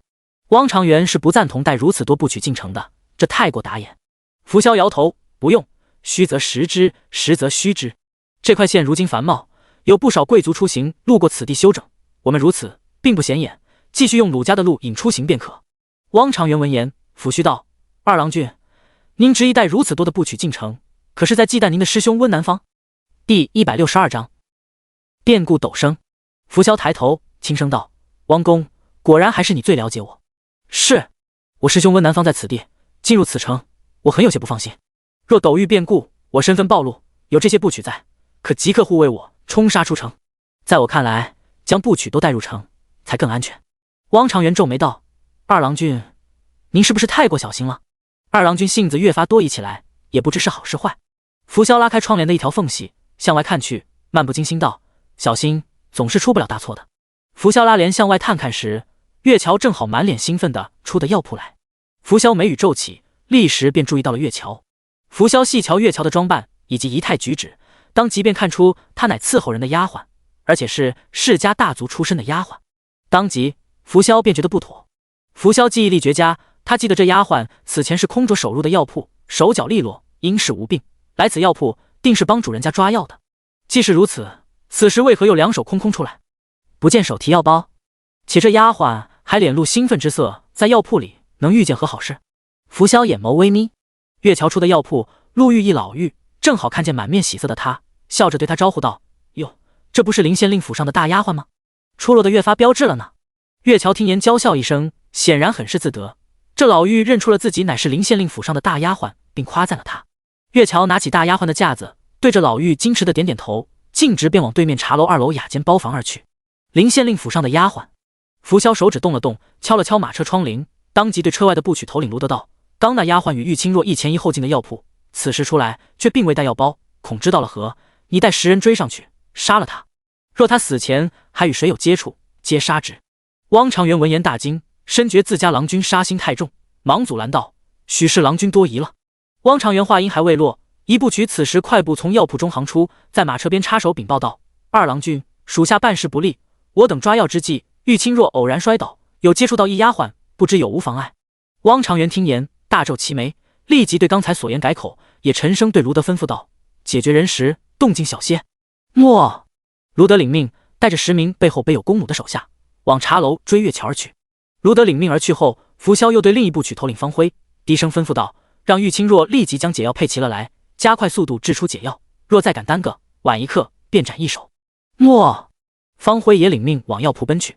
拂萧冷声道：“汪叔，解药配好了，我们即刻便出城。”汪长元再不敢对拂萧的话有质疑，拱手道：“一切听二郎君的。”清雪茶楼2楼雅间，呼红推门而入，红声道：“大娘子，我已让人去城门关那里去查了，1个时辰后便会有消息送来。”至发现这伙人不妥后，林之煌就在2楼雅间处细细观察那停驻在楼下的青篷马车。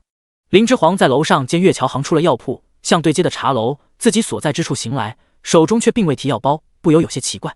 而后又见楼下停住的青篷车内，有人突然将维护于左右的部曲头领调动，各自带领了一小部分部曲，兵分2路，一左一右分别往药铺与茶铺而来。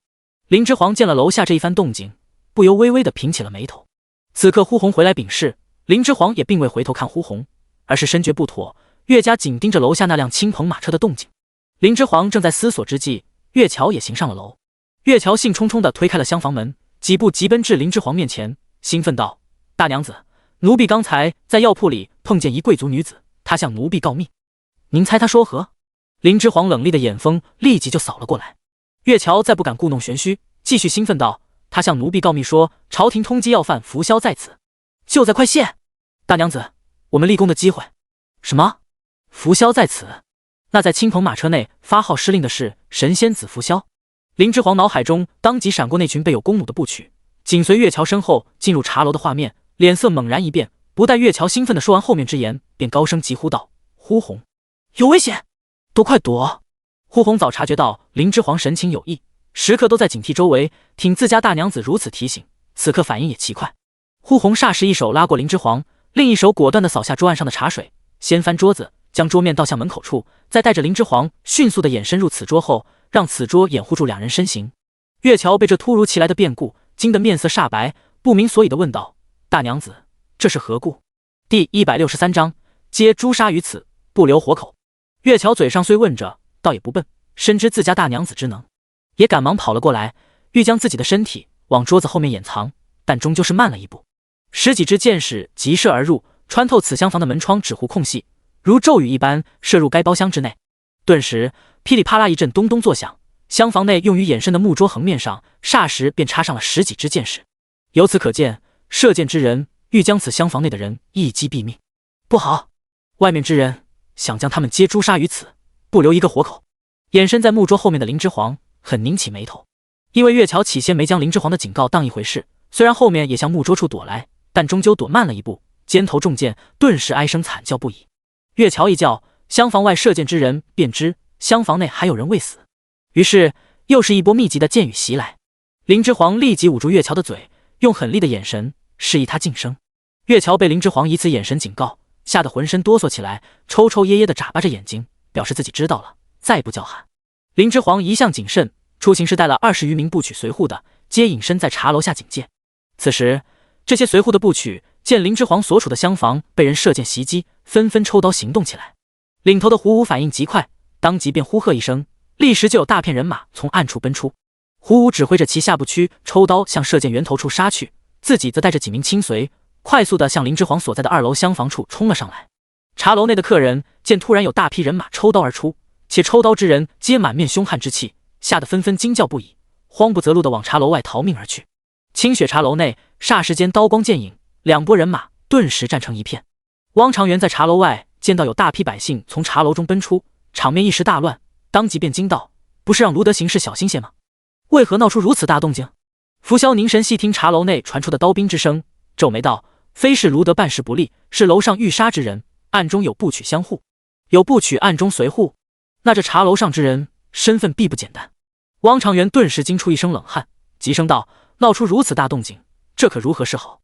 二郎君，我们快走，即刻出城。”扶萧冷声道：“不能这样走，不管楼上之人是谁，那人此时既然已经知道了我在此的消息，就必不能留此人活口。鲁王就在离仙郡内行郡，我在此地的消息若走漏风声，鲁王必会请我向吴贼换取好处。既然此时动静都闹出来了，干脆再耽搁片刻功夫，杀人灭口后，我们再即刻出城。”汪长元一听，静默了片刻，忧叹道：“一切听二郎君的，如今只能如此了。”林之皇所在的厢房门被冲上来的胡武从外面重重撞开。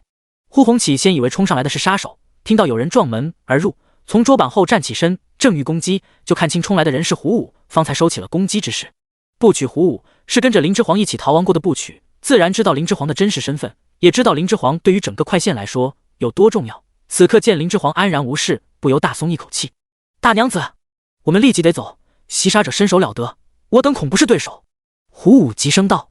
林之皇快行几步走到门边，往楼下看去，只见那群杀上来的部曲身手极好，几息功夫间就在一人未伤的情况下，将自己所带来的部曲杀得只剩下了3、4人。此刻正往自己所在的2楼雅间处提刀冲来，周围的百姓纷纷四散尖叫，往茶楼外逃窜，避开这是非之地。林之皇见状，当即便明了，扶萧逃亡所带的部曲都不是一般人，人人皆可以一打10。更可怕的是，这冲杀上来的部曲只是如今扶萧所带部曲的一小部分。扶萧手下部曲还有大部分人马身体笔直地站在街道上，并未进这清雪茶楼。那些街道上的部曲听到清雪茶楼内的动静，皆未有何旁动作，尽职尽忠的只守卫扶萧所在的那架青棚马车的周边安全。林之皇估算对比完此刻他与扶萧的双方实力，顿时浑身冰凉。林之皇不死心，复又在脑中计算了几次，可脱困此处的办法依旧未想出解决之法。林之皇凝声道：“我们出不去了。”呼红闻言急道：“大娘子，属下拼死也会将您带出去的。”难！以呼红的身手，不带着自己，拼死还有可能逃出；若带了自己，绝无可能从此处脱身。月桥闻言，抽抽噎噎的捂着肩上还在流血不止的伤口，再也忍不住大哭起来。扶萧见一盏茶的功夫过去，他派出的部曲还未将楼上之人斩杀，回来复命，不由蹙紧了眉，指尖轻轻摩挲马车窗沿。这清雪茶楼上的人所带的随行部曲，竟也有几分本事，竟能在服侍精锐部曲的全力杀招下抵御如此久。日常出行，身边也带有20余部曲暗中相护。那丫鬟是林县令府上的奴婢，得到自己在此的消息，立即就上了清雪茶楼。这茶楼上之人，莫非就是林县令？身为一县之长，这个时辰不在衙门办公，反是在茶楼喝茶。扶萧想到此，微眯起眼，眸中杀气溢出。若真是林县令在楼上，不论他此时为何出现在此，既然知道了自己在此消息，那便不能放过。第164章，射人先射马，擒贼先擒王。扶萧太知道自己在吴贼那里的价值了。一方县令若得到他扶萧在此的消息，哪会放过他，舍了那些好处去？这玉清若当真给他惹了不小的麻烦，鲁氏的人便只是鲁氏和黎之父，也这般令人生厌。扶萧眸色越发深邃，茶楼上那人不论是否是那林县令，他也定要将人诛杀于此，不然等楼上之人逃脱出去，一旦走漏自己在此的风声，自己必百死无生。扶萧放下车帘，轻轻合上双眸，静等部曲统领卢德与方辉办完事，回来向他复命。与此同时，林之皇正在茶楼2楼雅间之中，沉着的细思脱困之法，再次翘首往楼下望去。扶萧此刻定就在茶楼下停靠的那辆青篷马车内，方才那2队部曲行事前，就是在那辆青篷马车前领的命。之后，那其中1队部曲才尾随在月桥身后进入的清雪茶楼。扶萧本人在此的话，林之皇屈起手指敲敲窗棂，脑中灵光乍现，顿时眸光大亮。射人先射马，擒贼先擒王。林之皇想到应对之策，转头便对呼红下令道：“呼红，扶萧就在楼下那青篷马车内，以你之能，定能趁其不备，挟持住他。大娘子，我若是去挟持扶萧，谁在此处护您？”呼红踌躇。时间紧急，林之皇不与呼红抢辩，直接将呼红拉至窗边，继续吩咐道：“若你突袭后实在抓不住那扶萧，暂且也不要管我，即刻转到从此处突围，回衙门报信。快县的掌事权暂时便交给温南方，即刻让齐命斗徒带兵前来围剿扶萧。”大娘子，呼红眼中含泪，不愿离开林之皇。时间不多了，林之皇急声与呼红讲明利害关系道：“只有你将扶萧在此的消息带出，我在扶萧那才有活的价值。在他眼里，我乃林县令之嫡女，你若突围成功，扶萧在此的消息便走漏了风声。他若要躲避快县兵马的追杀，我便是他的保命符。我对他有大用，他一时半会绝技不会杀我。”呼红听言，不敢再耽搁，快步行至窗前，回首再深深地看了自家大娘子一眼，而后毅然纵身从2楼窗口跃下。呼红从2楼窗口跃下，身体砸落在楼下的青篷马车车顶上。呼红身高9尺，自跟了林之皇以来，林之皇从未短过他吃喝，于是身体越发结实，分量颇重。此时重重的从2楼窗口跃下，落在青篷马车车顶，直接就将楼下的青篷马车给压得侧翻倒地，发出巨大的声响。青篷马车内的人也在这猝不及防的变故间发出2声低呼，一声低呼稍显稚嫩，另一声则显得更为沉稳老迈。呼红一听这声音，就知马车里其中1人的年纪不大，只怕就是那神仙子扶萧。原先守卫于扶萧马车周边的部曲，见突然天降1人，将主人所在的车架砸翻，反应过来后，立时惊怒，抽刀便向砸车之人杀来。街道周边的百姓早已在清雪茶楼乱起来时四散逃窜了个干净。此时街道上寂静无声，止于刷刷的抽刀之声。几声愤怒的呼喝声响起，原先失守于青篷马车周边的部曲齐齐向倒地的呼红乱刀砍去。呼红也不耽搁，砸翻马车后，顺势就地一滚，避开了这些部曲的乱刀砍杀。站起身时，也极快地将腰间大刀抽出，声若洪雷的大喝一声，举刀拼杀上去。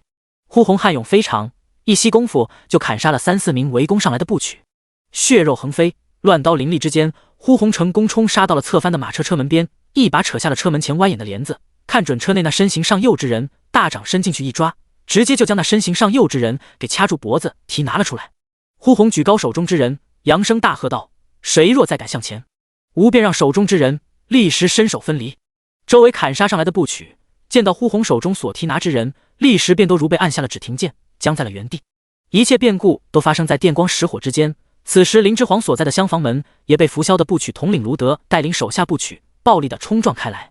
胡武立即抽刀上前抵御，与冲闯进来的卢德顿时战得难舍难分。奈何胡武在时身手了得，也只有一人。而卢德率领的那些部曲趁此空档提刀，便向林之皇与月桥两人杀来。月桥见状，吓得惊声尖叫，不住地往林之皇身后躲藏。林之皇咬牙，手腕暗暗朝上，按开了袖间腕扣的保险扣，隐隐对准为首冲杀上来之人的心口，准备出其不意将他一击击杀，好再拖延些时间。但林之皇知晓这无济于事，即使用袖箭射杀了为首冲来之人，此人后面的人还是会上来砍杀他们。呼红在楼下听到月桥的惊叫声，脸色瞬间一变，再次大喝道：“让你们的人住手，放了我家大娘子，不然我立时便杀了手上之人。”第165章换。汪长元此刻也撑着被摔得青紫肿胀的额头，从翻倒的青棚马车内狼狈地爬了出来。汪长元爬出马车后，晃了晃晕眩的脑袋，抬头一见场上的情形，当即脸色大变，连忙扬声对楼上吩咐道：“卢德，刀下留人，楼上之人杀不得。”另一部曲头领方辉此时也拿着配好的解药，抓着玉清若从药堂中赶了出来。当头便见拂晓被一貌若大使的高壮女子所挟持，也不由大失惊色，紧随其后扬声大喊道：“卢德，住手！”卢德此时自然也听到了外面的叫喊声，忙高声喝止杀向林之皇与月桥的众手下。众部曲见统领卢德下令刀下留人，便未出杀招，只是将刀架在了林之皇与月桥的脖颈上。卢德见此厢房内明显为主的人已被手下人拿住，也退后了2步，与胡武拉开距离，停下拼杀。胡武见卢德已止攻势，也当即停了手。余光见林之皇被人用刀架了脖颈，额上浮出冷汗，横刀在身前，警惕地看着卢德。林之皇在听到外面呼喊声的那刻，便知呼红已经得手，即使此时脖颈被刀锋所架，他也知自己性命可保，不动声色地放下了抬起的手臂。林之皇暗暗松了口气，同时在心中对呼红的勇猛暗赞不已。呼红果然不负他之所托，成功擒王了。猛将当如是也，缴械不杀。卢德冷声对胡武道。胡武横刀僵持着不动，卢德侧头对用刀架着林之皇脖颈的手下示意。林之皇立即便感觉到架着自己脖颈的刀锋往前送了送。胡武眼见用刀架着林之皇脖颈的人往前推的刀锋即将要划破林之皇的脖颈，立时丢下了手中武器，束手就擒。卢德见胡武识时务地抛下了武器，也收了刀，冷着脸向后一挥手，招呼手下众人将此厢房内的3人留下活口带下楼，反身便匆匆奔下楼去，看楼下究竟发生了何事。卢德走后，厢房内被其留下的8、9名持刀部曲动作也快，收脚走胡武丢在脚边的武器后，立即将林之皇、胡武、月桥3人以刀相抵，挟持到了楼下。卢德下得楼来，当头便见自家主人被一名粗壮的女子掐脖提在空中，当即怒不可遏，双目赤红，怒声大喝道：“大胆，快放开我家二郎君！”呼红哪听得他言，见林之皇被人以刀相抵，挟持下楼，眼神就没从他身上放下来过，场面一时僵持。林之皇做娇弱忧惧状，准备以不变应万变，只希望双方对峙的时间拖得越久越好。这里动静闹得如此大，衙门该来人了。此时时间便是他们的生机。汪长元也深知此处不能久待，若衙门来了兵马包围他们，他们手下部曲再厉害，也难保拂晓毫发无损，逃出此城。汪长元在心里权衡好利弊，遂上前一步，拱手对呼红开口道：“这位女壮士，用你家大娘子换我家二郎君如何？”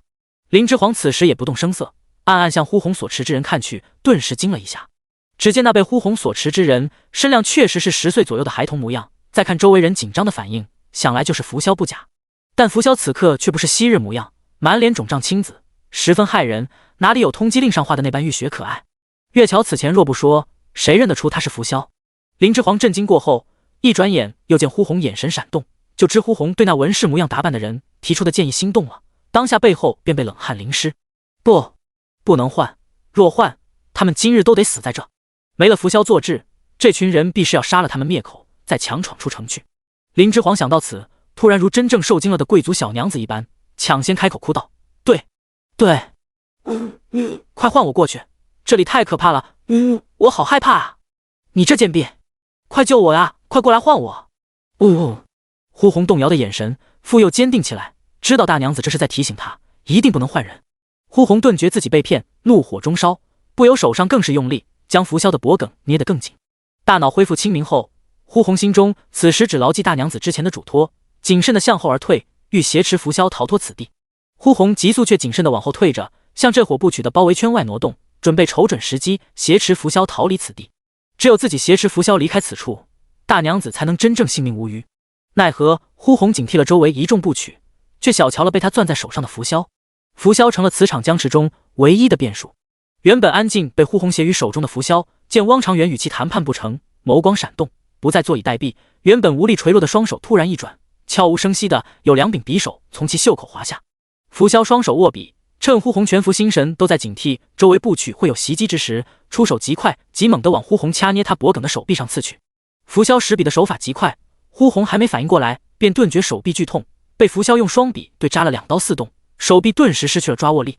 在浮萧即将脱手之际，呼鸿凭着惊人的毅力，大喝一声，将手中之人狠狠往部曲堆中掷灌而去，以阻部曲向他包围而来的来势。千钧一发间，包围呼鸿的部曲们纷纷去接被呼鸿掷灌出来的浮萧，露出包围缺口。呼鸿忍下从手臂处传来的剧痛，单手持刀从此缺口逃奔而出，毫不耽搁的便往县衙方向狂奔去。呼鸿如此一致，确实给自己多争取了不少的逃脱时间。大量的部曲第一反应便是去接浮萧，较为他的人顿减。接人的部曲都没想过呼鸿力道如此大，10几名接人的部曲纷纷被那冲击力撞翻在地。这些部曲生怕伤了浮萧，纷纷用手臂硬抗，才卸下了力道，接稳了浮萧。第166章月桥叛主。接住浮萧后，众部曲纷纷心有余悸，无法想象若刚才没接住自家二郎君，此时二郎君会是个什么下场。汪长元此前在马车倾倒时便撞伤了额头，伤得很是不轻，不过见浮萧被挟持，便一直在强撑。此时见浮萧被人灌掷在地，害得面色煞白，再也受不住打击，双眼往上一插，顿时晕死过去。汪长元晕倒，再无人主事。浮萧虽被众部曲接住，但也伤得不轻，坐起身便吐出一口血来，明显受了内伤。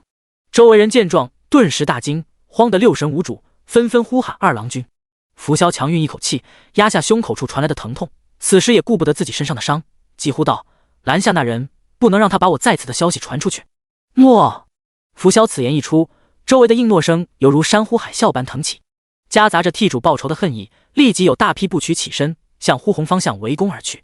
林之皇在一旁见状，依旧装模作样的呜呜哭着，实则心里对呼鸿的伤忧心不已，掩于长袖下的手早已暗暗攥紧成拳。胡武虽也被人用刀相抵，但身体却隐隐偏向林之皇这边靠近，想尽力护他些许。月桥则吓得嚎哭不止，不时明目张胆地向林之皇投去求救的眼神，发间簪着的蝴蝶步摇饰品也随他的身体不停颤抖，望着厉害的大娘子能想到办法救他一救。卢德见浮萧吐血，便知是受了内伤，急得满面通红，赶忙扯过一边玉清若，凶恶道：“快，你既然会配药，也一定会看伤，快去给二郎君看伤。”玉清若满脸幸灾乐祸之色，假作起不来身状，趴在地上耽误时间，就是不起来。浮萧强撑着站起身，下令道：“不必，我们动静闹得太大，即刻出城，离开快县。主人，这3人如何处置？”方辉问浮萧。浮萧正要说杀，一名部曲浑身浴血，跌撞跑回，拱手向浮萧禀报道：“二郎君，不好了！刚才那女人着实悍勇，伤一臂的情况下，也杀了我们7、8人，冲破包围圈逃了。”林之皇面上虽依旧泪雨滂沱的呜呜哭着，但在听到呼鸿成功逃脱时，一直紧绷的身体终于微微放松下来。安全了，此刻自己对于他们来说有用了。呼鸿跑出，浮萧在此的消息已然泄露，浮萧将面临快县兵马追击，她作为快县县令之女，在浮萧眼里便有用处，成了不可杀、可利用之人。废物！浮萧怒斥完，命令左右道：“我们即刻出城，带上那悍勇女人口中的大娘子，其余人皆杀了。”月桥闻言大惊失色，大喊道：“不要杀我！我有用，我有你们不知道的秘密，留我一命，我便把那秘密告诉你们。”不好！林之皇眉峰微蹙，握紧袖口。月桥竟再度成了变数，他欲叛主求生。胡武顿时大喝道：“贱婢，住嘴！”浮萧闻言停下脚步，冷冷转头看向月桥。月桥见浮萧停下脚步，仿佛看到生的希望，欣喜若狂，大喊道：“我真的没骗你，我知晓快县真正的主事人是谁。”浮萧眯起眼睛，冷声问：“快县主事人是谁？你起誓，以傅额里起誓，我便告诉你。”月桥见浮萧果然感兴趣，当即便满面兴奋，以此要挟道：“大娘子可靠谈判自救，他月桥如何不行？”林之皇闭上眼睛，蠢货！当时他能靠谈判策反那1000兵士，其一世界的鲁王兵马之威，其二是那群叛匪有家眷在快县，在当时那伙叛匪心里，鲁王来此，快县收复已成必然。林者云身为快县县令，招安便有效用。那些兵士顾及自己还在快县的家人，自然也要抓住机会求生。与其说是他林之皇说服了那些兵士归顺，放过他们并为之归顺，不如说是这些兵士原本就无杀人之心。此刻月桥如此行事，并无可支撑他谈判的支点，他并无可制衡浮萧的东西。就算暴露了，他林之皇也自救不成。月桥手上根本就没有自保的筹码。林之皇微抬起袖口，准备暴露自己保命底牌，杀了月桥。如此明目张胆的暗杀月桥，就算显出他林之皇不是一般规格小娘子，在他如今还有用的情况下，浮萧再警惕他，也不会杀他。若等月桥暴露了他，让浮萧知道了他就是快线的主事人，他才是真正的死定了。浮萧杀了他这个快线主事人便可，跟随他的人立即便散了，快线大乱，他浮萧还担心什么追杀？胡武怒瞪月桥，月桥此时只为求生，此时哪还顾忌看身边两人的神色？呵，一个叛主的丫鬟竟敢威胁于我，傅额里，你配吗？卢德，杀了他！浮萧冷然说完，转头就走。月桥见浮萧没有如他想象中那般与他谈，吓得惊声尖叫道：“小郎君饶命，不起誓也可以。这个秘密真的对您很重要，只要您饶我一命，我为你当牛做马都可以。”卢德举刀而至，月桥见自己已不能活，脸上闪过怨愤之色，便想临死也拉个垫背的，闭眼高喊道：“快线如今的主事人是！”浮萧抬手指住卢德的刀势。第167章，忠肝义胆之人不该如此横死。浮萧虽已命人撤刀，但月桥依旧没机会把话说完。月桥身旁同样被以刀相抵的胡武，此时突然暴起，一个旋身拼死将月桥拉扯向自己。看守他的步曲见状，扬刀追向他背部砍去。胡武拼着被砍伤的功夫，惨喝一声，手下对月桥的攻势丝毫不减，拔起月桥肩上插着的剑矢，在月桥还来不及呼痛之际，此剑便极快地插入了月桥的喉咙。一切发生在电光石火之间，月桥喉咙处便扎上了一根剑矢，进根没入，从后而出，力道大极，可见胡武欲诛杀此婢的决心。月桥捂住喉咙，再也讲不出话来，双目瞪得老大，里面此刻布满血丝，嘴张得极大，如抽风箱一般，发出呼呼呵呵的声音。月桥用尽全身最后的一丝力气，再侧头看了林之皇一眼，那一眼极其复杂，有惋惜，有不甘，有怨恨，最后都化为虚无，倒地气绝身亡。与此同时，林之皇再度不动声色地放下了微微扬起的袖口，隐晦的抬眸，目露痛惜之色地向胡武看去。该如何才能保住胡武的命？林之皇袖口下的手紧攥成拳。从最开始事发到如今，时间过去还不到1刻钟。1刻钟前，此处还一派祥和；1刻钟后，这里已是乱刀林立。清雪茶楼离西城门口较近，离县衙较远。尽管有跑出的百姓前去县衙报信，衙门就算接到消息，立即派人到此，一去一来也恐需半个时辰有余。林之皇思索片刻后，懊恼地闭上眼，时间来不及了。他如今袖中有万寇，拼死可出其不意袭杀了浮萧。可惜杀浮萧后呢？这些追随浮萧的精锐，一人一刀就能砍死自己与胡武，不过是以命换命罢了，实乃不智之事。胡武难活，他此时活着被挟持，后续还能筹谋活路，再行反击。胡武杀完月桥，由于背部被重砍了一刀，血流如注，如今整个背部的衣衫都被鲜血染红，再也站立不住，遂单膝跪地以作支撑，不让自己倒下。周围部曲见胡武竟敢在主人眼皮子底下奋起杀人，纷纷扬刀欲砍杀此人。胡武在将月桥杀死后，也如完成了最终心愿般，闭上眼睛，扬手带刀而至。林之皇看着这样的胡武，暗暗咬牙，想拼死暴露，与浮萧谈判，正待开口，住手！一稚嫩的声音先林之皇一步开口了。左右部曲顿时指了欲砍下的刀势。浮萧见胡武如此悍勇，眸光微闪，下意识的开口阻止了手下人砍杀此人。胡武有些迷茫的睁开眼睛，看向那面若夜叉的小郎君。浮萧却不再看他，哑声吩咐左右道：“卢德，将玉清若与那悍勇女人口中的大娘子捆绑起来，塞入马车内。”诺。卢德插手领命。方辉，再去药铺里抓一些惯常会用到的治疗内外伤的药来。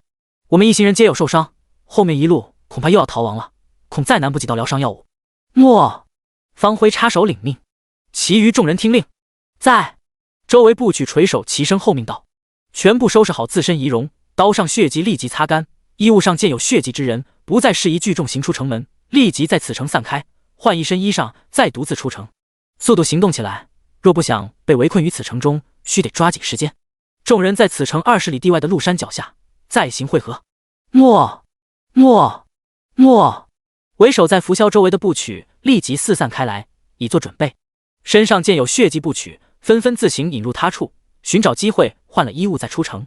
卢德与方辉也立即兵分两路，一个去备药，一个去捆人，准备浮萧吩咐的出逃事宜去了。晕倒在地的汪长元也被人抬进了马车。这伙人训练有素，速度极快，瞬间就将自己身上打斗的痕迹清理得一干二净，方便应付等会出城时会有的过关查验。不过片刻间，扶萧便安排好了一切。林之皇越是不动声色地观察这伙人的行动，心越是沉入谷底。扶萧此人当真是统御能力一流，他那个世界古有甘罗11岁封侯拜相，这个扶萧倒也不遑多让。扶萧吩咐安排完一切，趁着众人皆在收拾的间隙，再度转回头来，目露欣赏之色地望向胡武。胡武此刻还在苦苦支撑，单膝跪于地，身下的青砖已被血染成红黑之色，仍旧倔强的不愿轻易倒下。刚才那一瞬间，扶萧会刀下留人，皆因他在胡武身上看到了他大胸浮起的影子。忠肝义胆之人，不该如此横死。第168章，林之皇被挟持，扶萧重伤逃出快线。他大胸扶起中军，眼前这汉子则中主，明明身陷囹圄，却拼死也要杀死叛主之人，不让叛奴有机会泄露主人秘密，这份忠心何其可贵。扶萧同样强撑着身体传来的疼痛，行至胡武身前5丈处止步，行动间丝毫不露迟缓，哑声对他道：“倒是一位忠仆，你之忠勇，我扶萧甚是敬佩。”那汉有女人既已逃脱，他扶萧在此的消息泄露已成定局，已再无灭口的必要，便放这忠仆一马又如何？胡武背部如今疼痛难忍，面上艰难扯出一丝笑来，一朗声回道：“在下便多谢这位小郎君的赞誉了。汝名为何？”胡武。扶萧傲然颔首再道：“胡武，我记住你了。今日我便不杀你，日后你主人若有赋予你，尽管来投奔于我。我名扶萧，我此处的大门永远为你敞开。”话落，扶萧见卢德、方辉已经准备妥当，让人也将他抱上了马车，利落带人逃离此处。林之皇被人堵嘴捆绑裹挟上车，遥看胡武，此刻他虽满身狼狈，眼中却溢满喜意。扶萧，你没机会了，忠于我之人，我永远不会负他。扶萧进城原本驾有2辆马车，其中1辆被呼红砸损，如今出城就只剩1辆马车，因此林之皇与玉清若被人捆绑丢在马车角落。晕倒的汪长元与扶萧也因一个晕倒，一个负伤，也躺倒在此马车内，故马车内颇显拥挤。马车一路疾驰，快行到城门口时，速度慢了下来。方辉骑马打头，故作世家贵胄悠然采买，游玩结束的姿态，拿着盛京一品世家鲁家的录影欲出城去。守城士兵查验录影期间，方辉做足了一品世家贵族门前豪奴该有的骄矜模样，大发雷霆地呵斥了查验录影的守城士兵，嫌弃他手脚太慢，耽误了时辰。那查验的士兵被呵斥，又见方辉盛气凌人的架势，不敢多耽搁，忙低头细看录影，见果然是贵族出行，哪敢再打开马车帘细细查验。守城士兵连声向方辉致歉，恭敬的双手递还录影，放了扶萧这伙人出城。3刻钟后，窦屠一马当先，率领200余兵马奔至此城门前，问询城门兵详细情况后，满面寒霜地向扶萧等人离开的方向直戟追击而去。快县全城戒严，衙役兵卫在城中奔走不断，百姓皆惊。出得城门，扶萧这一行人立即换了此前停在城外适合赶路的马车，马不停蹄地往鹿山方向逃亡而去。玉清若与林之皇2人也换了位置，再度被人粗暴甩上另一辆马车。方辉为人细心，见林之皇与玉清若2人因被堵嘴，脸涨的青紫，不由皱眉。卢德为人粗蛮，此前怕这2女人在城门查验时出生坏事，因此将布帛堵得极紧，2颊都被塞得鼓胀起来。这俩女眷2郎郡既然让带上，就说明还留着还有用，此刻已逃出城来，不必再忧心他们发出声音。方辉思索了一会，恐这俩娇弱女眷因此有了闪失，窒息而死，便拿下了他们的堵嘴之物。嘴中布帛被拿了出来，林之皇故作姿态的干呕了好几下，咧着被撑疼的双颊，顿时抽抽噎噎的小声哭了起来，看着好不可怜。玉清若则狠狠地呸了一声，瞪了方辉一眼，一点感激之意也无，扬声破口大骂。时间紧迫，方辉处理完这边的事情，对玉清若的叫骂之声充耳不闻，立即旋身上马，带着人质，号令左右部曲跟上前面的主人马车，全速奔行。玉清若与林之皇所在的马车因急速向前奔驰，其内震感巨大，2人皆被反手捆绑着，横躺在马车内，身无着力点，因此在车厢内撞来撞去。偶遇不平的路时，还会在车内撞得东倒西歪，滚来滚去，2人顿时撞得浑身青紫。玉清若顿时叫骂开来，什么难听话都往外倒地臭骂扶萧，这些骂人的话语可比王提当时骂林之皇时有新意多了。什么上午给祖宗上香，下午给祖宗插屎，死；什么嘴长屁眼下，张嘴就要屎，死。将谐音梗玩的那是炉火纯青。同在马车内的林之皇听了，只觉身上被撞出来的疼痛感都减轻不少。林之皇边带劲的听着，边尽职尽责的呜呜咽咽的哭。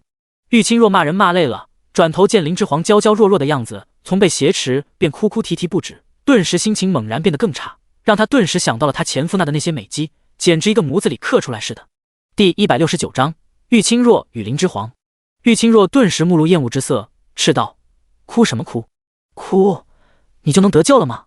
这里又没有男人，你哭给谁看？”好，有道理，竟无力反驳。但他也得哭呀，人设不能崩。他林之皇不过日常出行，随行护卫的部曲如此多，让拂晓失算闹出如此大动静，身边还有呼红、胡武这样的高手护卫，也不知那聪慧的拂晓有没有发现此处不妥。她若只是县令之女，日常出行，哪会带有如此多的人护卫安全？别人哭是为了找死，她哭是为了找活啊！不赶快显得自己无害，就是一娇弱闺阁女子，找死矣！最好能让他们对自己嗤之以鼻，把对自己的警惕降到最低。他还得显得无敌天真点，看沿路能不能给这伙人找点事，拖延他们逃亡的时间，不赶快把人设立好，这怎能行？坐以待毙，让人来救。靠人不如靠己，他林之皇从来不将指望放在他人身上。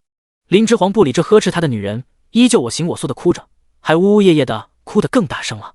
玉清若求援失败，等拂晓一行人真正逃脱快线追兵，等着他的还不知是什么呢，实在让林之皇哭得心烦不已，再次呵斥道：“你若再哭，我就杀了你！”呵呵，大姐，你自己也被绑着，同是阶下囚，威胁谁呢？林之皇充耳不闻，继续大哭。玉清若见他如此说，林之皇还哭声不止，反倒疑惑了，那些小娇娘哪个不是被他言语一恐吓，便只敢瞪眼？这小娘子倒是丝毫不受影响，心理素质还颇好，从头到尾哭声调调都没变过，这是真哭假哭？玉清若遂面露疑惑之色，细细打量起这小娘子来，意外发现这小娘子长得是真好看，肤如凝脂，琼鼻朱唇，发丝凌乱，再这么抽噎一哭，看起来是真脆弱啊！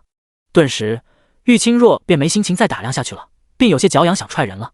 警告了还不听话，他玉清若向来能动手就不动嘴，就想给这做小娘子一个教训。玉清若侧过身子，背负的双腿一用力，猛蹬向横躺的林之皇。林之皇此时正好随车身颠簸滚动了一下身体，正巧避开了玉清若这一踹。车身再一颠簸，林之皇的身体又随之滚动一个侧翻，正好砸在玉清若身上。玉清若被砸得一个闷哼，破口大骂。林之皇似无所觉的继续咧着嘴哭着。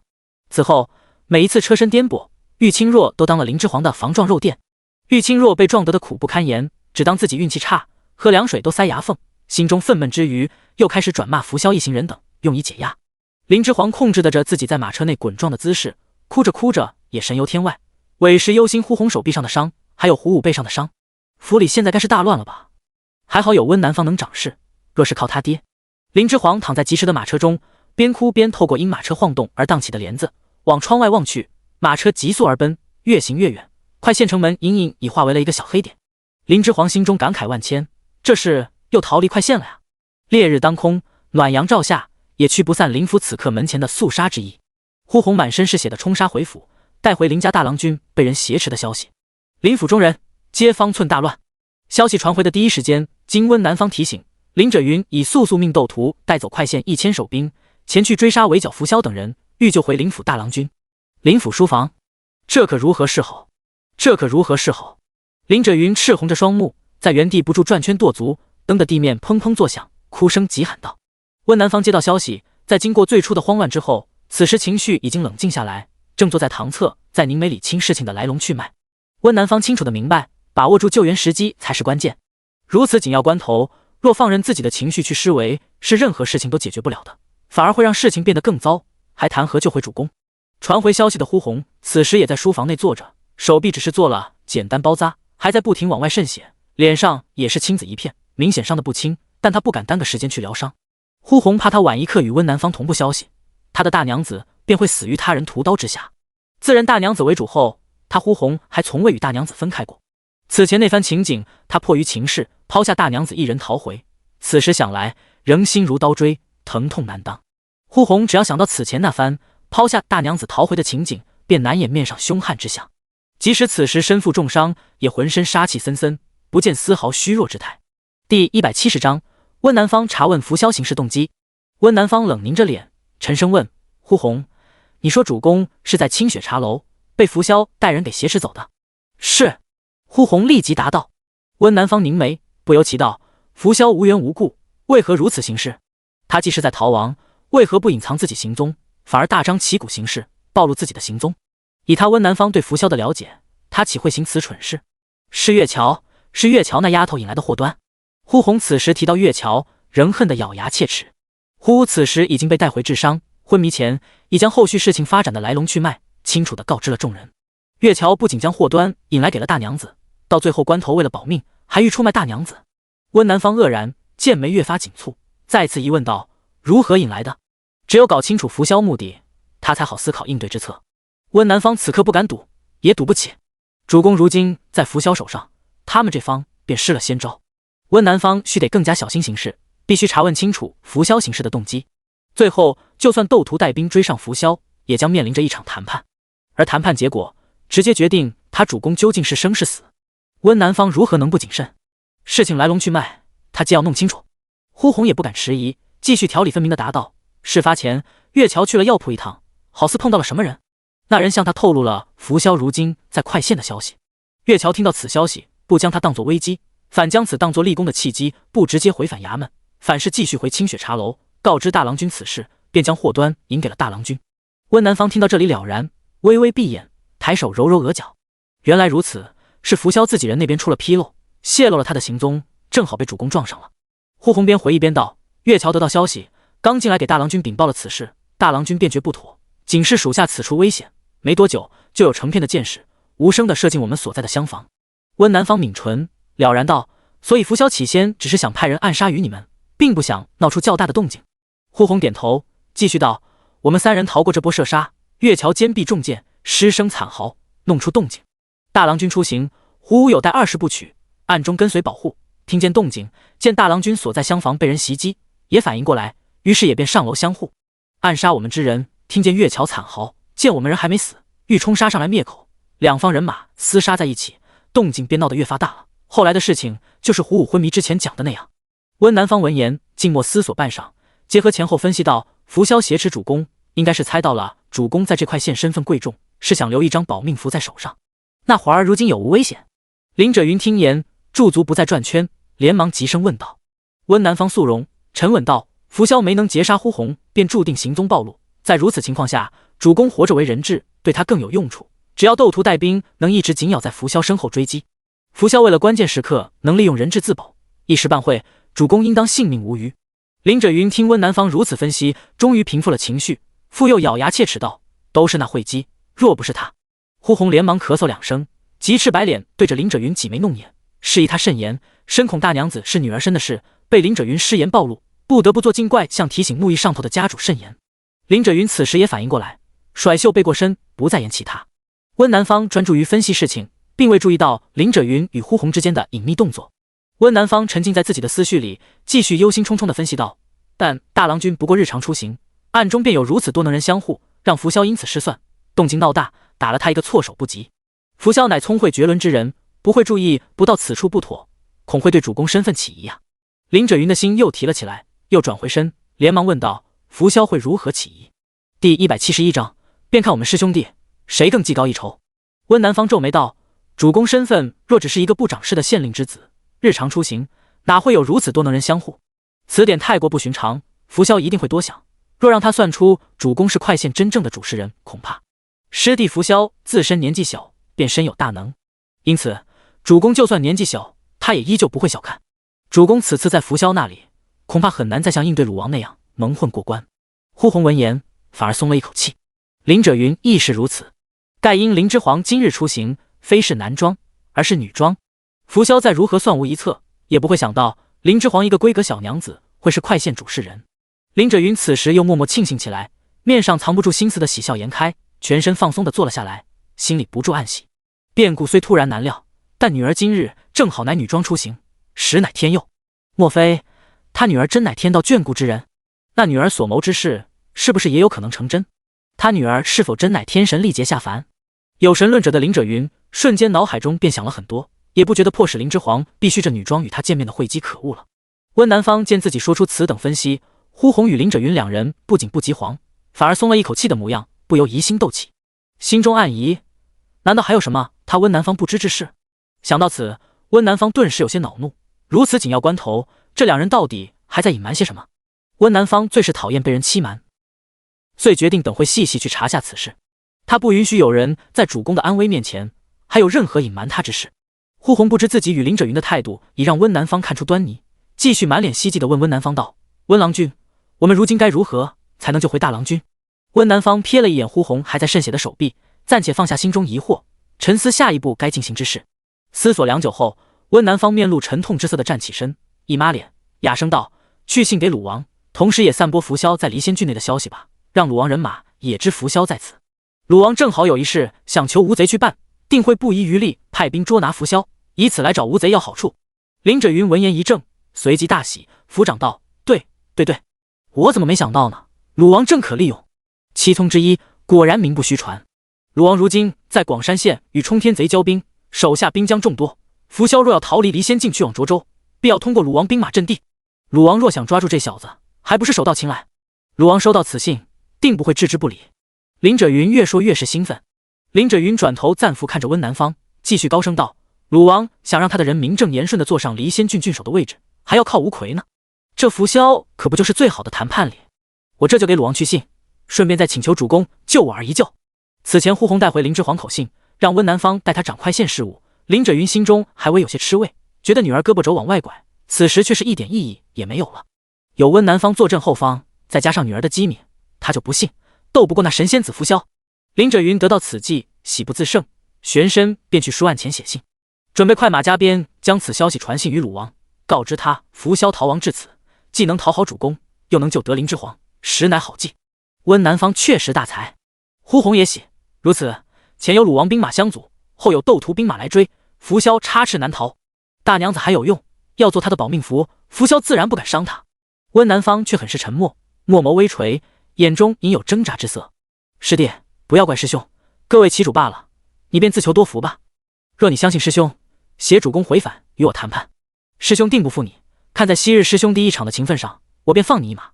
若你执迷不悟，定要将主动权掌握在自己手中，那你与鲁王人马对上，一旦被擒，也怪不得师兄了。事到如此，立场不同，若谁再顾念情分，便是自寻死路。我温南方不会做此蠢事，师弟，我相信你也不会。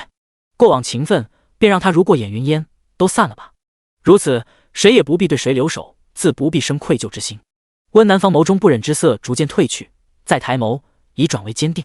便看我们师兄弟谁更技高一筹。第172章玉清若的自救。太阳落山了，艳红的强光从树梢头斜射出来，将天染成艳丽的绯色，青山也在绯色的幕布中入画。符萧一行人逃出快县40里地，已是人困马乏，最后才寻了一处山洞暂作休憩。林之皇与玉清若两人所在的马车刚刚停稳，便帘子晃动，卢德满脸凶神恶煞地出现在车前。林之皇当即应景的尖叫。卢德看也不看聒噪的林之皇，径直将此次惹事的罪魁祸首玉清若从马车上提下来，重重摔落在地上。玉清若也是贵族女眷，哪吃过这等苦，被人毫不留情地从马车上提下来，往地上狠摔，疼得当即闷哼出声。林之皇故作被吓到的惊慌姿态，又如普通闺阁小娘子一般，抽抽噎噎地哭了起来。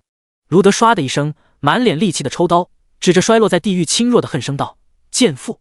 要不是你告密，我们怎会再暴露？何须再逃亡？你们越要杀我，我当然要自救。难道什么都不做，就乖乖等死？你这贱奴，大胆放肆！再敢伤我分毫，我便自尽！”玉清若狠狠地回瞪卢德，反唇相讥道：“想自尽？害我家二郎君受如此重的伤，还想痛痛快快的死？休想！今日我便要先斩你一臂，让你痛悔！”卢德满脸怒色，举刀欲砍，被方辉连忙赶上前来拉住。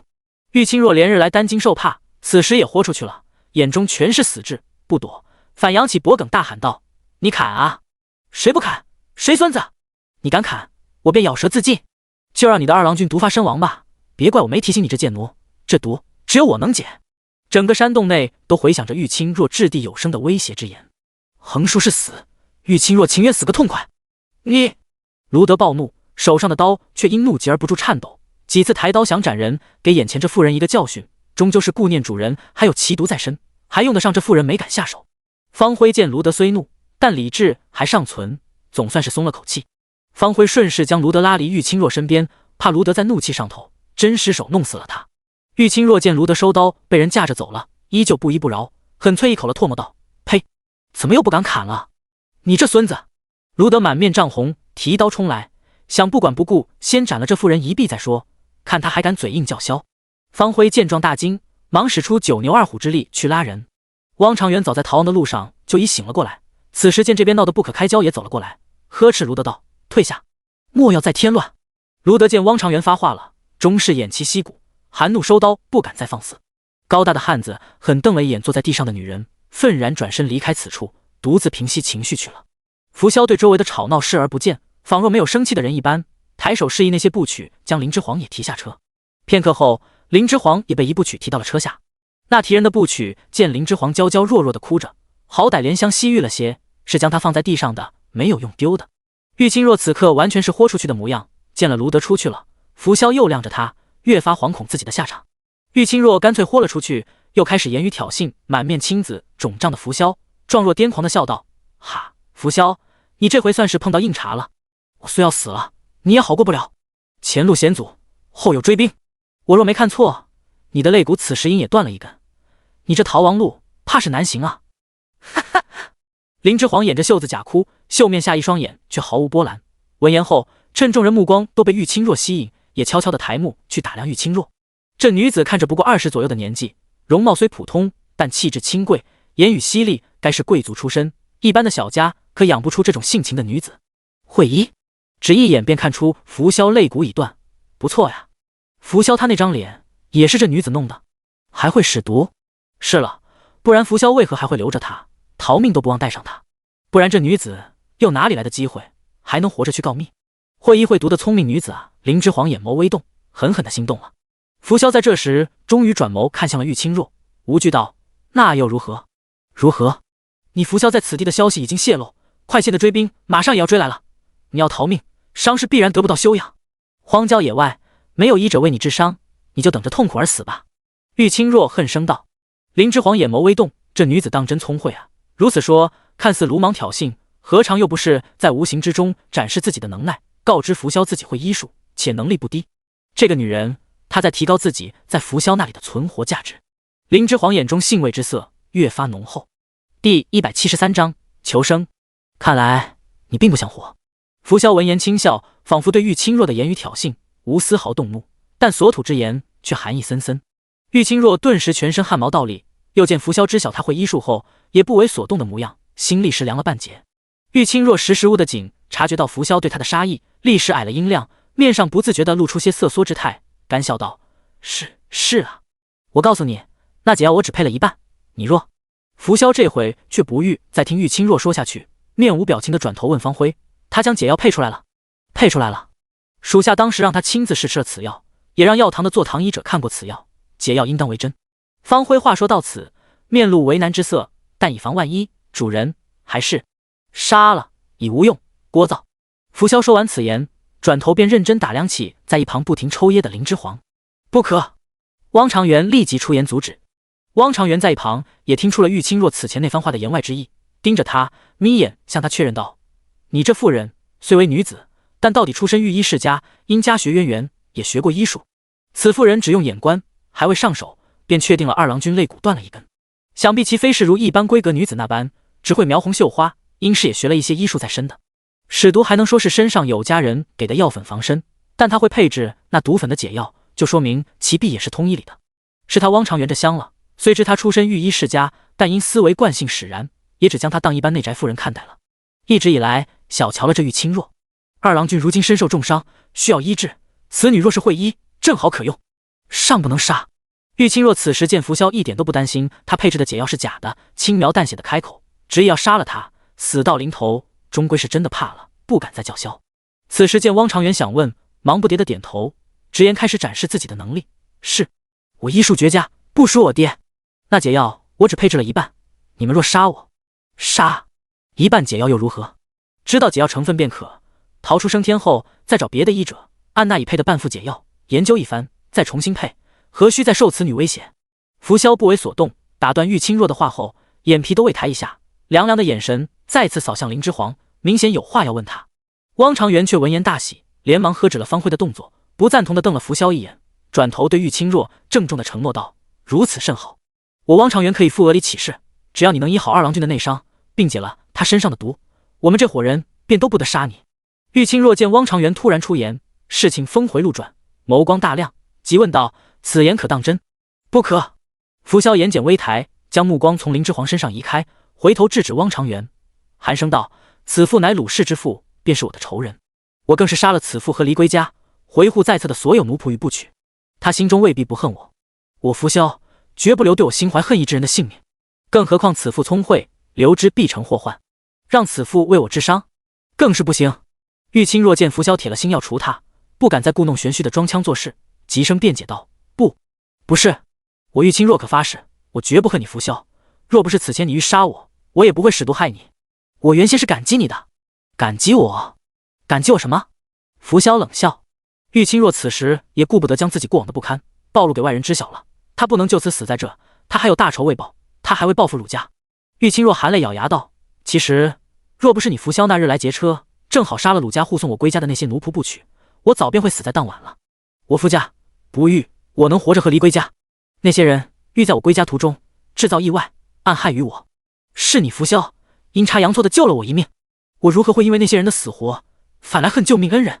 拂萧冷冷地讽笑道：“你如何证明你所言为真？”玉清若急言道：“我与我婆家关系并不好，甚至有仇。你们抓的那小娘子可以证明我所言非虚。”在场所有人的目光皆向林之皇看来，林之皇也是满头雾水，奉行少说少错的原则，假装自己也被吓到的模样，睁着一双大眼无辜地回看众人。他祖母与我前婆母是从小好到大的闺中密友，他祖母带他来鲁家做客时，他曾撞见过我婆母搓磨我，当时我正被婆母罚跪掌嘴，是与不是？讲起过往的种种，玉清若屈辱地红了眼眶，转头看向林之皇，高声对他问道：“这原身的继祖母钟氏和这玉清若的婆母是闺中密友？这玉清若此前还见过原身？”林之皇哪有原身的记忆，但他也想保这玉清若一命，便适时地瑟缩一下身体，故作害怕地点了点头。第174章，你不能杀我，我是你大嫂啊！你若让汪长元与我降附额里，我一定竭尽全力治好你。我可以起誓，若我玉清若对你拂萧怀有恨意，便长穿肚烂而死。玉清若也是能屈能伸，见拂萧不顾自身之毒，也要狠下心来除了他，连忙改变之前态度，尽力为自己求得活下去砝码。拂萧闻言，细看了玉清若，神色半晌，收回目光，垂手静思了片刻，方冷声道：“如此说来，你深恨鲁家？”“是，我玉清若只要活着，便不会放过他家。鲁家带给他的屈辱太甚，此次他若能逃出升天，对鲁家不欲就此罢休，定要报此大仇。”拂萧看到玉清若眼中对鲁家的恨意，顿时收了诛杀此女之心。当日拂家事发，拂萧第一时间便被守山先生藏在了守山书院，此事本作隐秘，是他七宗之一的师兄鲁运丹在吴奎那告了密，才有了之后守山书院的覆灭。鲁运丹便是圣经一品世家，鲁家之人，守山之祸，鲁运丹便是罪魁祸首。那日师傅守山先生执意要藏他，以死相逼，不允他出去自投，派人将他强行送走。吴贼强屠守山书院后，至此他拂萧被迫染上满身罪孽。从那刻起，他拂萧的命便不再属于他自己，只属于守山书院众位护他逃生的师兄们。他不能死，也不配死，他要带着众位师兄的理想和信念活下去。他还未从吴贼手里救回守山先生，他还有大仇未报，哪怕心狠手辣，哪怕戾气缠身，在大仇还未得报前，谁若要取他拂萧的性命，便是他拂萧的敌人。拂萧哑声开口道：“没想到鲁家内宅也赃污至此，你这妇人倒也有勇有谋。也好，既然你我仇敌相同，你若治好我，此前种种便一笔勾销。”玉清若闻言大喜。拂萧没再阻止汪长元此前想法，他的行踪既然已经暴露，杀不杀玉清若都已经不重要了。只要玉清若识时务，能留一个祸患给鲁家，再利用一番好自身，此一举两得之事，何乐不为？遂汪长元与玉清若开始行附额里之事。拂萧放过玉清若，在为李旁的事情，一手撑着胸口伤处，抬手让左右部曲将林之皇提到他身前来问话。于是正在抽抽噎噎哭泣的林之皇，又被人拎小鸡似的滴溜了。林之皇此时早已打好应对拂萧的腹稿，他从玉清若此前的那番求生言辞中找到了自己求生的活路。拂萧双目锐利的上下扫视，看起来柔柔弱弱的林之皇片刻，始终难去心中违和之感。林之皇被拂萧打量，也尽量收敛周身气势，让自己显得更柔弱无害些，故意睁大眼睛，边落泪还边我见犹怜的回看对方，仿若真的只是一懵懂无知的小娘子。你是何身份？为何身边有如此多能人誓死相护？不过正常出行，隐在茶楼周围保护你的部曲就有20余众。拂萧看了半晌，没看何处不妥来，这才低声问出自己这一路以来一直困惑不解之事。林之皇故作害怕状，娇娇怯怯地答道：“小女子乃是快县林县令家的嫡女，我爹宠爱我非常，快县先前曾有过动乱，他怕我出行安危有失，故小女子出行时，我爹一般很是谨慎。福萧听言，也不知信是未信，仔仔细细的又打量了林之皇良久，再次低声道：“哦，你爹是林者云，他是否投效了鲁王？”林之皇闻言，于心中将对此少年的警惕心又提高了一个度。这福萧当真名不虚传，不过从打探到的零星一点消息中，便分析出了林县令一定是投效了鲁王，才有如今局势。也就只有看表面之人，才会认为仅凭林者云的3寸不烂之舌，便能重新从叛匪手里收回快县了。鲁王是何人？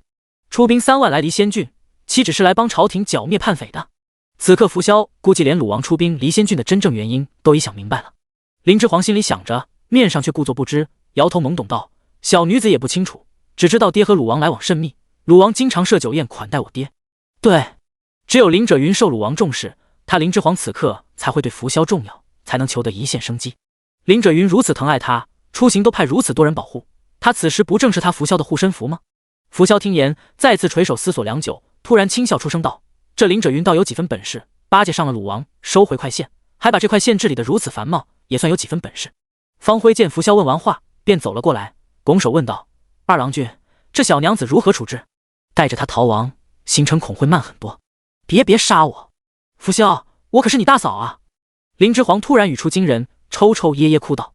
周围霎时一片诡异的静默。汪长元则剧烈的咳嗽起来，只觉此前被磕到过的头嗡嗡作响，感觉更疼了。福萧手指动了动，寒声道：“莫要胡说，我阿兄还未成家，便已身故。”第175章，小叔子，你没事吧？林之皇似受到惊吓般向后瑟缩了一下身体，凄凄爱爱的娇声道：“福二郎君有所不知，小女子从小长于盛京，前段时间才来的此乡野地方。此前在盛京，在温府上做客时，小女子和福大郎君曾见过面。温南方是福萧的师兄，此前他听温南方提起过福萧大兄福起，他们关系很是亲近，因此福家大郎君福起一定常去温府上做客。他如此说，很难被看出破绽。你是说我大兄曾与你私定终身？”福萧寒声问。福萧此时眼中杀意尽显，他大兄不是这种人，况且眼前这女子明显还未及笄，他大兄岂会如此行事？毁他大兄声誉者，无论男女，都该死。林之皇仿佛真是迟钝懵懂之人，对福萧语中的杀意毫无所觉。说到此处，还恰到好处的红了脸颊，尽显女儿家的娇羞之态，眨巴着眼睛，娇声继续道：“福家大郎君如此风光霁月之人，岂会那般行事？是那日在温府中，小女子不慎落了水，是福家大郎君下水救的小女子。”福萧闻言，神色方柔和了些许，若情况如此，倒有几分可信。他大兄惯来侠义心肠，见人落水，确实不是见死不救之人。夏日落水，衣裳稍薄，你大兄他既然看了小女子的身子，那小女子从那刻起便是他的人了。小女子乃是2品世家林家的嫡女，与你大兄勉强也算相配。说到此，林之皇还恰到好处微微咬唇，一副羞涩难忍的模样。周围这些部曲皆是服老人，一时听到此隐秘事，虽是无语，但皆信了。毕竟在大纪朝，世家之女将名声看得极重，没哪个女子会拿自身清白名声胡说。此前大郎君没与外人道此事，应当也是顾念着小娘子的名声。大郎君是准备待她成年及笄，再行提亲之事。一时在场所有府府门下之人心中皆如此想。小叔子，你可还是不信？我还与你大兄牵过手呢。说着，林之皇娇羞的脸都红了起来。你大兄左手掌心可是生有红痣？扶起左手掌中生有红痣一事，也是林之皇此前听温南方提起的，此时正好拿来自证一番。掌心位置，非亲近之人观察不到此处。福萧眸光闪动，已是信了7、8成。盖因林之皇的样貌，正好也是他大兄惯来喜欢那种，娘给大兄安排的好几名侍婢就是此长相。福萧一时对自家大兄突然多一未婚妻之事，有些接受无能。林之皇似乎很是羞涩，在众人面前提起此前之事，此时虽羞得脸颊通红，也不忘娇声明志道：“小女子心中早已认福大郎君为夫，二郎君，小女子便是你大嫂啊，小女子还要为你大兄守制，福二郎君可不能伤了自家人。”呜呜！林之皇一哭起来，便愈发不可收拾，呜呜咽咽半晌后，转而又似想到什么，咬牙娇声骂道：“都是天子可恶，让你大兄去刺杀吴贼，害了他性命。吴贼更是该死，我愿终身不嫁，为福家大郎君守寡明志。我看那天子还能做多久？那吴贼还能嚣张多久？”大纪人的君臣观念大都刻入每个人的骨髓，林之皇能如此直言骂天子，想来也是怨恨天子甚深，才会如此。此女外表看似柔弱，倒也是烈女子。福萧不由动容，对林之皇也缓和了态度。无事，我拂萧必不让这两人好过。拂萧寒声道。林之皇闻言，低垂的眼眸中霎时闪过一丝喜意。哈，再聪明，终究是才10岁的小屁孩吗？这是将他林之皇当自己人在明智了呀。林之皇继续一副懵懂模样，顺着杆子就往上爬，眼里挂了泪道：小叔子，你师兄温南方。这声出其不意的小叔子惊得刚刚缓和了神色的拂萧抚着胸口猛烈地咳嗽了起来，顿时胸口处钝痛如绞。汪长元此时也与玉清若行完了附额礼，两方算是成了自己人，见状忙让玉清若前来为拂萧看伤。士族中人一旦行附额礼，礼成，任何一方将不得轻易违背此礼，一旦违背，必将死无葬身之地。此礼在此处约束力极其高，双方不会轻易违背，士族气节便是如此。拂萧如今这伤就是玉清若的保命符，他也不敢耽搁，怕拂萧真死了，他那里也算白行了，该死照样死。此时见状，比汪长元还紧张拂萧身体，忙快行几步上前来为他诊脉。山洞内顿时一阵忙乱，语出惊人的林之皇则被众人抛在了一旁，再无人理会。第176章做天真之人。玉清若立即让步取除了拂萧的上衣，摸到断骨处，手法娴熟的为拂萧正骨。接好骨后，玉清若接了步取递来的固定断骨的锦缎，利落的给拂萧的胸膛处缠围了好几圈，最后指法灵活的打上结扣。汪长元在一旁看了，满意的抚弄美须，不住点头，深觉自己此前留下玉清若的决定做得妙。拂萧也是狠人，在玉清若为他正骨与固定断骨时，一声呼痛都未发出，明显能忍之人。等玉清若给拂萧固定好胸前的断骨，便不许他再坐着了，以防他刚刚固定好的断骨再度移位。彼时断骨再扎破内脏就糟了。于是2刻钟后，拂萧躺在了林之皇面前，继续向他问话。林之皇此时身份变得特殊起来，也被人松了绑。因此此时林之皇和拂萧两人的姿势是，林之皇垂手，眼泪汪汪地看着躺在他身前的拂萧。这对话姿势颇有些居高临下的味道，莫名让林之皇爽了，被拂萧掳劫来的怒气诡异的也散了不少。拂萧躺在地上，没觉得此姿势有任何不妥，开口对他讲的第一句话便是：不要再叫我小叔子。林之皇娇娇怯怯的点头，居高临下的垂手看拂萧，轻声道：是，一切听小叔子的。拂萧手指扣紧，遂决定不和蠢人一般计较，放弃这个话题。林之皇话落，红着眼眶，丝毫不将自己当外人模样，小心翼翼的伸手捧了拂萧的脸，左右端看后，凄凄爱爱的关心道：小叔子，你的伤没事吧？你这脸是中毒了，脸色紫红一片的，是不是疼的？你都说是中毒了，疼能将脸色疼成紫黑色？前言不搭后语，玉清若在一旁听得也十分头疼，算是知道了此前拂萧为何不答话了。玉清若深觉这小娘子颅内有疾，拂萧静默了半晌，才长吸了口气道：无事。林之皇乖巧的点点，仿若放下了心，将一个不谙世事的闺阁小娘子演得活灵活现。林之皇外貌出众，娇若秋月，人对美的东西下意识便多分宽容。此时他虽前言不搭后语，但初衷是好的，再加上他与福大郎君还有些关系，周围的那些府救人对他态度也稀和不少。你刚才准备讲我师兄温南方如何？拂萧此刻已经彻底将林之皇当作不谙世事的闺阁小娘子了，旁敲侧击想从他嘴里套出更多有用信息。林之皇又眨巴一下明眸，懵懵懂懂道：小叔子，你师兄温南方如今也在我爹门下，你遭此大难，有什么需要用得到我这个大嫂的地方，尽管谁来，大嫂都可以帮你的。一家人可不能伤了和气啊，我也会让我爹帮你的。林之皇在用温南方试探拂萧，也是在递出橄榄枝，看拂萧会不会以温南方为梯子，拿他和林者云进行谈判，双方矛盾目前不深，是可以化解的。拂萧此时听林之皇说话，已掌握了窍门，自动对他所说的话屏蔽一些让他不适的称呼，提炼其中有效的信息。听了此言，拂萧思索了一番，顿时便冷笑起来：呵，帮？谁能帮我？求人不如求己，靠别人岂不是把命交托于他人手中，将活命的希望寄托于他人的心慈手软？这是蠢人才会做之事。他与师兄以前关系再好又如何？立场一旦不同，一旦牵扯到自身利益，谁又会放过谁？他拂萧如今对人心是最没有期待的。鲁运丹便是例子。林之皇见拂萧听到温南方在此，也毫无波澜，便知糟了，事情往最坏的方向发展。拂萧戒备心甚重，竟是谁都不相信。听到温南方在此，丝毫不意外，竟直接将温南方当对手对待。林之皇表面上似又被拂萧的言语吓到，以袖掩面，又小声的啜泣起来，心却一直低落到谷底。师兄弟间的情谊，一旦立场不同，终是过眼云烟。看来两方之间是不可能借情谊坐下来好好谈了。他得自己想办法尽快脱身，不然等拂萧出了离仙郡，他的性命便对扶萧无用，谁知道等着他的是什么？不巧，他林之皇同样也不是将性命寄于他人会心慈手软之人。那么从此刻起，不论你扶萧是否还年幼，就是我林之皇的敌人，便都不留手，看谁更胜一筹吧。霎时，林之皇垂下的眼眸里盛满冷意，冰寒若雪。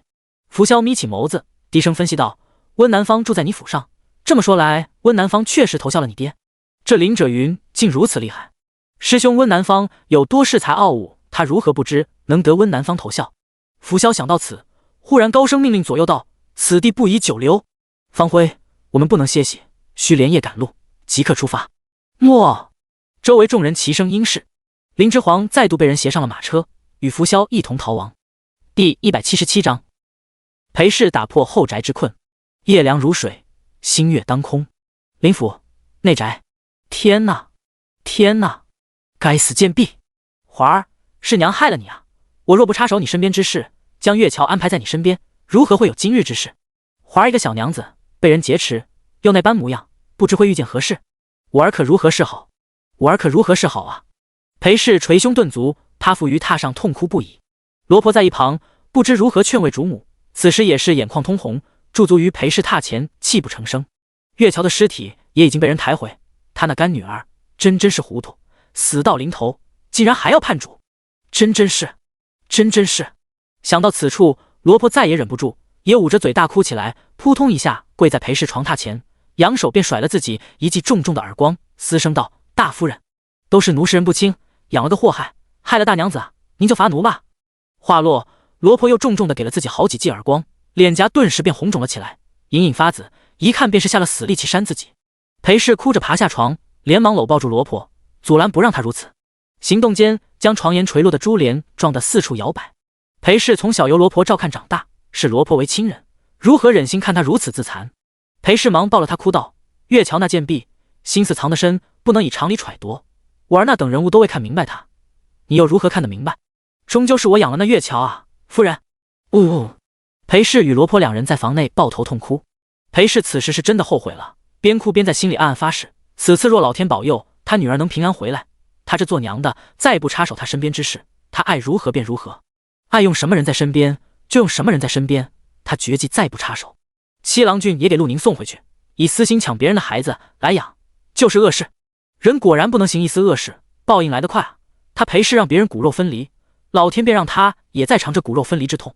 裴氏哭声道：“罗婆，我不能再这样下去了。”罗婆泪眼婆娑的抬眼道：“大夫人，您这是什么话？华儿说的对，女人不能只困守于内宅，不然大事来时，因我以往太困守于内宅，手中竟是一点力量都无，除了哭，竟做不了其他任何事。”说到最后，裴氏止了哭声，神态逐渐坚毅起来。罗婆深受震撼，一时竟忘了哭，神情追忆的看着这样的大夫人。裴氏双目血红道：“我是该理一理外面的事了，靠夫君。夫君自己都要靠他人，既救不了儿子，也救不了女儿，靠人不如靠己，以前是我这香了。”罗婆眼神迷离的看着这样的裴氏，在裴氏未出嫁时也曾是这样一身锐气，后来多年经营后宅算计，便也渐渐失了棱角。此刻罗婆竟然在裴氏身上看到了昔日老家主的影子，那个英年早逝裴家主啊，他精心抚养长大的女儿确实不该只是困守于后宅，长成普通妇人的样子。裴氏既欲走出后宅，他罗婆便陪他一起刀山火海，总不会有比死更难的事。大娘子说的对，敢想就能做。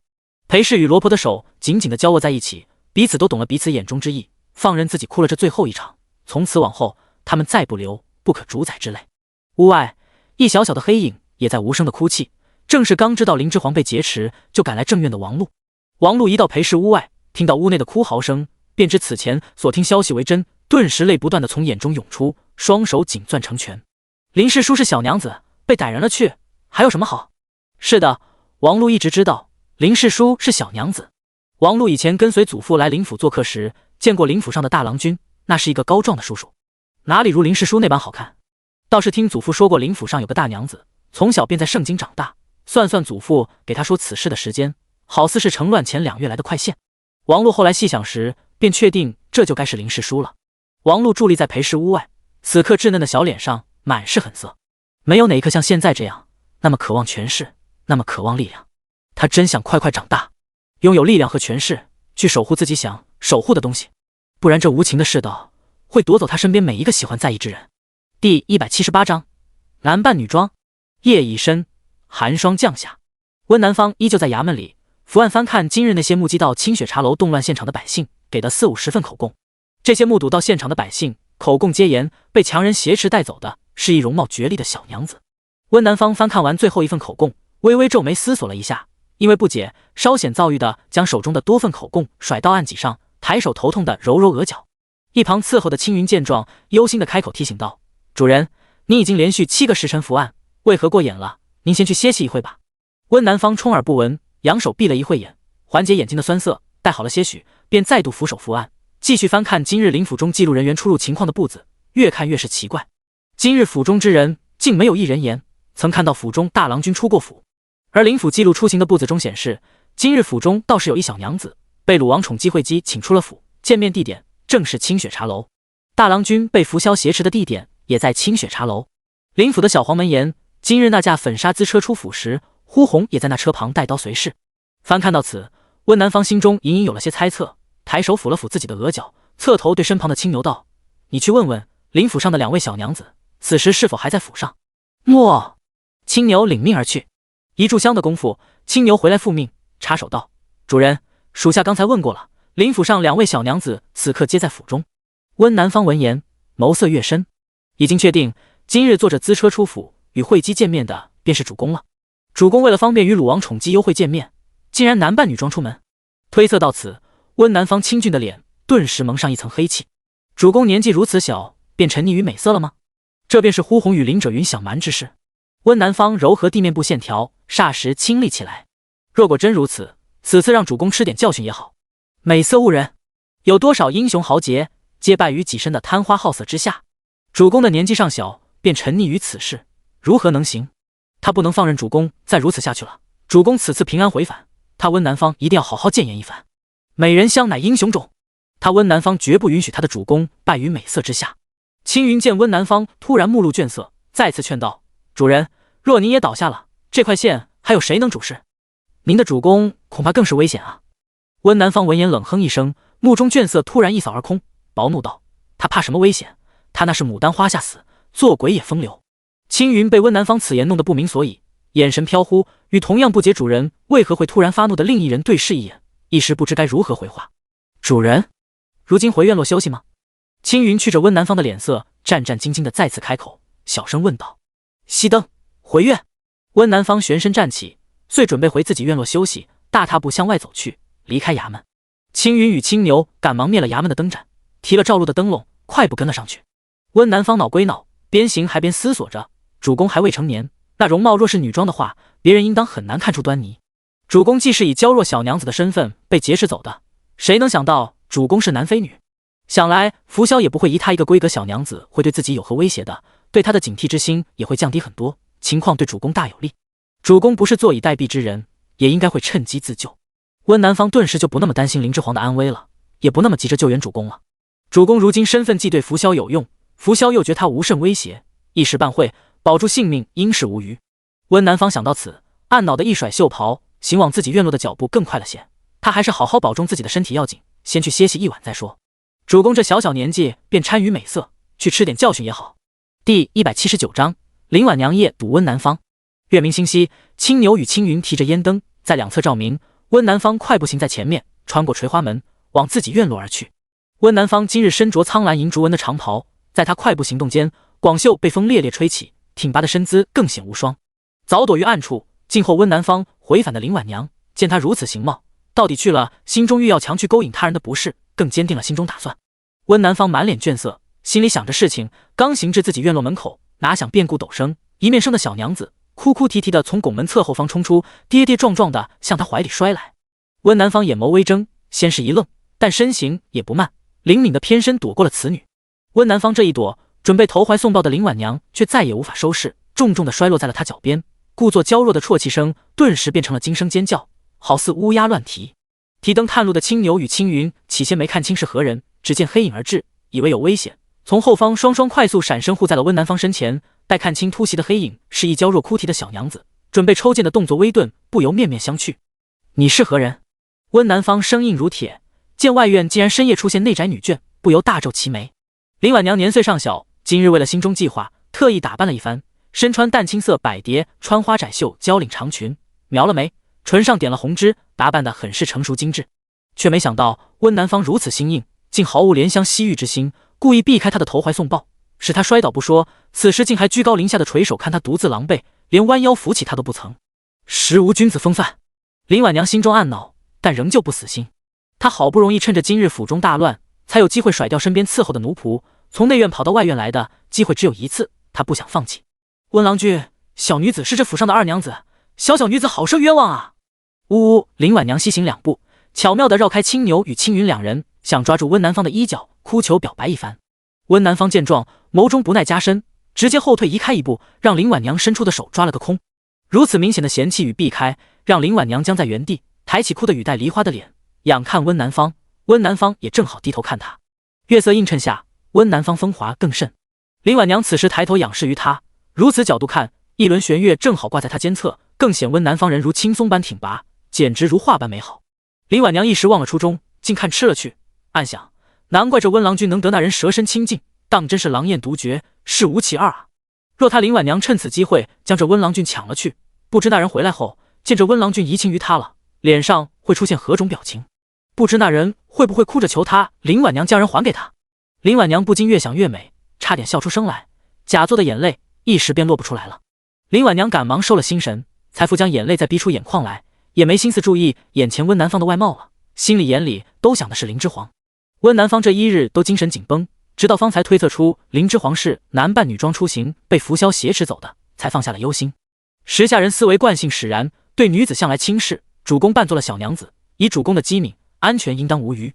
去了隐忧，温南方此刻只想进院歇下，实在没精神应付这莫名其妙的小娘子，直言不讳道：你乃内眷，有何冤枉，应该去向府上裴夫人去诉说。林婉娘闻言，哭得更是泣不成声，娇声控诉道：裴夫人自然是心向着她自己的女儿，哪会管我这小娘生的女儿有何冤屈？温南方没细听林婉娘所说的内容，见她竟然如此不识趣，还与她有话说，便不再给这小娘子脸面，淡声开口道：此时夜已深，你小娘子甩开伺候的奴仆，孤身前来一外男的院落门前，哭哭啼啼，大喊冤枉，合理吗？温南方此时此刻是真的不想再用脑了，也不想去探究这小娘子究竟是何心思，只想快点将人打发了去。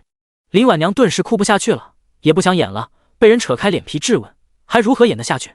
她也是闺阁娇娘子，受小娘的委屈，终究是小娘养了她，这个外男凭什么？长得好看也不行，她又不是真喜欢他。林婉娘遂气羞羞站起身，叉腰娇斥道：温郎君什么意思？想说小女子我勾引你吗？第180章是女非男。温南方垂手看他，眼神寒凉如水，淡声道：难道不是吗？你大兄如今身陷囹圄，你还有心情做这事？林婉娘瞪大眼睛，气势汹汹，抬手指了温南方的鼻子，愤然跳脚道：我为什么没心情？那人那般本事，能有什么事？说不得过2天自己就回来了。青牛与青云不禁面面相觑，这府上二娘子是喜欢他大兄，还是不喜欢他大兄？说他喜欢吧，连大兄都不称，直接以那人代替称呼；说他不喜欢他大兄吧，对他大兄的能力倒挺自信，内心深处其实是挺敬佩的吧。青牛与青云异样的眼光太过有如实质，林婉娘顿时被看得不自在极了，斗鸡似的回瞪他们，娇斥道：看什么？我穿成这样不是给你们这些奴仆看的。还有，难道我说的不对吗？林婉娘很瞪温南方，只觉那人再是聪明，看男人的眼光也不怎么样。这温郎君一点都不怜香惜玉，就是个棒槌。温南方摇摇头，顿觉实在闹剧，他和一个闺阁小娘子计较什么？果然是觉睡少了，脾气就大，世家公子该有的涵养都消下去不少，遂侧身想避开林婉娘进自己院落，快去歇下。林婉娘快行一步，拦身在温南方身前，气势十足道：你不许走，我们还没说清楚呢。我就是冤枉，那人真害苦了我，用我的身份出府，又被劫持走，不少百姓都看到了，那又如何？温南方此时已是哭笑不得，没想这小娘子是真有冤要向自己伸。百姓们如今都在外面传呢，说是林府上的二娘子被掳劫走了，但林府为了顾念二娘子的名声，故意才对外说的是大郎君被掳劫走了。有此名声，我以后还如何嫁的好人家？温南方这才停下步子，转头看他，淡声道：你觉得名声被你大兄所带累，不去向你阿爹去哭诉，为何来寻我？林婉娘觉得面子都被温南方放地上踩了，再遮遮掩掩也无趣，直言道：那人给我添了堵，我也要给他添堵，我要抢了他的心上人，让他也不好受。所以不要以为我倾慕你才会如此行事，你以为长得好看，别人就都会倾慕于你吗？我只是想给那人添堵，你这没君子风度之人，白送我都不要嫁。青牛与青云，信息量好大，这小娘子说什么？主人的小主公喜欢主人，主人的小主公不是个郎君的吗？男的还能喜欢男的吗？贵族这么会玩的吗？青牛与青云遂悄悄拿眼去探主人的脸色，一看发现主人此刻面色已是煞白。温南方此时一副深受打击的模样，身形都仿若站立不稳，强撑着哑声问道：你为何觉得我是那人的心上人？林婉娘见温南方脸色骤变，以为自己说到了对方的短处，脸上立时挂起了得逞的灿笑。我都看见了，那日在演武场你们俩还搂搂抱抱呢，羞也羞死了。我爹要知道此事，定将你赶出府去。话落，林婉娘终于也爽了，也算把这温郎君的面皮揭下，放在地上踩了。自觉扳回一局的林婉娘遂兴奋的一转身，提起裙摆便跑了。青牛与青云望着林婉娘跑远的背影，更加不明所以，在演武场搂搂抱抱，那不是在学武吗？为何这二娘子因此怀疑自家大兄喜欢他们主人？这林府的二娘子莫不是颅内有疾，很有些疯疯癫癫啊。温南方此时脸色却越加惨白，垂落于身侧的手指尖都在微微颤抖。主人怎么了？可是身体不适？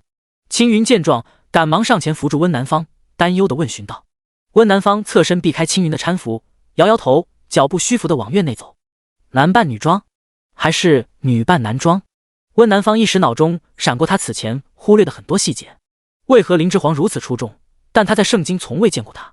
若她是女子，一直待在闺阁之中，便就说得通了。为何他此前一直未学过武，林县令也未管过他？为何他的身形很是瘦弱，没有男子的阳刚姿态？还有那叛匪卢校尉，此前是林府的旧仆，他一招得势说出的那番话。所以他温南方的主公是女非男。第181章被真相重击的温南方。温南方骤然抬手，一副身受重击的模样，急按住此刻狂跳的额角。那日他洗漱完毕，身穿亵衣亵裤与主公谈事。那日他欣然邀请主公抵足而眠。那日他教主公习武，毫不避讳的身体接触。还有此后相处的点点滴滴，深夜独处，他温南方都未与主公避过男女之嫌啊。更关键的是，主公也毫无异样之态，他也因此未察觉到丝毫不妥。不，一定是我多想了。温南方呢喃完，脸色挂起一抹怪异的笑，游魂般走入屋内，连洗漱都不曾，死气沉沉地倒伏于床榻之上，便没了声响。青云与青牛见状，以为温南方太过疲累，倒头便睡下了，遂轻手轻脚地退了出去，还细心地为主人掩好房门。不一会儿，寂静无声的夜里，突然从房内传来几声沉闷压抑的嘶吼。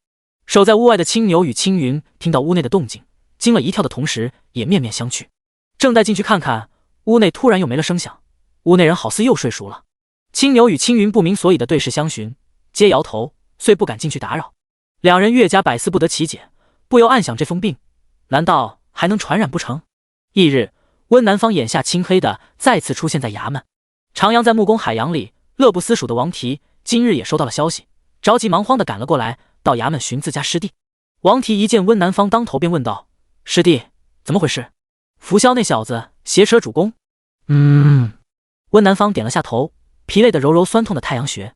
不想王提闻言不见担心，反是脱口而出惊讶道：福霄那小子运气也太背了吧，逃亡路上结了个煞星。温南方揉捏太阳穴的手一顿，抬眸，凌厉的眼风立时扫了过来。王提缩缩脖子，识趣的闭嘴，脸上复又挂上了忧愁之色，担忧道：主公会没事的吧？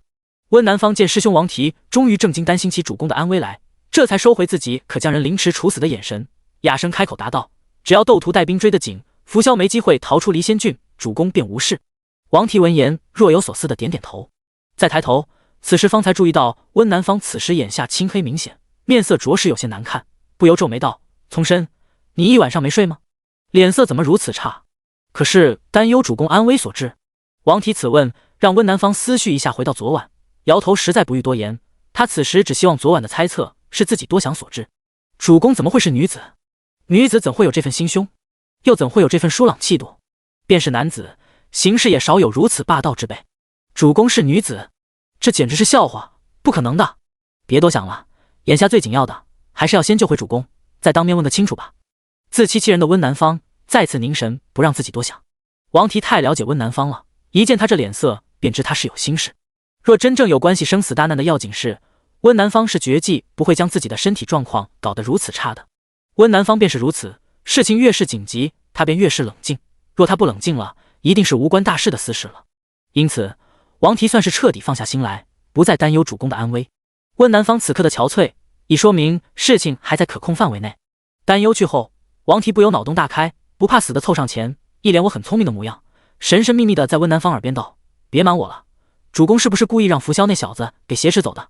主公又在算计什么？”师兄！温南方忍无可忍的回头，厉声喝道。王提丝毫不惧，做出一副你我都懂了模样，摆手笑道：“好好，我不说了还不行吗？师弟，你一定有事瞒着我，你不说我不问了还不行吗？”温南方寒声道：“师兄，你能不能正经点，不担心主公安危吗？”王提不服的嘟囔道：“担心什么？我担心扶萧那小子多一点，挟持了主公，也不知他能不能顺利逃出离仙郡了。”温南方不欲再与王提多说，本来头就疼，与他讲过话后，头越发疼了。王提见温南方又揉额角，顿时收了聪明相，目露忧色，担忧道：“师弟，你多注意身体啊。”“师兄，你木工作坊的事情忙完了吗？这里恐不需要你，你自去忙吧。”温南方无力的摆手，示意自己无碍，也明言王提可以先走了。自行脑补完的王提倍感也不恼，觉得自己在这确实帮不上什么忙，遂接过这个话茬道：“师弟，不论你与主公有何计划要施行，都要注意休息啊。你们既然要瞒着我，那我也就不多问了，我这就去木工房忙了啊。”话落，王提没心没肺对温南方同样挥挥手，利落的转身离开了衙门。来也匆匆，去也匆匆。第182章鲁家之毒。王提刚走1刻钟，比列便经过通传，大踏步进到大堂内，向温南方禀事。温南方见比列进来，立即将那些杂乱之事纷纷从脑海中摒除，眼神恢复清明，不再纠结其他，正式处理起公务。比列在堂下站定，便利落地对温南方一拱手，朗声禀报道：“温县城，扶萧在离仙郡内的消息，卑职已经让人大肆在离仙郡范围内宣扬开了。百姓们为了朝廷那笔不菲的赏赐，皆可成为眼线，只要扶萧出现在有人之处，便无所遁形。”“好！”温南方赞许的点头道：“如今就看窦县尉那边是否能紧追上扶萧了。主公此刻虽并无性命之危，但仍要尽快就回。毕竟主公一个小娘子被外人劫走，性命虽无忧，但难保不会遇到其他事。”想到此，温南方指尖微动，薄唇紧抿，一定要将扶萧拦截在离仙郡内。若扶萧挟持主公逃离了离仙郡，主公在他那里便再无价值。主公的性命不能寄托在别人的一念之间里。扶萧在离仙郡的消息既然已传播开来，后续的事情也要紧跟着处理起来。想到此，温南方遂收敛心神，与比列讨论起后续施为之策。冬末春初，雪水净化，流水潺潺，山林间空气十分清新。扶萧一行人连夜奔袭了一路，才终于在一处低矮的山坳里暂时安营扎寨，以作休整。玉清若在2名部曲的看押下，提着水壶在溪水边打水净脸。至那日与汪长元行过富额里后，玉清若心情便十分舒畅。他与扶萧之间本就无深仇大恨，就算此前有，随着扶萧的行踪被他泄露出去，也已烟消云散。此刻他对于扶萧来说已再无被灭口的必要，两人之间冲突不在，他会医术，又对扶萧有用，便再也无性命之忧。人啊，要想活命，果然还是要靠自己自救，祈求别人会一时心软放过你。笑话！以前是他玉清若错了，白在鲁家受了这些年的搓磨，委曲求全，最后又如何？鲁家那些黑心烂肺的东西，女人貌若无颜，不娴静不大度，就该死吗？已经和离都不欲就此放过他。若不是有那嚣张的奴仆出了圣经地界后偷拿他陪嫁的首饰，被他当场抓住，那奴仆直言他乃要死之人，这些富贵东西何不便宜了他们去？因此泄露了口风，他玉清若还得一直被蒙在鼓里，直到死。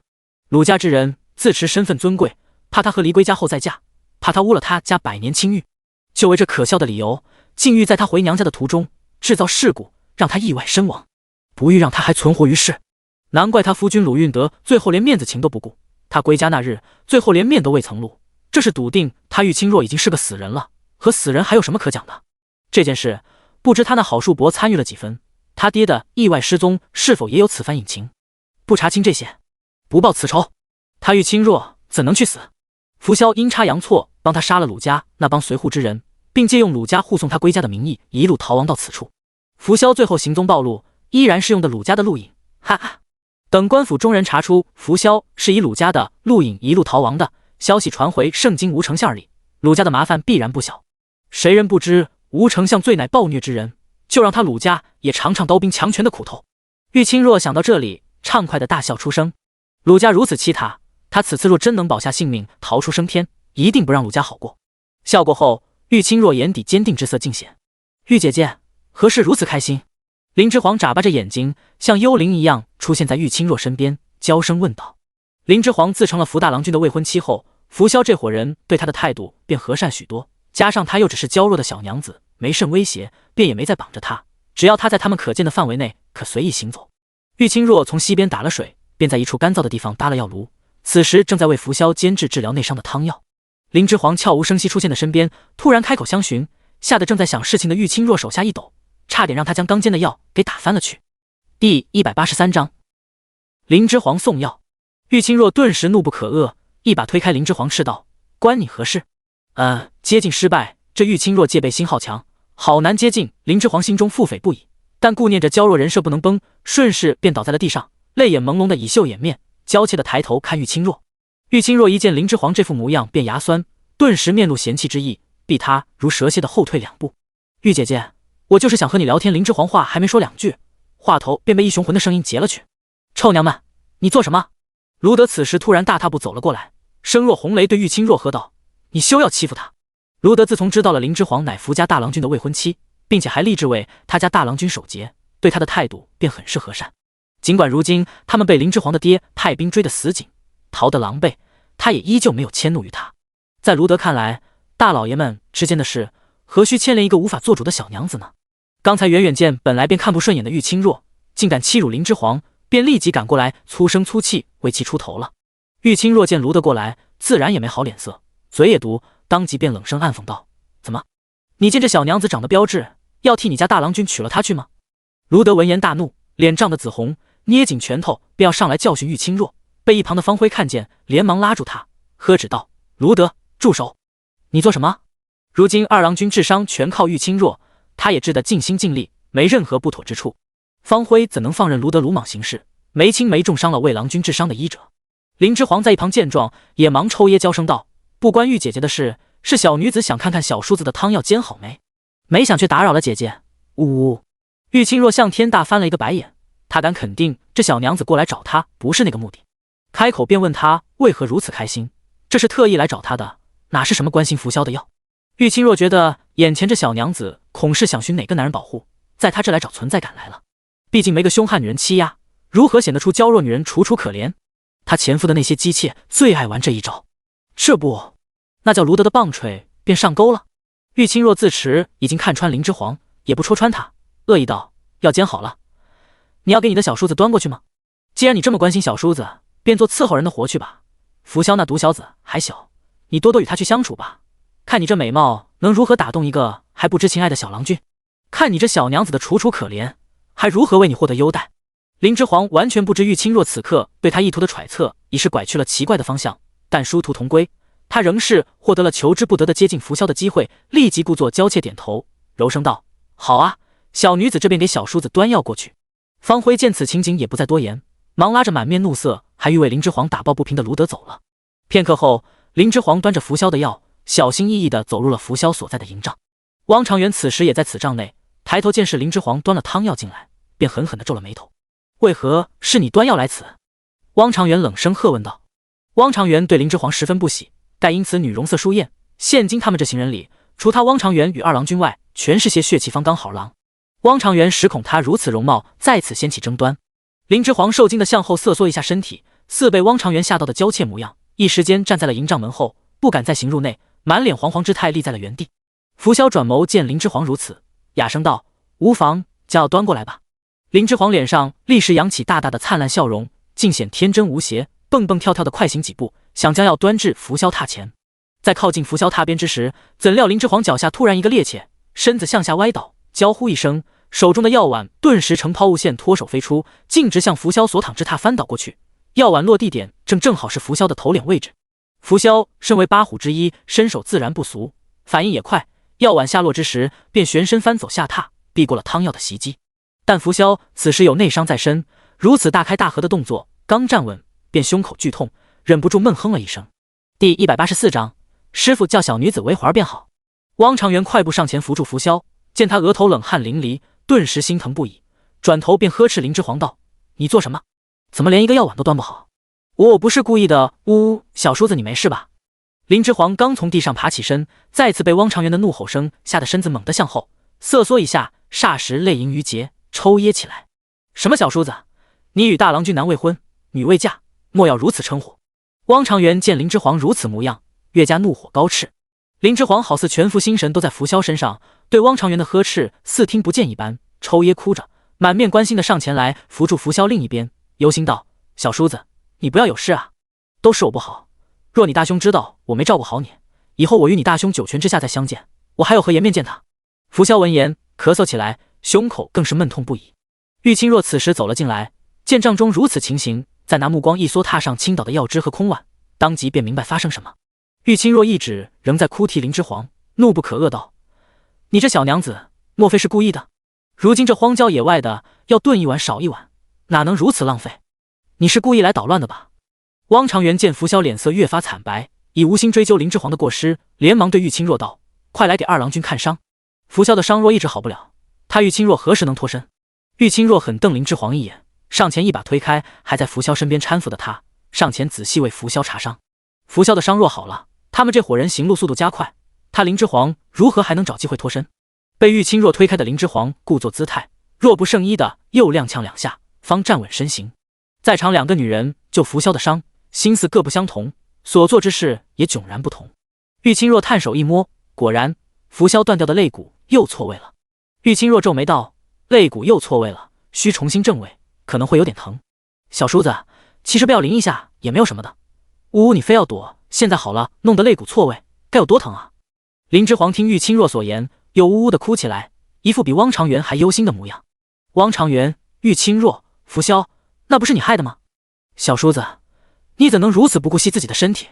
我夫君的仇还要你来报呢？我一弱女子，如何能替他报仇？你可千万不要有闪失啊！说着，林之皇又呜呜咽咽的哭起来。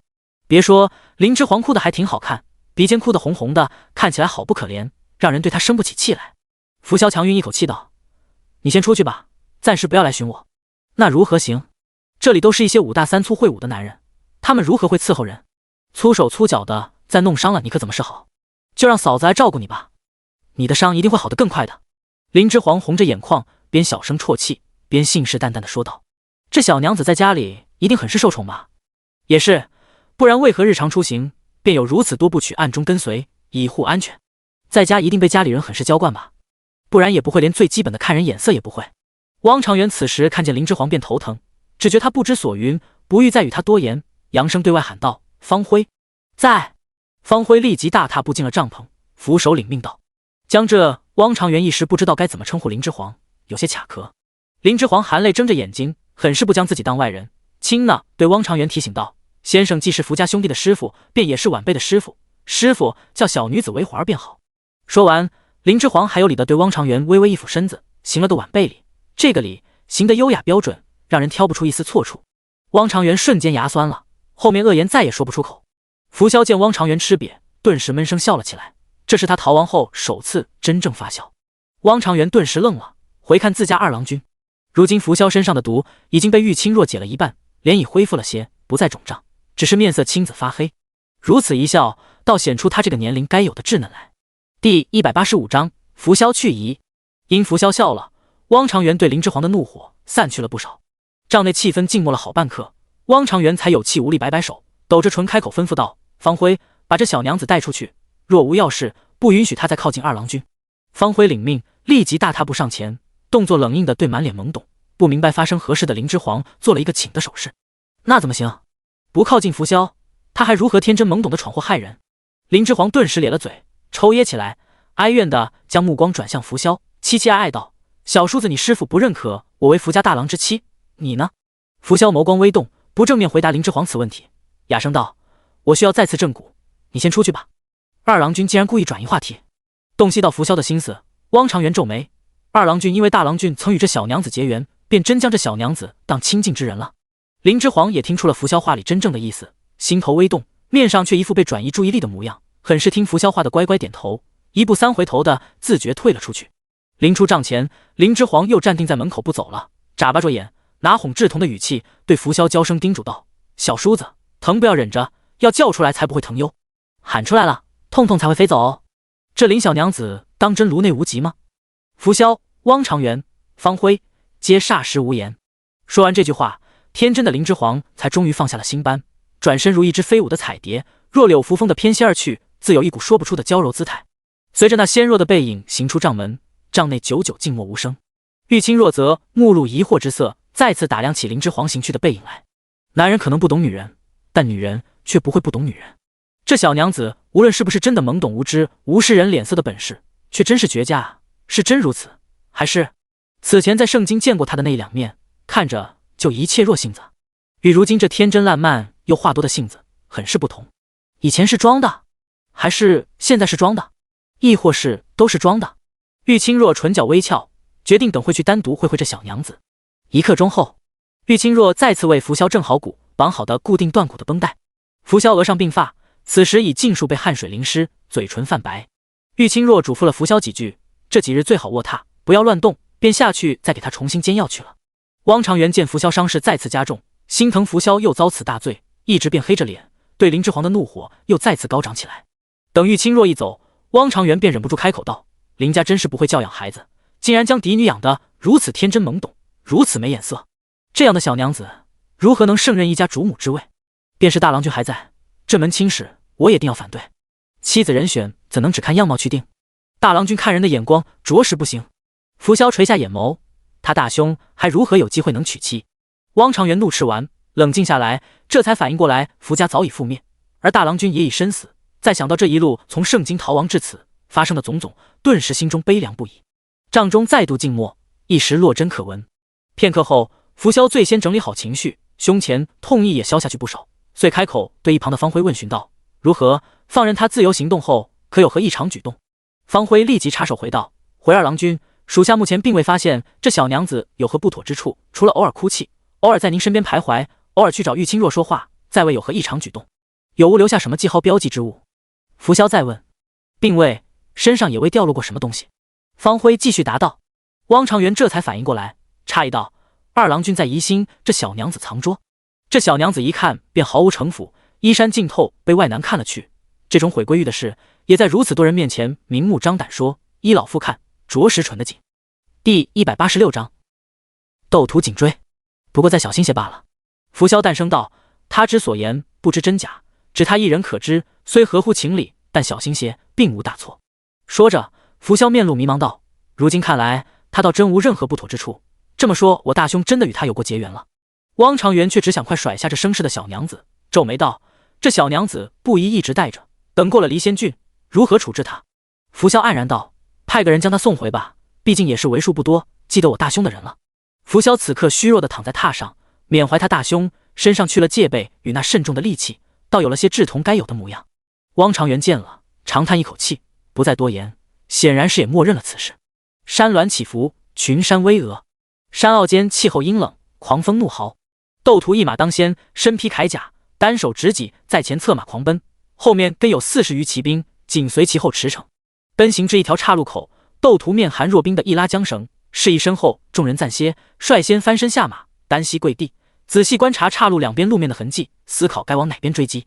胡三紧随其后下马，先拿了身侧的水囊，往嘴里大灌了好口水，才算是解了渴，再快步行至斗图身后停下，拱手道：“窦县尉，如何？挟持大郎君的那伙人往哪边去了？”“往右边方向去了。”斗图细细观察了两边路面的情况后，站起身，遥望远方的山群，冷声道：“窦县尉，今日还要再追吗？此刻天快黑了，我们不宜再赶路了，身后的步兵已经被我们甩得太远了。”胡三因为长时间的赶路，嘴唇已经被风吹得干裂，此时讲话，嘴唇裂开的口子丝丝缕缕的往外渗血。看路面痕迹，那伙人已经行去3个时辰有余，步兵若不跟上，我们这几人便是再前追上也无用，无法包围他们，打草惊蛇，大郎君更是危险。斗图眉头紧锁道。斗图也是追击后才发现，那伙人竟然都有马匹，看这一路的路面状况，马匹数量该有40匹有余。那伙人一路驰骋，便是沿路留下了可追击的痕迹，也难追上对方。快线到底只是小线，战马有限，大郎君掌管快线事务后，才开始建立军用马场。大郎君四处收罗马种，才让如今军护所的马场里冲入了80余匹马，目前能做军用的只有40余匹，此次已全部带出用于追击，但终归数量少了些。世家豪族便是逃难，依旧底蕴不俗，日夜兼程追赶，仍旧是被甩了近4个时辰的路程。窦屠想到此，虎目含煞，嘴唇紧抿，手中大戟重重往地上一插，明显生怒。温献成吩咐过，大郎君对他们还有用，不会随意杀之。若无法将那伙人带兵包围，便紧追在他们身后，用于震慑他们便可，不可冒进。胡三见窦屠如此，怕他冒进，出言提醒道。窦屠一言不发，站起身，略微点了下头，表示自己心中有数。大郎君乃小娘子，那温献成不知，他窦屠却知，如何能放心？不尽快将大郎君救回，实难心安。领兵最忌讳意气用事，窦屠很快便察觉到自己心态不妥，扬手抹了把脸，强逼自己冷静下来。确实该收敛自己的情绪了。窦屠竟站了片刻，也拿下腰间的水囊，拔下盖子，猛灌了好几口水，方才让自己身体里沸腾的血液冷凝下来。窦县尉，我们确实不宜再赶路了，还是先休整一番，等身后的步兵跟上，再行追击吧。窦屠沉着脸，回首看看自己来时的方向，再遥望自己要追的方向，最后不得不叹息道：确实不能再赶路了，便在此休整吧。窦屠说着走动2步，身上的铠甲摩擦碰撞，发出沉闷的铿锵声，抬手抚摸自己已经精疲力尽的爱驹，继续道：先等落于后方的步兵跟上，队伍汇合后，我们晚上再在这附近找一处地方安营扎寨，明日再追。诺。胡三拱手领命，立即下去传令。第187章，乱世果然催人变。繁茂的枝叶间，有细碎的阳光投下，在绿林间洒出明晃晃的金色光晕。出得拂晓营帐，林之煌便找了棵大树，靠背环膝坐下，忐忑地环顾四周，一副对陌生环境毫无安全的害怕模样。拂晓手下的部曲各自都在忙着手上的事情，偶尔有人路过注意到这小娘子，见她如此模样，也都对她投以同情的目光。也是这贵族小娘子时运不济，正好撞到这世上，被二郎君掳劫了来，后面就算回去了，还不知道要遭受什么样的流言蜚语呢。因为这里大部分部曲都信了林之煌与他们家大郎君有过结缘，所以对他的态度都是比较和善的。毕竟这些部曲在逃亡前乃顶级氏族门人，皆为人中精锐，不是真正的穷凶极恶之徒，所以也无人对一娇弱的小娘子起恶念。林之煌是敏锐之人，自然也感受到了周围这些部曲的善意，越发维持人设，表面啜泣，实则内里冷静至极，一直在思考脱身之法。鲁王已与冲天贼交战3月有余，目前已夺回库县与昌县，冲天贼如今困守广山县不出。扶萧如今要逃出离仙郡，只有2条路走，一是从鲁王刚收回的昌县过城而出，二是翻过前方的广山，从冲天贼势力下的广山县绕道出离仙郡。扶萧目前准备往哪逃？林之煌正埋头思考着，突然一个高大的身影在林之煌身前站定，此人身影轻而易举的便笼罩住了此时正缩成一团的林之煌，将他头顶这片地的亮光都遮了去。林之煌故作懵懂的抬头，见是粗莽的卢德站在面前，顿时一副受惊小白兔的模样，眼眶霎时红了起来，颤声道：你要做什么？你别哭，俺就是过来和你说，二郎君人很好的，他以前是看见小狗受伤都会难过之人，你别怕他。卢德见林之煌哭，立即慌了手脚，忙不迭出言解释道：哦，原来这扶萧在遭遇变故前是这副模样啊。林之煌心下暗喜，这不用打听就有人来送情报的感觉，真是舒畅啊。小叔子不论做什么，只要他是扶大郎君的弟弟，我都不会怕他的。林之煌适时止了眼泪，眼眶红红的对卢德道。卢德一听，神色更柔和了些，将手上的吃食递给林之煌，刻意放柔了声音道：你吃点东西吧，二郎君也是迫不得已才挟持了你，你别怪他。你别看二郎君如今这样，他对亲近之人可好了。我知道小叔子还是年幼，他说何话做何事我都不会放在心上的。他惨遭如此大祸，心里一定非常难过，我不知道该如何才能帮到他。林之煌感激对卢德笑笑，双手接过他给的吃食，不经意间诱导他继续往下说更多信息。二郎君喜欢别人亲近他，谁亲近他，他便对谁好。卢德闻言立即快言快语道：是吗？林之煌娇怯道。卢德这高大汉子见自己所说之言被质疑，当即不满，粗声粗气的高声道：就是如此，你这小娘子别动不动就哭了，有什么难处尽管说来，力所能及，俺都可以帮你。撂下此话，卢德也不等林之煌再回话，便红着脸跑走了。林之煌虽觉得卢德有些莫名其妙，但能轻而易举就得到关于扶萧的诸多情报，也没心思再分析卢德的用意，当即凝神，又在心里思索开来。扶萧喜欢别人亲近他啊，是因为年少成名，所以他周围之人大多数都对他敬畏有余，亲近较少，所以便喜欢别人亲近他吗？果然，一个人越没有什么，便越渴求什么。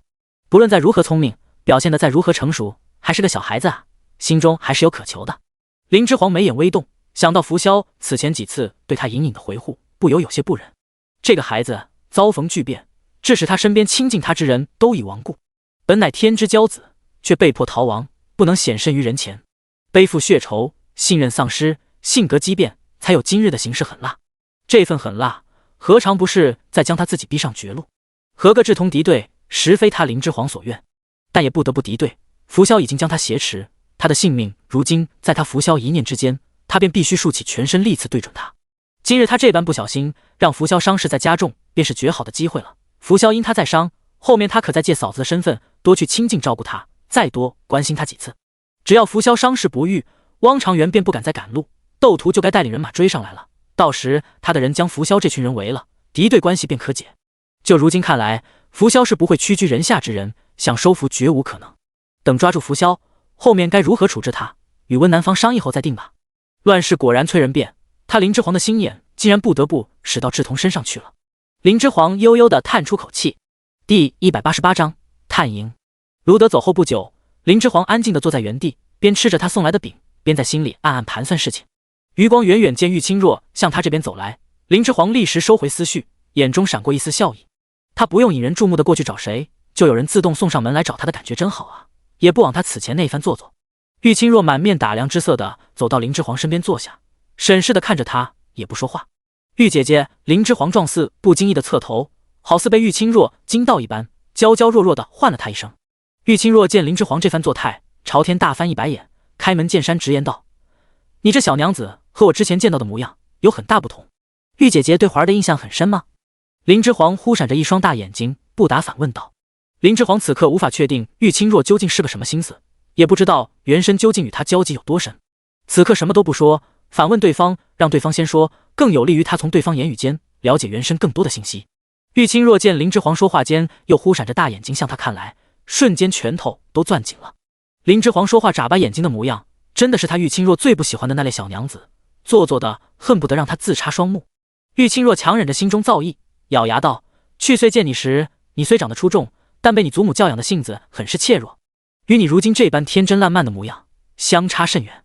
原身此前是那副模样啊！”林之皇总算是从别人嘴里了解到一些原身的信息了，心下暗喜。终是我继祖母，因此妹妹我和她并不亲近。林之皇笑着耸耸鼻子，一副和玉清若分享秘密的模样，所以才那副懦弱模样。如今才是他真实性子。玉清若还是感觉违和，狐疑的又看林之皇好几眼，突然问：“你被劫持，不害怕吗？”“那是我小叔子，我有什么好怕的？”林之皇继续眨巴眼睛反问：“拂晓把你劫持来，变相等于毁了你的归玉，你不恨他？”玉清若直视林之皇的眼睛，又问：“不恨，我本来就未打算嫁人，名声有何要紧？我要为福大郎君守节。”林之皇娇声坚定道。玉清若闻言，再不抱任何希望，满头黑线的问出他一直想问的问题，嘲讽道：“你这小娘子，莫非颅内有疾？是不是被你的继祖母教傻了？”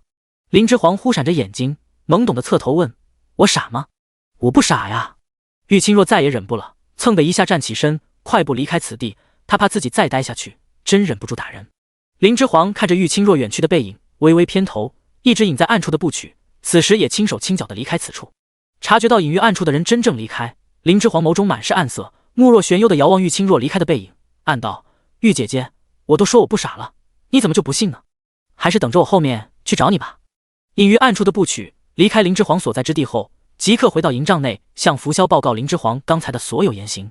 拂晓听后，这才彻底对林之皇放下了戒心，不再让人隐于暗处观察林之皇，正式指派了手下的部曲陆行与陆辉跟随于林之皇身后，既是看押，也是保护。夜半人静，两道黑影快速的在林间穿梭而过。窦屠向来警醒，本是在营帐内浅眠，听到外面的细微动静，抄起踏边的大戟，闪身便快步追了出去。有人探营。远远看到那两道黑影，窦屠便知自己并未草木皆兵，立即洪声大喝道：“营地顿时亮起火光，立即便有10余名士兵手持长矛冲奔而出。见被人发现，两道黑影奔逃得越发快了。窦屠见他手下之兵隐隐有被甩脱之势，快追几步，几个旋身借力，扬手猛掷出手中长戟，长戟如流光急射而出。稍息，两道黑影中便响起一声凄厉的惨叫，一人被窦屠掷出的长戟钉死在原地。另一人见状，也不看同伴情况，心理素质好极，奔逃身形没有丝毫因此迟疑受阻。那黑影钻出林去，骑了原先停在路边的马，便一路狂奔而去。胡三带了5、6人上去撵追了一路，最后还是输在了身下马匹不如人，将人给追丢了。第189章，昔日那些志士之能臣。半夜，拂晓所在营地突然喧哗声四起，紧接着便响起一阵急促的马蹄之声。林之煌机警地翻身而起，细听帐外动静。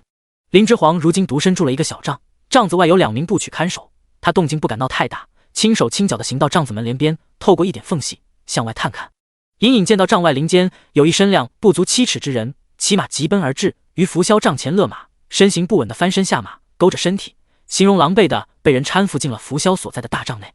林之煌顿时便明白，这是拂晓派出去打探消息的人回返了，也不知道会带回什么消息。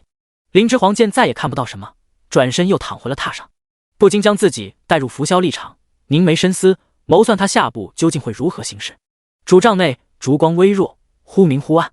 朱渠被人搀扶着一入帐子，便躬身抱拳禀报道：“二郎君，快县的人马如今在我们后方30里地处安营扎寨。”拂晓因为伤势，只得躺在榻上，听探子朱渠汇报此前所探得的消息。汪长元立在拂晓榻旁，听朱渠汇报完此消息，当即便紧皱了眉头。快县人马既然追得如此紧，就在我们身后30里地外，不该啊！我们可是一路骑了良驹奔逃的。拂晓却直接想明白其中关窍，侧头问朱渠道：“他们也有战马？快县不过一偏远小县，此处军队竟然还配有战马？哪来的战马？追上来的这伙人有多少？”朱渠立即答道：“40人左右。领兵的将领非常机警，我们的人才靠近他们营地，没多久就被此人发现了。那些追击的兵明显也是受过骑兵训练的，应该是精锐，都配有战马。50里地外还有1000余步兵跟在他们后方赶来。这块县不过一个小县，竟然有骑兵，还有40余匹战马。”汪长元当真是惊愕了。此前在进出快县被查录饮时，汪长元便对这块县有诸多疑惑了。快县不过一名不见经传的偏远小县，守城的小兵素质竟也都不错，做事也很是认真负责，尽忠职守。他们进出城皆被查了录影。要知道，此前他们逃亡时，就算路过大的州城，守城的兵士只要看到他们车架上的鲁家家徽，便是录影也不查，直接躬身恭敬放他们进出城的，只要给购入城费便可。这块县当真是不同，奇异之处颇多，竟然还养有战马，这块县都不像是一个小县了。汪长元抚摸着额下胡须，拧眉道：“快县有骑兵，我们想顺利摆脱快县的追兵便难了。快县的掌事人果然不一般，真是那名不见经传的县令林者云。”拂晓屈起手指悄悄踏言，不由想起那叛主的丫鬟身死前欲喊之话。汪长元立时摇头道：“若快县主事人真是那林者云，哪知当那丫鬟当秘密去告密？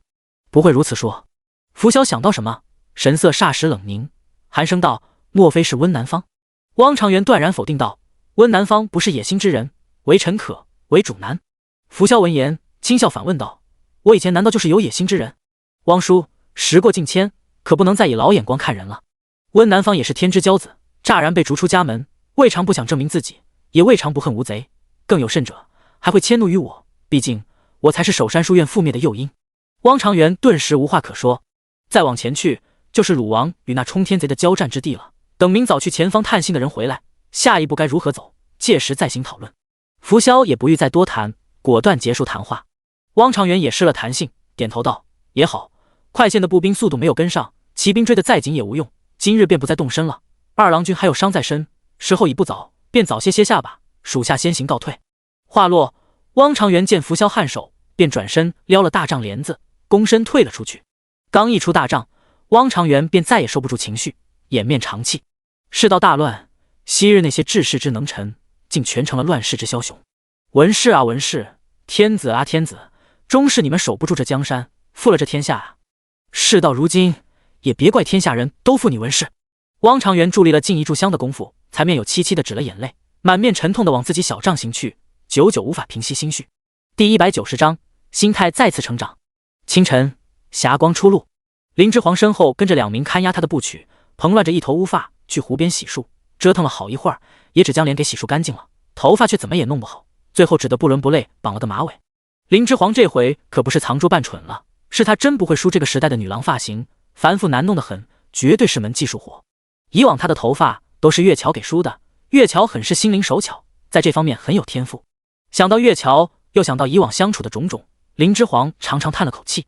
月桥他也是花了心思培养的，事实证明，一个人若是心性不妥，便是再如何用的顺手也不得用。乱世之下，世事难料，若稍不慎，便是命丧黄泉的下场。林之皇同时也在心里暗暗告诫自己，此处不同于他原来那个时代，那个时代下的他，若有疏漏之处，是有机会给他踩坑，再汲取教训，去反思，再改变的。此处不同，他乃乱世，掉以轻心，便是万劫不复。经此事后，林之皇更会时时刻刻警醒着，不允许自己小瞧任何一个人，哪怕他还是稚童。玉清若此时也来到溪边洗漱，见到林之皇，当即就给了他一个鄙夷的眼神，看也不看他，便从他身边路过。林之皇也不介意，假装没注意到玉清若对自己态度，指尖轻抬，对身后2名看押他的部曲指了指拂晓所在的大帐，娇声问道：“小叔子醒了吗？小女子可不可以去看他？”二郎君交代过，林小娘子只要不出这片林子，去哪都自便。看押林之皇的2部曲年岁都不大，皆是17、18岁的年纪，一人名陆行，一人名陆辉，是2兄弟，长得很是相像。此时回话的便是稍大些陆辉。问完此话的一炷香后，林之皇便顶着一头马尾的造型，娇弱又颇为滑稽的走3步跌1步的模样，端着一盆清水，明显向拂晓所在的大帐方向行去。顿时，这片林子间众部曲的目光便都被这娇娇弱弱的林小娘子给吸引过去了。众部曲不由在心里暗暗揣测，林小娘子这是要去伺候二郎君洗漱，她这是真把自己当二郎君的大嫂了。部曲们面面相觑，同时也没有人出声喝止。二郎君自逃亡后，性子便变得冷僻，有个人不总怕他，总去亲近他也好。毕竟二郎君再如何聪慧，终究尚幼，不该如此断情。于是部曲纷纷装作没看到的模样，各自忙各自的事情，并不做阻止。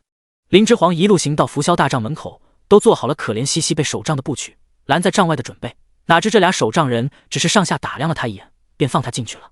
林之皇见状，心中暗喜，这群人是真的不拿他当威胁看待啊！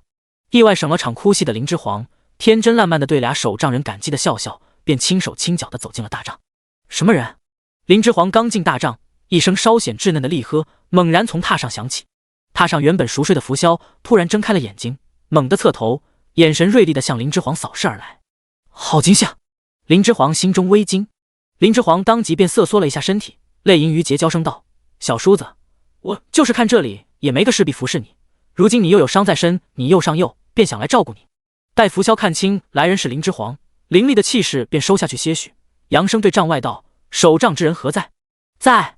原本在拂晓帐外看守的2人立即进来，躬身抱拳道：“守帐不利，下去领尸鞭。”拂晓冷声道：“诺。”帐外看守的2人羞愧地低下头，躬身下去领罚。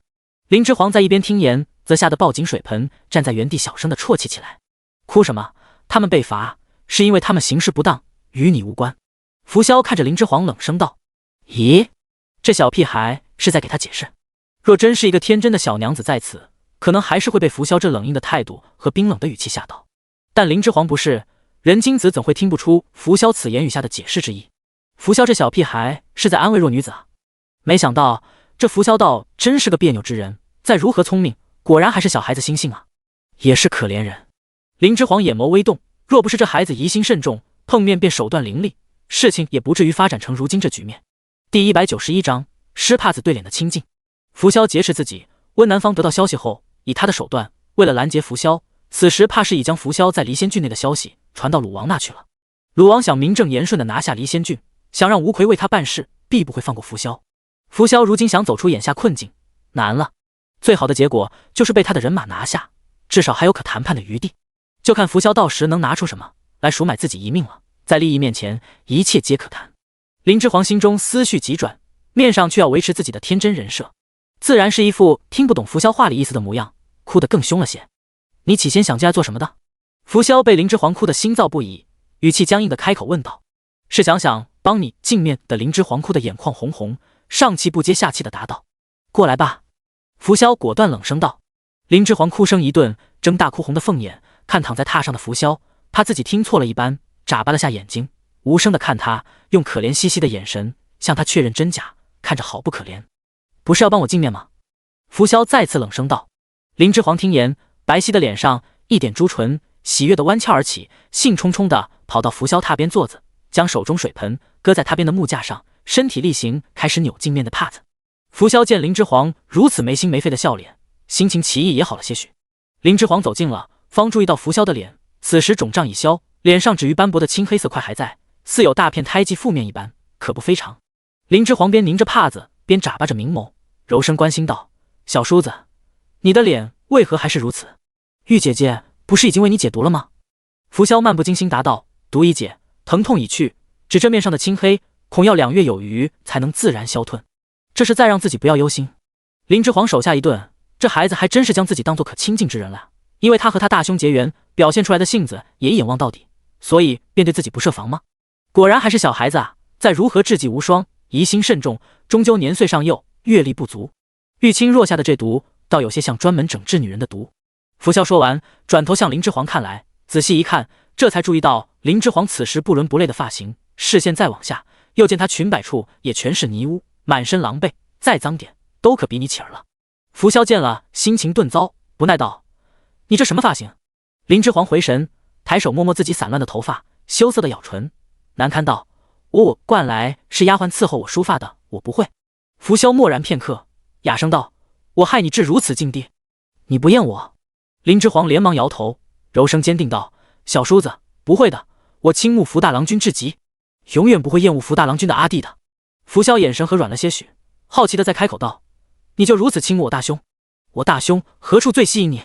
完，这是要谈细节的节奏啊！他哪知道福大郎君具体是什么样的人？再谈下去，马甲这是要掉啊！聪明人最是难糊弄，讲得越细，破绽便会越多。林之煌背后的冷汗立时便下来了，不敢再谈下去，急中生智，手上是半湿帕子，顿时糊上了拂晓的脸，然后像抹桌子一样为他净面。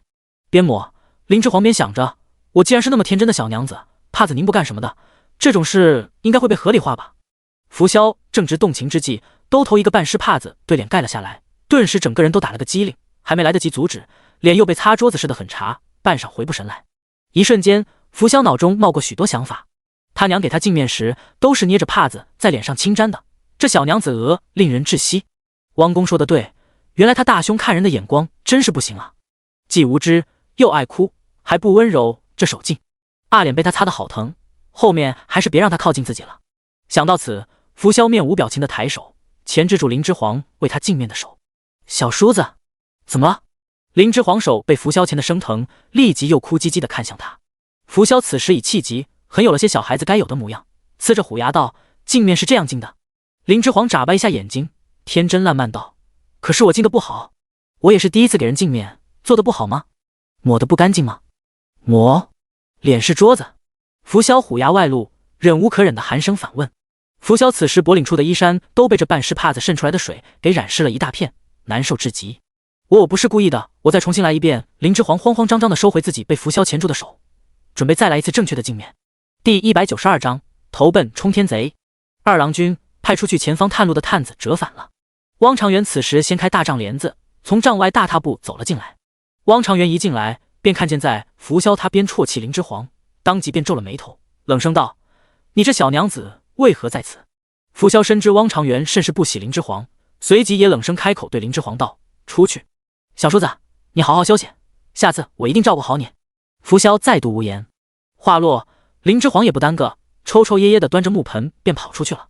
汪长元在林之煌走后，转头对拂晓色然道：“如今看来，二郎君倒还是和以前一般无二。”拂晓不说话，冷冷的抬眸望向汪长元。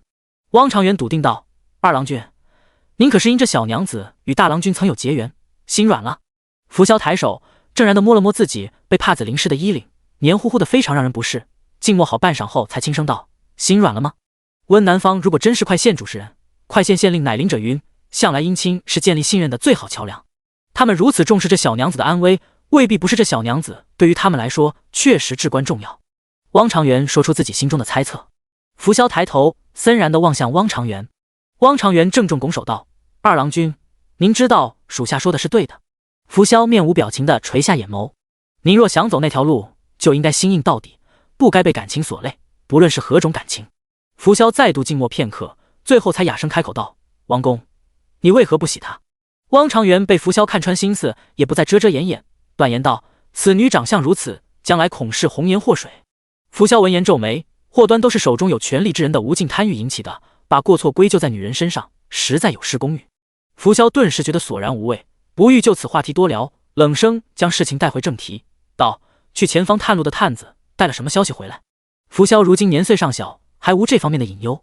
汪长元遂也不再多言此事，拱手禀报道：前方探子回报，快县已大肆散发二郎君在此的消息，鲁王已从冲天贼手里夺回库县与昌县，因这两县暂无主事人，因此城内事务由鲁王的人马接管。冲天贼的2万余兵马如今困守广山县不出。扶萧闻言，当即凝眉道：鲁王的人马接管了昌县，那我们便不能从昌县过路离开离仙郡了。我们人马不少，很难隐匿行踪，避过盘查，须得避开鲁王的势力范围。回禀的探子有绘制出这附近地势的基本舆图吗？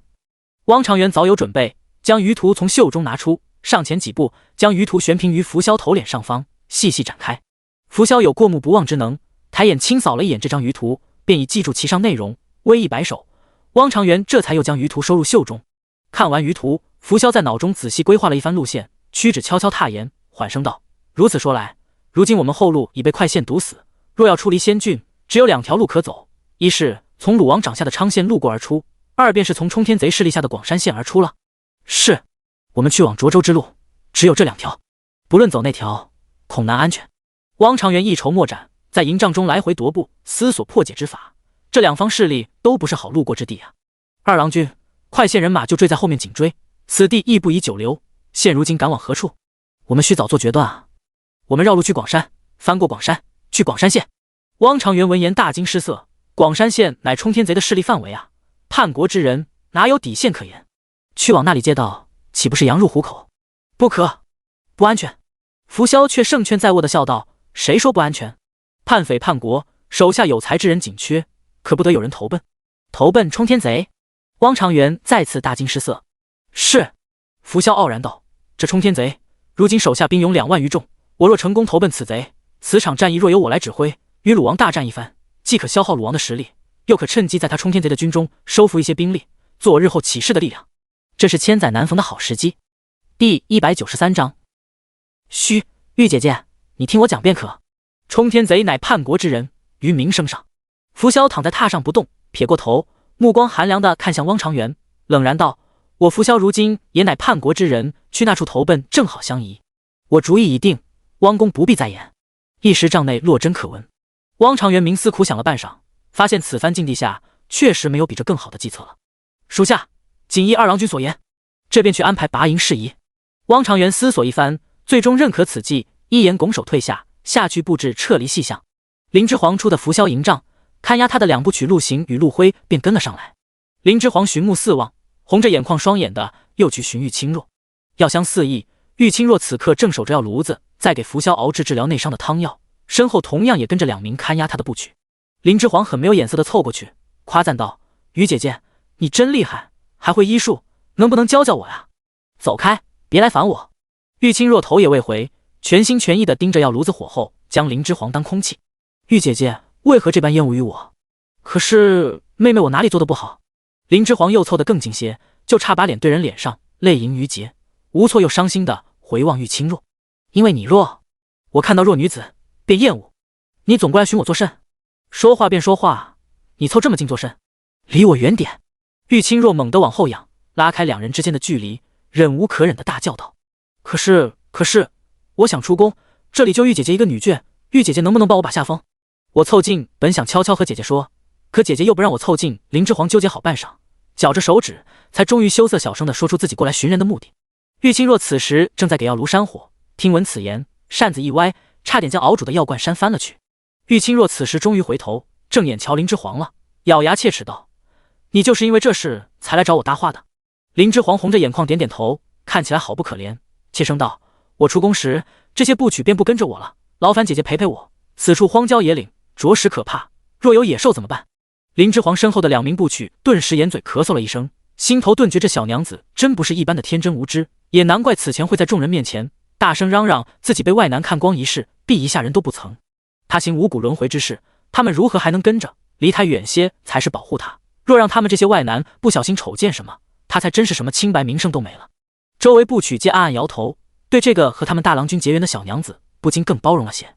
玉清若此时却收了脾气，从林之皇的话里听出好些别的意思，遂狐疑地看他：玉姐姐，你便陪陪我吧。林之皇抓起玉清若的手，撒娇似的摇了摇，手指却若有若无地在玉清若手心划了一下。玉清若眼眸微动，顺势便跟着林之皇走了近10丈的距离，遂发现身后的那2名看压他的部曲果然没有再跟上。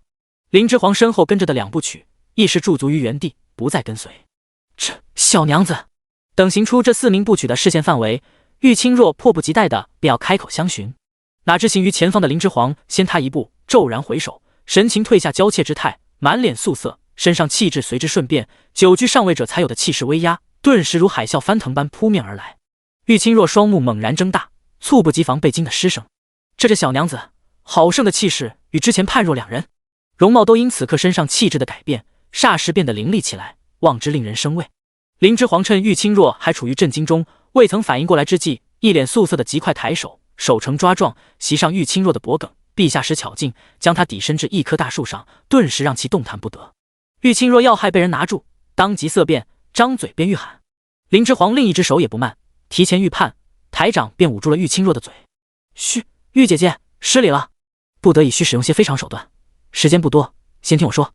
林之皇轻声呢喃道，仿若情人低语。玉清若听的是汗毛倒竖，不敢再胡乱挣扎，忙不迭的点头。林之皇就着这个姿势，快声道：玉姐姐，你如此尽心医治浮萧，以为这样便可活吗？那你可就错了。玉清若眼睛睁得更大，眨眼示意自己有话要讲。林之皇摇摇头，轻声再道：玉姐姐勿怪，时间有限，我们不能独处太久，恐会让人起疑，你听我讲便可。第194章达成共识。我知你昨日是来试探于我的，但我们暗处有人观察，故我才未给予你回应。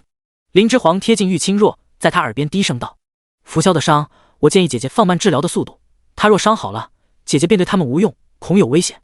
我知姐姐与汪长元行了副讹礼，但汪长元只保证了在此的人都不得杀你，却未保证一定会救你。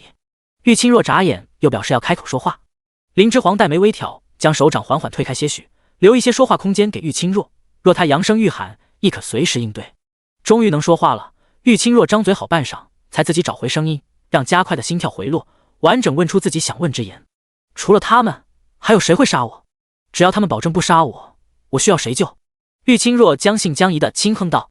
林之皇见玉清若对自己所言果然上心，没有喊叫的趋势，这才彻底放下手来，越发加快语速道：浮萧要离开离仙郡，此时只有2条路可走，一是从鲁王冈收回的昌县过城而出，二是翻过前方的广山，从冲天贼势力下的广山县绕道出离仙郡。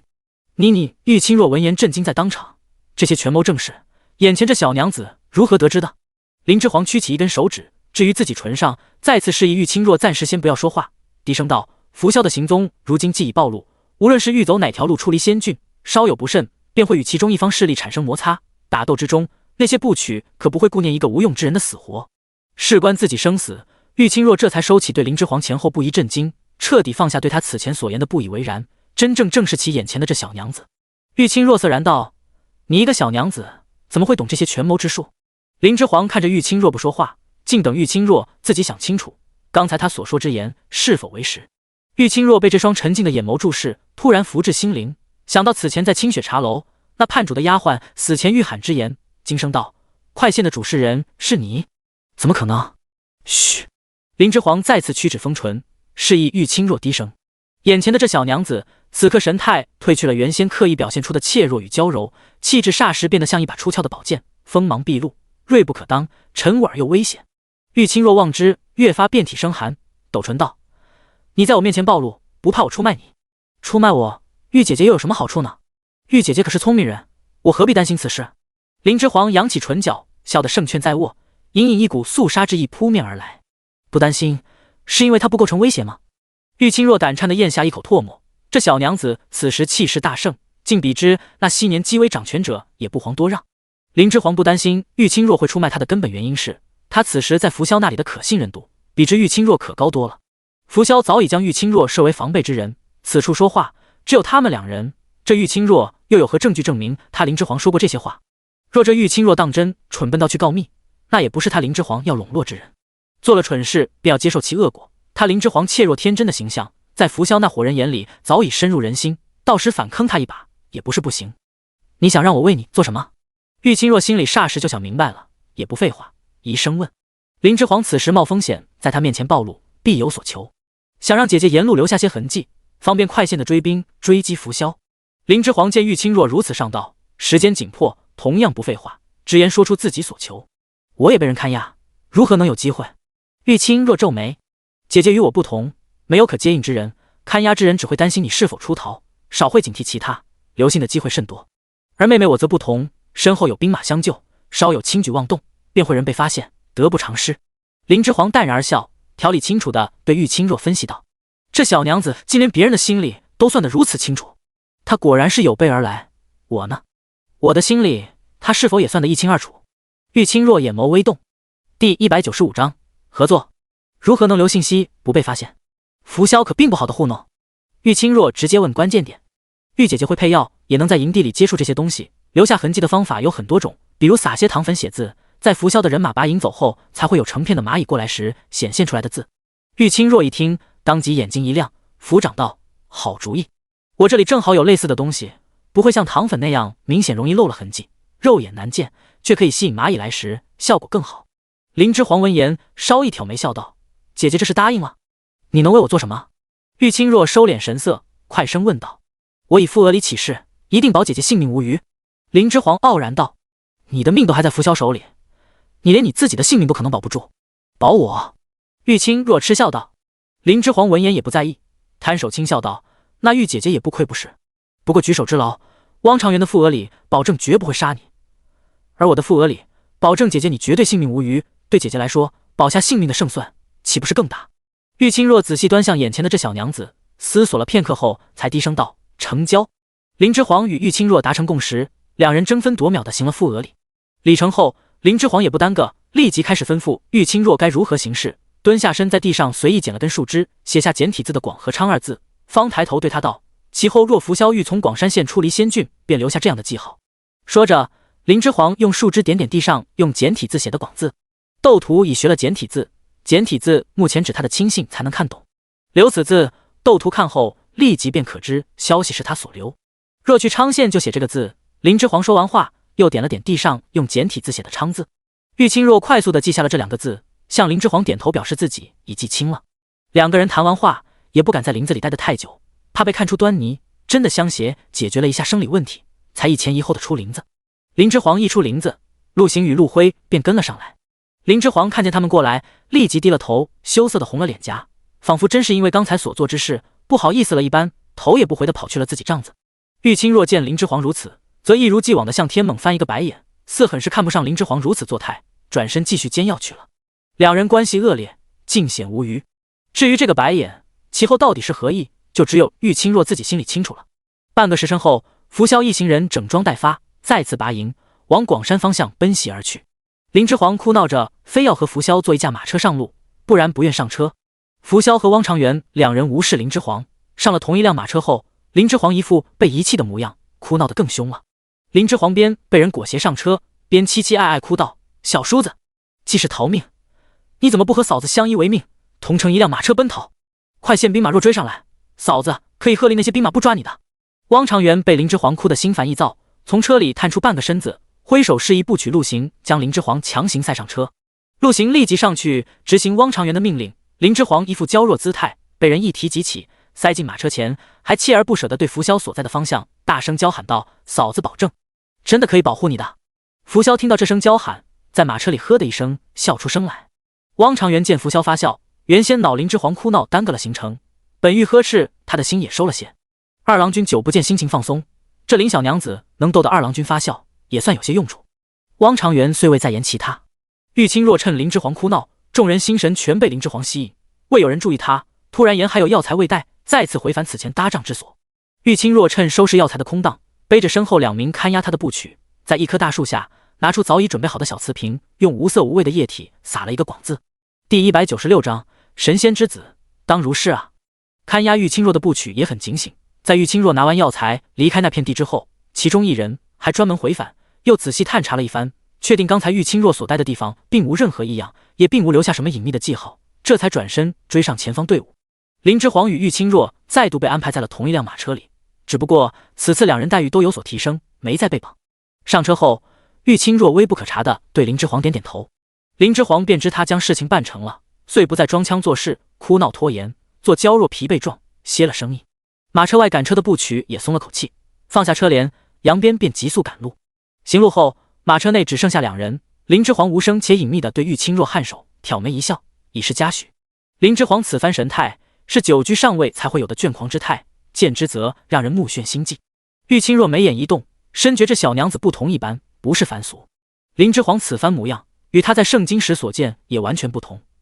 难道在圣经时他便在演戏，迷惑祭祖母？是了，和他那钱婆母能成为闺中密友的人，能是什么良善人？这小娘子如此聪慧，想求生可不得扮猪吃老虎。若不是这林小娘子自己露出本来面目，谁能想到这貌似娇弱的小娘子不仅会武，还善权谋之术，不是常人啊！还有那扶萧义士，乱世果真出妖孽吗？玉清若长叹了口气，目光幽深，想到了自己的小叔子鲁运丹，那也是个妖孽，大几七宗之一，他钱婆婆的底气。玉清若紧抿唇角，眼中燃起无尽恨意。等他玉清若此次脱身，定要靠己身覆灭鲁家，就先从灭了鲁运丹开始。扶萧一行人一路急奔向广山进发，只要遇到路口便耽搁片刻，以做休整的同时，扶萧也会命人在岔道路口处都做下有大批人马踩踏而过的痕迹，不让后面的追兵根据路面痕迹推测出他们究竟逃往哪处。林之皇在马车内看到这些人的动作，深感扶萧之谨慎。扶萧一路行往广山方向，身边部曲都未做改装，明显不是准备掩藏身份蒙混过广山县的打算。林之皇经过一路苦思，此时方才在心中想明白扶萧究竟是作何打算。他竟欲去投奔那冲天贼，推测出扶萧此刻的谋划，林之皇不由为他的能屈能伸鼓掌叫绝。扶萧出身名门世家，冲天贼则乃叛匪，指他这能认叛匪为主，折节而做筹谋的魄力，就非一般人能有。叛匪冲天贼与鲁王兵马交战，两方人马派出大将战前对阵，鲁王指出飞将威虎薛青，便力斩冲天贼手下派出的数十大将。两方大将对阵，冲天贼那方出战的大将出一人便陨一人，接连被薛青3招之内斩于马下。为首出战的大将如此不堪一击，致使冲天贼手下那帮乌合之众还未真正两军交战，便士气大跌，且战且退。半月前，冲天贼便已退守广山县，避战不出。鲁王手下人马在广山县城门下校阵半月有余，冲天贼依旧避战不出，紧守城门关要。广山县两面环山，易守难攻，粮草丰足。冲天贼一时半会并不缺粮，如今看架势是准备跟鲁王打时间战了，两方就此僵持住了。冲天贼此时正值困境，最是缺人之际。若是昔日天下闻名的神仙子扶萧，携众多有能之士前来投奔，算是一举解了冲天贼的燃眉之急。冲天贼手下兵马人数并不输鲁王，输就输在手下文武人才不足。扶萧来投，冲天贼只要不傻，如何会拒绝神仙子扶萧的投诚？必定是礼贤下士一番，恭迎扶萧入城，发誓赌咒要给他庇护了。妙啊妙！就不知扶萧是准备以投诚为借口，直接到广山县便离开离仙郡，还是真的欲帮冲天贼出谋划策，与鲁王一决高下了。这孩子从小就被世人称作神仙子，这智计还有这胆气，果非一般人。前有狼，后有虎，如此困境下，扶萧能想出折节相投冲天贼的妙策，去设法脱困，实乃人杰。也难怪扶萧能如此年纪，便既能是7聪之一，又是8虎之一了。神仙之子，当如是啊！只可惜你扶萧今日终究是渡不了广山了，识人不清，便只能输了。第197章至广山。奔行2日有余，扶萧一行人终于到达广山南面山下。翻过此座山，便能到达广山县，进入冲天贼的势力范围。鲁王和快县的势力一时半会再不能奈何扶萧。林小娘子，请换上这件衣裳。马车停下，林之皇还未下车，方辉便从外拉开车帘，递过一套男装，示意他换上再下车。林之皇一见这衣裳，看其做工，便知这套衣裳乃是扶萧的。扶萧如今身量稍矮他半指，他若要穿其衣裳也是可以的。能换上男装，林之皇当然是求之不得，若遇冲突，身手会更灵便，这算是意外之喜。林之皇心下暗喜，面上却委屈地红着眼眶道：“这是小叔子让我换上的。”方辉见林之皇又欲落泪，头疼地解释道：“林小娘子，你就别多问了，快换了吧。二郎君也是为你好，绝无羞辱你的意思。”话落，方辉不欲再与林之皇多说，放下车帘，转身便大踏步走了。方辉行去前，让别的部曲此时也离此车远些，便安排别的事宜去了。玉清若在一旁见状，怪声怪气的道：“扶萧那狠毒小子，对你这嫂子倒是真好了。”林之皇如何不明白扶萧的心意？此时让他换上男装，是怕他如此容貌，后面去了匪窝会有祸端。不论是否是怕他这祸端影响己身安全，归根结底也是在保护他。林之皇眉眼轻抬，心中再次唯有动容。林之皇呼出口气，调整好心态，起身将马车帘子掩好，确认外面再看不到马车内的情景，再也懒得装腔作势，顿时收了一身怯弱之态，手脚麻利的便开始脱换衣服。等等，你这小娘子，怎么不等我出去了你再换？玉清若惊得目瞪口呆。林之皇手下脱换的动作不停，不解的回眸看玉清若，诧异道：“我有的，你都有，玉姐姐何须介怀？”玉清若一时磕巴，不知该如何回答，首次言语不利索了，娜娜道：“我这不是怕你不自在吗？”林之皇继续边脱换衣服，边很是诚恳的转头问玉清若道：“玉姐姐，你看我像不自在的样子吗？”玉清若觉得自己问了傻问题，迥然摇头。林之皇被玉清若此副模样逗笑，眨眼间便换好了男装。此番灿然而笑的模样，贵族郎君才有清贵之气顿显，疏朗至极。这男装，这林小娘子穿来倒是比女装还合适的紧。此番疏朗模样，若是不说，外人还真能当他是个郎君。玉清若一时间看的都有些晃了神，再次磕巴道：“你这小娘子穿起男装来，速度倒是快，不知道的还以为你天天都穿男装，就是个郎君呢。便多谢姐姐夸赞了。”林之皇好心情的扬唇而笑。玉清若再次无语，他是在明嘲暗讽，这小娘子如此聪慧，应该不是没听出来吧？对于自己一个娇娘子像个郎君这种事，他是真得意啊。古怪的小娘子，他真能保他玉清若的性命吗？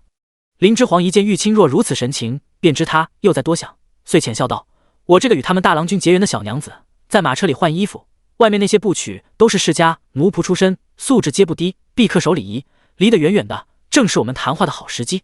我快些换了，多出来的时间方便我们谈话。”玉清若一听，也正了神色道：“谈什么？”林之皇遂肃容低声道：“拂晓此时已到达广山山脚下，下一步便要翻越过这座山，去到广山县投奔冲天贼。”投奔冲天贼！玉清若大惊道：“拂晓来此，不是只想借道逃离离仙郡吗？”林之皇摇头道：“拂晓若只是想借道出离仙郡，必会改头换面一番，做些掩藏身份的布置，但他们这一路行来，并未如此行事。我也是才想明白，他们不只是想借道那么简单。”玉清若闻言，顿时手脚冰凉，遂想起那夜他曾听到的拂晓欲称雄的野心。玉清若顿时便知林之皇此言不虚，六神无主的低喃道：“拂晓他想投奔冲天贼。”反应过来的玉清若压着声音，焦急地看向林之皇，惶惶道：“这可如何是好？那我岂不是要被他们带进匪窝？”第198章，玉清若心折。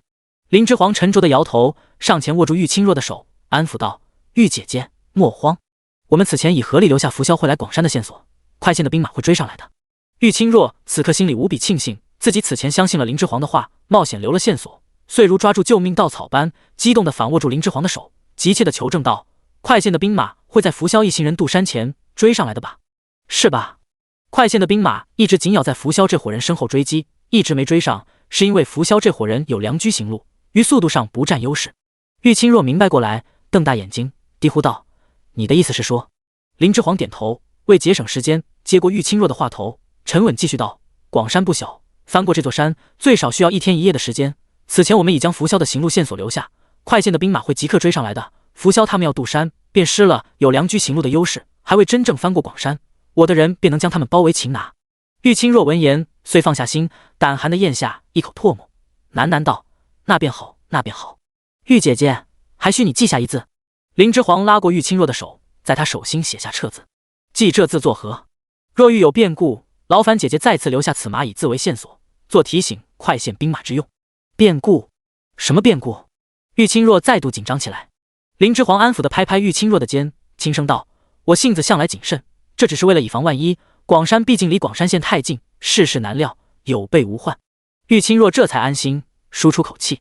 林之皇继续嘱咐道：“到时两方人马发生冲突时，玉姐姐尽量躲在我身后，我定护你性命无虞。”玉清若得林之皇此话，顿感安全无虞。此时看林之皇的目光再不同以往，已彻底为林之皇所折服，再不因眼前人年岁尚小而轻视之，对其志计尤为敬佩。玉清若乖乖的点头听吩咐，再不复此前总爱反唇相讥的刺头模样。拂晓那小子还想翻过广山，投奔冲天贼，逃出离仙郡，终究是漏算了一步，竟将威胁当作人质挟持了一路，也是他小子时运不济。玉清若乱跳的心落了地，也感叹起拂晓来。林之皇不理玉清若此言，见事情交代的差不多了，又穿起了柔弱的外皮，瑟瑟缩缩的掀开帘子下了马车。卢德领着半数部曲，时刻警戒周围，拱卫拂晓与汪长元的安全。方辉则在安排诸多上山要准备的事宜，留下朱曲领着3名部曲，在广山下一处隐蔽的地方安置照顾这40-50余匹良驹。此时也正好安排完一切事宜的方辉，远远见林之皇换好了男装，下了马车，再次大踏步走了过来。林小娘子速度挺快。方辉难得柔和了神色，夸赞了林之皇一句。林之皇羞涩地低下头，不自在地扯扯自己的袖口，好似对穿男装十分的不习惯，小声道：“多亏了玉姐姐帮忙。”“哪有，你自己换的。”玉清若自持自己装相的功夫比不上林之皇，怕露了马脚，惯常的向天翻了个白眼，避他如蛇蝎地走开了，离他远远的。方辉见林之皇换好了衣服，也不再与他多言，折返回去向二郎君复命去了。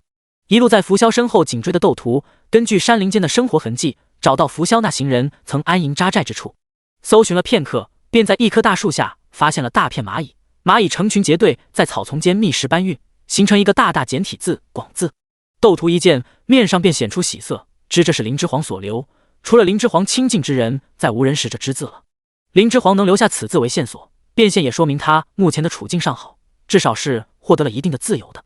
斗图发现了林之皇让玉清若留下的蚂蚁字，担心主公安全的而提起的心终于放下些许，心头微松之余，也不耽搁，立即整装待发，带着骑兵抄近路，一路快马加鞭赶往广山。步兵则沿着他一路留下的行进痕迹，也开始有目的加速行进。第199章广山青松寨。众鸟高飞尽，孤云独去闲。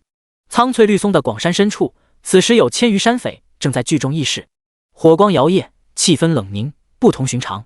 一面目英朗少年人手持一柄长枪，这一身豹皮短打，满面急黄，率先扬声开口道：“爹，您别不说话呀！您真要去替那冲天将军出战，对阵那逢战必胜的飞将威虎薛青吗？您马上功夫只是一般，岂是那薛青的对手？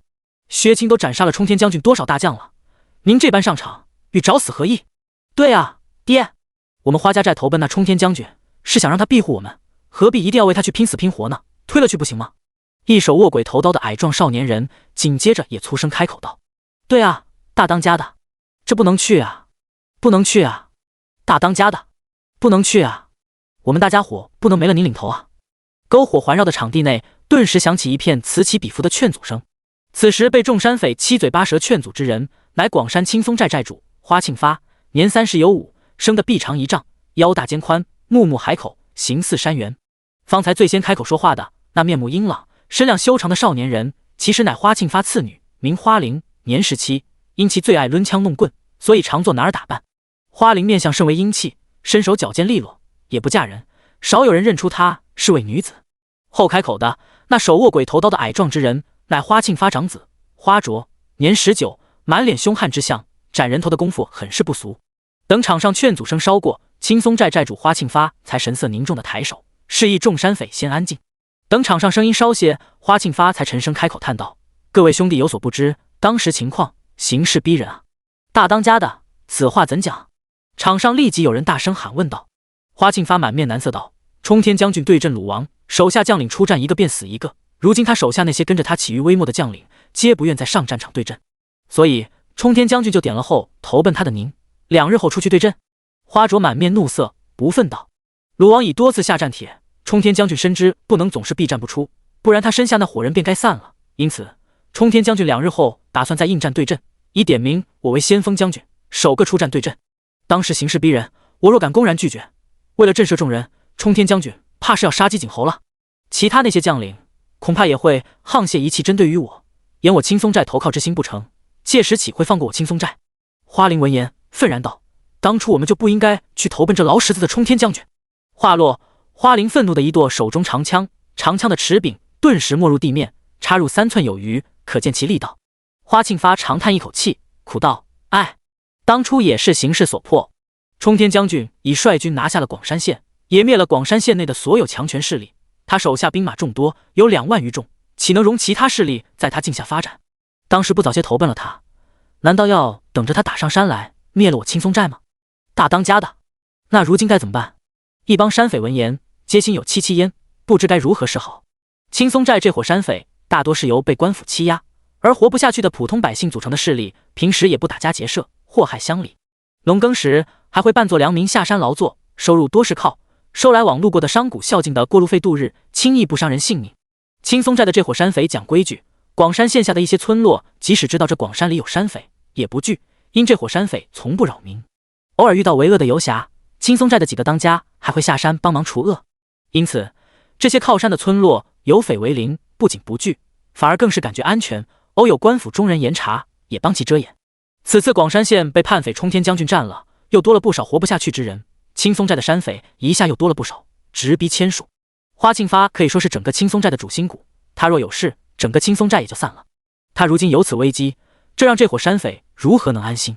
青松寨的二当家萧齐见自家老大一副愁眉不展的模样，赶忙替答道：“各位兄弟，先别急，冲天将军准备2日后再应战，这期间未必想不到更好的办法，容我们几位主事的先好好商议一番，等有了解决之法，再通知各位兄弟们，就先都散了吧。”青松寨的众山匪闻言，这才三三两两的散去，唯有领头的几个头目还留在篝火旁继续商议破解之策。第200章拖延。夜色如墨，月明星稀，山林间寒意下降。扶萧因为伤重，还需卧床休养，被2名部曲拿了木板抬着在山林里行走。林之煌与玉清若因为是娇弱女眷，恐他们拖慢速度，也与汪长元一般无二，被用了担架抬行。尽管如此，扶萧这伙人的行动速度依旧不慢，每过1时辰，抬行的人便换一波，以此保持最充沛的体力行进，因此翻山的速度并未减缓多少。林之煌见了扶萧这伙部曲的素质，很是心动，这便是100年世家的底蕴吗？跟在扶萧身边的这40-50人当真是精锐啊，不知要等多久，他身边也能培养出这样的精锐来。小叔子，今晚我们不歇吗？林之煌故作困倦地打了哈欠，转头过头，眨巴着眼，娇声对扶萧问道：“你若困了，就这么坐着睡吧。”扶萧侧头见林之煌果真一副昏昏欲睡的模样，冷声开口道：“可是这里好黑啊，我有些怕。”林之煌凄凄爱爱道。扶萧此时也没心情哄林之煌，再次冷声道：“快睡吧，方辉，给他搁上件衣裳。”于是林之煌又应景地哭了起来，抽抽噎噎的，在这漫漫漆黑的夜里，小声的啜泣声顿时被放得老大，听来很是瘆人。闭嘴，有何可哭的？再哭便在此处丢下你。汪长元是实在不耐烦这小娘子了，几次3番的给他们制造麻烦。汪长元这一呵斥，林之煌哭的声音更大了。方辉一时不知道是该听二郎君的，给这小娘子递上衣裳，还是听汪公的，把这小娘子就此丢下，一时踟蹰在原地。方辉私心里更想把这总惹麻烦的小娘子给就此丢下。卢德嘟嘟囔囔的开口道：“汪公，她叫一小娘子，有何告诫？您可与她好好说，凶她作甚？”玉清若作为在场唯一清醒的旁观者，在一边看的是津津有味，就差嗑上瓜子了，心里深觉这林小娘子当真厉害啊，竟以一己之力让扶萧这行人的几个领头人产生意见不合。毕竟再小的内讧也是内讧，也会拖慢行程不是？玉清若此时已经可以想象扶萧这伙人被快线兵马包围的场景了，心情愉悦的翘翘脚尖。扶萧子，当真对不住了，林小娘子那人看着比你安全可靠，我玉清若还想留着一条命，日后好报仇，自然要选对自己更有利之人了。黑夜里，玉清若笃定他人看不清他的神情，肆意无声大笑起来。窦屠带兵一路疾驰，于傍晚时分到达广山南面山脚下。窦屠令率先到此的骑兵四散开来探寻，找寻扶萧一行人上山的痕迹，提前做好部署，只等胡三帅跟随在后面步兵到此集结，便能上山一举包围擒获扶萧等一行人，解救主公。窦屠心里明白，这是自己最后一次机会，越是心焦便越是冷静。等扶萧一行人顺利翻过广山后，便是广山县，乃冲天贼的势力范围，到时他再想救回主公便难了，他一定要赶在扶萧过广山前将其包围拿下。窦屠远望前方巍峨的广山，目光中全是肃杀之色。